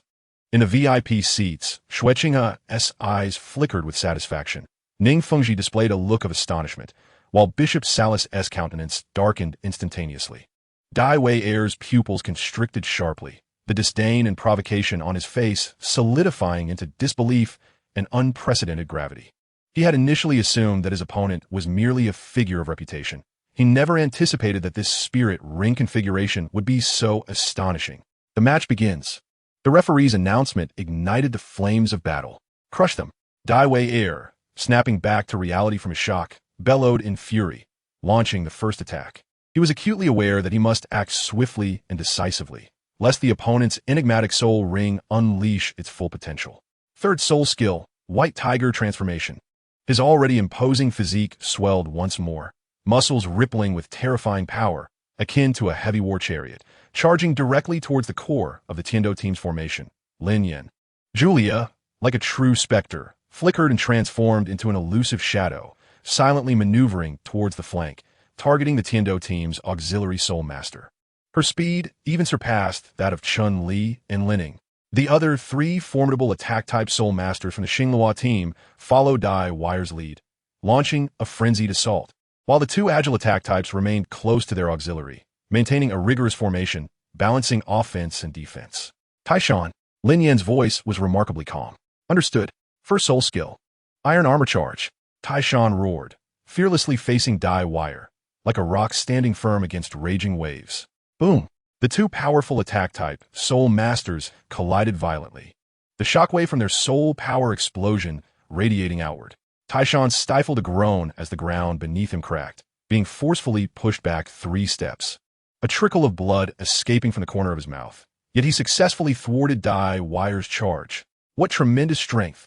Taishan was astonished. Had it not been for his exceptional defense and prior preparation, this collision would have likely sent him flying. Truly a soul king. Simultaneously, Julia had bizarrely bypassed the frontal battlefield, her claws aimed directly at Su Xiaoxiao. Your opponent is me. Second soul skill, Shadow Strike. Lin Ying's figure emerged like a wraith from the shadows, intercepting Julia. First soul skill, Phantom Displacement. Chun-Li activated simultaneously, conjuring several illusions to disrupt Julia's judgment. A mere parlor trick. Second soul skill, Netherclaw. Julia snorted disdainfully, her form spinning as countless dark claw shadows erupted, akin to a tempest. Lin Ying and Chun Li's offensive was instantly torn asunder. Both felt an incredibly sharp force pierce through them, letting out a muffled groan as they were violently sent flying. Blood spraying through the air. In merely one exchange, two agile attack-type Soul Masters from the Tiando team were already injured. Yet in this brief interval, the two auxiliary Soul Masters from the Xinghua team had completed their first round of amplification, a gentle radiance enveloping Dai, Wire, and Julia, further elevating their momentum. Su Xiao. Lin Yan's voice remained steady. First soul skill, soul power resonance. Su Xiao suppressed her fear. Waving her staff as a soft glow instantly connected all members of the Tiando team, noticeably accelerating their soul power circulation and invigorating their spirits. The other auxiliary soul master, Anan, promptly released a speed enhancement, targeting Taishan, Lin Ying, and Chun Li. Concentrate. First, neutralize the auxiliary.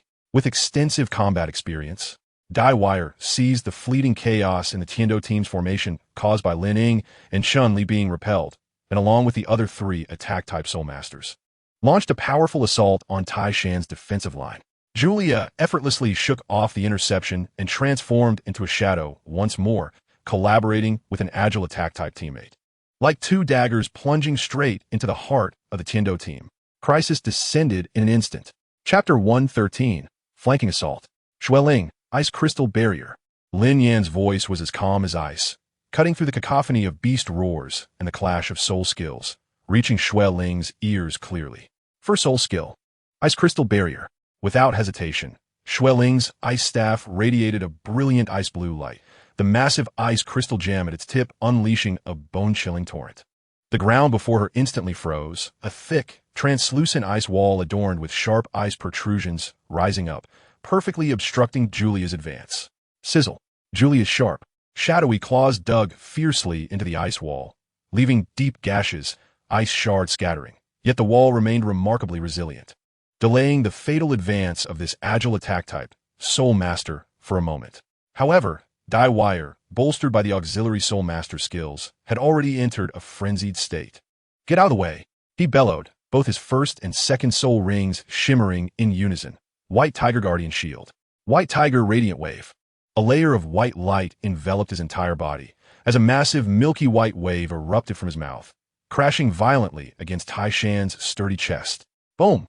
Despite Taishan's extraordinary defense as a Rhino Spirit Master, he staggered back from the force of Dai Wire's full-powered blow, the rocky armor on his chest shattering. And he could no longer suppress a mouthful of blood that erupted forth, leaving a ghastly mark on the ground. The earth beneath him cracked, his legs carving deep grooves into the hard stone platform.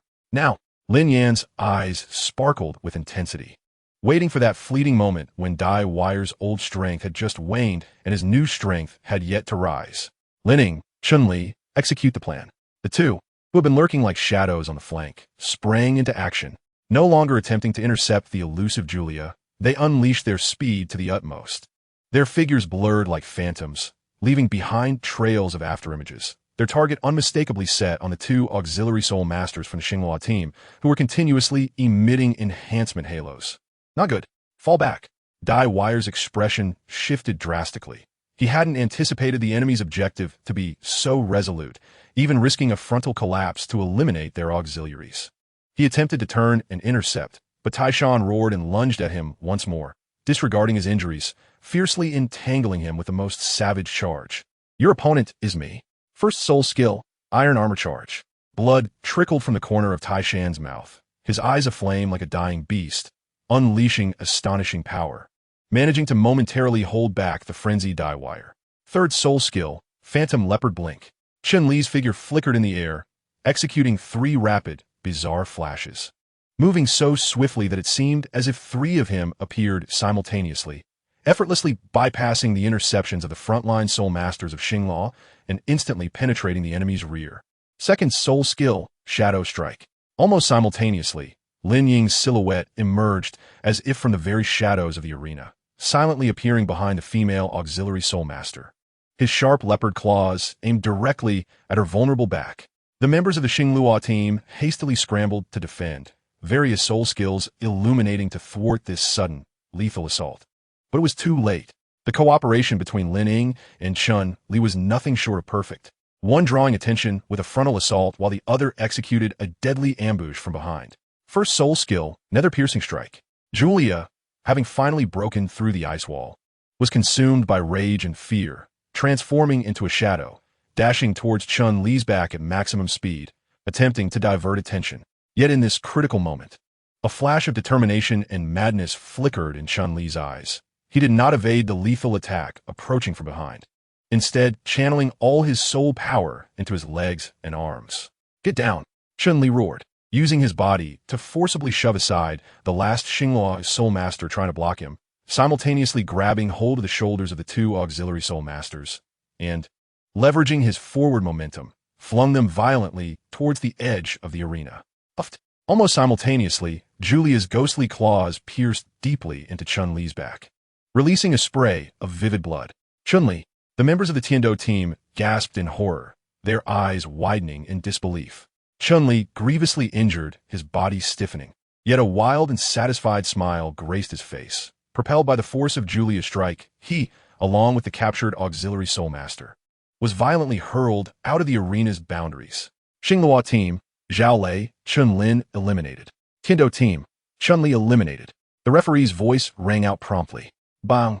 Chun Li and the auxiliary soul master from the Xingluo team crashed down onto the arena floor simultaneously. Blood gushed from Chun Li, instantly staining the ground beneath him, and his consciousness quickly faded.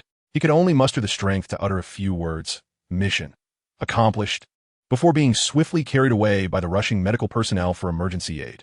Damn it! Dai Weier, witnessing this scene, was consumed by a fit of rage.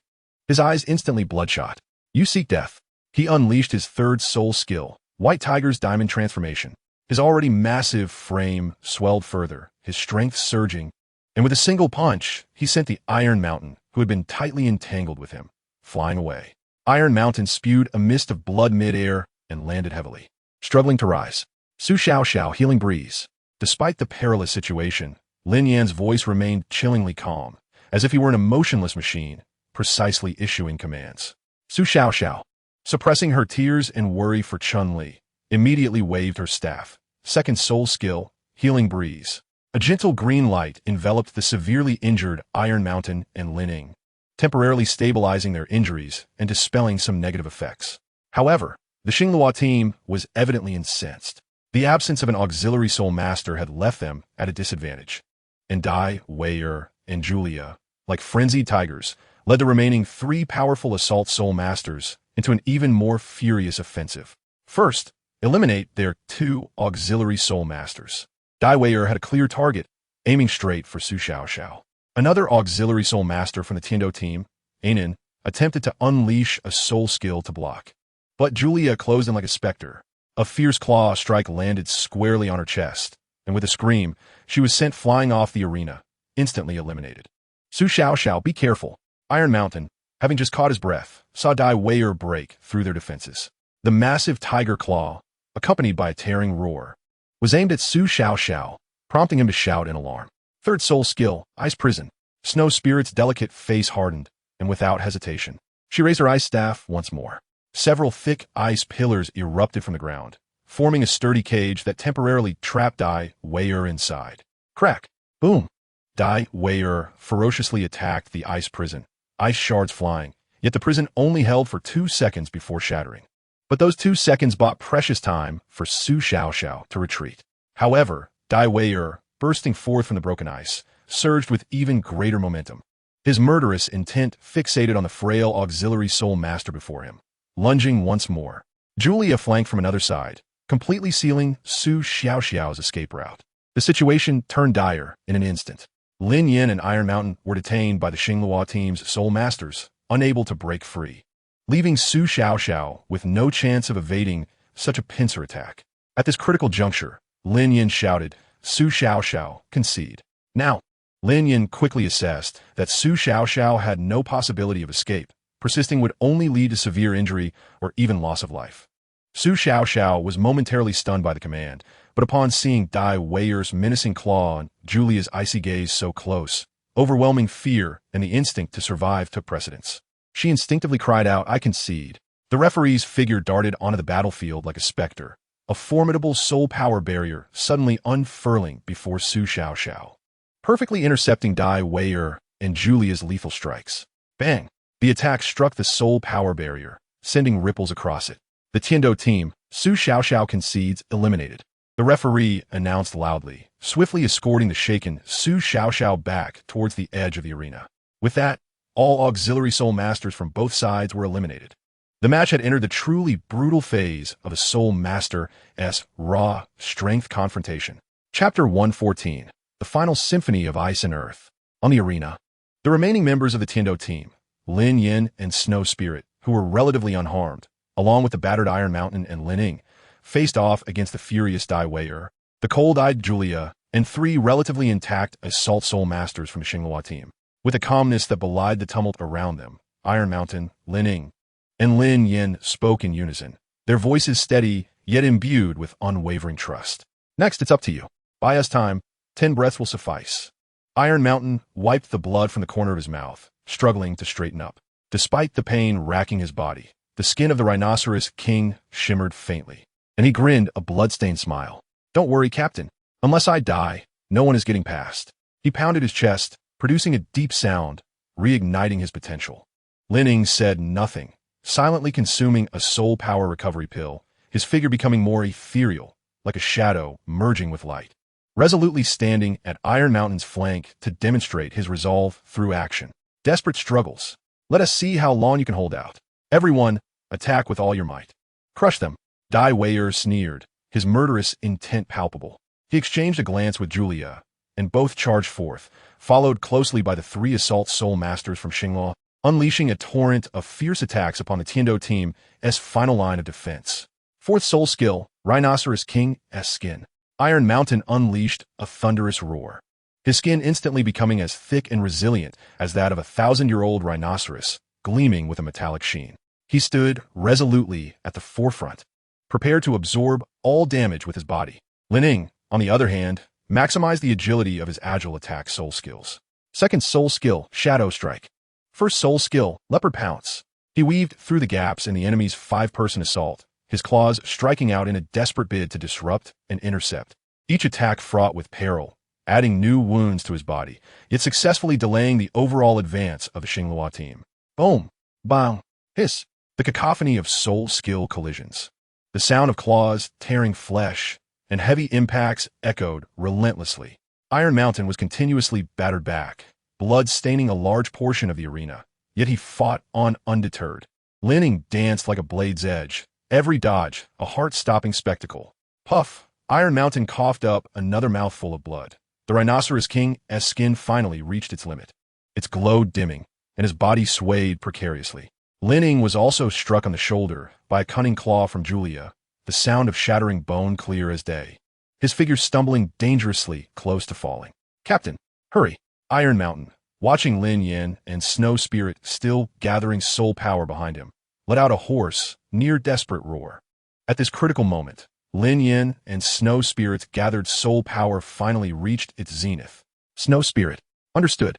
4th Soul Skill, World of Ice and Snow. Snow Spirit raised her ice staff high above her head, the 4th Purple Soul ring erupting in brilliant light. Centered around her, the frigid domain expanded abruptly, dropping the temperature of the entire arena below freezing. A flurry of snowflakes appeared out of nowhere, wildly cascading down, and the ground was swiftly covered with a layer of smooth, hard ice. The 5 members of the Xinghua team found ice spikes crystallizing on their bodies, their movements visibly slowing and stiffening as if ensnared in a frozen quagmire. Lin Yan's eyes glinted with cold determination, his offensive unyielding and seamlessly intertwined. 4th Soul Skill, Earth Vein Tremor. He roared, the 4th profound black soul ring flaring to life.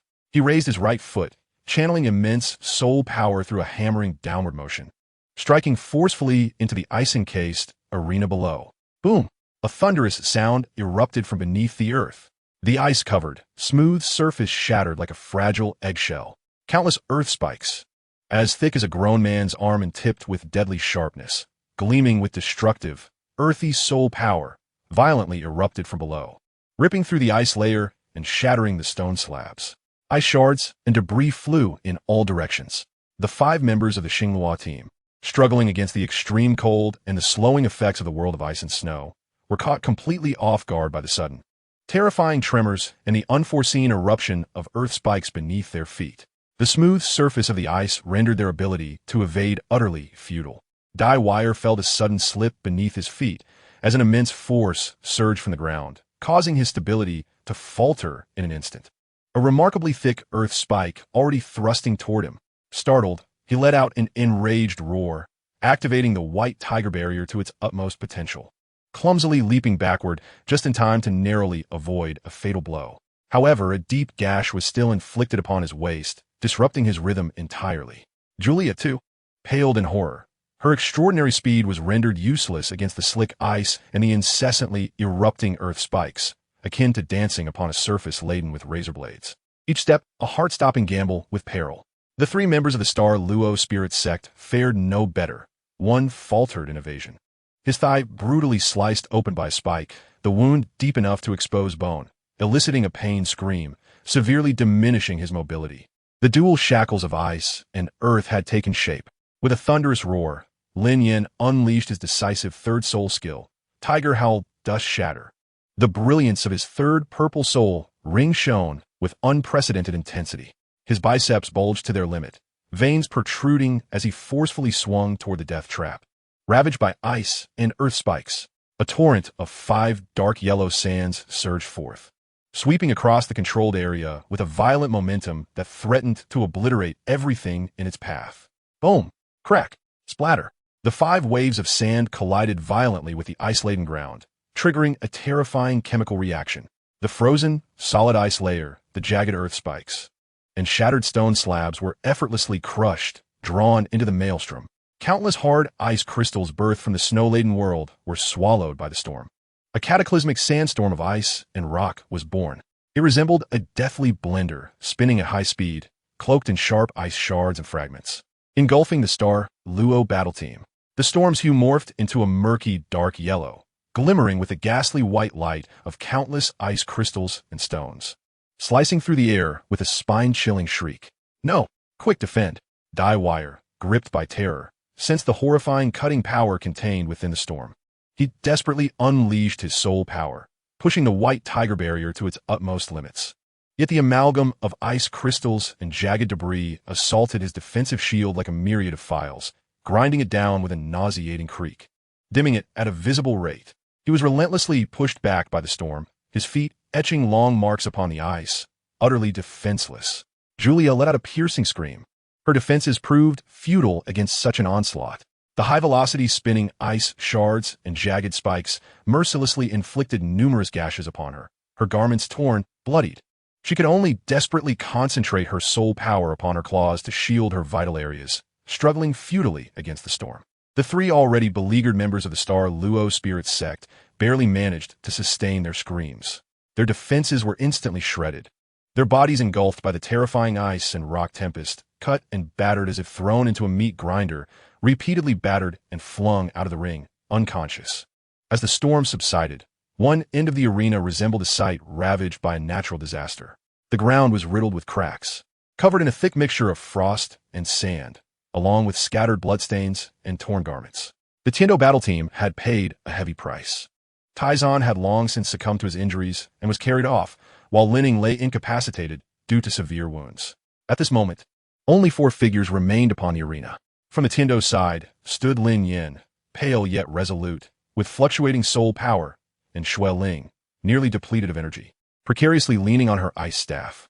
On the Douluo side remained Dai Wire and Julia, both tattered and covered in fine bloodstains. Their soul power greatly diminished, yet their gazes fiercer than ever. They had withstood this terrifying combined assault, but it was evident that they too were suffering greatly. The atmosphere thickened with tension as the 4 faced off, a palpable sense of impending finality weighing heavily in the air. Chapter 115. The Demon Tiger emerges versus the Nether White Tiger. Who would have thought you could push us to this brink?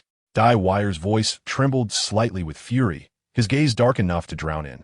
He fixed his eyes on Lin Yan, as if intent on devouring him whole. Yet all this ends here. Julia, understanding his intent, Julia swiftly positioned herself back-to-back with Diewire. Their hands clasped tightly. Their disparate yet intertwined soul powers surged forth like a torrential flood, intertwining and merging with wild fervor. Soul Beast Fusion Skill, Nether White Tiger. In unison, they roared, their voices resonating with palpable force. In the next instant, a brilliant column of black and white light erupted from their beings, instantly engulfing their forms. The terrifying energy fluctuations swept across the entire arena like a tsunami, causing weaker spectators to struggle for breath, their soul power stifled. Within the column of light, a soul-chilling tiger roar echoed as a colossal figure slowly coalesced. Its body was draped in a dark and pure white fur, muscles rippling like mountainous terrain, measuring over 15 meters in length. A massive royal pattern shimmered upon its forehead, pulsating with destructive energy, while its malevolent eyes burned with the fires of the netherworld, coldly locking onto Lin Yan. The pressure it emanated had unmistakably advanced into the realm of soul emperors, nearing level 62. Is this the true trump card of the Star Luo Empire? How terrifying! No wonder the Star Luo Empire can dominate over our Tiando Empire. Is this the power of a soul beast fusion skill? It's utterly formidable. This is the true essence of a soul battle. In the audience, countless spectators were left aghast, murmuring in astonishment. The mere presence of the nether white tiger standing upon the arena cast an overwhelming shadow of despair. With a casual paw, it struck the ground, producing a thunderous sound as the reinforced surface crumbled like tofu, creating a massive pit, debris scattering. Faced with this primordial beastly terror, Lin Yan exhibited no trace of fear. Rather, he ignited with fervent battle spirit. An equally ferocious and primal aura erupted from within him. A roar, reminiscent of an ancient demon tiger, erupted from Lin Yan's throat. No longer a human sound, but filled with boundless savagery and strength. His dark brown soul power surged forth, no longer gentle, but erupting like a volcano from every pore. Instantly enveloping him. Clang, clang, clang. A series of rapid and crisp metallic clashes rang out, reverberating in the hearts of all who beheld. Under the astonished gazes of the crowd, the surging dark brown soul power rapidly coalesced, taking shape, solidifying into a suit of armor. True body armor of the soul beast. First, it enveloped his legs. The heavy greaves formed instantly, with sharp lines resembling the powerful hind limbs of the demon tiger, extending pointed horns at the knees.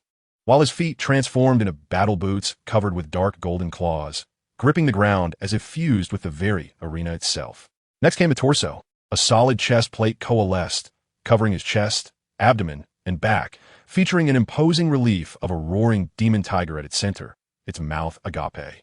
Surrounded by ancient and mysterious tiger patterns, exuding an overwhelming oppressive force. The armor around his waist balanced flexibility and sturdiness. Finally, his arms. A pair of grotesquely designed tiger claw gauntlets perfectly encased his arms. The gauntlets a dark brown hue, adorned with intricate and arcane tiger markings, emanating an unsettling dark gleam under the infusion of soul power. 3 sharp, earthy yellow barbs flickered at the elbow joints, gleaming with a piercing edge. The tiger claw gloves were nothing short of terrifying. 5 chilling claws, glistening with an icy sheen, seemed to extend from his very bones. Their tips enveloped in a heart-stopping wave of energy. With a subtle flex of his fingers, the claw blades could autonomously retract and extend, reaching lengths of up to half a foot, tracing 5 ethereal blue arcs through the air. At the shoulder of his armored gauntlet, a lifelike sculpture of a tiger's head glared fiercely ahead, its crimson gem-like eyes flickering in synchrony with Lin Yan's soul power, as if it possessed true life.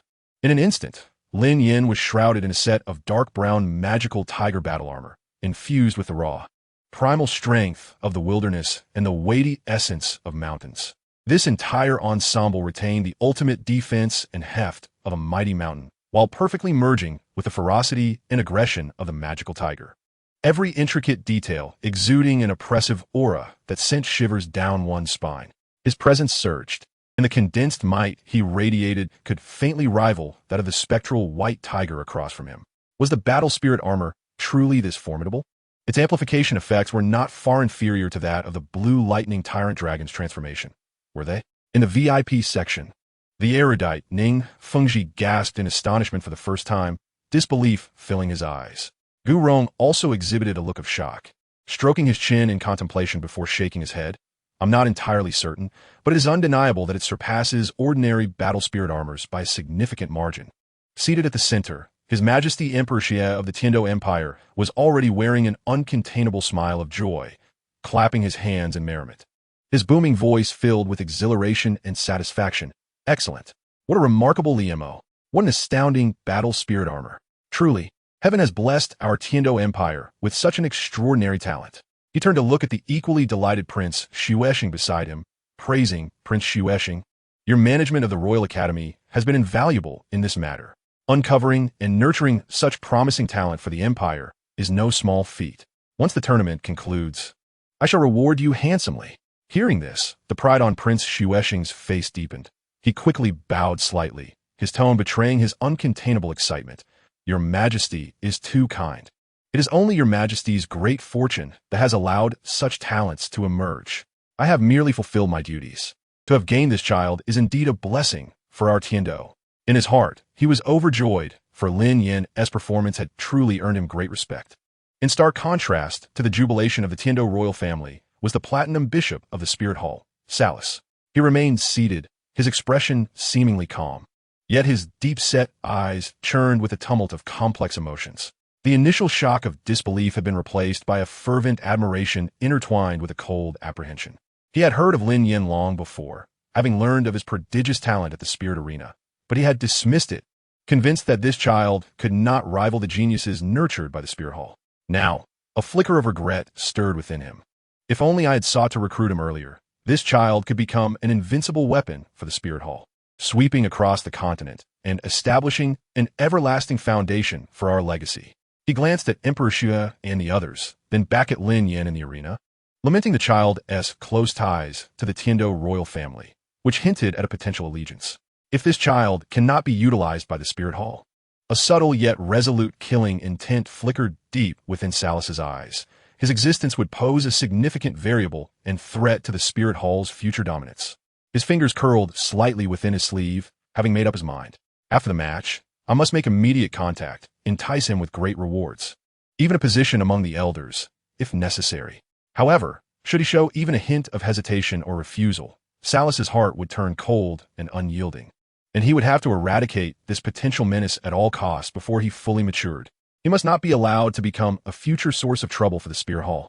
He donned a faint, ambiguous smile befitting his bishop's status, yet his eyes, sharp as a hawk's, remained firmly fixated on Lin Yan in the arena, filled with scrutiny and calculation. Chapter 116. This is the power that pierces through the stars. On the arena, Xue Ling's face was as pale as a sheet, her body trembling slightly from exhaustion and the clash of two terrifying presences. She gazed at Lin Yan, clad in battle armor, resembling a war deity, yet she stubbornly stepped forward. Captain, I can still. Lin Yan turned his head slightly, his voice imbued with an unwavering decisiveness and calmness. Xue Ling, you have already done your best. Now step back. This is no longer your battle. His gaze locked onto the spectral white tiger once more, the crimson gem on his armor's shoulder gleaming fiercely, brimming with fighting spirit. Xue Ling bit her lip, watching the powerful silhouette before her. Finally, she stamped her foot and declared loudly, I concede. The referee promptly announced, and a barrier surrounded Xue Ling as she exited the arena. At that moment, the scene transformed. It was no longer a mere human facing a colossal beast, but a set of dark brown battle armor infused with the spirit of the primordial magical tiger, standing in stark opposition to a massive spectral white tiger. As their formidable auras collided, the air crackled with explosive energy. Show your true self. The voice of Dai Wei emerged from within the spectral white tiger, booming like rolling thunder, yet betraying a hint of doubt.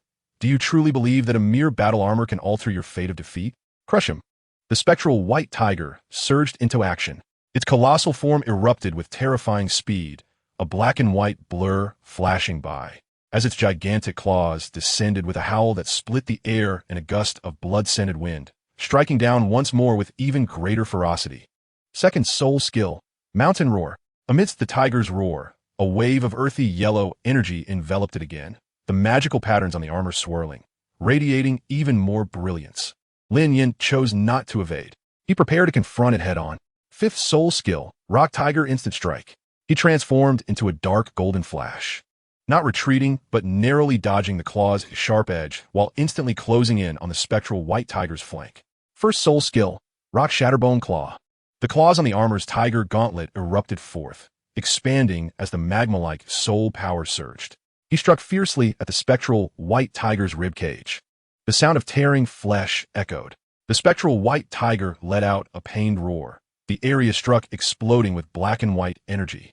Yet, the attack power granted by the battle armor was evidently far superior to before, inflicting deeper and more severe damage. However, the spectral white tiger's regeneration was still formidable, its wound writhing with flesh. Seeking death, the spectral white tiger roared in fury, its other claw and massive tail attacking simultaneously. Lin Yan once again utilized Rock Tiger Instant Strike to evade the battle armor, granting him enhanced explosiveness and defense, allowing him to maneuver with greater ease during both evasion and counterattacks. The arena erupted in chaos, dust swirling, but it was no longer a one-sided crushing.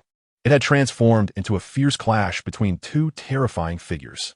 The spectral white tiger roared thunderously, each swipe of its enormous claws carrying the power to tear space asunder.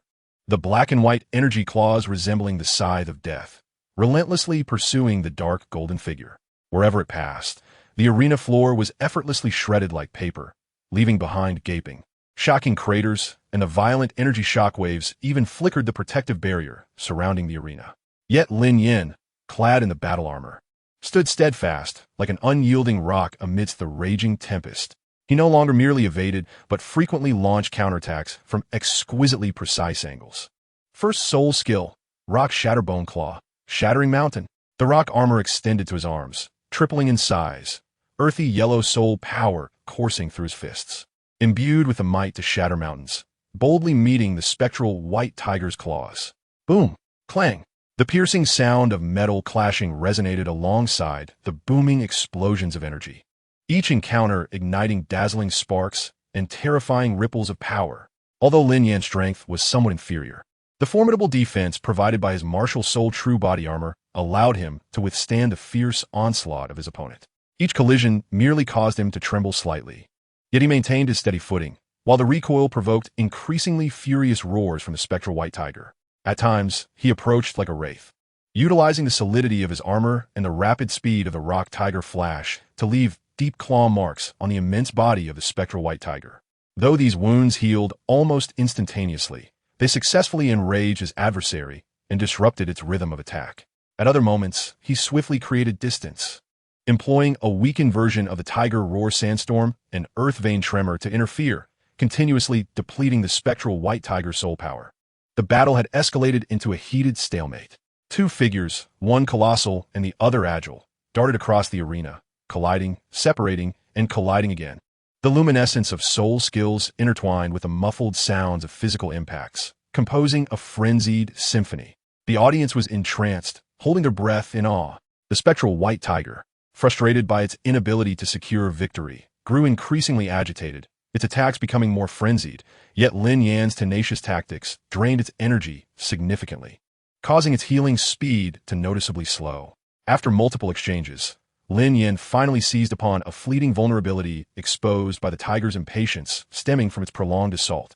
A glint of cold light flashed his eyes as he chose not to evade the next claw strike entirely.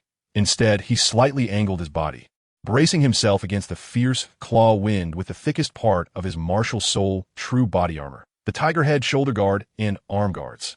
Bang! The resounding impact reverberated. Lin Yan's form shook violently, pushed back several meters, sparks flying from his shoulder armor, leaving several distinct white marks, yet it remained unbroken. The spectral white tiger, however, momentarily froze in its movements due to the solid blow it had received. Now it was the moment. His eyes gleamed with determination as the body beneath the martial soul true body armor began to voraciously absorb the surrounding energy. Tiger King, star-piercing spear. He violently shook his arms, and the dark brown demon tiger true body armor enveloping him resonated in unison.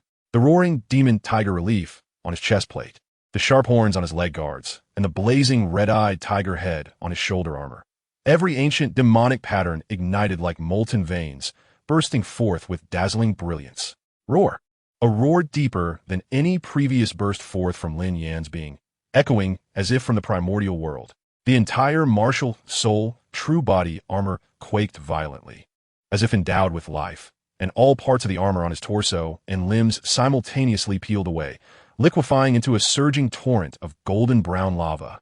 This torrent, seemingly chaotic, was in fact under Lin Yan's absolute control, converging like rivers returning to the sea, madly gathering towards the crossed arms before his chest. Those fearsome tiger claw arm guards became the core and vessel of energy, greedily devouring the power from the entirety of his armor. Before the astonished eyes of countless spectators, the golden red torrent, infused with the essence of the complete martial soul true body armor, rapidly solidified, stretched, and crystallized, accompanied by a piercing shriek that sent shivers down the soul. An even larger, denser, and more terrifying golden brown spiral spear abruptly took form. This spear measured approximately 3.5 meters in length, seemingly forged from flowing dark brown metal and searing golden red lava, entwined in a sandstorm. Emanating a heart-stopping energy storm, fragmented demon tiger patterns flickered within the lava, howling in despair. At the tip of the spear, 5 enormous, rapidly spinning dark golden claws formed a destructive drill capable of tearing apart anything, their rotation emitting a mournful cry as they sliced through space. Man and armor united. The armor became the spear. Ignite my martial soul, true body, and behold the true form of the demon tiger. This spear, star-piercing and celestial shattering, breaks all. Chapter 117, Defeating the Star Luo Team. Lin Yan gripped this annihilating spear, which felt as though it had drained his entire being of strength. After the martial soul, true body armor receded, his complexion appeared slightly pale, yet his gaze was as sharp as the stars. His aura and the spear merging seamlessly into one. The spectral white tiger and Lin Yan's energies locked onto each other, and the air in the center of the battlefield seemed to solidify, heavy enough to render one breathless. The colossal beast, born from the fusion of 2 soul kings, clearly sensed the lethal threat posed by the golden brown spear, its eyes burning with hellfire intensified by a newfound gravity. Dai Wei and Julia understood that they must expend all their strength to obliterate this threat completely. Roar! The spectral white tiger let out a deafening roar, the sound waves spreading out like solid matter, causing the protective barrier to hum ominously.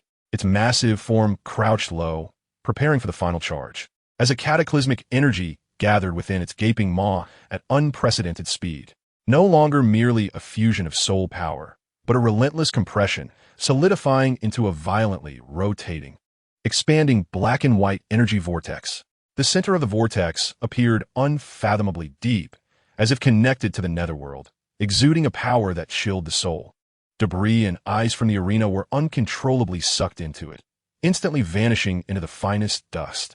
The energy vortex grew larger and more terrifying, its energy levels rapidly escalating. The luminescence surrounding the spectral white tiger dimmed significantly, clearly indicating that this strike had drained a substantial portion of its power, striving for a single decisive blow. Its enormous head aimed at Lin Yan. The swirling black and white energy within its mouth emitted a bone-chilling hum, the aura of destruction locking onto its target, merely awaiting the final eruption. Yet, facing this world-ending might, Lin Yan's eyes held no trace of fear. Instead, a fierce battle intent ignited within him, a desire to challenge the heavens. He raised his voice in a resonating roar, echoing across the battlefield, surpassing even the hum of the energy vortex. A mere white tiger seeks to dominate? It is but a deluded insect daring to covet the might of the heavens. Before his words had fully faded, man and spear transformed into a singular, intensely concentrated entity, a golden brown rainbow light that seemed capable of piercing the stars, boldly charging toward the vortex of destruction. This eruption was swifter and more powerful than before. Wherever the spear tip passed, the space left behind bore enduring distortions. The enormous black and white energy sphere of the spectral white tiger was already hurtling forward. Yet the golden brown rainbow light, in an astonishing display of agility, made a precise adjustment at the critical moment, gliding past the edge of the destructive energy sphere like a swimming dragon. The terrifying shockwave generated by the explosion of the energy sphere failed to impede it.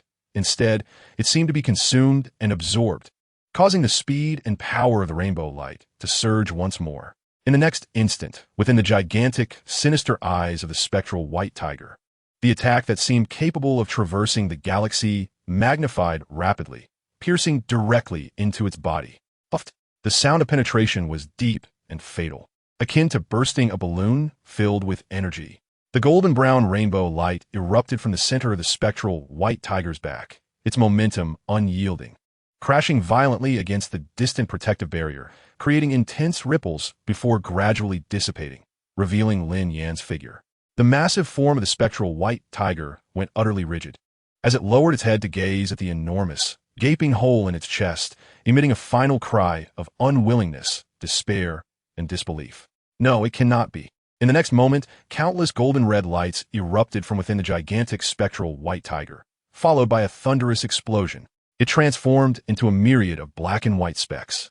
Yet the residual golden-brown energy further obliterated it, rapidly vanishing into the air.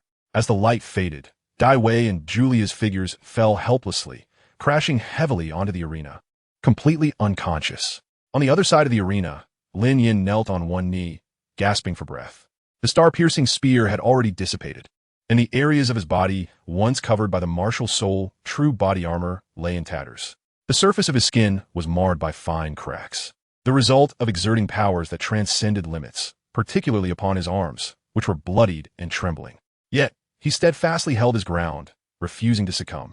A profound silence enveloped the arena, time seemingly elongating for several seconds.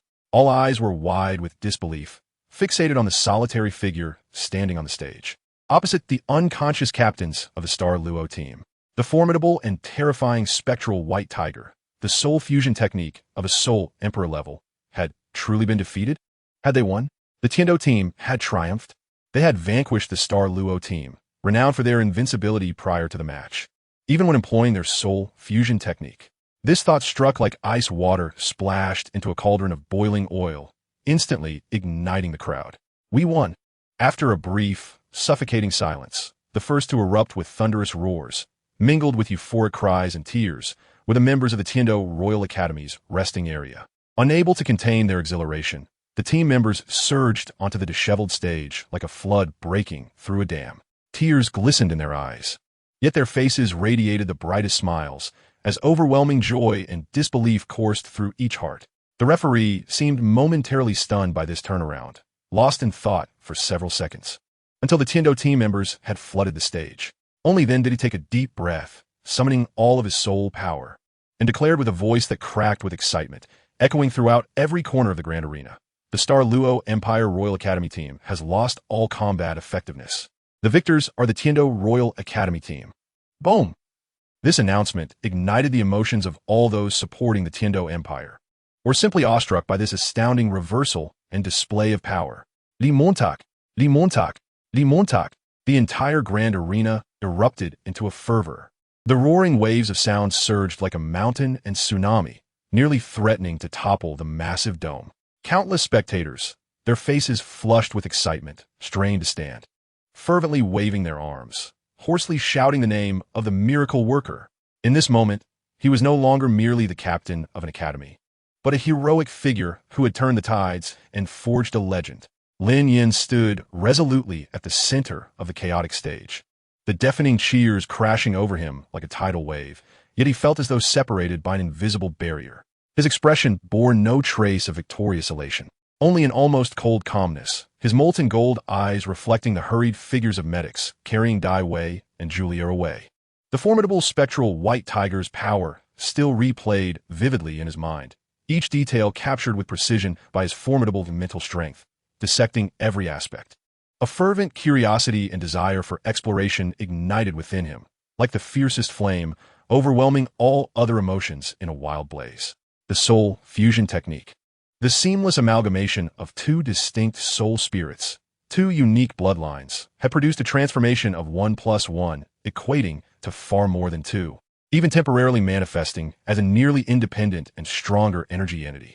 He mused, his thoughts racing with remarkable speed. Was this merely a resonance at the level of soul power? Or did it involve something deeper? His gaze sharpened like a scalpel, seeming capable of penetrating the bodies of the two unconscious individuals to perceive their very essence. It seemed he would need to find time to visit Douluo City, to gather some experimental materials, pondering whether these two soul spirits could fuse to create a power even greater than that of the spectral white tiger. In his eyes, Dai Wei and Julia were no longer mere vanquished foes, but exceedingly precious living research specimens.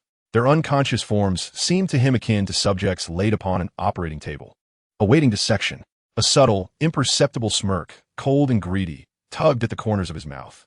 How intriguing, truly fascinating. This whispered soliloquy was drowned out by the thunderous cheers. Yet it resonated with a chilling intensity, more harrowing than any proclamation of victory. It was the murmured utterance of a mad scientist who had discovered a subject so tantalizing that he would risk everything to explore it. Chapter 118, The Bounty from Shueqinghe. In the VIP section, Emperor Shuiyi erupted in hearty laughter, forcefully clapping his hands on the armrests of his chair, exclaiming, "Good, good, good. This youth is truly unparalleled among the nation's heroes. Convey my decree. Reward him generously." A substantial reward. The joy on his face was unmistakable, his gaze sweeping over Lin Yan on the stage with evident admiration. He then turned to the eager Prince Shuexing, beaming with approval. "Shuexing, my imperial brother, you have unearthed such talent for the Empire. Your management of the Academy deserves commendation." Prince Shuexing immediately bowed, repeatedly expressing humility. Next, the Emperor's gaze fell upon the gentle and refined Prince Shuexinghe beside him, his admiration intensifying, and his voice rising slightly so that many around could hear. "Qinghe, my son, I recall you have spoken highly of this youth on numerous occasions, advocating for him and even befriending him early on. It appears your judgment is remarkably astute, surpassing even my expectations. To attract such a pillar for our Tiando is an immense contribution. Haha, splendid. You are indeed my excellent son." This public and unabashed praise was undoubtedly a tremendous affirmation of Shuexinghe. It not only recognized the prince's insight, but also demonstrated to all that this future heir to the empire had already been diligently gathering top-tier talent for the empire. With remarkable efficacy. Upon hearing this, Shuexinghe immediately inclined his body slightly, wearing a perfectly balanced smile that conveyed neither arrogance nor subservience, but rather respect. "Your Majesty is too kind. I merely recognized his extraordinary talent and his dedication to the Empire. Thus, I paid him a bit more attention. It is my duty to discover and retain talent for the Empire, and it is truly thanks to your Majesty's great fortune that such gifted individuals come forth. The true merit lies with the warriors battling on the stage. I dare not claim undue credit." His tone was humble, and his response appropriately graceful, accepting the Emperor's praise while attributing the credit to the Emperor's blessings and the valor of the soldiers, presenting himself as exceedingly gracious, which led to the Emperor nodding in satisfaction. The surrounding dignitaries of the Empire cast approving glances in his direction. Ning Fengji observed this display of familial affection between the sovereign and his son with great satisfaction, smiling softly in acknowledgement. Meanwhile, Bishop Salah's expression darkened further, knowing that the prince's close association with such a prodigy was not something the Spirit Hall would welcome. Ning Fengji applauded with admiration, his eyes sparkling, and whispered to the Bon Douluo beside him, "Uncle Gu, this youth's future is limitless. His rapport with our seven-treasure glazed tile school is promising. We should consider inviting him as a guest elder." Gu Rong nodded gravely, his gaze on Lin Yan tinged with scrutiny, as he sensed that this individual was not simple at all. In stark contrast to the jubilation here, the Luo Empire's emissaries were shrouded in a deathly silence, their faces twisted in distress, and the Platinum Bishop Salas wore an exceedingly grim expression. The emissary from the Luo Empire appeared so sullen he could almost drip water, the pressure around him seemingly dropping several degrees. His fingers unconsciously clenched tightly, causing the hard armrest of his chair to creak ominously. He glared at Lin Yan on the stage, viewing him as the perpetrator who had shattered their empire's honor. Salas' eyes were a tumult of emotions, a blend of admiration for Lin Yan's strength and talent, mingled with trepidation. He was desperate to confirm whether this individual had indeed aligned with the Tiando Empire. If so, he would have to eliminate such a talent before it could flourish. Medical personnel had already rushed onto the stage, anxiously carrying the unconscious and feeble Dai Wei and Julia away for emergency treatment, followed closely by the other members of the Luo team, who looked utterly defeated. The members of the Tiando battle team were tightly encircling their captain, brimming with excitement and eager to embrace him. Yet, upon witnessing the myriad of injuries etched upon his body, particularly the gruesome state of his bloodied arms, they hesitated to touch him, instead surrounding him, stammering in their fervent expressions of joy and concern. "Captain, you were incredible. We won. We truly won." With the careful assistance of his teammates, Lin Yan gradually stood up. His intense gasping began to subside, but the overwhelming fatigue and excruciating pain from his injuries remained vividly apparent. He surveyed the ecstatic crowd around him, their joyous tears flowing freely, gazing at the flushed faces of his teammates and absorbing the thunderous chants of his name. Yet, amidst the jubilation, his heart was preoccupied with thoughts of the experiment. This victory resonated like a resounding horn, proclaiming Lin Yan's extraordinary talent and strength to all factions across the continent. In this moment, glory belonged to him, as well as to Tiando, to this indomitable team that had wrought miracles. Amidst the deafening and unrelenting cheers, the teammates stifled their excitement and gingerly lifted their hero, their captain, Lin Yan, high into the air, catching him and tossing him again. Each ascent and descent elicited an even more fervent roar from the crowd. The waves of cheers continued for an extended period before gradually subsiding under the host's efforts. Only then did the medical team, which had long been waiting at the sidelines, swiftly advance. With the aid of the advanced healing abilities of the professional healing spirit masters, Lin Yan's wounds healed at a visibly accelerated pace, and the exhausted soul power within him was significantly replenished. Just as he stepped down from the treatment platform, a royal attendant dressed in regal attire respectfully awaited by his side. "Lord Liemo, His Majesty requests your presence." Following the attendant, Lin Yan traversed through layers of guards and arrived at the lavish lounge behind the VIP seats, where the Emperor of the Snowy Night sat at the head. Exuding a warm smile, Prince Xue Qinghe stood gracefully beside him, radiating an aura of gentleness. "Student Liemo, I pay my respects to your Majesty and His Highness the Prince."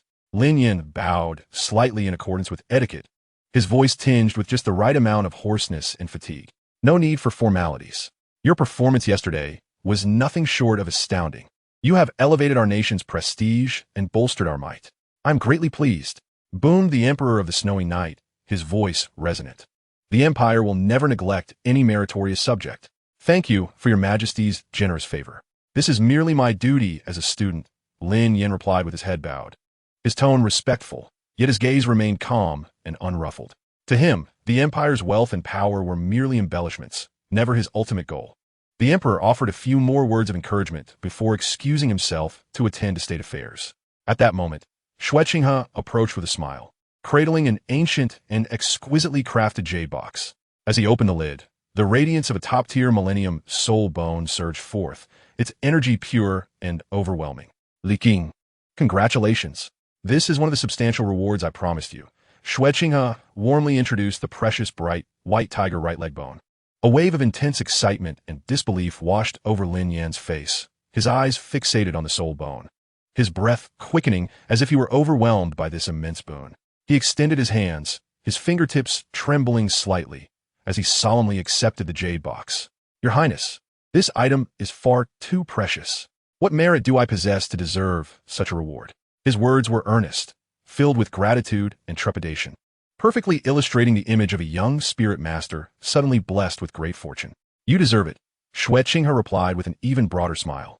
Clearly satisfied with Lin Yan's reaction, he stepped closer, lowering his voice to a grave tone. "Our agreement I have never forgotten. I hope you will make good use of this bone and strive for the championship in this competition. The day you claim victory will be the day I fulfill my promise. The royal treasury shall be open for you to select any one item that resonates with you as your highest reward. The royal treasury. Choose any one item."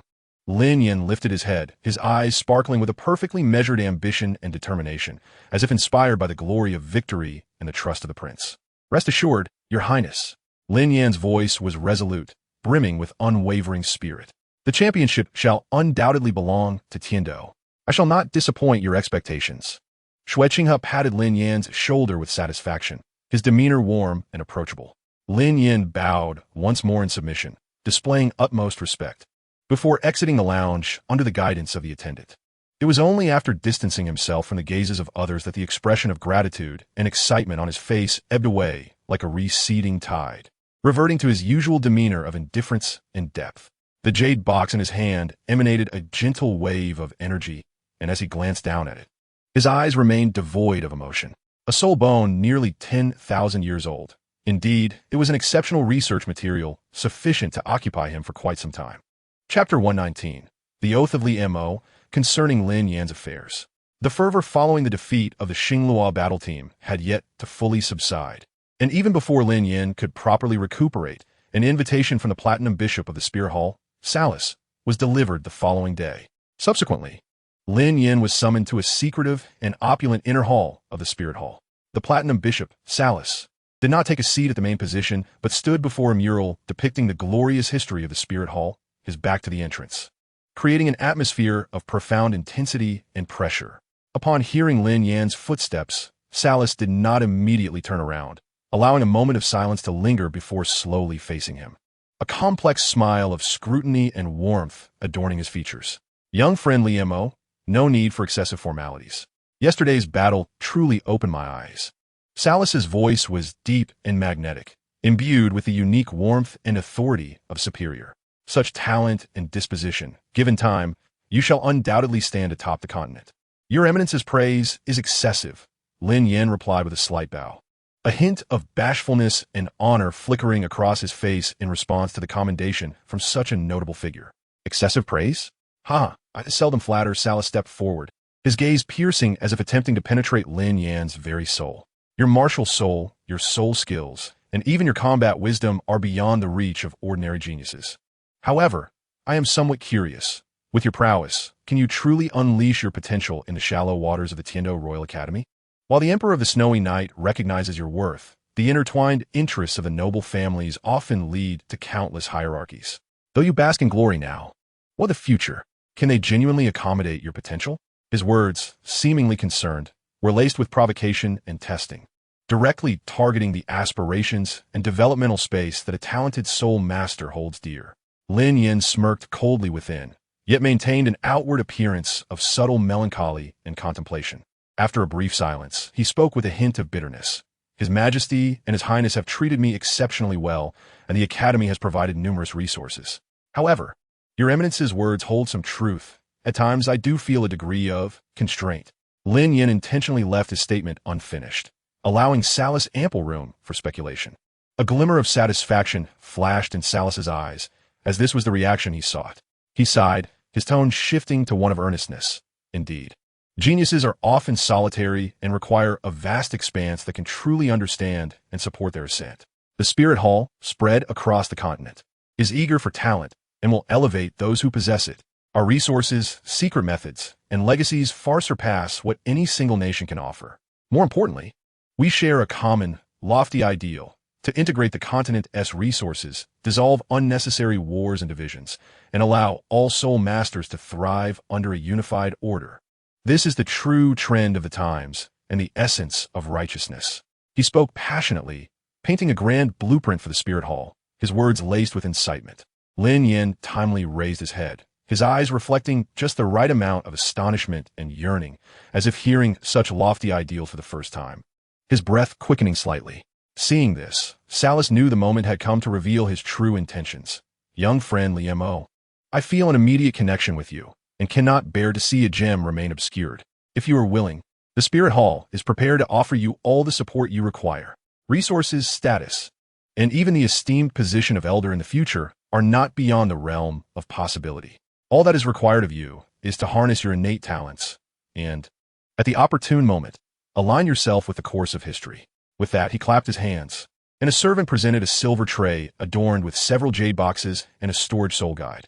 These are but trifling tokens of our initial meeting, sufficient to elevate your strength further. Lin Yan's gaze greedily swept over the resources, particularly fixating on a celestial herb exuding an aura of extreme cold. His throat involuntarily bobbed, perfectly embodying the internal struggle of a genius confronted with immense temptation.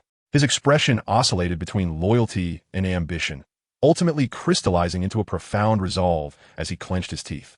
Your Grace, the favor you have shown me, Li Mo, will be etched in my memory forever. His tone then turned unwaveringly resolute. Your words resonate within me like the sweetest nectar, and I, Li Mo, pledge to follow you, Your Grace, and serve the grand ideals of the Spirit Hall with all my might. Saras beamed with delight. Excellent, excellent. Young friend Li Mo, you have truly not disappointed this old man.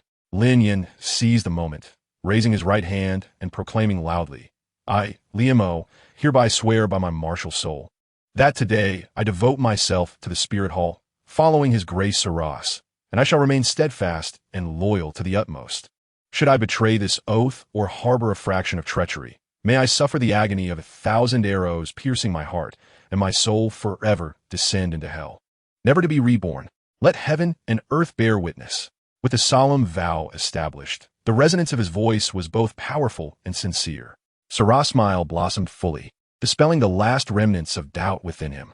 He personally entrusted the resources to Lin Yan, and then lowered his voice, saying very well, Liamo, for now, continue your stay at the Royal Academy of Heaven Do, concentrate on the competitions, and gain their trust.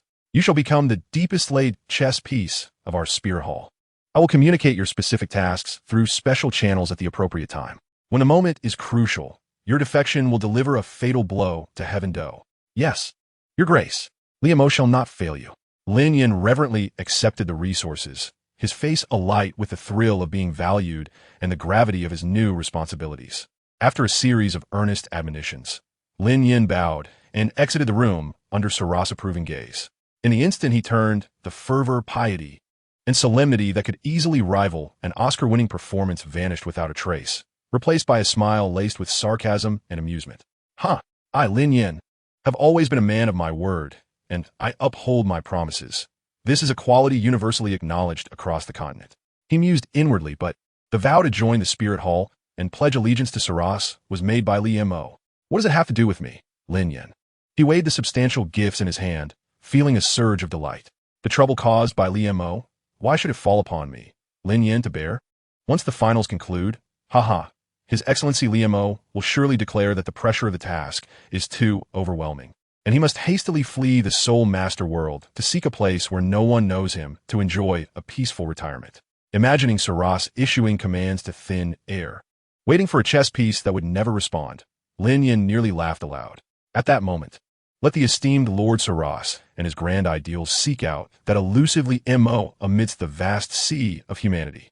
He let out a silent whistle, his steps light as he melded into the night. Chapter 120, Advancing to the Finals. Days later, the results of the draw for the advancement rounds were officially announced, revealing that the Royal Academy of Heaven Do's next opponents would be the Shinkong Academy. That evening, Feng Xiaotian discreetly visited Lin Yan's residence in Heaven Do City. Respectfully awaiting his instructions, Lin Yan first acknowledged Feng Xiaotian's cultivation nearing the Soul King level, a commendable advancement, but simultaneously pointed out that the 7,000-year limit of his fourth soul ring was still significantly inadequate. Lin Yan assured him that upon Feng Xiaotian's breakthrough to level 50, he would personally assist in absorbing a fifth soul ring of no less than 15,000 years. After discussing cultivation matters, Lin Yan issued a directive. Shinkong Academy was to forfeit in the upcoming match. Without hesitation, Feng Xiaotian accepted the order. Subsequently, Lin Yan further arranged for Feng Xiaotian to enter seclusion immediately, exerting all effort to break through to the Soul King realm. He clearly stated that Feng Xiaotian must participate in the Continental Elite Soul Master Academy tournament in 5 years. Additionally, Lin Yan shared his strategic plans concerning Shrek Academy, hoping Feng Xiaotian would take charge and execute the subsequent actions. Lin Yan expressed that after this tournament, he would be preoccupied with other affairs, potentially unable to return to Heaven Do City within 5 years. Therefore, not only was the plan regarding Shrek entrusted to Feng Xiaotian, but all arrangements with the Holy Spirit Church in the city would also require his assistance alongside Xiao Qi to maintain operations. The next day, the tournament organizing committee received official notification from Shinkong Academy, announcing their decision to withdraw for the current advancement tournament. While this decision was unexpected, it was also quite logical. The leading instructor of Shinkong Academy had never held high hopes of defeating the Royal Academy of Heaven Do, which boasted a talent like Lin Yan. Thus, when a core member Feng Xiaotian proposed the forfeit, citing reasons to conserve strength and prepare for the future, the Academy quickly convened and approved the suggestion. Upon hearing the news, the Heaven Do team experienced a brief moment of astonishment, quickly followed by uncontainable joy. We're gonna buy? Really? Taishan nearly leaped from his seat, his face alight with delight as if fortune had dropped from the sky. Fantastic!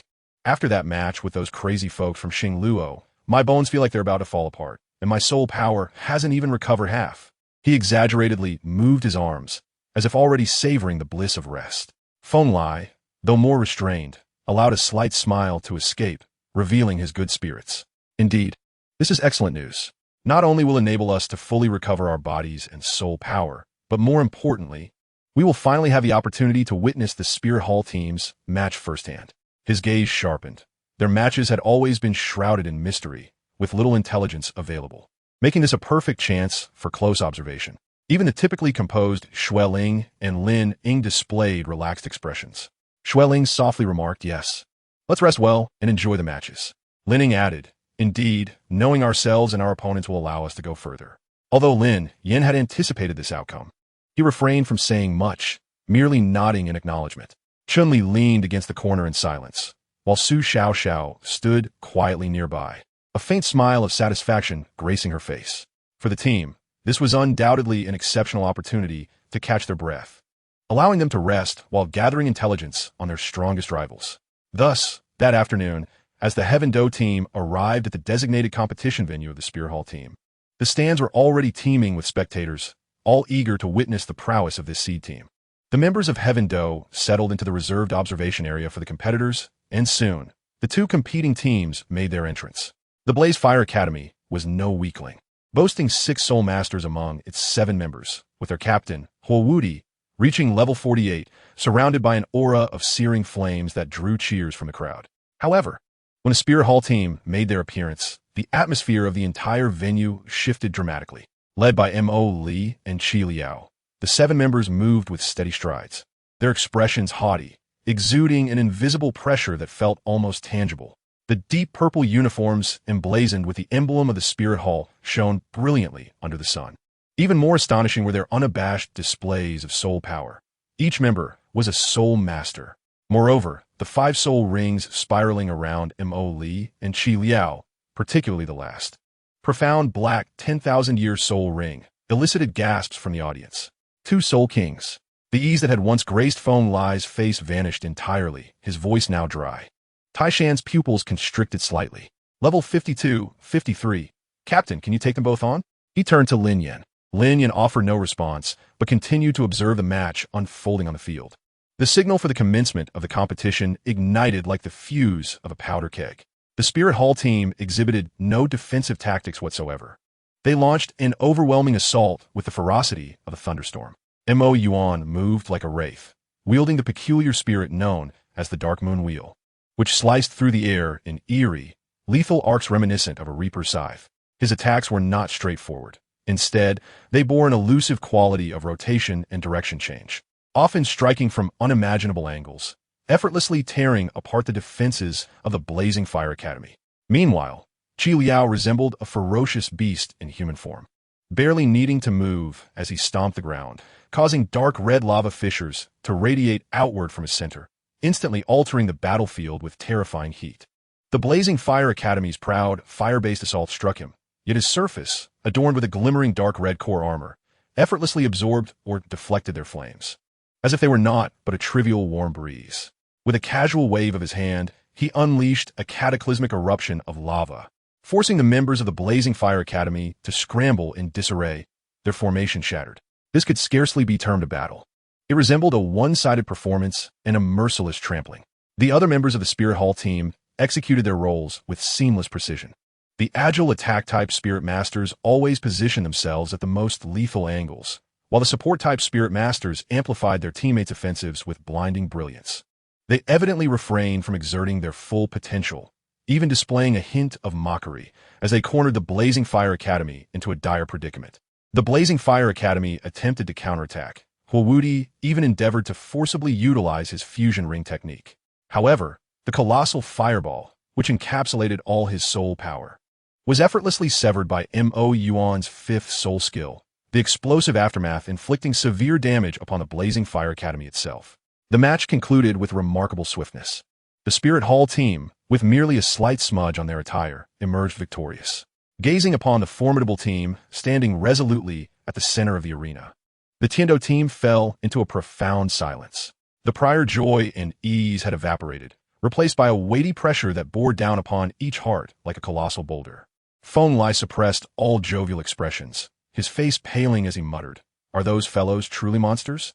Taishan pressed his lips tightly together, his hands involuntarily clenching into fists, fingernails nearly embedding into his palms. Chun-Li and Lin Ying exchanged glances, each recognizing an unprecedented gravity in the other's eyes.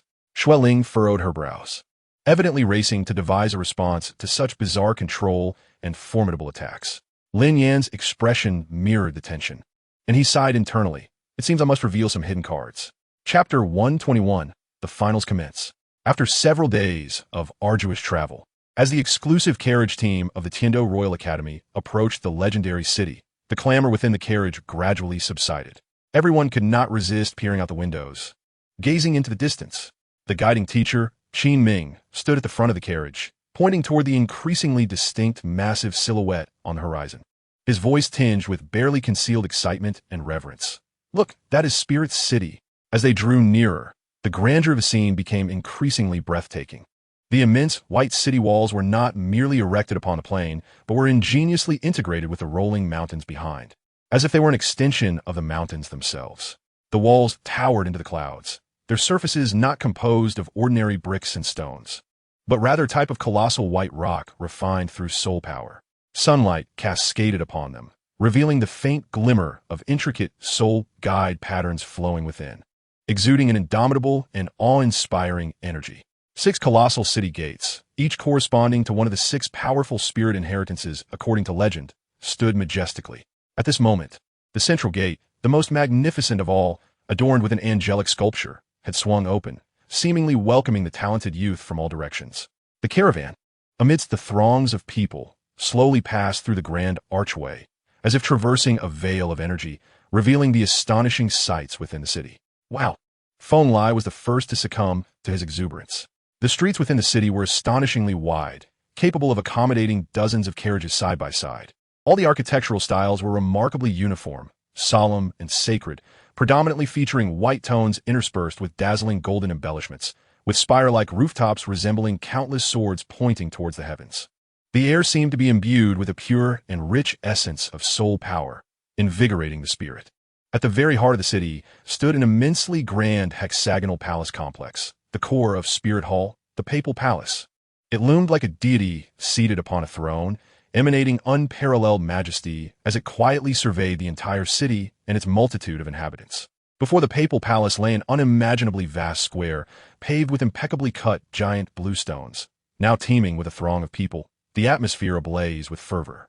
At the center of the square, a battle platform, evidently reinforced and larger than any previous arena, was already in place, surrounded by a transparent soul power protective barrier that shimmered and pulsed with energy, leaving the assembled students in awe. Qin Ming's voice rang out at an opportune moment, serving as a reminder. That is your ultimate stage. Do you see the peaks behind the Papal Palace? Everyone turned to follow his gaze, spotting 2 slightly smaller, yet equally magnificent palaces shrouded in mist atop the cloud-kissed summits. Those were the Douluo Palace and the Elder Palace, sanctuaries of the highest honor pursued by countless spirit masters, accessible only to those who bore the title of Douluo. The entirety of Spirit City was enveloped in an aura of sanctity, authority, and a reverence that inspired both awe and an irresistible surge of passion.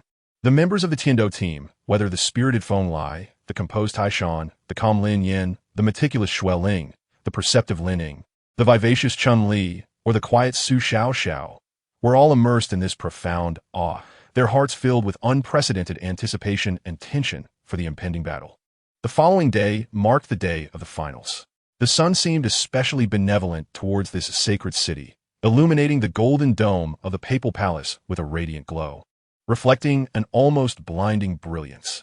The vast square was already a sea of humanity, the waves of sound crashing like a tsunami, with everyone's fervor and anticipation reaching a fever pitch.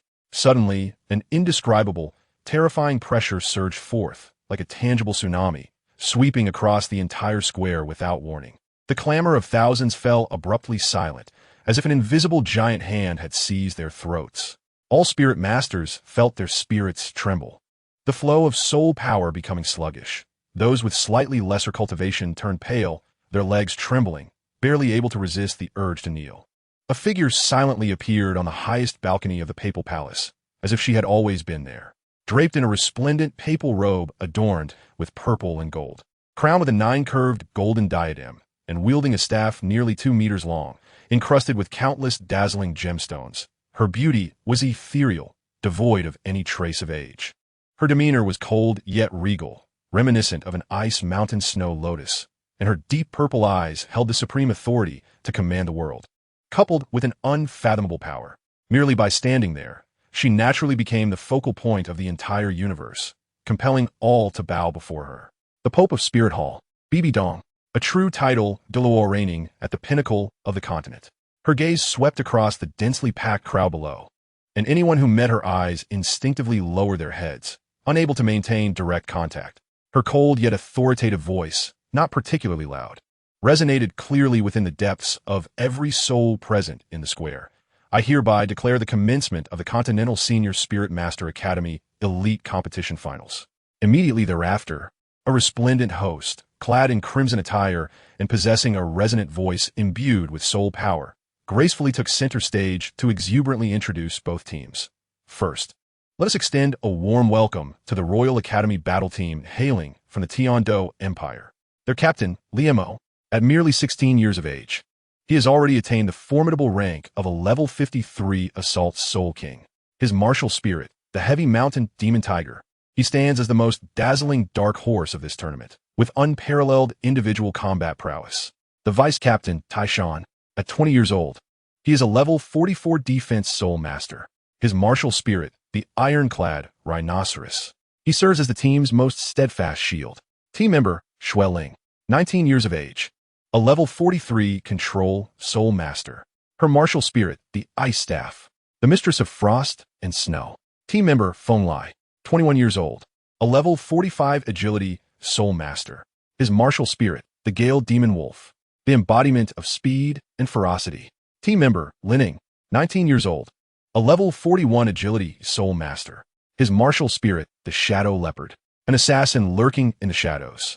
Team member, Chun-Li, 20 years old, a level 42 agility soul master.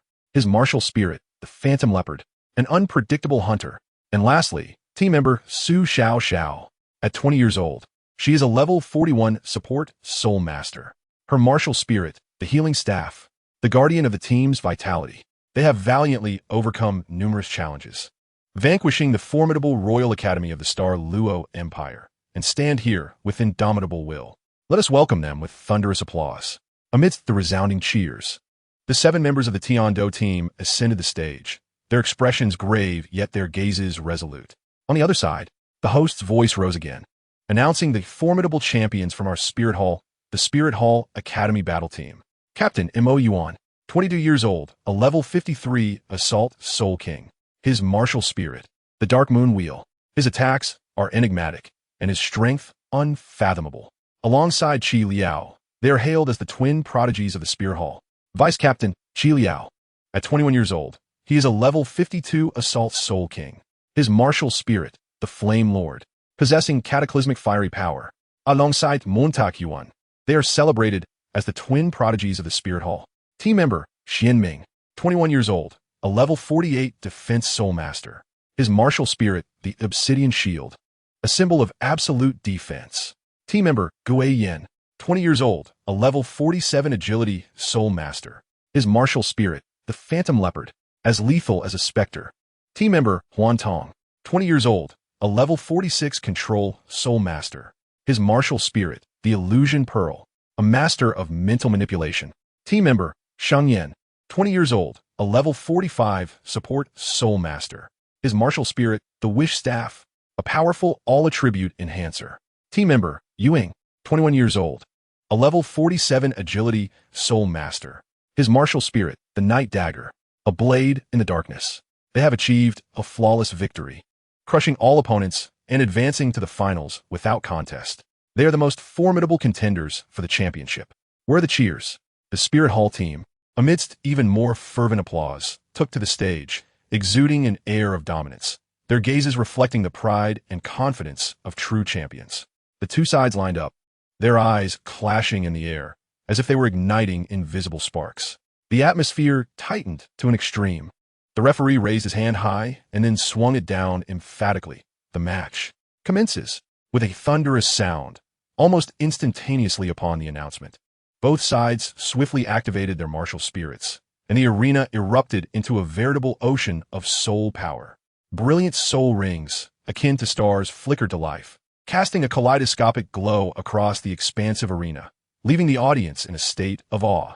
The soul power of both teams surged forth without reservation, colliding with such force that the resultant pressure manifested as a tangible shockwave, crashing against the protective barrier surrounding the arena, sending violent ripples through the air. The spectators in the front row even felt a suffocating pressure. The formation of the Spirit Hall team unfolded with lightning speed, showcasing exceptional tactical acumen. Mo Yuan and Qi Liao, one dark and one light, resembled two legendary weapons, honed through countless trials, exuding the terrifying pressure of Soul Kings. Their sights set squarely on the central core of the Tiando formation. Xianming followed closely behind, his massive obsidian shield crashing down onto the ground, its surface shimmering with dark light, resembling an insurmountable wall, providing impeccable protection for his comrades. Gu Yin and Yu Ying melded into the wind, transforming into elusive phantoms, silently flanking the Tiando team's left and right wings, seeking to execute flanking maneuvers and ambushes. Behind them, Huan Tong held a shimmering pearl, radiating a mesmerizing and eerie light, as his formidable mental energy spread out like an invisible web, disrupting the judgments and soul power operations of the Tiando team. Sheng Yin elegantly wielded the Wish Staff, casting pure beams of enhancement light precisely upon his forward teammates, elevating their momentum to new heights. An overwhelming pressure descended in an instant. Taishan, steadfast in the center, Xueling, restraining the agile attackers on the flanks. Lin Ying's voice, calm and clear amidst the cacophony and the roaring soul power, issued commands. Simultaneously, he stepped forward, bravely meeting the oncoming charge of Mo Yuan. Unfazed by the chilling aura emanating from the Dark Moon Wheel, he launched a powerful punch. First soul skill, Rock Crumble Bone Claw. His right fist and forearm were instantly enveloped in a heavy, menacing rock armor claw, the claw tips glinting with piercing brilliance, as his strength and destructive power surged dramatically, creating a shrill howl as he struck towards the spinning Dark Moon Wheel. Clang! The deafening clash of metal reverberated, drowning out the cheers of the crowd. The shockwave from the soul power collision radiated outward in a circular fashion. Mo Yuan's forward momentum abruptly halted, his hands gripping the wheel, tingling slightly from the impact. A flicker of astonishment crossed his eyes. The sheer force of his opponent was, astonishingly, even greater than his own. On the other side, Qi Liao laughed maniacally as his first soul ring shone brightly, activating his first soul skill, Lava Heavy Punch. His right arm was instantly enveloped in scorching magma, expanding into a colossal lava fist, imbued with terrifying heat and destructive power, crashing down upon the steadfast Taishan, who stood like a sentry. First soul skill, Ironclad Charge. Taishan let out a deep, resonant growl, his muscles bulging as his skin was instantly covered in thick iron-gray armor, transforming him into a formidable steel war chariot. Propelling himself forward with all his might, charging with aggression. Boom! The clash of lava and iron armor erupted with a thunderous roar and a shower of sparks. The stone slabs beneath Taishan cracked under the immense force, causing his robust frame to stagger backward uncontrollably, each step leaving a deep imprint in the ground. His shield-bearing arms trembling slightly, with even traces of charred marks appearing on the iron armor. Yet, he successfully deflected Qi Liao's ferocious punch, preventing the terrifying attack from penetrating their formation.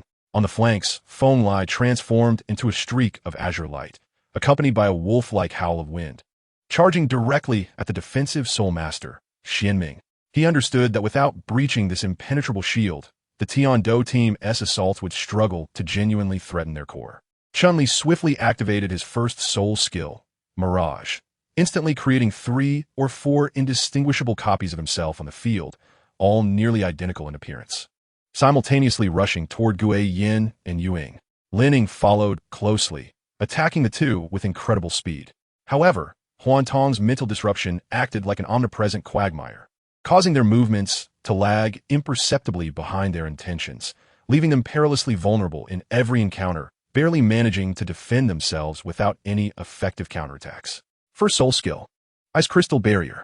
Xueling promptly wielded her ice staff, rapidly expanding a chilling domain of frost on the flanks, the moisture in the air crystallizing into tiny ice shards, successfully slowing the movements of Gu Yin and Yu Ying. Second soul skill, Ice Crystal Spike. As she waved her staff once more, a number of sharp, piercing icicles erupted without warning from the positions of Gu Yin and Yu Ying, forcing them to evade clumsily and effectively disrupting their offensive tempo. Su Xiao gripped her healing staff tightly, her first and second soul skills at the ready, a gentle green light swirling around her. Focusing intently on Taishan and Lin Yan, who were under the most pressure. The moment any fluctuation in soul power diminished or signs of injury appeared, healing would be bestowed immediately. However, the overall strength and coordination of the Spear Hall were overwhelmingly formidable. The Tiando battle team found themselves in a state of complete passivity from the very first second, relying solely on Taishan's absolute defense and Lin Yan's occasional support to barely hold their ground, akin to a solitary boat amidst a tempest. Lin Yan engaged in a rapid exchange with Mo Li, their tiger claws and dark moon wheels colliding dozens of times in mere moments. Sparks flying wildly as the sharp sounds of their clashes rang out incessantly. Remarkably, Lin Yan, bolstered by the terrifying power bestowed by his heavy mountain demon tiger martial spirit, his physique, and his exceptional combat awareness, managed to steadily suppress Mo Yuan in direct confrontation. Yet, from the corner of his eye, he could clearly see Taishan retreating step by step under the relentless onslaught of Qi Liao's molten fists, the heavy rhinoceros shield already bearing fine cracks. Feng Lai and Lin Ying were utterly suppressed, perilously close to defeat, while Shui Ling and Chun Li's control and interference were easily dismissed or ignored by the opponent. The situation needed to be altered. Otherwise, defeat was inevitable. A fierce glint flashed in Lin Yan's eyes as he unleashed a powerful rock-shattering claw, forcing Mo Li's dual wheels apart. Changing his footing abruptly, he surged forth in the opposite direction, his soul power exploding forth like a cannonball. Breaking away from the fray with Mo Li and charging directly at Qi Liao, who was relentlessly attacking Taishan. Second soul skill, Mountain Roar. A roar, reminiscent of an ancient titan's, reverberated throughout the arena. The earthy yellow waves of soul power radiated from Lin Yan, spreading like a torrent and precisely enveloping all his teammates. Taishan felt an immediate lightness, as if an invisible mountain's strength was fortifying him, greatly enhancing his defenses, the surface of his skin taking on a rock-like hardness. Feng Lai and Lin Ying also sensed a sudden increase in speed. Meanwhile, Lin Yan himself experienced a staggering 40% increase in both attack and defense attributes. His momentum surged dramatically, the earthy yellow soul power burning around him like a fierce flame. Seizing the moment when Qi Liao was momentarily hindered, Lin Yan unleashed his first soul skill, Rock-Shattering Claw, Shattering Mountain. The rock-like tiger claw on his right arm expanded suddenly, growing over 3 times its size, transforming into a terrifying, grotesque claw riddled with massive rock spikes. The earthy yellow soul power flowed vigorously like viscous magma, emanating an aura of crushing might as it thundered down upon Qi Liao. Qi Liao's pupils constricted as he hastily gathered molten soul power before him, forming a solidified molten shield. The sound of shattering was distinctly audible. The molten shield crumbled like paper under the force of Lin Yan's meticulously planned, doubled power, shattering mountain strike. Qi Liao barely had time to cross his arms defensively before being sent hurtling backward by the irresistible force, his blood surging violently, nearly causing him to vomit as he flew back several meters before barely landing, staggering a few steps to regain his footing, his face a mask of shock and rage. "You bastard! How dare you?" Mo Li seethed, feeling utterly disregarded, a wave of humiliation washing over him. He darted forward, his dark moon wheel spinning rapidly in his hands, slicing through the air with a chilling whoosh, resembling 2 black crescent moons as they aimed at Lin Yan's unsuspecting back. Yet Lin Yan seemed to possess eyes in the back of his head, at the moment when his previous strength waned and his new strength had yet to manifest. He twisted his body at an astonishingly acute angle, causing the dark moon wheel to merely graze the edge of his clothing. The fierce gale ripped through his garments, but left him unscathed. He instantly pivoted, facing the 2 enraged Soul Kings head-on, managing to single-handedly restrain the 2 most powerful core attackers of the Spear Hall team. "Captain!" The Tiando team, witnessing this scene, felt their morale soar instantly. "Counterattack! Crush them!" Taishan bellowed, his confidence bolstered by the mountain roar, charging fearlessly against Xianming's massive obsidian shield, each step reverberating through the arena. Chun-Li and Lin Yan finally managed to extricate themselves from the interference of Huan Tong, unleashing their full soul power to ensnare Gui Yin and Yu Ying. Xueling's control and interference skills could finally be deployed more effectively and frequently, continuously limiting their opponent's movements. In the audience, excitement had reached a fever pitch. My heavens! That Liamo, he is actually holding off 2 Soul Kings by himself. An excited middle-aged Soul Master exclaimed, gripping his companion's arm, his voice hoarse with exhilaration. This trip to the Spirit City has been immensely worthwhile. To witness such a thrilling match, not only was he holding his ground, he was practically dominating. This was a true display of genius. I have never witnessed such an exhilarating competition in my life. His companions were equally flushed with excitement, pumping their fists as if they were fighting alongside him. Another young man gazed at the arena with fervent eyes, fixated on the figure on stage. To face 2 Soul Kings single-handedly, this Li Mo is destined to become a figure of great renown across the continent. To witness this battle firsthand is our fortune. In another corner of the audience, 2 elegantly dressed young girls, their status evident, had completely forgotten their composure, joyfully embracing and jumping together.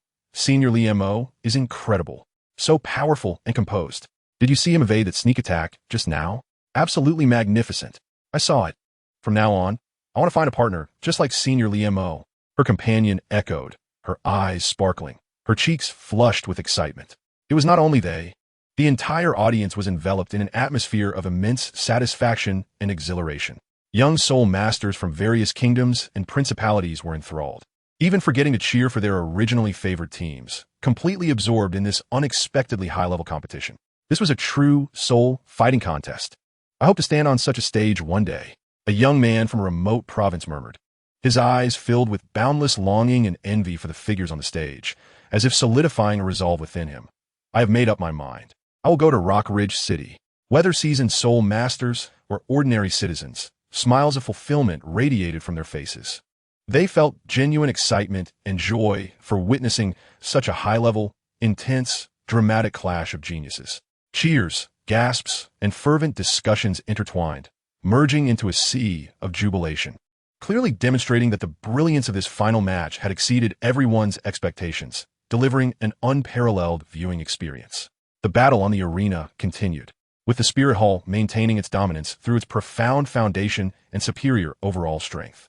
As the fight became increasingly stalemated, the first casualties began to emerge. The first to fall was an auxiliary soul master. Feng Lai, enduring a fierce claw strike from Gui Yin, bloodied and battered, forced his way through the mental interference of Huan Tong. First soul skill, Gale Claw. Ignoring the excruciating pain, the Azure Wolf Claw, radiating a sharp gleam, erupted in speed, bypassing Xianming's defense and accurately targeting the defenseless Sheng Yin at the back of the team.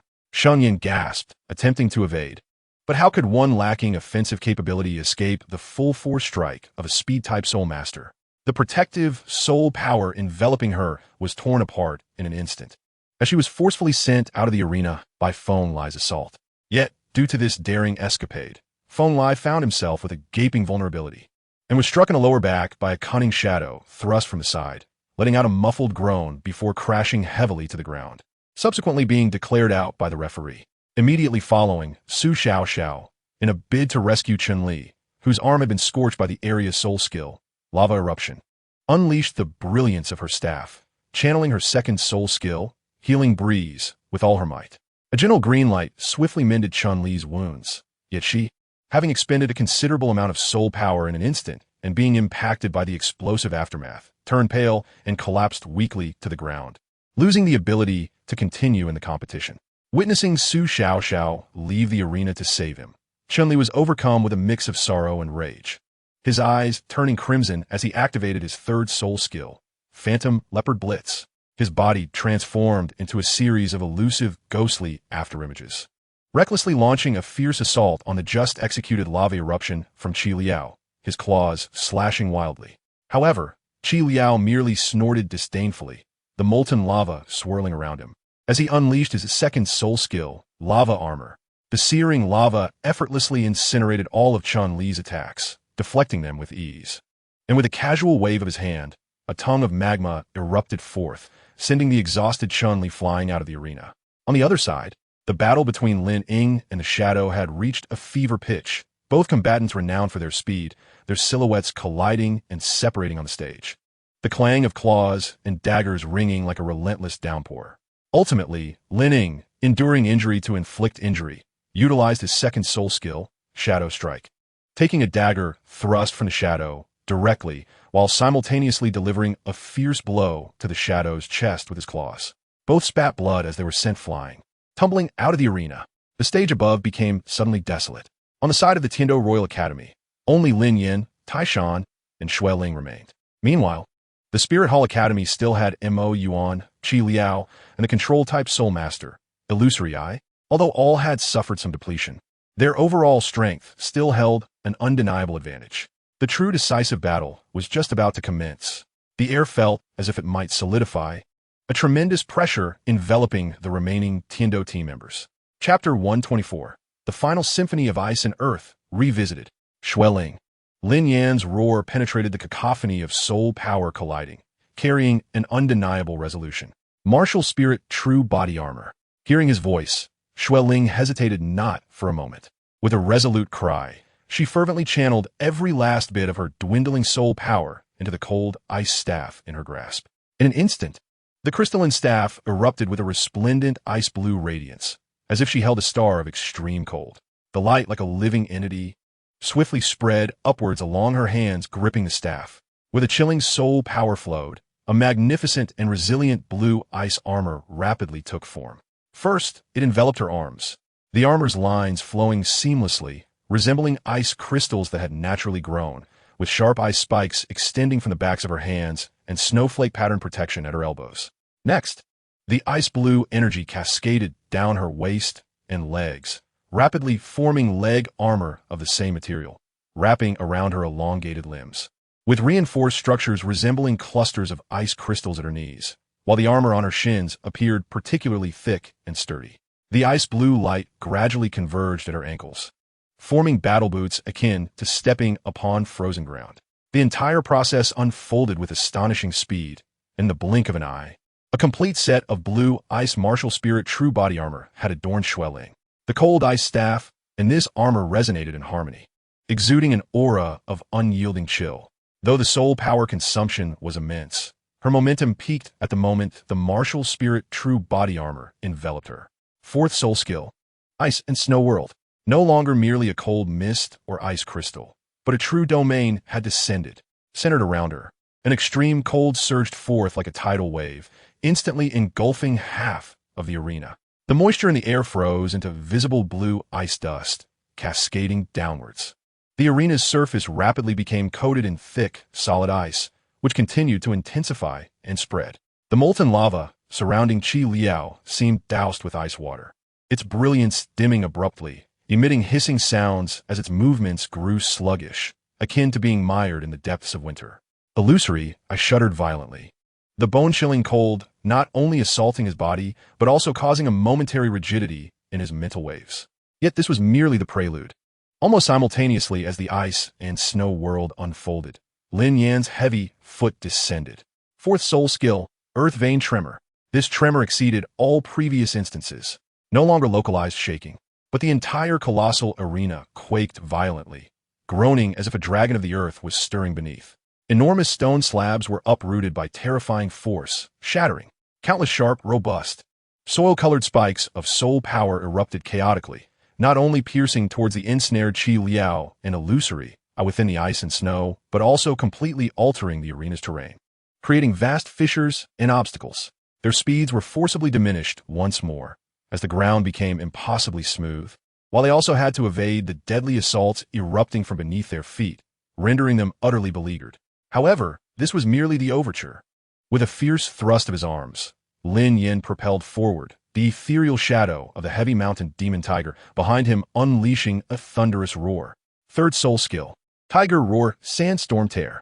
5 colossal, solidified sand and dust claws ripped through the air, ferociously shooting forth, crashing into the realm of ice and snow and earth vein tremor. In the next moment, a spectacle that would be etched into the memories of all present emerged. Ice and snow, sand and dust, crumbling stones. and jutting earth spikes. Everything was forcibly merged, stirred, and amplified under Lin Yan's terrifyingly precise control. An unprecedented hybrid disaster storm was born. More terrifying than during their previous battle with the Douluo team. It manifested as an immense, earth-shattering gray-white tornado.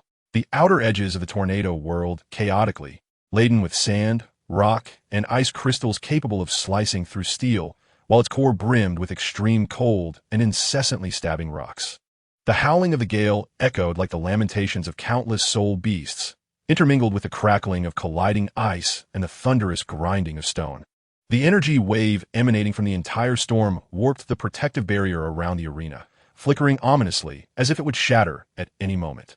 This transcended the realm of ordinary soul skills, akin to a calamity descending from the heavens, a wrath of nature that humans could scarcely withstand. The destructive aura pressed down upon every spectator's heart like a palpable weight. The audience erupted into chaos, gasps rising like a tsunami. Heavens, what is that? A fusion of soul skills? Did they hold back during the last battle against the Douluo Empire?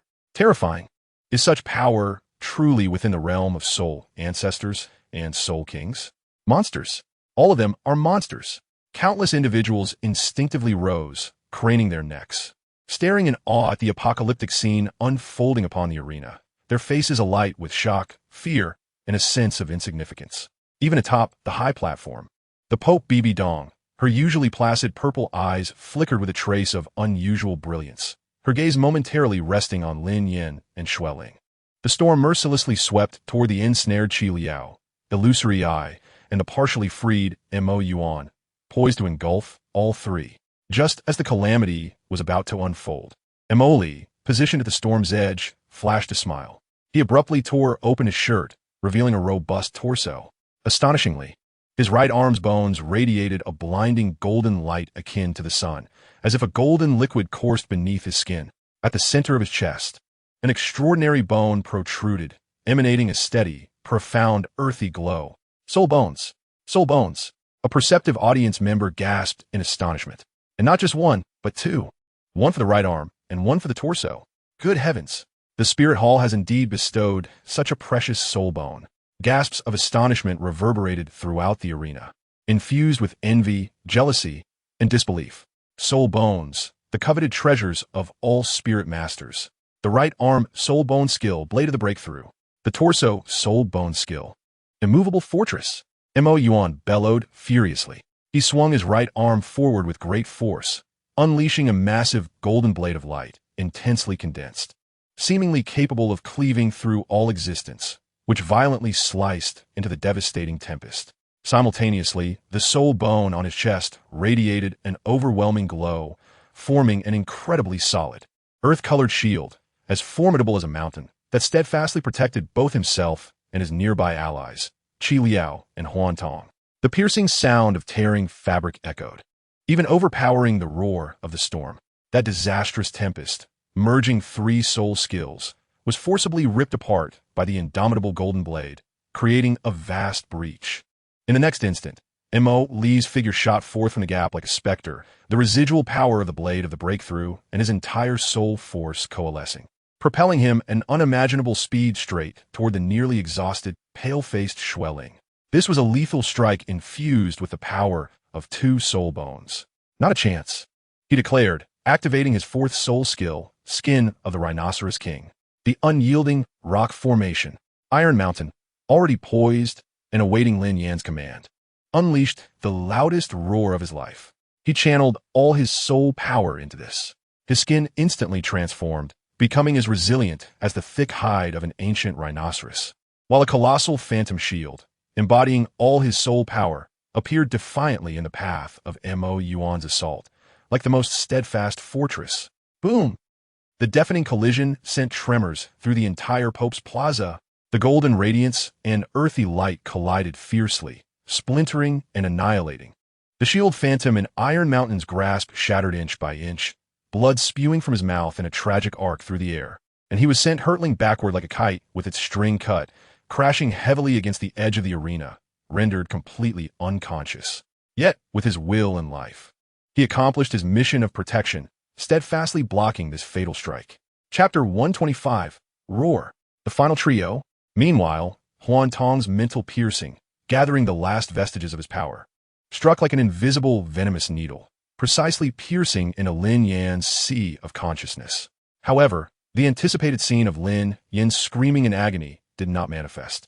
The mental needle seemed to collide against an impenetrable barrier of soul power, bristling with spikes. Lin Yan's mental strength was vast and refined, far beyond what Huan Tong could compare. The mental needle not only failed to penetrate the defense, but was also instantly crushed and rebounded by an even greater, more ferocious wave of mental energy upon contact. Huan Tong's body stiffened abruptly, as if struck by a heavy blow, the brilliance in his eyes dissipating instantaneously. Filled with disbelief and horror, he barely had time to let out a muffled groan before darkness enveloped him, blood seeping from his nostrils and ears, his body collapsing backward with a thud onto the arena, completely losing consciousness. As Huan Tong fell, the rampaging storm gradually dissipated, leaving behind a battleground strewn with devastation. Debris, shards of ice, and still molten lava were grotesquely intertwined, emitting wisps of smoke, silently narrating the brutality of the earlier clash. Amidst the chaos, only Lin Yan remained standing. He breathed heavily, as if a bellows, his chest heaving violently, the fluctuations of his soul power becoming exceedingly chaotic and feeble, evidently nearing his limit. Opposite him, Mo Li, though similarly panting, bore a pale visage from the immense toll of utilizing two soul bone skills, yet his gaze remained fierce, clearly still possessing the strength to fight. On the other side, Qi Liao's surrounding lava, though no longer boiling and churning as before, still radiated a scorching and violent aura, locking onto Lin Yan with unyielding determination. 2 against 1. The air seemed to solidify into a block of iron, heavy enough to stifle one's breath. All spectators held their breath, their eyes fixated unwaveringly on the three figures still standing at the center of the arena, hearts racing, awaiting the climactic conclusion of this tumultuous final battle. The true body armor of the martial spirit. Crack, buzz, the sounds of near-exhausted soul power resonating and armor coalescing erupted simultaneously. 3 distinctly different beams of light once again surged forth from the ruins of the arena. Mo Li's pair of dark moon wheels emitted a deep, ominous glow first, transforming into 2 fathomless pools that devoured light. The dark light, as if alive, rapidly spread up his arms, solidifying. In an instant, his forearms were completely encased in streamlined, matte black armor, with the deadly crescent blades extending perfectly, merging seamlessly with the armor, becoming part of his very being, their edges glistening with a chilling sharpness. Soon after, dark energy surged from his shoulders, cascading downward like a waterfall. A chest and abdominal armor, sculpted to accentuate his muscular physique, rapidly took shape, its surface not smooth, but adorned with subtle ripples, reminiscent of a shattered lake under moonlight. At its center, a dark moon emblem, composed of exceedingly refined soul power, bulged outward, slowly rotating, emitting a faint glow that interfered with mental perception. Finally, the dark light cascaded downward, enveloping his legs, forming leg armor focused on speed and explosive power, with sharp spikes at the knees, and the armor at the ankles fitting snugly to ensure every movement was as swift and lethal as a shadow's ambush. He transformed into the harbinger of the night, graceful and deadly, every edge glinting with a cold, lethal intent. On the other hand, Qi Liao presented a completely contrasting spectacle. He let out an uncontrollable roar, the area over his heart suddenly igniting, akin to the precursor of a volcanic eruption, scorching and viscous, akin to magma. His soul power erupted violently from his chest, spreading frantically throughout his limbs and body. The first to take shape was the heavy chest and back armor enveloping his entire torso, the dark red rock plates covered in jagged protrusions, resembling freshly cooled volcanic rock, with golden red lava coursing through the seams, visible like blood vessels, slowly flowing, emanating a terrifying heat that distorted the air. Next, this furious power surged into his arms, coalescing into immensely thick arm armor and a fully encompassing massive lava gauntlet, the fist sculpted from a gigantic, burning hot rock, with lava continuously dripping, sizzling against the arena floor, leaving charred black spots. Finally, the power infused his legs, forming pillar-like leg armor, immensely heavy, causing the ground to tremble slightly with each step. He had completely transformed into a colossal lava titan from the depths of the earth, exuding the rawest and most savage sense of oppression. As for Lin Yan, the true body armor of the martial spirit reemerged, albeit with a slightly dimmer radiance. Yet the primal and ferocious aura remained undiminished. The claws on his hands shimmering with a cold light, still exuding a powerful sense of pressure. The three figures, like three meteors on the verge of extinction, carried with them the last brilliance and resolution. Roar! Qi Liao was the first to erupt, akin to an enraged volcano, striding with steps that shook the arena. His massive lava gauntlet delivering a punch imbued with annihilating heat and strength, aimed squarely at Lin Yan's face without the slightest flourish. The punch's wind was scorching, even causing the air to explode with a crackle. Lin Yan's gaze was sharp as a blade, unwavering, as he clenched his dark brown tiger claw gauntlet into a fist. The earthy glow coalescing as he retaliated with a punch of his own, meeting the attack head-on. Tiger claw against lava. Boom! The resounding clash echoed as pure strength collided with raw force. The lava on Qi Liao's gauntlet was sent flying in all directions, while Lin Yan felt the terrifying force reverberate through his arm, causing it to tingle, his form swaying slightly. Yet at the very moment the old power waned, a shadowy figure, akin to a specter, intruded upon Lin Yan's peripheral vision. It was Mo Li, with his arms wielding the crescent blades. He carved two treacherous arcs through the air, one slicing toward Lin Yan's neck, and the other sweeping toward his knee, astonishingly swift and insidiously angled. Lin Yan found himself besieged from all sides. He abruptly crouched and spun, narrowly evading the lethal incision aimed at his throat, as a few strands of hair fell silently to the ground. Simultaneously, his left leg lashed out like a steel whip, striking precisely at the side of Mo Li's crescent blade, deflecting it with a screeching spark of friction. However, Qi Liao's second punch followed swiftly.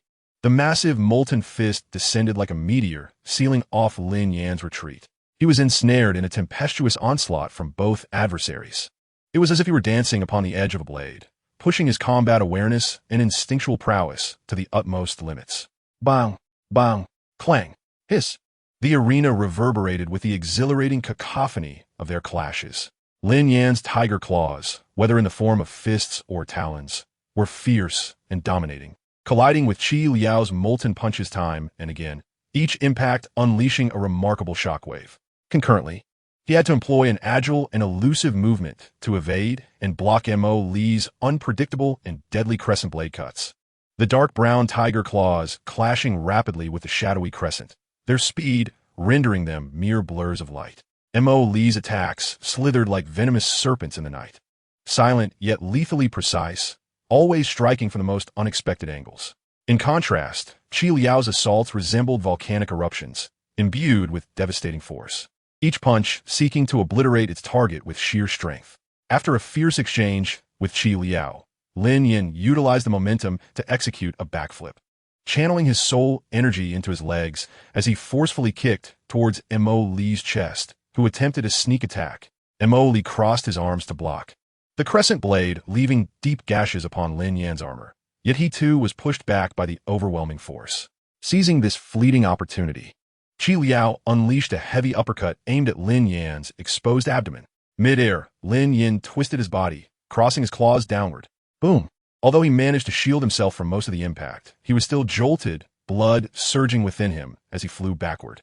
Mo Li stabilized himself and immediately pursued with relentless determination, their blades intertwining, slicing through the air with a hissing sound of impending death. Qi Liao charged forth, closing the distance once more, his molten fists radiating terrifying heat. Lin Yan landed, his feet carving shallow grooves into the ground. He wiped the trickle of blood from his mouth, his eyes ablaze with fervor, faced with the impending dual assault of his two formidable foes. He let out a thunderous tiger roar that resonated throughout the arena, boldly charging forward once more. The three figures transformed into streaks of vibrant color, engaging in the most brutal, passionate, and primal final struggle upon this desolate battleground. Each collision stirred the hearts of all spectators. Chapter 126, The Twin Soul That Shook the Arena. Bang! Bang! Clang! Hiss! The arena erupted with the electrifying sound of their clashes. Lin Yan's dark golden tiger claws met Qi Liao's molten fists once more in a fierce confrontation, the shockwaves rolling forth. At the same time, he struggled to twist his body, using his armor to block Mo Li's cunning thrust aimed at his ribs, the grating friction sending shivers down one spine. The successive impacts exacerbated Lin Yan's already tumultuous soul energy, his breath quickening, his complexion paling, the dark golden armor flickering violently, threatening to dissipate at any moment. He was nearing his limit. Mo Li's eyes gleamed with sharpness as he uttered a low growl. Qi Liao too recognized that Lin Yan was on the brink of collapse. Grinning malevolently as he intensified his assault, the molten fist striking with even greater ferocity. Finally, after a violent clash, the dark golden radiance enveloping Lin Yan extinguished like a candle in the wind.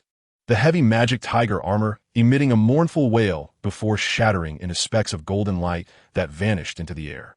He staggered backward, barely managing to prop himself up with his hands, gasping for breath, his pallor ashen, the wound at his waist bleeding profusely as his soul energy faltered, rendering him utterly weak. A profound silence enveloped the arena. Everyone believed the outcome was sealed, devoid of the protection of his soul armor and nearly drained of energy. Lin Yan stood no chance against the two remaining Soul Kings. Mo Li and Qi Liao exchanged glances, each recognizing the victory within their grasp. They slowed their approach, akin to cats toying with their prey, drawing nearer with a hint of mockery towards the seemingly defenseless Lin Yan. To have pushed us to this point, you have every reason to be proud. Alas, it ends here, Mo Li remarked coldly as he brushed off the dust from his crescent blade armor. Qi Liao let out a deep, mocking laugh, the massive molten fists clashing together, igniting sparks. Kneel and surrender, perhaps you might suffer less. However, just as everyone anticipated Lin Yan to capitulate, he, who'd been bowing his head, suddenly emitted a faint yet heart-stopping chuckle. He slowly lifted his head, and instead of despair, an eerie and cold smile graced his pale visage. In his deep-set eyes, what burned was no longer fatigue, but rather a chilling hunger. You think it's over? His voice was hoarse yet imbued with an inexplicable allure. Under the astonished gaze of Mo Li and Qi Liao, and the incredulous eyes of the tens of thousands of spectators, Lin Yan gradually raised his right hand. A distinctly different, cold, bloodthirsty aura, as if emanating from the very depths of the abyss, erupted forth from within him. No longer was it the heavy and robust earth element soul energy, but rather a dark red energy imbued with death and predation. A bizarre, dark red phantom of a long blade, seemingly forged from solidified blood, abruptly coalesced in his palm. The blade was slender and slightly curved, its edge shimmering with an otherworldly crimson glow, while the hilt appeared to be constructed from grotesque, demonic bones. Upon its emergence, the surrounding air thickened and chilled, faint echoes of countless tormented souls crying out resonating in the atmosphere. What? What is that? A spectator gasped in shock. Another soul? Impossible. Twin souls. He possesses twin souls. Heavens! A genius with twin souls has emerged on the continent once more. The gasps surged like a tsunami, sweeping across the entire plaza. Every face was etched with utter astonishment and dread. Upon the high platform, the usually composed Pope Bibi Dong sat bolt upright, her violet eyes ablaze with unprecedented brilliance. Bishop Salas shattered the cup in his grasp. The Snow Knight Emperor's elation froze, transforming into unparalleled shock. The mask of Snow Qinghe, usually gentle, bore its first clear crack, his pupils trembling. Twin souls. This legendary gift had manifested in Lin Yan. Mo Li and Qi Liao's pupils contracted to pinpricks, an overwhelming terror flooding their hearts. Yet before they could fully comprehend this earth-shattering development, Lin Yan moved. Brandishing the bloodthirsty blade, Lin Yan's figure glided like a specter. No longer the previously fierce and domineering presence, but rather transformed into an eerie and swift apparition. He did not directly target the vital points of his opponents, but, like the craftiest of serpents, slashed towards their arms and leg armor with the dark red blade. The clash of the demonic blade against Mo Li's crescent armor and Qi Liao's molten fists no longer produced the crisp sound of impact, but rather a nauseating, hissing sound of corrosion and absorption. What truly astonished Mo Li and Qi Liao was the unmistakable sensation that with each collision, a fragment of their soul power was being uncontrollably siphoned away, drawn through their martial soul's true form armor by that enigmatic bloodthirsty blade. Conversely, Lin Yan's pallid complexion inexplicably regained a hint of color at a visible pace. The bleeding from his waist wound began to subside, and even his breath showed signs of steady improvement. This is bad. His blade possesses an uncanny quality. It is absorbing our soul power. Mo Li was the first to react, his voice filled with horror and desperation. Qi Liao felt it too, an eerie sensation of weakness. As if the very essence of their lives was being stolen, they endeavored to unleash their full power to sever Lin Yan's entanglement. Yet Lin Yan's movements became increasingly bizarre, akin to a malignant specter, as the bloodthirsty blade consistently found the gaps in their defenses, each pass siphoning away a portion of their strength. With each ebb and flow, Lin Yan's speed escalated. His attacks grew more ferocious. Meanwhile, Mo Li and Qi Liao felt their bodies growing ever heavier, their soul power sluggish and cumbersome, making it exceedingly difficult to maintain their martial soul's true form armor. The armor on their bodies began to fluctuate in brightness, as if it might shatter at any moment. This cannot continue. We must fight back with all we have. A manic glint flickered in Mo Li's eyes as he attempted to muster his final reserves of strength for a desperate counterattack. But alas, it was too late. Just as he let out a cry, Lin Yan's eyes flashed crimson. The remaining soul power erupted violently, and the bloodthirsty blade in his hand radiated a fierce dark red glow, conjuring a colossal vortex composed of countless strands of blood and soul power around him, generating a terrifying pull. Mo Li and Qi Liao felt their bodies freeze, as the scant soul power remaining within them was drawn out like a deluge breaching a dam, surging into that crimson vortex, then coursing through the blade into Lin Yan's being. No, they cried out in despair and unwillingness. Their martial soul's true form armor could no longer be sustained. The dark moon armor shattered first, disintegrating into black light and revealing Mo Li's horrified visage. Following closely, Qi Liao's Earthfire Core armor emitted a mournful cry before it exploded, unveiling his pale, blood-drained face. Stripped of the protection of their martial soul's true form armor, the two were left vulnerable within the blood-sucking vortex, their soul power and physical strength swiftly depleted. Lin Yan savored the resurgence of power within him, his eyes glinting coldly as he instantly dispelled the bloodthirsty blade and the blood-sucking vortex. He switched back to the heavy mountain demon tiger martial soul. Although he could not immediately reconstitute his true form armor, the restored soul power was sufficient for his final strike. It is over, he murmured, his figure swift as lightning, delivering a simple yet powerful straight punch that struck mercilessly against Mo Li's abdomen, who was rendered defenseless by the exhaustion of his soul power. Mo Li's eyes bulged as he expelled a mouthful of bitter liquid mixed with blood, his body curling like a shrimp before crashing heavily to the ground, unconscious. Without pause, Lin Yan unleashed a fierce whip kick aimed at the staggering Qi Liao. Bang! The wind from the kick howled, and Qi Liao had no time to raise his hands in defense before being struck ferociously on the neck, collapsing without a sound, his vision fading to black. Following in Mo Li's wake, upon the arena, at last, only one figure remained standing. Lin Yan. He was drenched in blood, the wound at his waist still gruesome. His breath labored, yet there he stood, tall and resolute, his gaze sharp, exuding the unmistakable aura of a victor despite the fluctuations in his energy. He resembled a champion emerging from the inferno of battle. Chapter 127, The Championship. All the spectators gaped in disbelief, mouths agape, as if an invisible hand had seized their throats, rendering them voiceless. The astonishing reversal before them, the revelation of twin martial souls, the dread power of that sinister bloodthirsty blade, and the ultimate, earth-shattering counterattack, all exceeded their wildest imaginations, inundating their consciousness with an overwhelming influx of information. Until, did they win? Did he win with the twin martial souls?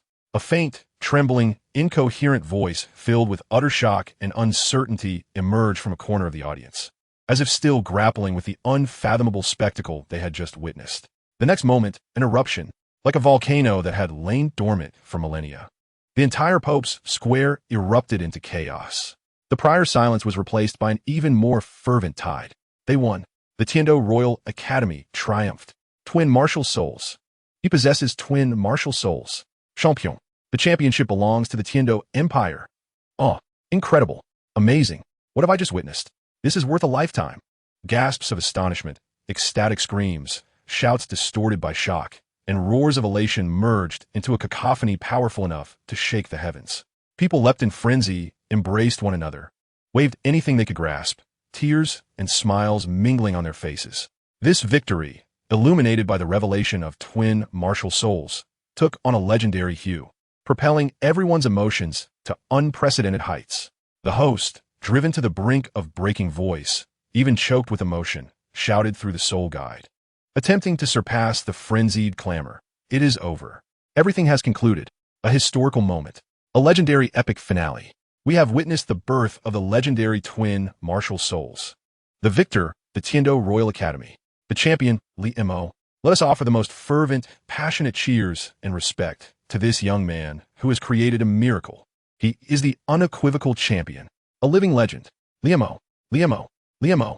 The tens of thousands in attendance began to spontaneously and hysterically chant the same name.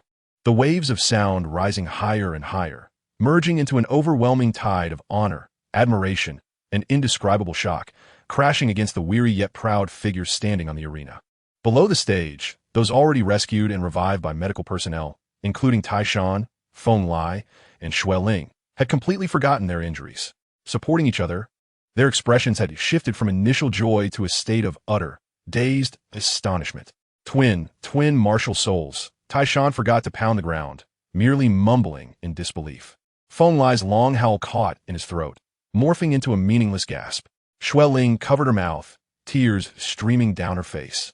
But her eyes sparkled not just with pride and excitement, but with a bewildered sense of disbelief as she witnessed a myth come to life before her. Even the weakened Su Xiao struggled to rise, while Chun Li and Lin Yan embraced each other, forgetting to leap, merely gazing into each other's eyes, seeking confirmation that they had not just experienced an illusion. In the VIP section, the reaction from the Tiando Empire was beyond intense, bordering on a kind of frenzied shock and elation. Emperor Shui was no longer standing, nearly lunging against the railing of the terrace, gripping it tightly. His knuckles white from exertion, his body trembling with overwhelming excitement. Twin martial souls. It truly is twin martial souls. Heaven bless our Tiando. The heavens bless our Tiando. Ha ha ha. To call this child unparalleled is an understatement. He is the auspicious omen of the empire. The future of the empire. His laughter was booming yet tinged with a tremor, a manifestation of his overwhelming exhilaration as he gazed at Lin Yan on the stage. No longer seeing him as a treasure, but as a living totem of the empire. Beside him, Prince Shui Xing was nearly fainting from excitement, hastily supported by attendants. Tears streaming down his face as he incoherently shouted to those around him. Two martial souls, did you see? From my academy? Indeed, he found himself utterly at a loss for words, overwhelmed by the tremendous honor and shock that engulfed him entirely. The crown prince Shui Xing's previously flawless and gentle smile exhibited a hint of rigidity for the first time, and his applause became somewhat languid. Deep within his profound gaze, the glimmer of strategic acumen had long since been eclipsed by sheer astonishment, even shadowed by a fleeting seriousness and unease that he himself scarcely recognized. The emergence of a dual spirit soul had escalated his value beyond initial estimations, necessitating a recalibration of plans. Yet, he quickly masked his expression, donning a flawless facade of admiration, though the turmoil within his eyes remained difficult to quell instantly. In stark contrast to the near unrestrained jubilation and astonishment emanating from the Heaven Do side, the upper echelons of the spirit hall were ensnared in a web of intricate and peculiar silence. Hope Bibi Dong remained seated upon her throne, yet the serene composure that once graced her exquisite visage had vanished, replaced by an intensely profound, scrutinizing gaze. Her slender fingers unconsciously tapped rhythmically upon her jeweled scepter. A dual spirit soul, indeed, yet another dual spirit soul. A complex and inscrutable light flickered in the depths of her eyes, one of astonishment, examination, a whisper of nostalgia, but predominantly a chilling calculation, as if she sought to peer through Lin Yan to the very core of his being. The value of Lin Yan had ascended to an unprecedented height due to the revelation of his dual spirit soul, one capable of altering the very landscape of the continent. The subtle curve of her lips bore an enigmatic significance. Beside her, Bishop Salas and several other red-robed bishops, privy to Li Mo's identity, struggled to maintain their composure, their expressions teetering on the brink of despair and gravity, nearly unraveling. Salas trembled slightly.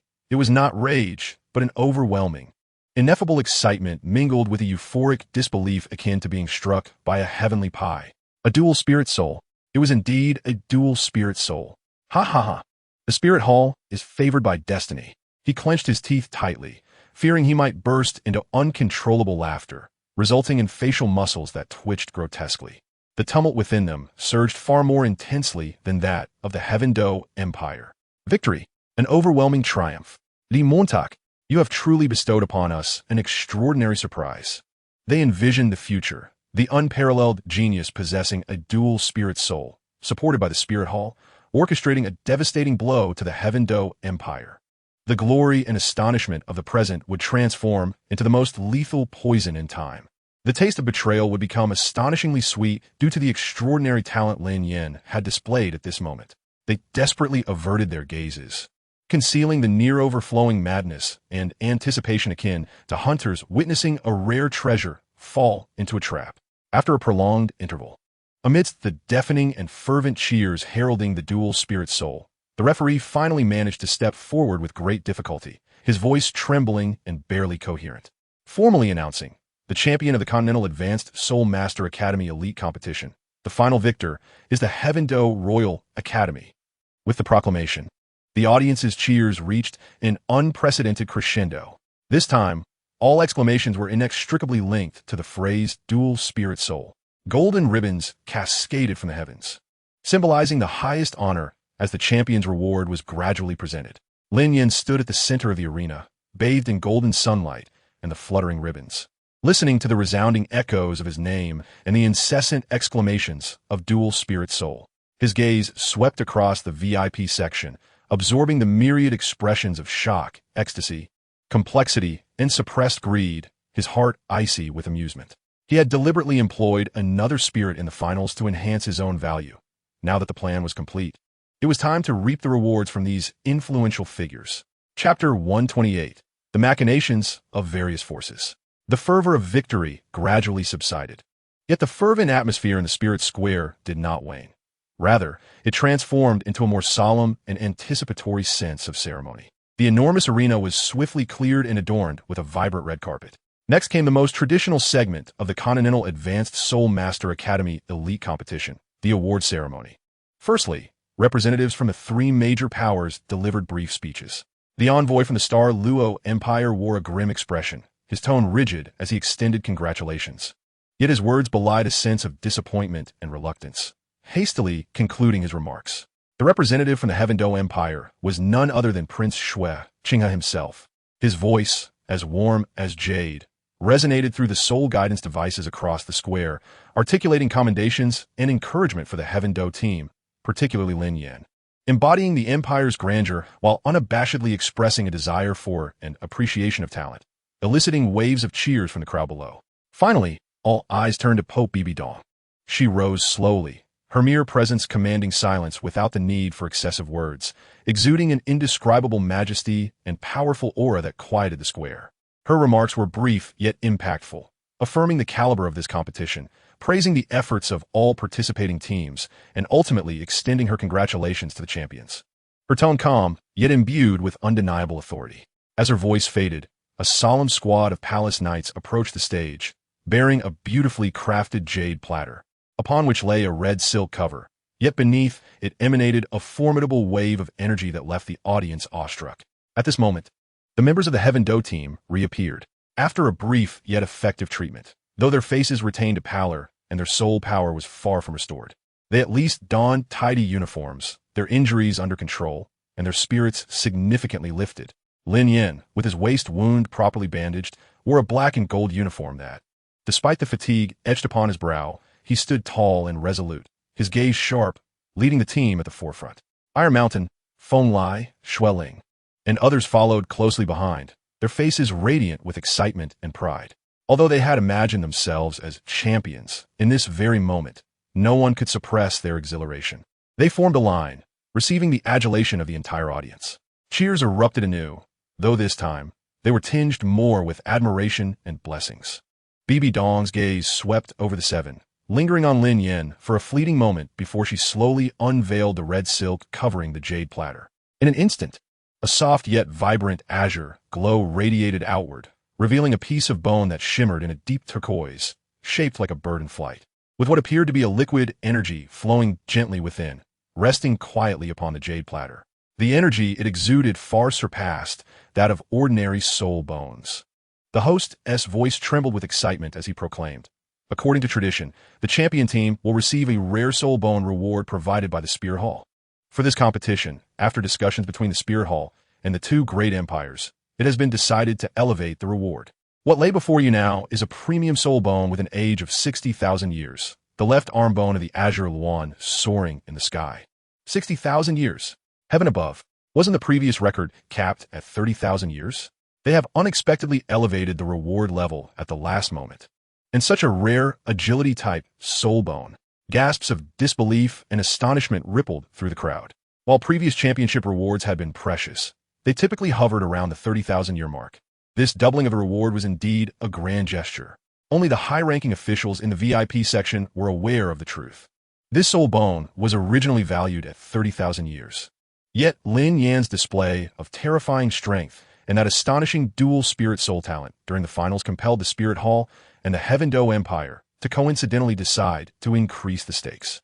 The Spirit Hall aimed to further invest in and court this crucial dark horse, while the Heaven Do Empire sought to secure this unparalleled genius at any cost, firmly binding him to the Empire's chariot of triumph.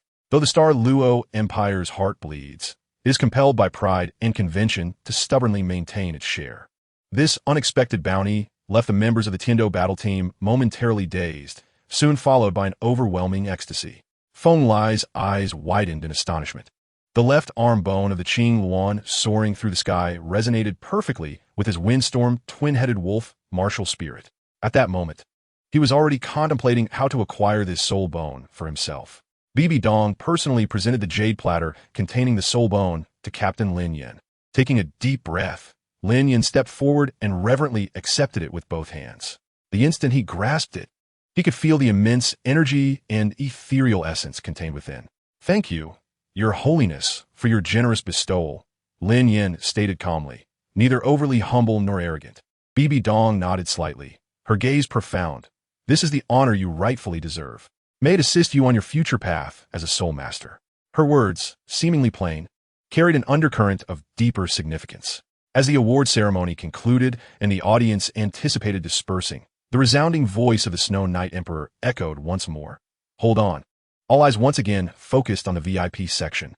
The Snow Knight Emperor stood, his intense gaze fixed on Lin Yan on the arena, his voice reverberating throughout. "Liamo, your unparalleled talent has turned the tide in this grand competition, elevating our nation's prestige and earning you remarkable merit. I, Snow Knight, by the name of the Emperor of the Tiando Empire, hereby make an exception and bestow upon you the title of First Earl of the Empire. With the honorific name of Wuan, you shall receive 1,000,000 gold soul coins and a residence in Tiando City.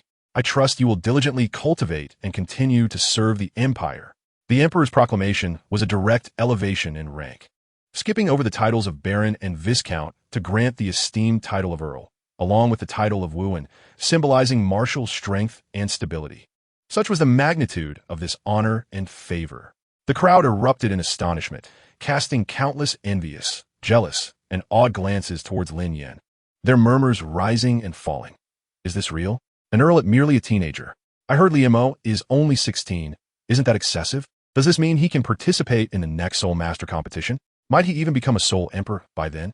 A surge of appropriate excitement and disbelief washed over Lin Yan's face. He knelt on one knee, his voice trembling slightly as he proclaimed, "Liamo humbly thanks your majesty for your great kindness. I shall serve the Empire faithfully, willing to face any peril."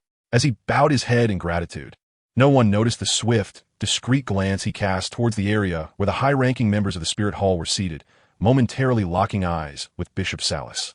Salas maintained a complex expression befitting a member of the Spirit Hall, yet a fleeting glimmer of understanding and amusement flickered in his eyes as he subtly nodded, as if to say, "Accept it. You have earned this, and it is part of our plan." A cold smile curled within Lin Yan's heart, even as his face remained a mask of heartfelt gratitude. Chapter 129, The Imperial Treasury. The grand ceremony finally drew to a close, but the revelry in Tiando City was just beginning. Within the Royal Academy of Tiando, a magnificent celebration banquet had been meticulously prepared. Not only were the Academy's senior officials and teachers in attendance, but even the Snow Knight Emperor, Prince Xuexing, and Crown Prince Xueqinghe. Among other core figures of the empire were present, lending an air of dignity to the event. As goblets clinked and praises and congratulations echoed throughout the hall, Lin Yan stood undeniably as the focal point of the gathering. Wherever he moved, he was instantly enveloped by enthusiastic crowds. He flawlessly portrayed the role of an excited, humble, yet slightly fatigued young genius, navigating the intricate social web with impeccable finesse. Crown Prince Shui Qinghe personally approached with a cup of wine, engaging Lin Yan in lengthy conversation. His words imbued with encouragement and warmth, subtly reminding him not to forget their previous agreement. The banquet continued late into the night before finally winding down. As the crowd dispersed, Shui Qinghe indeed arrived as promised, personally escorting Lin Yan through layers of vigilant guards, entering the highly secured depths of the Tiando Empire's treasury. Passing through gates that required special tokens, the further they ventured, the more potent the fluctuations of soul power in the air became, as if each step resonated with the Empire's millennia of accumulated essence. Ultimately, a colossal door, seemingly forged from a single piece of star iron and towering 10 meters high, appeared at the end of the corridor, emanating a heavy, heart-stirring presence and a chilling metallic gleam. Shui Qinghe approached, executing a series of intricate maneuvers, and with a low rumble, the massive portal silently slid open. The sight beyond the door was nothing short of breathtaking. It was not merely a room, but a grand hall that could be likened to a small world. The ceiling soared to unimaginable heights, adorned with countless enormous, self-luminescent moonstones and intricately crafted spotlights, illuminating this boundless space with a brightness akin to day, the lights soft and even, never harsh on the eyes. The vastness of this space far exceeded the physical limits of the palace's exterior, clearly employing profoundly advanced spatial expansion technology, a venture so grand it left one in awe. "What do you think, Li Qing?" Shui Qinghe's voice floated beside him, tinged with barely perceptible pride. This is the very foundation upon which the Tiando Empire was established, the true essence of our legacy. The space within is capable of housing a small mountain range. The air seemed to thicken, the rich, almost tangible soul power enveloping them like a fine mist, each breath invigorating and brimming with potential. Scanning the vast expanse, Lin Yan beheld countless treasures meticulously arranged on exhibition, stands crafted from translucent ice spirit crystals or warm, lustrous gathering jade, each pedestal cloaked in a tailored energy shield, shimmering with brilliance, rendering the already resplendent treasures even more ethereal. Shui Qinghe smiled, resembling a patient guide, as he strolled forward, introducing Lin Yan. "Look to your left. Those towering piles are various rare metals collected by the Empire. Red flame liquid gold, deep sea sunken silver, star steel. These are premier materials for forging soul guide devices and divine weapons, many of which are of unparalleled quality on the continent." He gestured towards an area glimmering with metals of myriad hues. Then, he turned to the right, where a delightful aroma wafted through the air, refreshing and invigorating. This is the medicinal herb zone, sustained by spatial soul techniques.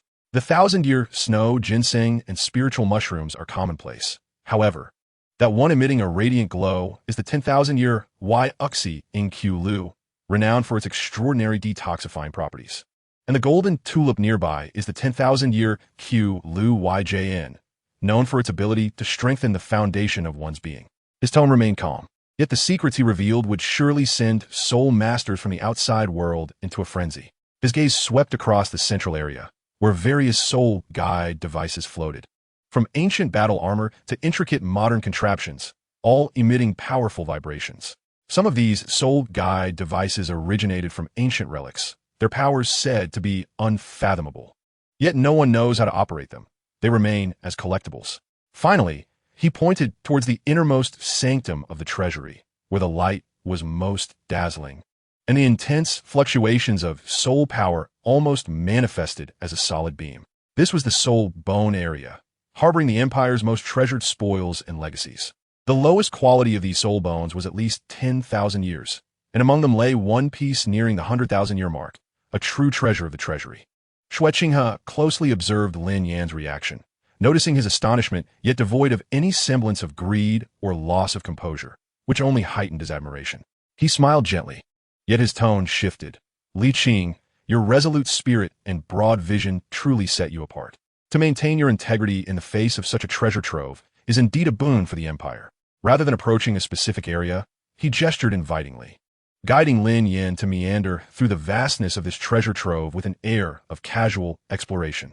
My father has decreed that for your unparalleled accomplishments, aside from a few truly national treasures, you may select any one item from the treasury as a testament to your merit. Xueqing's voice was gentle, imbued with the unique generosity characteristic of royalty. The treasures here were diverse, each possessing its own remarkable utility. Li Qing, take your time to admire them. Should anything catch your fancy, simply inform me, he said. As he walked, he resembled an erudite guide, continuing to introduce Lin Yan to the sights along the way. Yet his tone resembled that of one showcasing the Empire's profound heritage rather than merely directing him toward a selection. When they passed through the area where the fluctuations of soul power were most intense, Xueqing's pace subtly slowed. His gaze rested upon a soul bone emanating a faint golden glow, its peculiar shape exuding an energy that was both exhilarating and daunting. This soul bone floated within the strongest protective shield, its radiance nearly overshadowing all surrounding treasures. A fleeting seriousness flickered in Xueqing's eyes, his tone becoming more earnest as he lowered his voice to Lin Yan. Li Qing, in my humble opinion, the path of a soul master fundamentally lies within oneself. Though this place is replete with treasures, none can enhance one's strength as directly and significantly as a high-age soul bone. He gestured towards the faint golden soul bone, specifically the left leg bone of the Void Whale King, aged a remarkable 75,000 years, containing a hint of spatial traversal capability. If you could merge with it, the enhancement to your strength would be immeasurable. This soul bone is undoubtedly the most suitable choice for you at present. His words were laden with consideration for Lin Yan.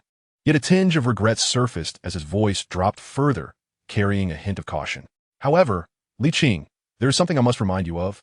While the treasury permits you to choose freely, there are boundaries. For instance, the supreme soul bone closest to 100,000 years is a national treasure of profound significance. Even I cannot assure you that the Emperor would part with it. I advise you to ponder this carefully. This statement not only showcased the Empire's magnanimity and the prince's concern for Lin Yan, but also subtly delineated an invisible boundary, suggesting that Lin Yan refrained from making requests that could complicate matters for both parties.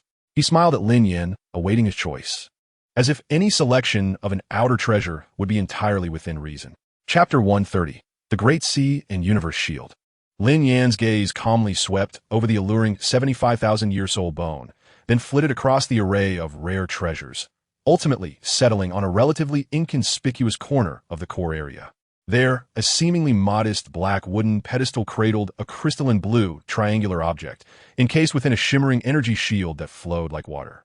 It was not ostentatious, but rather understated, its surface adorned with intricate, fine patterns that seemed to embody the principles of heaven and earth. Within, a deep blue aura swirled like water, emanating an air of vastness and mystery that felt entirely out of place amidst the surrounding energies. Curiosity and a sense of exploration suffused Lin Yan's expression as he pointed towards the object, his tone laced with uncertainty. Your Highness, that item appears rather peculiar. Might I inquire about its origin? Following his gaze, Xueqing's eyes briefly widened in surprise at Lin Yan's interest in this seemingly obscure ancient artifact. He replied in a calm manner, This object is known as the Great Sea and Universe Shield. According to the palace's secret tomes, it is a relic passed down from ancient times with a history that is exceedingly long. Legend has it that it is connected to the powers of the ocean and the mysteries of space. Though it sounds extraordinary, he said, shaking his head slightly with a hint of helplessness, I must confess that for centuries, the Empire has summoned countless soul masters and scholars to study it. Yet no one has been able to decipher its true purpose or harness even the slightest fragment of its power. Over time, it has come to be regarded merely as an artifact of historical value. What piqued your interest in it, Li Qing?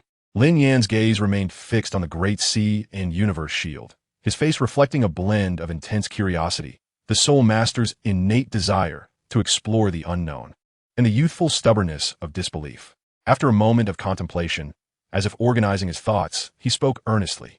Your Highness, I must confess that I have harbored an extraordinary fascination for ancient relics, the principles of soul-guiding devices, and those enigmas that remain unsolved since my youth. His tone held a touch of fervor. While others might perceive the choice of a high-age soul bone as the most prudent path to enhancement, he believed that the path of a soul master involved not only the cultivation of soul power, but also the significance of opportunity and exploration. He gestured towards the intricate patterns on the surface of the Great Sea and Universe shield. Observe these patterns. While they may appear chaotic upon closer inspection, they seem to embody a profound principle that diverges entirely from any known soul-guiding formations or martial soul runes of today. I believe I have encountered similar fragments in ancient texts provided by the Martial Soul Hall, which mention a long-lost ancient ritual related to water elements in space, possibly requiring such artifacts as a medium. Lin Yan skillfully blended truth with fiction, attributing his actions to a scholarly inclination and conjectures based on ancient texts, while subtly invoking the authority of the Martial Soul Hall to bolster his credibility, demonstrating that he was not merely shooting in the dark. He raised his gaze to meet Xue Qinghe's, his eyes clear and resolute, even tinged with a hint of bashfulness. Perhaps my thoughts are somewhat naive and adventurous, but the opportunity to make a selection is rare. If I could leverage this chance to unravel a mystery that even many of the Empire's predecessors could not decipher, its significance, in my view, may well rival that of merging with a soul bone. Even if I ultimately fail, it would serve to eliminate a misguided choice for the Empire, incurring no loss. I humbly request Your Highness to indulge my modest scholarly obsession. Listening to his explanation, Xue Qinghe's eyes glimmered with an imperceptible amusement and satisfaction. He inwardly chuckled, recognizing the youthful penchant for unrealistic fantasies and scholarly pursuits. Choosing this unusable artifact was tantamount to squandering an unparalleled opportunity. Such a mindset, though filled with remarkable talent, was also easy to manage. Since Lin Yan had voluntarily chosen this worthless object, it conveniently spared a high-age soul bone, eliminating the possibility of him becoming stronger through it, thus becoming harder to control in the future. He inwardly delighted in Lin Yan's selection, but outwardly feigned a look of regret and disapproval, slightly furrowing his brow. Li King, your spirit of exploration is commendable, yet this matter pertains to your future. Might you reconsider that 75,000-year soul bone? Thank you for your concern, Your Highness. Lin Yan interjected respectfully, yet with unwavering determination, embodying the stubbornness of youth. My mind is made up. I sincerely request Your Highness's approval. Observing Lin Yan's obstinate demeanor, Xue Qinghe felt even more assured. He feigned a resigned sigh, shaking his head as if lamenting a genius taking a misguided path, before finally relenting with a reluctant nod. Very well, since you are so insistent, perhaps this object truly holds a connection for you. I hope you can indeed unravel its mysteries. He signaled to a shadow-like royal soul master standing nearby. The formidable figure stepped forward, executing a complex hand seal that quietly opened a breach in the flowing water-like energy shield. An expression of gratitude and excitement blossomed on Lin Yan's face as he thanked Xue Qinghe once more. He then cautiously extended his hand, penetrating the energy shield to firmly grasp the Great Sea and Universe shield. Its touch was smooth, akin to holding a warm jade. While he could distinctly sense the vast oceanic energy and complex spatial fluctuations contained within, Lin Yan suppressed the overwhelming joy threatening to burst from his chest, allowing only a hint of delight to surface. Yet, deep within his consciousness, a tempest was already brewing. We did it. We actually succeeded, Lin lad. Ha ha ha. A voice, almost frenzied, roared within his mind. It was the long-dormant Qingming. His emotions surged like a flood breaking through a dam, crashing against Lin Yan's consciousness. How many years has it been? I have waited countless ages, my spirit fragmented, barely holding on, and this day has finally arrived. Hope, true hope lies before us. Ha ha ha, the path to divinity. The voice of Qingming trembled violently with sheer excitement, rambling as if a dying traveler in the desert had finally beheld an oasis. Let us go. Hurry up. Don't waste time here. He urged fervently, his tone sharp. Return immediately. I will teach you how to use it. I cannot wait another moment. Quickly. We are on the verge of becoming gods. Ha ha ha. Lin Yan's gaze subtly traversed the surrounding treasures, a fleeting thought crossing his mind that since he would soon no longer need the identity of Liamo, he might as well gather a few more items. However, the gaze of that royal soul master fell upon him like a tangible force, imbued with a faint scrutiny and undeniable intimidation. Xue Qinghe stood nearby with a constant smile, appearing casual yet effectively blocking any potential moves Lin Yan could make. A cold smile flickered in Lin Yan's heart, knowing that today there was no possibility for any further actions. Successfully acquiring the vast sea universe cover was already a perfect outcome. He wore a contented smile, akin to finding a treasure, as he carefully stored the vast sea universe cover and once again expressed his gratitude to Xue Qinghe. Upon leaving the treasury and returning to his residence, Lin Yan meticulously ensured that everything was in order before finally relaxing. He retrieved the vast sea universe cover from his storage soul guide, excitement gleaming in his eyes. Chapter 131, The Summons of BB Dong. Just as Lin Yan was about to study the vast sea universe cover, a faint yet distinctly clear knocking sound suddenly emanated from the window, as if striking directly at the heartstrings. Lin Yan's actions froze abruptly. He quickly stored the vast sea universe cover and approached the door. However, instead of immediately opening it, he inquired in a deep voice, "Who is it?" There was a moment of silence outside the door. Then a low, hoarse voice, reminiscent of metal scraping, replied, "From the Spirit Hall, under the order of Bishop Salas, I am here to convey a decree from His Holiness the Pope." The mention of the Spirit Hall caused Lin Yan's gaze to sharpen.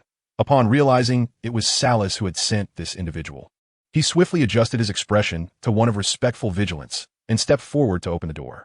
Outside stood a figure almost entirely shrouded in shadow, clad in unmarked black attire, with a mask concealing the upper half of their face. Upon the door's opening, the figure did not immediately enter, but instead slightly bowed again and repeated, "Your Excellency Liemo, under the order of Bishop Salas. His Holiness the Pope wishes to summon you at once. Please follow me." Lin Yan regarded him, allowing a hint of surprise and solemnity to cross his features as he nodded. "So it is a summons from His Holiness the Pope. Please wait. I shall accompany you at once." He quickly tidied his attire, ensuring there were no flaws, and then silently followed the figure out of his residence. This time, he was not taken to Bishop Salas' cathedral, but directly into the Pope's domain, traversing several concealed corridors until they arrived at a secret side hall, heavily guarded. Located on the flank of the main hall, the hall was brightly lit yet eerily silent, with only the magnificent throne, crafted from dark magic silver and adorned with resplendent gemstones, bearing the figure of Pope BB Dong. She had shed the ornate and elaborate papal robes worn during the dais ceremony, now dressed simply in a well-tailored purple garment. Her inky black hair cascading loosely about her, lacking the supreme majesty of her earlier appearance, yet exuding an enigmatic languor and pressure. Lin Yan immediately stepped forward, unhesitatingly kneeling on one knee, bowing deeply with a tone imbued with impeccable excitement and reverence. "I, Liemo, pay my respects to Your Holiness the Pope. May Your Holiness be blessed." "Rise, Liemo."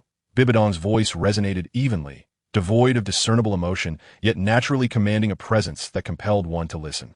Lin Yan complied, standing while still slightly bent, his gaze humbly fixed on the ground, presenting himself as one ready to heed any command. "You performed admirably today." Bibidong's gaze settled upon him, her eyes seemingly lacking sharpness, yet capable of penetrating his very soul. "All thanks to Your Holiness's great fortune and the guidance of Bishop Salas. I dare not claim credit." Lin Yan promptly replied, his tone sincere, deflecting all praise and appearing impeccably humble. "Merit must be rewarded. The Spirit Hall never neglects those who serve it, especially the talented." BB Dong stated as she produced a luminescent soul bone, the left arm bone of a 9,000-year-old phoenix, and gently tossed it towards Lin Yan, who caught it with care.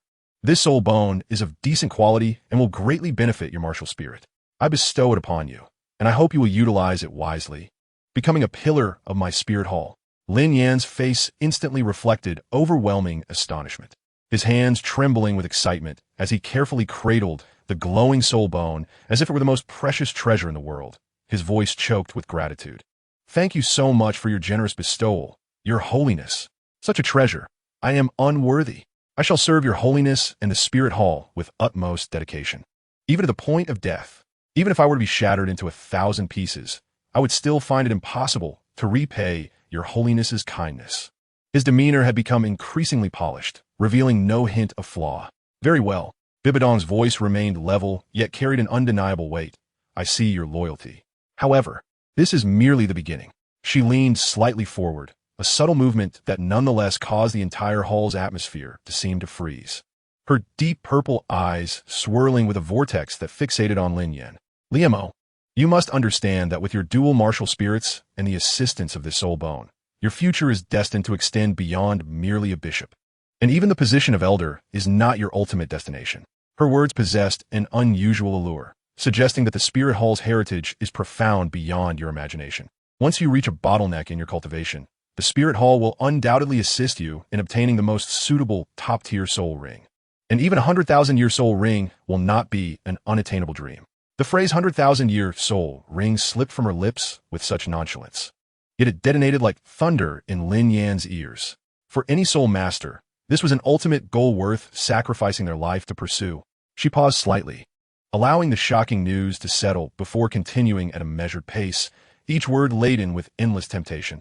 At that time, power, status, resources, knowledge, everything that mortals desire will be within your grasp. Moreover, the true core secrets of the Spirit Hall, those ancient secrets that record the path to Godhood, will be revealed to you. Serve the Spirit Hall well, and your future lies not within the Heaven Do Empire or the Star Luo Empire, but in far greater realms. Her words painted a grand blueprint for him, one of ascending to the pinnacle and surveying all living beings, a future that no ambitious soul master could refuse. Yet, her tone suddenly shifted, imbued with a chilling severity that could freeze the soul. The prior allure transformed into a heavy shackle. The Spirit Hall could grant you everything, but it could also take everything away.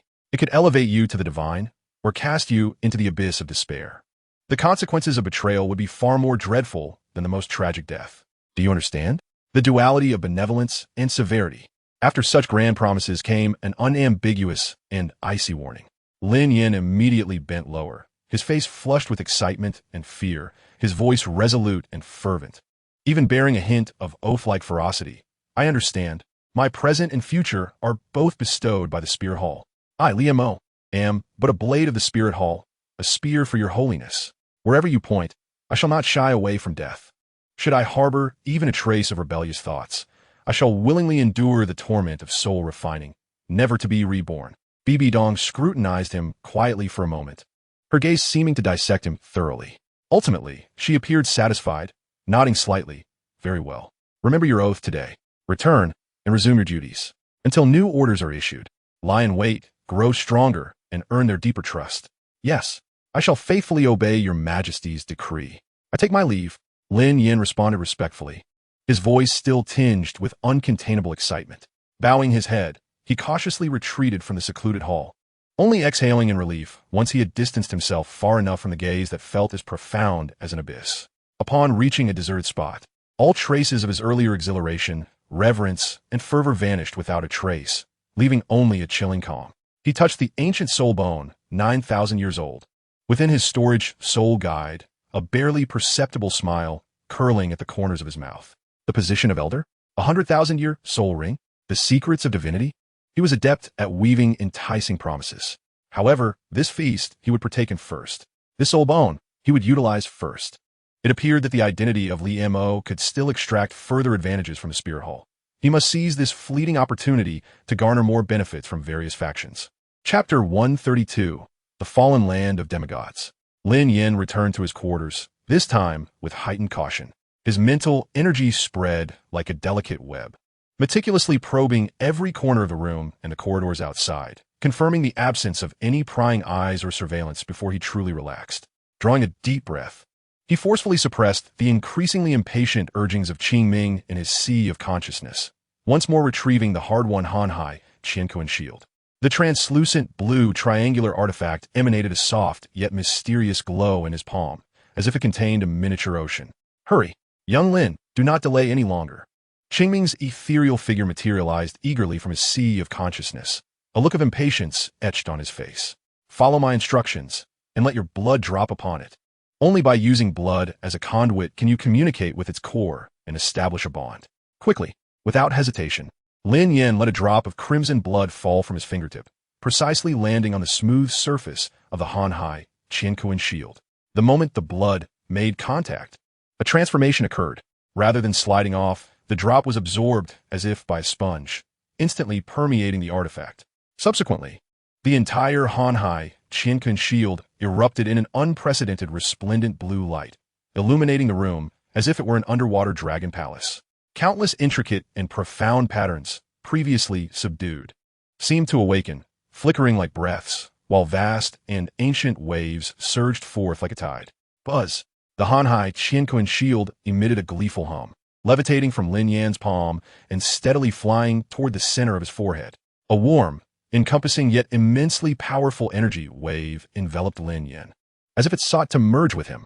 Qingming's phantom was nearly distorted with excitement, his voice hoarse as he shouted, "Yes. Just like that. Embrace it. Fuse with it. The power of the sea god is within reach." Lin Yan held his breath, channeling his soul power to prepare for this historic moment. Yet, just as the resplendent blue light of the Hanhai Qianquan shield was about to touch his forehead, an anomaly arose. The void before Lin Yan suddenly tore apart silently, like a curtain being ripped asunder. A pair of hands, wholly composed of pure blue energy, yet remarkably solid, radiating supreme authority and magnificent might, abruptly reached out from the fissure. As these hands appeared, the surging energy within the room froze instantly. Time itself seemed to halt. The divine hands precisely and effortlessly pressed upon the Hanhai Qianquan shield, which was on the verge of merging with Lin Yan's forehead. No matter how the shield hummed or unleashed powerful energy, it was as if it were nailed in midair, unable to advance an inch. All light and all waves were forcibly subdued and retracted. What? Impossible! The exclamations of Lin Yan and Qingming echoed simultaneously. Lin Yan found himself utterly immobilized by an indescribable, terrifying force, unable to move even a finger. Meanwhile, Qingming's figure emitted a terrified scream, his essence suppressed by this force, as if it could shatter at any moment. It was an absolute level of oppression, the helplessness of mortals before deities. Then a voice calm and grand, seemingly emanating from the depths of an endless ocean, imbued with the weight of time and supreme authority, slowly resonated from the void. Gifted in talent, possessing a powerful martial soul, and with an admirable disposition, yet alas, young one, you are not the inheritor I seek. This voice directly denied Lin Yan's qualifications. His heart trembled violently, yearning to struggle, to inquire, yet he could not utter a single sound. Only shock and unwillingness reflected in his eyes. Qingming's phantom oscillated violently, filled with despair and disbelief. The voice seemed to penetrate their thoughts, continuing calmly. "This artifact is closely tied to my inheritance. It cannot be granted to you. Forcing the issue would be futile for both you and me." Just as Lin Yan and Qingming's hearts sank to despair, the voice shifted. "However, it is not my desire to forcibly sever your opportunity. Since I cannot grant you my path, I shall provide guidance toward another path as compensation." As the words fell, the storage soul guide on Lin Yan's finger suddenly radiated warmth. A flash of light illuminated the space, revealing a tattered, ancient map made from an unknown beast's hide, depicting vague terrains and unintelligible symbols, which flew forth on its own. It was a mysterious map he had casually acquired from the Deng family's treasury in the city of Yinjiao within the star Luo Empire. The map hovered in midair, and under the blue divine light emanating from those hands, the blurred lines and symbols seemed to come alive, twisting and reshaping, exuding an atmosphere of antiquity and vastness.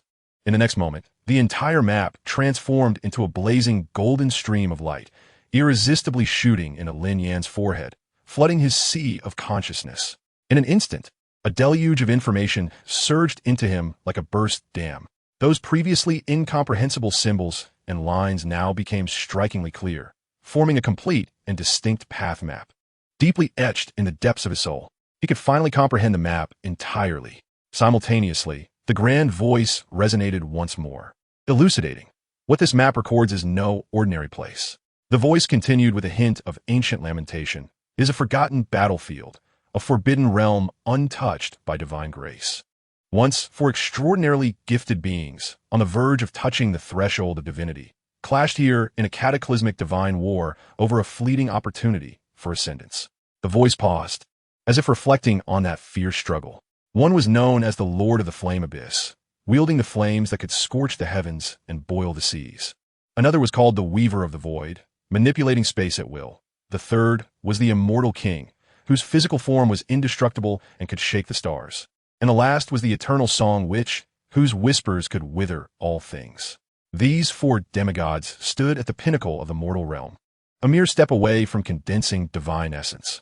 In pursuit of that singular opportunity, they engaged in a fierce battle, revealing their trump cards, shattering mountains and rivers, annihilating the void, and ultimately, none emerged unscathed.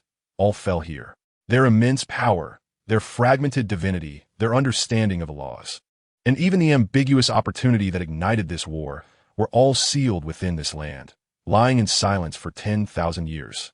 Following the guidance of this map, should you reach the core, you may very well sense the lingering will and power of the four demigods. If you can endure the trials and earn the recognition of one among them, you shall inherit a fragment of their legacy and path, thus laying the foundation of a demigod. Indeed, should fortune and tenacity favor you, you might even glimpse the true secret of ascension that drove the four demigods to clash in a life and death struggle. Opportunity and peril coexist. Whether you can seize this exceedingly rare chance depends solely upon your own fate. Chapter 133. The Conspiracy of the Divine. The rift in the void gradually sealed. The final trace of azure divine might dissipating without a trace. The stifling air within the room began to flow once more, the oppressive weight retreating like a receding tide. The vast sea's cosmic shield did not return to Lin Yan's palm, but vanished along with the divine hand, as if it had never existed. The confinement of his body abruptly lifted, and Lin Yan gasped for breath, his body slightly staggering from the sudden shift in pressure, beads of cold sweat dotting his forehead. He slowly sank onto the carpet, leaning against the cold wall, striving to steady his racing heart. Come forth, Qingming. The emergence of the sea god has disrupted all our plans. It seems we must adjust our strategy, Lin Yan uttered softly, his voice tinged with a hint of hoarseness. As the words fell, Qingming's shadow, more ethereal than before, trembled into view before him, his countenance etched with trepidation, shock, and a frenzied exhilaration of having survived the calamity. The sea god, oh, the sea god, it is my first encounter with a divine being. Qingming's voice wavered between laughter and tears. He personally intervened and retrieved the artifact from your grasp. Truly, truly, there are no words adequate to describe this experience. Yet, in the next moment, he suddenly lunged toward Lin Yan, though devoid of corporeal form, his excitement manifesting in animated gestures. But did you hear, Lin? The four demigods. They perished for a chance at ascension, their legacies, their paths, and an unclaimed opportunity for divinity. This is far more exhilarating than the sea god's divine position. This is the true grand opportunity, the great fortune. Lin Yan remained silent, merely immersing himself in the ancient map within his mind, his gaze deep as a cold pool. The loss of the vast sea's cosmic shield was indeed regrettable, yet this unforeseen, perilous, and expansive path ignited the true ambition that lay dormant within him. Meanwhile, in a dimension imperceptible to mortals, high above in the divine realm, two magnificent and transcendent wills lingered, observing the events unfolding within the chamber below. Sure, look. One voice resonated with a rare complexity and doubt. The mighty will of the sea god echoed earlier, forcibly reclaiming the legacy, while presenting him with another path, perhaps even more perilous. Is this choice truly correct?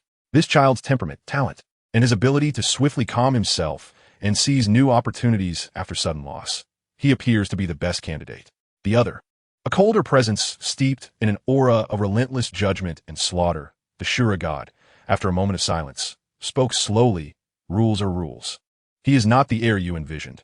What lies within his heart is not the ocean's embrace, but rather an extreme sense of self and predation. Forcing a divine position upon him would not be a blessing. The sea god will stirred slightly, as if to sigh, I know. He is like a slumbering beast. Granting him power may very well turn against his benefactor. Should he ascend, he shall not be content with tranquility. Indeed, he may become a harbinger of chaos. The Shura god concurred. Thus, that path is suitably given to him.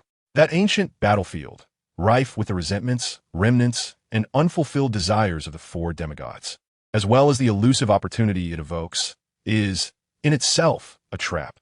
His gaze seemed to penetrate layers of space, casting another glance at Lin Yan. There, perhaps lies his ultimate destiny. Either he will be consumed by the remnants of the demigods, eternally sinking as a price for his greed, or he will carve out a bloody path amidst the mountains of corpses and seas of blood, claiming the path that belongs to him.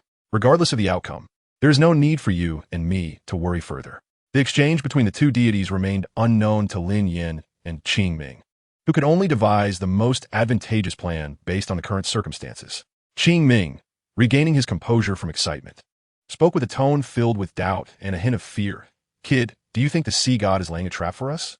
First, he forcibly took the vast sea's cosmic shield, severing your legacy, and then he dangles this bait of the four demigods' demise. It sounds too much like a meticulously crafted snare. Leaning against the wall, Lin Yan absent-mindedly tapped his fingers on the carpet, his gaze profound, having fully regained his composure from the initial shock. He began to speak, his voice steady yet imbued with an undeniable resolve. A trap? Perhaps. but opportunity is undoubtedly genuine. An entity of the sea god's caliber would not need to orchestrate such elaborate schemes merely to eliminate me. With but a thought, I would cease to exist. He may be reluctant to taint his hands with causalities, or perhaps he aims to test or eliminate me through the inherent dangers of that ancient battlefield. Yet, the map and information are likely authentic. He lifted his gaze, a glimmer of shrewd calculation in his eyes. Let us turn the tables. The overall plan remains unchanged. Yet we must adjust the details. The path of the sea god's legacy has been severed. This new path is our only choice, no matter how treacherous it may be. However, we must not charge recklessly into it at this moment. Our immediate priority is to extract every ounce of value from the capital of Heaven Do. Lin Yan's tone turned cold and pragmatic. The identity of Li Mo still has one last window of utility. The championship of the Soul Master Tournament, the noble title recently bestowed by the Empire, and the potential of my twin martial souls. All these accolades provide substantial leverage. It is time to visit those families and merchant associations that previously extended invitations for investment and alliance. Borrowing a few resources and securing sponsorship is entirely reasonable. Although I can no longer access the Imperial Treasury, given my current status, I can surely procure some rare supplies for exploration from the Empire's resource reserve. I doubt His Majesty Shui, you would be stingy. Most crucially, we need manpower. Lin Yan's gaze sharpened. That ancient battlefield is both an opportunity and a perilous abyss. My strength alone is ultimately limited. Shao Qi must accompany us. His skills and loyalty are unparalleled. Furthermore, I shall endeavor to mobilize several holy messengers from the Spirit Hall who are hidden within Heaven Do City. For slots? Since we have discovered them, there is no reason to waste them. I want them all.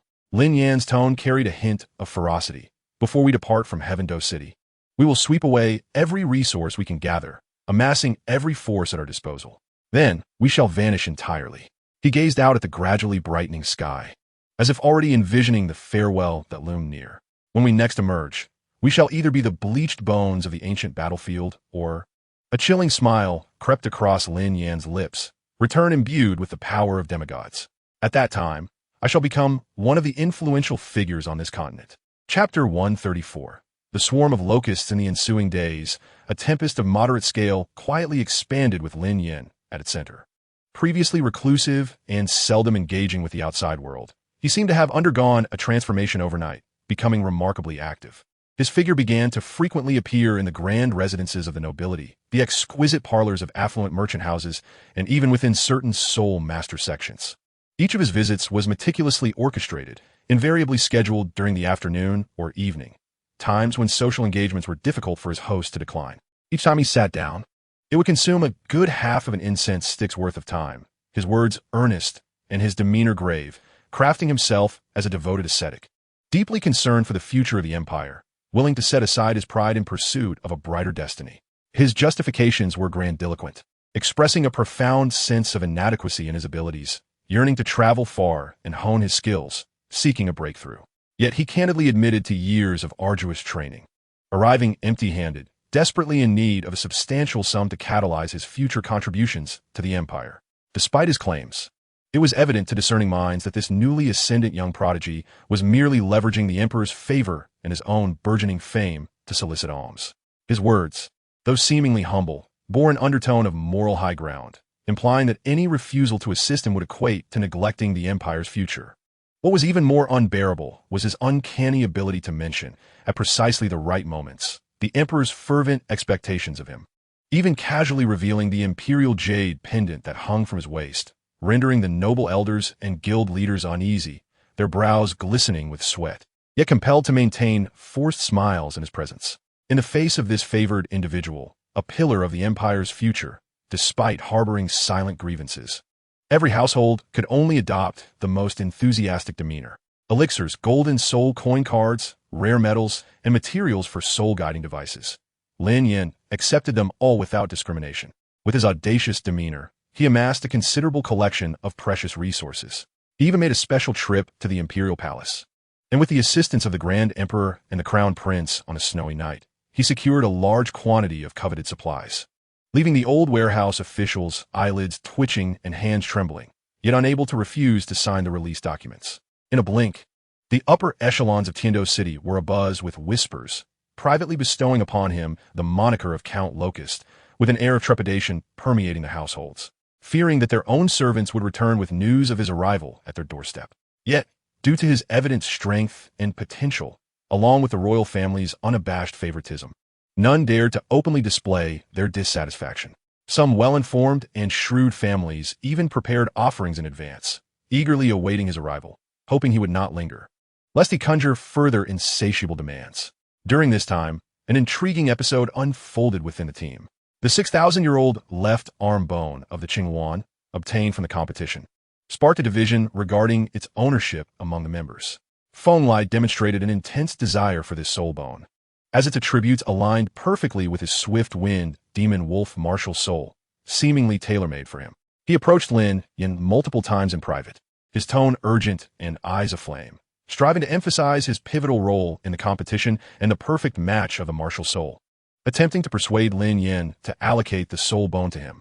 However, Lin Yan did not outright reject him. Instead, during a team meeting he had deliberately convened, he presented a perspective that left Fenglai momentarily speechless. With a grave expression, Lin Yan scanned each team member, his tone resolutely fair. I fully understand Fenglai's sentiments. For a soul master, a compatible soul bone is indeed of utmost importance. He shifted his tone, elevating his voice, yet this soul bone is not solely the result of my efforts, nor yours alone. It symbolizes the honor that our entire Tiando battle team has fought for with blood, sweat, and even lives. It belongs to each and every one of us. He paced slowly, his gaze resting on Taizhan, Shuling, Su Xiaoxiao, and others, continuing. If we were to follow tradition, granting the soul bone to a single individual would not be out of the question. However, in accordance with the universally recognized principles of fairness within the soul master community, the remaining team members who do not receive the soul bone should be compensated with resources of equivalent value to uphold the principles of equity and justice within the team. He turned to Fenglai, whose complexion was gradually paling. If you genuinely desire this soul bone, what equivalent resources are you prepared to offer as compensation to Taizhan, Shuling, and Su Xiaoxiao? You must understand, on the battlefield of the finals, the blood they shed and the injuries they endured were no less than any of ours. With his heavy mantle of team spirit and fairness, Fenglai's face flushed, caught speechless. Although his family was relatively affluent, how could he possibly produce sufficient resources to equate to a 6,000-year-old top-tier soul bone and share it among everyone? It was an astronomical figure. He opened his mouth, his throat dry, unable to muster a single retort, feeling the piercing gazes of his teammates upon him like 1,000 needles. Just as Fenglai found himself in a state of embarrassment and humiliation, Lin Yan shifted his tone once again, sighing with heartfelt resolve. As the captain, I cannot allow my brothers to feel disheartened. I am willing to contribute a portion of the resources granted by His Majesty and the gifts from various esteemed elders to compensate my teammates, ensuring that everyone receives their share, and that our brotherhood remains untarnished by external matters. Without hesitation, he produced a significant amount of precious elixirs, large golden soul coin cards, and even some rare materials seldom seen in the market, distributing them fairly on the spot. Though each item was not as valuable as the soul bone, the variety and total quantity were astounding, undoubtedly a boon for teammates like Taizhan and Shuling, who came from humble backgrounds, a veritable lifeline, wealth beyond their wildest dreams. The group had not been overly fixated on the soul bone, but upon witnessing Lin Yan's fairness, even at his own expense, they were instantly filled with gratitude, wholeheartedly expressing that Lin Yan had contributed the most, and they had no objections to the soul bone going to him. Even the typically reserved Su Xiaoxiao, holding her vial of elixirs, softly echoed her agreement. Fenglai watched this scene unfold, his chest constricting as if he might erupt, fully aware that Lin Yan had masterfully used grand ideals to sway the opinions of all, silencing him with the voices of the collective while effortlessly winning their hearts with easily acquired wealth. Yet he found himself bereft of any grounds for rebuttal, every avenue blocked by those seemingly just and selfless words. He could only force a smile, more grotesque than tears, accepting the outcome, his heart brimming with bitterness, resentment, and indignation nearly drowning him. Ultimately, the coveted left arm bone of the Qingwan, which he had longed for, was seamlessly claimed by Lin Yan amidst the sentiments of resignation and fairness expressed by the team. Lin Yan even approached Fenglai, patting his shoulder with a hint of compassion, gently assuring him, Fenglai, I see your efforts. Should our team acquire another soul bone suited for you in the future, I will be the first to strive for it on your behalf. Feng Lai could only stiffly nod, his emotions a tumultuous blend, difficult to articulate. At this juncture, all visible and hidden benefits had been thoroughly harvested. Lin Yan, decisive in his actions, promptly submitted a report to the academy and royal family under the pretext of needing to venture out for training to seek opportunities for breakthroughs. Thereafter, he quietly departed Tiando City with Shao Qi, the holy messenger of magnetism, the holy messenger of the undead, and the holy messenger of thunder flame, slipping away like a drop of water merging into the ocean. The sudden disappearance of Count Locust left many families in Tiando City who had been graced by his presence, secretly exhaling sighs of relief, as if a heavy stone had been removed from their hearts. However, a few astute individuals sensed something amiss. Lin Yan had promised them many empty pledges but had taken tangible wealth. What if he never returned? While these individuals were still pondering the implications, Lin Yan and his companions had already followed the guidance of an ancient map, arriving at the extreme northern region. Chapter 135. The Extreme Northern Region. The biting cold wind sliced through exposed skin like a knife, and upon looking up, one could see snowflakes swirling in the air. This was the very edge of the extreme north, a place seldom trodden by human feet. Lin Yan and his 5 companions, clad in thick winter apparel, still felt the penetrating chill that seemed to seep in from every crevice. Their arrival shattered the silence of this icy realm. In the distance, a few lowly structures, constructed from heavy blocks of ice and stone, were sparsely scattered, forming a diminutive and seemingly barren village. According to prior intelligence gathered, the villagers here had long engaged in a relentless struggle against the harshness of nature, resulting in subtle changes to their physique. Their skin appeared rough and ruddy, and their bones seemed sturdier than the average person's. Furthermore, their martial spirits and soul power surpassed those of the common populace in the Tiando Empire and the Xingluo Empire. However, compared to Lin Yan and his companions, their soul power was pitifully weak, mostly at the level of soul masters, with only a handful reaching the rank of Great Soul Master. As Lin Yan and his group approached, a sudden and urgent whistle echoed through the village. Soon, dozens of villagers emerged, wielding crude weapons, harpoons, bone knives, and even sharpened ice picks, surrounding them in a threatening formation. The villagers' eyes were filled with vigilance and ferocity, exuding an unmistakable hostility towards outsiders. At the forefront stood an elder, the only great soul master in the village, whose soul power fluctuated around the 27th or 28th level, serving as the village chief. Outsiders, leave this place. We do not welcome strangers here. The elder's voice was hoarse yet resolute, his ice pick aimed squarely at Lin Yan, as the other villagers echoed his menacing growls. In the face of such a standoff, Lin Yan wore neither surprise nor anger, but rather a chilling calmness. He had already anticipated that in such a closed-off and harsh environment, the indigenous people would be both exclusionary and difficult to communicate with. There is no need for alarm. Lin Yan spoke softly, his voice surprisingly overpowering the howling winds, clearly reaching the ears of every villager. We mean no harm. We merely pass through this area and seek some guides. You cannot assist us. Leave at once. The village chief remained wary and unyielding. Then, I must express my regrets. Lin Yan sighed lightly, as if feigning helplessness. In the next moment, he raised his hand, and a pearl, roughly the size of a fist and seemingly swirling with countless distorted consciousnesses, appeared in his palm, emanating an eerie, mesmerizing glow. The instant the authentic pearl manifested, an invisible yet formidable wave of mental energy spread out like mercury, enveloping all the villagers in an instant. The villagers' bodies stiffened abruptly, their wariness and ferocity swiftly replaced by confusion and stupor. Their gazes were irresistibly drawn to the spinning pearl, as if it contained the singular truth of the universe. A deep light flickered in Lin Yan's eyes as his mental power, magnified through the authentic pearl, transformed into a seductive whisper that resonated within the very souls of each villager. Relax. You are weary and cold, yearning for faith and belonging. Look upon me. I am the leader of the Holy Spirit sect, bringing light and warmth. Convert to the Holy Sect, and offer your faith and loyalty to attain eternal peace. The Holy Sect requires your service. This is the utmost honor. As his whispers flowed, the pearl's glow became increasingly enchanting, and the villagers' bewilderment was gradually supplanted by fervent, irrational piety. Their bodies trembled not from the cold, but from the stress response induced by their forcibly warped perceptions.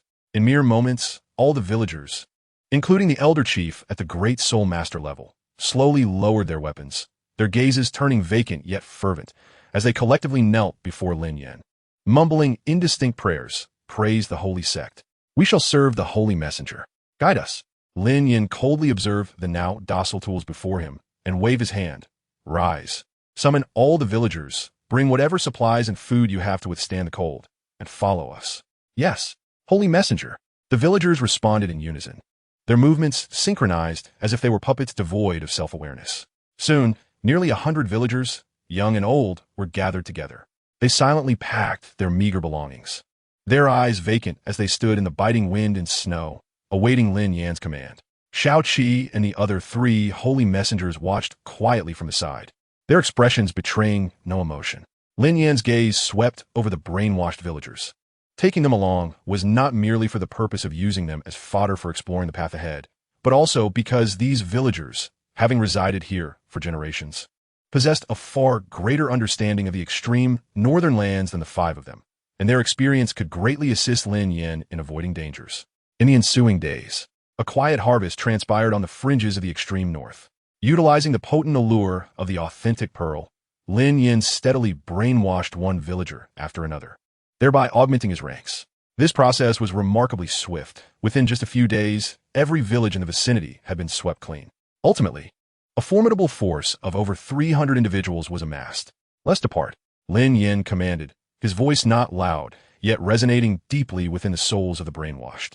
The 5 of them, accompanied by this throng of over 300, stepped into the even colder and more perilous realms of the extreme north. The biting winds whipped through the icy shards, akin to countless tiny blades, eternally slicing through this desolate white expanse. Visibility was severely limited, and all that could be seen was the disheartening pallor and the howling winds. Lin Yan and his companions led the way at the forefront, their soul power gently circulating to fend off the bone-chilling cold, while behind them followed the 300 brainwashed villagers. Their expressions mirrored the same emptiness, their faces twisted in fervent devotion. The cold cracked their skin, and the breath they exhaled instantly crystallized, yet no one complained or faltered. They merely followed, numb yet resolute, leaving a long, dark trail across the snowy plains. Holy Messenger, the former village chief, now stooped and brainwashed, huddled closer to Lin Yan against the wind, his voice trembling from the cold, yet brimming with fervor.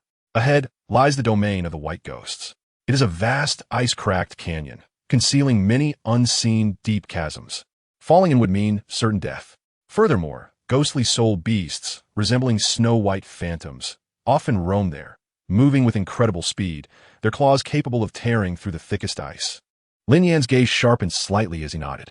The collective experience of several villages had endowed them with a more comprehensive understanding of this perilous territory. He waved his hand, signaling the vast procession to slow their pace. Magnet Saint, Lin Yan spoke softly. The Magnet Saint let out a low chuckle and stepped forward. Without any visible movement, an invisible magnetic wave emanated from him. The snow and ice in a large area ahead began to tremble violently, subsequently appearing to be smoothed and compacted by an unseen hand, revealing a relatively solid ice surface beneath. Some narrow ice fissures, hidden beneath the snow, groaned under the pressure of the magnetic force, either being forcibly widened enough to pass through or completely crushed and filled. A relatively safe temporary path was thus forcibly created. Let us proceed, the Magnet Saint said lightly, as though he had merely accomplished a trivial task. The massive throng began to traverse the ice-cracked canyon slowly. The movement of over 300 individuals was no longer agile, resembling a sluggish swarm of gray ants. Towering ice walls glimmering with a ghostly blue hue flanked them on either side, and the wind whistled through the crevices, emitting a wailing sound akin to ghostly cries. Suddenly, from the icy wall ahead to the side, dozens of white silhouettes, almost indistinguishable from the ice and snow, silently lunged down.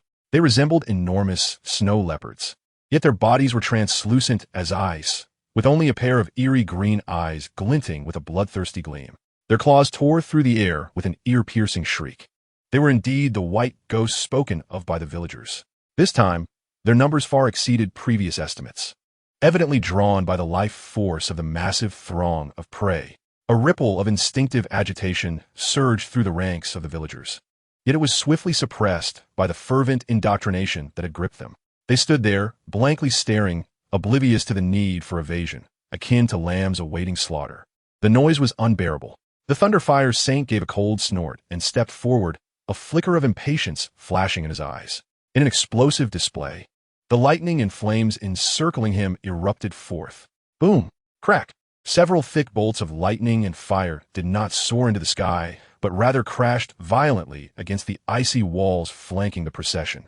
The terrifying force of the explosion shattered the ice, sending countless massive chunks tumbling down, mingled with thunder and flames, burying and obliterating most of the descending white spirits, while simultaneously creating a makeshift barrier, temporarily disrupting the assault route of the pursuing spirit beasts. The remaining white spirits, struck by the overwhelming might of the attack, emitted a chorus of terrified shrieks before vanishing into the shadows of the ice crevices. The Thunderfire Saint curled his lip and flicked his wrist, tranquility restored. The procession resumed its arduous journey. In the ensuing days, they relied on the pieced-together experience of the villagers and the alternating interventions of the four saints to continually navigate the myriad natural hazards and spirit beast attacks of the far north. The sheer size of their group, exceeding 300 souls, attracted multiplied dangers, yet also signified an abundance of resources and buffers. The Death Saint was the busiest among them. He refrained from direct assaults, but as the group traversed areas of extreme cold and malevolence, he quietly collected the frozen corpses of villagers, even those who had perished days prior, his eyes glimmering with a spectral light. Each day, brainwashed villagers succumbed to exhaustion, slipping into bottomless ice abysses or being whisked away by sudden blizzards, never to be seen again. Their bodies would often rejoin the ranks shortly thereafter, their gazes vacant, transformed into silent puppets under the Death Saint's command, patrolling the periphery of the group, providing an unconventional form of forewarning and cushioning. The total number of souls in the procession maintained an eerie consistency. While the living dwindled, the overall count remained largely unchanged. On the seventh day, the leading former village heads halted before a colossal ice cliff, seemingly cleaved in two. Below, an abyss loomed, unfathomably deep and shrouded in dense, frigid mist, with winds howling forth, echoing the cries of countless vengeful spirits. Saint Lord, one village head pointed toward the opposite cliff, where in the tumult of wind and snow, a darker, more distorted mountain range emerged, his voice trembling with fear. The abyss of death cannot be crossed. No living being has ever traversed it. Lin Yan stood at the edge of the cliff, the wind billowing his robes. He squinted, sensing the heart-stopping waves of destructive energy emanating from the abyss below. The ancient map in his mind clearly indicated that their destination lay just across. He glanced back at the remnants of their once mighty group. Of the 300 souls, fewer than 200 villagers remained alive, yet they remained numbed. Beside the Death Saint stood nearly 100 hollow-eyed, deathly villagers, mere puppets. An ample quantity of stones is required to discern the true depth of this river and the areas where the currents are gentlest.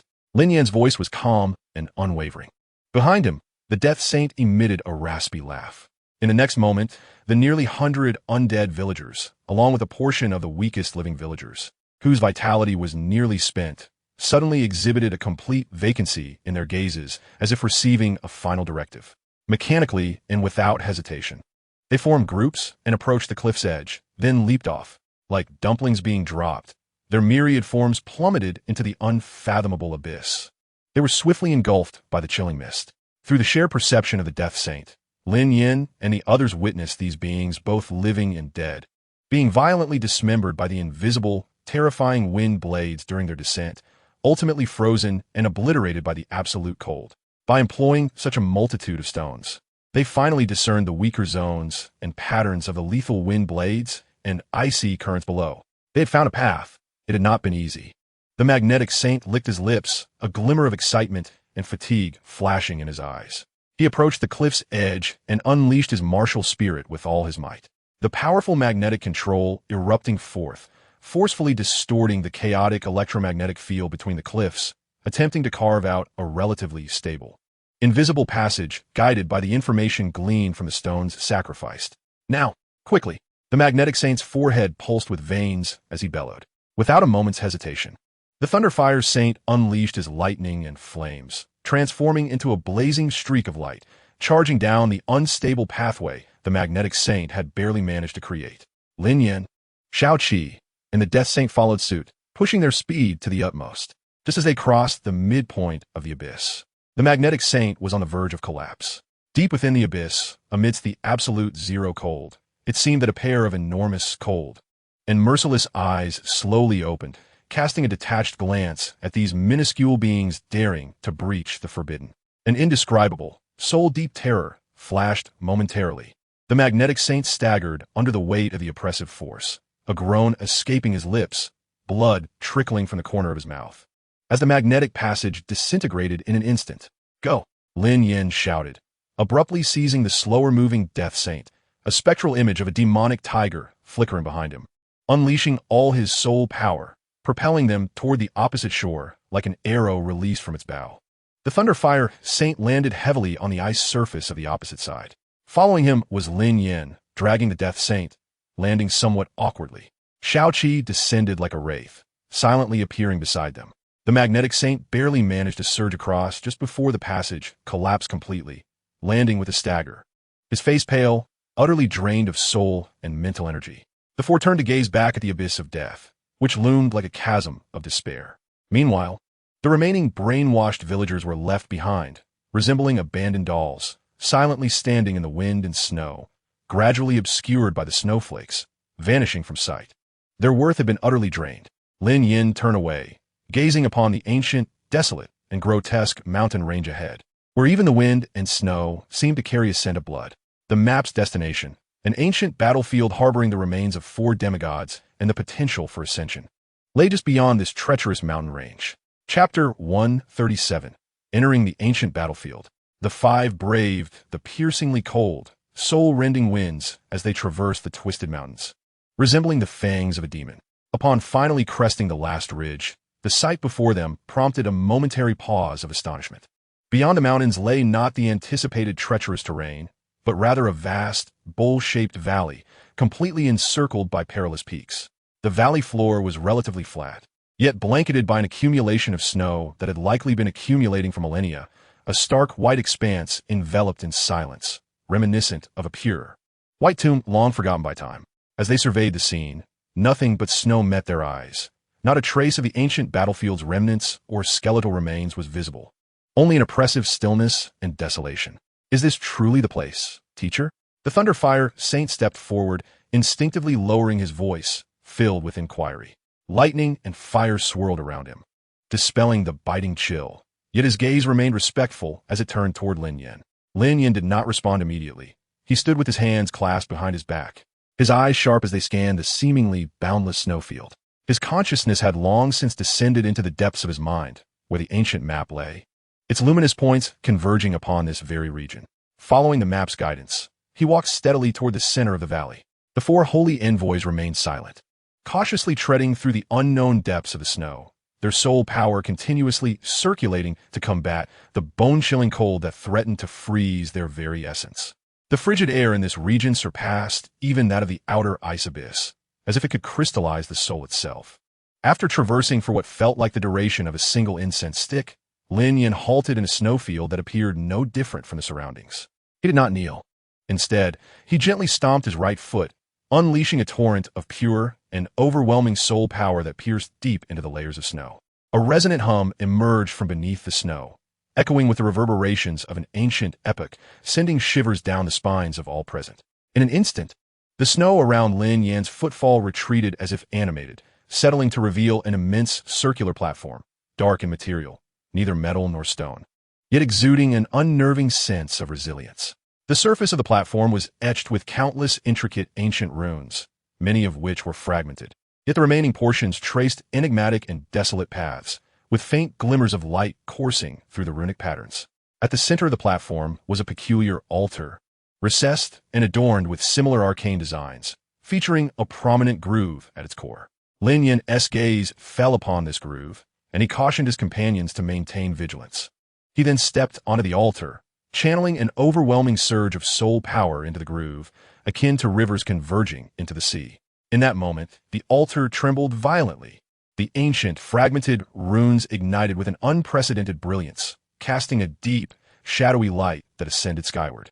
The space above the altar warped chaotically, forming a rapidly spinning vortex that seemed intent on consuming all light, accompanied by the spine-chilling sounds of spatial rending and a terrifying pull. Let us proceed. Lin Yan's voice resonated through the cacophony of the vortex. Understood. The four replied in unison, without a hint of hesitation, turning to enter the swirling abyss, with Lin Yan following closely behind. Once he stepped inside, the altar's radiance dimmed rapidly, the vortex vanished, and the surrounding snow surged back together, burying the ancient altar once more, as if nothing had transpired. After a disorienting sensation of weightlessness and spatial distortion, the five landed in succession, swiftly regaining their composure and casting wary glances about. The environment had transformed drastically. They found themselves no longer in the realm of pristine white snow, but rather in a dim, oppressive, and boundless underground expanse. The sky was shrouded in a gray haze, obscuring the sun, moon, and stars, with only feeble light emanating from an unknown source, barely illuminating the desolate terrain.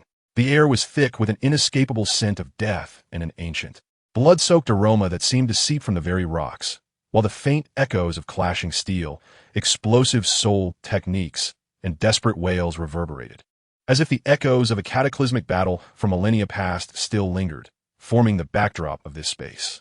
The ground beneath them was fragmented and pockmarked, riddled with grotesque chasms and vast craters, as well as hills that had been flattened by some horrific force. Countless massive, varied skeletons lay scattered about. Some were translucent as jade, while others were as dark as ink, still emanating an ominous pressure despite having lain in death for eons. Broken weapons and shattered armor fragments were strewn everywhere, many still flickering with a faint glow of soul power, hinting at their former glory. In the distance, remnants of colossal structures with an ancient and peculiar design stood, long since weathered and decayed, reduced to mere ruins. Here, indeed, was the true ancient battlefield, a final battleground, isolated from the outside world, forged and sealed by ancient powers through divine means. At last, they had discovered it. The density of death and lingering soul energy was nothing short of a treasure trove. The necromancer saint inhaled deeply, savoring the air thick with the essence of death and lingering souls, an expression of near-manic ecstasy crossing his gaunt features. The Thunderfire saint crackled with excitement, feeling the potent remnants of lightning and fire in the air, his tone laced with both awe and exhilaration. Master, the residual energy here is terrifying. Those who perished here must have truly been the gods of legend. Xiao Qi's gaze was fervent as he surveyed the fragmented weapons and armor. Master, these materials are extraordinary. If we can bring them back for study, they should significantly enhance our sect's strength. Lin Yan raised a hand, signaling for silence. He stood there, his gaze sharp as a blade, surveying the desolate and perilous battlefield.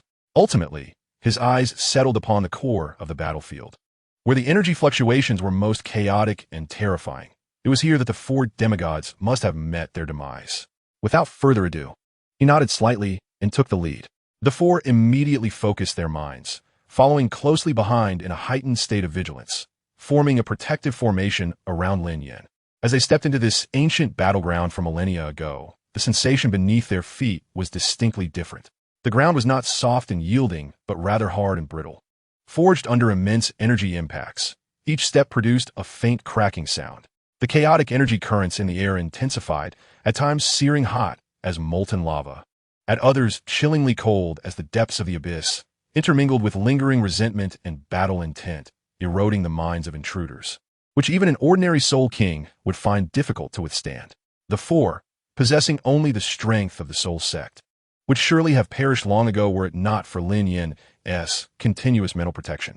Be cautious. The residual energy here is exceedingly unstable, some even exhibiting mutations. The magnetic saint warned solemnly, an invisible magnetic field enveloping him as he diverted several strands of encroaching gray energy. No sooner had he spoken than a seemingly calm stretch of charred ground suddenly erupted, and a shadow composed of pure flame and thunder surged forth, roaring towards them. This was a vengeful spirit formed from the lingering battle intent and soul power of a fallen warrior, devoid of intelligence, yet possessing the strength of a soul sovereign. Merely remnants, the Thunderfire saint declared, his eyes ablaze with lightning, stepping forward without retreat, delivering a powerful punch. The blazing Thunderfire collided ferociously with the vengeful spirit, producing a deafening explosion. Chapter 138, Vengeful Spirit. Ultimately, The vengeful spirit, a mere ephemeral existence, was instantly torn apart and obliterated by the Thunderfire Saint's indomitable flames, dissipating into energy that vanished into the annals of this ancient conflict. Continue forward, Lin Yan instructed in a calm tone, as if he had merely brushed away a speck of dust. Yet his expression grew increasingly grave. The dangers here far exceeded expectations. They had scarcely entered before encountering a soul, sovereign-level vengeful spirit. Deeper within, they might very well confront spirits of Soul Emperor or Soul Saint caliber. The further they ventured, the more harrowing the scene became. The colossal skeletons began to reveal more signs of battle, and the quality of the shattered weapon fragments visibly improved. The turbulent energy currents in the air grew more violent, interspersed with persistent resentment and battle intent, constantly gnawing at their minds. Suddenly, piercing shrieks erupted from all directions, and dozens of grayish-white, semi-transparent, humanoid, vengeful spirits emerged from fissures in the ground and the eye sockets of massive skeletons.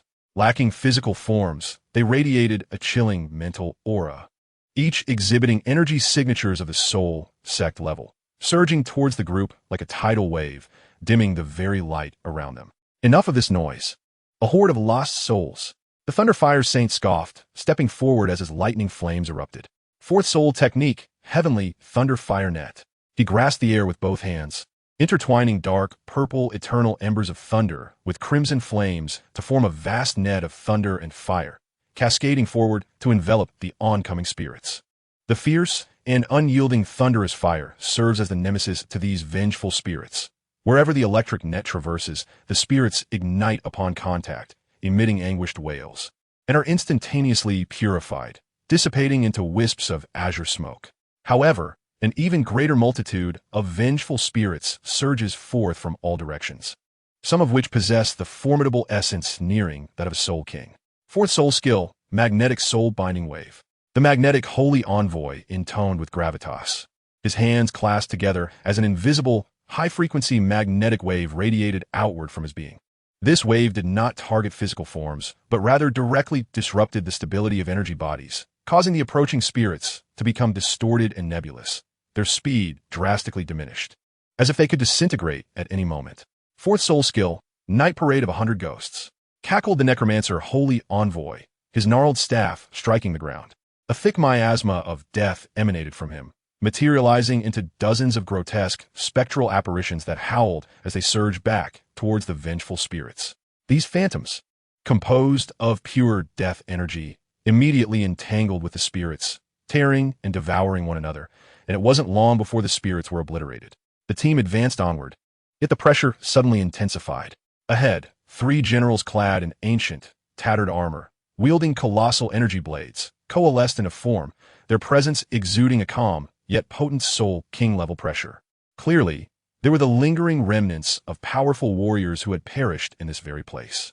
As they stepped forward, their massive blades, infused with the murderous aura of a brutal battlefield, descended with ferocity. Second soul skill, Wrath of the Radiant Thunder.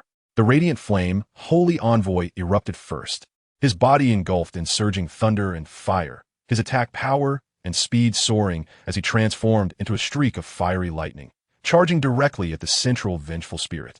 His thunderous fist collided violently with the energy blade, producing a deafening roar.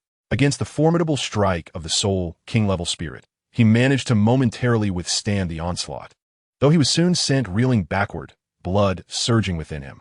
Second soul skill, Magnetic Stranglehold.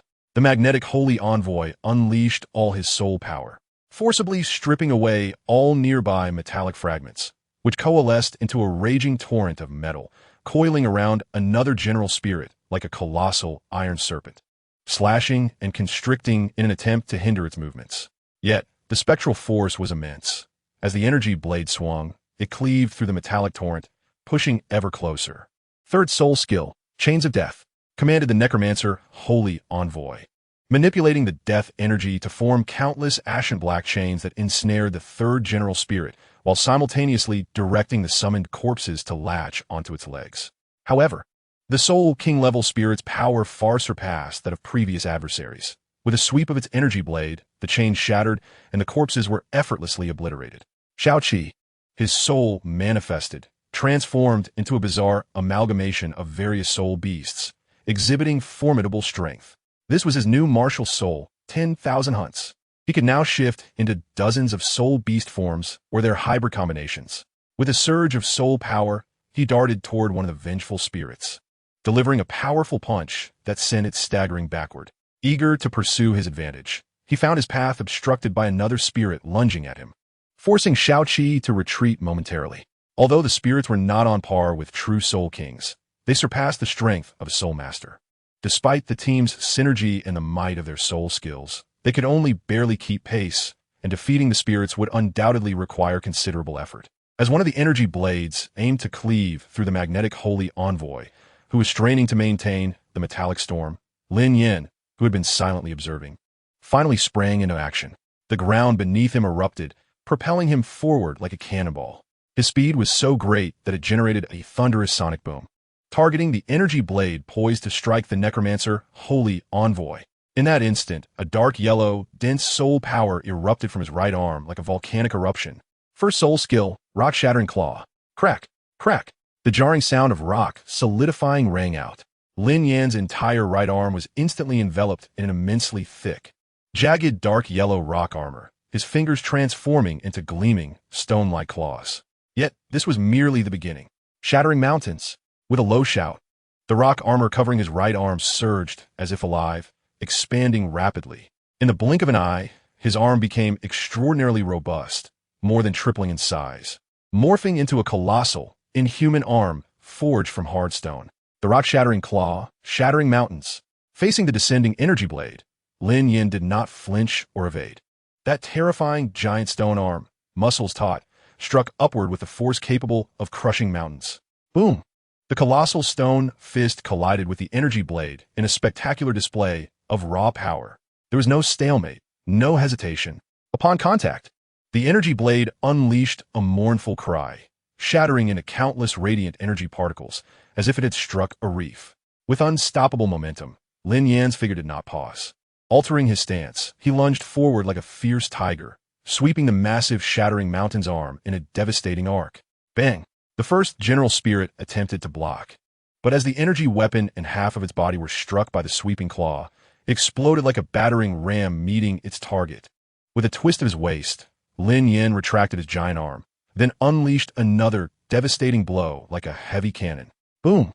The second general spirit was struck squarely in the chest by the massive stone fist, the terrifying impact coursing through it, causing its body to stiffen, cracks spreading all over, until it finally disintegrated into the most primal energy particles.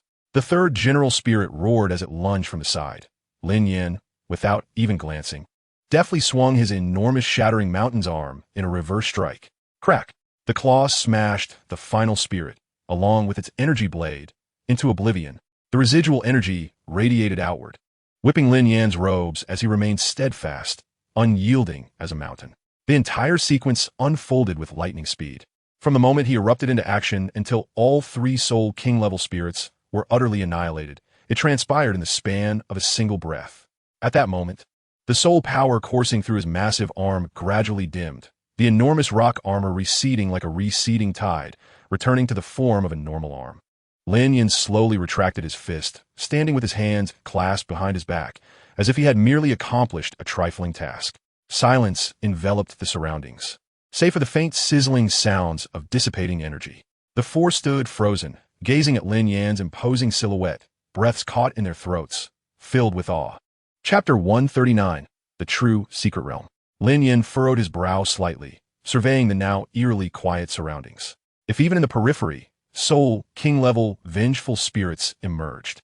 Venturing deeper might awaken even more potent beings, potentially leading to unnecessary troubles or unforeseen calamities. Qingming, I require your psychic power, Lin Yan silently intoned. Understood, prepare yourself, came the slightly exhilarated voice of Qingming from the depths of his sea of consciousness, as a vast, oceanic wave of psychic energy surged forth, merging with Lin Yan's own. The true pearl materialized in Lin Yan's hand, as he harnessed Qingming's 10,000-year level psychic power to activate this martial soul. Buzz! An intangible yet extraordinarily potent distortion field radiated from the pearl, enveloping the five like a shroud. Their figures became somewhat indistinct within the field, as if separated by a shimmering water surface, all their auras and even their presence distorted and obscured. The once tumultuous resentment in the surrounding air, stirred by their presence, suddenly lost its target, becoming bewildered and aimless. The shadows that lingered in the distance, seemingly on the verge of coalescing into more formidable, vengeful spirits, gradually dissipated. The ancient battlefield once again reverted to its deathly silence, as if no intruder had ever set foot upon it. "Move," Lin Yan murmured, maintaining the operation of the true pearl, and took the lead in advancing. This time, the journey unfolded with an extraordinary tranquility. No more vengeful spirits assailed them. Only the oppressive aura emanating from the center of the ancient battlefield grew increasingly heavy, pressing down upon the hearts of each individual like a tangible weight. They traversed silently across the edge of the fog-shrouded basin, genuinely stepping into the core region of this ancient battlefield. The ground beneath their feet exhibited signs of vitrification. The energy permeating the air was so dense that it felt almost solid, yet it was chaotically intertwined, with various elemental energies clashing and producing faint crackling sounds. Eventually, they arrived at the heart of the ancient battlefield.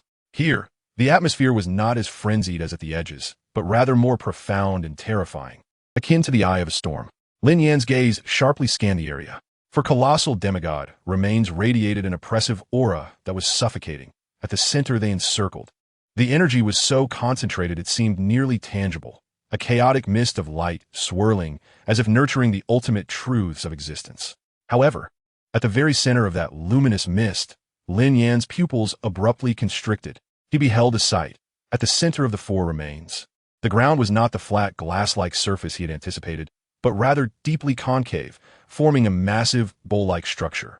And at the bottom of that bowl, contrary to expectations of a divine opportunity, lay the fifth remains.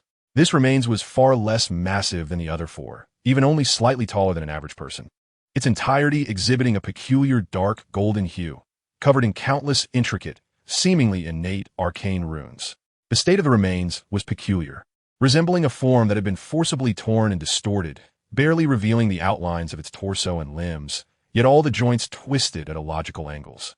While the cranial portion was shattered, leaving only half a face cloaked in dark golden armor pointing skyward. Yet, this seemingly broken remains exuded a terrifying pressure that transcended the other four demigods, a horror that defied description. This was not merely a superiority in power or energy, but a profound existential authority that sent shivers through the very core of one's soul. Before this oppressive force, the formidable presence of the four demigods appeared to transform into subjects surrounding a sovereign, even becoming treacherous vassals attempting regicide, but ultimately failing. Fragments of imagery from the sea god's legacy collided and reassembled in Lin Yan's mind. This was not a struggle. It was not a contest among the four demigods vying for divine status that resulted in mutual destruction. This was the scene of divine murder. The four demigods were clearly united in their attempt to slay this fifth remains, a true deity. And from the appearance of the scene, it seemed they had indeed succeeded. But at the cost of their lives, eternally imprisoning their divinity, power, and even remains within this desolate place. That so-called opportunity for ascension. A bone-chilling sense of crisis instantly gripped Lin Yan's heart, far more piercing than the chaotic energies surrounding them. "No, retreat. Leave this place immediately," Lin Yan bellowed, his voice quivering slightly with overwhelming terror. Without a moment's hesitation, he turned, his soul energy surging wildly, ready to charge outward without regard for anything else. The other four, though perplexed, instinctively obeyed Lin Yan's command. Upon hearing his words, their expressions changed dramatically as they immediately urged their soul energy to prepare for a retreat. However, it was already too late. Just as Lin Yan discerned the truth and harbored thoughts of retreat, the runes upon the dark golden remains at the center suddenly ignited, not with a brilliant divine light, but with a profound, dim glow filled with silence and a sense of unwillingness. Buzz! The entire core region trembled violently. The four demigod remains seemed to respond to some unseen command, their residual power being forcibly extracted and fused in an unprecedented manner. An irresistible, terrifying vacuum, far surpassing Lin Yan's imagination, erupted from the bottom of the bowl where the dark golden remains resided. In that instant, space warped into a vortex, light was consumed, and sound was obliterated. The five of them felt an immense tightening around them, as if grasped tightly by countless invisible hands. All their soul, energy, and struggles appeared insignificant and laughable before this force emanating from the remains of a deity. Master! No! The exclamations of Saint Lin Yan, Saint Wan Ji, and Saint Wraith, among others, were just beginning to echo when the distorted space stretched and tore them apart. The next moment, the world spun violently, and I lost all sense.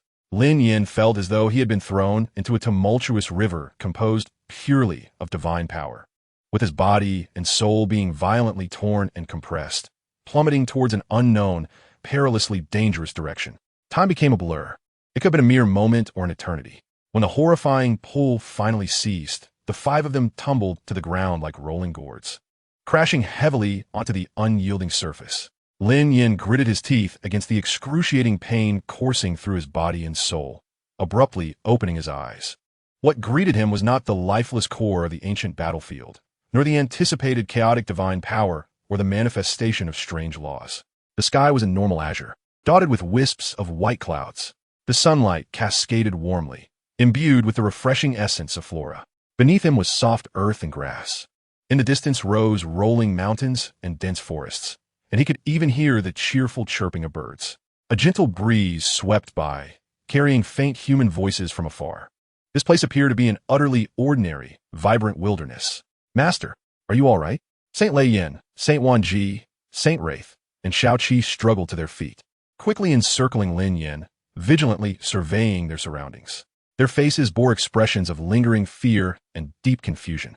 The tranquility and serenity before them starkly contrasted with the earth-shattering vacuum, and the terrifying pressure of the divine remains from moments prior, only serving to heighten their unease. No harm done. Lin Yan suppressed the turmoil within him, his gaze sharply scanning everything around. The effect of the true pearl had dissipated, yet they seemed to have attracted no attention. Something is amiss. Qingming, do you sense anything? In his consciousness, Qingming's voice carried a rare hesitation and gravity. It's peculiar. The energy here is remarkably stable, entirely unlike the chaotic situation outside. I deduce this must be a secret realm formed from the residual energy of that demigod. Just then, the sound of urgent hoofbeats and shouts grew nearer. Over there, quickly, surround them. Don't let that cultist escape. A squad of approximately 10 cavalrymen burst forth from the woods, clad in standard silver-gray leather armor. Wielding spears or carrying long swords, their movements swift and well-trained, though their overall prowess was modest, around the great soulmaster level. The leader, a man resembling a squad captain, emanated a soul power fluctuation at the soul respect level. They swiftly encircled Lin Yan and the others, spears pointed at them, their faces reflecting vigilance, anger, and a hint of unmistakable fear. Who are you? Why have you appeared in this cursed forest? The squad captain barked, his gaze sweeping over the five, tightening his grip on his weapon as he sensed their soul power was beyond his comprehension. Lin Yan's expression shifted slightly. Cursed forest? Cultists? He swiftly concealed all fluctuations of his soul power, gesturing for the four individuals behind him to remain calm. Stepping forward, he displayed a perfectly measured expression of weariness and bewilderment. Esteemed military gentlemen, we are but 5 wandering soul masters from afar. We have been lost in the mountains for an extended period and have only just encountered peril, narrowly escaping to this place. Might I inquire where exactly we are? And what does this matter regarding the so-called cultists? His words were earnest and his demeanor genuine, and given the disheveled appearance of the 5, they indeed resembled individuals who had fallen on hard times. The squad leader regarded them with skepticism, scrutinizing their features closely, seemingly finding no overt signs of cult affiliation. His expression softened slightly, though his vigilance remained intact. Lost, are you? Do you realize this is the border of the 4 nations? Recently, the crazies from the Witch Nation have been quite active, and we are tasked with patrolling and purging. Your suspicious demeanor compels us to escort you back to the Void Nation for an investigation by the king. The mention of the 4 nations, the Witch Nation, and the Void Nation sparked a flurry of thoughts in Lin Yan's mind. Could this place be a complete microcosm, born from the residual energies of 4 demigods, possessing its own rules and history? Unsure of his conjectures, Lin Yan resolved to accompany these individuals, hoping to uncover some clues. Certainly, we are willing to cooperate with the investigation. We also seek a place to rest and gather information, Lin Yan replied amiably, exhibiting no intention of resistance. Observing Lin Yan's compliance, the squad leader breathed a sigh of relief, signaling his men to lower their weapons while maintaining their encircling formation. Follow closely. Notrix. The group proceeded toward the forest's edge. Along the way, Lin Yan engaged the squad leader in seemingly casual conversation, piecing together bits of information through his fragmented words and Qing Ming's perceptions. He gradually assembled a basic understanding. This world was referred to as the Four Nations, predominantly governed by four forces: Void Nation, Witch Nation, Immortal Nation, and Flame Abyss Nation. These factions had been embroiled in perpetual warfare, vying for land and resources, each seeking to consume the other, leading to numerous grand conflicts, yet none could gain the upper hand. As they continued their silent march, regardless of Lin Yan's indirect inquiries, the squad leader remained reticent about further information, merely urging them to hasten their pace, his vigilance unwavering. Lin Yan understood that, with their current identities, it would be challenging to extract more valuable intelligence from these lower-ranking soldiers. In this unfamiliar territory, he needed to demonstrate his worth swiftly to pry open more mouths and acquire genuine information. At that moment, a ferocious, beastly roar erupted from the forest ahead, accompanied by an overwhelming aura emanating from a top-tier soul beast. This was followed by the soldiers' startled cries and the sounds of soul skills colliding. "This is bad. It's a mutated burrowing boar. It has broken through our defenses." The squad leader's expression shifted dramatically as a massive creature, resembling a wild boar with fangs gleaming like black crystals and covered in irregular spatial scales, smashed through several large trees, its crimson eyes fixated on the squad. Its aura unmistakably reached the level of a 3,000-year soul beast. For this team, composed merely of soul venerates, it was undoubtedly a catastrophe. The soldiers were thrown into disarray, their faces drained of color, fear overwhelming them. In that critical moment, Lin Yan stepped forward, instantly completing his martial soul manifestation. The first soul ring glimmered as soul power surged around him, an oppressive aura erupting like a mountain. First soul skill, Rock Shatterclaw. With a resounding thud that echoed like an invisible hammer striking down, the charging 3,000-year burrowing boar collided with an imperceptible yet indestructible barrier. Its forward momentum came to an abrupt halt, and the creature's menacing head emitted a sickening crack as its enormous body shuddered, blood streaming from its orifices. Collapsing lifelessly to the ground, its essence extinguished in an instant, the entire sequence unfolded with astonishing speed. All the soldiers stood in stunned silence, gazing at the once mighty soul beast, now rendered lifeless, then shifting their incredulous stares to the young man who had delivered the casual blow, his attire undisturbed. As if witnessing a ghost, the squad leader's pupils constricted, his heart racing. As a soul venerate, he could more acutely sense the terror of that fleeting moment. It was a pure, overwhelming force, an appalling mastery over power. This strength was undoubtedly at the level of a soul king, perhaps even beyond. In the realm of the Four Nations, soul kings were the pillars of their respective countries, held in the highest esteem. He had just treated a soul king as a suspect to be interrogated. Cold sweat broke out on the squad leader's forehead, his attitude shifting 180 degrees. He hastily sheathed his weapon, bowed deeply, and spoke with utmost respect. "Ah, it is indeed the esteemed presence of a soul king. I am Vilrum, captain of the 3rd Patrol Squad of the Void Nation. I beg your pardon for any offense earlier. Please forgive me, my lord."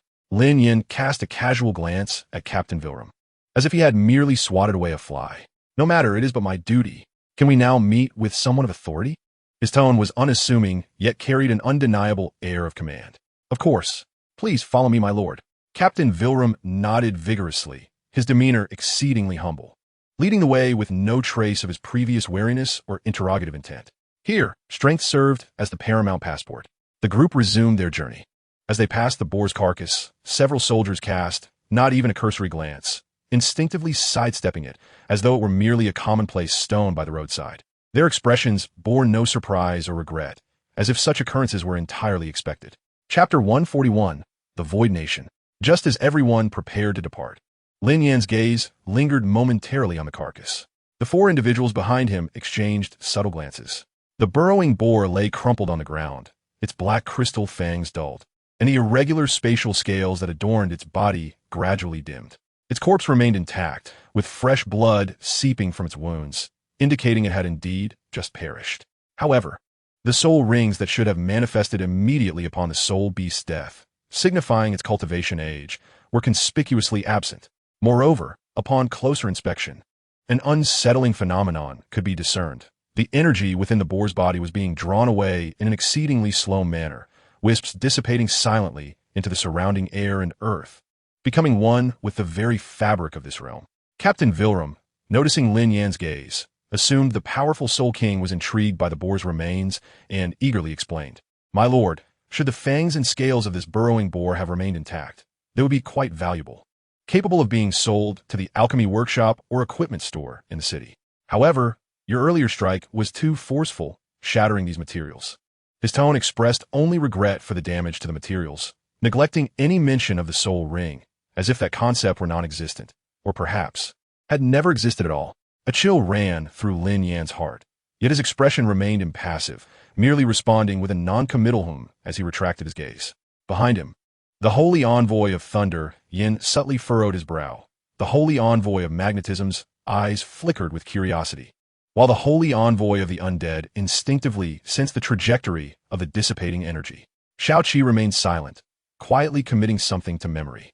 They all recognized this anomalous phenomenon, but to Vilram and the soldiers, it was a matter of course, unworthy of mention.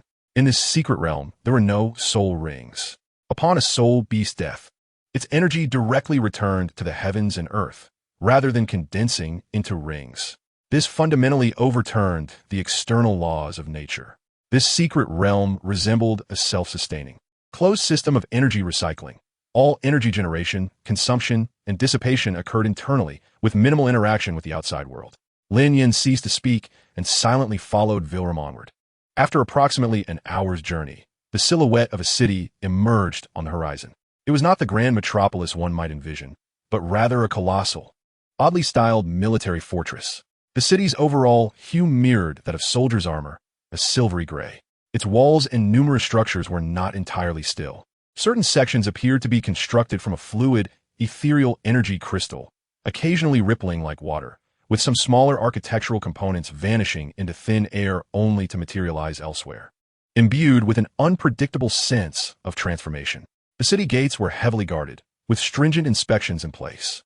The squad leader approached for negotiations, and upon learning that Lin Yan was a Soul King, he exhibited profound respect and immediately granted passage. The sights within the city were equally peculiar. The inhabitants predominantly wore expressions of haste, burdened by a fatigue born of prolonged tension. Their martial souls were rather unusual, primarily associated with concepts of space, reflection, and flickering. Yet their overall ranks seemed low, as if bound by an intangible ceiling. Lin Yan and his companions were directly escorted to the most magnificent structure at the city's center, the Hall of Void. Inside the Hall of Void, light did not emanate from conventional sources such as candles or soul-guiding devices, but flowed from the walls and ceiling, where silvery gray energy patterns ebbed and flowed, casting an ambience that was both bright and somewhat illusory. They did not wait long before a man clad in a silvery gray robe took his seat upon the throne. He appeared middle-aged, with a countenance marked by both weariness and sharpness. His soul power vibrated at the level of a soul emperor, standing out in this city like a beacon in the night.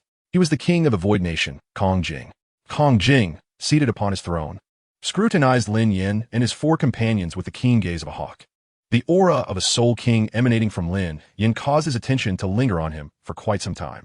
The other four, their energies obscure and enigmatic, were evidently no mere amateurs, which further heightened his regard. "Captain Weyla, Mu has reported to me. I did not expect someone as youthful as you to already possess the strength of a Soul King. Truly, heroes emerge from the young," King Kong Jing remarked, his voice steady yet imbued with the authority of a superior. "May I inquire how you wish to be addressed? From whence do you hail? And what brings you to my Void Nation?"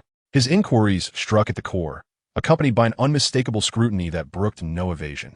Lin Yan stepped forward, bowing with neither subservience nor arrogance, his expression composed. "I am Lin Yan, your majesty. This is my party. We are wanderers from the mountains, having long since retreated from the world. Recently, we were sent forth by our master to seek opportunities for growth and breakthrough.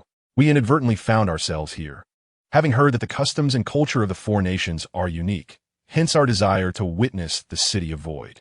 If we have caused any disturbance, I hope your majesty will be magnanimous in your understanding." His words were artfully evasive. While he disclosed his identity and purpose, they bore little substance, to the point where one could argue they were nearly meaningless. If anyone truly believed such words, they would surely be inviting the divine. King Kongjing, although aware that Lin Yan was being disingenuous, chose not to press further.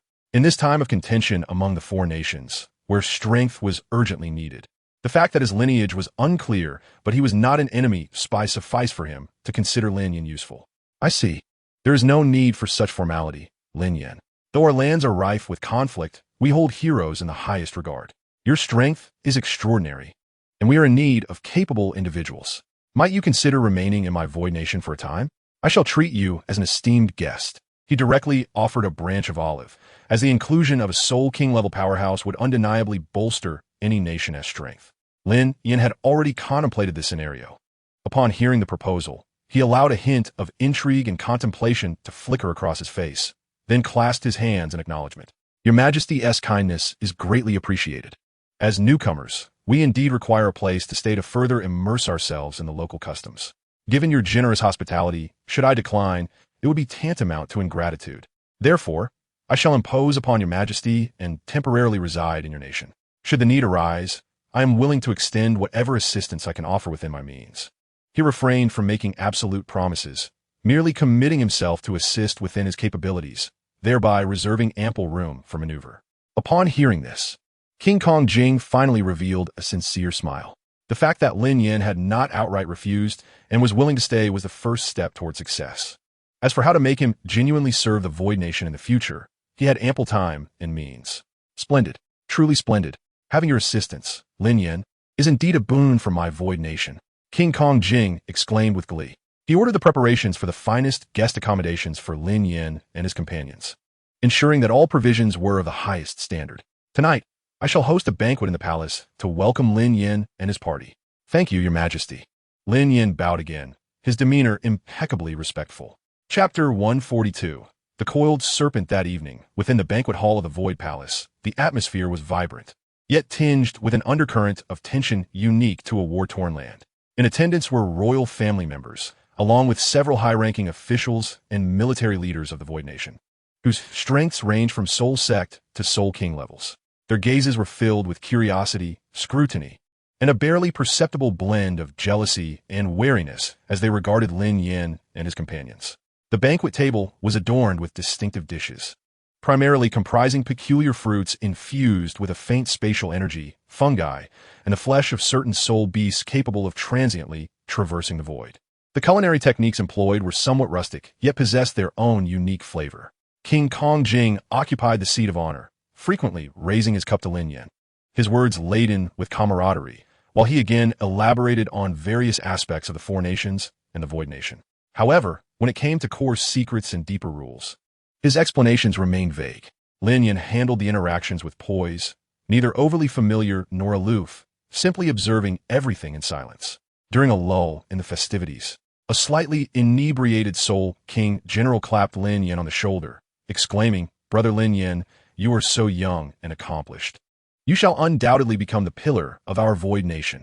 Who knows, perhaps you may glimpse the vistas beyond the Soul Emperor." Before he could finish, a colleague nearby silenced him with a sharp glance, instantly cooling the atmosphere and rendering it awkward. Beyond the Soul Emperor? Such a topic seemed to carry a weighty sensitivity and a sense of helplessness here. Lin Yan noted all of this with keen awareness. Understanding the rules of this world were not only reflected in the absence of soul rings, but were also deeply engraved in the cognition and fate of every indigenous inhabitant. As the banquet concluded, Lin Yan and his companions were respectfully escorted to a lavish guest house that was both independent and heavily guarded. Once they were alone, Lin Yan erected a simple soundproof barrier. "Master, this place is exceedingly peculiar. The rules here are distinctly different from the outside world. That king appears welcoming, but is, in truth, perpetually vigilant, showing no genuine trust." The Saint of 10,000 Magnets spoke solemnly. Shao Qi interjected, "Master, they have likely discerned we are not from this land. Our martial souls are simply too evident. Whether they are wary of us or have seen through our identities is inconsequential. Our needs align. We require this identity and stronghold. While they seek our power," Lin Yan replied calmly, "from tomorrow onward, you shall be responsible for gathering intelligence on the other three nations." "Understood," Shao Qi responded tersely. "You too, the Saint of Thunderflame and the Saint of 10,000 Magnets, may engage with the upper echelons of the Void Nation, showcasing some of your abilities to gain a degree of influence, but exercise caution to avoid revealing our intentions. Understood, they both nodded. Sent of the undead, during this time, test whether the rules of this realm will restrict your martial soul. If your martial soul proves usable, it will greatly aid our future endeavors. Perfectly agreeable. The Saint of the Undead cackled in a raspy laugh. With arrangements in place, Lin Yan approached the window, gazing at the moon in the night sky, which appeared no different from that in the outside world, yet shrouded in an unsettling haze. Despite the plans being established, a lingering sense of unease nestled within him, refusing to dissipate. This sensation was one of the rarest he had experienced since arriving in this world. In the past, regardless of how daunting the situation, he had always been able to carve a path through sheer strength and cunning, gradually seizing control of the circumstances. Yet this time, from a moment the sea god appeared, everything seemed to deviate from its intended course. Despite the glaring flaws in the sea god's guidance, he still chose to place his trust in it. What was purported to be a demigod's opportunity now appeared more akin to a lethal trap cloaked in honey, leading him into this cursed, twisted prison of rules. What was the sea god's true intent? Was it genuinely an assessment for him, or was it a means to achieve some nefarious objective through him? He could not even ascertain whether the position of demigod was a tangible reality or a complete fabrication. The sensation of being manipulated by an unseen hand, with a fog-laden path ahead, left him profoundly uneasy, awakening an unprecedented vigilance deep within his heart. In the ensuing days, Lin Yan and his companions commenced their assigned tasks. Once their gathered intelligence reached a sufficient volume, Lin Yan convened a brief meeting. The envoy of the undead was the first to speak, bringing troubling news. His countenance was so grim it seemed almost to drip with darkness, and the usual glint in his eyes appeared murky and uncertain. He reported somberly, "Master, the rules here are exceedingly bizarre.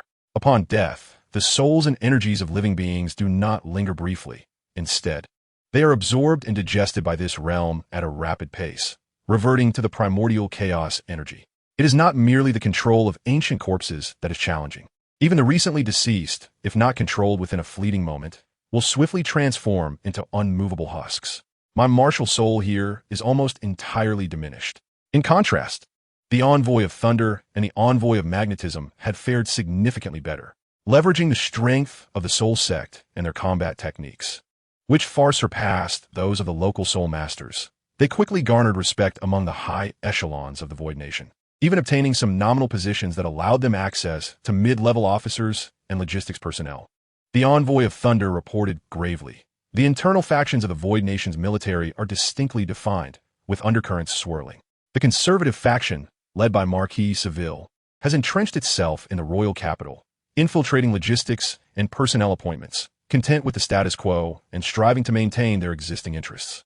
They adopt a policy of appeasement towards border conflicts, even secretly embezzling military supplies, which has incited considerable discontent among the frontline soldiers. In stark contrast stands the hawkish faction represented by General Gore, having long defended the borders.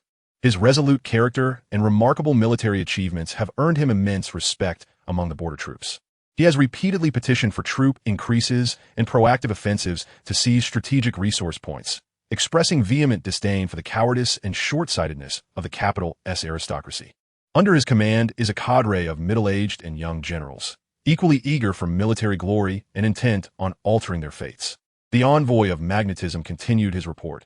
"My subordinates have uncovered that, while the Void Nation appears to uphold strict military discipline, the internal hierarchy is rigid, rife with exploitation and oppression. The aristocrats and high-ranking soul masters monopolize the majority of cultivation resources and wealth." A flicker of barely perceptible disdain crossed his eyes as he continued. "Within the capital, the aristocratic district revels nightly in extravagance, their offspring never lacking in resources for cultivation. Meanwhile, the low-ranking soldiers guarding the borders, facing peril directly, not only experience frequent delays in their meager pay, but also suffer from insufficient basic military salaries. Many ordinary soldiers' families are compelled to sell their scant possessions just to scrape together enough to purchase inferior potions on the black market for their children as cultivation. The compensation for the fallen is subjected to layers of deductions, and by the time it reaches the widows and orphans, it is hardly enough to sustain a livelihood." The envoy of magnetism's tone was cold and factual. This is not an exception, but a widespread phenomenon. The upper echelons are insatiably greedy, lavishly squandering resources, while the lower ranks are drained of vitality, struggling to survive.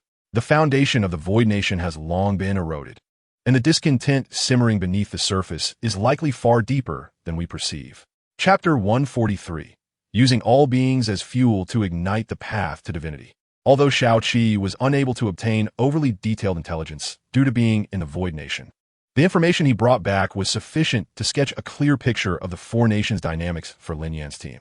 The Witch Nation lurks within a perpetually unsettling gray mist swamp, its citizens' temperaments being gloomy and unpredictable, with most martial souls related to spiritual power.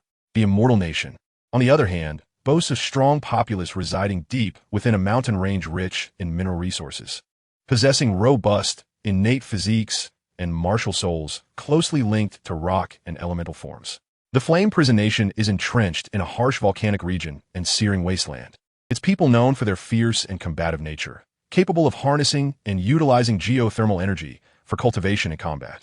Shao Qi also relayed an intriguing piece of intelligence, according to some ancient fragmentary records. This realm, known as the Land of Four Nations, had indeed birthed soul, saint-level powerhouses hundreds of years ago.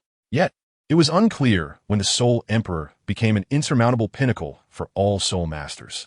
Even more alarming, in recent decades, the emergence of new Soul Emperors has drastically dwindled. The King of the Void Mirror Nation has been the only successful ascendant to the status of Soul Emperor in nearly 30 years. Upon hearing these reports, Lin Yan pondered for a moment before posing a seemingly unrelated question. Have any of you noticed that since entering this realm, your cultivation speed has slowed? The four were momentarily taken aback, then focused their minds to sense their own states carefully. After a brief moment, their expressions grew solemn. The Envoy of Thunder spoke first. It is indeed the case, Master.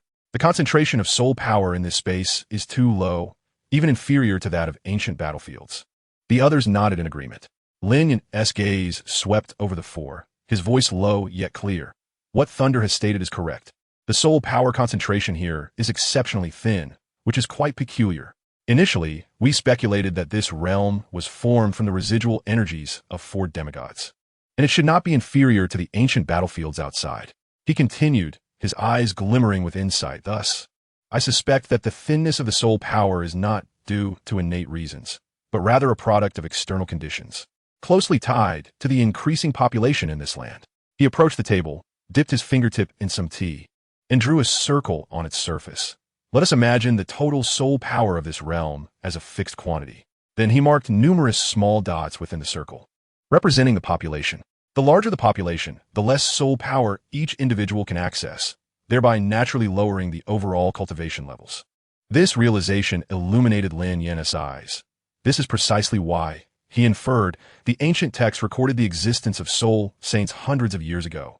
Yet now, soul emperors are a rare breed. It is not a lack of talent, but a fundamental insufficiency of soul power to support any breakthroughs.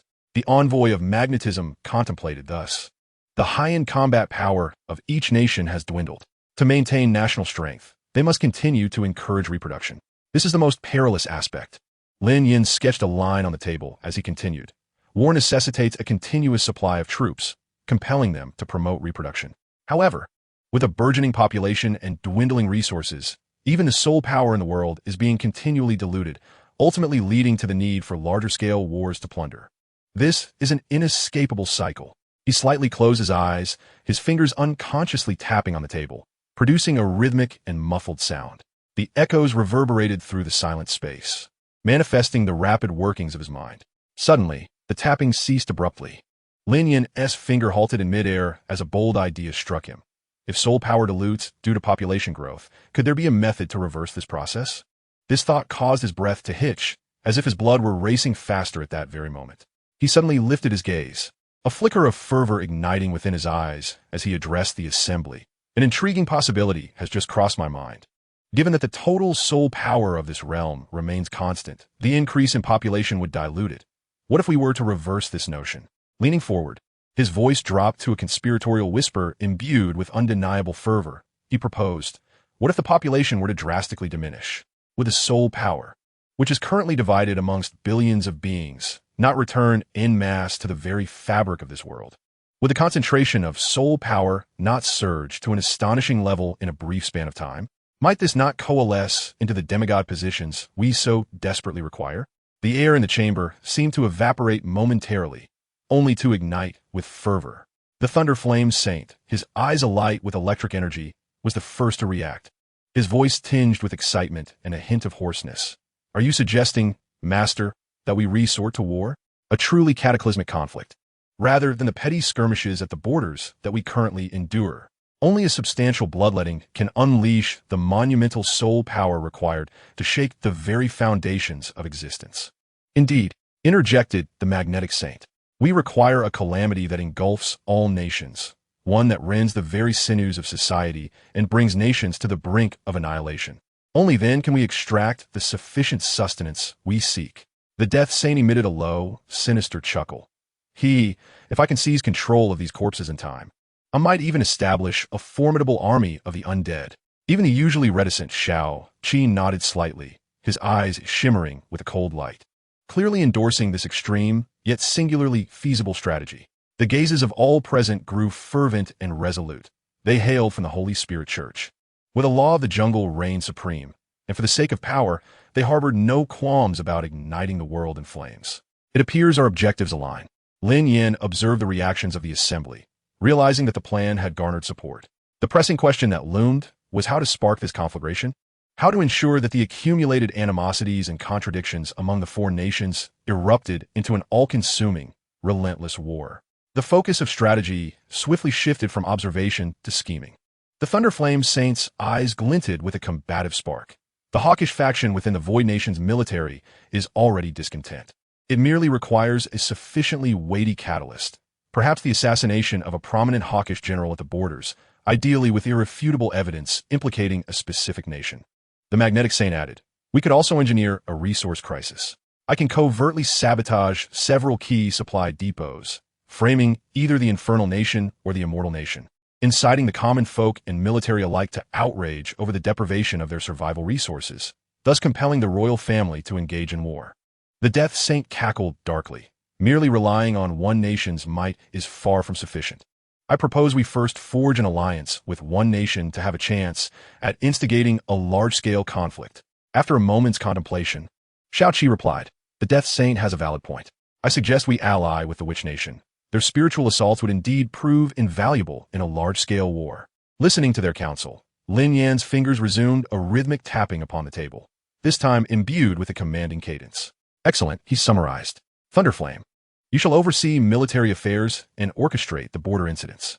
Magnetic, you are tasked with sowing discord. Death, your role will be to disguise and frame the blame, redirecting the disaster to other nations. Xiaoqi, you will accompany me to the Witch Nation to discuss matters of collaboration." Lin Yan inhaled deeply, a hint of a satisfied smile gracing his lips, as if the air itself were infused with the scent of gunpowder and blood. His gaze turned distant and fervent, as though he were peering into a grand drama, soon to unfold upon the earthly stage. "Life?" he mused, a soft chuckle escaping his lips as his fingers traced elegant arcs through the air. "It is but the most inexpensive pigment in the palette of war, the most ephemeral of fireworks." His expression shifted, deepening into one of profound contemplation, as if gazing upon a distant battlefield. "Let countless lives transform into the skeletal steps upon which we tread. Let blood become the ink with which we inscribe our epic." Chapter 144, Envoy to the Witch Nation. Through a series of recent interactions, Lin Yan, leveraging his unfathomable prowess and the deliberately displayed breadth of understanding that transcended the confines of the Four Wars territory, had begun to earn the admiration and a measure of trust from the king of the Void Nation. While they were not entirely open with each other, the king had grown accustomed to seeking Lin Yan's insights and regarded him as a valuable guest and potential ally. Thus, on the following day, seizing the opportunity to discuss state affairs with the king, Lin Yan casually steered the conversation toward the impasse among the four nations. "Your Majesty," he spoke in a calm tone, as though merely presenting an objective analysis, "the four nations have been at a standoff for years, each exhausting the other. While the Void Nation is formidable, attempting to unilaterally disrupt the balance to unify the realm presents significant challenges. Even if successful, it would likely result in a Pyrrhic victory, leaving room for others to capitalize on the aftermath." Upon hearing these words, the king furrowed his brow tightly, his fingers unconsciously gripping the armrest of his throne with such force that it nearly left an imprint, for Lin Yan's words struck a chord deep within him. In the prime of his life, the blood of his ancestors surged with ambition and valor, yearning to unify these four nations, to bring an end to centuries of relentless strife and fragmentation, and to establish a monumental legacy. This was the greatest desire and obsession that burned within him day and night. Yet, reality loomed like a frigid shackle. Despite the strength of the Void Nation, it was far from capable of crushing the other three nations.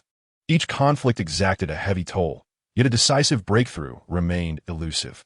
He was burdened with lofty aspirations, yet ensnared in the quagmire of reality. This was the deadlock he had grappled with day and night since ascending the throne. Lin Yan deftly pivoted the conversation, seemingly mentioning casually. In truth, breaking the stalemate does not necessarily require one to take all matters into their own hands. Just as if someone could share the burden, even bringing unexpected assistance. He paused, gauging the king's reaction before continuing at a leisurely pace. For instance, the Witch Nation. Their spiritual sorcery is cunning and difficult to counter, precisely the nemesis of the immortal nation's brutish warriors. If we could forge a temporary agreement with them, a pincer movement could render even the mightiest immortal nation vulnerable to obliteration. He did not directly propose an alliance, but rather utilized vague and open-ended language to subtly implant the notion of uniting with the Witch Nation to first eliminate the weakest. The immortal nation, like a seed quietly sown in the king's mind. In the ensuing days, Lin Yan opportunistically reinforced this concept in various settings. Whether analyzing the landscape or critiquing the strengths and weaknesses of other nations, always inadvertently emphasizing that uniting with the Witch Nation was the optimal solution, and the immortal nation was the most suitable target. His profound insights and precise grasp of the situation, combined with his deliberate portrayal of a stance entirely aligned with the interests of the Void Nation, gradually influenced the king, who became increasingly convinced of the viability and necessity of this strategy. Ultimately, following yet another of Lin Yan's seemingly casual suggestions, a glimmer of resolve flickered in the king's eyes as he proactively stated, "Lin Yan, your words hold merit. Partnering with the Witch Nation to first eliminate the immortal nation is indeed the best strategy to break this deadlock.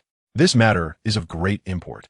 I wish to dispatch a reliable individual to the Witch Nation for secret negotiations. Your insights are exceptional, your strength formidable, and, as an outsider, you would not raise suspicions from other nations. Would you be willing to shoulder this burden and embark on a journey to the Witch Nation?" Lin Yan inwardly scoffed. Having seen through the king's machinations, this was merely an attempt to send him, an outsider, into a perilous situation while reaping the rewards for the Void Nation. Should he succeed, the Void Nation would benefit. Should he fail, the repercussions would fall solely on him, Lin Yan. However, he revealed none of this, instead allowing a semblance of trust and responsibility to emerge in his demeanor, tinged with a sense of gravitas. After a moment of contemplation, as if weighing the gravity of the task, he spoke with utmost seriousness. "I am deeply honored by your trust, your majesty, to entrust such a weighty responsibility that bears upon the fate of the nation to Lin Yan." He first raised a remark, then subtly shifted the focus of the conversation, elucidating the stakes while also outmaneuvering his counterpart. Lin was acutely aware of the perilous nature of this undertaking, the uncertain outcome, and its implications for the diplomatic relations between the two nations. Should any misstep occur, it could lead to unforeseen complications. However, he paused momentarily, his gaze unwavering as he looked towards the king of the Void Kingdom, his voice steady and resonant.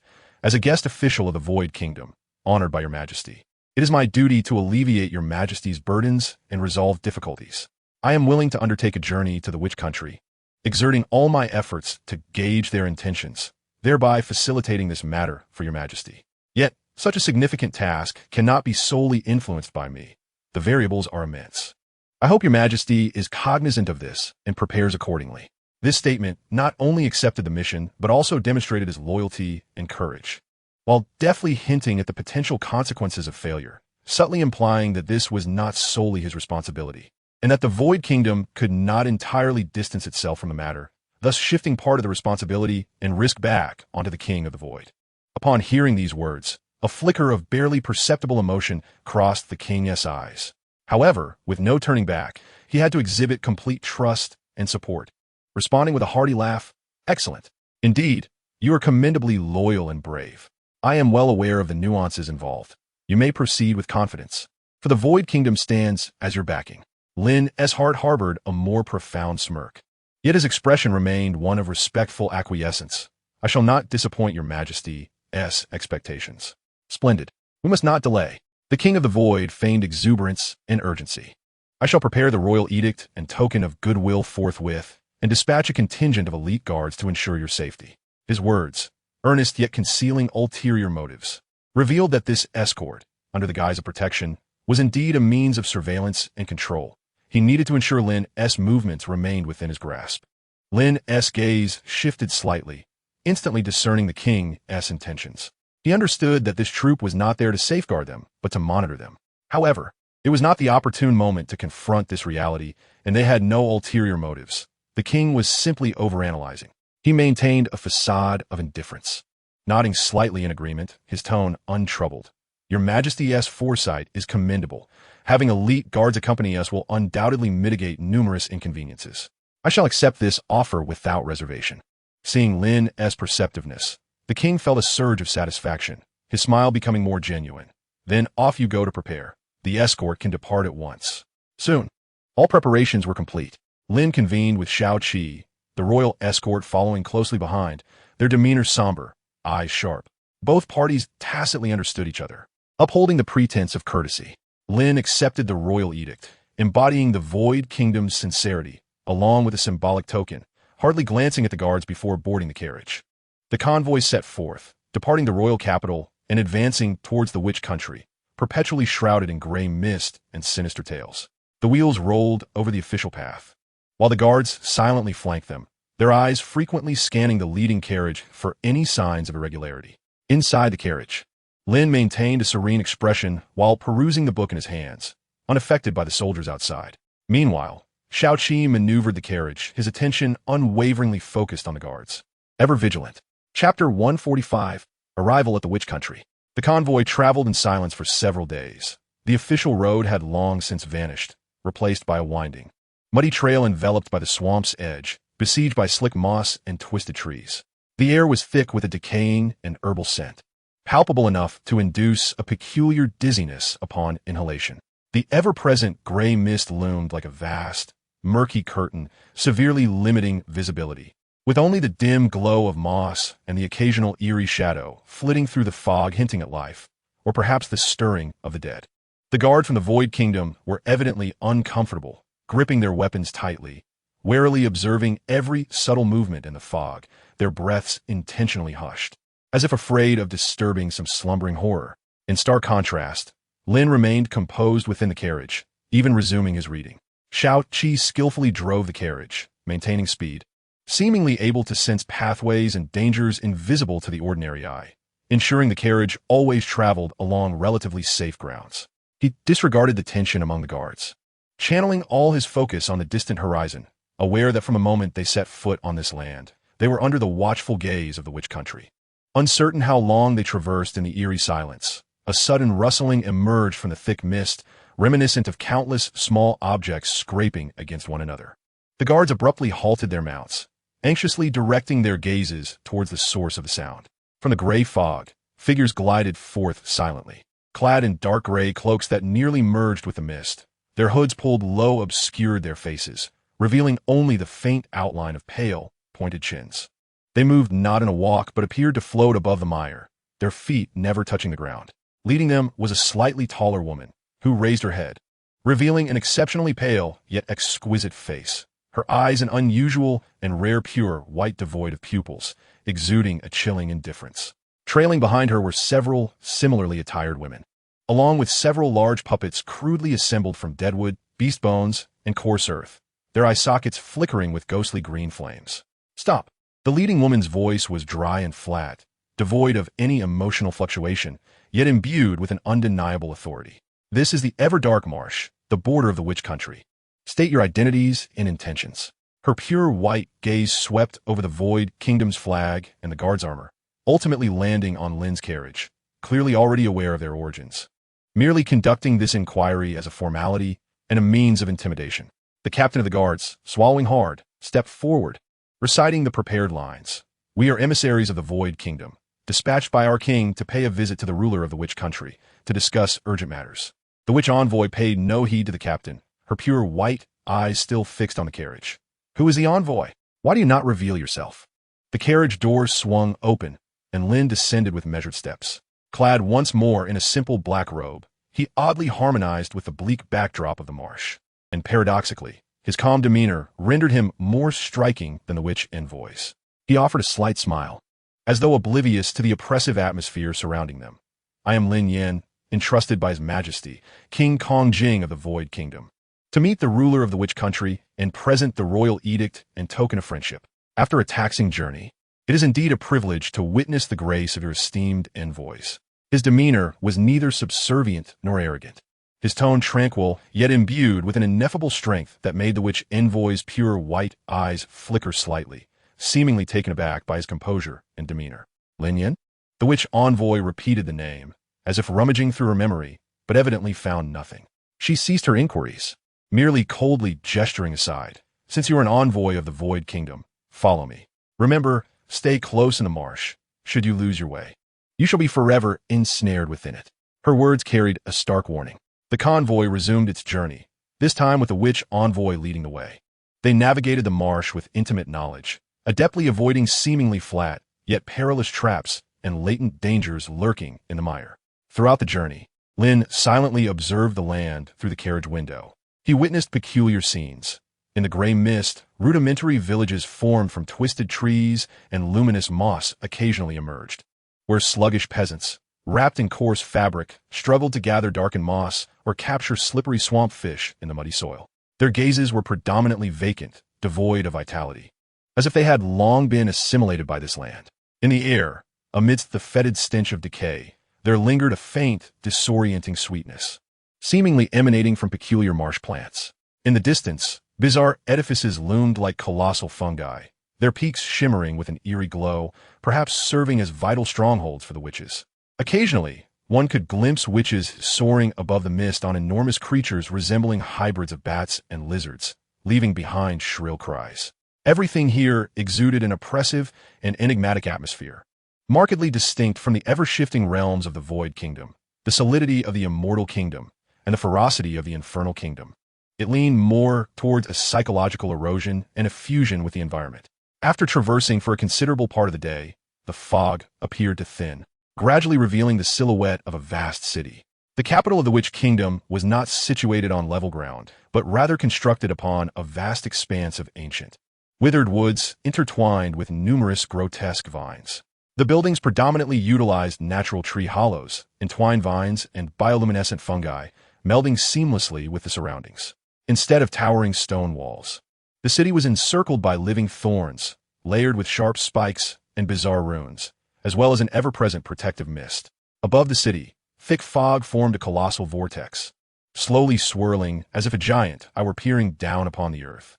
At the entrance stood a massive archway woven from countless pale, withered bones and writhing black vines, emanating a chilling aura of death.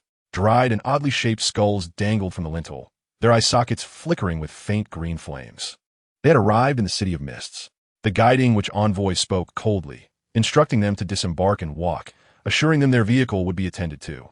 Her tone brooked no dissent. Lin Yan and Xiao Qi alighted, and the guard were also required to relinquish their weapons. Initially reluctant, they ultimately acquiesced after a brief and tense standoff, prompted by Lin Yan's gesture. Escorted by more ice-eyed witch warriors emerging from a mist, they traversed the unsettling bone-and-vine archway.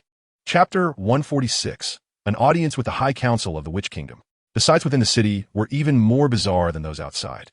The streets wound like serpents, paved not with stones, but with a hardened fungal mat and interlaced roots. Light emanated primarily from ghostly green lanterns suspended from vines, bioluminescent moss, and runes adorning certain buildings, and the flickering glow of candles peeking from windows. The air was thick with a cloying, sweet aroma, mingled with herbs, sulfur, and a barely perceptible hint of blood. The denizens, clad mostly in dark cloaks, moved briskly and spoke little. Many wore masks or veils, seemingly to shield themselves from certain elements in the air. In addition to humans, one could spot some tamed marsh beasts and more of those rough, yet robust puppets engaged in labor. Occasionally, scrutinizing glances emerged from beneath the shadows of cloaks, laden with examination, wariness, and a barely discernible malice. The atmosphere lacked the hustle and bustle of a marketplace, instead enveloped in a stifling silence, akin to the stillness before a storm, all shrouded within a mystique and eerie ambience.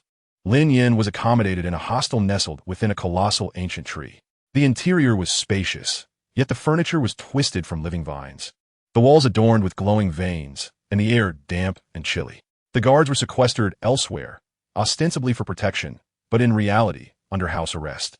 Only Xiao Qi remained by Lin Yan's side, his presence almost negligible, as the witches seemed to regard him as inconsequential. For the next 2 days, Lin Yan was not summoned immediately. It appeared the witches intended to let him stew, allowing him to absorb the oppressive essence of this land and the hospitality customs of the Witch Kingdom. During this time, only a few witches delivered peculiar, yet fortifying food and water, their demeanor indifferent, responding to any inquiries with the same phrase, await notification. Lin Yan was not impatient. He relished the opportunity to observe the city through limited windows, attuning himself to its energy flows and social structure. He discerned that the hierarchy within the Witch Kingdom was exceedingly rigid. Ordinary citizens moved about like soulless husks. Low-ranking witches were fraught with anxiety, while only those adorned in more elaborate attire and exuding greater power possessed a semblance of status and freedom. The entire societal framework revolved around monopolizing knowledge and power, permeated with oppression and control. It was not until the evening of the 3rd day that the witch envoy with pure white eyes reappeared. "The regent wishes to see you," she announced icily. "Follow me." Regent? Lin Yan keenly noted this title. The envoy cast him a glance, her white eyes betraying no emotion. Her Majesty the Queen is engrossed in her cultivation. State affairs are temporarily overseen by the regent elder, SoulWeep. Lin Yan understood. It appeared that the highest authority in the Witch Kingdom was not entirely vested in the Queen. This regent elder, SoulWeep, was the true adversary he would face. Following the envoy, Lin Yan and Xiao Qi traversed a labyrinth of intricate vine bridges and tree-hollow passages, ultimately arriving at a hall nestled deep within a colossal fungal structure at the heart of the city.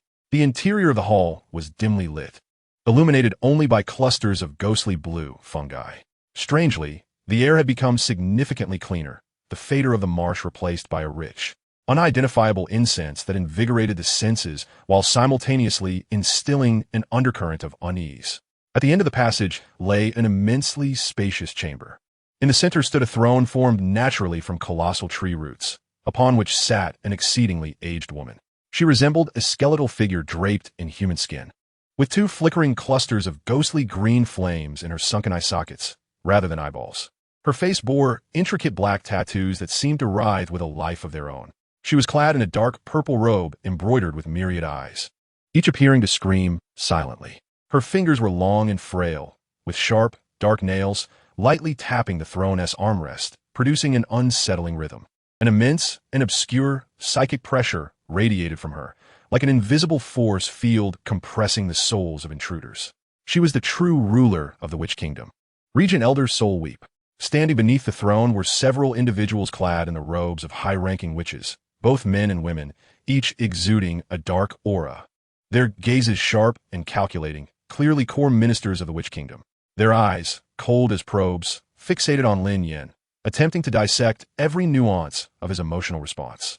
The guiding witch envoy bowed and silently retreated into the shadows. Under the weight of the intangible psychic pressure, Lin Yan maintained a steady gait as he approached the center of the hall, bowing slightly. "I am Lin Yan, envoy of the Void Kingdom, here on the orders of His Majesty the King of the Void Kingdom, to pay my respects to the esteemed Regent Elder of the Witch Kingdom and all present." His voice, though moderate, resonated with clarity and steadiness, as if impervious to the surrounding environment and psychic strain. The Elder SoulWeep ceased her rhythmic tapping, her ghostly green eyes fixed upon Lin Yan. After a prolonged silence, she emitted a raspy laugh akin to the rustling of dry leaves. "The envoy of the Void Kingdom possesses some intrigue. That little rascal from the Mirror Kingdom has sent you to our city of mist for what purpose? Surely, not merely to admire our wretched landscape?" Her words dripped with evident scorn and condescension. Lin Yan straightened, a perfectly measured smile gracing his lips. "Regent Elder, you jest. The unique visage of the eternal dusk marsh is indeed a rarity to behold. However, my journey here carries significant weight. Our sovereign is deeply concerned about the protracted stalemate among the 4 kingdoms, with years of warfare leaving all parties weary and exhausted. Yet none possess the means to break the deadlock. This is not a sustainable course." A male minister, standing in the front row with a grim visage, let out a cold snort. "Humph, the Void Nation can no longer endure. I presume you seek assistance? Or are you merely toying with some spatial trickery? Lin Yan turned his gaze towards the minister, his smile unwavering. Your Excellency, your words are misguided. The Void Nation possesses a well-trained army and ample supplies, with fortified defenses. What grounds do you have to claim we cannot endure? It is merely that His Majesty, with his remarkable vision, cannot bear to see the populace continue to suffer amidst the chaos of war, and thus wishes to seek a resolution for the greater good. A resolution? A witch, her face obscured by the shadow of her hood, interjected with a sharp voice. How do you propose to achieve this? Do you intend for the Void Nation to dominate alone? Certainly not. Lin Yan shook his head, his gaze now resting solemnly upon Elder Hun Ti. His Majesty believes that among the four nations, we must unite with those of similar aspirations to first eliminate the most obstinate hindrance to peace. His Majesty envisions that if the Witch Nation and the Void Nation, positioned on opposing ends, could align their intentions, we might strike from both sides and clear the realm with minimal cost, thereby restoring order. He refrained from explicitly naming the Immortal Nation. Yet all present were acutely aware of whom he referred to. A brief silence enveloped the hall, interrupted only by the sound of floating scrolls turning their pages in silence. Elder Hun Ti's emerald eyes flickered, her voice still hoarse. Oh? The Void Nation seeks to ally with my Witch Nation to jointly vanquish the Immortal Nation? Such audacity, and such sincerity. She deliberately elongated the word sincerity, laced with skepticism. But why should my Witch Nation take such risks? Engaging in a head-on clash with the Immortal Nation. Even if victorious, what will we gain? Moreover, who can guarantee that your Void Nation would not take advantage of our mutual exhaustion? Her inquiries were sharp and direct, pinpointing the core vulnerabilities of the proposed alliance: trust and the distribution of benefits.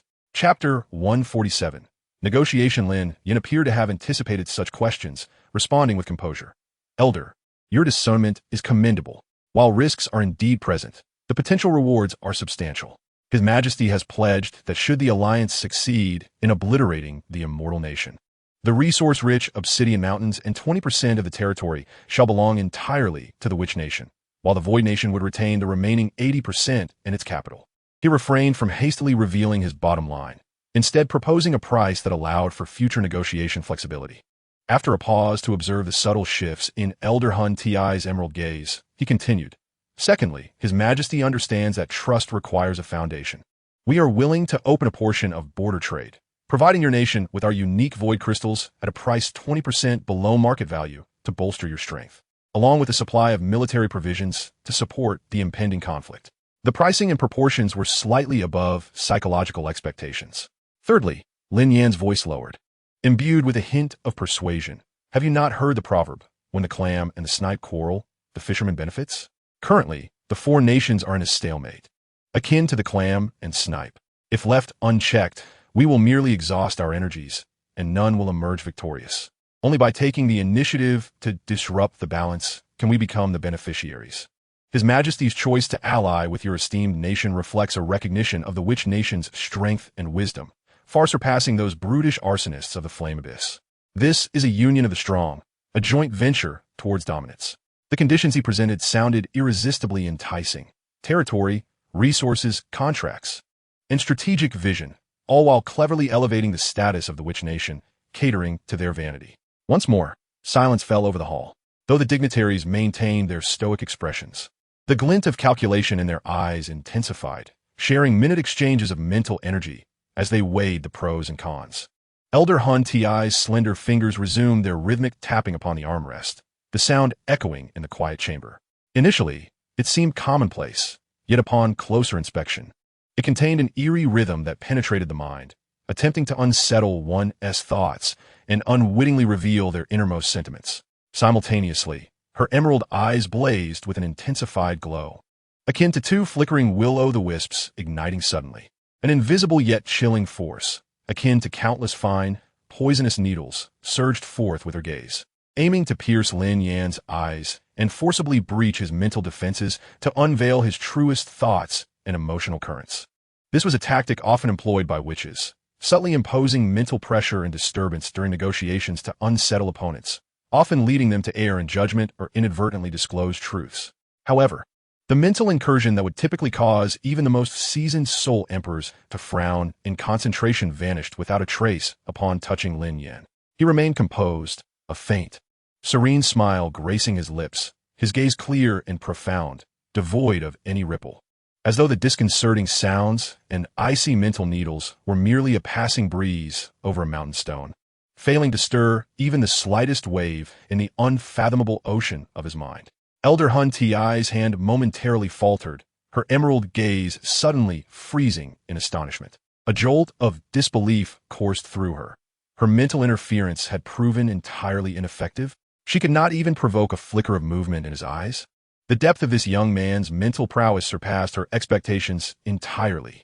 In that moment, Lin Yan's standing in her estimation soared to unprecedented heights.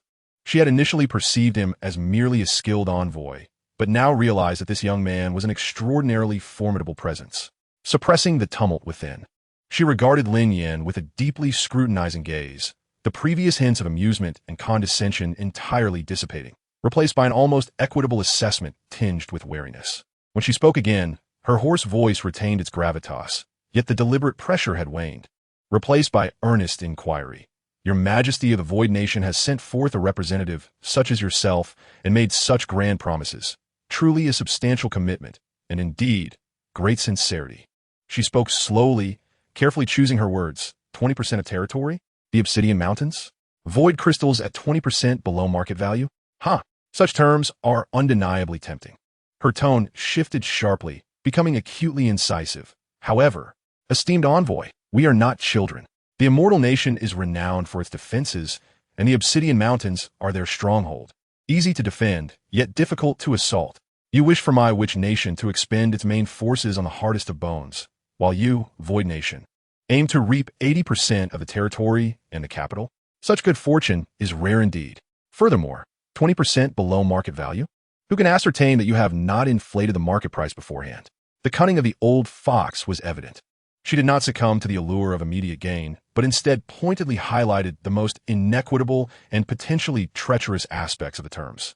She sought not only to secure benefits, but also to probe Lin Yan's limits and the true intentions of the Void Nation. Lin Yan allowed a hint of feigned helplessness at the questioning to surface upon his face, yet maintained the demeanor of an envoy. Elder, your remarks may be overly presumptuous. His Majesty is indeed motivated by the utmost sincerity. Sincerity? A grim-faced male minister interrupted sharply. Sincerity is not merely spoken. If you wish to demonstrate sincerity, why not propose a 50-50 split? Why can the void crystals not be offered at 50% below market value? You should provide 3 years of supplies first, and then we shall deploy our forces. Precisely. Another which dignitary echoed. The order of attack must also be adjusted. The Void Nation should launch the main assault first, drawing the Immortal Nation's main forces, while our Witch Nation strikes a decisive blow from the flank. Otherwise, all negotiations are off. The negotiations instantaneously plunged into an intense tug-of-war. The high-ranking officials of the Witch Kingdom engaged in a fervent discussion, voicing an array of exceedingly stringent counterconditions, attempting to entirely dismantle the preliminary framework proposed by Lin Yan, in pursuit of maximizing their own benefits while shifting all risks and responsibilities onto the Void Nation. In contrast, Lin Yan displayed remarkable patience and exceptional negotiation skills. At times, he stood his ground resolutely, asserting that the value of the Obsidian Mountains was immeasurable and that their proximity to their territory necessitated a greater allocation of plains and the capital. Although the quantity appeared substantial, the management costs were, in fact, exceedingly high. This distribution had been meticulously calculated and was not an undue advantage for his nation. He pointed out the potential costs his side would incur. At other times, he made concessions on lesser issues, appearing reasonable. Regarding the price of the air crystal stones, a reduction of 20% below market value was indeed the limit his nation could endure, given the challenges of extraction. However, if the Witch Kingdom were willing to coordinate on the timeline for troop deployment, his country might consider increasing the initial supply of materials by an additional 10%. He exchanged minor benefits for the more significant strategic collaboration. Occasionally, he introduced new perspectives seemingly considerate of the other party. Should my nation lead the assault first? Esteemed elders, it is not that we are unwilling. Rather, the Void Nation excels in ambush and control rather than direct confrontation. If we were to launch an aggressive attack on the impregnable city of the Immortal Nation, the losses would be catastrophic, jeopardizing future collaborative efforts with your esteemed nation. Would that not render us a laughingstock for the Infernal Nation? Conversely, if your nation were to initiate a powerful spiritual assault to disrupt the enemy and weaken their defenses. Our spatial soul masters could then advance, achieving greater efficacy with less effort. He framed the tactical options as the most advantageous for the alliance. He maintained a core principle: to instill in the Witch Kingdom the belief that an alliance against the immortal nation was in their immense interest and that the risks were manageable.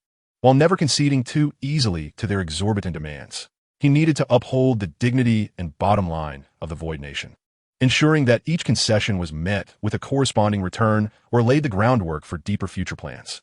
The negotiations persisted from day into night, extending into the following day.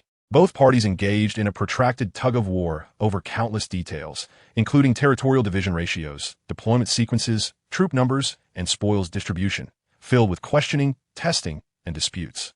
The silent contest unfolded, with verbal witticisms lurking in every exchange.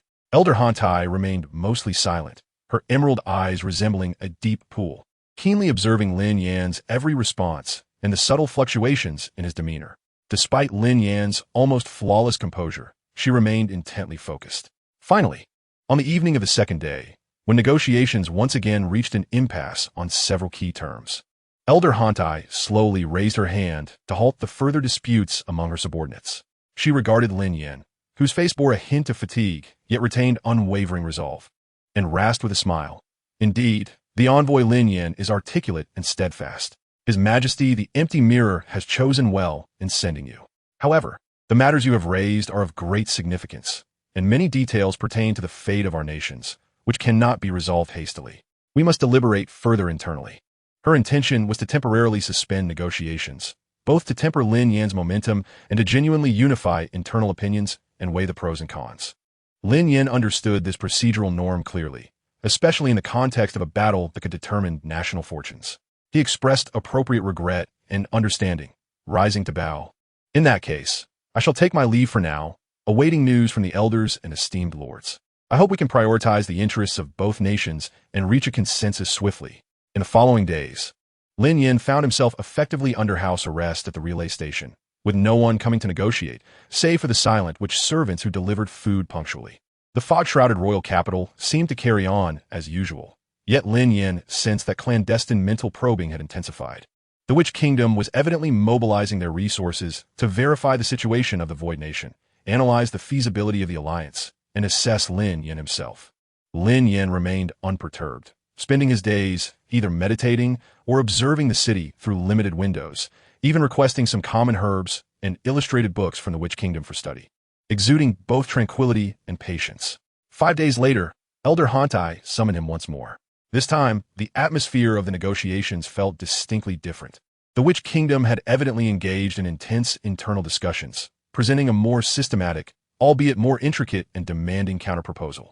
They agreed to the overarching strategy of a pincer attack, yet introduced new demands on nearly all details: an additional 20% in territorial gains, a further reduction of 0.5% in the price of air crystal stones, a doubling of the support supplies, and a request for the Void Nation to provide an advance shipment of supplies, while also seeking to postpone the attack by 6 months for better preparation.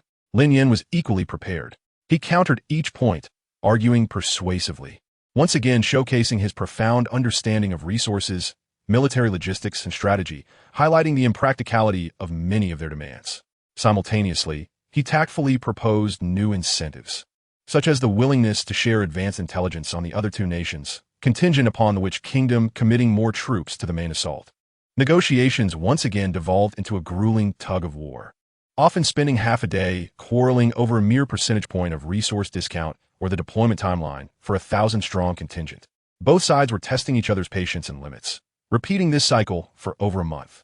During this time, Lin Yan not only engaged in negotiations with the Witch Kingdom, but also continuously gathered intelligence, observing the internal power structure, factional divides, and their various codes. He discovered that although Elder Hantai wielded considerable power, she was not the sole decision-maker, needing to balance the interests of several prominent clans and elders.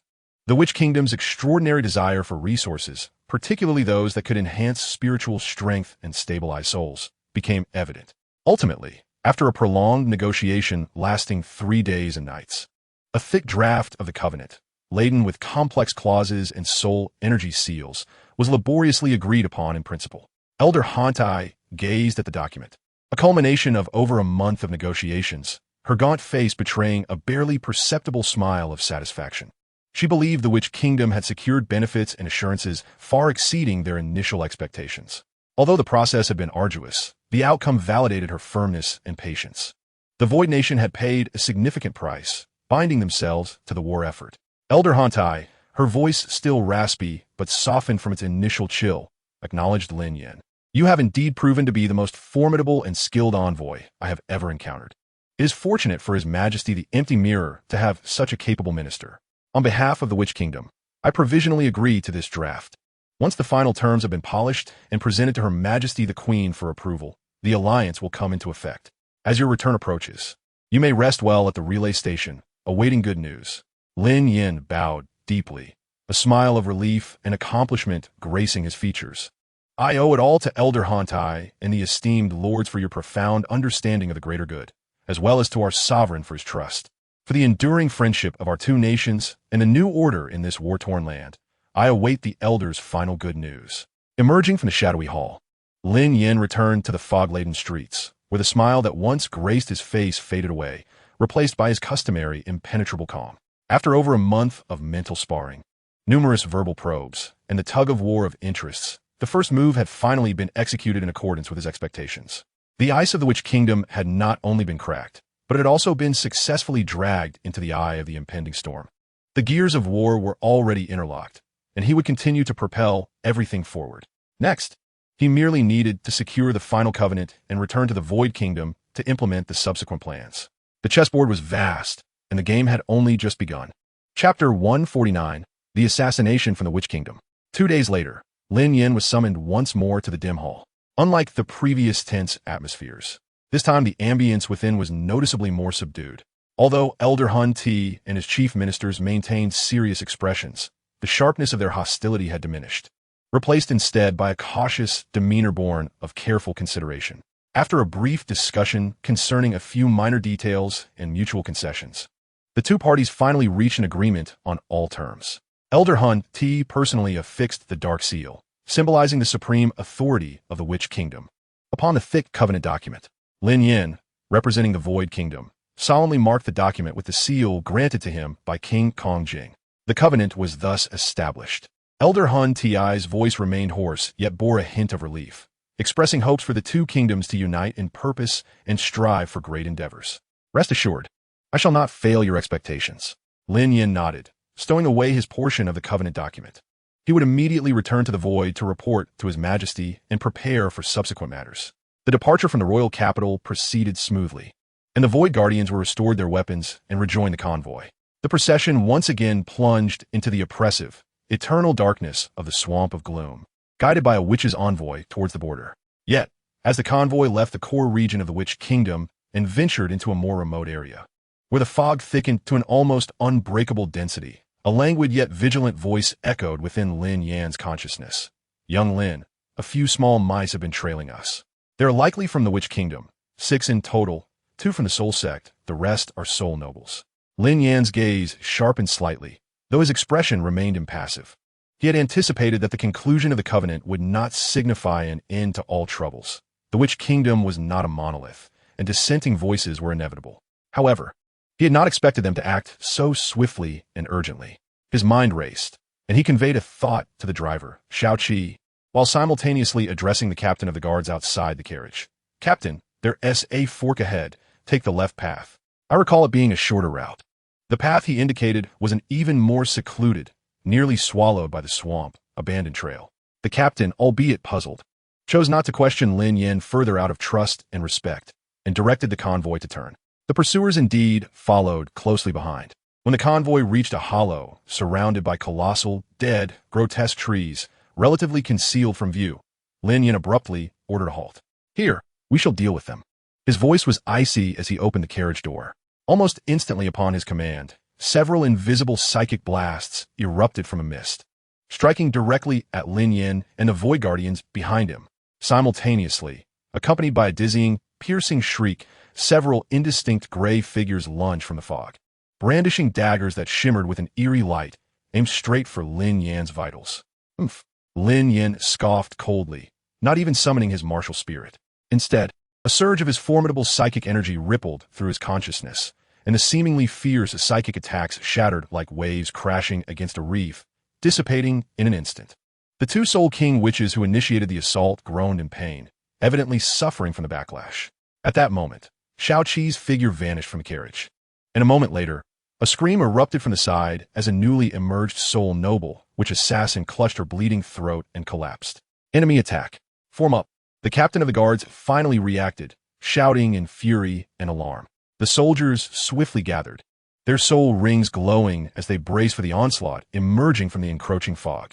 Lin Yan's gaze fixed upon the two strongest Soul Noble Witches.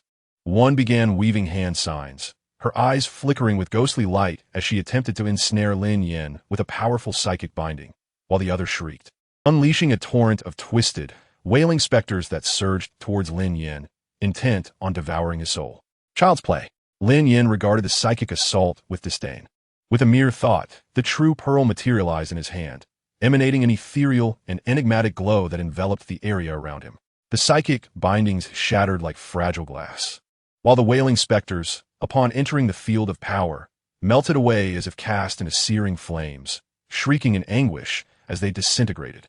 The expressions of the two Soul Noble Witches shifted drastically, their eyes widening in terror for the first time. Their most potent psychic attack had proven to be mere child's play before this individual. First soul technique, Crumbling Rock Claw, Lin Yan shouted, instantly manifesting his martial spirit as his first soul ring ignited.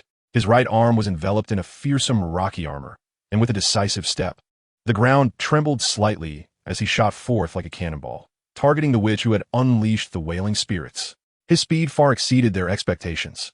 The Soul Noble, which hastily retreated while attempting to conjure a psychic shield, but Lin Yan's rock claw, imbued with armor-piercing properties and terrifying strength, completely disregarded her hastily formed psychic defense. With a sickening sound, the rock claw pierced through her shoulder blade, slamming her to the ground. The excruciating pain rendered her incapable of casting spells. Seeing this, the other Soul Noble Witch's eyes flashed with desperation as she recklessly ignited her soul power, invoking a more potent psychic explosion in a bid to perish alongside Lin Yan. Second soul technique, Mountain Roar. Waves of earthy soul power erupted around Lin Yan, his defenses soaring as the psychic explosion collided with him. Remarkably, he withstood it thanks to the heavy rocky armor and his formidable psychic force, merely staggering slightly. The witch, however, spat blood from the backlash, her spirit waning. Without even glancing back, Lin Yan's left leg lashed out like a whip, imbued with immense force, striking her in the abdomen and sending her flying into a withered tree, where she slumped unconscious. The remaining Soul Noble Witches were swiftly subdued or eliminated by Shao Qi and the assembled guards. The ambush commenced abruptly and concluded even more swiftly within mere moments. All 6 assassins lay vanquished. Lin Yan approached the gravely injured witch at his feet, who had yet to lose consciousness, crouching down to meet her gaze with chilling intensity. Who sent you? The Soul Noble Witch grit her teeth, her eyes filled with resentment, yet she remained tight-lipped, embodying a defiance unto death. The other captured witches mirrored her resolve, some even beginning to lose focus, black blood seeping from the corners of their mouths as they had resorted to poison in anticipation of capture. Lin Yan's gaze hardened, and in an instant he acted, his overwhelming psychic energy forcefully invading the mind of the Soul Noble Witch to thwart her self-destructive intentions. Simultaneously, the ethereal image of the true pearl shimmered in his palm, casting a hazy and uncanny light over her head. Look into my eyes. Lin Yan's voice bore an irresistible magnetism as the power of the true pearl began to warp her perception, dismantling her willpower. Tell me, who sent you to prevent the alliance from forming? Who dispatched you to kill me? The pupils of the Witch Soul King gradually dilated under the radiant glow of the true pearl, the struggle in her eyes slowly yielding to a haze of confusion. Her lips trembled, stammering intermittently. Yes, it is Elder Malurgam. They are unwilling to provoke war, believing that an alliance with the void is akin to inviting a wolf into the fold, which would shatter the balance and bring about destruction. It must be stopped. Kill the messenger, and the alliance will collapse. Her voice dwindled, eventually fading into unconsciousness. Lin Yan rose to his feet, his expression calm, though a flicker of cold light danced in his eyes. Malurgam, the conservative elder of the Witch Kingdom, had indeed emerged. Master, these individuals. Xiao Qi's silent presence appeared beside him. Eliminate them. This one may still prove useful, Lin Yan remarked, indicating the unconscious which Soul sect member, his tone devoid of emotion. He needed a witness to exonerate himself for the actions he was about to undertake. Chapter 150. Using a knife to kill, faking death to escape. Upon confirming that the unconscious which Soul sect member was under Xiao Qi's control and ensuring that the remaining assassins had been dispatched with no survivors, the guards finally breathed a sigh of relief. The tension in their nerves relaxed. A feeling of fortunate survival enveloped them. A few began to converse in hushed tones, tinged with both fear and bravado, recounting the brief yet perilous skirmish and marveling at Lin Yan's concealed yet formidable prowess. You nearly scared me to death. That ghostly wail almost made my soul flee. Thank goodness for Master. I had no idea he was not only well-versed in the world, but possessed such terrifying strength. Indeed, those two enchantress's mental assaults were utterly ineffective against him. Now we are safe. Let us hasten away from this cursed place and report back. The captain of the guards wiped the cold sweat from his forehead, suppressing the faint ache in his soul sea, as he directed his remaining subordinates. Quickly, tidy up a bit, retrieve our brother's remains, and prepare to depart. We cannot linger here. His focus was entirely on hastily vacating this treacherous ground, entirely unguarded against the very master who had just saved their lives. At that moment, Lin Yan exchanged a fleeting yet chilling glance with Xiao Qi. The next instant, carnage erupted. Lin Yan's figure approached the commanding guard captain as silently as a phantom. His right hand, clad in rock armor, shot out like lightning, seizing the captain's throat with precise accuracy before he had a chance to react. A sickening crunch echoed. The captain's expression of relief and commands instantly morphed into sheer astonishment and disbelief, his eyes bulging as they quickly dulled. He died without comprehending why his recent savior had suddenly turned against him.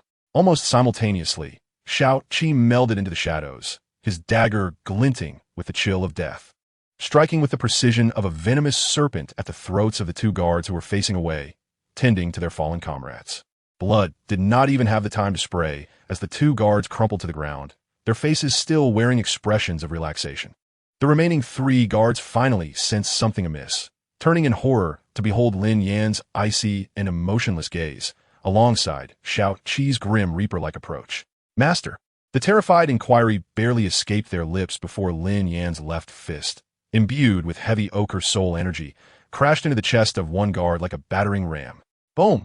With a resounding thud, the guard's chest plate visibly caved in, sending him hurtling backward like a kite with its strings severed. Blood mixed with internal fragments, spewing forth as he crashed into the muddy swamp, lifeless.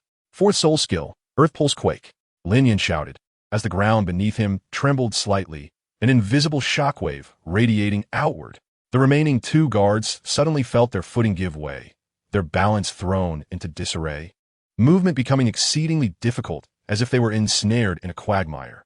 In that moment of delay, Xiao Qi's dagger and Lin Yan's other rock claw simultaneously arrived like a grim reaper's invitation. A swift cut to the throat, a piercing strike through the heart. In less than 2 breaths, the last two guards, consumed by dread and confusion, fell to the ground as corpses. The entire hollow ground descended into a profound silence. The stench of blood even more potent than before, mingling with the decay of the swamp, evoking nausea.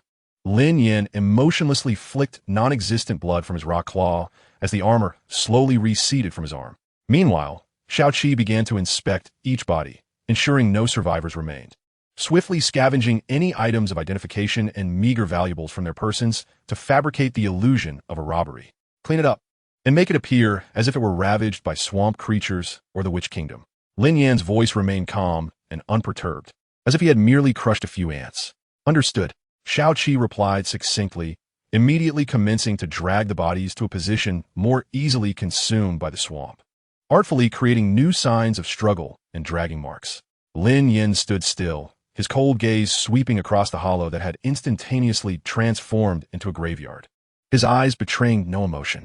These guards of the Void Kingdom had always been nothing more than the eyes and shackles planted by the king of the empty mirror at his side, monitoring his every move and causing him to feel a constant prickling discomfort.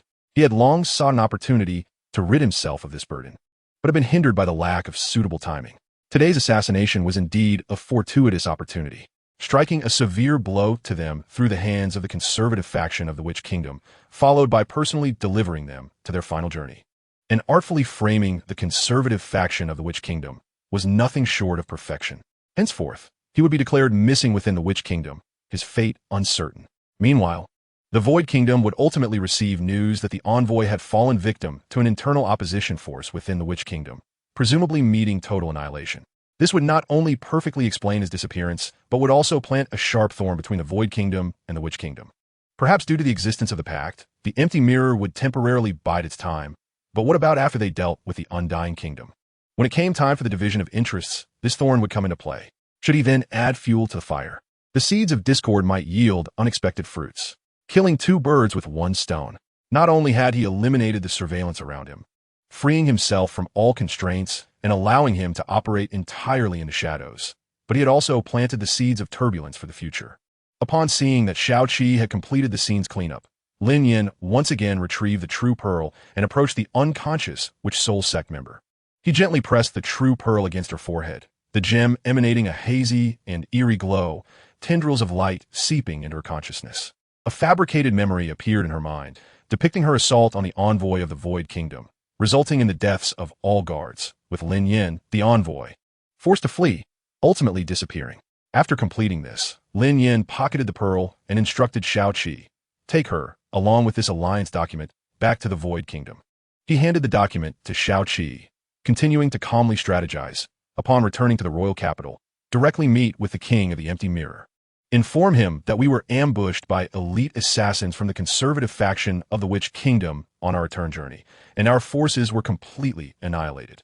Lin Yan, the envoy, fought valiantly to cover your escape and protect the alliance document, ultimately disappearing, likely facing dire consequences.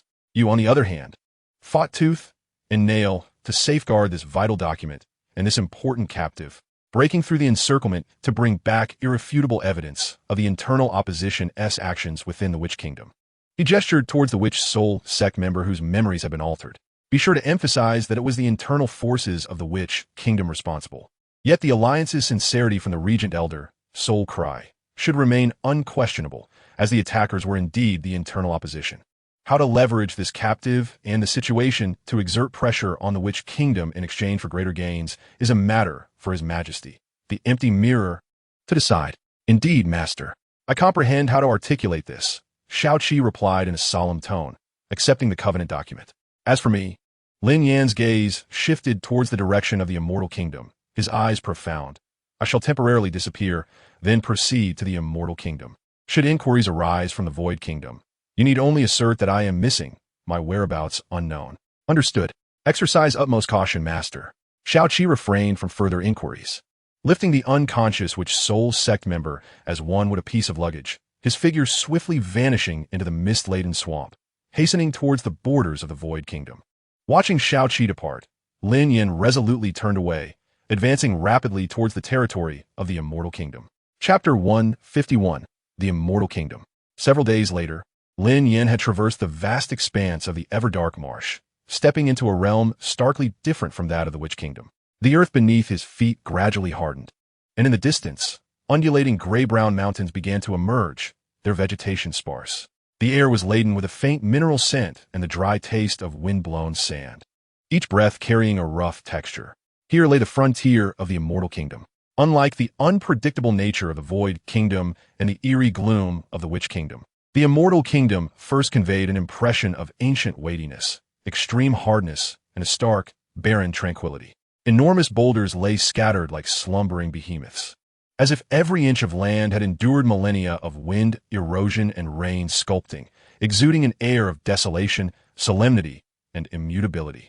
Lin Yan had long since utilized the myriad soul bones to alter his appearance and martial spirit. He now resembled a wandering merchant, accustomed to traversing sandy terrains, his skin rough, features unremarkable, draped in a heavy, sand-resistant cloak, the hood lowered to obscure much of his visage, revealing only a pair of eyes as tranquil as a still well. The martial spirit he had simulated was that of his left hand, the most common in the Immortal Kingdom. With this guise and martial spirit, none would suspect his true identity, merely perceiving him as a common passerby. He journeyed towards the capital of the Immortal Kingdom, Rock City. The deeper he ventured, The more pronounced the contrast between the region's desolation and the resilience of its people became. Towns and villages primarily clung to cliffs or utilized natural caves for construction. Their homes built from massive stones, rugged yet sturdy. The inhabitants bore skin bronzed or gray-brown from years of exposure to the elements, their gazes resolute and unembellished, reflecting a tranquility forged through hardship. The aura of soul masters on the streets was similarly dense, with most wielding their innate martial spirits, while rare exceptions related to mineral-based powers were seldom seen. A month later, the weary Lin Yan finally reached Rock City. True to its name, the city was an immense fortress hewn from the mountain itself. The towering walls were not constructed from bricks and stones, but carved, polished, and fortified from the hardest rock. Their surfaces marked by millennia of weathering and reinforced with metallic components, glimmering with a cold, hard sheen. The soldiers guarding the city gates bore martial spirits that manifested as rock-like arms or torsos, their skin exhibiting a bluish-gray, muscular and radiating a soul master-level aura. Their sharp gazes scanning every entrant. Lin Yan, like an inconspicuous grain of sand, silently melded into the throng of the city. He paid a few coins to rent a lowly stone house near the palace area, adopting the guise of a wandering merchant who procured rare minerals and inquired about market trends. His eyes were as keen as a hawk's, his mind operating like the most intricate of instruments, tirelessly recording, analyzing, and deducing the changing of the guards, the intersections and time differentials of patrol routes, the visibility range of watchtowers, and potential lurking spots in the shadows. The Palace of Rock City, rather than a palace in the traditional sense, resembled an even more fortified citadel, built directly against the most majestic and steepest of mountains. Only one main road and several concealed emergency passages granted entry, making it supremely defensible. The guards were exceptionally vigilant, particularly around the king's quarters, where visible and hidden sentinels, fixed posts, and patrols wove an almost seamless net, leaving little room for error. Lin Yan patiently awaited his opportunity, acutely aware that even the most stringent systems harbor vulnerabilities, whether due to human oversight or external disruptions. He sought that fleeting chance. During this time, he occasionally stirred the air, gauging the guards' reaction speeds to better formulate his strategy. After a full month of infiltrating the capital of the Immortal Kingdom, the opportunity finally presented itself, accompanied by a calamitous storm. A rare and monumental sandstorm struck Rock City without warning. The winds roared like a frenzied beast, swirling up clouds of yellow sand and debris, violently battering the rocky city. Visibility plummeted to less than 10 meters, the world cloaked in a yellowish haze, as the clattering of sand and stones echoed against the rocks, drowning out most other sounds. Although sandstorms were commonplace for the people of the Immortal Kingdom, the guards, driven by remarkable resolve and discipline, maintained their posts. Yet the adverse weather inevitably induced chaos. Communication faltered, visibility was severely compromised, and the handover of shifts suffered a deadly gap nearly 10 breaths longer than usual due to the din of the wind and difficulties in verification. Now it was the moment. A spark of brilliance flashed in Lin Yan's eyes, and without a moment's hesitation, he activated his second soul skill, Blood Shadow Assault. His form transformed into a faint blood-hued specter, utilizing the wind's force to glide with an erratic yet swift elegance. Precisely slipping through a guard's blind spot and soaring over the 10-meter-high palace wall, landing featherlight in a shadowed corner where discarded building materials lay. However, the patrol density and alertness within the palace far surpassed that of the exterior. While the sandstorm offered cover, it also heightened the vigilance of the remaining guards, who relied not on sight but on the tremors and enhanced hearing provided by their innate martial spirits. Lin Yan suppressed his aura to a near imperceptible level, the fluctuations of his soul power minimal. Like a gecko, he clung to the cold rock wall, continuously mimicking the stone surface with his myriad soul bones. And with his extraordinary mental acuity, he narrowly evaded patrol teams' leading hounds. Yet, unforeseen circumstances always arise. Just as he traversed a relatively spacious corridor, poised to enter the perimeter of the king's quarters, a towering figure emerged from the opposite corner, nearly colliding with him. It was a soul master-level guard squad leader, his martial spirit manifesting as rock-like arms, exceptionally robust. The two were less than 3 feet apart. The guard captain, clearly surprised to encounter someone within the palace, hesitated momentarily, but his long-trained instincts prompted him to bark an immediate command. Halt. Which squad are you from? State your password. Simultaneously, his rocky arms glowed with soul power, brimming with wariness. There was no way to evade. If he raised the alarm, all would be lost. Lin Yan reacted like lightning. He appeared startled, lowering his head as if to bow in response. But in that instant of leaning forward, his attack was already unleashed. He did not summon his overwhelming heavy mountain tiger martial spirit, nor did he invoke the bloodthirsty blade, for summoning the former would cause excessive commotion, while invoking the latter would stand out like a beacon in the immortal kingdom, where stone and innate martial spirits predominated, easily triggering alarm and scrutiny. Chapter 152. Infiltration of the Palace. A faint stream of soul power swirled at Lin Yan's fingertips, rapidly condensing and compressing, emanating a sharp, heart-stopping aura. He wielded his finger as if it were a blade, poised before him, transforming his entire being into a sword poised to unsheath. With a barely perceptible flick of his fingertip, a thread-thin, blood-red glimmer, pale as mist, flashed past, its speed so astonishing that it seemed to sever light itself, silently vanishing into the dim twilight. It was swift, exceedingly so. The captain of the guard felt a chill in his throat as the soul power he had just gathered suddenly dissipated. His eyes widened in terror. A scream caught in his throat, silenced entirely. His rock-like skin provided formidable defense, yet Lin Yan's assault was too potent, too rapid, finding the most minuscule gaps in the rocky texture with pinpoint precision, breaking through his defenses in a single blow. In a flash, Lin Yan's other hand darted out like lightning, supporting the captain's collapsing body and swiftly dragging him into a nearby garden. With deft movements, he stripped off the captain's armor and garments, donning them himself. The power of his myriad manifestations activated once more, and in an instant his appearance, physique, and even the aura of his martial soul morphed to mirror that of the deceased captain, even accurately mimicking the fierce intensity in his gaze. Clad in this guise, his movements became significantly more agile. Lin Yan imitated the steady yet slightly hurried steps of the immortal nation's guard as he made his way briskly toward the royal palace. As he approached the core area, inspections grew more frequent, yet the vigilance against one's own, especially officers of the captain rank, was inevitably somewhat lax. Drawing upon the fragments of memories he had extracted earlier from a genuine treasure orb, he adeptly answered the passwords at 2 checkpoints. At last, he arrived at the outer corridor of the king's chamber. The atmosphere here was palpably tense.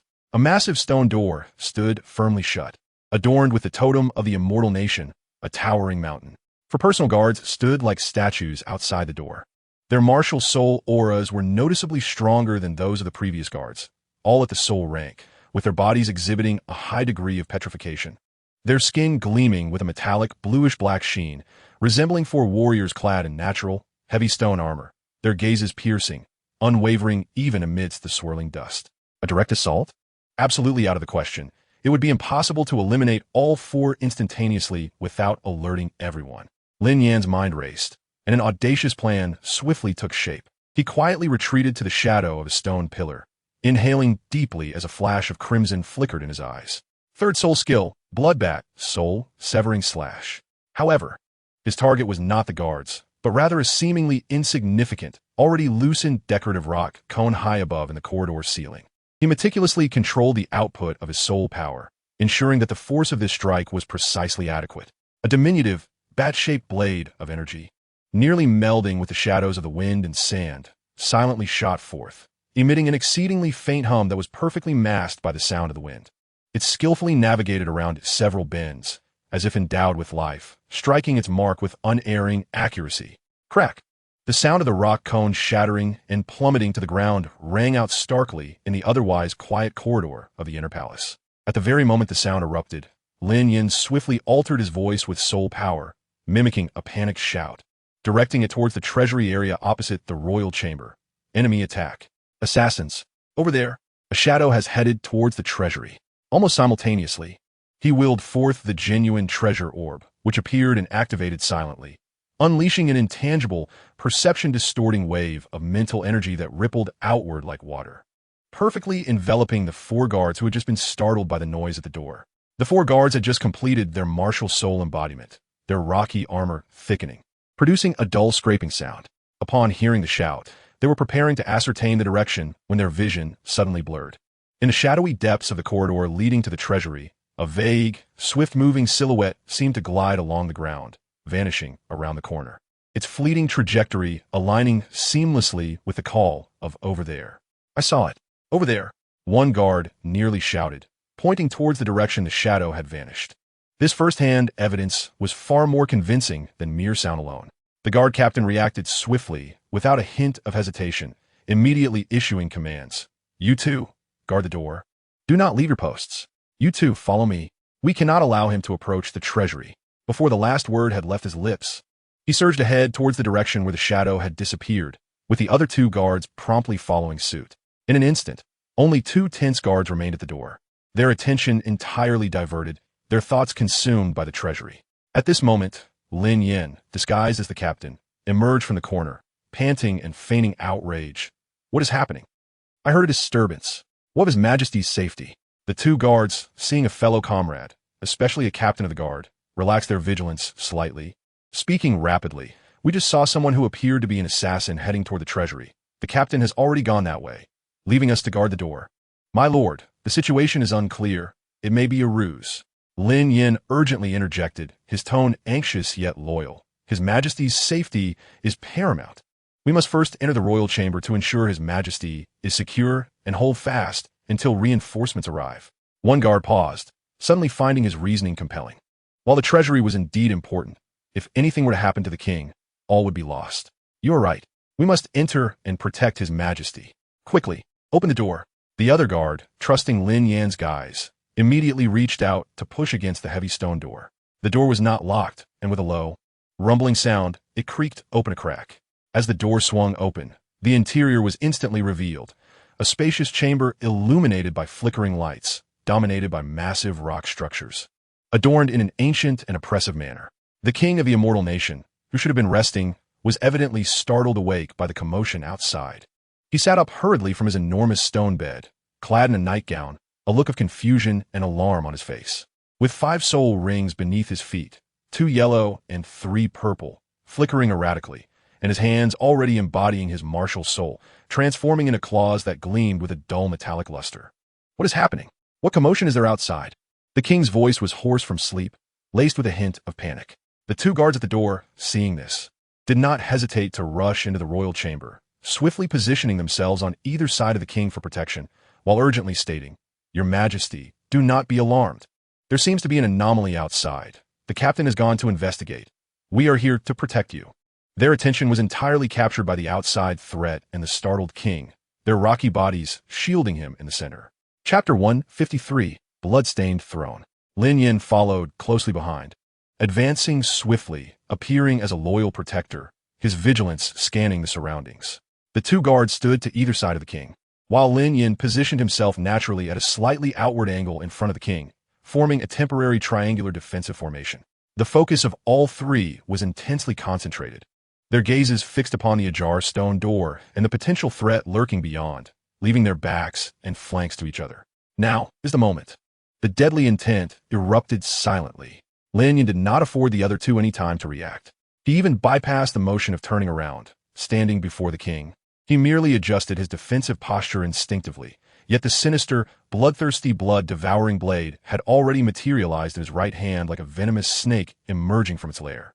The bloody soul power erupting with a roar, aimed directly at the king, who was but a breath away. "Huh, you!" The guard on the king's other side caught a glimpse of the unimaginable, the terrifying murderous intent emanating from his comrade, and the sudden appearance of the eerie bloodblade. He was struck with horror, barely managing to emit a brief, urgent shout, his rock-like arm instinctively reaching to block and push the king away. But it was too late.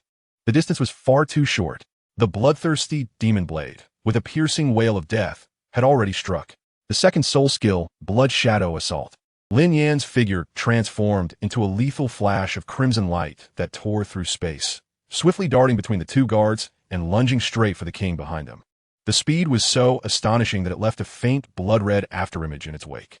"Protect your Majesty." The 2 guards, being soul masters, roared in furious alarm, their rock-like fists smashing toward Lin Yan's back with a gust of wind, attempting to turn the tide. However, Lin Yan was already prepared. The 4th soul skill, Scarlet Crescent. Scatter. Without looking back, he swung his blade behind him. A small yet intensely condensed scarlet crescent shot forth, which then erupted into a dense mist of blood-red vapor, instantly engulfing the 2 guards. Within the mist, countless shards of blood-red blade energy frantically sliced and entangled around them. Though not fatal, They significantly obstructed their vision and movement, momentarily trapping them in place. Meanwhile, Lin Yan's true form had already appeared before the king like a phantom. The look of panic on the king's face morphed into sheer terror. He shrieked and flailed his metallic claws wildly at Lin Yan, unleashing his soul king-level power chaotically in an attempt to repel the sudden assailant. Lin Yan's gaze turned icy as the bloodthirsty demon blade aimed at a cunning angle, seeking to bypass any block and strike at the vital points. Yet, the king's desperate thrashing in the face of death unexpectedly bore fruit, narrowly allowing his metallic claws to scrape past the blade's edge, causing Lin Yan's lethal thrust to veer slightly off course. Thud! The sharp tip failed to hit the critical point, instead plunging forcefully into the king's corpulent abdomen. Ugh! The king emitted a shrill wail, the excruciating pain surging through his body, but his formidable physique did not allow him to perish instantly. His eyes turned bloodshot, and the agony combined with terror ignited a flicker of ferocity within him. He grasped the blade embedded in his abdomen with his metallic claws, soul power surging wildly as he tried to prevent the blade from sinking deeper or being withdrawn, simultaneously opening his mouth in a desperate attempt to call for help. Seeking death, Lin Yan furrowed his brows, astonished that this inept king still possessed such strength in his dying moments. Without hesitation, he formed his left hand into a knife-like shape, infused with a concentrated blood-red gleam, and struck like an invisible dagger toward the king's gaping mouth, intending to silence his impending cry for help. Just then, a furious roar erupted from the blood mist behind him. The two guards, relying on their soul master's cultivation and the formidable defense of their rock martial soul, had withstood the countless blade energies and were on the verge of breaking free from the blood mist's grasp. The situation turned dire. The king remained alive, and the guards were about to escape. A cold glint flashed in Lin Yan's eyes as he made a swift decision. He abruptly relinquished his grip on the blade, spinning like a top to evade the king's wildly swiping claw. As he rotated, he brought his index and middle fingers of both hands together, unleashing his soul power with fervor. The first soul skill, Blood Shadow Slash Double Crescent. Two razor-sharp, blood-colored crescent blades, honed to perfection and merely half a foot in length, erupted from his fingertips, no longer a ranged attack, but akin to two invisible short blades, shrieking fiercely as they crossed a slash at the king's neck, who was slowed by the excruciating pain in his abdomen and the grip on his weapon. Despair and disbelief filled the king's eyes as he futilely attempted to loosen his grip to defend himself, but it was all too late. Whoosh! The flash of bloodlight surged through the air. A massive head, accompanied by a spray of blood, soared away, while the metallic claws remained firmly grasping the hilt of the bloodthirsty demon blade embedded in his abdomen, the headless body crashing heavily backward, almost simultaneously with the king's decapitation.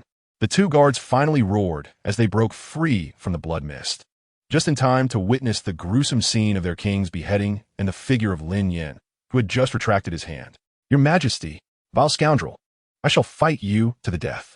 The guards, driven mad with fury, surged forward without regard for their safety, their rock-like fists creating a gale that threatened to tear through the air. Lin Yan snorted coldly. Facing the two enraged soul masters, he advanced rather than retreating.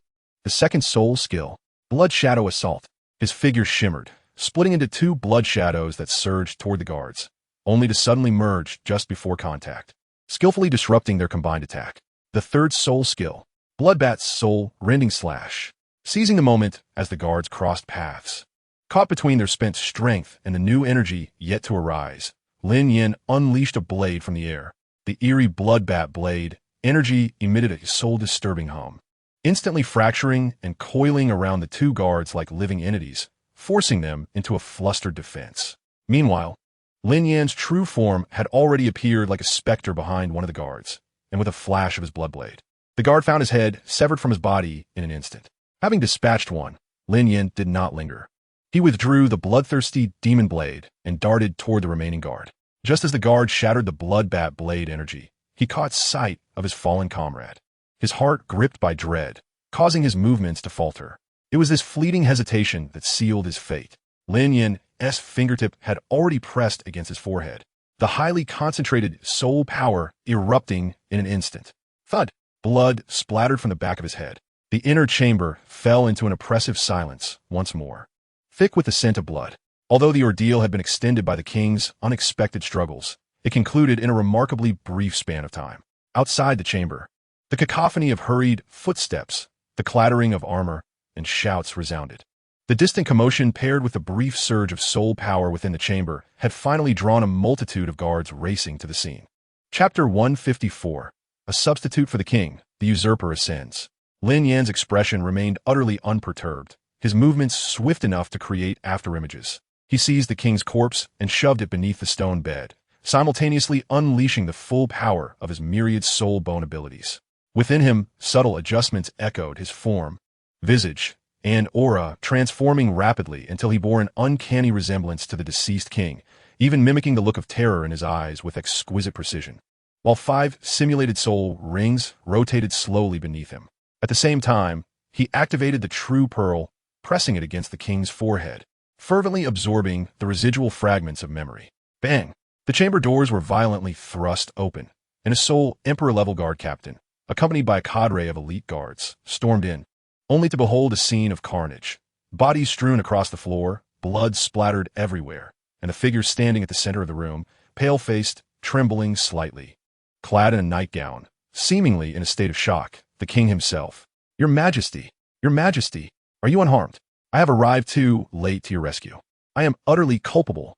The guard captain, upon seeing the king unscathed, initially felt a wave of relief wash over him, only to then fall to his knees in abject terror, with the guards behind him following suit. Fool! How could this happen? Lin Yan seemingly regained his composure from the depths of his fright, unleashing a furious roar, trembling with rage, his voice an impeccable imitation of the king's own, even carrying that unique blend of bluster and cowardice. Where's the assassin? How could they have infiltrated here? What on earth are you all doing? Useless. A bunch of useless fools. Search. Lock down the entire city. Dig 3 feet into the ground to root out the accomplices. Bring them forth. He trembled with rage, his finger wildly pointing toward the door. The guards, terrified by Lin Yan's wrath following his narrow escape, bowed their heads even lower. The captain quickly bowed his head and declared, Yes, Your Majesty, please quell your anger. I shall attend to this at once. I will not let a single suspicious individual escape. He immediately dispatched personnel to handle the bodies in the scene, while more guards surged outward like wolves, launching a widespread search. No one suspected that their truly inept king had transformed into a gradually cooling corpse, hidden beneath the bed behind Lin Yan. And now, standing before them, unleashing his wrath, was a usurper intent on leading them to ruin. Lin Yan waved his hand, mimicking the weariness and rage of the Chinese monarch as he fell into a state of exhaustion after being overwhelmed by fear. Begone, all of you. Heighten the vigilance. No one is permitted to disturb me without my command. I crave solitude. Yes, Your Majesty. Please take utmost care of your health. The captain of the guards, as if granted a reprieve, bowed respectfully and retreated cautiously, leading his subordinates out while gently closing the blood-stained, heavy stone door. The imposing door sealed off the cacophony of the outside world, quietly burying the night's bloodshed and machinations.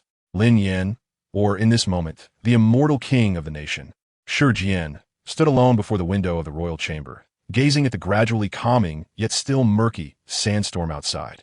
The city's silhouette flickered in and out amidst the swirling sands, akin to the kingdom he now controlled, seemingly robust, yet internally hollowed out, poised to collapse with the slightest nudge. The memories drawn from the true pearl surged within his mind like a tumultuous tide, sorting and archiving. King Shi Jian's weaknesses, avarice, reliance on power, fear of neighboring countries, indulgent lifestyle, and even the residences of his clandestine lovers. All details were flawlessly absorbed by Lin Yan. He slightly shifted this unfamiliar, somewhat corpulent body, feeling the simulated soul energy coursing within, the 5 illusory soul rings flickering beneath his feet. He examined himself against the smooth rock wall, the reflection revealing a face marked by lingering shock and a bloated visage reminiscent of a hangover. A subtle, imperceptible curve of coldness and depth tugged at Lin Yan's lips on the king's face. Step 1, accomplished, he murmured, his voice already adopting Shi Jian's slightly hoarse and hollow tone. The cold curvature of his smile gradually faded as he began to pace within the chamber, familiarizing himself with the mannerisms of this body, occasionally picking up an ornament only to set it down with a heavy thud, mimicking the king's agitated demeanor. He did not rest. Instead, he approached the desk and began perusing the piled-up memorials. Most were trivial matters or the lamentations and complaints of local nobles seeking favors. Through these texts, a rigid, decaying, and opulent upper class, living in a dreamlike stupor while the lower classes struggled, vividly unfolded before his eyes. This was precisely the soil he required. He deliberately selected a few memorials from the border troops and the Minister of Finance, which mentioned issues of military neglect and an empty treasury, and a barely perceptible cold smirk crept across his lips. A plan slowly took shape in his mind, and he lifted his gaze as if it could pierce through the heavy stone walls, projecting into the distant realms of the Void Nation and the Witch Nation, where a storm was beginning to brew.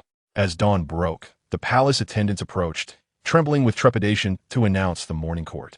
Lin Yan emulated Shi Jian's habits, impatiently waving his hand to signal that proceedings should continue as usual, but an unmistakable look of anger and fear was intentionally etched on his brow.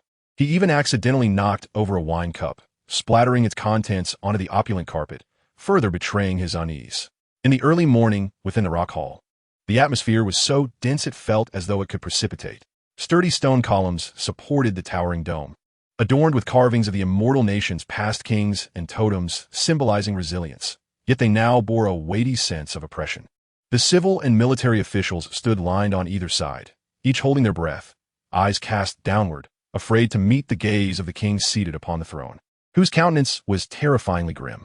The previous night's turmoil in the palace, the faint sounds of battle, and the lingering scent of blood, although fervently concealed, had swiftly spread like an underground current among the elite, filling every heart with unease and speculation. Several high-ranking old ministers exchanged glances, each perceiving the confusion reflected in the other's eyes. Lin Yan sat upon the cold obsidian throne, draped in a heavy dark gold robe symbolizing his royal identity, intricately embroidered with mountain patterns. The muscles of his corpulent face twitched slightly, bloodshot eyes betraying a mixture of sleeplessness and indignation. He maintained a deliberate silence, letting his icy gaze sweep over the hushed ministers below, the invisible pressure almost solidifying the air, with only the crackling of burning torches echoing in the stillness. Finally, he spoke, his voice hoarse and laden with suppressed fury, as if heralding an impending volcanic eruption. Last night, there was an assassin. The 3 words struck like ice picks against the floor, causing every minister's heart to leap into their throats. Some of the more timid civil officials instinctively recoiled, shrinking back. They breached the entrance to my chambers. Lin Yan's voice suddenly rose, trembling violently, as he slammed his hand against the armrest of the throne, producing a resounding crash that reverberated throughout the vast hall, startling several ministers into shivers. Right here in Rock City, in my palace, beneath my very eyes. Had it not been for the guards fighting to the death, I would not be seated here today. He sprang to his feet, his corpulent body trembling with agitation, his finger quivering as he pointed downwards, spittle nearly spraying the face of the foremost minister. Tell me, how utterly useless is the defense of Rock City? How lax are the palace guards? You, who feast on the king's provisions, hold high office, yet in critical moments, cannot even ensure my safety. Useless. All of you are worthless. What use is it for me to sustain you? His roar echoed through the hall, shaking eardrums with its reverberation. The general responsible for the city's defense and the captain of the palace guards turned as pale as paper, collapsing to their knees, their foreheads striking the cold stone floor with a dull thud. We are worthy of death 1,000 times.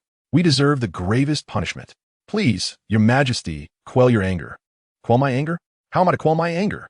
Lin Yan's portrayal of the king erupted in fury as he seized a pile of memorials from the table and hurled them to the ground, papers scattering in disarray. Investigate. I demand a thorough investigation. Dig 3 feet into the ground to unearth the assassin's accomplices. I wish to see who possesses the audacity to attempt to assassinate me. I shall annihilate their entire lineage. His gaze, sharp as an eagle's, swept over the crowd, singling out several names. These individuals have been carefully selected through the king's memories, either greedy and easily manipulated or positioned in critical roles yet unfulfilled, already subtly influenced by Lin Yan's power through the true pearl, sowing the seeds of absolute loyalty within them.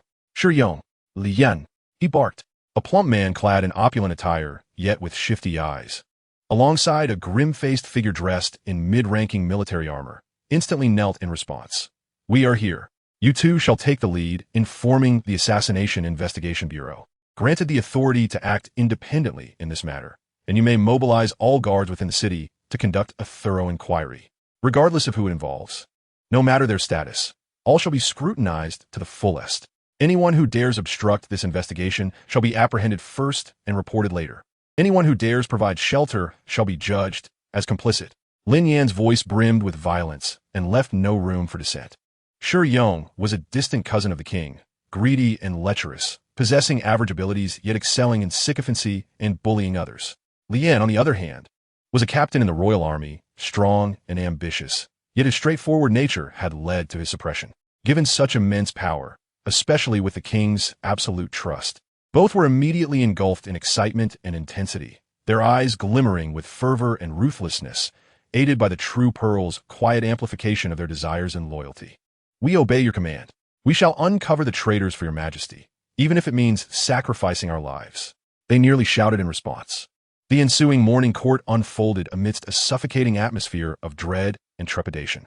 Under the pretext of an assassination attempt, Lin Yan vehemently chastised the court officials, particularly singling out several ministers who were not wholly aligned with the king or harbored their own opinions. He even dismissed an official responsible for court expenditures who had previously expressed discontent over the king's extravagant lifestyle, thereby further solidifying his authority as monarch and victim, while effectively silencing any potential rational dissent. Following the court session, a storm, ostensibly a thorough investigation, but in reality a ruthless purge, swept through the entire city of Shanshur with astonishing speed and intensity. The envoys Xiaogang and Lin Yan, armed with royal edicts and accompanied by fierce, benefit-seeking guards, rampaged through the capital. Under the guise of hunting down the assassin's accomplices and interrogating suspicious individuals, they brazenly invaded the estates of nobles, the mansions of wealthy merchants, and even the homes of minor officials. What was purported to be a search quickly devolved in a blatant extortion and confiscation of property. They fabricated charges and framed the innocent. Any sign of resistance or dissatisfaction led to immediate accusations of being complicit with assassins or harboring traitors, resulting in arrests, brutal torture, and the confiscation of assets, most of which were funneled directly into the king's private treasury. In an instant, the city was thrown into chaos, a cacophony of cries and despair echoing through the streets. Once bustling thoroughfares became desolate, with citizens gripped by fear, countless shops shuttered. Nobles and merchants, desperate to avert calamity, lamented in secret, while common folk endured a living hell, their burdens compounded by heavy taxes and the ever-present threat of punishment. This, indeed, was the outcome Lin Yan desired. Chaos served as a ladder, and fear was the finest tool of governance. Through this almost frenzied oppression and plunder, he amassed a vast fortune in a short span, preparing ample resources for future endeavors while severely undermining the established order of the immortal nation, muddying the waters for his subsequent moves. The disorder and wails resonating through the capital seemed to compose the first bloody movement of his ascension to the throne. Occasionally, he would stroll through the palace, listening to reports from his trusted eunuchs about the outcomes of the searches and the public's grievances, a satisfied yet vindictive expression gracing his face as he perfectly embodied the persona of a tyrannical ruler turned paranoid by fear. Weeks later, at another court meeting, the atmosphere remained tense. The officials, glancing at the king, whose countenance appeared somewhat softened by the confiscation of traitorous assets, yet whose gaze remained ominously ferocious, felt a deep-seated apprehension, uncertain of what wrath he might unleash next. Xiaogang and Lin Yan stood proudly at the forefront of the assembly, basking in the fearful and contemptuous glances of their peers. Lin Yan surveyed the assembly of officials, all of whom resembled startled birds, before he spoke slowly, his voice deep yet tinged with an intentionally cultivated weight. Regarding the matter of the assassins, although there has been some progress in identifying a few miscreants, the mastermind remains elusive and deserves punishment. However, I have recently received highly confidential intelligence. External threats loom larger than internal traitors. He paused, successfully capturing everyone's attention before continuing in an incredibly grave tone. My spies embedded within the Void Nation have risked their lives to relay that the Void Nation and the Witch Nation have secretly forged an alliance. Their military ambitions are aimed squarely at our immortal country. What? How can this be possible? The Void and the Witches have never been closely allied. If these two nations truly join forces, our country is doomed. The news detonated within the court like a bombshell, causing shockwaves. The officials' faces drained of color, gasps of horror, incredulous inquiries, and panicked breaths filled the air. The Void Nation's spatial martial souls were insurmountable, and the Witch Nation's insidious mental assaults were unfathomable. Should the two nations unite, the threat they posed would eclipse any internal strife. Even the typically arrogant Xiaogang and Lin Yan appeared slightly pale. An elderly minister, his hair white and garb in the robes of the chancellor, trembled as he stepped forward. Among the few remaining loyal and clear-headed officials, his voice quivered with fear. "Your Majesty, if this news is true, it heralds our nation's existential crisis. The combined might of the Void and the Witches far exceeds our own and cannot be countered alone. The only course of action now is to immediately dispatch envoys to the Flame Prison Nation, elucidating the gravity of our plight and emphasizing the peril of losing our teeth to the loss of our lips. We must, at any cost, forge an alliance with them, for it may be our sole chance of survival." The Chancellor speaks wisely. We must promptly ally with the Flame Prison Nation, even if it requires a sacrifice. Most of the ministers echoed this sentiment, panic swiftly spreading throughout the assembly. Aligning with the notoriously brutal and avaricious Flame Prison Nation was akin to courting disaster. Yet it was the only conceivable means of survival, a potential lifeline. Lin Yan surveyed the anxious officials below, a cold smile creeping into his heart. Though his face wore an expression of earnest agreement, even tinged with the urgency of grasping at a last hope. The Chancellor is indeed sagacious. This matter concerns our national fate and cannot be delayed. Whereas the Minister of Foreign Affairs, a gaunt official hurriedly stepped forward. "I am here. Immediately select eloquent and persuasive individuals and prepare generous gifts. The treasury and the royal vault can be drawn upon. Formulate a delegation and send them to the Flame Prison Nation without delay. Inform the king of the Flame Prison Nation that the Void and the Witches conspire with malicious intent to devour us. Our immortal nation desires to form a brotherly bond with the Flame Prison Nation, ensuring everlasting peace and jointly resisting formidable foes. The term could be quite favorable, provided they agree to send troops. We must facilitate this matter." He presented himself as a ruler terrified into submission, eager to cling to any potential salvation. His directives extravagantly generous, aligning perfectly with the minister's present panic, leaving no one daring to challenge the exorbitant cost at this juncture. Before long, a large delegation, laden with countless treasures, rare minerals, and materials from soul beasts, departed from Shatters City, making its way towards the Flame Prison Nation, a land eternally engulfed in flames and flowing with lava. For the next 2 months, the immortal nation endured under an eerie and tense atmosphere. Internally, the search storm raged on, with Xiaogang and Lin Yan's money-grabbing schemes escalating, inciting public outrage while the royal treasury and the king's private coffers swelled at an astonishing rate, countless resources hoarded in secret. Externally, the delegation repeatedly sent messages indicating that the Flame Prison Nation's attitude was exceedingly arrogant, continuously imposing more exorbitant demands, their appetite shockingly vast. Lin Yan, through the delegation and clandestine channels, coolly orchestrated the negotiations. He instructed the delegation to acquiesce to the Flame Prison Nation's extortion in principle. Need the rights to prime mining veins? Grant them. Require rare metals sufficient to equip 5,000 men? Provide them. Demand 300 powerful fire attribute soul beast materials? Find a way to capture and gather them. Even ceding several resource-rich, yet strategically less significant border areas? That could be negotiated.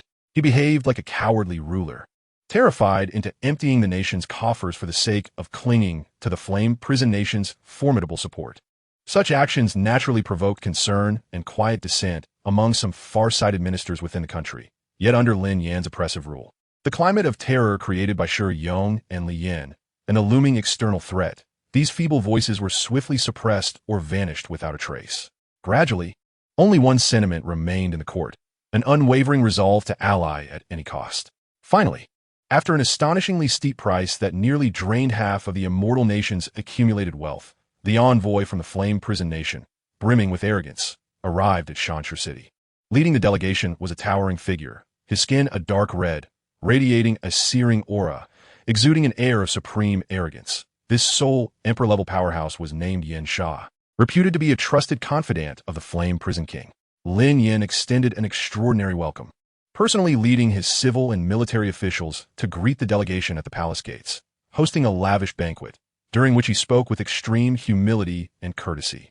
incessantly emphasizing the immortal nation's frailty and its desperate yearning for the Flame Prison's formidable assistance, embodying the very posture of a weak nation seeking aid. At the negotiation table, he acquiesced to nearly all the harsh stipulations proposed by the Infernal Nation, engaging in only the most minute disputes to maintain a semblance of dignity, which only served to intensify the haughtiness on the face of the envoy, Yin Sha. The grand and solemn ceremony for the signing of the treaty took place within the stone hall. As Lin Yan beheld the inequitable terms inscribed on the parchment and the seals of both nations affixed, a look of profound relief and joy illuminated his countenance, as if he had truly cast off an immense burden. The courtiers, too, exhaled deeply, as if they had discovered a reliable bastion, entirely oblivious to the fact that the agreement would dictate the resources and the very livelihoods of their nation for decades to come. Only a handful of elder statesmen bowed their heads, concealing the anguish and despair that flickered in their eyes. With the treaty concluded, the focus inevitably shifted to preparations for war. The atmosphere among the four nations grew palpably tense, with the ominous clouds of war looming heavily, threatening to suffocate the sky. Just as Lin Yan had anticipated, and indeed, as he had orchestrated, the high-ranking officials of the four nations unanimously opted for the same method of amassing the vast military funds and resources, further squeezing their own impoverished populace. Within the Eternal Nation, a plethora of war taxes, equipment fees, conscription of militia, and grain requisitions emerged incessantly, compounding like countless leeches draining the lifeblood from an already beleaguered citizenry. The already burdensome taxes became suffocating. Nobles and officials seized the opportunity to line their own pockets, exacerbating the situation. Miners were forced into the depths of the earth, their working hours doubled, and the casualty rate soared. Farmers had their last morsels of sustenance and seeds confiscated, leaving the fields strewn with the starving dead.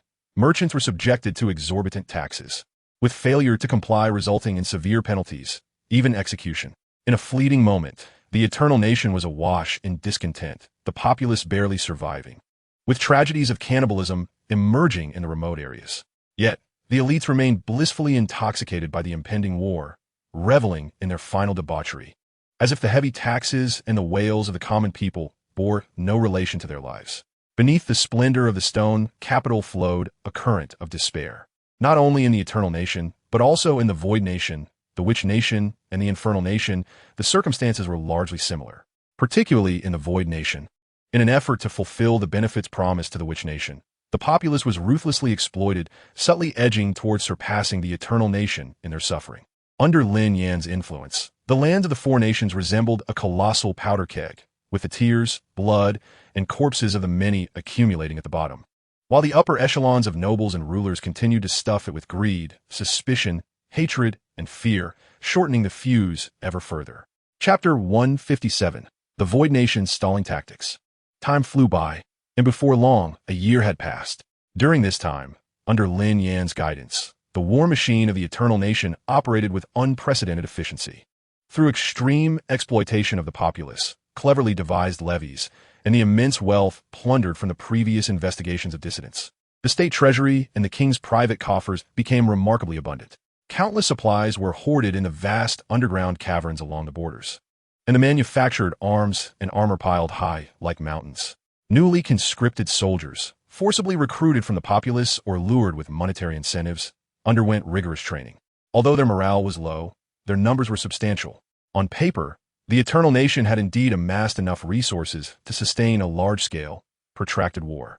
Lin Yan calmly assessed the domestic preparations, while also closely monitoring the movements of neighboring nations through his network of informants. He understood that the powder keg was filled to capacity, creaking ominously, merely awaiting the final spark. He felt the time was ripe. Thus, a meticulously orchestrated escalation of border skirmishes commenced quietly, under the pretense of practical drills, eradicating cross-border banditry, and preventing infiltration by small units from the Void Nation. Lin Yan frequently mobilized elite squads along the borders. The members of these squads were often ruthless individuals or officers unwaveringly loyal to Lin Yan, influenced by the genuine treasure. Their mission was no longer merely to patrol. Instead, they proactively crossed the border to launch fierce and rapid harassment attacks against the Void Nation's patrols, remote outposts, vital logistical convoys, and even unsuspecting border villages. The operations were meticulously planned, typically initiated at dusk or dawn when visibility was poor, striking swiftly before retreating, never lingering in battle. They specifically targeted the Void Nation's weak logistical teams responsible for transporting supplies, assassinated promising junior officers, and sabotaged crucial roads, bridges, and communication facilities. Initially, the border guards of the Void Nation, though incensed, did not fully grasp the severity of the situation. Dismissing the incursions as mere provocations from the border troops of the Eternal Nation or as the work of some elusive bandits, merely tightening their defenses and increasing the frequency of patrols. However, as the harassment intensified, becoming increasingly ruthless and cunning, leading to tangible losses, multiple supply convoys incinerated, several promising young officers assassinated, and an essential supply line severed due to destroyed bridges, the generals of the Void Nation's border forces could no longer tolerate it. Their fury reaching a boiling point. They felt as though they were battling an unseen specter, brimming with strength yet unable to unleash it. Reports, increasingly vehement in tone, requesting reinforcements and troop deployments, flooded the capital of the Void Nation, landing on the desk of King Kong Jing. The hawkish generals in the military seized the opportunity to incite fervor, clamoring for retribution, demanding an unforgettable lesson for the Eternal Nation. King Kong Jing, already predisposed to suspicion, arrogance, and impulsiveness, perceived the Eternal Nation's fly-like harassment tactics as a profound affront and provocation to his own dignity and that of the Void Nation. Under the relentless barrage of urgent missives from the border generals and the daily incitements from the hawkish faction at home, the string of rationality within him finally snapped. Enough! Kong Jing roared in the court, slamming a report detailing the damage inflicted on a crucial military convoy by Eternal Nation's harassment to the ground. That stone-headed pig. How dare he toy with me in such a manner? Does he truly believe I am too timid to raise his tortoise-like stone fortress? He lost the last vestiges of his patience, disregarding the counsel of a few ministers advocating for caution and due diligence, and brazenly ordered, mobilize elite legions en masse to the front. The renowned troops, such as the Rift Riders and the Shadow Guards, originally stationed in other directions, began to converge on the Eternal Nation's border through large-scale teleportation arrays. Simultaneously, vast quantities of war supplies began to flow inexorably to the front lines. The Void Nation presented a formidable front, poised to unleash a thunderous invasion at any moment. Such extensive and overt military mobilization by the Void Nation could not escape the notice of the other three nations. Countless troops were dispatched to the borders, and within a matter of weeks, the frontiers were inundated with hundreds of thousands. Subsequently, minor skirmishes and conflicts escalated rapidly, transforming from brawls of dozens into localized engagements involving hundreds, even thousands. Almost daily, the borders shimmered with the brilliance of soul techniques, and the soil soaked with blood, the casualty figures climbing relentlessly. The tense atmosphere suffocated all, trade caravans vanished, and the border populace fled inland. All discerning eyes recognized that the fragile equilibrium maintained among the four nations had been irrevocably shattered, and an unprecedentedly brutal war sweeping across the region was now unavoidable. Only one final spark remained, capable of igniting the entire powder keg. Yet, the high-ranking officials of the Void Nation, including Kong Jing himself, gravely underestimated the terrifying toll of maintaining such a vast army in a state of confrontation at the front lines. The environmental conditions along the borders were exceedingly harsh, characterized by desolate mountains and arid wastelands, rendering local resupply exceedingly challenging. Almost all resources needed to be transported over long distances for the prosperous interior of the Void Nation. The enormous military force consumes an astronomical amount of provisions daily, and within a mere month, the logistics department of the Void Nation has felt unprecedented pressure. Moreover, several critical supply lines, stretched over vast distances, have frequently been subjected to attacks by the Undying Nation squads, further exacerbating the supply difficulties at the front. Frontline commanders have begun to send frequent complaints about insufficient supplies, requesting expedited transport in formal documents. Initially filled with anger and confidence, Kong Jing gradually transformed into a state of agitation. At this juncture, the pro-peace faction, led by the Prime Minister, once again stepped forward, presenting arguments that were more compelling than ever. Your Majesty, the daily consumption at the front is immense, and the national treasury is strained. If this continues, we may tire before the battle even begins. The Undying Nation is evidently well prepared, with a formidable defense. A relentless assault may lead to heavy losses. If the Infernal Nation seizes this opportunity, our nation will be in peril. The most prudent course is to temporarily halt our offensive. We can publicly declare that we are reluctant to initiate hostilities and are willing to offer the undying nation a chance for repentance by sending a delegation for peace talks. This action will not only grant our army a moment of respite to strengthen logistics, but also lull the undying nation into believing that the Void Nation fears battle. Additionally, it will provide us an opportunity to closely investigate the undying nation's true capabilities, particularly their border defenses. Once our logistics are ample and our reconnaissance is clear, we can engage in battle at a more opportune time. Although Kong Jing was loath to concede, he had to acknowledge, in light of the harsh realities of finances and logistics, as well as the looming external threats, that this might indeed be the most prudent strategy. Gritting his teeth and suppressing his anger, he declared, "Very well. We shall proceed as you suggest. Send a delegation for peace talks, but inform Shijian that this is my final opportunity for him. Should he fail to appreciate it, he must not blame me for my ruthlessness." The delegation list was swiftly confirmed. To demonstrate sincerity in the peace talks and exert pressure, the delegation's rank could not be low. It would be led by a prince skilled in rhetoric. Notably, Xiao Qi and the envoy of the Holy Flame, Lin Yan, whom Kong Jing valued, were also included in the list to accompany the delegation to the Undying Nation. Before long, the delegation from the Void Nation arrived at the city of Panshur, ostensibly under the banner of ceasefire and negotiation, yet in reality, it served as a means for delay and reconnaissance, a fact that fortuitously aligned with Lin Yan's intentions. In the royal palace of the Undying Nation, Lin Yan sat upon the throne, listening to a trusted minister report the arrival of the Void Nation's delegation. A flicker of perfectly timed astonishment and trepidation crossed his face, flawlessly embodying Shijian's character of bluster masking fragility. "Peace talks?" He raised his voice slightly, laced with a barely perceptible tremor. "The Void Nation's army is at our doorstep. And now they seek negotiation? Could this be a cunning ploy by that old rascal, Kong Jing?" The ministers below were abuzz with speculation, most wearing expressions of disbelief, unable to fathom that the Void Nation would extend an olive branch at this moment. Only a few ministers, subtly influenced by Lin Yan with genuine pearls, stepped forward to concur, deeming this an opportunity for the Undying Nation that warranted cautious engagement to ascertain the Void Nation's true intentions. "Very well." Lin Yan seemed to make a considerable decision, slamming his hand on the armrest. "Let's meet them. Let's see what tricks Kong Jing is up to." He ordered that the Void Nation's delegation be received with the appropriate courtesies, while ensuring that the border defenses remained unyielding. Soon after, in the Panshur Grand Hall, shrouded in an atmosphere of palpable tension, the Void Nation's delegation was received. The leading prince wore a haughty expression, and despite the pretense of peace talks, his words dripped with the superiority and veiled threats characteristic of a figure in power.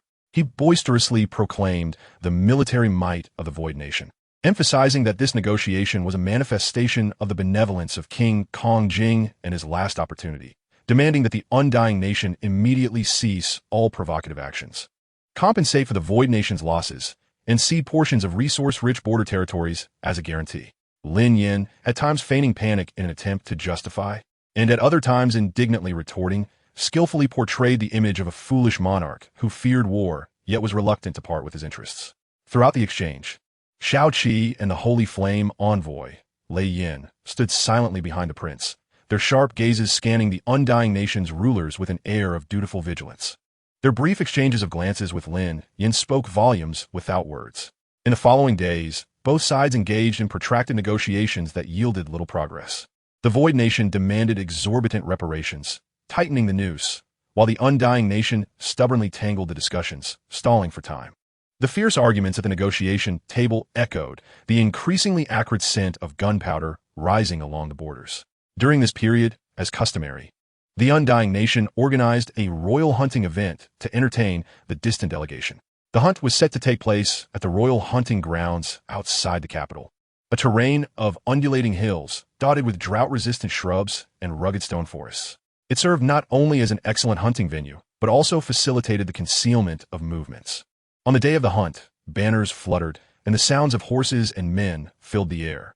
Lin Yan donned an extravagant, yet somewhat cumbersome hunting attire, riding a docile steed, and entered the hunting grounds amidst a throng of guards and the Void Nation's delegation, exuding an air of excitement as he boisterously directed his attendants to drive the game. However, his archery skills left much to be desired. With several shots veering wildly off mark, leading some members of the Void Nation's delegation to cast discreet scorn and momentarily lower their guard. As the hunt progressed, the crowd gradually dispersed. Lin Yan set his sights on a particularly agile mountain goat, shouting and galloping after it, with several personal guards closely trailing behind, seemingly to protect him, but in reality creating a deliberate distance between him and the main body of the delegation. Coincidentally, the Holy Flame envoy and Shao Qi, drawn by the pursuit of prey, unknowingly approached this direction. In a relatively secluded area obscured by a stone forest, Lin Yan's steed stumbled on uneven ground, causing him to exclaim as his body swayed, seemingly on the verge of falling off. The Holy Flame envoy and Shao Qi, who were closely following, arrived almost simultaneously. "Your Majesty, be careful," they exclaimed in unison, their tones infused with just the right amount of concern. Several trusted guards immediately expanded their formation outward, adopting a vigilant stance that effectively shielded the scene from external view. In that fleeting moment of isolation, Lin Yan's exaggerated panic vanished, replaced by an icy calmness. In a hushed tone, he spoke rapidly. "Kongjing's logistics are strained. The peace talks are merely a delaying tactic, which is precisely the outcome we desire." His gaze swept over Lei Yin and Shao Qi. "Holy Flame envoy, once the delegation returns, act according to plan. Infiltrate the palace and orchestrate an assassination that implicates the infernal nation. Remember, the goal is not to take his life, but to instill fear. The greater the commotion, the better. As for you, Shao Qi," Lin Yan's gaze shifted to the other individual. "Once the assassination occurs, Kongjing will undoubtedly be enraged. You must fervently stoke the flames of anger in the court, urging all pro-war sentiments to overshadow any rational voices, ensuring that Kongjing is compelled to launch a full-scale war against the infernal nation." "Understood, Master." The two responded in hushed tones. The conversation unfolded in mere moments. Lin Yan instantly resumed his facade of being startled, gripping the saddle and gasping. "That nearly scared me to death. This beast shall be slaughtered upon our return," he complained, as if nothing had transpired just moments ago. The Holy Flame envoy and Shao Qi seamlessly returned to their respective roles. The Holy Flame envoy solemnly remarked, "Your Majesty has been frightened. The terrain here is complex. Please take care." Shao Qi echoed, "Indeed. Your Majesty's precious life should not be risked." The outer circle of guards also retracted. In the distance, the main body of the delegation and other hunters gradually came into clearer view, oblivious to the conspiracy that had transpired in that brief moment. The remainder of the hunt proceeded without incident. Lin Yan continued to play the part of his foolish king, while Lei Yin and Shao Qi portrayed the role of emissaries from the Void Nation. The delegation from the Void Nation remained in Panshur for over 10 days. In addition to engaging in protracted negotiations, they seized various opportunities to observe the undying nation's defenses, military presence, and even attempted to glean information regarding the state of their supplies through indirect inquiries. Lin Yan had long been prepared.